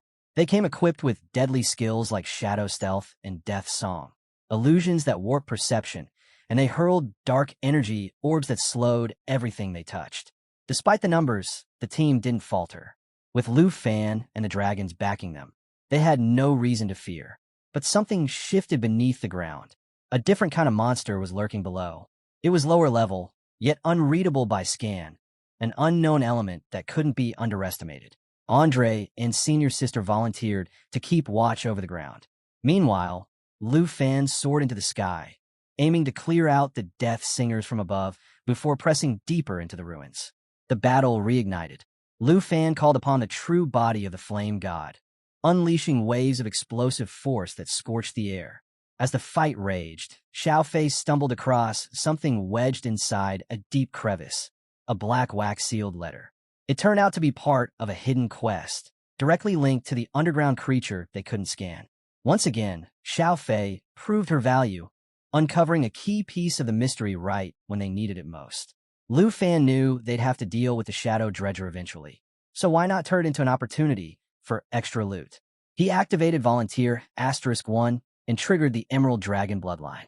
Immediately, all dragon-related skills were amplified. Every effect now doubled. 2 dragon auras were active, Black Dragon and Emerald Light. Together, they stacked 3 to 6 protective layers on allies, each one stripping negative effects and boosting all stats by 30% to 60%. They could even block entire attacks outright. Not even Void Break, a level 95 ability, could touch him now. Yet somehow, people were still underestimating just how far Lu Fan had come. The Dredger was still a distance away. Perfect. Lu Fan gave the signal to Xiao Fei. It was time to prepare World Ender Roar. The Emerald Dragon bloodline surged again, doubling the effects for every dragonkin on the field. At that moment, Xiao Fei cast Emerald Mirror on the fallen Holy Dragon. Normally, it would summon 2 to 4 copies, each with a fraction of the original's power. This time, 8 mirrors materialized, all locked and loaded. With everyone in sync, the team launched a devastating combo. World Ender Roar blasted through the area, softening up enemies and making them more vulnerable. Demon Dragon Assault then consumed corpse energy to form a thick armor shield, while surging forward, dealing brutal damage, cutting incoming harm to nearly 0 and bouncing debuffs right back. Lu Fan's speed was unreal. He was landing 10 hits per second. As the warning came that the Dredger was closing in, he didn't even flinch. He unleashed Break 2, layering his weapon with Dragon Aura. 2 swift slashes followed, both crackling with dragon energy. His dragon partner moved as if they shared a single mind. Void Break and Snow Country Curse swept the field clean. Andre was still catching up by the time it was over. Then, the Shadow Dredger arrived. Level 90 and absolutely lethal. It activated Miasma Chrysalis, sucking in shadow energy to shield itself inside a cocoon.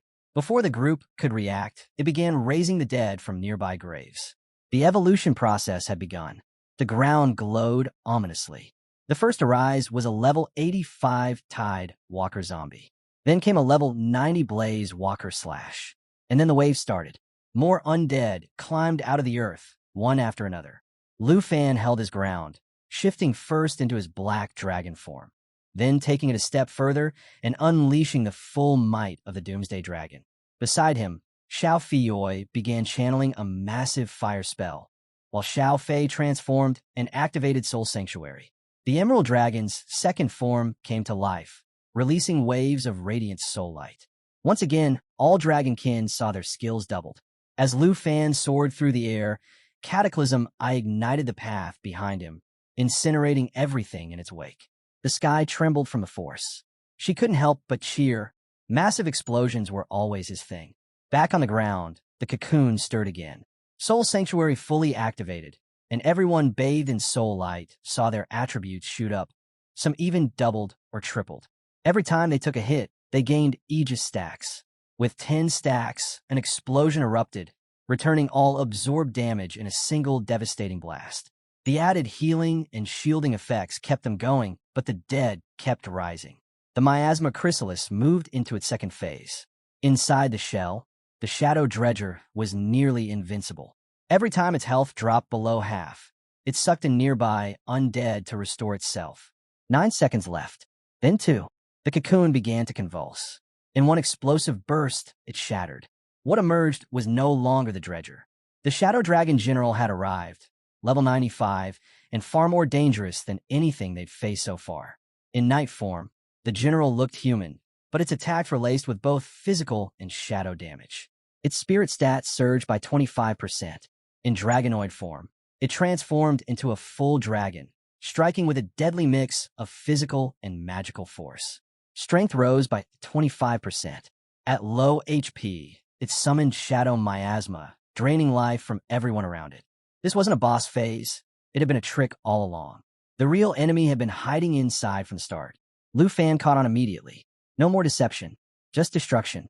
He activated Thunder's favor, and he shifted into World Ender form. The Thunder Jade morphed into Amber Jade. All Blue Dragon skills were now twice as powerful. When Amber Jade unleashed its final spell, it created a Thunder Zone. Anyone who moved inside would suffer increased damage. Lu Fan began issuing orders. Xiao Fei was to protect Senior Sister and Andre.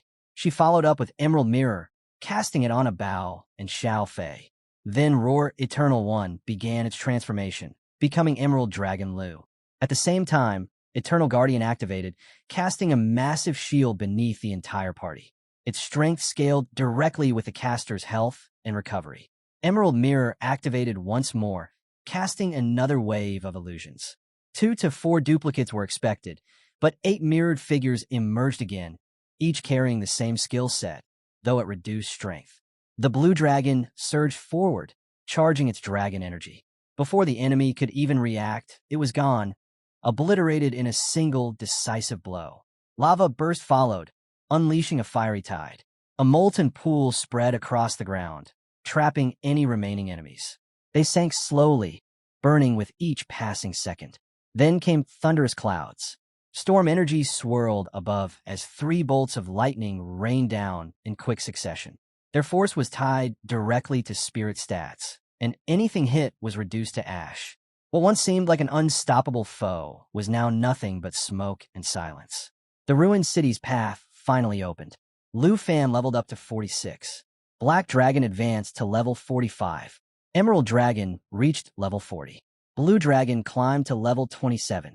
And Guardian Flow awakened a brand new skill. Xiao Fei just unlocked a game-changing ability, an energy shield that lasts a solid 5 minutes. It cuts incoming damage by 30% and completely blocks all debuffs and harmful effects.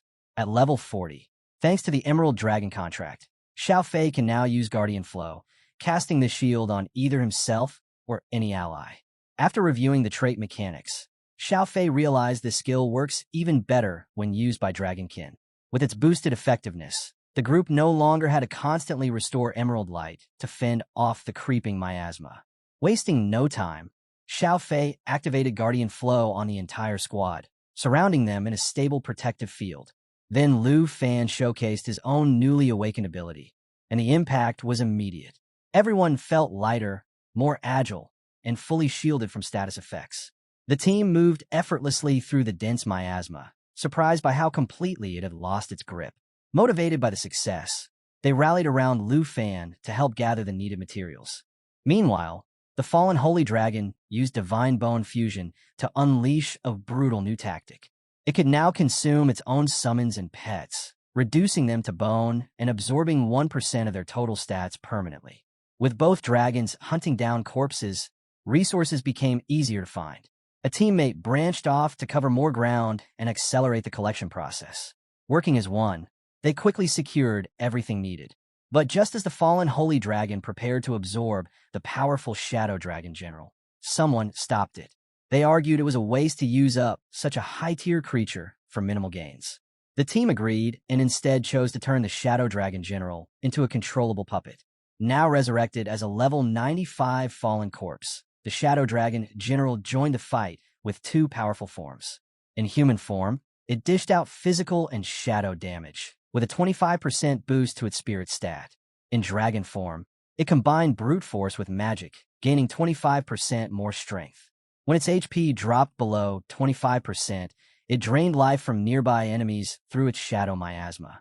With this addition, the roster now included the 9 Realms Demon, the 5 Guardian Heroes, the Divine Bone Avatars, and the Shadow Dragon General, all capable of challenging even 4th Revolution Masters. The next step? Feed the 5 Guardian Heroes to the fallen Holy Dragon and push its power even further. The team checked the rewards from completing the Shadow Dredger bounty and found a huge bonus, an epic grade enhancement scroll. This rare item could raise any piece of gear by 1 tier up to legendary quality. Their last scroll had already been used on a weapon, so finding another one was a huge win. Alongside the scroll, they also returned with a massive haul of Shadow Allura. They had gathered 397 units, nearly double the required 200. With a total count now reaching 569, they were more than stocked for any crafting tasks ahead.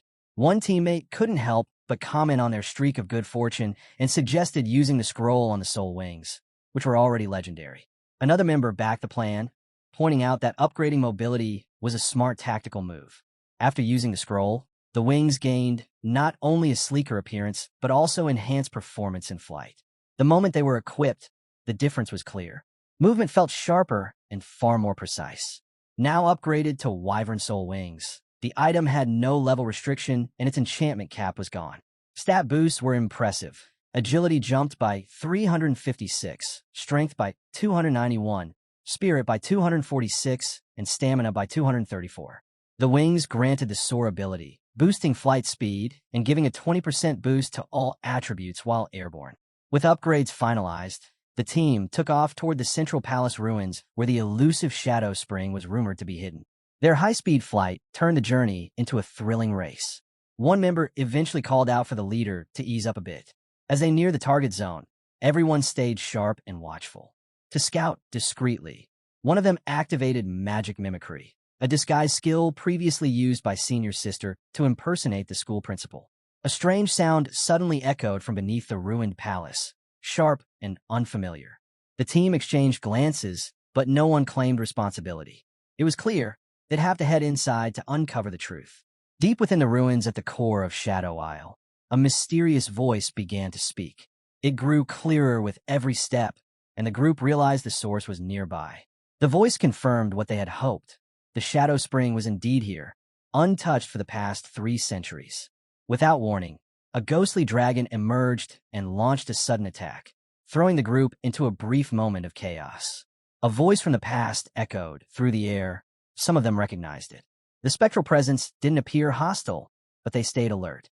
The figure introduced himself as the court grand mage of the former Tenfu Kingdom. He had perished while defending the sacred fortune light spring 300 years ago. He explained that a black dragon's invasion had unleashed the miasma, corrupting the entire island. The king fell into darkness, and the people were turned into undead. The mage begged them to free the king and end the suffering that had plagued the island for generations. He revealed that no other adventurers had made it this far since the fall. The Shadow Spring was still protected, but by the corrupted king himself. A new quest appeared, the Court Grand Mage's request. It told the tragic story of how Tenfu Isle had fallen into ruin and become Shadow Isle. The once noble king had been transformed into a monstrous half-dragon abomination, while the citizens were cursed into the undead. The Court Grand Mage's last wish was for the group to defeat the Shadow Dragon King and bring peace to the land. The promised reward: full ownership of the Tenfu territory. Heavy footsteps echoed from deep within the palace. The team tightened their formation. They knew this would be their toughest fight yet. Then the Shadow Dragon King emerged, a level 95 boss made from pure miasma. Its form twisted and massive, its every move spreading corrosive shadow energy. It didn't follow any predictable patterns. There'd be no easy win here. The final battle had begun. In this heightened state, death sentence becomes a devastating force. With a colossal greatsword, it strikes the target with pinpoint precision, delivering an unavoidable hit that deals 490% shadow damage. The only catch, it can be used once every 90 seconds. Dragon Roar follows next, echoing with the voice of a dragon and weakening all enemy stats across the board. When the user speaks in a human voice instead, it triggers a mind control effect, turning the tide in an entirely different way. The Ghost King has fully transformed, a monstrous blend of man and dragon. Its presence casts a suffocating pressure over the battlefield, making every moment feel heavier. Lu Fan holds position. Andre is ordered to stay put and not make any reckless moves. Senior Sister quickly shifts back into her mage role, stepping up to confront the creature directly, while Andre hangs back to search for the Shadow Spring.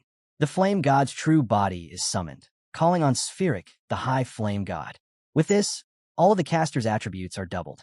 Flame Burst wings materialize, granting temporary flight. The higher the spirit's stat, the longer the wings last.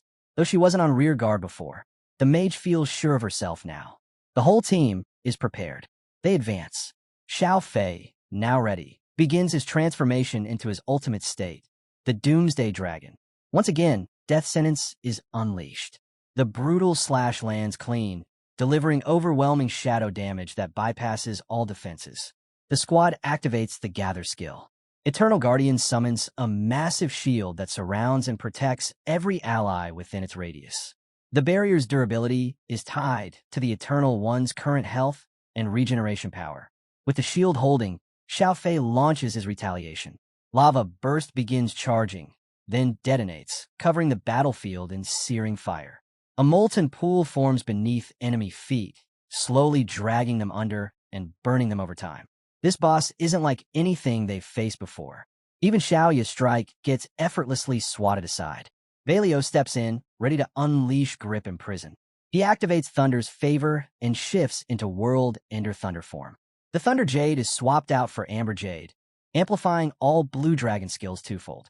Every Thunder spell now creates a high-damage zone at its target. Any enemies that move within the zone, they get hit even harder. The next move unleashes one of the most powerful spells in their arsenal, 3.3 million world-ending thunders. Bolts of lightning rain down in a furious storm, striking the entire area. With Thunder's favor active, the spell breaks free from the usual source limitations, making it even more devastating. But the battle's just heating up. The Black Dragon activates Void Break, slashing twice with Charged Dragon Aura. This attack can sync with Dragon Pets for an amplified strike, adding more pressure to the already chaotic fight. Then the Shadow King vanishes. Using Shadow Corrosion, it dissolves into a cloud of black miasma, becoming invisible while continuing its assault from within the mist. Lisha and Lu Fan try to track it, but the skill hides it flawlessly. Andre quickly senses something is wrong and warns the others, don't rush in. A sudden roar erupts behind them. An attack is already underway. The group's defensive skills trigger just in time, shielding them from the sudden blow. Lu Fan seizes the moment. He senses the Shadow Spring is close. As tension builds, Hug roars, shaking the field. Lu Fan doesn't flinch. He charges forward without hesitation. Miss E voices concern, but her worries are calmed. She casts Emerald Mirror, creating 2 mirror images of a chosen ally. Each copy can use the original skills at 30% strength. One image springs into action. The ambush lands on the decoy. Lu Fan emerges untouched. Even the team is caught off guard by how perfectly the illusion worked. Their coordination pays off in full. With a brief laugh and a breath of relief, they regroup and ready their next wave of attacks. Lu Fan begins charging Lava Burst and Judgment's Calamity. At the same time, Xiao Fei Fury casts Guardian Domain, locking the enemy in place and preventing it from escaping into the miasma. Xiao Fio steps up to deliver the final blow. Dragon Domain expands across a massive 100-meter radius. Within this zone, all Dragonkin and Blood-bonded allies gain a 50% boost to every stat. Enemies suffer the opposite, 50% reductions across the board. Movement, teleportation, and summoning are sealed off completely. Lava Burst erupts again. A scorched pit opens beneath the Shadow King, pulling it in while flames deal continuous, punishing damage. Judgment's Calamity locks on, striking again and again with divine bolts of Heaven's wrath. Each hit lands hard, pushing the boss toward defeat. The fight intensifies. Blue Dragon I reaches level 28. Blue Dragon 1 and Emerald Dragon 2 hit levels 28 and 41. Black Dragon 2 climbs to level 46. Lu Fan himself ascends to level 47. At last, resting atop the fallen boss's crown is the Shadow Gleam Stone. The contract with the Shadow Dragon King nears completion. The quest log updates. The Court Arch request. The current objective: defeat the Shadow Dragonoid King and release the trapped souls. The mission isn't over yet. As the last traces of darkness faded from the dragon's remains, Lu Fan spotted something gleaming beneath its rotting scales: a crown. He picked it up, inspecting it carefully, just as he thought it could be broken down. But this wasn't some ordinary relic. It was the Shadow Glare Stone embedded within the legendary Shadow Crown. Right then, Vento materialized at his side. He explained that the crown once belonged to the king of the Tianfu Islands, a revered ruler from a time long past. Holding the crown in his hands, Lu Fan thought to himself, everything was finally coming together. Aside from the Shadow Spring, every vital piece was now secured. And even better, there were leftover resources they could sell off for a hefty sum in dragon coins. The inventory listed it all: Shadow Stones, a God Crystal, Island Breach, and an impressive stock of high-grade gear. But before they could celebrate, Missy burst onto the scene, visibly upset. She demanded to know why no one had told her about the operation. Said it had terrified her. Andre stepped in quickly, trying to calm her. Lu Fan remained outwardly calm, but inside, his patience wore thin. He replied coolly that this had been their first time using mirror imaging on people. Things had moved fast, and they'd relied on visual cues to coordinate. He added that there would be a next time. Missy didn't look convinced. She stood still, visibly annoyed, but eventually gave a reluctant response. Just then, an elderly man stepped forward from the shadows, his expression filled with reverence. He bowed deeply, saying their actions had freed his king. Addressing Lu Fan as a hero, he confessed he'd waited years for this very moment. With great care, he extended a red sword toward Lu Fan. The system screen flashed: Shadow Greatsword, quest item, a relic symbolizing the rule of the king of Tianfu Island. The old man asked Lu Fan to take the sword and lead them out of the looming crisis. As Lu Fan took it, the man's voice turned soft, almost pleading. Hands clasped together, he said the sword was now in Lu Fan's hands so the spirits of the island could finally rest. He thanked him sincerely for returning Tianfu Island to what it once was. Moments later, the system updated again. New lore unlocked. The tale of the Dragon King and the kings laid to rest. Aldwin's voice echoed in the air, completing the ritual. He pledged his loyalty, vowing that the future of Tianfu Island now belonged to Lu Fan. A new system prompt materialized, revealing the link between Shadow Island and the freshly cleansed Tianfu Island. Down by the beach, two island boys stared at the clear skies in awe. The thunderstorm's gone. I can't believe it, one murmured. Must have been Andre and that dragon Tamer, the other replied, nodding slowly. The old man faced Lu Fan, his gaze respectful. This land is yours now. Lu Fan stood steady, hand tightening around the red sword. The interface blinked. Court Archmage request accepted, followed by territory system unlocked. He gave a faint, satisfied nod. I now own a territory. Missy smiled as she watched the interface update. Congratulations. Unlike me inheriting a family plot, you earned this from scratch. Lu Fan examined the newly accessible territory system. It offered steady daily resources, consistent income, monster regeneration, and a passive stream of experience. Tianfu Island was listed as a level 2 territory under region, Black Sand Sea. Now that the island was purified, Lu Fan started planning. Water, stone, and shadow stones were top priorities. Defensive traits like fog and thunderclouds had deactivated automatically. He could now open ports for trade, take on monster clearing jobs, or even develop Tianfu into a private sanctuary. But if needed, he could revert the island back to its shadow form, reactivating the storm systems and deadly fog to ward off intruders. Resources and monster behavior would adjust accordingly. He could also assign dragons and puppets to stay behind and grind experience on their own. With the island claimed, Lu Fan gained the territory teleport skill. The system pulled up a full rundown, the ability to open or close a portal to his territory anytime. Missy clapped her hands. That's amazing. It's safe and stunning here. You could bring the whole crew. But Andre didn't share her excitement. He looked uneasy. What about me? What should I do? Lu Fan turned toward him. Something wrong. Andre hesitated, then admitted. My mission was to destroy the Shadow Spring. But I only found one spring here, and it wasn't the Shadow Spring. Before he could say more, Missy chimed in, thoughtful. Maybe there's a hidden chamber somewhere. I'll help search. Lu Fan raised a hand to stop her. Hold on. Take me to the spring you found first. He reopened the system screen. If I'm right, I might be able to convert it into the shadow spring. Andre blinked. Convert it? What do you mean? Missy chuckled, tossing a glance at Lu Fan. Well, you're the owner now. Bet you've got a solution up your sleeve. As they made their way through the dense jungle, Andre spoke up, his tone a bit sheepish. My family controls a lot of land, but I've never had a territory of my own.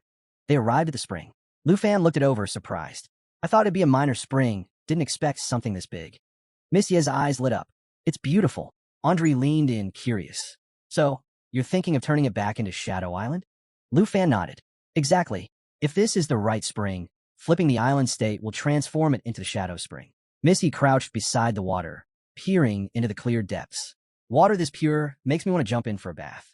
Flustered, Lu Fan quickly waved her off. Please don't. She dipped her hand in anyway, then froze. Lu Fan noticed the change in her face. What is it? The water's incredible, she said, eyes wide. Just touching it boosted my attributes. Andre immediately reached in too, reacting with amazement. She's right. I feel it working. Lu Fan followed suit, placing his hand into the spring. Instantly, he could feel it too. The spring water granted a noticeable boost. A system message appeared in his mind, breaking down the effect. Each level allowed 10 seconds of contact, and during that time, all attributes increased by 3 to 30%, scaling with level. Missie's face lit up even more. This is insane. It means you can get stronger just by training near it. Before the excitement could settle, another prompt opened. Detailed specs on the blessing spring water. Missie's entrepreneurial instinct kicked in. We need to tell Boss Tianhua.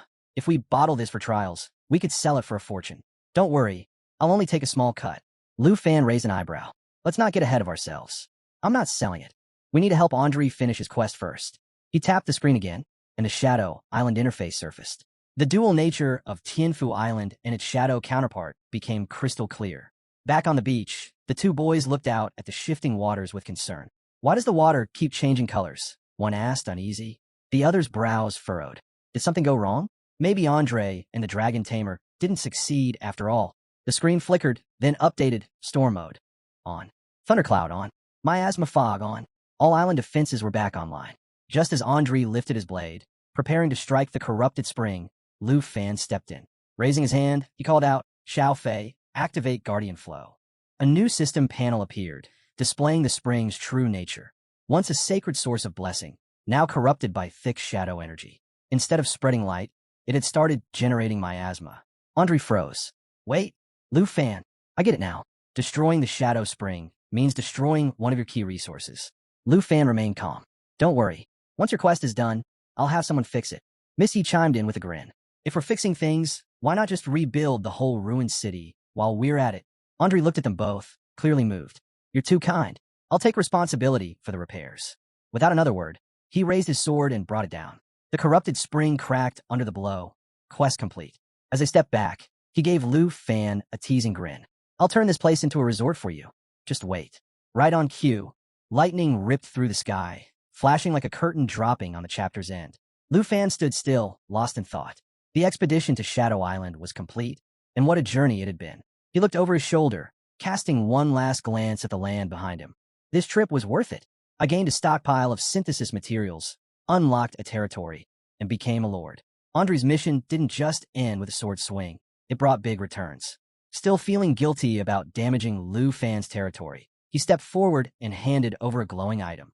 A system window lit up in front of them. Skill book, Wrath of 10,000 Dragons, requires level 45. The three of them stood there in silence, soaking in the calm after the storm. Lu Fan's mind drifted ahead. Only one step remained now, the repair of the Shadow Spirit Eye. And once that was done, the final key to forging a contract with the Shadow Dragon King would fall into place. As the scene shifted, Lu Fan remained silent, lost in thought.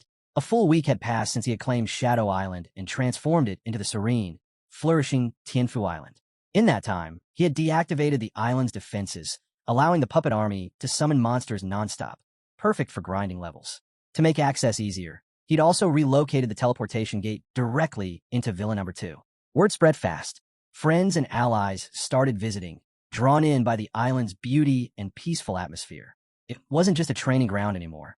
It had become a destination. Lush, calm, and far removed from the chaos of battlefields, Tianfu Island was now the place everyone wanted to be. For Lu Fan, it was no longer just a territory.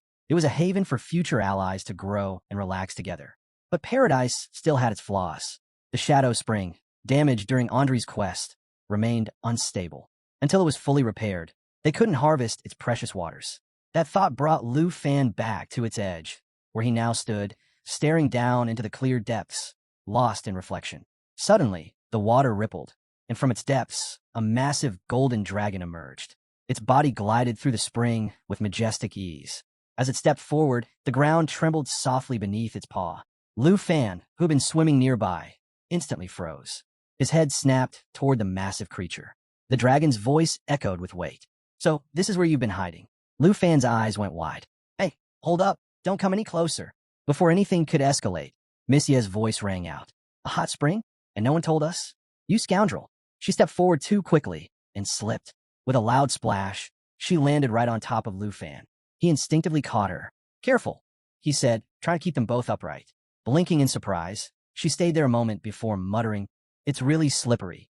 Still flustered, Lu Fan demanded, "Why are you even here?" With a mischievous smile, she leaned in. "Your face is all red.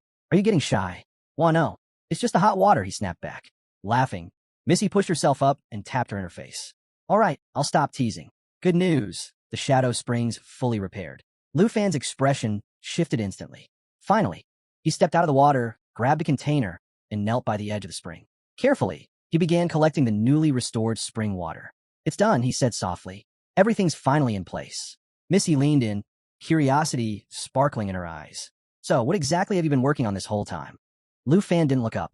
"You'll find out soon enough." He confirmed the final step in the crafting interface. Instantly, a system prompt appeared. "Shadow Dragon King's contract. Confirm crafting? Yes or no?" Without a pause, Lu Fan tapped yes. The spring water surged, spinning rapidly around the hovering item. Lu Fan's gaze locked onto it, excitement building. "It's done." Missia's breath caught. "Wait, is that a summoning scroll?" Just then, Xiao Fei arrived by their side. Lu Fan wasted no time. He caught the scroll midair and held it out. "Xiao Fei, eat it." Without hesitation, she gulped it down. Missy stared, stunned.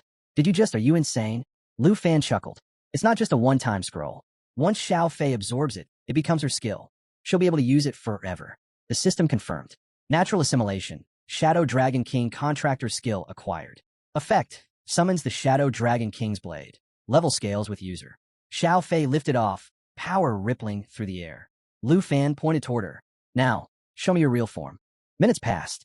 Missy stood beside him, scanning the sky. Lu Fan's brows furrowed. The summoning had clearly succeeded. So where was the dragon? He narrowed his eyes at the subtle lines on the system screen. Status. Contract complete. Power level. High agility. Extreme stealth skills detected. "Hold on," he muttered. "This isn't a glitch, it's hiding." Missy nudged him. "Are you zoning out again? Did it work or not?" Snapping to attention, Lu Fan gave the command. "Release stealth." The air shimmered. A ripple of white and blue energy twisted together, warping the space above the spring.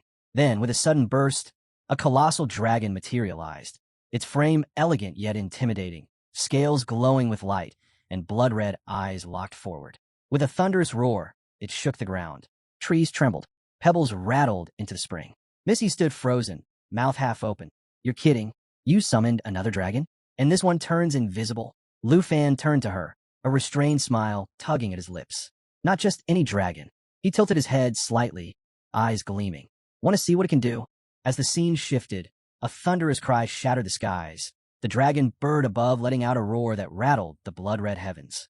In that moment, a system window blinked to life, introducing the Shadow Dragon General, a fearsome entity labeled at level 95.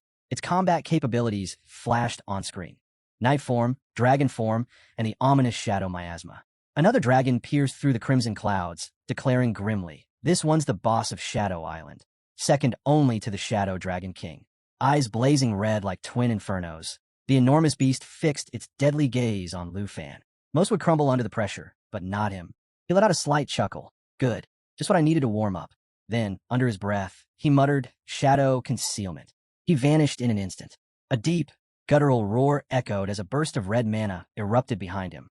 From within that chaos, a monstrous black dragon emerged, its crimson eyes burning with rage, its chest glowing faintly with a pulse of blue energy. The beast roared, "Intruders!" before slamming its colossal claw into the ground.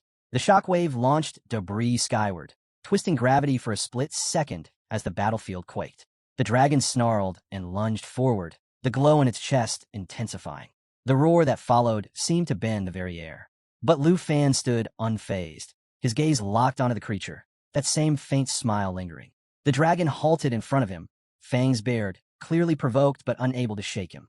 Then, without warning, the red sky split apart, sliced by a flash of blinding white and blue energy. The beam came crashing down, slamming into the dragon's side. It howled in rage as green mana ignited across its body, scales shimmering violently. It countered instantly, unleashing a triple beam, red fire bursting from its eyes and mouth, flooding the area with devastating force. From a distance, Lu Fan and Miss Yi watched the chaos erupt. Gritting her teeth, she muttered, "We can't even pinpoint the enemy. We're just sitting ducks here." Her voice wavered. "This is madness."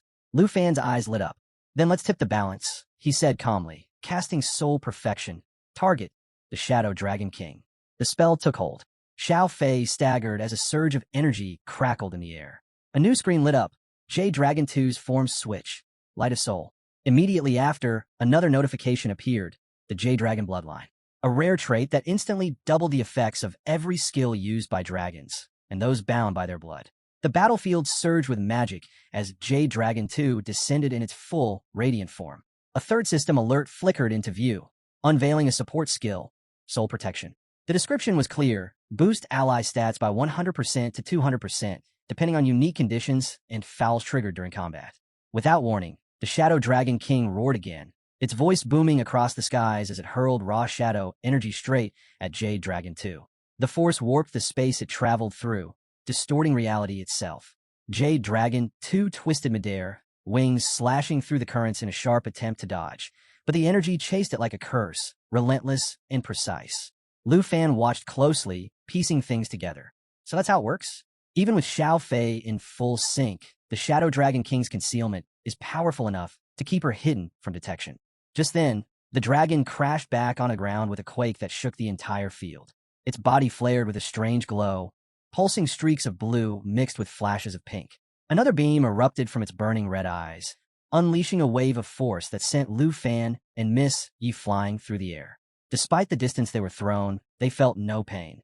The strike hadn't been meant to damage them. Instead, the torrent of energy tore through the field and struck a lone ancient relic, a towering, rune-marked clock lodged deep in the earth. As the blast connected, a final system notification appeared. Shadow Cloak activated. Its effect? Immunity to all magical, physical, and formation-type attacks. Lu Fan stood, brushing off dust as he spoke calmly, turning all damage into nothing.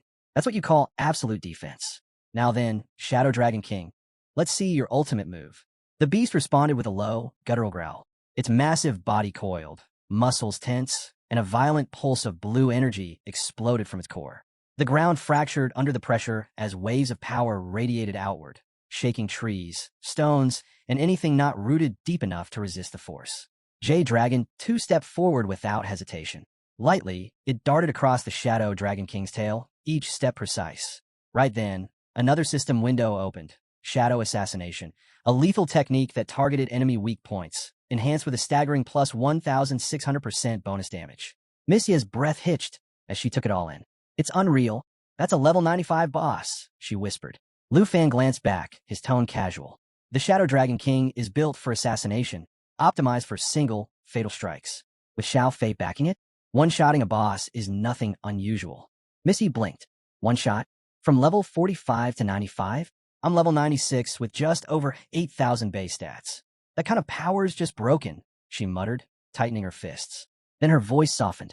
Still, in 2 more days, I'll finally be strong enough to stand toe-to-toe with the 2 great factions. And with you by my side, that's all the confidence I need. Lu Fan met her gaze, his voice steady.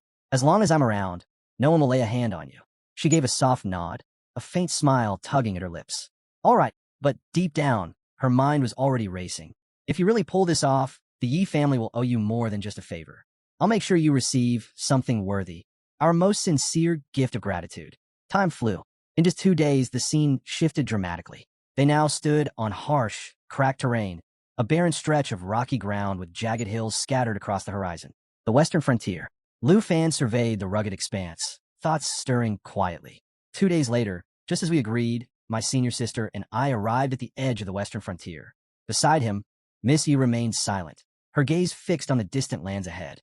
After a moment, she murmured under her breath, barely audible, "Western frontier. I've returned." The skeletal dragon drifted soundlessly through the clouds as Lu Fan looked down at the vast landscape below. He glanced over at Miss Yi and remarked how rich and breathtaking the land was. Now he understood why so many noble clans had made this place their home. Miss Yi, steady as ever, replied that since the early days of the Dragon Kingdom, these noble families had been its backbone. In gratitude, the kingdom had handed over the resource-filled western frontier to them. She added that, to preserve their autonomy, the kingdom even avoided building cities in the region. Lu Fan raised a brow, unsure if that was the whole truth. He asked her directly. She met his gaze and nodded without pause. Then she elaborated. The Long family might look impressive to outsiders, but out here, they were at the bottom of the noble hierarchy. Deeper in the frontier, far more powerful families resided. Siba rank, a rank, some guarded by fourth-tier cultivators. And in those circles, even a fourth-tier expert barely registered. The dragon glided over endless mountains, its wings cutting through the clouds. Lu Fan stared into the distance, his thoughts heavy. He was beginning to understand just how little he truly knew. The power hidden in this land ran far deeper than he'd ever imagined. Compared to those elite clans, he was barely a speck. As they passed over the dragon's massive skull, Lu Fan spotted a faint gleam in its hollow sockets. Was it awareness? Malice? Whatever dark force had reanimated this beast, it had clearly noticed them. His mind sharpened. He reminded himself. This was exactly why he had to endure. When the wheel turned, he would be ready. Missia's voice pulled him back. They had arrived. Below them stretched a sprawling city, and she guided the dragon down toward the Yi estate. The landing was smooth, and soon they stood before a grand villa. She turned to him, serious. "Are you truly ready for what lies ahead? If you have doubts, now is the time to leave." But Lu Fan didn't flinch. His voice was firm. With everyone already waiting, there was no turning back. If anyone should be regretting their choices, he said, it was the Hong and Long families. Missy gave a soft smile and reached out her hand. "Let me show you where I grew up," she said. Lu Fan took her hand without hesitation and followed her lead. The scene shifted to the Hong family estate, where a massive martial arena pulsed with blue energy. At its center, a crimson stone structure phased in from a teleportation gate, then broke apart into glimmering fragments. Inside the ring, two men stood facing one another, one young, in black robes, dark hair flowing, and the other older, dressed in pristine white with hair to match. The younger man, Yu Tian, conjured red mana from a rose in his palm, his voice firm and self-assured. He spoke of his bloodline's superior techniques, though admitted that even after a month of stabilization, he still trailed slightly behind. The older man responded by summoning blue mana, calmly noting that despite being just level 98, Yu Tian had already shown the strength of an A-rank noble at level 99. A rare feat. He added that in another 6 months, Yu Tian would likely surpass him entirely. For someone from minor noble lineage, he said, Yu Tian was nothing short of extraordinary. If Yu Tian could reach level 99, their family might even break into the C-rank clans, a shift powerful enough to challenge the 9th family itself. Yu Tian's brow furrowed slightly at the mention of their ambitions, but he stayed silent. As if reading the change in mood, the elder spoke again, this time about a message from Miss Yi. Both turned as word came of her approach, and surprisingly, she wasn't alone. She was arriving alongside a young man, riding a skeletal dragon. Yu Tian raised a brow. A bone dragon? Not a black-scaled one. The elder confirmed it. That creature, he said, had tamed other dragons before. It wasn't just unusual, it was dangerous. Left unchecked, it would be a problem. Yu Tian's gaze sharpened. If that guy can survive out here in the frontier, where strength is the only currency, I'll bring him under the Hong banner. Out here, no one reports life or death to the dragon capital. The elder closed his eyes for a moment before continuing. The Long family, he said, would be arriving at the Yi estate soon. They were coming not only to demand resources and justice, but to propose a marriage to Miss Yi. These negotiations, he warned, could shift power balances. Yu Tian scoffed. The Longs haven't changed one bit. With that, he made up his mind.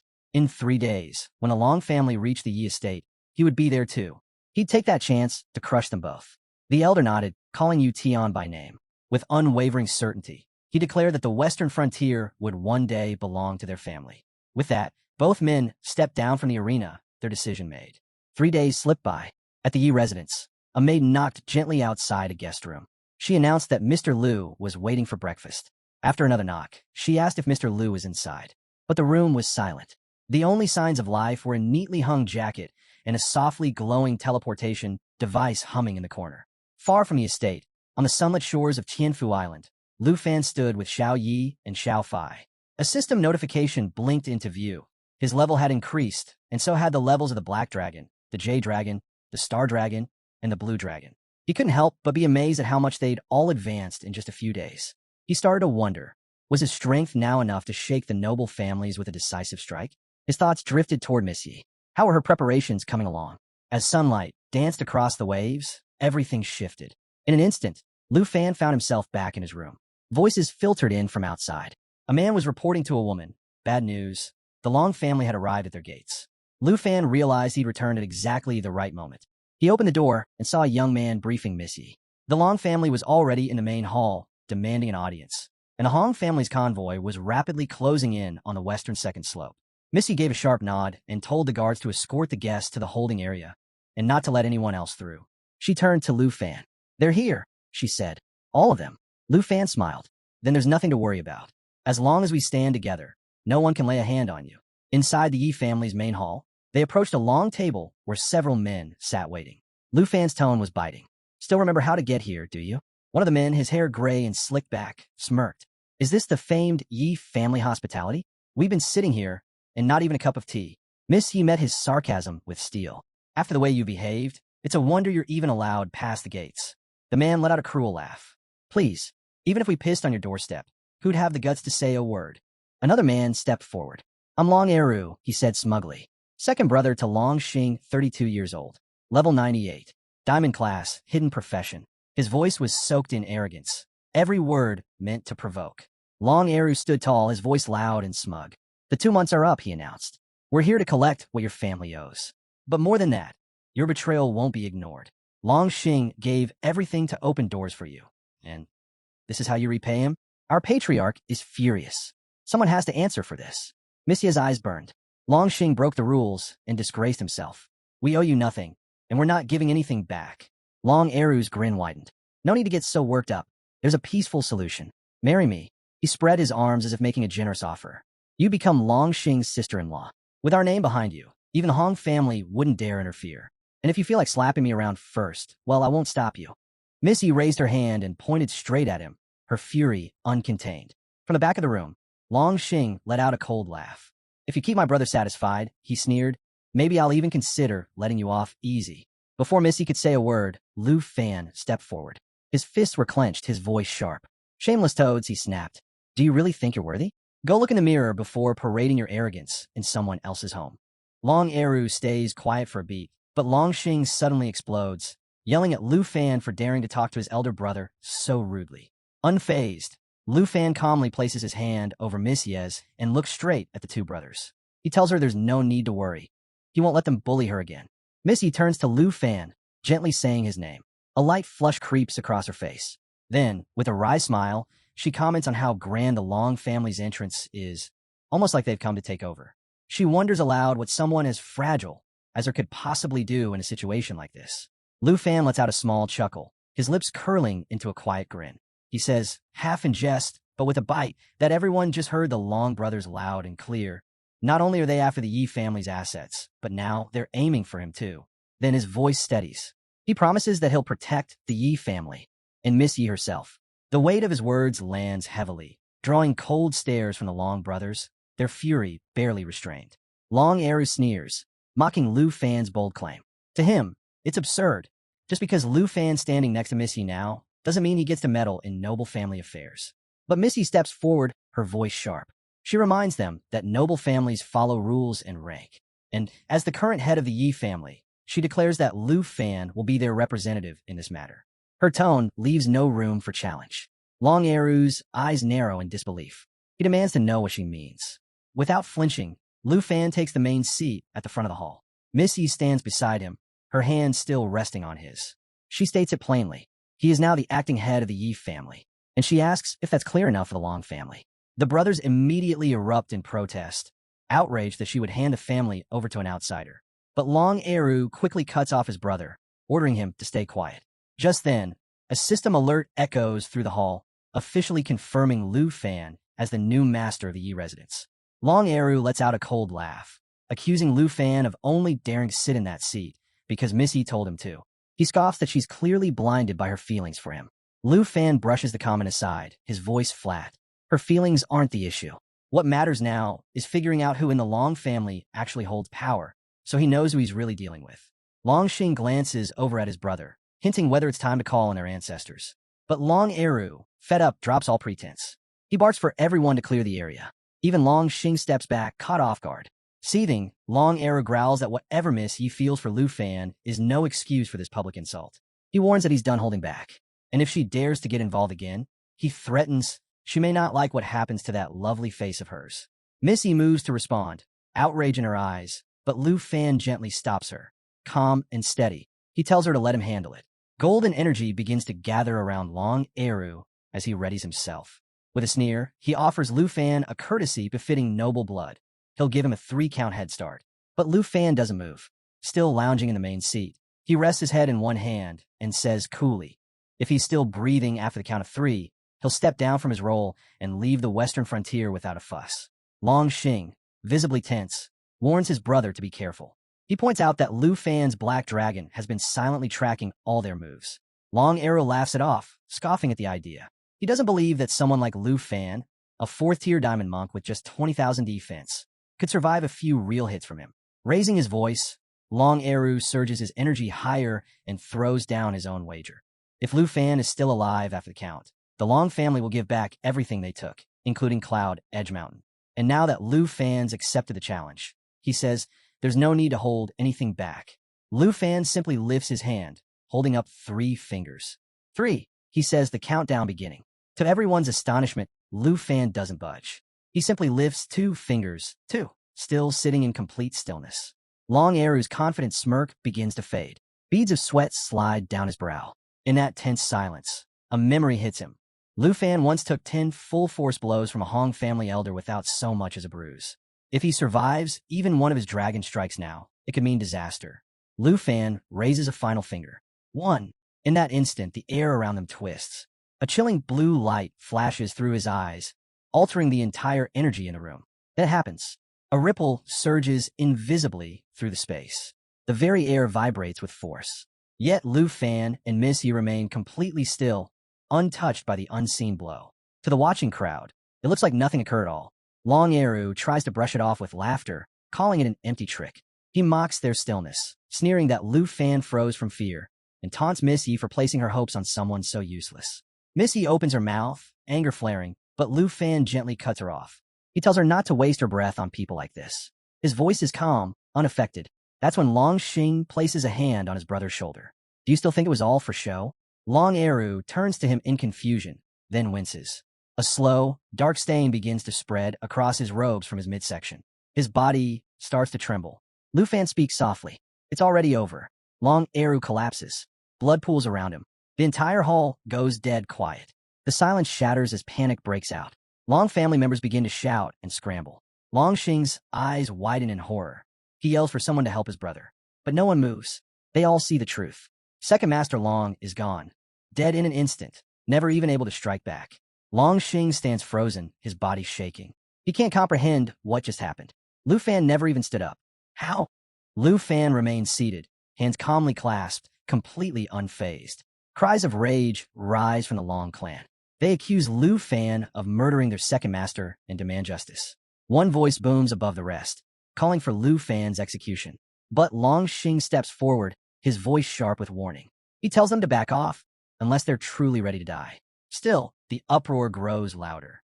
More voices join in, shouting for Lu Fan's capture, insisting he must answer to the Long family. Missy turns to Lu Fan and says they should leave someone alive to spread the word.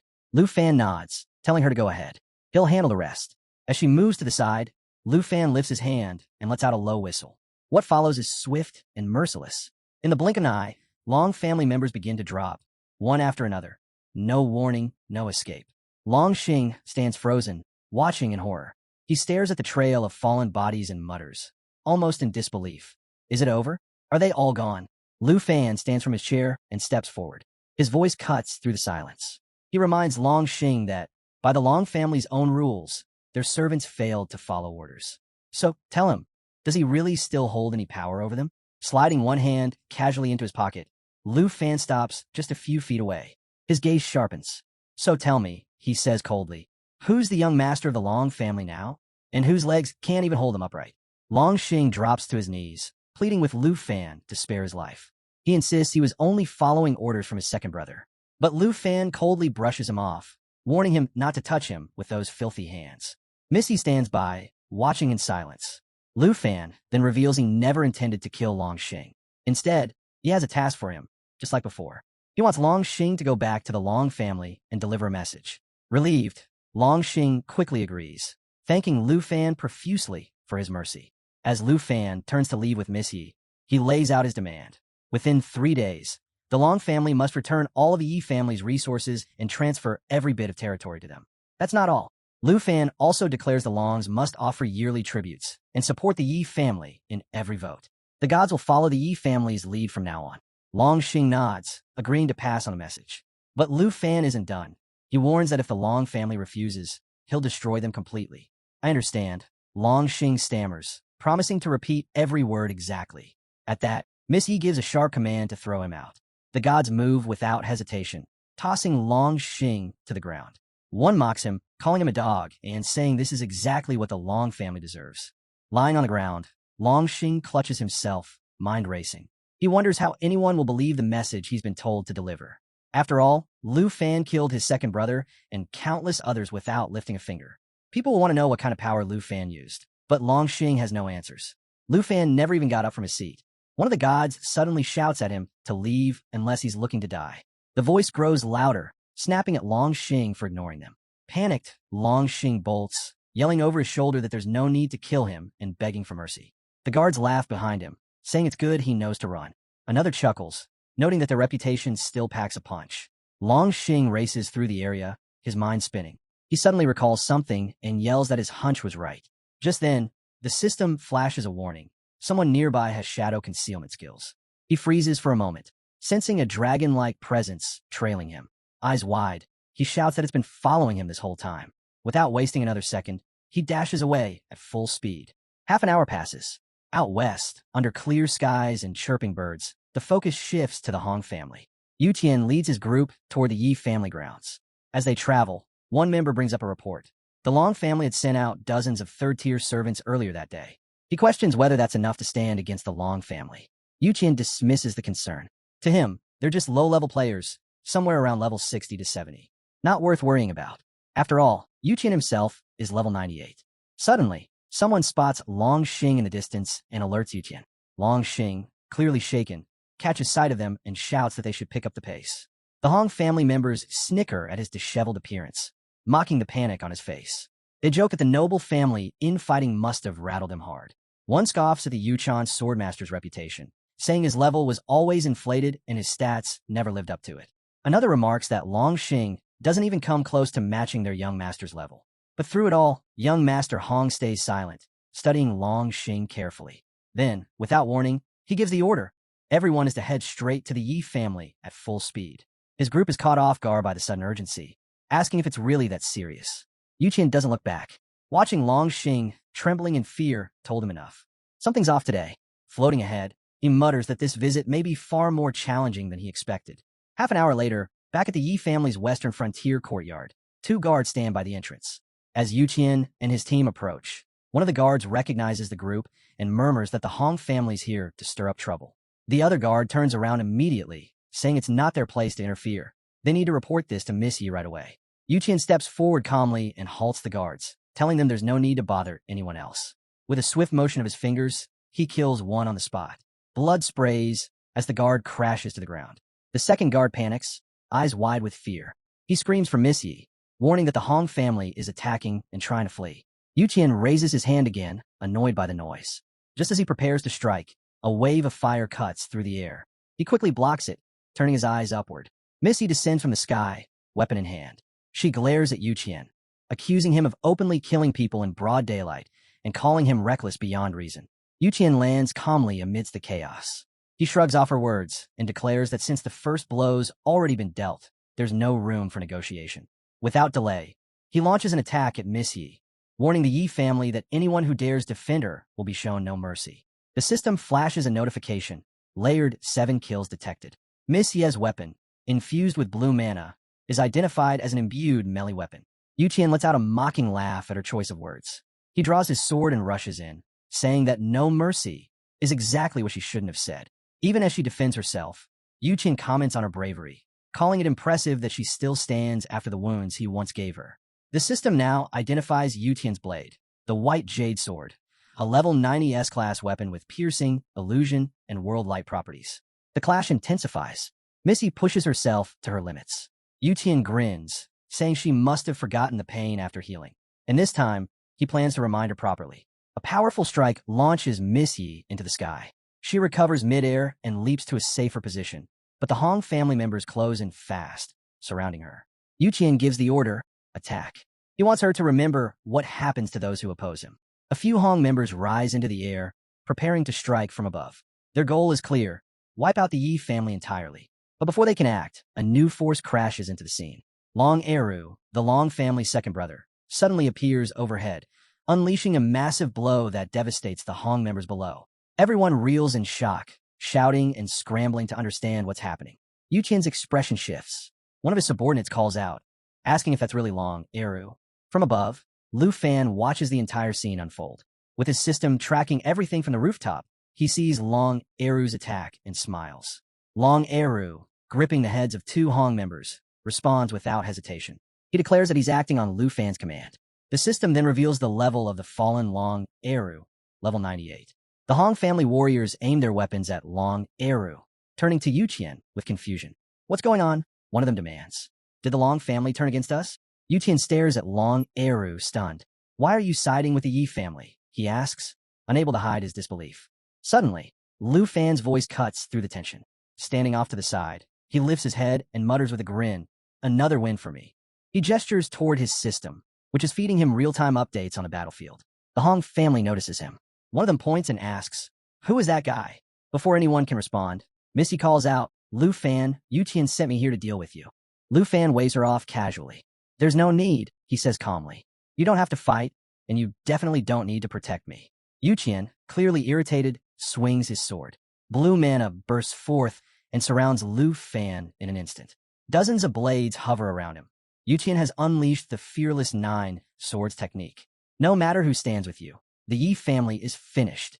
Yu Qian snarls. With a sharp command, the swords shoot toward Lu Fan. "You want death? I'll give it to you." Lu Fan doesn't flinch. With a smirk, he orders, "Shadow Dragon King, take care of it." The air tears open, and the Shadow Dragon King emerges. With the Shadow Blade technique, the dragon counters the attack, shielding Lu Fan completely. The system chimes in. The Shadow Dragon King now actively protects Lu Fan from all harm. Yu Qian's eyes widen. "A dragon? Where did it come from?" he mutters. "Was it here the entire time?" His confusion grows as the system updates again. 3 of the 9 fearless swords have been formed. Lu Fan's expression hardens. "You injure my senior sister," he says coldly. "Today, you'll pay for every wound you gave her." Perched atop the roof, Lu Fan remains still as the Shadow Dragon hovers behind him like a dark phantom. He watches everything below: chaos, battle, and bloodshed, his gaze calm and calculating. A quiet system alert appears, shadow concealment active. This powerful ability lets the dragon vanish or emerge at will, making it a ghost in combat, nearly impossible to trace. On the ground, Yu Qian is drenched in sweat, mind reeling with fear. He's never seen a beast like this. No records, no warnings. His thoughts spiral, struggling to grasp the scale of the danger. Then come the screams. Yu Qian spins around to find Long Eru launching through the air, mercilessly cutting down their own men. There's no hesitation, no mercy, just ruthless intent. Long Eru looks driven by something primal, relentless as he cleaves through the Hong family soldiers. Their shouts to stop go unanswered, drowned by screams and the spray of blood as he continues striking their chests with brutal precision. Meanwhile, Lu Fan gives a subtle nod. "Miss Yi will handle this one." Together, they advance toward Yu Qian. Miss Yi grips her staff, and the air around her heats up fast, radiating intense fire energy. She steps forward, voice steady, declaring that today, Yu Qian will finally atone to the Yi family. The system chimes in, fire marks engaged. 7 layers stacked, damage amplified by 7%. Unshaken, Yu Qian summons his squad. A shimmering blue aura wraps around them like armor, binding their formation. With a smirk, he mocks the idea that a single hidden dragon could threaten him. The fight ignites instantly. Miss Yi and Yutian clash as their squads erupt into battle. Miss Yi unleashes her Ice Squad diffusion technique, a rare blend of defense and attack, and it immediately counters Yutian's opening strike. The system flags it as a tactical success. Yutian snarls, determined to prove the dragon's so-called steel power means nothing. The system flashes. Sword light pierces illusion activated. He's wielding the legendary white jade sword. Level 90, one of the rarest. Dozens of jade swords manifest, orbiting Yutian in a deadly dance. With a precise motion, he aims his strike at Miss Yi and launches skyward. She holds her ground, gathering power to meet his descent. Lu Fan says nothing. He just watches, tracking every shift in aura, every twitch of movement as the battle unfolds. Power surges through the air as Yutian unleashes sword light pierces illusion. But even at full strength, his strike can't penetrate Miss Yi's defenses. He falters, confused. Why isn't it working? His eyes dart from Miss Yi to Lu Fan, searching for an explanation. Then, without a word, Lu Fan lifts his hand. The shadow dragon materializes behind him, its massive form emerging from a void. Calmly, Lu Fan addresses Yutian, calling his strategy clever, but ultimately useless. No matter what skill Yutian throws at it, the dragon won't be touched. At that moment, Missy channels double her usual power and launches a brutal strike. Her voice cuts through the chaos. This is payback for everything he's done. The blow lands clean. Yutian stumbles, clutching his side, crying out in disbelief. He never imagined she'd defeat him. Eyes blazing red. Missy tells him it's not over. She wants him dead. This is justice. Yutian glares at Lu Fan, seething, blaming the shadow dragon for turning the tide. If not for Lu Fan, he wouldn't be on the ground, broken. Suddenly, he grips his sword tighter. Blue mana flares up around him, swirling like a storm. He growls a vow. If he's going down, he'll take them with him. Missy senses it immediately. The air shifts, the pressure thickens. That chilling blue aura, it's all too familiar. The system flashes an alert. Triple weapon fusion initiated. Above, blue mana surges into the sky, gathering at Yutian's sword, dark and ominous. Lu Fan narrows his eyes. Something's off. He suspects Yutian might not be aiming at Missy at all. This could be bait, a trap to force Lu Fan's hand. Then Yutian strikes, roaring for Missy to fall where she stands. Missy holds her ground. She's not backing down. This battle is hers to finish. As Yutian's power barrels toward her, the system records, Frost Sword Arise, slash. An elegant yet ruthless technique, built for precision and destruction. Lu Fan, silently impressed by the display so far, decides it's time to step in. He issues a command, and the Shadow Dragon King responds, launching itself straight at Yutian. But Yutian is ready. Blood trickles from his mouth as he glares at the beast, eyes burning crimson. With a wild swing of his blade, he activates Blood Sword Shackles. The system immediately registers the move. Its impact is brutal. The dragon's charge is halted mid-air, writhing in agony as glowing chains wrap around its form. Missy is visibly caught off guard. The system confirms. The dragon is bound. 29 seconds of immobilization remain. Yutian lets out a manic laugh. He admits he expected the dragon to get involved the moment he threatened Missy. The trap was set, and it worked flawlessly. The system flags Blood Sword Shackles as a high-level, tactical skill, perfectly executed. Missy shouts, calling Yutian a liar and a schemer. Behind her, Lu Fan remains still, analyzing every detail, planning his next move. Suddenly, Yutian leaps onto a massive mechanical bird, a rare tier mount as the system highlights, and tries to flee. Time to disappear, he shouts. But Lu Fan's squad is already on the move. A precision strike takes out the bird mid-flight, sending it crashing to the ground with Yutian aboard. His scream echoes as he slams into the earth, writhing in pain, barely able to stand. Lu Fan steps forward, mocking him. Did you really think I'd let you leave so easily? Before Yutian can answer, Lu Fan grabs him and presses the full force of his squad's energy to Yutian's neck. The power is suffocating. You thought the dragon was your only problem? Lu Fan asks coldly. You've forgotten who you're really up against. Panicking, Yutian pleads for mercy. He tries to invoke the rules. Noble family conflicts forbid killing. Outsiders aren't allowed to intervene. Missy cuts him off. Lu Fan's word is law in the Yi family. Yutian freezes. That revelation hits harder than any attack. Everything he assumed wrong. Scrambling to survive, he turns to Miss Yi, begging for a ceasefire. He insists his earlier threats were just heat-of-the-moment anger, not true malice. He swears he never intended to kill her and offers to publicly concede. Lu Fan glances at Miss Yi. This is your call. She steps forward, energy building rapidly around her. The Hong family holds you in high regard, she says, her tone sharp. She soars into the air, mana swirling as her aura intensifies. And I fell for the same trick twice. The system confirms. Fight mark active. 7 stacks. Damage boosted by 7%. Yutian begins to shake, paralyzed by fear. His voice cracks as he yells that the Hong family ancestor only wanted to welcome Miss Yi as a guest. A last-ditch effort to save himself. But Miss Yi doesn't flinch. Without hesitation, she hurls her weapon straight into his chest.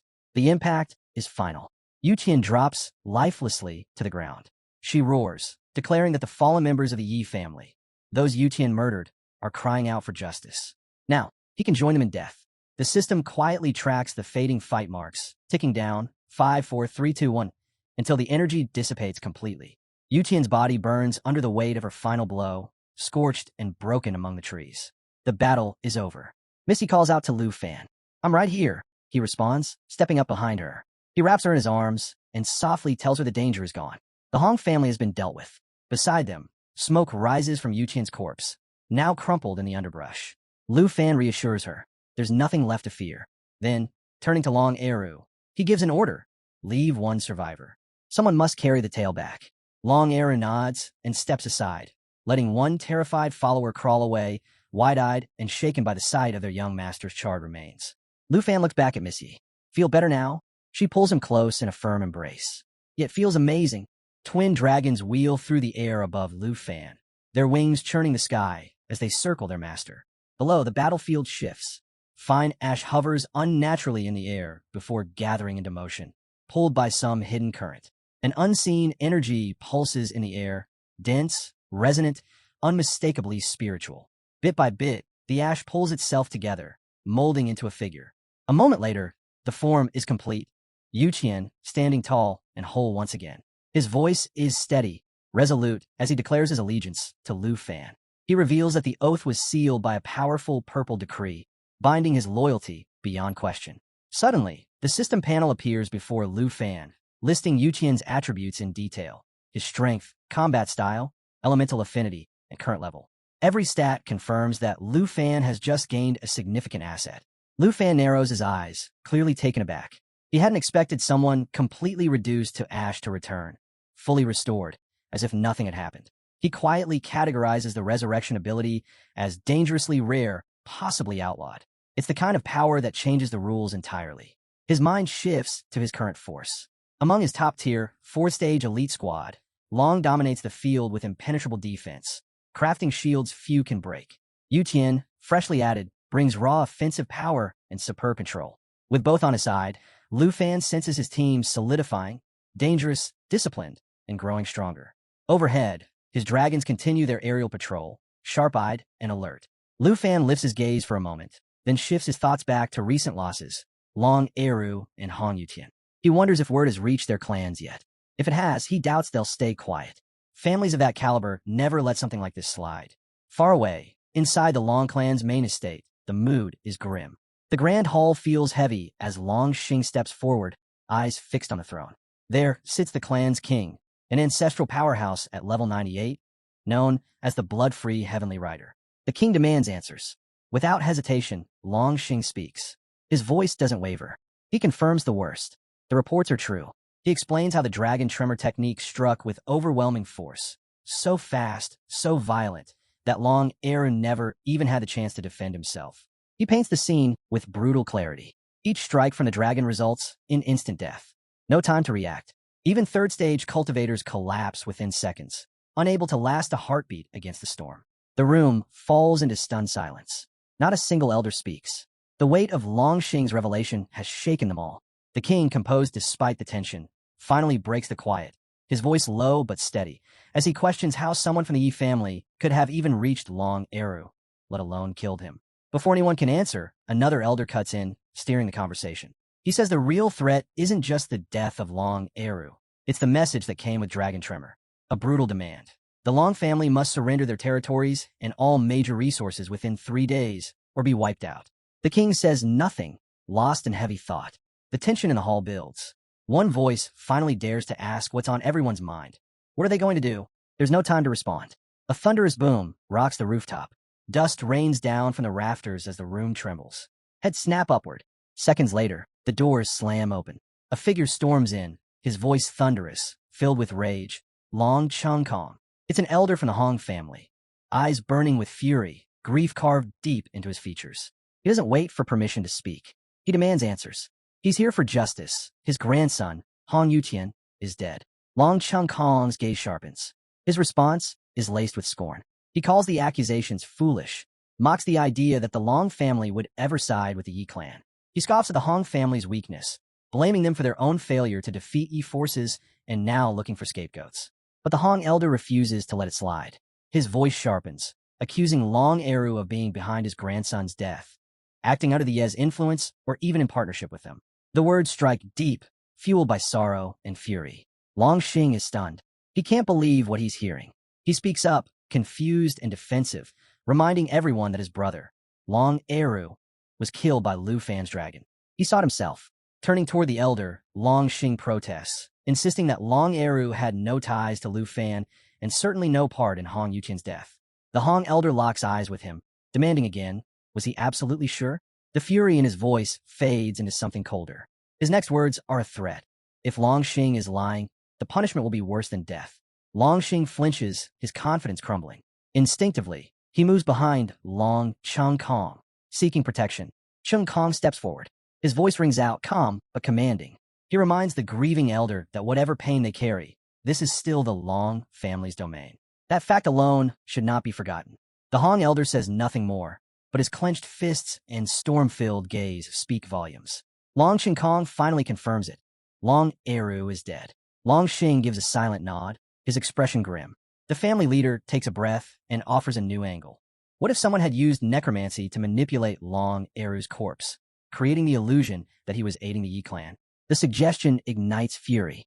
Both elders bristle, their auras surging, dark, oppressive, and dangerous.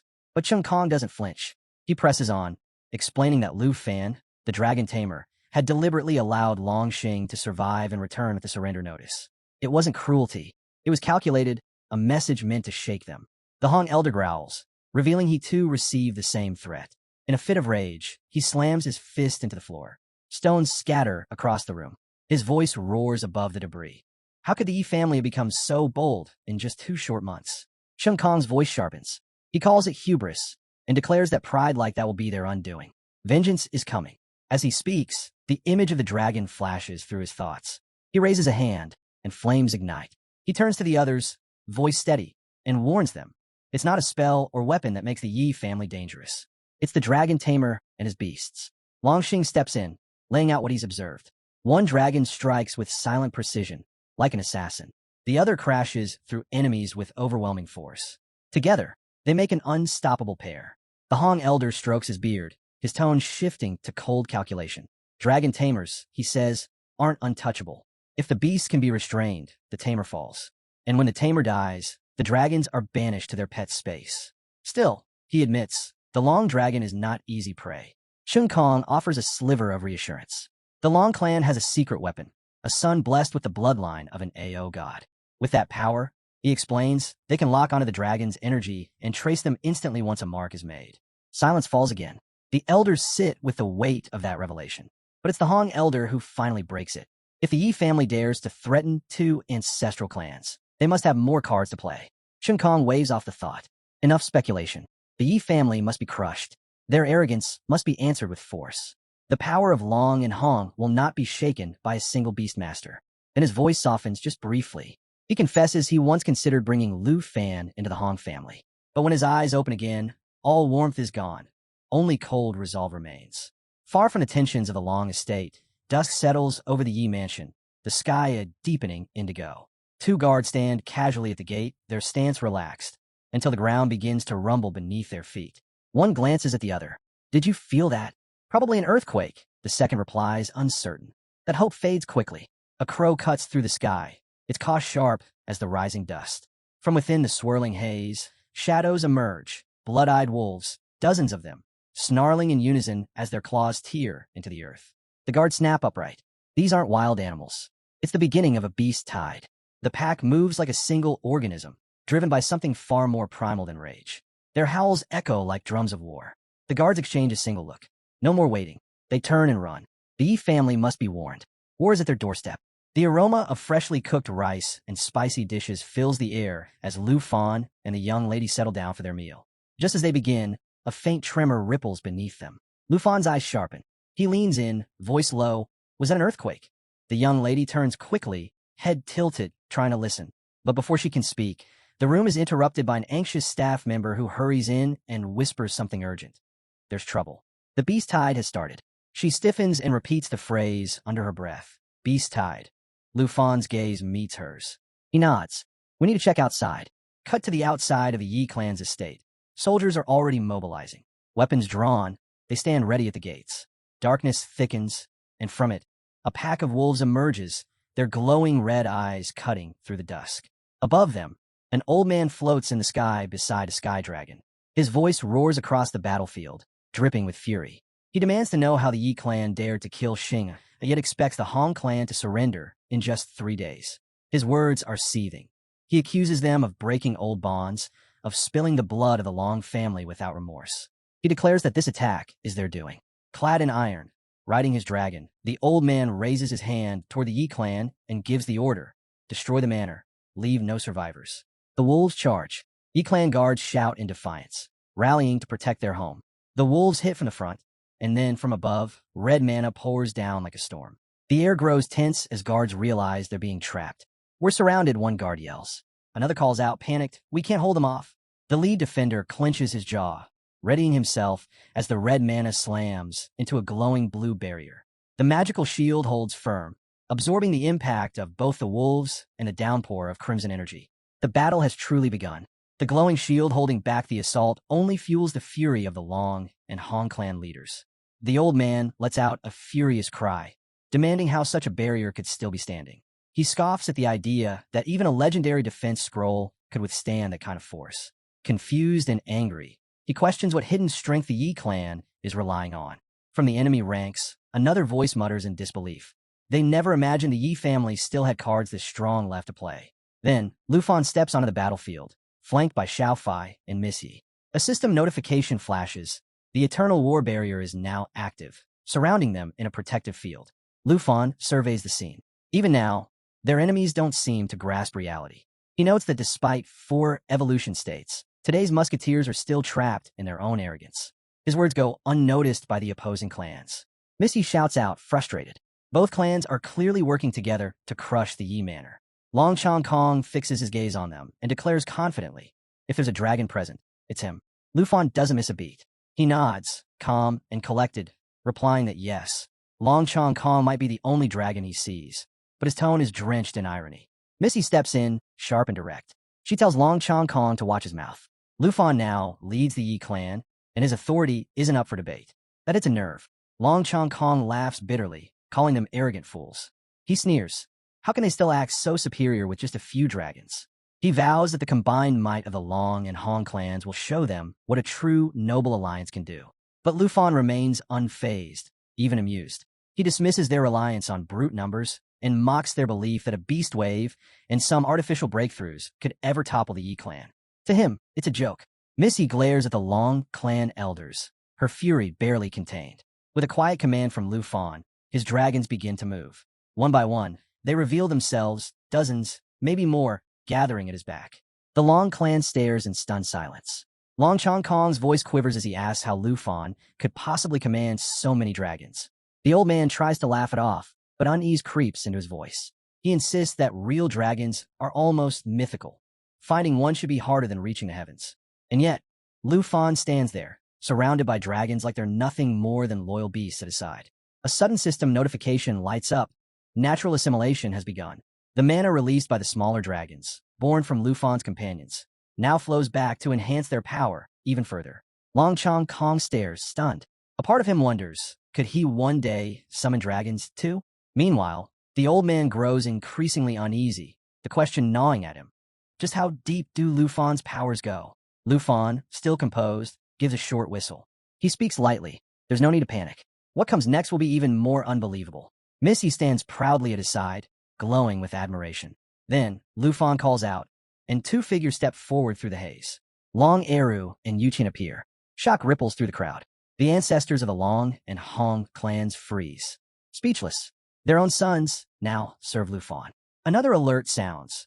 Corpse Dragon Control is now active, granting Lufan command over puppets created from the bodies of fallen sacred dragons. The old man watches in grim silence. He knows what this means. Even a single one of these puppets could tear apart an entire noble clan. He recalls how the mighty Taisher kingdom fell, all because of Lufan. Long Chong Kong's confidence starts to fracture. The wolves under his command begin to tremble. Is this battle already lost? A golden light flares around Lufan. He raises his voice. He wants to see how long their so-called noble elite can last before being crushed. His eyes glow with a yellow blaze. Flames twist around his body, and in the blink of an eye, he transforms into a towering yellow dragon. Gasps erupt from the Long clan. It's one thing to command dragons, but to become one? His power, now, feels almost limitless. Without pause, Lufan gives another order. Xiaofi is to initiate Jade Mirror Clone. Xiaofi complies, and a dark, chilling aura washes over the battlefield. A system message confirms the skill's activation. The yellow dragon splits, again and again, until the sky is filled with identical clones. Lufan declares boldly, he's never feared being outnumbered. The old man falters. Doubt eats away at his resolve. Was attacking the Yi clan their fatal mistake? Lufan's voice thunders. None of them will leave here alive. Another system update appears. Dragon language replication is now in effect. His dragons are multiplying once more. Then, one of the yellow dragons lets out a mighty roar, unleashing a torrent of white-hot flames. The system tags the move, Lava Burst. The flames erupt across the battlefield, spreading like a wildfire, devouring everything in their path. Reacting fast, the old man raises an energy shield, strands of light twisting through the sky as they form a protective barrier. Long Chong Kong tries to shelter himself beneath his wings, but the searing flames draw closer with every second. Then, the system announces a new attack, Roaring Thunder. Bolts of lightning tear down from above, hammering the battlefield in rapid succession. Before the ground can settle, another assault follows, Falling Stars. The sky above turns into a glowing constellation, and beams of starlight begin to rain down in waves. The old man's breath catches. Panic claws at him. He looks around, dazed, the chaos swallowing everything. A cold realization dawns. This is no ordinary battle. This is a massacre. Faced with Lufan's unrelenting power, the thought hits him like a blow.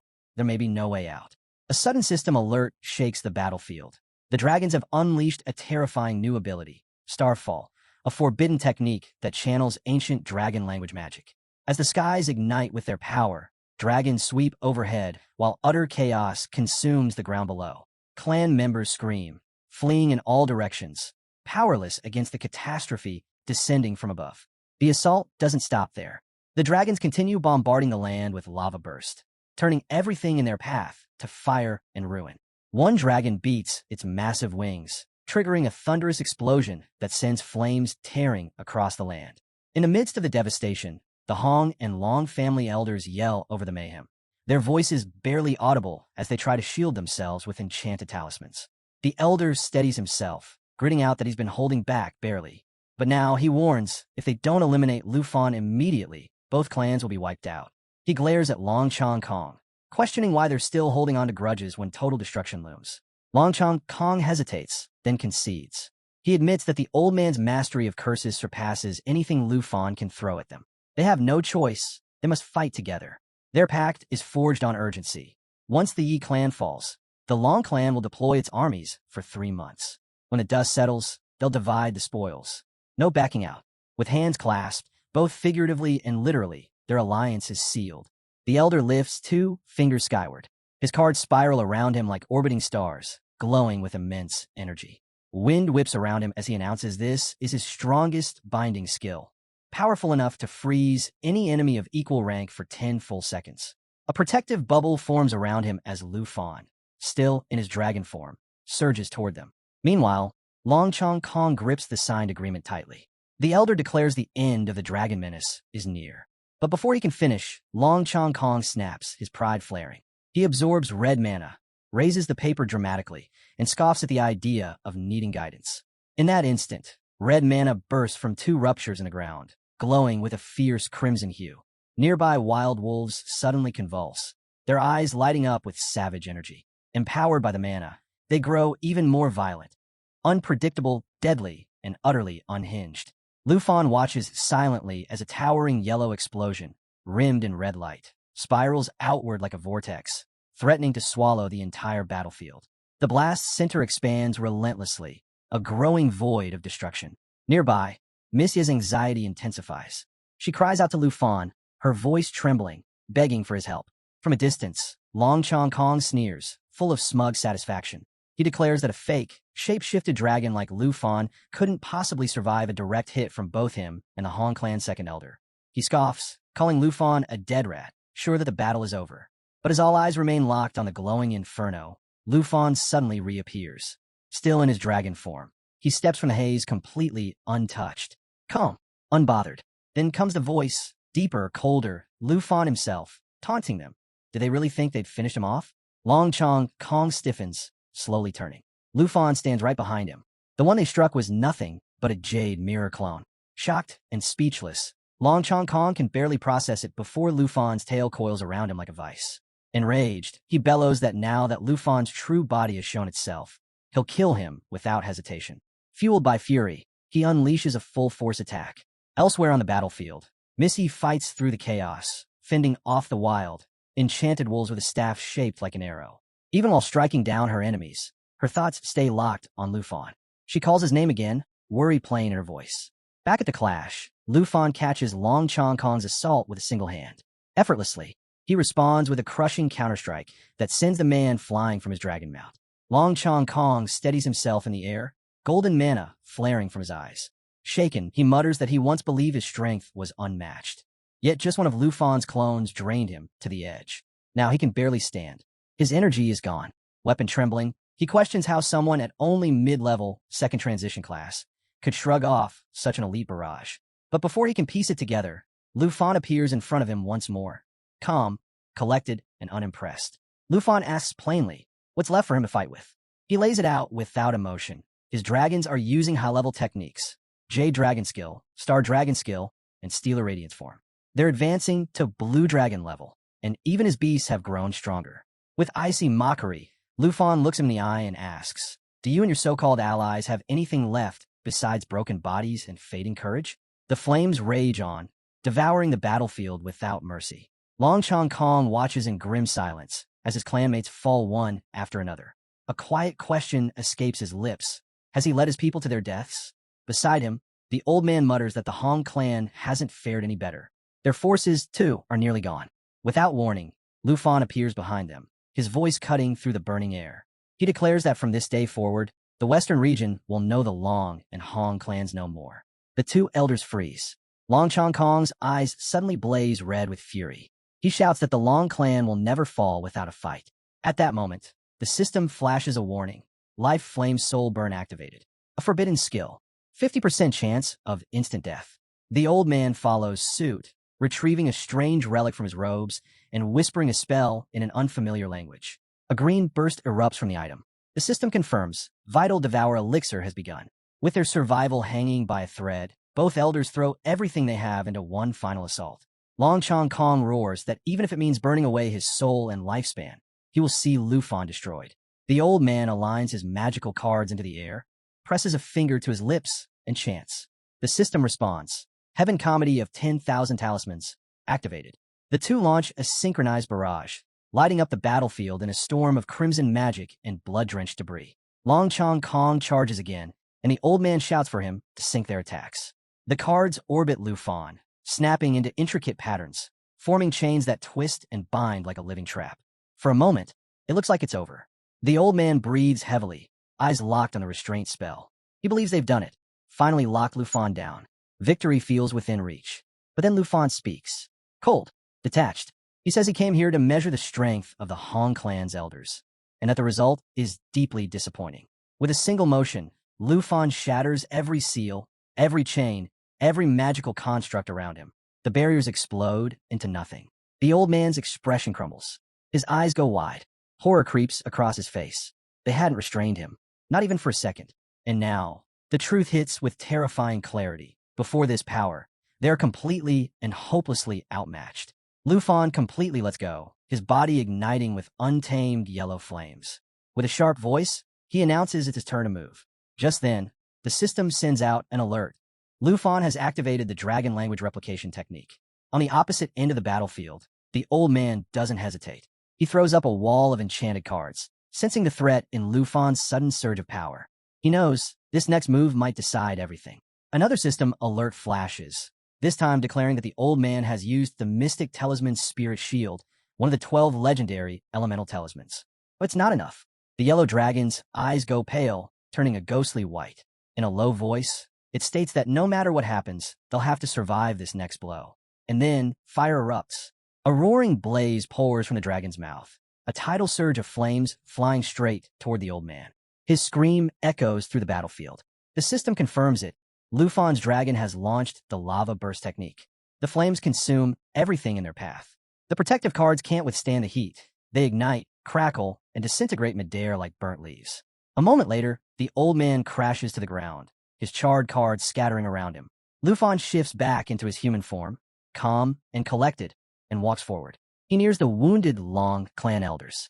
One of them groans out a warning, saying that even their divine archer could pierce through god-level stealth, yet somehow Lufan and his dragons remain unseen. They can't figure out how. Lufan glances at the bloodied corpse of a Long soldier and gives a cold smile. If they mean the little bug lurking in the shadows, he says they're too late. His dragons have already located him. He's seen everything.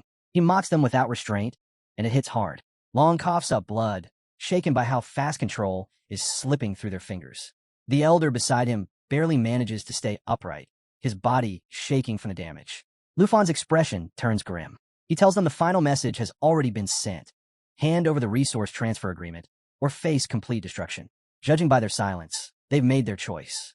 He takes a final look at them and says their downfall is their own doing. If they still have anything left to say, they can speak it in the afterlife. Long Chong Kong, battered and drained, spits out a last warning. Lufan may not fear the Long clan, but he has no idea what kind of powers are backing them. The old man lifts a shaking finger and declares that both their clans are under the protection of the Ark clan, a powerful Class A faction with level 100 elites who could wipe Lufan out without breaking a sweat. Lufan doesn't even flinch. He casually sticks a pinky in his ear and asks, half laughing, if they're done with the scare tactics. Long Chong Kong stares, clearly shaken by Lufan's complete disregard. The old man shouts again, pleading with Lufan to reconsider, warning him of the storm he's about to unleash. But Lufan just shrugs. If they're that proud of their so-called backers, he tells them they're welcome to go meet them in the afterlife. Yellow energy begins to surge at Lufan's feet. One by one, his dragons reappear, each surrounded by a glowing aura of distinct energy. Thunder cracks above as dark clouds roll in. The sky turns ominous. The old man stares in disbelief. Lufan is actually serious about going all the way. A battle of no return. Lufan calmly replies that maybe someone from their precious Ark clan will show up, but only to witness their final moments. Now all of his dragons float behind him in a perfect arc, wings wide, eyes fierce. Long Chong Kong roars in desperation. If Lufan kills them now, he'll have the entire noble realm coming after him. Lufan's gaze sharpens. His eyes glow gold as mana gathers at his fingertips. He raises one hand, and with a steady voice, says this is exactly what he's hoping for. High above, mana of all elements begins to swirl and converge, lighting up the sky like a constellation. Lufan announces that he's been saving this technique, and today he'll finally use it. The old man watches anxiously, eyes narrowing, trying to understand what's unfolding before him. Is Lufan really about to merge all 5 of his dragons into himself? Before he can make sense of it, a massive white dragon appears behind Lufan, radiating pure energy. Lufan steps forward, expression unwavering. He declares that this is the perfect moment to test his new power on them. The system confirms. Wealth of 10,000 dragons technique activated. Lufan is now fused with all of his dragons at once. The white dragon releases a shining orb, which splits into countless smaller ones. These glowing spheres hover in the air, surrounding the Long and Hong clan ancestors. Their terrified screams fill the battlefield. They're completely trapped. Lufan lifts his hand and gives the order. A blazing blue beam erupts from the white dragon, launching the orbs forward. The ancestral leaders shout out in panic, swearing that the Ning clan will avenge them, but it's too late. The orbs slam into them, exploding on impact, carving deep fractures into the earth beneath their feet. Missy arrives at the battlefield, rushing straight toward Lufan. She calls out his name, clearly worried. Still cloaked in his dragonic aura, Lufan glances her way and asks if she's scared. She shakes her head. She's not afraid, just stunned. She admits she saw him fall earlier, and for a brief moment, thought he was gone for good. Her voice trembles as she continues. Before she could even catch her breath, Lu Fan was back on his feet, wiping out both the Long and Hong clans in one devastating sweep. Lu Fan turns to her and quietly says that protecting her was never just for appearances. Miss Ye's face flushes, and she quickly looks away, words caught in her throat. After a pause, she composes herself and states that with the enemy leaders and their elite forces taken out, the remnants won't last long. This, she says, is the perfect time to seize total control. Lu Fan nods in agreement and sets his sights on the Long clan's domain. Missy offers to finish off what's left of them. She rises into the air, her staff glowing brightly at her side, a fairy trailing just behind her. Lu Fan turns his focus to the maps, considering the Long clan stronghold. Could it be one of the sites marked on the 2 god-tier trigger maps? He spreads his wings and lifts into the sky. Mid-flight, the system chimes, 17 million chi enthalpy technique activated. This unlocks the Stellar Code, a rare, celestial summoning path. His dragon companion's Star Dragon skill jumps to level 40, soaring close behind. Lu Fan scans through the system updates, taking in a flood of enhancements. As he expected, the Stellar Radiance form's earlier limitations were just a phase. Now, that barrier has shattered, unleashing a transformation capable of shaking worlds. Ahead of him, the White Dragon forms an orb pulsing with electric power. Threads of mana light ripple outward, painting the sky in radiant patterns.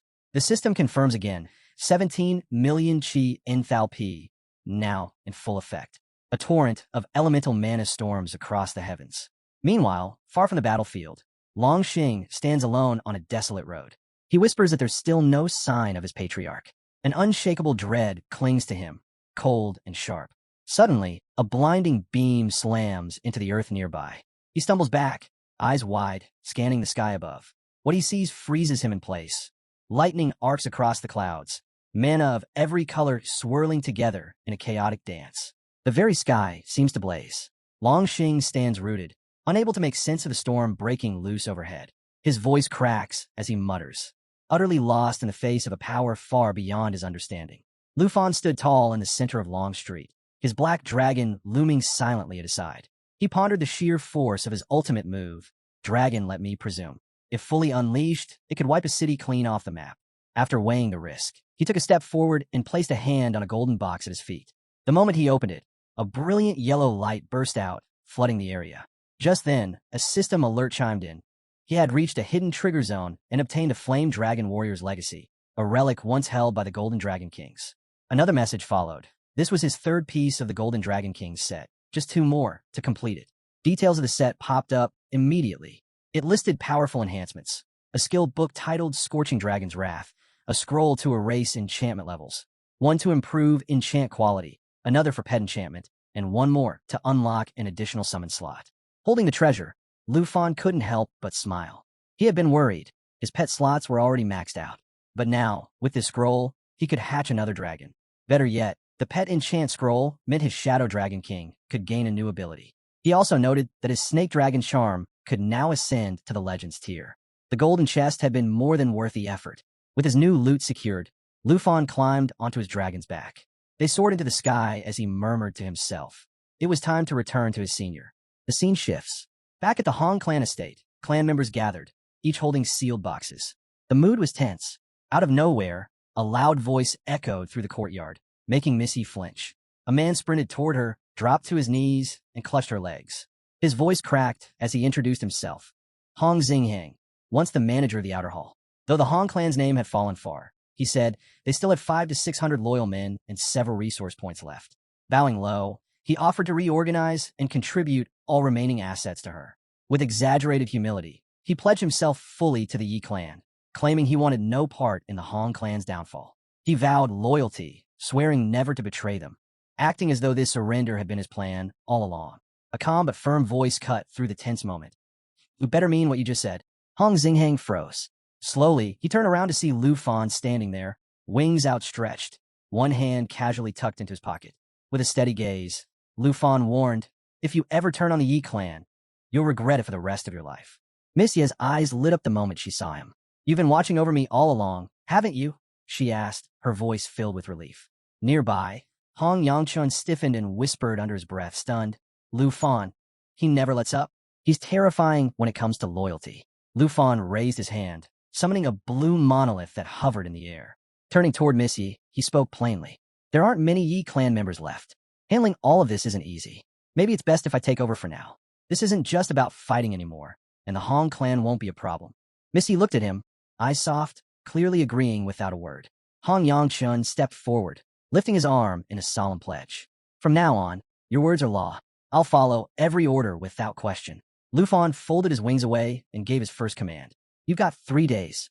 Merge every bit of the Hong clan's resources and show me something real. Understood. Hong Yangshan bowed quickly and dashed off to start his task. Missy watched him leave, then turned back to Lufan with a quiet smile. What about the Long clan? Is it settled? Lufan rubbed his hand thoughtfully. Most likely. Judging by the destruction left behind, it's already over. Missy turned and beckoned him. Come with me. There's something I want to show you. Lufan followed, intrigued. She pulled out a bundle of documents. As she explained, his eyes widened. She had already prepared everything. He now had the authority to take control of all 3 clans. I planned for this, she said calmly. If we won, the clans would merge, and you take the lead. Lufan looked at her, genuinely moved. I appreciate it, but that was never my intention. I'm not here to take power. I just wanted to help you. Missy smiled, her voice warm. I can manage for now, but if you ever change your mind, the position will always be yours. Lufan looked off to the side, scratching the back of his head. So this is your way of giving me a gift? Huh, he said with a crooked smile. Missy stepped a little closer, her tone softer now. Have you ever thought, maybe I want to give myself to you too? Lufan's face flushed instantly. He stumbled over his words, looking away. I've never really thought about it like that. With a playful chuckle, she pressed the stack of documents gently against his chest. Relax, I'm just teasing. These are full of resource maps, secrets, and hidden leads. Take your pick, whatever catches your eye. Lufan started flipping through the documents, his interest growing. One particular sheet caught his attention. He pulled it out and turned to her. What about this one? Want to check it out? Missia's eyes widened when she saw the image. That's the Flying Immortal Ancient Shrine. The next day, the skies were calm as Lufan and Miss Yi soared together through the clouds. She looked over at him. Are you sure this is where you want to go? You only get one shot at it. No matter your level, you'll only gain a single level from it. Lufan kept his gaze ahead, but gave her a sideways glance. I know, and I also know the shrine will come back around again eventually. But if I don't go now, it'll keep me up at night. Soon, they descended at the entrance to the shrine. A crowd was already waiting and rushed forward, welcoming them with enthusiasm. Some began praising the Yi clan and pledging loyalty, eager to impress. Missy raised a hand. There's no need for showy words. If you're loyal to the Yi clan, you'll be rewarded. But betray us, and you'll face the consequences. To her surprise, every head nodded in agreement. No one dared push back. Lufan stepped forward and began climbing the shrine's stone stairs. Missy stopped just short of the gate. I've already used my entry once, she said softly, so I can't go in again. But don't worry, I'll be right here when you come out. Lufan turned and met her gaze. He gave a simple nod, then crossed the threshold. A system prompt echoed in his mind. Application zone. Entered. Inside, the space was silent, lit by a soft glow. A massive training dummy stood ahead, unmoving. Lufan scanned the area, muttering to himself. So this is it? His thoughts drifted toward the dragon egg he had yet to hatch. There was no telling what lay ahead, but something in this place was calling to him. Seated before the poison dragon egg, a familiar spark ignited in Lufan's chest. It had been ages since he'd last seen a dragon egg, not since that fateful time with Bao. As he cradled the egg carefully, he bowed his head with gratitude. Thanks to the senior's blessing, he murmured. I'll have the Huang family send people to restore this old shrine once I get back. Then, catching sight of the book in his hand, he laughed quietly. I got so caught up with the egg, I completely forgot about this. Turning his attention to the worn pages, he recognized the item as an explorer's notebook, once belonging to a seasoned wilderness adventurer. The cover was frayed, the pages yellowed and brittle, yet the tiny, handwritten entries inside were still readable. As he flipped through, one account caught his eye, an entry dated January 30th, year 589 of the Dragon Kingdom calendar. It told the story of 3 adventurers who had stumbled upon a wounded giant dragon deep inside Fallen Dragon Valley. One of them had perished in the encounter, but the remaining 2 believe his death had paved the way for something greater. They hoped to tame the beast and salvage the corpse of another dragon nearby for rare crafting materials. Confident in their strength as 4th-tier warriors, they prepared a taming scroll, only for everything to go horribly wrong. The dragon let out a thunderous roar that shattered their illusions in an instant. As poison gas flooded the area, they clung to vines, trying to escape the suffocating cloud. The narrator fled in terror, his skin burning and lungs choking from the toxins, while his teammates' screams echoed behind him. He admitted to leaving them behind, surviving only long enough to scrawl this final warning. Never enter Fallen Dragon Valley again. Never disturb the dragon that slumbers beneath it, a monster so powerful it rivaled a deity.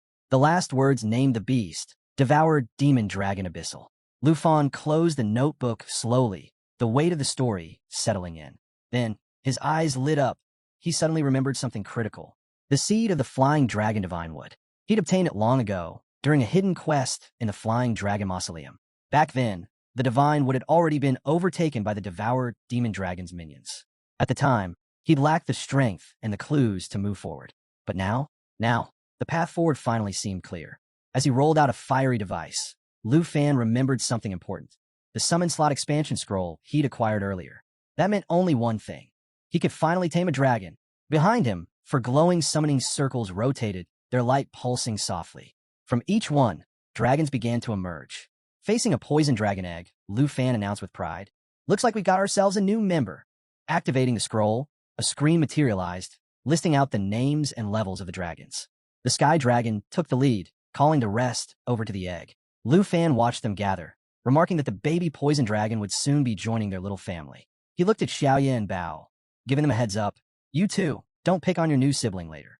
Just then, the egg gave off an eerie glow. A strange, riding energy swirled around it, and green liquid oozed from the cracks. Lufan's eyes narrowed. Something wasn't right. No baby dragon appeared, just thick poison gas seeping out. Xiaoye, nearby, started gasping for air. Finally, the egg cracked open. Lufan immediately noticed the taming had worked. The contact slot updated with the dragon's info. Stats lit up on the screen. Level, strength, agility, spirit, and stamina. He frowned a bit.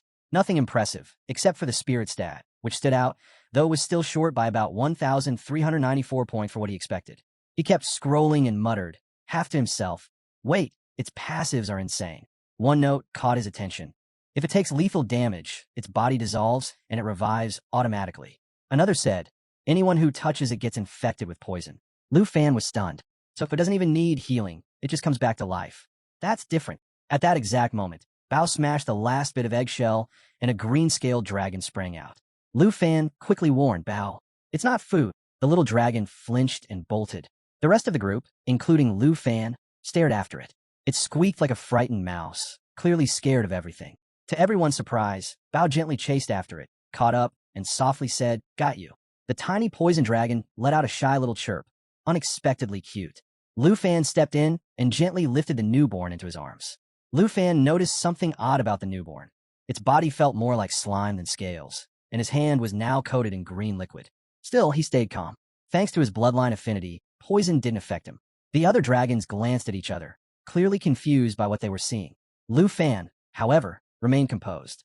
Looking at the little creature in his hand, he commented on its strange, squeaky cry and said, "I'll call you Xiaoji." He gently encouraged the hatchling. "Go ahead and eat your eggshell. It'll help you grow strong."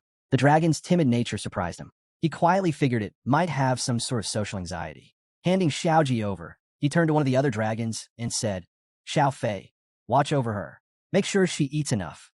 As the two dragons stood side by side, Lufan noticed something. They looked surprisingly alike despite being different types. He figured they'd get along just fine. Xiaoji's abilities were rare. She could absorb all kinds of poisons, stack toxins, and showed no limit to how much she could store. Her potential was massive. Lufan's grin widened. Perfect, he thought. Fallen Dragon Valley was teeming with poisonous creatures. In 3 days, when they set off, it'd be Xiaoji's moment to shine. Seated among his dragons, Lufan quietly reflected on the last 3 days inside the flying immortal ancient shrine. Breaking the silence, he told them, "In this short time, I've hit level 49 and unlocked Weapon Master." The new passive skill specialized in forward-style weapons, enhancing aim and lowering enemy evasion. He glanced over at Xiaoji. Thanks to her low starting level, she'd gained experience rapidly and had already reached level 13. She'd even picked up a new ability, Netherworld Guardian.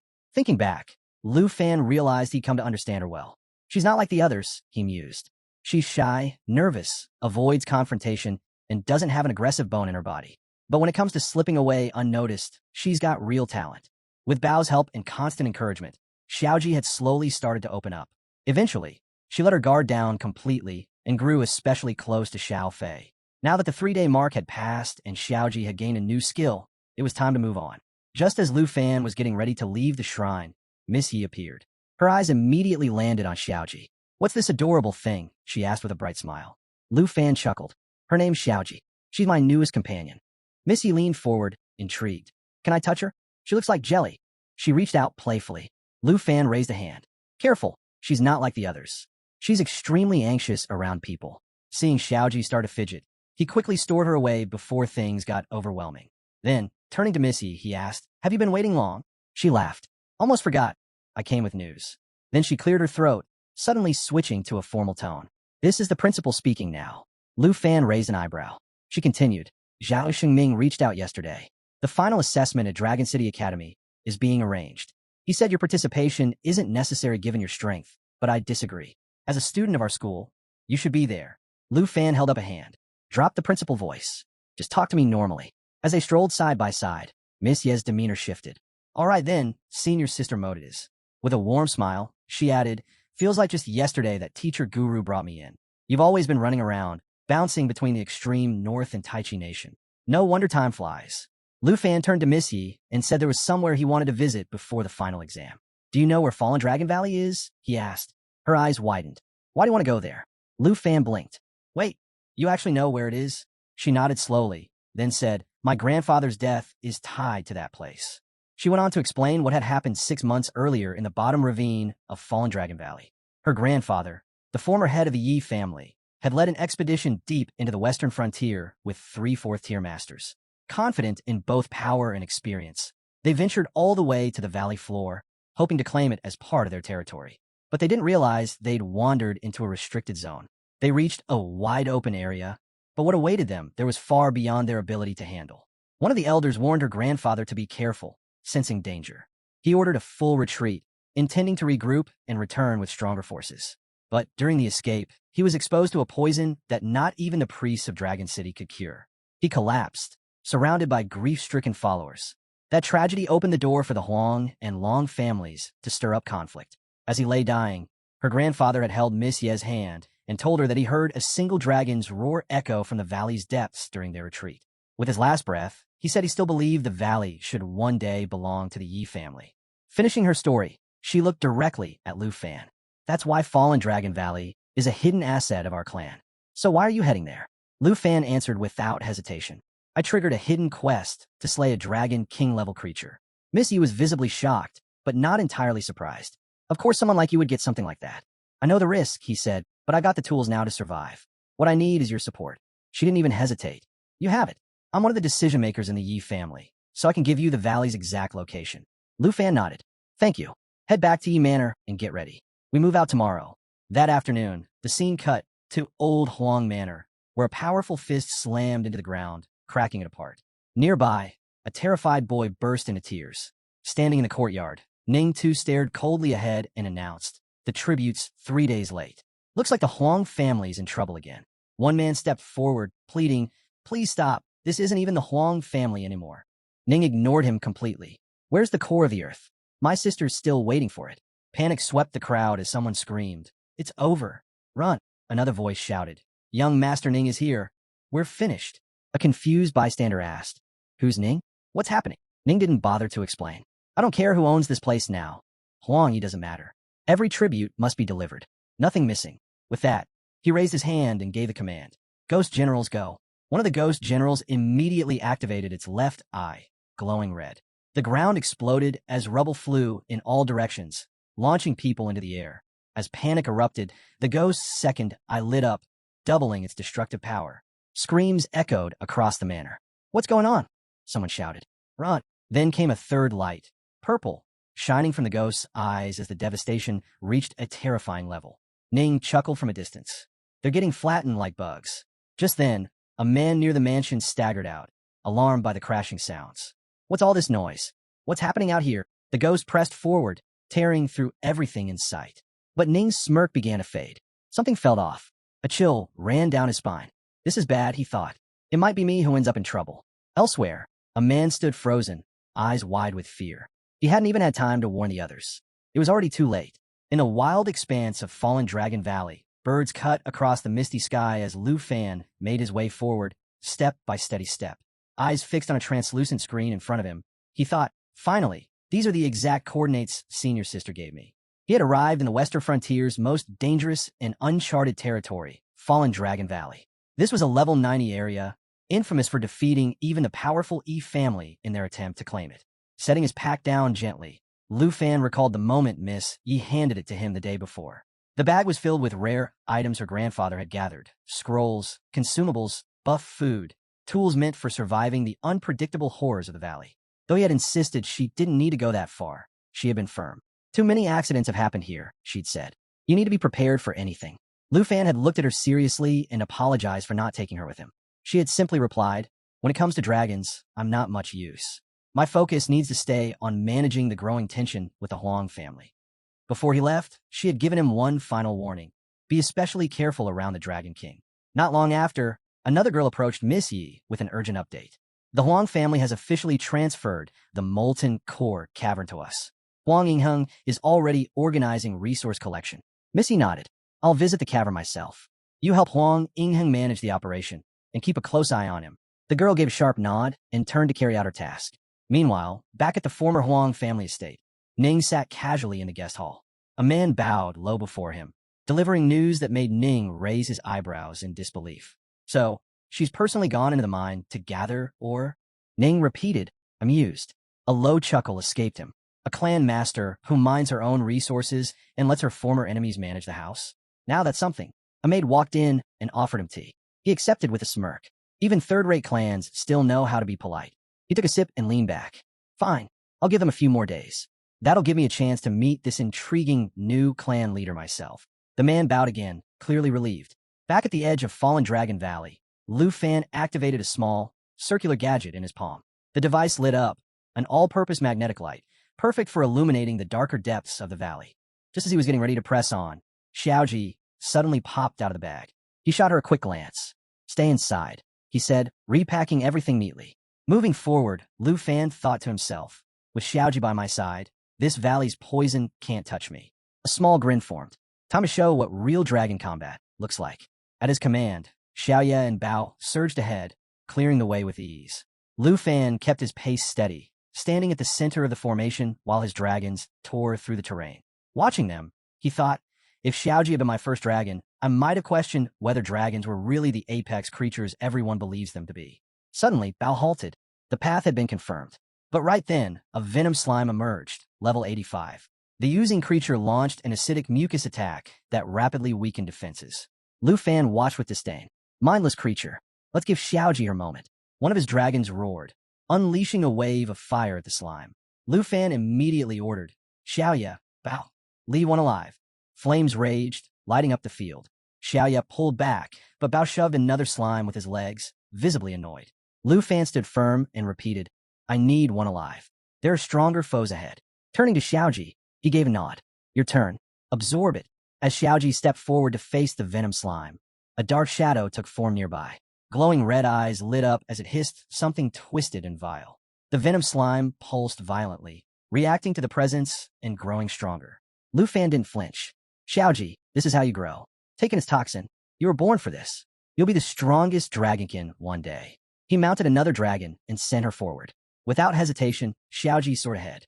As she neared the slime, she began to absorb the poison directly, swallowing the toxins into her body. Lu Fan watched with pride as her form shimmered, letting out a quiet cry. Her level ticked up, now 14.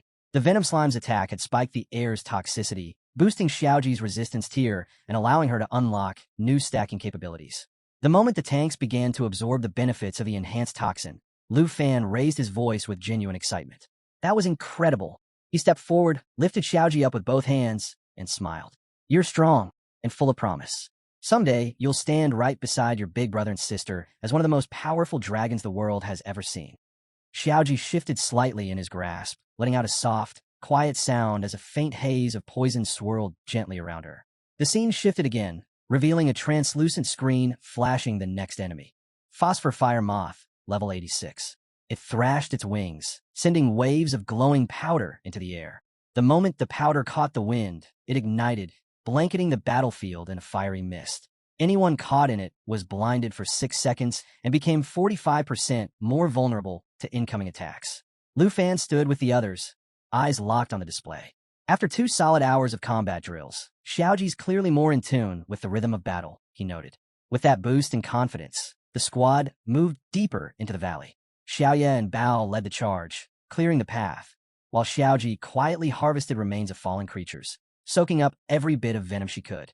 Among the new dangers waiting ahead was the green-arm poison scorpion, level 87. Its armored shell absorbed 70% of both physical and magical hits for a full minute, and had a rare chance to retaliate when struck. When Xiaoji absorbed its venom, her body took on its effects, inflicting a 12-second paralysis followed by 20-second speed drop of 30% on her targets. Lu Fan rested a hand gently on her. You've mastered 3 deadly toxins now. Mustard corrosion, burning, and paralysis, he said proudly. Her level had climbed to 15, and with it came a new skill, form shift. When Lu Fan checked the system screen, he blinked in disbelief. Xiaoji's new form was listed as the legendary source of all venoms, a name that appeared only in obscure records. This wasn't just evolution, it was transformation. Her body was becoming a poison swamp, turning her into a living battlefield. He stared in silence as her surroundings began to morph into a toxic marsh. Just then, he noticed a Bao off to the side, still jabbing at a bunch of mushrooms. Why are you still messing with those glow caps? Lu Fan called out. A Bao kept poking at them, watching as they lit up one by one. Shaking his head, Lu Fan made a note to pick up some toys for him once they left the valley. When he turned his attention back to Xiaoji, a new surprise was waiting. She had started to glow. A soft light radiated from her. The toxins she'd absorbed from the glow caps hadn't just been poisonous. They also gave her a faint bioluminescence.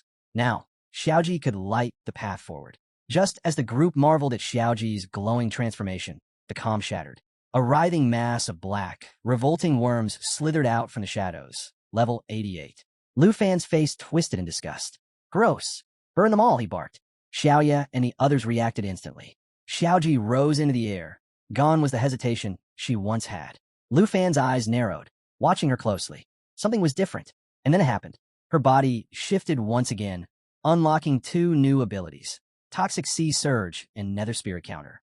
Without warning, she liquefied, spreading across the ground in a venomous tide that rolled straight into the swarm. She didn't hesitate. She struck first. Lu Fan's voice rang out, excited. Take them down, Xiaoji. Show them what you've become. As her toxic form engulfed the battlefield, smaller versions of herself began rising out of the poisonous pool. These miniature poison dragons launched coordinated strikes, each one moving in sync as they tore through the worm swarm. Lu Fan watched with a grin. This was a completely different Xiaoji. She didn't need support anymore. No more hiding behind a Bao or Xiaoya. She was leading the charge. Without hesitation, Lu Fan raised his Bao. We're with you, he shouted. He drew a dark serpent arrow and started charging the serpent shadow arrow. With 3 full seconds of charge time, the shot's damage could skyrocket by 500%. As enemies kept coming, Lu Fan began the countdown. 1 second, he called, spotting Xiaoya fending off fire nearby. 2 seconds, he warned, glancing about. 3rd second, he shouted, leave 1 worm. Xiaoji needs it. He released the arrow. A surge of red, yellow, and blue energy exploded from the Bao. The impact lit up the battlefield and vaporized the swarm in a fiery blaze. As the smoke cleared, Lu Fan ordered, Xiaoji, go soak up the rest. She glided forward without a word, absorbing every last drop of lingering poison. Lu Fan stood still, watching her in awe. He never imagined the once nervous Xiaoji would evolve this far. She wasn't just adapting, she was dominating. Lowering his Bao, he motioned for everyone to gather. There's a deeper cave ahead, he said, activating a light from a small round device. Stay sharp, he told Xiaoya. She gave a nod. Ready when you are. As they moved deeper into the cave, Lu Fan scanned the surroundings and spoke under his breath. We're almost there, the deepest part of Fallen Dragon Valley. This was the place Grandfather Yi Wuxian had once described with such serious warning. Their path led into a vast, hollow chamber, and at its center stood a towering tree, gnarled and weathered with age. Every inch of its bark, every root and branch, was crawling with countless red eyes that blinked in eerie unison. There was no mistaking it. This was the Venom Devil Vine, a nightmare of nature, recorded at level 100. Lu Fan stepped into the VIP arena alongside his dragon companions. Each of them moved with calculated precision. All around them, a thick mist hung in the air, carrying a strange, toxic presence. Something wasn't right. Lu Fan could feel it in his bones. The ground beneath their feet seemed to pulse, hinting at a lurking presence buried below. Without warning, the earth cracked open and a massive vine shot into the sky, catching everyone off guard. Reacting quickly, Lu Fan turned to Xiao Yi, a black dragon with sharp perception skills, and gave the signal. Her power allowed her to detect anything cloaked or concealed, and she instantly activated her ability, scanning the surroundings. But things only escalated. More roots burst from the ground, twisting and writhing. It didn't take long for them to realize these weren't just roots. They were tentacles, alive and hostile. Wasting no time, Lu Fan issued a command. Ignite them, he ordered. The only way to find the source and shut it down was to burn through the tendrils. The dragons unleashed their lava flame, scorching the roots with blazing fire. But even as they burned, the roots began to regenerate. A relentless back and forth began, flame against self-healing vines. Seeing the tentacles retreating into the ground, Lu Fan didn't hesitate. He shouted for everyone to pursue. Don't let them escape. If we stop now, they'll recover and strike again. They charged forward, racing to keep up with the retreating roots. While sprinting, something clicked in Lu Fan's mind. The same venom used here was what had poisoned Elder Yi Wuxian. There was no mistaking it. The chase led them deep into the base of the fallen valley. And there it was. Towering in front of them stood a monstrous 10,000 venom devil vine, level 100. It was terrifying. One strike from its tendrils could trigger uncontrollable bleeding, and death would be almost instant. But it didn't stop there. This creature could implant its seeds inside victims, turning them into vine-covered corpses from the inside out. And to top it all off, it could regenerate effortlessly. For Lu Fan, this was the first time he had ever faced off against a level 100 boss. The moment was brutal. Vines came crashing down with lethal force, aiming to end the fight instantly, but they managed to dodge just in time. Without hesitation, the black dragon lunged forward and launched a counterattack. Lu Fan didn't waste a second. Everyone strike together. Tear out from the roots, he commanded. The group activated Guardian Flow, shielding themselves or their allies. For the next 5 minutes, it reduced all incoming damage by 60%, just enough to hold the front line. Then came the power of the Emerald Dragon bloodline, doubling everyone's skills and stats across the board. More abilities followed. The dragons used fallen corpses as weapons, launching them at the tree demon. Then came nature assimilation, summoning a shadow dragon equal in strength to the user, sending it to fight on their behalf. The black dragon, too, transformed into a monstrous great dragon, unleashing pure destruction. The blue dragon, too, ascended into her world-ending thunder form, a storm incarnate. With their full power unleashed, the group pressed in hard. But the tree demon wasn't finished. It activated 10,000 venom breeding, coating its tentacles in poison. Anyone struck would have a seed implanted in their body, which would drain their health until nothing remained. Lu Fan spotted the seeds flying at them and called out a warning. Xiao Yi, now burn them. Xiao Yi answered with lava burst, summoning a blazing pool of fire that melted anything in its range, delivering constant, heavy damage. Lu Fan raised his voice once more. All dragons, go full force. Xiao Fei, it's your turn. With everything focused on one devastating strike, Lu Fan called on a shadow dragon's ultimate move, Doomsday Fall.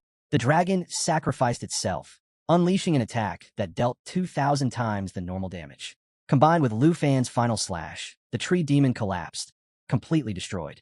But the moment of victory was short-lived.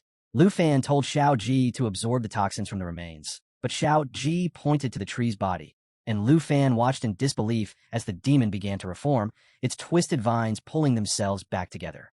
He turned to the others, grim and focused. Get ready. This isn't over. As the tree began to rise again, Lu Fan had a chilling thought. If monsters could regenerate like this, what if humans gained that kind of power too? The consequences could be devastating. Xiao Ji spotted the tree demon beginning to regenerate, and instead of stepping back, he moved straight toward it, eyes locked like a predator closing in on prey. Lu Fan instinctively raised a hand to stop him. Xiao Ji, wait, it's too dangerous. But what he didn't realize was that the Dragon Domain ability had already been activated, significantly lowering the tree's stats. Then Xiao Ji used Corruption, a skill that turned even the deadliest toxins into fuel. The venom, once lethal, was now manageable. The monster's power had dropped so low that Xiao Ji could handle it with ease. With the tree's resistance now weakened and its toxins within Xiao Ji's absorption range, he began draining it. Lu Fan quickly ordered the rest of the dragons to apply debuffs to the remains, making it easier for Xiao Ji to complete the process. Watching this unfold, Lu Fan was amazed. A level 15 dragon was dismantling a level 100 boss. Don't rush it, he said. Take your time. Absorb everything. Since Xiao Ji's method wasn't fast, Lu Fan and the others decided to take a break. They sat down nearby and pulled out the food they had packed. There wasn't much else to do. Only Xiao Ji could wear down a monster that could come back endlessly. Finally, once Xiao Ji finished absorbing the last of the tree demon, Lu Fan stood up, eyes set ahead. A thought crossed his mind. If Xiao Ji could handle that, then perhaps even the Dragon King wasn't out of reach. And with that, they continued deeper into the valley. Lu Fan crushed a level 100 boss deep in the fallen Dragon Valley. But the real surprise? It wasn't him who landed the final blow. Xiao Ji was the one who brought the beast down. What stunned everyone even more was that he inherited the boss's signature skill, 10,000 Venom Devil Vine. A fearsome ability, and now it belonged to Xiao Ji, who was only level 15 at the time. Lu Fan was impressed. The potential was massive, but Lu Fan's mind was already racing. He wasn't just admiring Xiao Ji, he was plotting. That Venom Vine ability wasn't just powerful. In the right hands, it could become a nightmare for enemies. Perfect for torture when needed. As that thought crossed his mind, a wicked grin crept across Lu Fan's face. He couldn't help but imagine, if only he had that power, he might have been able to resurrect himself, or evolve into an even stronger puppet form. But that ability could only be absorbed by Xiao Ji. So instead, he praised him. Lu Fan looked at Xiao Ji and said, "You're not a rookie anymore. You're strong enough to stand on your own." Then with a smirk, he added, "Go on and shock your big brothers and sisters. Show them what you're made of." Fired up by the encouragement, Xiao Ji was ready to dive into his next battle. Lu Fan turned to the rest of the team. "We've wasted enough time here. Let's keep moving." With that, they pushed forward through the rest of Fallen Dragon Valley. Every thread in their path, gone in moments. Between flame burst and roaring thunder, their enemies didn't stand a chance. Even their dragon pets were unstoppable, tearing through anyone foolish enough to get in the way. But the real standout was Xiao Ji. He wasn't hiding at the back anymore. No more playing support. He was charging ahead, meeting danger face to face. And in just 2 days, he skyrocketed from level 15 to level 30. The team was floored. Not only had Xiao Ji leveled up fast, he'd unlocked 2 devastating new abilities: Poison Cloud Rain Summon and Poison Pool Trap. Eventually, they reached a high cliff, gazing down into the abyss. The final stretch of Fallen Dragon Valley lay just beneath them. Lu Fan didn't hesitate. With everyone fully prepared, he gave the order to descend. Before diving into the abyss, the team activated Shadow Mantle, cloaking themselves in darkness for 6 minutes. Next came the Emerald Dragon Bloodline, a power boost that doubled their abilities, made the dragons completely immune to damage, and significantly increased everyone's healing rate. To top it off, they cast Emerald Light, forming a protective barrier capable of blocking any incoming threat. With their defenses locked in, they descended. Lu Fan gave the word, "Stay sharp. We don't know what's waiting for us down there." As they reached the bottom, the scene took Lu Fan by surprise. It looked exactly like the one he'd seen in Xiao Ji's Netherrealm swamp. Below them, thick green liquid bubbled menacingly. The group hovered cautiously above the poisonous pool, ready for a fight at any moment. But strangely, there was nothing. No guardian beast. No ambush. Just silence. Then, out of nowhere, a splash of poison struck Lu Fan. He winced. This wasn't ordinary poison. It pierced right through Xiao Fei's shield and seared his arm. That shook everyone. Xiao Ji froze in fear, gripping Lu Fan's head, trying to steady himself as panic crept in. Lu Fan kept his cool and called out to Xiao Yi, "Use full perception scan." Now, she nodded and unleashed her detection ability, designed to reveal anything hidden or cloaked. Just then, something deep beneath the surface began to stir. Bubbles rose violently from the pool. Lu Fan shouted, "Something's moving! Be ready!" Before they could react, a giant wave of poisonous sludge erupted from below. "Spread out," Lu Fan commanded. "Don't let it touch you." They all darted in different directions, narrowly dodging the corrosive mess. One wrong move, and it would have been over for anyone caught in it. But they weren't in the clear yet. As they flew higher, another massive splash came hurling toward them. Everyone scattered even further, keeping their distance. Lu Fan stayed at the rear, and the team called out to check on him, and on Xiao Ji. Xiao Ji, still clutching Lu Fan's head as they floated farther from the toxic pool, gave a shaky nod. "We're okay," he called back. But then, 2 glowing eyes surfaced beneath the poison, staring straight up at them. Lu Fan instantly understood whatever was hiding down there could see them. Even cloaked by Dark Blade shadow concealment, they weren't safe. This creature could pierce through the darkness itself. He didn't have confirmation, but deep down, Lu Fan suspected the truth. It had to be the Dragon King. Then the pain hit. The poison that splashed onto him had begun to corrode his body, And even with Xiao Ji's shared resistance, it wasn't enough. The toxin was far stronger. This wasn't ordinary venom. This was the Dragon King's, something way beyond Xiao Ji's abilities. Acting fast, one of his companion dragons unleashed Life Spring, a healing field that wrapped around the team, gradually restoring their strength and abilities. Lu Fan clenched his fist. They couldn't waste time. The longer they hovered here, the worse it would get. They had to strike. Without hesitation, he activated Serpent Shadow Arrow, a high-powered skill that charges for 3 seconds, then hits with a massive 500% damage burst. But even that wasn't enough. From within the poison pool, the Dragon King looked up with blood-red eyes, locked onto Lu Fan. The moment he sensed Lu Fan's aura, he realized, a Dragon Tamer. This wasn't going to be an ordinary battle. The king was ready and intrigued. Lu Fan's eyes narrowed. Something fell off. The air itself seemed to stir, and before he could grasp it, a thought pierced through his mind. Who's there? At that moment, the screen flickered for 2 seconds, showing the current charge, and from the darkness, a dragon emerged. Its presence carried the weight of ages. The creature scoffed in thought, calling Lu Fan nothing more than a pitiful being, yet capable of reaching its mind. Startled, Lu Fan struggled to respond. You're speaking? The dragon's voice rumbled, edged with both suspicion and intrigue. It spoke of ancient tales, humans born with the fate of enslaving dragons. Legends it had dismissed as fables, now standing before it as truth. Its tone hardened, demanding to know where Lu Fan had stolen the young dragons. The screen flickered again, showing the charge rising to 3 seconds. Lu Fan took a step forward, his voice sharp with anger. That's none of your concern. Suddenly, flames roared to life. A crimson blaze surged from behind as another dragon struck forward. Fire spread violently through the air while Lu Fan's mind raced. The realization struck him. It had to be the demon-devouring Dragon King. Hidden in the shadows, the beast was untouchable. To survive, they had to force it into the open. From the green dragon's eye, a surge of blue light burst forth, splitting across the sky. A colossal sphere of blue energy descended, colliding with the earth below. Its surface rippled with golden and red arcs of power. As the aura swelled, Lu Fan stepped into the glow. The force wrapped around him, golden and blue currents crackling wildly. He let out a cry from the overwhelming surge, then froze as a sudden clarity struck him, starfall of the stars. The scene shifted, revealing fragments of the monstrous dragon. Horns that pierced the sky, scales gleaming like steel, and a single crimson eye blazing with rage. Its voice thundered with contempt, ridiculing Lu Fan's defiance. A title burned briefly across the screen, Demon-Devouring Dragon King. The beast declared that no human dared measure against the might of a dragon. Lu Fan did not waver.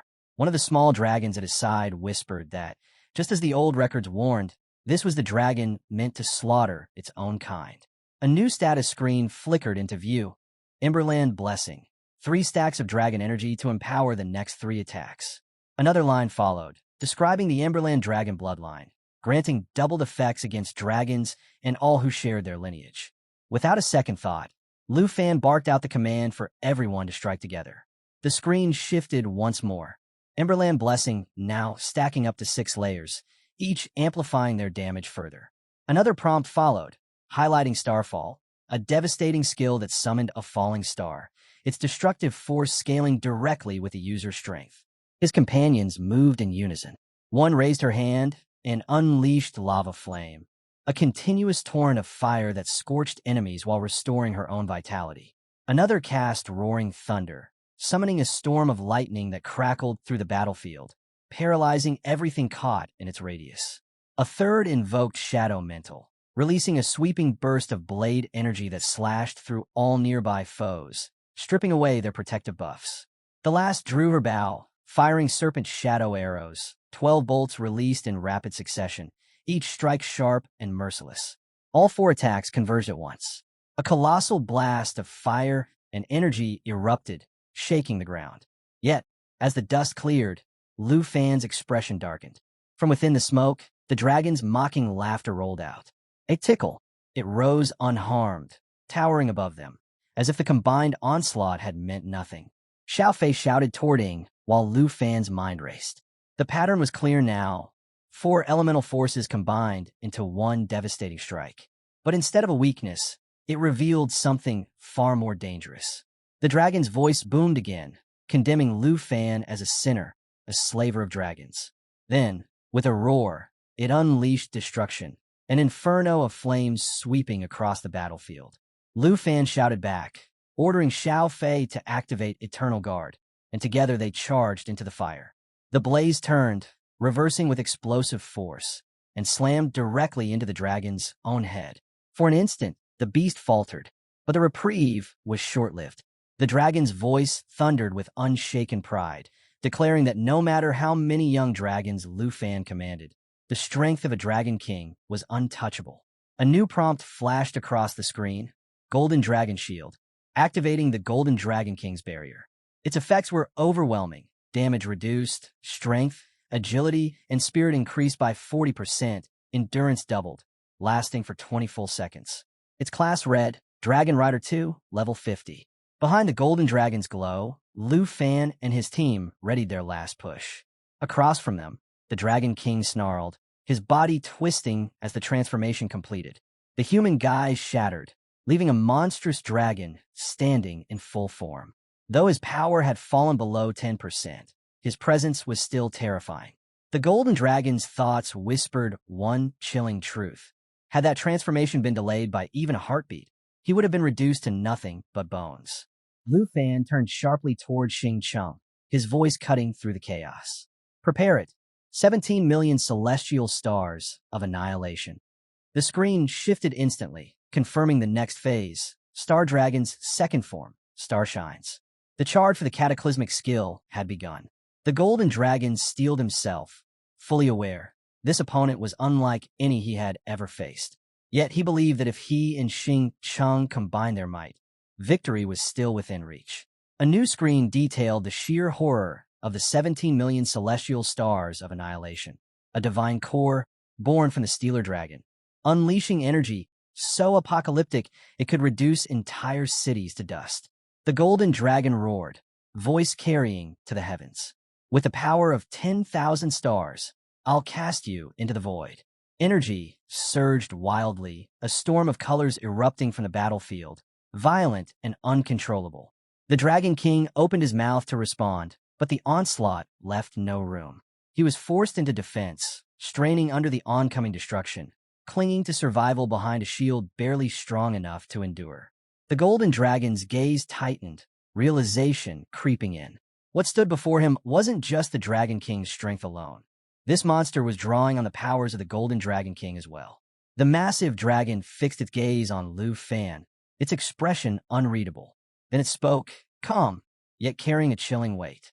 It admitted Lu Fan's strength was remarkable, but insisted their efforts were futile. With unsettling composure, it revealed it had consumed 13 dragons over its lifetime, including Dragon Kings, and now thanked them for presenting such pure-blooded hatchlings. The Golden Dragon stiffened, his voice sharp as he demanded what the creature meant. The giant dragon's reply was unwavering. After countless years, he said, he had finally accepted such a rare and priceless offering. Rage tightened the Golden Dragon's jaw. He could feel it, the enemy's bottomless reservoir of power. He warned his allies that the monster's magic showed no signs of draining. Worse, their one safeguard, Eternal Guard, had already been used.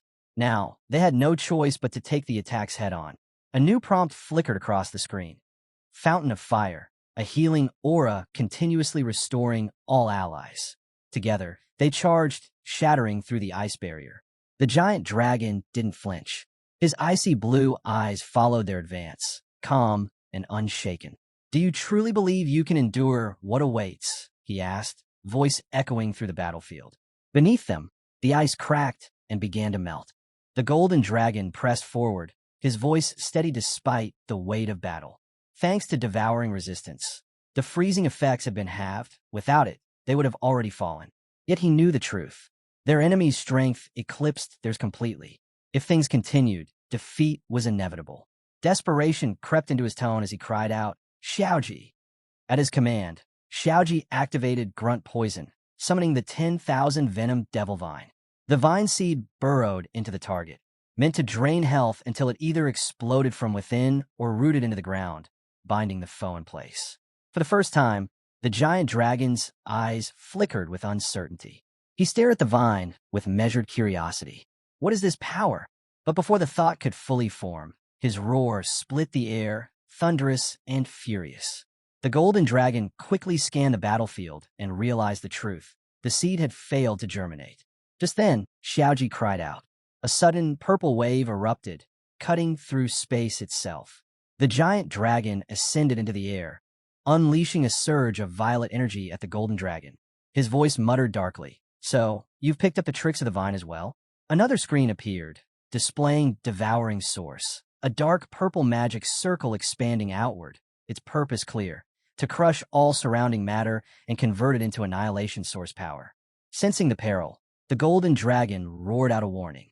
"It's absorbing energy. We must stop it now." At once, the screen lit up, displaying Dragon Domain. The battlefield itself shifted, expanding into a 100-meter zone infused with draconic power. Within its range, allied dragons and all beings of dragon blood surged with amplified strength, while enemies lacking dragon lineage grew weak, cut off from teleportation and reinforcements. The golden dragon wasted no time. "Xiaofei, activate Dragon Domain." Even under the crushing pressure of the enemy's energy, Xiaofei answered, releasing Eternal Guard. A new prompt followed: Emerald Dragon Bloodline. Its effects multiplied. All skills doubled for dragons and their kin, complete immunity to debuffs, and a staggering 5,000% increase in self-healing. As the violet wave closed in, Emerald summoned a massive shield, its absorption tied to the guardian's health and recovery. The golden dragon pressed against the barrier, voice heavy with strain. "This force, it's too strong. The shield won't hold." Just then, the screen blazed again. The black dragon transformed into its second form, Word Ender, while the blue dragon shifted in a thunder of destruction. At the same time, the charge sequence for 17 million celestial stars of annihilation initiated, pulsing with apocalyptic potential. Amid the storm of gathering powers, the golden dragon's roar shook the air. "Everyone, unleash everything you have." The giant dragon tried to speak, but the barrage drowned out his voice. The screen revealed another skill, Supreme Shield, the divine barrier of the Golden Dragon King. For 5 seconds, it granted absolute immunity to all damage. Lava flame surged forward, burning enemies while restoring its wielder's vitality. Attacks poured in from every side of the battlefield, relentless and unending. A sequence of skills followed in rapid flashes. Poisonous dragon spikes, stacking 10 layers of venom onto the enemy. Jade of Radiance, empowering the blue dragon spells and conjuring a thunder barrier to strike any foe that dared move within its reach. Shadow Breast, exploding outward in a storm of vine blades, slashing nearby enemies and stripping away every buff. Then it came, the final screen, 17 million celestial stars of annihilation. The Stealer Core ignited, splitting within itself again and again until it triggered the ultimate release. The battlefield trembled as the apocalyptic destruction star, born from 17 million celestial forces, descended to obliterate everything in its path. The giant dragon's body shook violently, his eyes wide as if unable to process the sheer force of the attack. The golden dragon roared, declaring that the enemy was gravely wounded and couldn't hold out much longer. A torrent of fire erupted across the battlefield, scorching everything in its path. Flames crawled over the shattered earth, and the enemy dragon's wings caught ablaze as it writhed in agony. For a moment, the golden dragon stared, uncertain, before muttering that it seemed the beast had finally vanished. But the silence didn't last. The ground split as green lava oozed upward, bubbling furiously until a piercing white light detonated from within. The golden dragon narrowed his gaze. Still not dead. The roar returned, louder than before, as the dragon rose again. The screen flared. Fountain of Life had activated, channeling a healing aura that restored the health of every allied target. Fury echoed in the golden dragon's voice. "How long will you keep hiding?" Another prompt followed. The charge for 17 million celestial stars of annihilation was still underway. Alongside it, dragon language resonance triggered, copying spells from nearby dragon companions, their strength scaling to their stats. From the glowing green fluid, a silhouette emerged. A girl stepped forward, her voice calm, but carrying a chilling weight. She admitted she had underestimated Lu Fan and his dragons, but pointed out the obvious. Their strength was nearly spent. If the fight dragged on, it would end in mutual destruction. Straightening, she turned as if to leave. Perhaps we make a deal. The golden dragon's eyes narrowed. What deal? Behind him, the other dragons surged forward, ready to strike again. His voice dropped into a growl. Sounds more like you're stalling. The girl glanced back, uncertain, her gaze flickering as she sensed an unfamiliar, ancient force. And then Lu Fan stepped forward in his true form. His voice was steady, cutting through the tension. He accused her of dragging out the battle, buying time to recover. Then he commanded firmly, "Return to your true form. End this fight." She faltered, her eyes fixed on the ancient aura that wrapped around him. As she gathered herself, Lu Fan raised his hand, his words carrying unshakable finality. "Your time is over. Die, demon-devouring Dragon King."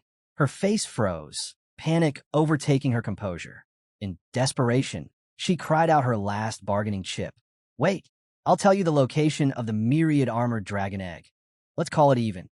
The scene opened with Lu Fan standing still beneath the faint glow of swirling energy. His voice carried suspicion as he asked if she truly possessed the myriad dragon egg. She answered immediately, dismissing the egg as secondary. What mattered, she explained, was that unlike his dragon pets, she could form a direct contract with him, and she wouldn't even occupy a summon slot. Lu Fan's eyes narrowed further. His tone sharpened as he asked if she could be trusted at all, or she would strike him down the moment he let his guard down. She held his gaze, unshaken, and replied that once the contract was bound, their lives would be linked. If he died, she would perish with him. The air thickened, currents of power swirling around them as Lu Fan hovered above, voice issuing one final warning. "Don't try any tricks." Then, without warning, she lunged. Her hand gripped his collar, pulling him close, startling him. "What are you doing?" he shouted, confusion breaking his composure. But before he could pull away, her face closed the distance until their lips met. A surge of green light exploded outward, consuming them in brilliance. The screen flickered into existence, confirming it beyond doubt. Dragon King contract completed. She released him gently. His body wavered, eyes heavy, his mind clouded. Falling back, he muttered weakly, "W, what did you just do?" From a short distance away, she smiled faintly. "The ritual. I told you, I never lied." His dazed gaze lingered on her. His voice was faint, weary. This time it should finally be over. The glow drained from his eyes. Exhaustion overtook him. So tired, his body collapsed, falling through the air. Time passed. How long? He could not tell. With a sudden shout, Lu Fan awoke at the bottom of Fallen Dragon Valley, buried deep in its abyss. Gasping, he clutched his head and groaned aloud. "How long have I been out?" Slowly sitting upright, fragments of memory returned. The brutal clash with the demon-devouring Dragon King. He thought to himself how utterly it had drained him. The truth now undeniable. The power of a Dragon King was far beyond what any human could comprehend. Lu Fan placed his hand gently on the small dragon at his side, murmuring softly that it still brimmed with energy. With a steadier breath, he reminded himself that sealing the contract with the demon-devouring Dragon King before collapsing had been the only reason he was still alive. A voice broke the silence.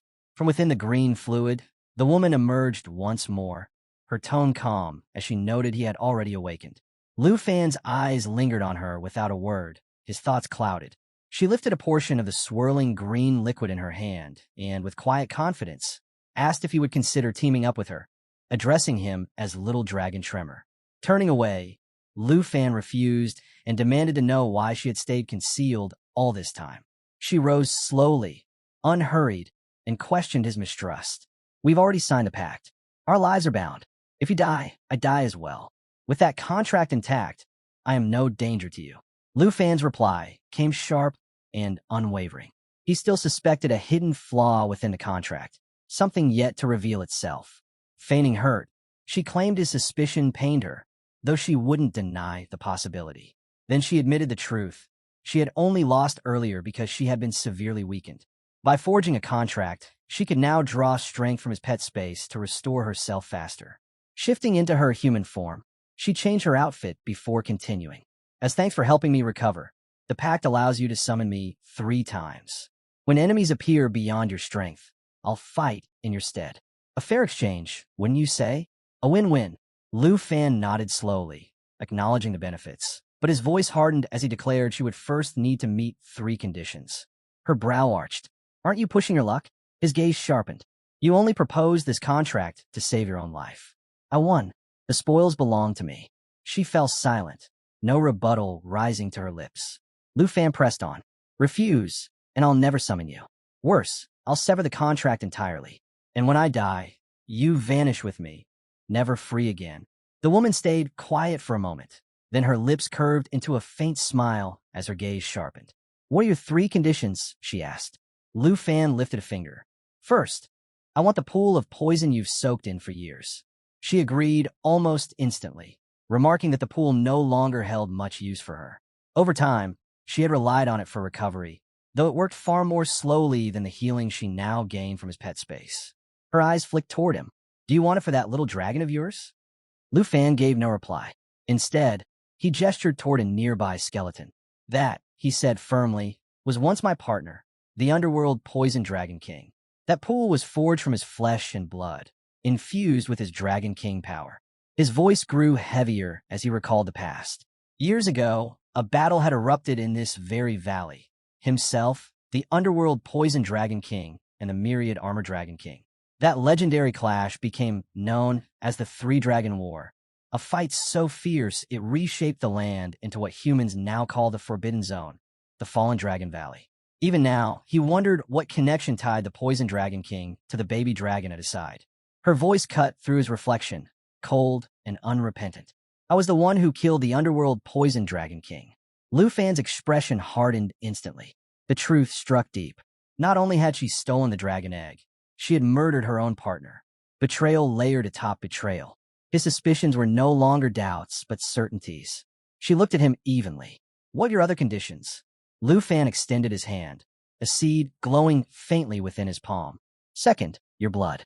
1 drop, to awaken the seed of the divine dragon tree. She kept speaking, her tone even, though a heavier note slipped between her words. After a pause, she admitted she had never once imagined it, that those so-called inferior subdragons would one day possess the seed of the divine dragon tree.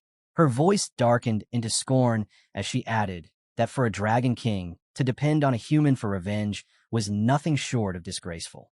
Suspicion flickered in her eyes as she raised a hand to her mouth, but at last she gave her answer. She accepted his terms. She allowed him to take the seed and fulfill the Poison Dragon King's wish, but with one request of her own, that when the time came, she be allowed to rend her target's flesh and devour that power for herself. Lu Fan's rejection was immediate. He told her flatly he would not let her interfere. She only laughed, dismissive, telling him he would come to understand in time. Then, with casual indifference, she addressed him again as Little Dragon Tamer, remarking that after playing by herself for so long, she too was weary. Alarm flashed across Lu Fan's face. What are you planning now? He demanded. Her tongue traced along her fingertip as she gave her answer. I'm going to your pet space to rest. A swirl of violet energy began to rise around her. Lu Fan's eyes widened. Wait, you still haven't fulfilled the 3rd condition. What did you take the myriad armored dragon egg? Her laughter echoed, light and cutting. She told him not to rush. In his current state, even with her strength behind him, he wouldn't last long enough to retrieve it anyway. Though he had no reply, she reassured him with quiet confidence. Once her strength was restored, she would return. I do not break my promises, she said simply. Holding the seed, Lu Fan watched her presence fade. His thoughts turned grim. She could come and go as she pleased, ignoring his words as though his threats meant nothing. But at the very least, the hidden quest was complete. The screen suddenly glowed with updates. Acquired Blight sustained Divine Dragon Pre-Seed X1. Divine Dragon Pre-Seed. Hidden quest updated. Current progress. 1 by 1 blood. 1 by 1 Divine Dragon Pre-Seed X2. Turning to Xiao Ji, he softened his tone, encouraging her to absorb the Poison Dragon King's toxin without fear. After all, their uninvited guest was gone. Lu Fan lifted his hand and urged Xiao Ji to finish her absorption quickly so they could prepare to leave. His eyes swept over his companions.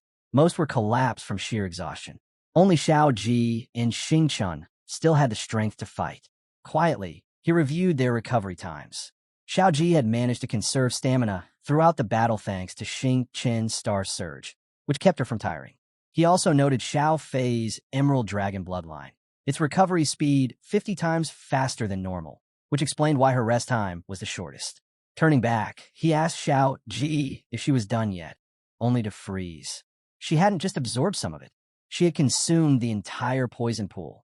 A wave of dizziness struck him, and he rubbed at his temples, acknowledging just how drained he was himself.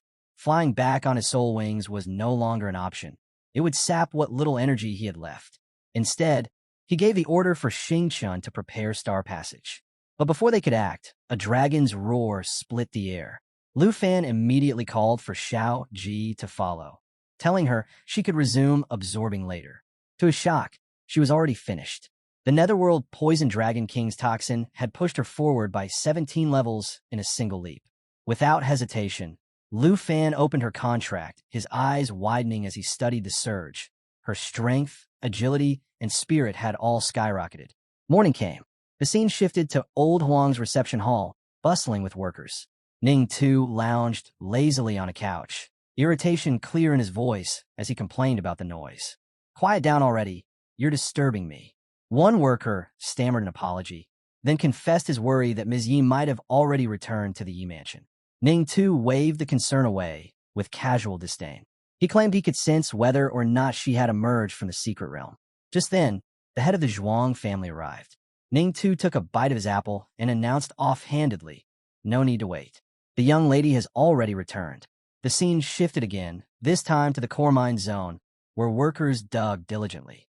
Missy appeared among them, and several rushed forward to assist.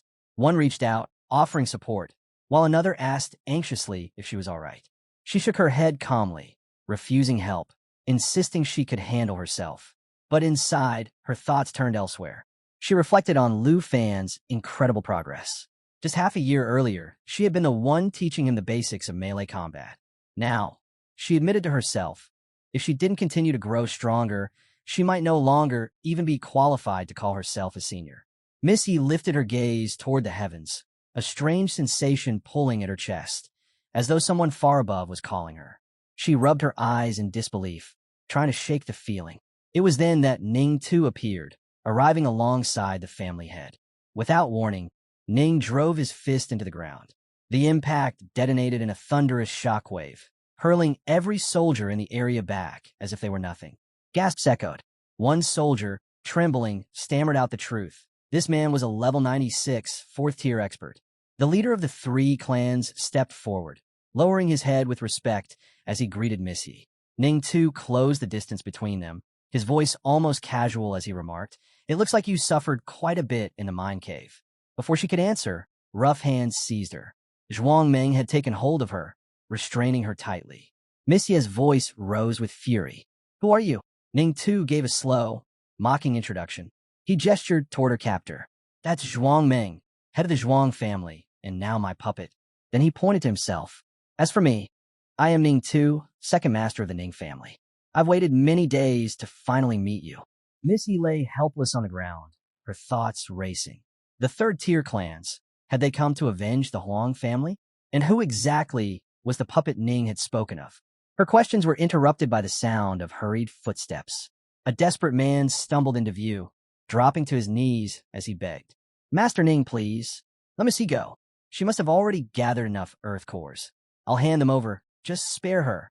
But Zhuang's grip only tightened around her neck. Missy gasped, her voice breaking. "Is that it? All you want are the earth cores?" Ning Tu stepped forward, his words sharp and cold. "The Huang family merged into Yi, so now their tribute falls on your shoulders. But don't mistake this as punishment. Working under the Ning family gives you a chance to climb into the 3rd-tier clans. You should be celebrating." His voice dripped with mockery. The man beside her pleaded again, urging her to accept.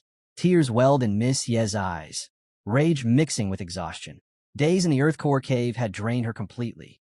She couldn't even muster her full strength. Ning's aura pressed down like a storm. "Hand over the Earth Cores. Now, crawl like a loyal dog if you want the Yi family to survive."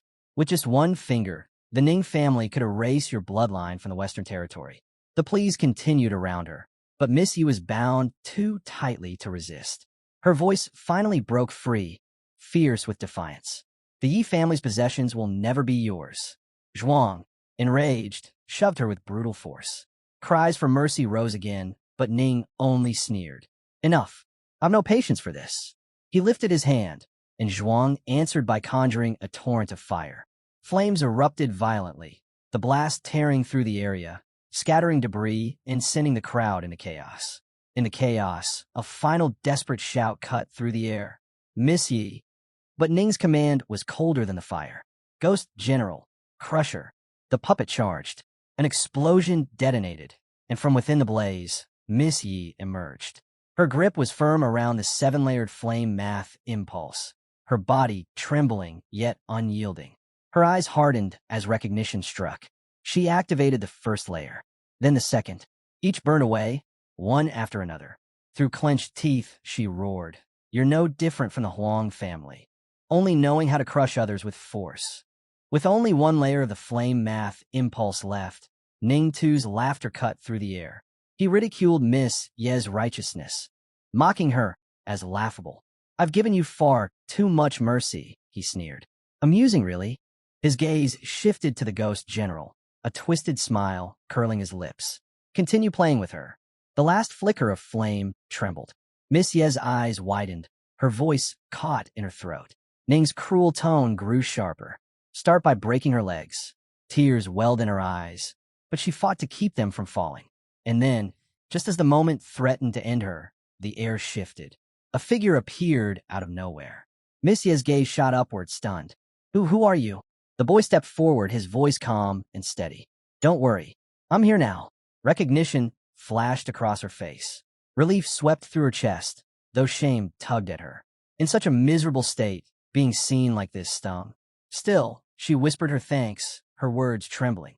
"You came just in time. I was truly in danger." The boy gave a simple reply, his tone carrying quiet resolve. "I don't know the full story, but I've seen enough. It's time someone taught Ning a lesson."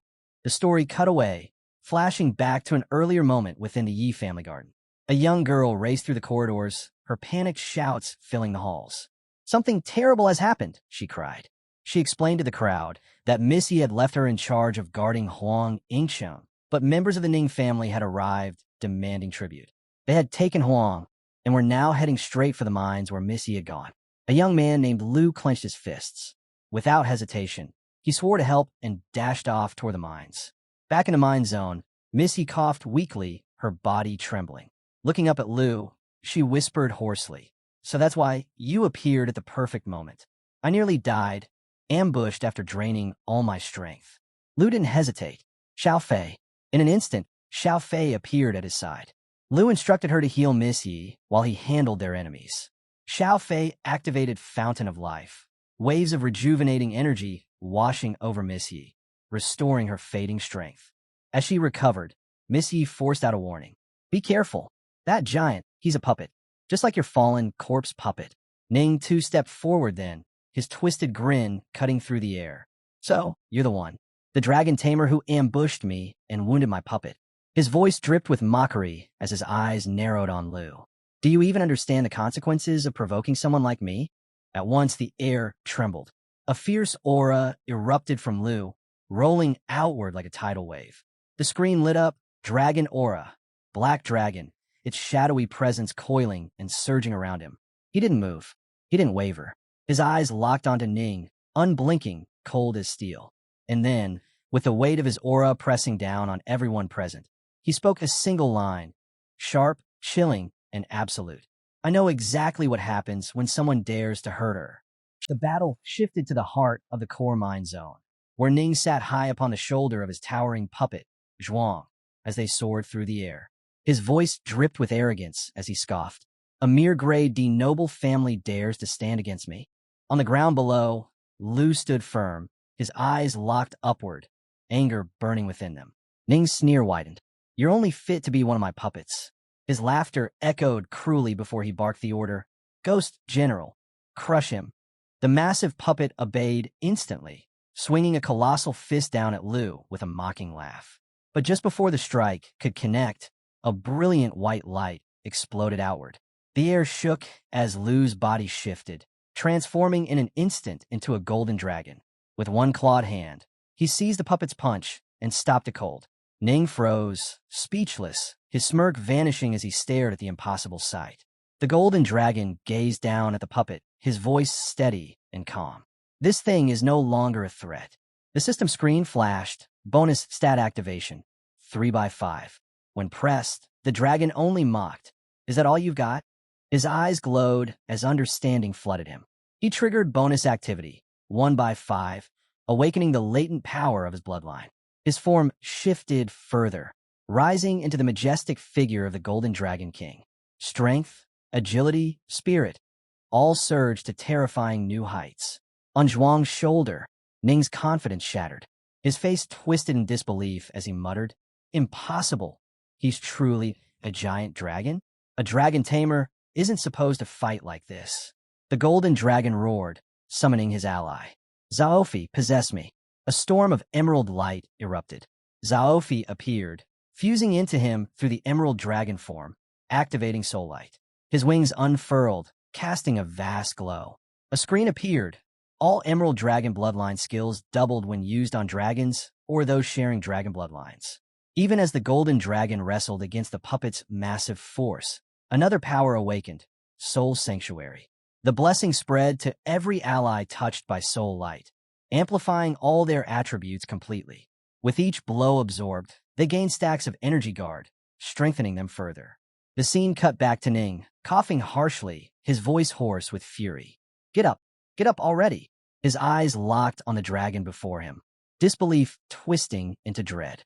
To see Zhuang, brought low in one strike by a mere boy, now fully transformed, it was outrageous. Through clenched teeth, Ning whispered, "So this is how a dragon tremor truly fights." The golden dragon's roar shook the battlefield. "What was it you were shouting earlier?" His fury pressed down like a storm. In disbelief, Ning watched as the dragon summoned a massive lava burst, chanting in dragon tongue that his foes would be crushed and turned into puppets.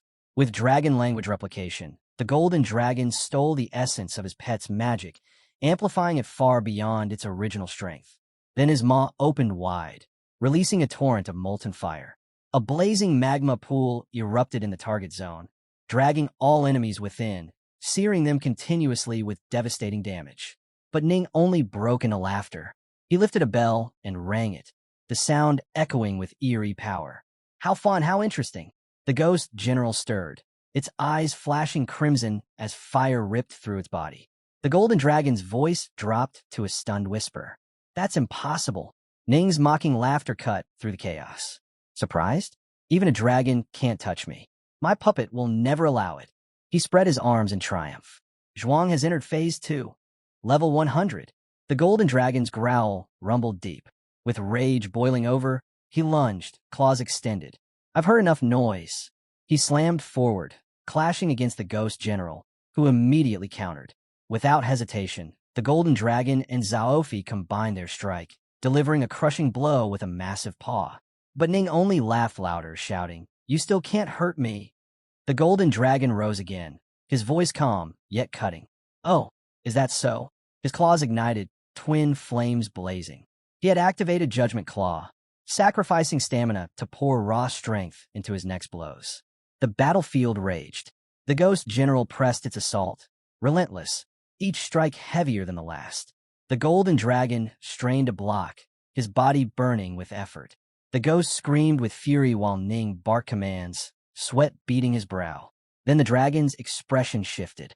His face darkened, eyes turning crimson, and his voice thundered. "Now, it's your turn." He charged, lethal intent in every step. Panic flashed across Ning's face as he rang the bell frantically. The ghost general lurched forward again to shield its master. But one use of Judgment Claw still remained. The golden dragon struck clean, catching the ghost just as it turned. The blow tore through, shaking the battlefield and forcing the puppet back. For a moment, silence followed. Then Ning's laughter rose once more, mocking and cruel. "Hilarious. All of this is hilarious. You struggle so hard and still fail." The golden dragon said nothing. He stood motionless, silent, as though stunned. Ning's grin widened. "Yes, keep trying. I'll enjoy watching you break." The ghost general staggered, then slowly sank to one knee. Ning placed his hand firmly against its chest. A low murmur slipped from the puppet, eerie and hollow. The spirit within still lingers. Ning's grin spread wide as he pulled out a glowing golden object, its light reflecting in his eyes. "This," he declared, "is a level 100 puppet." But then his own body began to change. His face twisted unnaturally as two sharp horns tore their way out from his skull. Power radiated in waves from him, thick and suffocating. His voice trembled with glee. "The ultimate skill of my puppet is ready." The focus turned back to the Ghost General. Its gaze shifted, no longer vacant, but sharp and terrifying. Crimson pupils gleamed, surrounded by corneas that had turned a sinister violet. The transformation was complete. Phase 3. A new revelation burst across the screen. Possession. Mountain God. The puppet had become the Mountain Breaker, infused with divine might itself. Godly power coursed through its frame, surging violently as both its strength and stamina skyrocketed by 300%. 47. The battle shifts to the core of the mine, where Ning bursts into laughter as his strength surges. With triple stats and the blessing of the Mountain God, his power rises to a level that could shake even seasoned elites at level 100. He declares that the fight is far from over and, determined to make his enemy die without regrets, unveils another ultimate technique. The screen flashes, 3 nails to the soul. With every wooden nail driven in, the puppets under the puppet master's command double in strength, becoming deadlier by the second. Zhuang's aura grows even more menacing, while Ning orders the Ghost General to unleash everything. Stepping forward, Ning mocks his rival, boasting that his own power has now multiplied tenfold, calling it an honor to face him. The Golden Dragon fixes a fiery glare on him, and Zhuang counters proudly that he can stand against 3 level 100 elites at once. Ning sneers back, saying not even a dragon could hope to win against him. In that moment, the boy shifts back to his original form. Zhong breaks into laughter, asking if he's ready to surrender. The boy simply shakes his head, remarking that even with ultimate skills and tenfold strength, it's still pitiful. Ning bristles with rage, demanding an explanation. Calmly, the boy replies, whether 10 times stronger or 100, trash is still trash. Inwardly, the boy notes how Zhuang depends on sheer force, while Ning leans on control, making both of them ideal candidates for his puppet army. Ning, however, sees only arrogance in front of him, waiting to discover what kind of dragon his opponent dares to summon. Suddenly, a poison dragon swoops down in front of the boy and charges at Zhuang. The boy doesn't flinch. Ning erupts in a mocking laughter, dismissing it as nothing more than a slimy worm unworthy of being called mighty. The boy gently pats the dragon, calling it Xiaoji, reminding it of its past victories against the 10,000 venom devil vine and the demon-devouring dragon king. He urges it not to fear this brute. The poison dragon lets out a hearty laugh, declaring it has no fear and is ready to fight. The boy nods and commands it to unleash its strength. Ning roars with contempt, scoffing that the beast is nothing compared to his level 100 puppet. But the boy narrows his eyes and reveals the truth. He never said he had only one dragon. At his call, Xiaofei emerges, summoning the Shadow Dragon King. The screen flashes with the natural assimilation, Shadow Dragon contract. Black blades swirl around the Shadow Dragon King, its strength perfectly equal to its summoner's level. Both Zhuang and Ning freeze in disbelief. Ning locks eyes with his opponent and instantly senses the murderous intent within, wondering just how terrifying this dragon's powers might be. Raising his hand, Ning calls forth golden light from his bell. The display reveals the unbreakable protection bell, a guardian shield hovering above him. He orders Zhuang to move at once and tear their enemy apart. But the moment Zhuang charges, his strike slams into a glowing barrier, halting him in place. The veil shimmers, revealed to be curtain poison, a spell cast by the Poison Dragon King. It drains the enemy's life force and funnels it into its master. Ning's expression falters as Zhuang begins to falter within the poison swamp. In a panic, Ning hurls out counter skills, clarity and calm to cleanse, purifying rain to restore, reversal of corruption to suppress. Yet every attempt fails. None can erase the venom. The Poison Dragon King declares that this poison cannot be undone. Rage grips Ning. Clutching the bell tightly, he roars for retreat. But the Ghost General cries out, lightning exploding across his form. The screen blazes with shadow strike, a skill that teleports behind the target to deal 16-fold damage, followed by Shadow Invasion, chaining yet another blow. Zhuang is caught in full, and his limbs are shattered instantly. From a surge of power, a red-haired boy emerges, unleashing Dragon Annihilation. His arms morph into dragon claws as he unleashes 6 rapid strikes, perfectly aligned with his dragon companions. Ning stares in disbelief, muttering that his opponent is a monster. His strongest puppet, the Ghost General, crushed like nothing. With dread in his voice, he commands Ghost Shadow retreat. As he flees, he vows to return, planning to bring Freak Dragon Tremor to end this fight for good. The boy lands lightly upon the ground, scoffing at Ning's retreat. To him, Ning is nothing but prime puppet material. Without hesitation, he takes to the skies with his dragons at his side, declaring that Ning will never escape so easily. The clash begins once more in the core mine zone, where Ning too scrambles to escape. Cursing under his breath, he laments how this relentless pursuit refuses to end, and without hesitation, he orders the Ghost Guard to block the way. The Ghost Guard responds instantly, unleashing a wave of crimson energy from his blade. But the boy answers with unwavering confidence. He scoffs that if this is their full power, then they truly have nothing. His aura erupts as he soars upward, pressing the chase. A system display lights up before him, cut the sky. Attach Dragon Aura. Twin strikes in sequence. Coordinate with enemy. Refusing to let Ning 2 slip away, he charges forward. Another prompt appears, Soul Shock. While in Soul Light mode, he continuously gathers Dragon Aura, 1 to 2 layers each second, then releases all at once, up to 60 layers. Charging sequence begins. His voice steady, the boy commands Xiaofei to finish the enemy. At once, Xiaofei surrounds him in a surge of green light. The system registers the buildup. Soul Shock, 8 layers accumulated. Ning 2 sneers, dismissing it as worthless. But his mockery vanishes the next instant. The black dragon descends, striking with overwhelming force, a torrent of crimson power exploding outward. Ning 2 reels in disbelief. The display flashes Shadow Strike. Instantly teleporting behind the target, it tears into the weak point with 16 times the usual force. Before he can react, another effect triggers Shadow Invasion. After landing damage, an additional strike crashes down for 20% more. Ning 2 screams as he is hurled to the ground, battered and broken at the boy's feet. Bloodied, he pleads desperately, crying that he does not want to die. The boy stands above him, cold and unmoved. He remarks on how pathetic Ning 2 looks, reduced to begging like a stray dog, when moments ago he strutted with such arrogance. Almost, he says, he misses that pride. Panicked, Ning 2 blurts out his identity as the second young master of the Ning family, promising riches and favors if only his life is spared. The boy pays no heed. Instead, he gives Xiaofei a single command, to call forth the fallen corpse Holy Dragon. The system confirms natural assimilation. Dragon summon.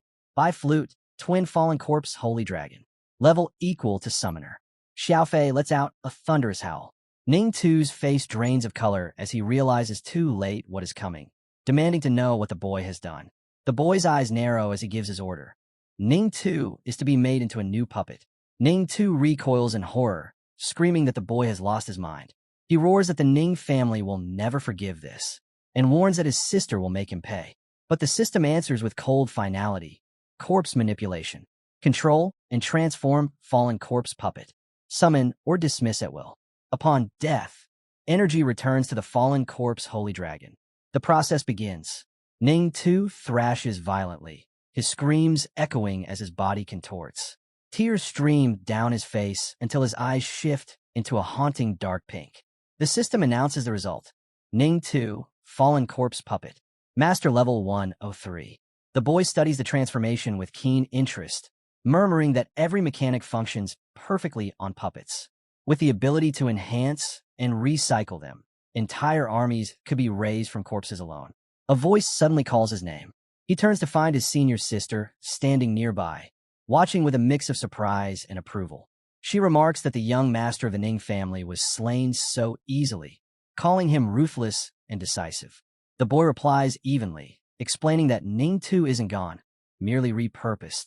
It would be foolish to discard a fighter of such caliber, especially one capable of boosting other puppets.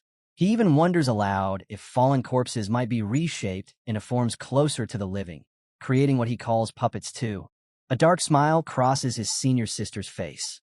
She admits she's long been waiting for a chance to grind a C-tier, noble house beneath her heel.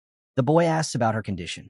She answers that though her injuries had once been grave, Xiaofei's healing restored her nearly to full strength, leaving behind only minor fatigue. He nods, assuring her he'll keep advancing his work and hopes she won't be disappointed in the results. Raising his hand, he summons the golden dragon and orders more puppets. A thunderous roar shakes the air as the system appears once again. Corpse manipulation. Control and transform fallen corpse puppet. Summon or dismiss at will. Turning to the newly created Ning 2, the boy commands him to take control. Obediently, Ning 2 extends his hand, sending black energy spiraling outward. Corpses begin to stir, rising one after another to stand at his command. The screen flashes, create puppets.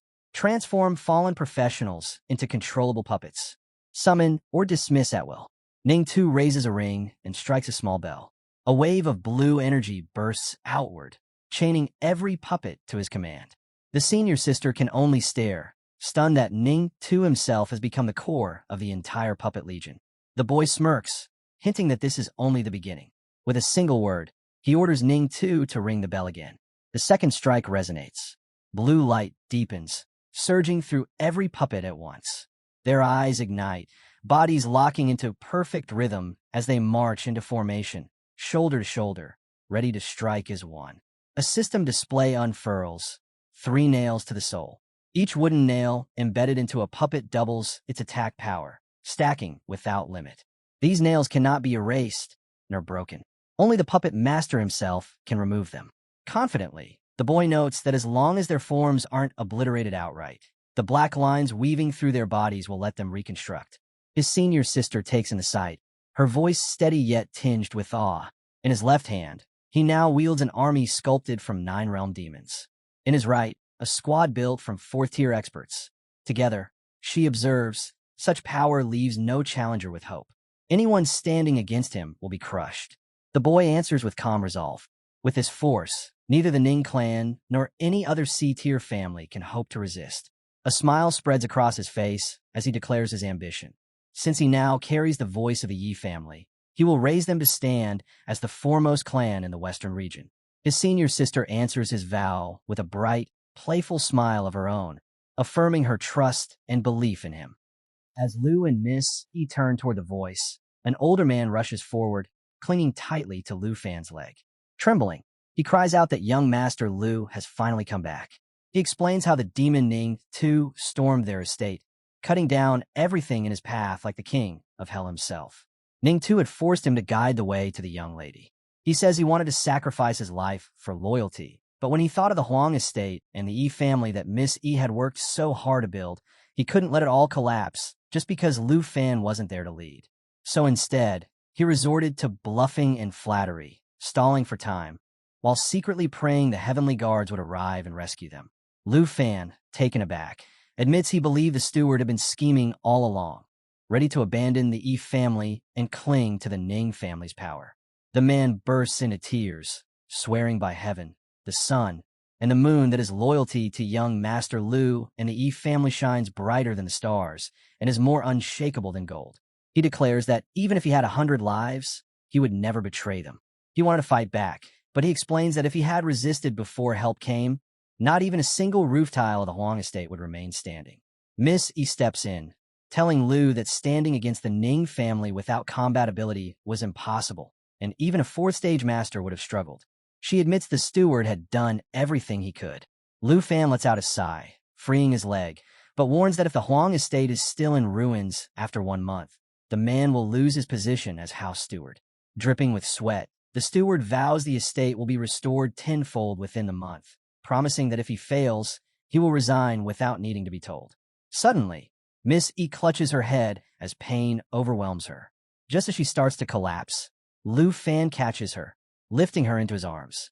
He says she's still exhausted and that'll take her home to rest. She smiles faintly, mumbling softly, while nearby, the white-haired man smirks as Lu Fan carries her away. That very night, at the western borderlands, a massive volcano erupts. From its smoke and fire emerges a girl, screaming in fury, demanding to know who killed her little brother. Her wails echo across the land as tears stream down her face. The flames above the molten mountain twist into fiery beasts, and the lava surges higher with her rage. Leaping from the blazing slope, she swears vengeance for her brother, Ning Tu. The girl is revealed to be Ning Shuang, a level 109 Phoenix warrior. Just as her fury shakes the volcano, a voice orders her to calm down. She turns to see her father descending on a massive tamed eagle. He tells her that she is on the verge of breaking through level 110, and instead of raging here, she should be cultivating. But Shuang presses him, demanding to know her brother's whereabouts. She fears the worst. Had he really died? Her father snaps at her, calling it nonsense. Shuang then reveals a jade pendant given to her by Ning Tu, bound with puppet master thread that always pointed to his location. Now, the thread has snapped and is fading away. For her, it is undeniable proof Ning Tu is gone. Her father refuses to believe it. He insists that not long ago, Ning Tu had only gone to collect Earth core crystals to support his sister's advancement. Shuang questions him about the crystals, then wonders aloud if her brother might have crossed paths with the Huang family. But before she can continue, her father cuts her short, saying the Huang family could never be capable of harming Ning Tuesday. Shuang pushes back, saying that whether possible or not, it's the only lead they have. She declares she will turn the Huang family upside down if that's what it takes to uncover the truth. Her father shakes his head.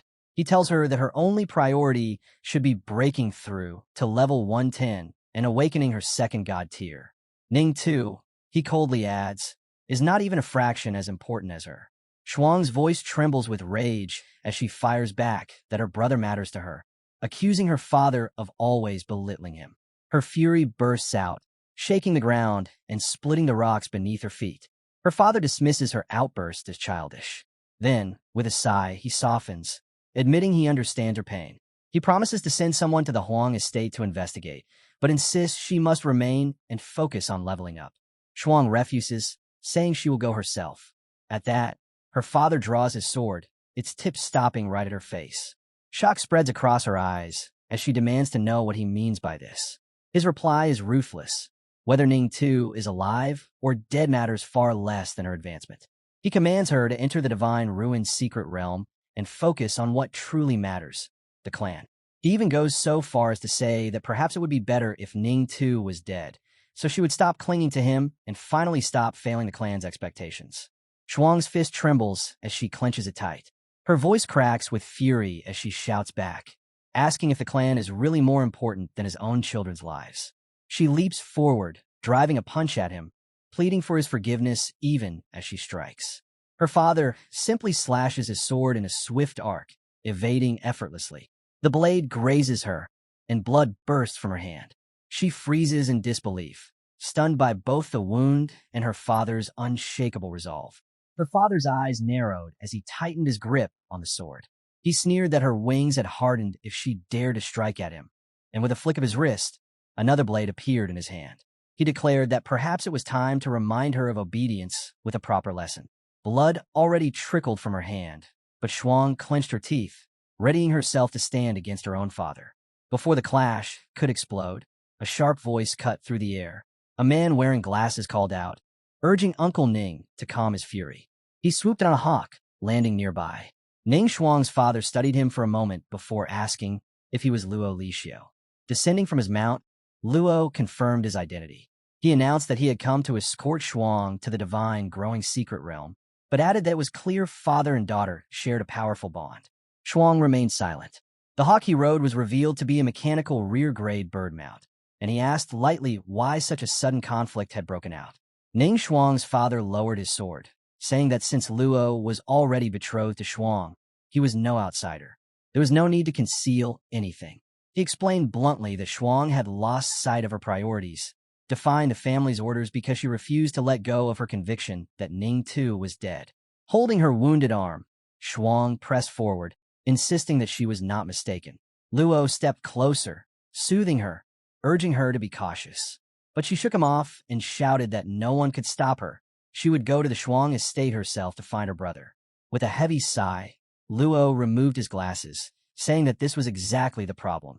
He confessed that he already knew Ning Tu's fate, but had planned to tell her only after she advanced beyond her current level. Shuang spun toward him, tears falling, begging for the truth. Was her brother truly gone? Was the Huang family responsible? Luo raised his hand, calming her, and reminded her that the Luo family had risen as a C-tier noble clan in the western borderlands not through strength, but through the power of their intelligence network. With certainty, he confirmed that Ning Tu had indeed been killed. But as for the Huang family, he assured her they had nothing to do with it. Shuang demanded to know who was responsible for killing her brother. Luo didn't hesitate. He said it was none other than the Yi family's leader, the so-called dragon tamer, Lu Fan. Shuang froze in disbelief, muttering to herself, trying to figure out who this Lu Fan even was. Her father's face darkened. He said he had heard of the dragon tamer before, but dismissed the claim. Lu Fan might own dragons, yet he was under level 50. How could someone like that possibly kill Ning Tu? He warned Luo not to spout nonsense. But Luo stood firm, urging them to trust in the Luo family's intelligence network. He explained that Lu Fan had already helped the Yi family subdue both the Huang and Long clans. Their investigation suggested he possessed as many as 8 dragon pets, and worse, he had needed only 3 of them to cut down Ning Tu. Her father's eyes widened. He demanded to know how such a low-level man could possibly obtain 8 dragons. Luo replied that they had dug into every piece of information about Lu Fan. His record was filled with victories and impossible feats, yet the method by which he acquired the dragon eggs remained a complete mystery. Hearing this, her father admitted that if even the Luo family couldn't uncover the truth, then Lu Fan was indeed extraordinary. Shuang, however, was trembling with rage. Flames crackled across her head as she roared that it didn't matter how special he was. Lu Fan had killed her brother, and she would have his life. She pressed Luo for his location, demanding he tell her immediately. But her father barked at her to be silent. He forbade her from going anywhere except the divine ruins, saying that he himself would take care of the matter of his son. Shuang glared back, accusing him once again of not caring about Ning Tu at all. At that moment, Luo stepped forward, urging both sides to calm down. Standing before the blazing hill of lava, he said he had a plan and asked them to hear him out. After a pause, her father admitted that Luo's proposal made sense. It would not delay Ning Shuang or Ning Chuang from entering the Divine Ruin's secret realm, and at the same time, Ning Tu's death could be avenged. Luo then turned to Ning Chuang, asking his thoughts, though Chuang remained silent. Chuang, however, cut in, agreeing that they should follow Luo's plan. She even offered to provide the secret realm teleportation stone. But before anything else, she vowed she would meet this dragon tamer face to face. 2 days later, at the Yi family garden in the western borderlands, Lu Fan asked Miss Yi if she was truly certain about not returning to Dragon Capital with him. She shook her head and said no. She was on the verge of reaching level 97 after coming out of the Earth Core lava, so her priority was to advance further. On top of that, she had the Ning family's diary to study, which meant she couldn't leave for at least another month. She handed him a small item, telling him to take it and seek out the Quan family. She had already arranged everything. What she gave him was a teleportation scroll, an epic-grade consumable capable of instantly transporting the user to a chosen location. Lu Fan asked why it had to be the Quan family. She explained that traveling one way from the western borderlands to Dragon Capital would normally take 2 days, and a single scroll couldn't cover that distance. But the Quan family had an enhancement master who could enchant the scroll, turning it into a 2-way portal locked to a fixed location. With a playful tap on his nose, she teased that if only the Starlight portal ignored distance, she could have saved herself the expense. As he accepted the scroll, Lu Fan commented that even if she set up a portal between Dragon Capital Academy and here, she would still need to wait a full month before she could go. She stared at him silently for a moment, then suddenly placed her hands on his face, catching him off guard. She told him that the weight of the family rested on her shoulders, and she couldn't allow herself to slack off. A month, she promised, would pass quickly. Lu Fan noted that by then, Dragon Capital Academy's exams would be over and he might be heading back to Jiang City with his aunt.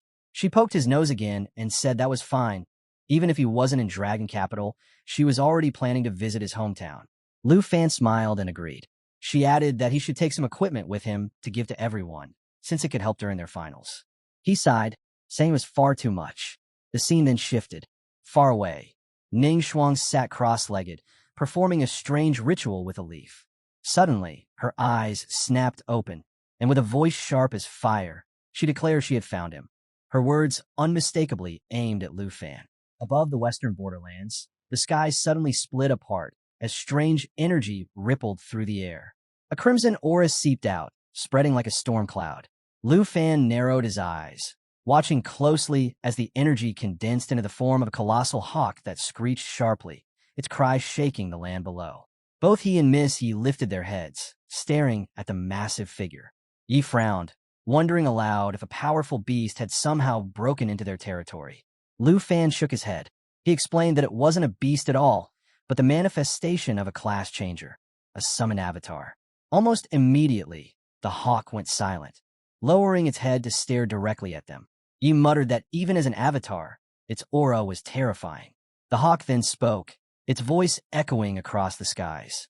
It demanded that Lu, the dragon tamer of the Yi family, step forward. Lu Fan realized instantly that he was the target. He quickly grabbed his arm, warning him to wait. She was certain this was the Ning family's doing, sent to take revenge, and rushing headfirst into it could make things worse. Lu Fan brushed her off calmly. Since they had come knocking, he said he would meet them.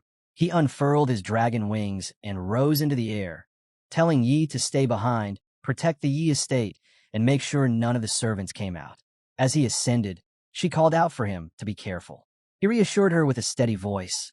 There was no need to worry. The avatar's fiery gaze locked onto him. So you're Lu Fan? It said, before introducing itself as Ning Shuang, eldest daughter of the Ning family. Without hesitation, she demanded to know whether her brother Ning too had been slain by him. Face to face with the blazing hawk, Lu Fan answered plainly. Yes, he had killed Ning Tuesday. Then he added coolly, and what of it? Do you have a problem with that? The hawk's form shuddered violently as her fury ignited. With a roar, Ning Shuang accused him of courting death, and fire surged from her avatar in a sweeping blast. Lu Fan darted aside, flames bursting past him, and shot back that it was the Ning family who had first acted tyrannically. And now, after their arrogance, they dared to come seeking revenge? He scoffed that she hadn't even come in her true body. She was the one courting death. Ning Shuang sneered that her avatar alone was enough to burn him and the entire estate to ash. With that, she slammed her fiery power down toward the ground below. Miss Ye's expression tightened. She realized the danger instantly. Shuang's level was too high. Even her avatar could incinerate everything here, and if her true body descended, the devastation would be unimaginable. Facing her directly was reckless. She knew she had to get Lu Fan out of here before it was too late. Lu Fan didn't flinch under the blazing sky. Instead, he said calmly, Senior, did you hear that? That arrogant avatar actually thinks it can wipe us out. Miss Ye's eyes darted to him. What are you planning? She asked quickly. Lu Fan smirked. She's been charging one skill all this time. In my view, one strike is all it'll take to erase this avatar. As he spoke, a portal opened beside him, and Xiao Fei, his emerald dragon, stepped out. From the other side, Shuang narrowed her eyes. So this is one of your 8 dragons? Lu said this one was only support type. She let out a laugh, sharp and mocking. What a joke. You'll pay for my brother's life. She raised her hands, flames swirling around her.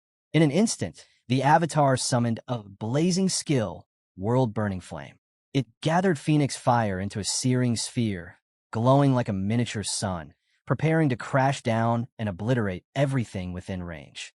The sheer energy promised devastation, but it required 10 full seconds to complete its charge. Before it could land, Lu Fan gave his command. Xiao Fei, block it. The emerald dragon lunged forward, unleashing Eternal Guard. A shimmering shield of pure vitality spread wide, wrapping around every ally in range. Its regenerative force surged, creating an impregnable barrier. The system interface flickered before Lu Fan. Emerald Dragon Bloodline. All skills doubled. Immune to all debuffs. The blazing world-scorching attack slammed into the barrier. But when the smoke cleared, Xiao Fei stood tall, unshaken. Not a single flame had pierced through. Shuang froze, stunned. Impossible, she blocked it. Lu Fan snapped his fingers. In the same heartbeat, his black dragon materialized in a blur of shadow. With perfect teleportation, it reappeared directly behind the hawk-shaped avatar, fists already driving forward. Shadow Strike activated, piercing straight through the weak point of the avatar's body. The system prompt appeared. Shadow strike triggered. Bonus attack activated. Plus 20% damage. The avatar's form shuddered violently, fragments breaking apart. Shuang's eyes widened. Too fast. His dragons are too fast. Her gaze locked on the black dragon. That one. This must be the one Lu said killed my brother. Another system message glowed. Shadow concealment. Dragon may enter or exit concealment at will. Concealed state unaffected by damage or detection. The hawk's body twisted as the avatar began to dissipate. With her form fading, Shuang's voice echoed in the air. You truly are a legendary dragon tamer. Worthy of your name. Lu Fan's reply was cold. And you thought an avatar alone was enough to avenge your brother? You underestimated me. Shuang's voice sharpened in return. Don't be too proud. My revenge has only just begun. I will kill you, but not today. Lu Fan hovered in the air, eyes narrowed, saying nothing as the last of the crimson energy dispersed. Shuang's fading voice lingered, vowing that next time she would come herself to settle things. When the avatar finally dissolved, something remained behind. A divine ruined secret realm teleportation stone. Lu Fan caught in his hand and studied it closely. The item shimmered with a faint glow, its properties legendary grade, made specifically for entering the divine ruined secret realm. A system notification appeared before him. Time until the divine ruined secret realm opens. 68 days. Far away, a flame leaf drifted down into a pond. Shuang's eyes followed it, her thoughts heavy. Though anger still burned in her, she couldn't deny being impressed by Lu Fan. Deep within her volcanic domain, she reached into the molten flows and drew out a blazing hot crystal, so bright it seemed to pulse with fire. She muttered to herself, wondering aloud if someone of his caliber truly relied on dragons alone. Was that the source of his strength? The system immediately identified the item in her hand. Earth core, legendary trait material, condensed through countless years of magma beneath the western borderlands. As fiery energy swirled violently around the core, Shuang's grip tightened. With grim resolve, she pressed it against her chest, the power searing close to her heart, until finally the earth core shattered into fragments. Her voice cut through the lava's roar, sharp and unwavering. Dragon Tamer, you had better be inside the divine ruined secret realm when it opens. Clutching the divine ruined secret realm teleportation stone, Lu Fan scanned the glowing system text carefully. His brow furrowed. Was this stone meant to be his ticket into the realm when it opened next? Just then, Miss G descended beside him, wings beating lightly in the air. What's wrong? She asked quickly. Did Ning Shuang say she'd be coming here? But before he could answer, she shook her head, reassuring him. No, she won't. Not yet. Lu Fan tilted his head. Then do you know what kind of place this divine ruined secret realm really is? Miss G's response came without hesitation. It's one of the western borderlands' most mysterious realms of fortune. It only appears once every 50 years. I don't know all the details, but I do know one thing. Its teleportation stone is ridiculously rare, only dropping by chance from monsters in these lands. Lu Fan turned the ore-like stone over in his hand, the faint light reflecting in his eyes. So this could sell for a sky-high price, and yet Ning Shuang wants to use it to pull me into a duel? Miss G's tone turned sharp. Then don't accept it. Once the realm opens, it won't just be her. Many nobles will gather there, most of them on the verge of their 5th advancement. The danger will be 10 times greater. As it descended to the ground, a low voice brushed against Lu Fan's ear. Don't listen to her. You must go. Startled, he turned, but no one was there. Then realization struck. The voice came from within. It was his dragon. You must go into the divine ruined secret realm, the dragon urged. Find a spirit-quenching liquid for me. Once you reach your 3rd advancement, I will tell you where the myriad armor dragon egg is hidden. Lu Fan's eyes narrowed. So, you've awakened? You saw everything that just happened out here? Yes, the dragon replied smoothly.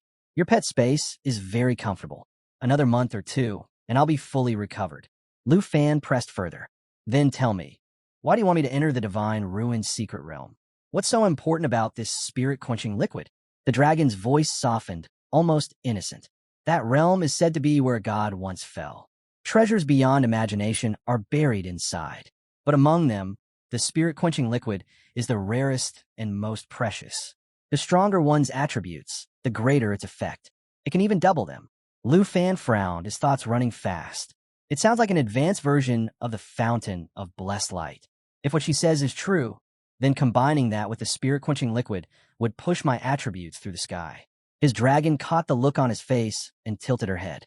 Tempted, aren't you? She teased. He exhaled slowly.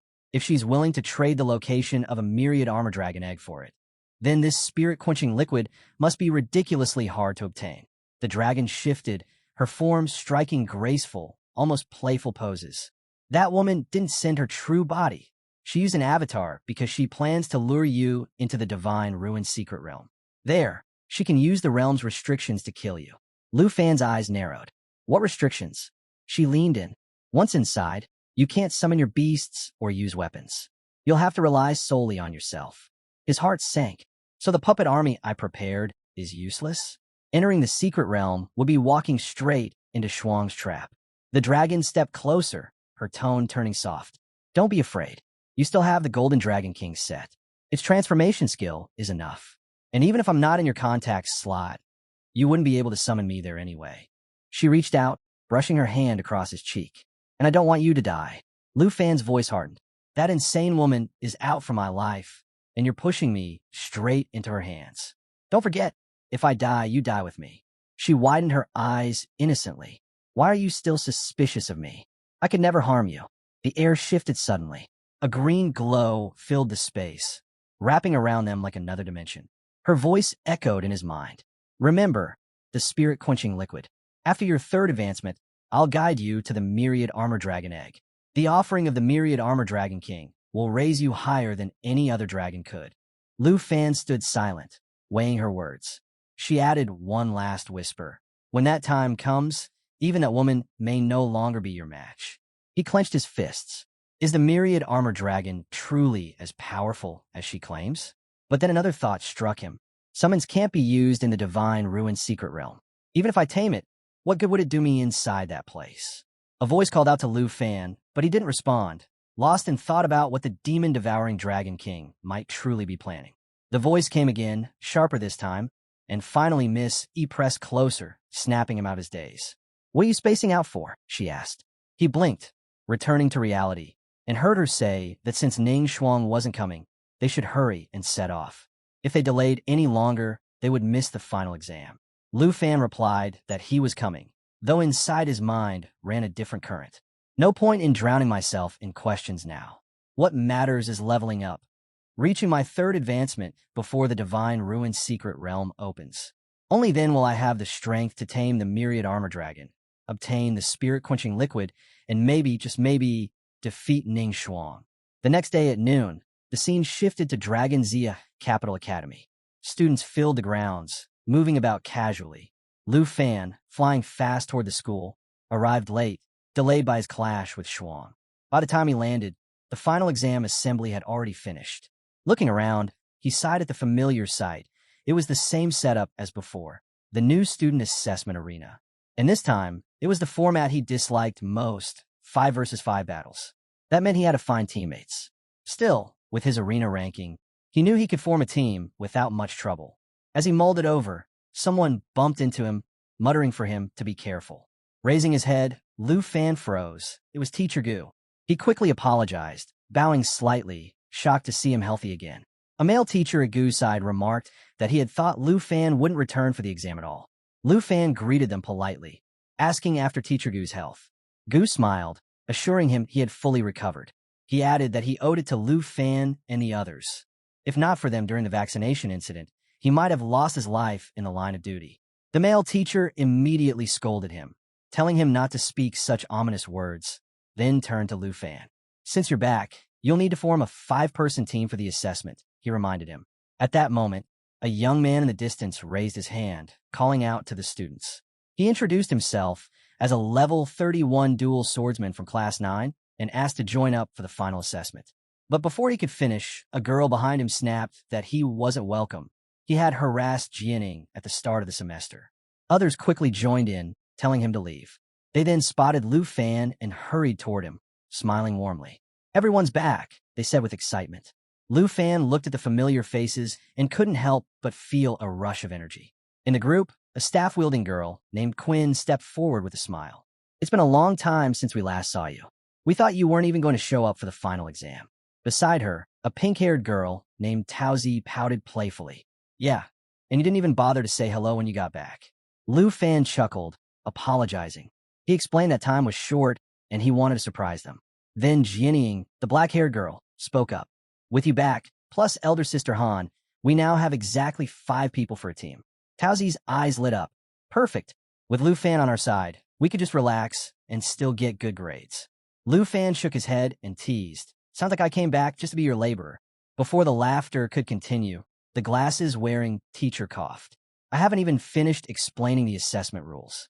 Teacher Gu waved him off with a smirk. Let the young ones enjoy their reunion first. Tauzi grinned. Don't worry, Lu Fan. We won't dump all the work on you this time. While you were away, Jianying made us grind dungeons and train hard. Now we're not scared of facing challenges on our own. Jianying nodded. It's true. Xiao and Tauzi's strength is now close to Qin Yun class level. Hearing that, Tauzi sighed in relief. Quinn turned to Lu Fan. By the way, are you looking for Jean and Chun? His face darkened as he glanced behind him in silence. Tauzi explained, they've been missing since returning from the Paki Kingdom. No one knows where they went. Lu Fan muttered under his breath, disappointment clear. They can run, but one day, I'll kill her. Breaking the tension, Tauzi clapped her hands. Enough of that. The assessment starts in 3 days.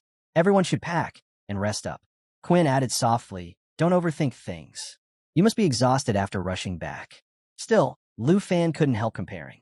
Most of his classmates were only in their 20s, with a few in their 30s. Even without Jean and Shun, their group could score well in the assessment without leaning too heavily on him. Just then, a voice rang out across the grounds. Anyone else want to join? A young man in martial arts attire stepped up. Only those ranked in the top 10 qualify. We're still short one member. Lu Fan's gaze sharpened. 2 figures stood with him, looking oddly familiar. Tauzi scoffed. That's Fang Yin from the Pavilion Group, always showing off. The system displayed their names, Jiang and Jing. Quinn frowned. I thought they'd gone quiet after being humiliated for spreading rumors. Didn't expect them to be bold again. Lu Fan dismissed them coldly. Not worth worrying about. Just then, another figure's voice rang out. I'll join. The armored giant, carrying a sword the size of a wall, moved forward, asking if they truly had the strength to claim first place. He made it clear, if they could, he'd join them. But if not, he had no interest. He wasn't looking for teammates. He was after victory. Jiang froze when he saw the man. With narrowed eyes, he reminded him that he had once extended an invitation to join Fengjun Pavilion, only to be turned down. The man responded bluntly. If not for the Academy's restrictive rules, he would have accepted. For now, though, he'd consider a temporary alliance, just for the sake of the assessment. From the crowd, someone muttered in confusion, wondering who this guy was since he hadn't shown up during the freshman assessment. Quinn explained, it was Meng, a transfer who arrived during the national trials. He was from a military family, raised under strict discipline, and had enlisted from a young age. Because Lu wasn't around at the time, he had never seen him before. But for the rest, Meng's strength was already unquestioned. Tauzi added that Meng had been storming through the arena rankings, sitting on an unbeaten streak of 132 matches. He had even defeated Jiang himself, along with Jiang Feng, but held 3rd place. His next fight was supposed to be against Jianying. Jianying, however, simply said she had never participated in the rankings. Still, she guessed Meng wanted to use the final assessment as his chance to challenge her. Our hero thought quietly. If Meng had really toppled Jiang Feng, then his strength was undeniable. Quinn then urged them to follow her. Certain Jiang would side with her. But our boy answered that they'd see for themselves soon enough. If their strength was proven, Meng's involvement wouldn't even be necessary. Tauzi smirked, promising that she had a big surprise waiting for him when the time came. Suddenly, Jing burst forward in a panic, telling Jiang he had spotted Lu Fan in the crowd. Jiang was floored, staring in disbelief as he realized it was true. He blurted out in shock, wondering when Lu Fan had returned. Meng frowned, puzzled at why everyone was so shaken. Whispers spread instantly, players muttering in disbelief that Lu Fan was really back, even though none of them had noticed his arrival until now. Jiang let out a long sigh and told Meng the truth. Lu Fan was a dragon tamer, the top of the King Yin class. If he had really returned, then their shot at first place was already gone. Meng's eyes darkened at the words. In the next instant, he exploded in fury his roar shaking the air as he demanded how they could surrender without even putting up a fight. The sheer force of his voice made many around them flinch, their bodies trembling under the crushing weight of his presence. He shouted again, reminding them that he had chosen to stand with them only because he respected their strength. He was here for one purpose, first place. So where was the boldness they had shown just moments ago? And someone noticed the insignia on his chest. Gasps followed as the crowd realized what it meant. The crest of the blood-clad army. Whispers spread like wildfire.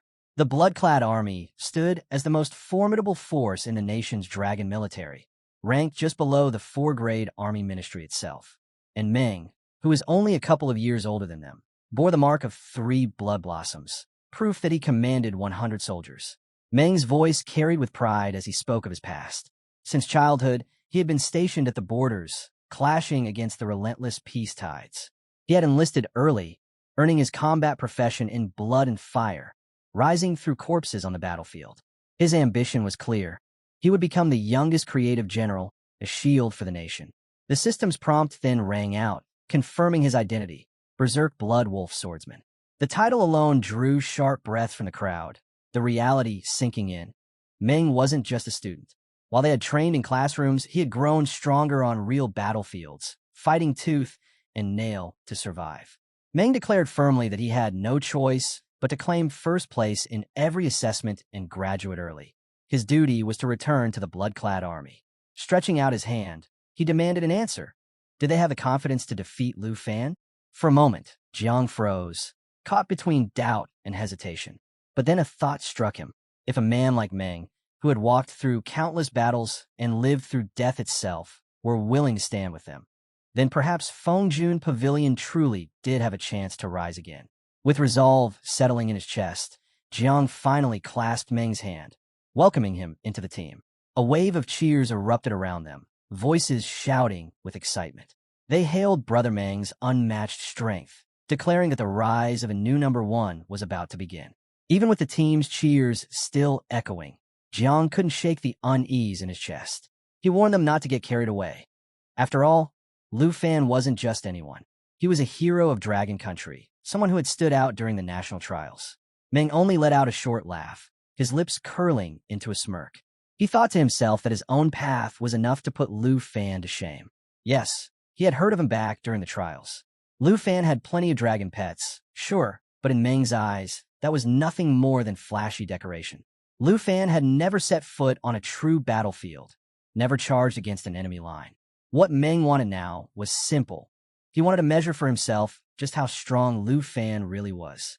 The scene then shifted to Dragon Capital Academy, inside Villa Number 2. Taozi's eyes sparkled as she stared at the brilliant armor laid across the table. She exclaimed that it was far too powerful. Quinn agreed, noting that its attributes were so impressive it could carry someone well into level 50 or 60. Taozi then asked in wonder if all this had really been given to them by their senior. But their boy cut in firmly, reminding her that the equipment was for the whole group, not for anyone to claim alone. Turning to his aunt, he explained that Miss E had also prepared many skill books for her, including enchanting techniques and protective spells. His aunt's eyes softened, clearly moved. She remarked that Miss E had even considered her and urged little Fan to make sure to thank her properly.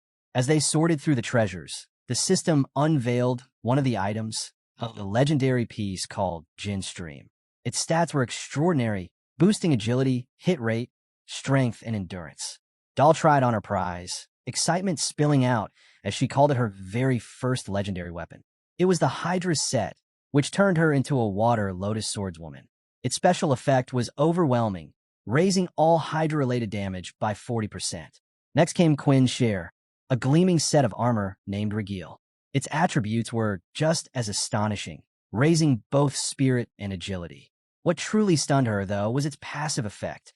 It could automatically trigger a Holy Light Starfall without costing a single point of energy, striking within the target range. Quinn was dumbfounded. She admitted it was beyond anything her father could ever buy. Alongside it, she also received the Judgment set, which carried the terrifying Starlight Annihilation, a continuous damage skill that couldn't be dispelled. Even Jinying, usually calm, was left speechless by her own reward. She admitted the enchantment effect alone was priceless, something she could never have afforded. What she held now was the blade set, a legendary class-specific gear that magnified weapon damage, boosting certain effects by as much as 120%. As each of them slipped into their new gear, the room filled with energy. Towsy couldn't contain herself, laughing as she boasted that her stats had nearly doubled in an instant. Quinn clenched her fists, declaring that with their senior support, they had no excuses left. They had to give everything in the upcoming exam. Jinning added firmly that they must invite Senior E over as a guest to properly thank her face-to-face, and everyone agreed without hesitation. Even their aunt spoke up, gently reminding little Fan that gratitude was something they could never neglect. Our boy nodded, explaining that such a visit might only be possible in about a month since Miss E was tied up with family matters. Just then, he caught the faint presence of someone drawing near. His aunt let out a small sigh, noting that by then the exam would already be finished and they would likely be on break. A knock echoed at the door. When he opened it, a broad figure filled the doorway. The man introduced himself as Marizov from the Snow Country, sent by young Master Andre to take charge of the renovation project for Lu Fan's territory. Our hero couldn't help but admit that Andre had moved far quicker than he imagined. In such a short span, he had already sent the famous Snow Country architect, Marizov, straight to him, blueprints for Shadow Iceland in hand. But what truly shocked him were the designs themselves. The plans included epic-grade, shadowed diamond crystal cannons, placed all around the island. Their range blanketed not only the Iceland, but the nearby seas as well, powerful enough to wipe out even a Force Advancement Master in an instant. Their resort had essentially been transformed into a fortress of war. Still, he thought with a faint smile, that wasn't such a bad surprise. As he relaxed, the girls continued to tease one another in good spirits. Before leaving, Marizov added one last detail. The teleportation array linking Dragon Capital Academy's dungeon hall directly to Shadow Iceland would be completed in just 3 days, exactly when the final exam was set to begin. Hearing this, Towsy immediately volunteered for the task. She declared it settled, promising that unless they stumbled into an overwhelmingly strong opponent, Lu wouldn't need to step in at all. She vowed that this time they would prove the results of their hard training. Our hero agreed. He told them that unless a truly formidable enemy appeared, there would be no need for him to interfere. He was more than content to sit back and let them take the spotlight. But before the big day, he wanted to give them one last push. He personally honed each of their skills. Towsy was trained in Dazzling Holy Light, a wide-area attack that not only dealt massive damage, but also applied a burning effect, lowering enemy resistances by 20%. Jinning learned the earth-splitting skill, its mountain-shaking effect unleashing a devastating 320% physical damage strike. Quinn was drilled in Water Prism, a technique where she slashed to summon 4 streams of water that locked onto a target, trapping it while cutting movement and attack speed for 8 seconds. With their new skills sharpened, he then led them out for real combat training. The results spoke for themselves. Towsy advanced to level 38, Quinn reached 39, Aunt Han climbed to 30, and Jinning gained the most, breaking through to level 40. As for him, even with just a little effort, his progress had surged to 50%. 3 days passed in a blink, and the Dragon Capital Academy arena was packed as the final exam officially began. The announcer called for number 8, and our hero found himself wondering who their first opponent would be. Towsy tightened her gloves, grinning as she said it didn't matter. Whoever showed up, they'd crush them all the same. The team stood side by side, ready for battle. Just then, a small voice called out. Someone timidly addressed him as Great Lu Fan, asking if he could take a photo together. Startled, our hero turned to see a nervous student fumbling with his phone. The boy explained that he had watched the Trial of the Nation livestream, found it incredible, and had since become a fan. Lu smiled, agreed, and let the kid snap a selfie. Afterward, he asked if there was anything else. That's when the boy revealed he was contestant number 8, their opponent. With that, he hurried off, assuring Lu that he knew his limits and would forfeit. Towsy quickly objected, calling after him. She reminded him that the exam wasn't only about rankings, but also combat performance. If he forfeited without fighting, he might be forced into a makeup exam. The boy turned back, shaking his head. He admitted he understood, but insisted it was pointless. No matter if 50 or even 100 joined his side, none of them could touch Lu Fan. For him, stepping into the arena meant instant defeat. Towsy patted his shoulder with a smile, telling him not to panic. She promised she wouldn't let him be eliminated instantly. He would still have a chance to fight. The boy blinked in surprise, but after a moment, nodded and returned to his team, nervously asking his two senior sisters whether they really had to go through with this. Soon, Taozi and Qin entered the arena, facing the five-man team across from them. Taozi raised her voice, telling them to stop stalling. The match was on. At the signal, the opposing team charged forward. The mage began chanting a spell, while a bespectacled fighter lunged ahead. Taozi shouted to Qin to get ready. Qin responded instantly, channeling energy that shimmered in gold as she buffed Taozi's strength. She declared she would hold their enemies in place. With a sweep of her hands, Qin cast light, domain imprisonment. Walls of radiant energy surged up, enclosing the enemy team in a 6 to 7 meter radius. In an instant, all five opponents were completely trapped inside the glowing prison. Taozi wasted no time. She rushed in, sword raised high, remarking coldly that her opponents had already missed their only real chance. She unleashed abyssal coagulation, driving her blade down as countless condensed water needles burst out in every direction. The five trapped players were instantly riddled with piercing water damage, unable to break free. Qin glanced toward the chubby boy among them and offered a soft apology, saying the fight was about to end. With that, she soared into the air, her staff blazing with radiant yellow energy that spilled across the battlefield. It was none other than Starlight Annihilation, a devastating spell that summoned holy light to rain down, blasting every enemy in range while branding them with a holy burn effect. The arena erupted into chaos. Smoke billowed, armor shattered, and when the haze cleared, Team 8 lay completely defeated on the ground. The audience was stunned. Many blinked in disbelief, muttering that they had only glanced at their phones for a second. And in that moment, the two girls had already crushed all five players. Gasps filled the stands as they asked aloud, were Lu Fan's teammates always this terrifying? His lineup wasn't just filled with beauties, but every one of them fought with overwhelming power. Even Lu himself admitted he hadn't expected them to perform so fiercely. His aunt quickly gave credit to Jianying, saying it was thanks to her guidance. But Jianying shook her head, saying the results belonged to everyone. This was the fruit of their endless hard training together. Meanwhile, at Sanguei Jin Pavilion, Jiang turned to Brother Meng with an idea. Why not make their team permanent? He confessed they had always admired the blood-clad army, and after graduation, they hoped to follow Meng's path. Jing eagerly agreed, saying Brother Meng was his role model. To achieve greatness by following him.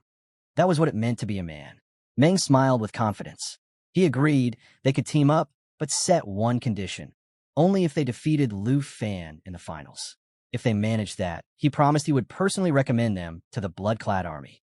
As they made their way to the arena, the stands buzzed louder than ever. Spectators were still raving about what they'd witnessed.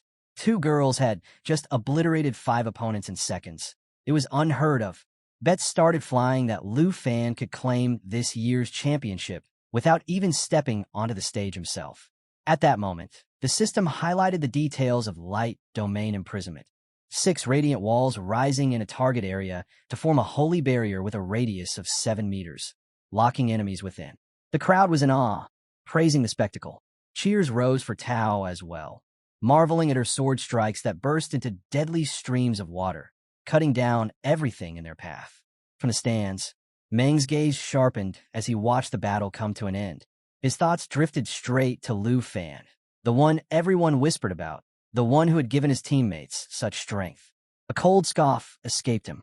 To the crowd, Lu Fan was some untouchable figure, worshipped like a god simply because he had achieved a second advancement profession. But to Meng, it was nothing more than blind luck, luck from choosing a dragon. His fist tightened, knuckles cracking as a dangerous aura began to pulse from his body. His voice dropped to a growl, each word laced with contempt. A real warrior wasn't made through gifts or chance.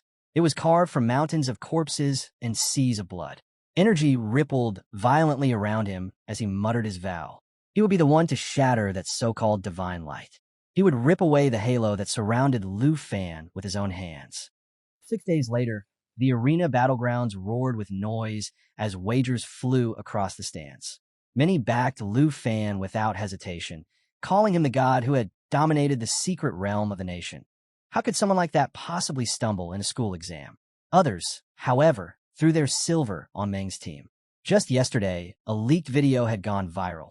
Meng had dismantled a third advancement master in under 5 minutes, leaving broken bones scattered on the ground.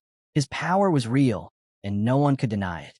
When the two teams finally faced each other, murmurs spread like wildfire. To everyone's surprise, neither Liu nor Meng stepped in for the opening round. That left 3 girls against 4 men. The crowd scoffed, whispering doubts. Could 3 girls really hold out against 4? Some sneered outright, saying fielding a lifetime profession was the same as dragging a weak link into battle. Liu stood quietly off to the side with his aunt, watching. On the opposite side, Meng never once looked away from him. Jiang sneered, mocking that if Liu refused to fight, he wouldn't be able to hold onto his #1 title. Liu answered calmly, telling him to prove himself instead. The reply struck like a slap. Jiang's face darkened with fury. He barked at his men not to end the match too quickly. He wanted everyone watching to see Fengjun Pavilion's return to glory. His teammates nodded in unison, ready to carry out his command. Taozi burst out laughing when she heard his boasts, asking her friends if they caught that nonsense too. Qin's voice turned serious, reminding them not to let themselves be looked down on. At Teacher Gu's signal, the match began. Taozi instantly cast abyssal coagulation, filling the air with a storm of razor-sharp water needles. Qin followed up with starlight annihilation, her holy light tearing down like a meteor shower. At the same time, Jiang Xin unleashed mountain shaking, a brutal strike that blasted 210% physical damage across a wide radius. The enemy team reacted fast. Jiang shouted for them to scatter, and they darted apart just as the arena erupted in explosions, smoke engulfing the battlefield. Taozi frowned, thinking they had slipped away. But Qin's voice cut in sharply. She warned Taozi to be careful. An ambush was coming. In the very next heartbeat, pink cords whipped through the smoke, binding tightly around Jiang Xin. A sorcery imprisonment, holding her locked in place for 5 whole seconds. The girls exchanged glances and understood immediately. Jianying was their target. An archer drew on Taozi from the flank, while Qin faced down a charging swordsman. Jiang pounced on the opportunity. Smirking, he taunted Jianying, pointing out that with the imprisonment shackling her, she couldn't move an inch. Once she fell, he declared the outcome was already sealed. He unleashed Shadow Strike, 1,000 Phantom soul-rendering kill.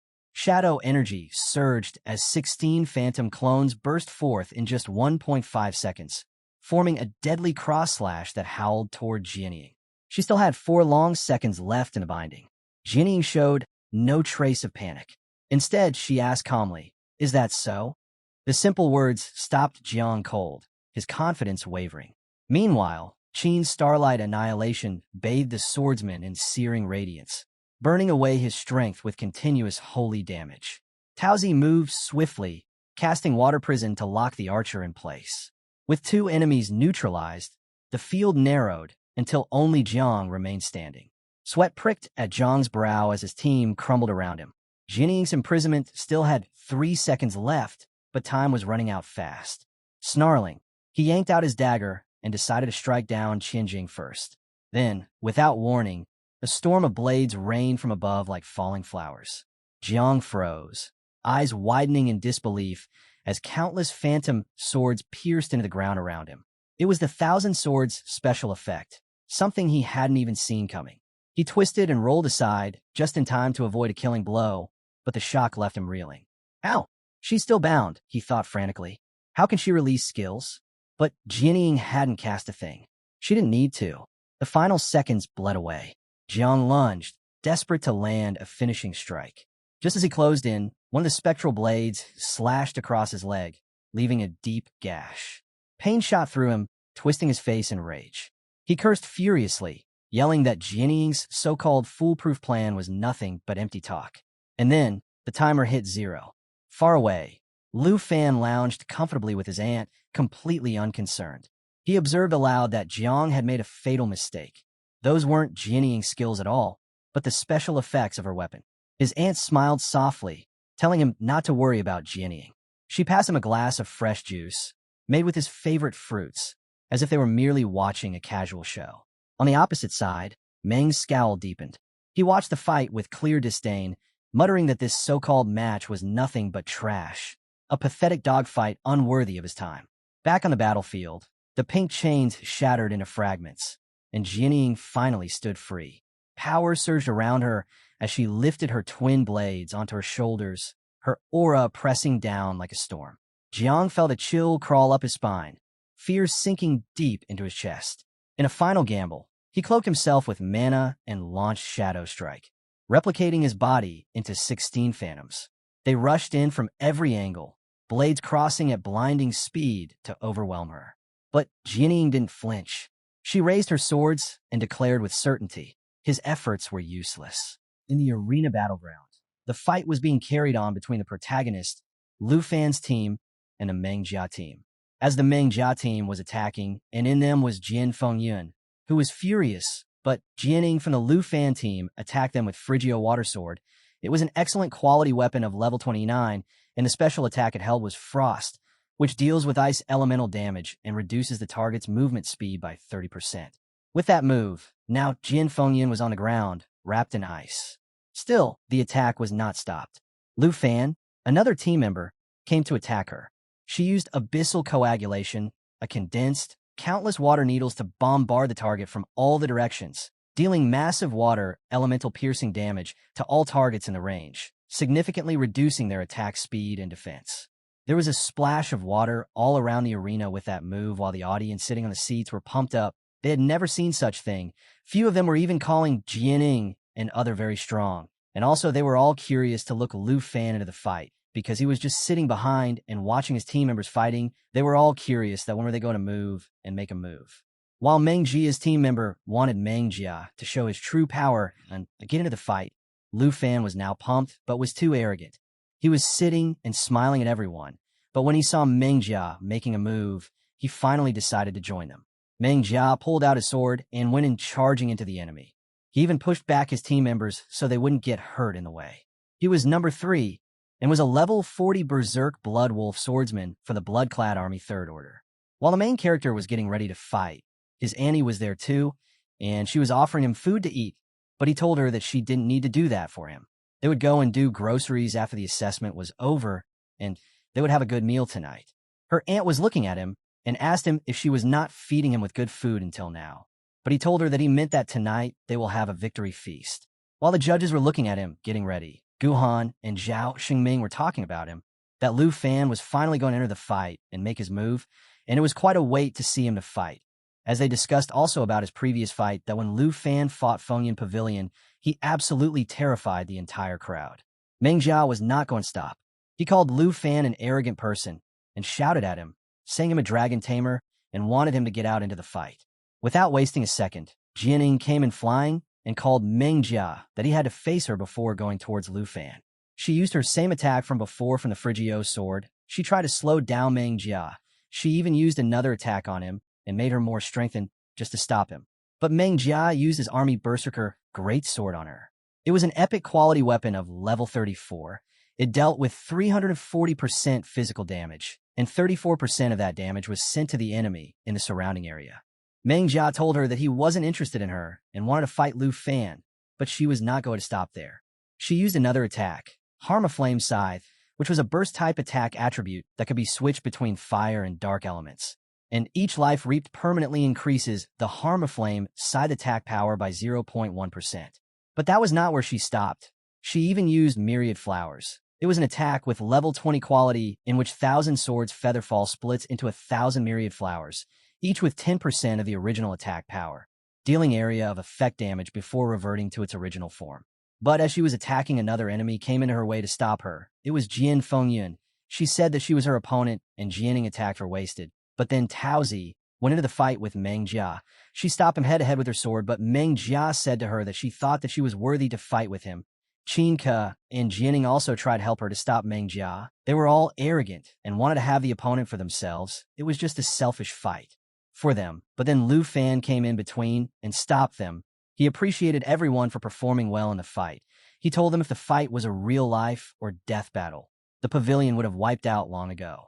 Taozi was still holding back Meng Jia, but he was quite heavy and stronger than her. She was getting pushed back, but arrows came toward them and stopped them from colliding with each other. They were arrows of the serpent, and they were 12 arrows of the serpent. Lu Fan had fired at Meng Jia. Lu Fan ordered Jian Ying and Taozi to fall back and protect Annie with Qin Xiao, while Meng Jia told Jian Fengyin to get back, as the fight would get intense, and she could get hurt in friendly fire. Meng Jia was waiting and thinking that now Lu Fan would summon a dragon. He thought that if Lu Fan won by summoning a dragon, it wouldn't be an honorable victory, and what if he won against the dragon and Lu Fan? While Taozi was being called back, and not to get in the way of Lu Fan, Meng Jia then attacked Lu Fan at once. He slashed at him with his sword, telling him that he was someone who walked out of the war against the beast tides, and he was a true warrior. But Lu Fan dodged him easily. Lu Fan used his dragon aura and imbues with the dragon aura. He performed 2 consecutive slashes at Meng Jia. Meng Jia stopped his attack with his sword, but was pushed back. It was a blow at him. He shouted at him that he wasn't a dragon tamer, and why was he not summoning a dragon already? But Lu Fan said that if he wanted to see a dragon, he had to actually hurt him first, and with an ego, Lu Fan called him to come and fight. Meng Jia was all in anger, and then he changed his form, and in red lightning, he turned himself into a werewolf. All his team members were watching him. They were scared of him. They didn't think that he would do that so quickly, but now Meng Jia had unleashed his werewolf form. Werewolf transformation happens when a berserk blood wolf swordsman activates their werewolf bloodline, allowing them to enter or exit werewolf form at will.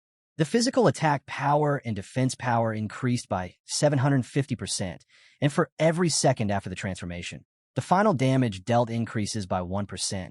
But as the fight carries on, their sanity and will automatically exit the transformation when the stamina is depleted.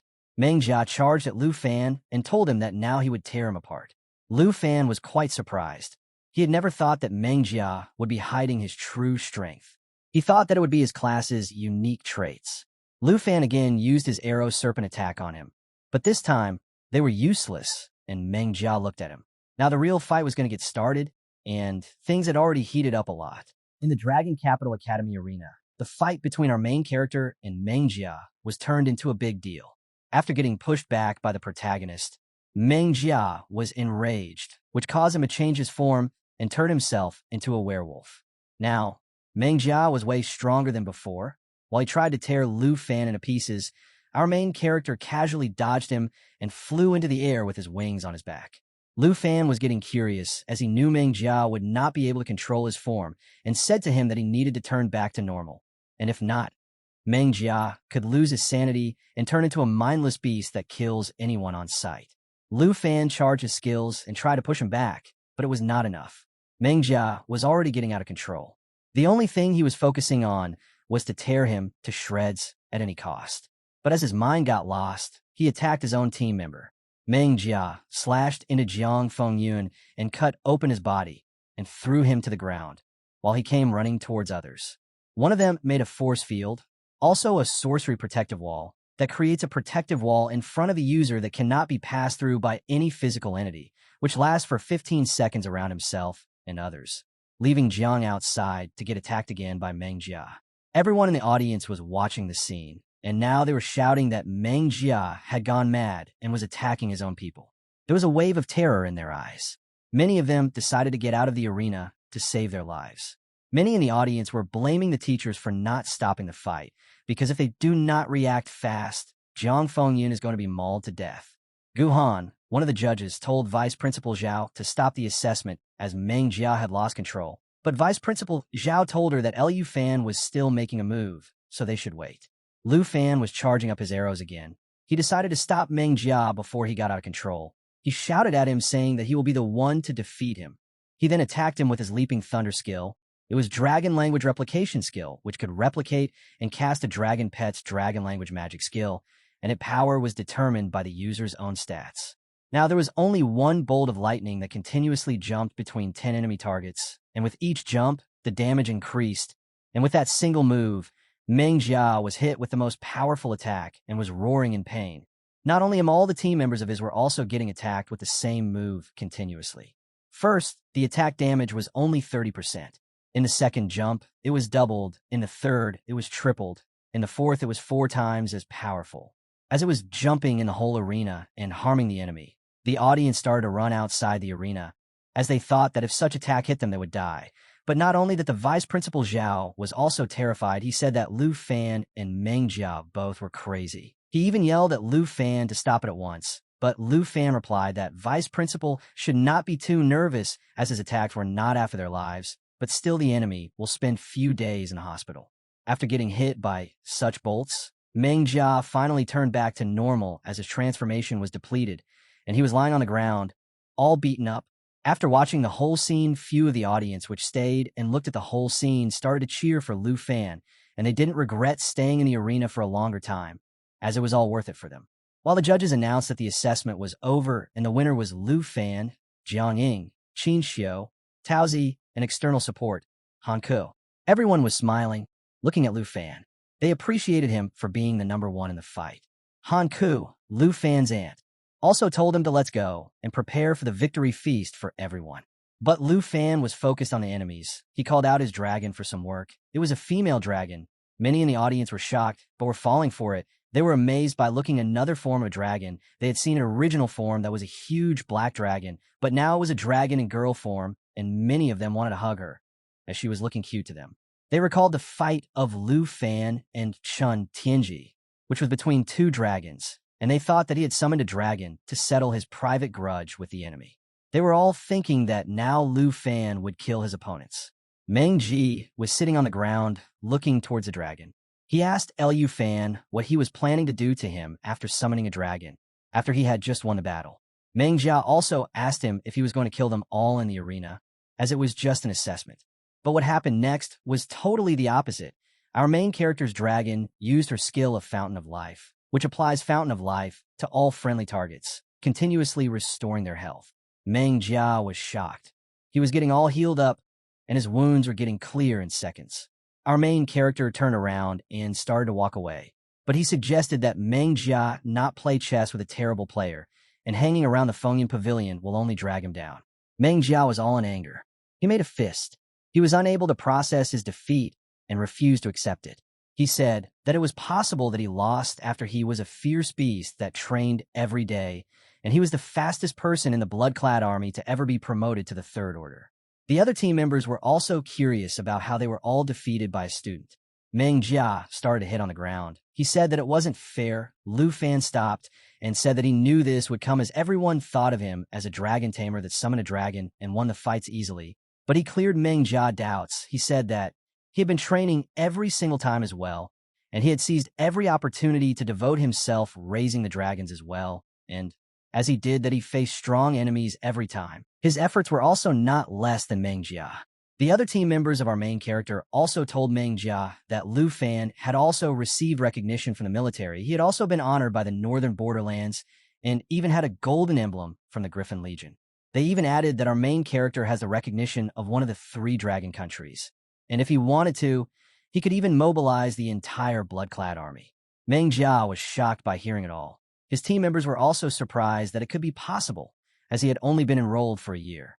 Gu Han, the judge, was very much amazed. The crowd was now talking about the match. They were saying that one of the 3 elders was there to make a judgment of the battle. So the battle this time was different from before, and it had already caused a sit-in the Tai Chi Nation. They also said that now it could be possible that a golden emblem of the Griffin Legion could outrank a commander of the blood-clad army alone. Listening to everyone, the vice principal asked Gu Han to leave the arena, as now there was no need for them here, as no one would be injured anymore. While our main character told everyone that he won't misuse his powers at all, and suggested that Meng Jia keep working hard, and at least make his strength match the position he wanted to seek.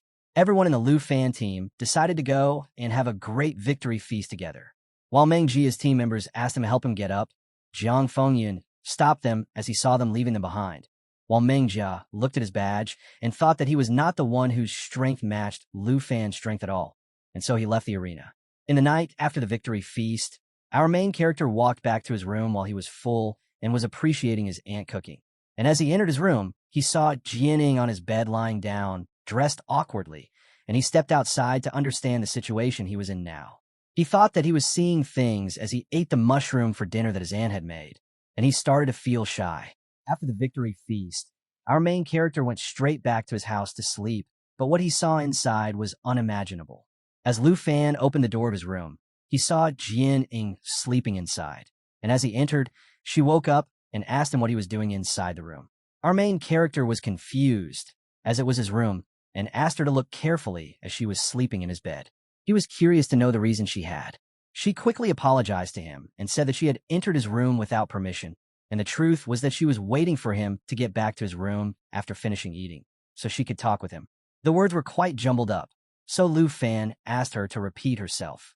She told him that she wanted to talk to him about the holiday break, as he heard from his elder sister Han that he would be leaving the dragon capital after the break started. Our main character asked her that he was going to leave for the holiday break. As the break was 4 months long, he decided to go back to Zhanghai City. Jianing asked him that was it possible for her to join him for the break. Lu Fan smiled at her and said that he was confused that what did she wanted to ask her, but this request he didn't have thought, and he said to her that of course she could go along with him on the holiday break. But he asked her that why did she wanted to go with him. She told him that she had no place anywhere to go back to. She told him about his family, that it was once amongst the most prominent in a border city in the Yunnan province. But when the beast tide came, the entire city was turned to nothing but rubble. While she told the story, she was thinking about her huge beast she saw in her city turning into nothing. She continued with her past. Her family sent her to Dragon Capital, and then she returned to the border city in Yunbei province to fight the beast tide. They all fought until that last moment, but none of them survived. She said that this only happened 2 months before she enrolled, and as she was the top scorer of Yunbei province, there is no home left for her now. After finishing her story, she thought that she would be a burden on him and said that she knew the request she was asking was a lot, and she turned the request down as she said that it would be fine for her to stay here during the break, as she would do some level grinding or something else to spend her time. Jianing was quite pulled towards her. He grabbed her shoulder and called her name, and said to her that no one was meant to be alone, and together they would go to Zhanghai City together, and it would be their new home. Listening to our main character, Jianing's face was visibly emotional. She thanked him for being with her. On the other side, deep within the Xingu forest on the border of the Taichi Nation, the ground was torn apart, and skeleton dragons came outside of it. They were saying that divine bones should reshape and destroy the dragon Tamer. Now on the screen, there was a notification about the travel schedule. It said that the news was urgent as Taichi Nation was struck by a large-scale snow tide attack. It said that all flights to Taichi Nation were suspended until the problem was solved and advised the passenger to get to the ticket counter for further processing. While there was chaos, our main character, Han Ku, and Jianing were sitting and watching the announcement. Han Ku thought that there would be wrath from both man and heaven. Also, there was only text. The news from the Taichi Nation was getting blocked, which made Lu Fan think about the nation. He was also thinking that the Lu family took over after the Jin family fell, and thankfully his wanted status had been nullified. He was curious that the people's senior sister mentioned, who were backing the Taichi Nation, would make a move. While our main character had thoughts and doubts, Han Ku calmed the air by telling them that it was none of their business, as it had been a while since they were getting back to Zhanghai City. So, they should be ready. And also she told Jianing that she would show the city once they had reached the place. But still our main character couldn't be calmed. He was worrying about the situation, but he was making himself calm by telling himself that he needed to enjoy the holidays. While they were getting ready to travel, Tianshou City was on fire. Everywhere in the sky, haunted skeletal dragons were attacking the city and killing everyone. The only way to stop them was to do what they asked. So the leader there came with his guards and told them that he had brought the 2 people they had asked them to bring and begged the dragon to be merciful towards them. While he was fulfilling the demand of the dragons, he was thinking that the person sent from above had abandoned them and left them to die, and if they didn't do as the beast told them to do, the Lui family would be finished. The guards quickly went and brought the 2 people asked, as the guards came back holding 2 people, one male and the other female, with their hands chained so that they could not run. The girl saw the huge skeleton dragon and got scared.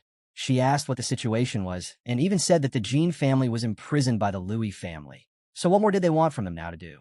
The leader of the Lui family quickly said to the dragon that he had brought the person he was looking for and told him that these were the only dragon tamers in the entire Taichi Nation. The boy was confused as he heard a dragon tamer. He was chained and was not able to move a bit and even could not even resist the situation he was in.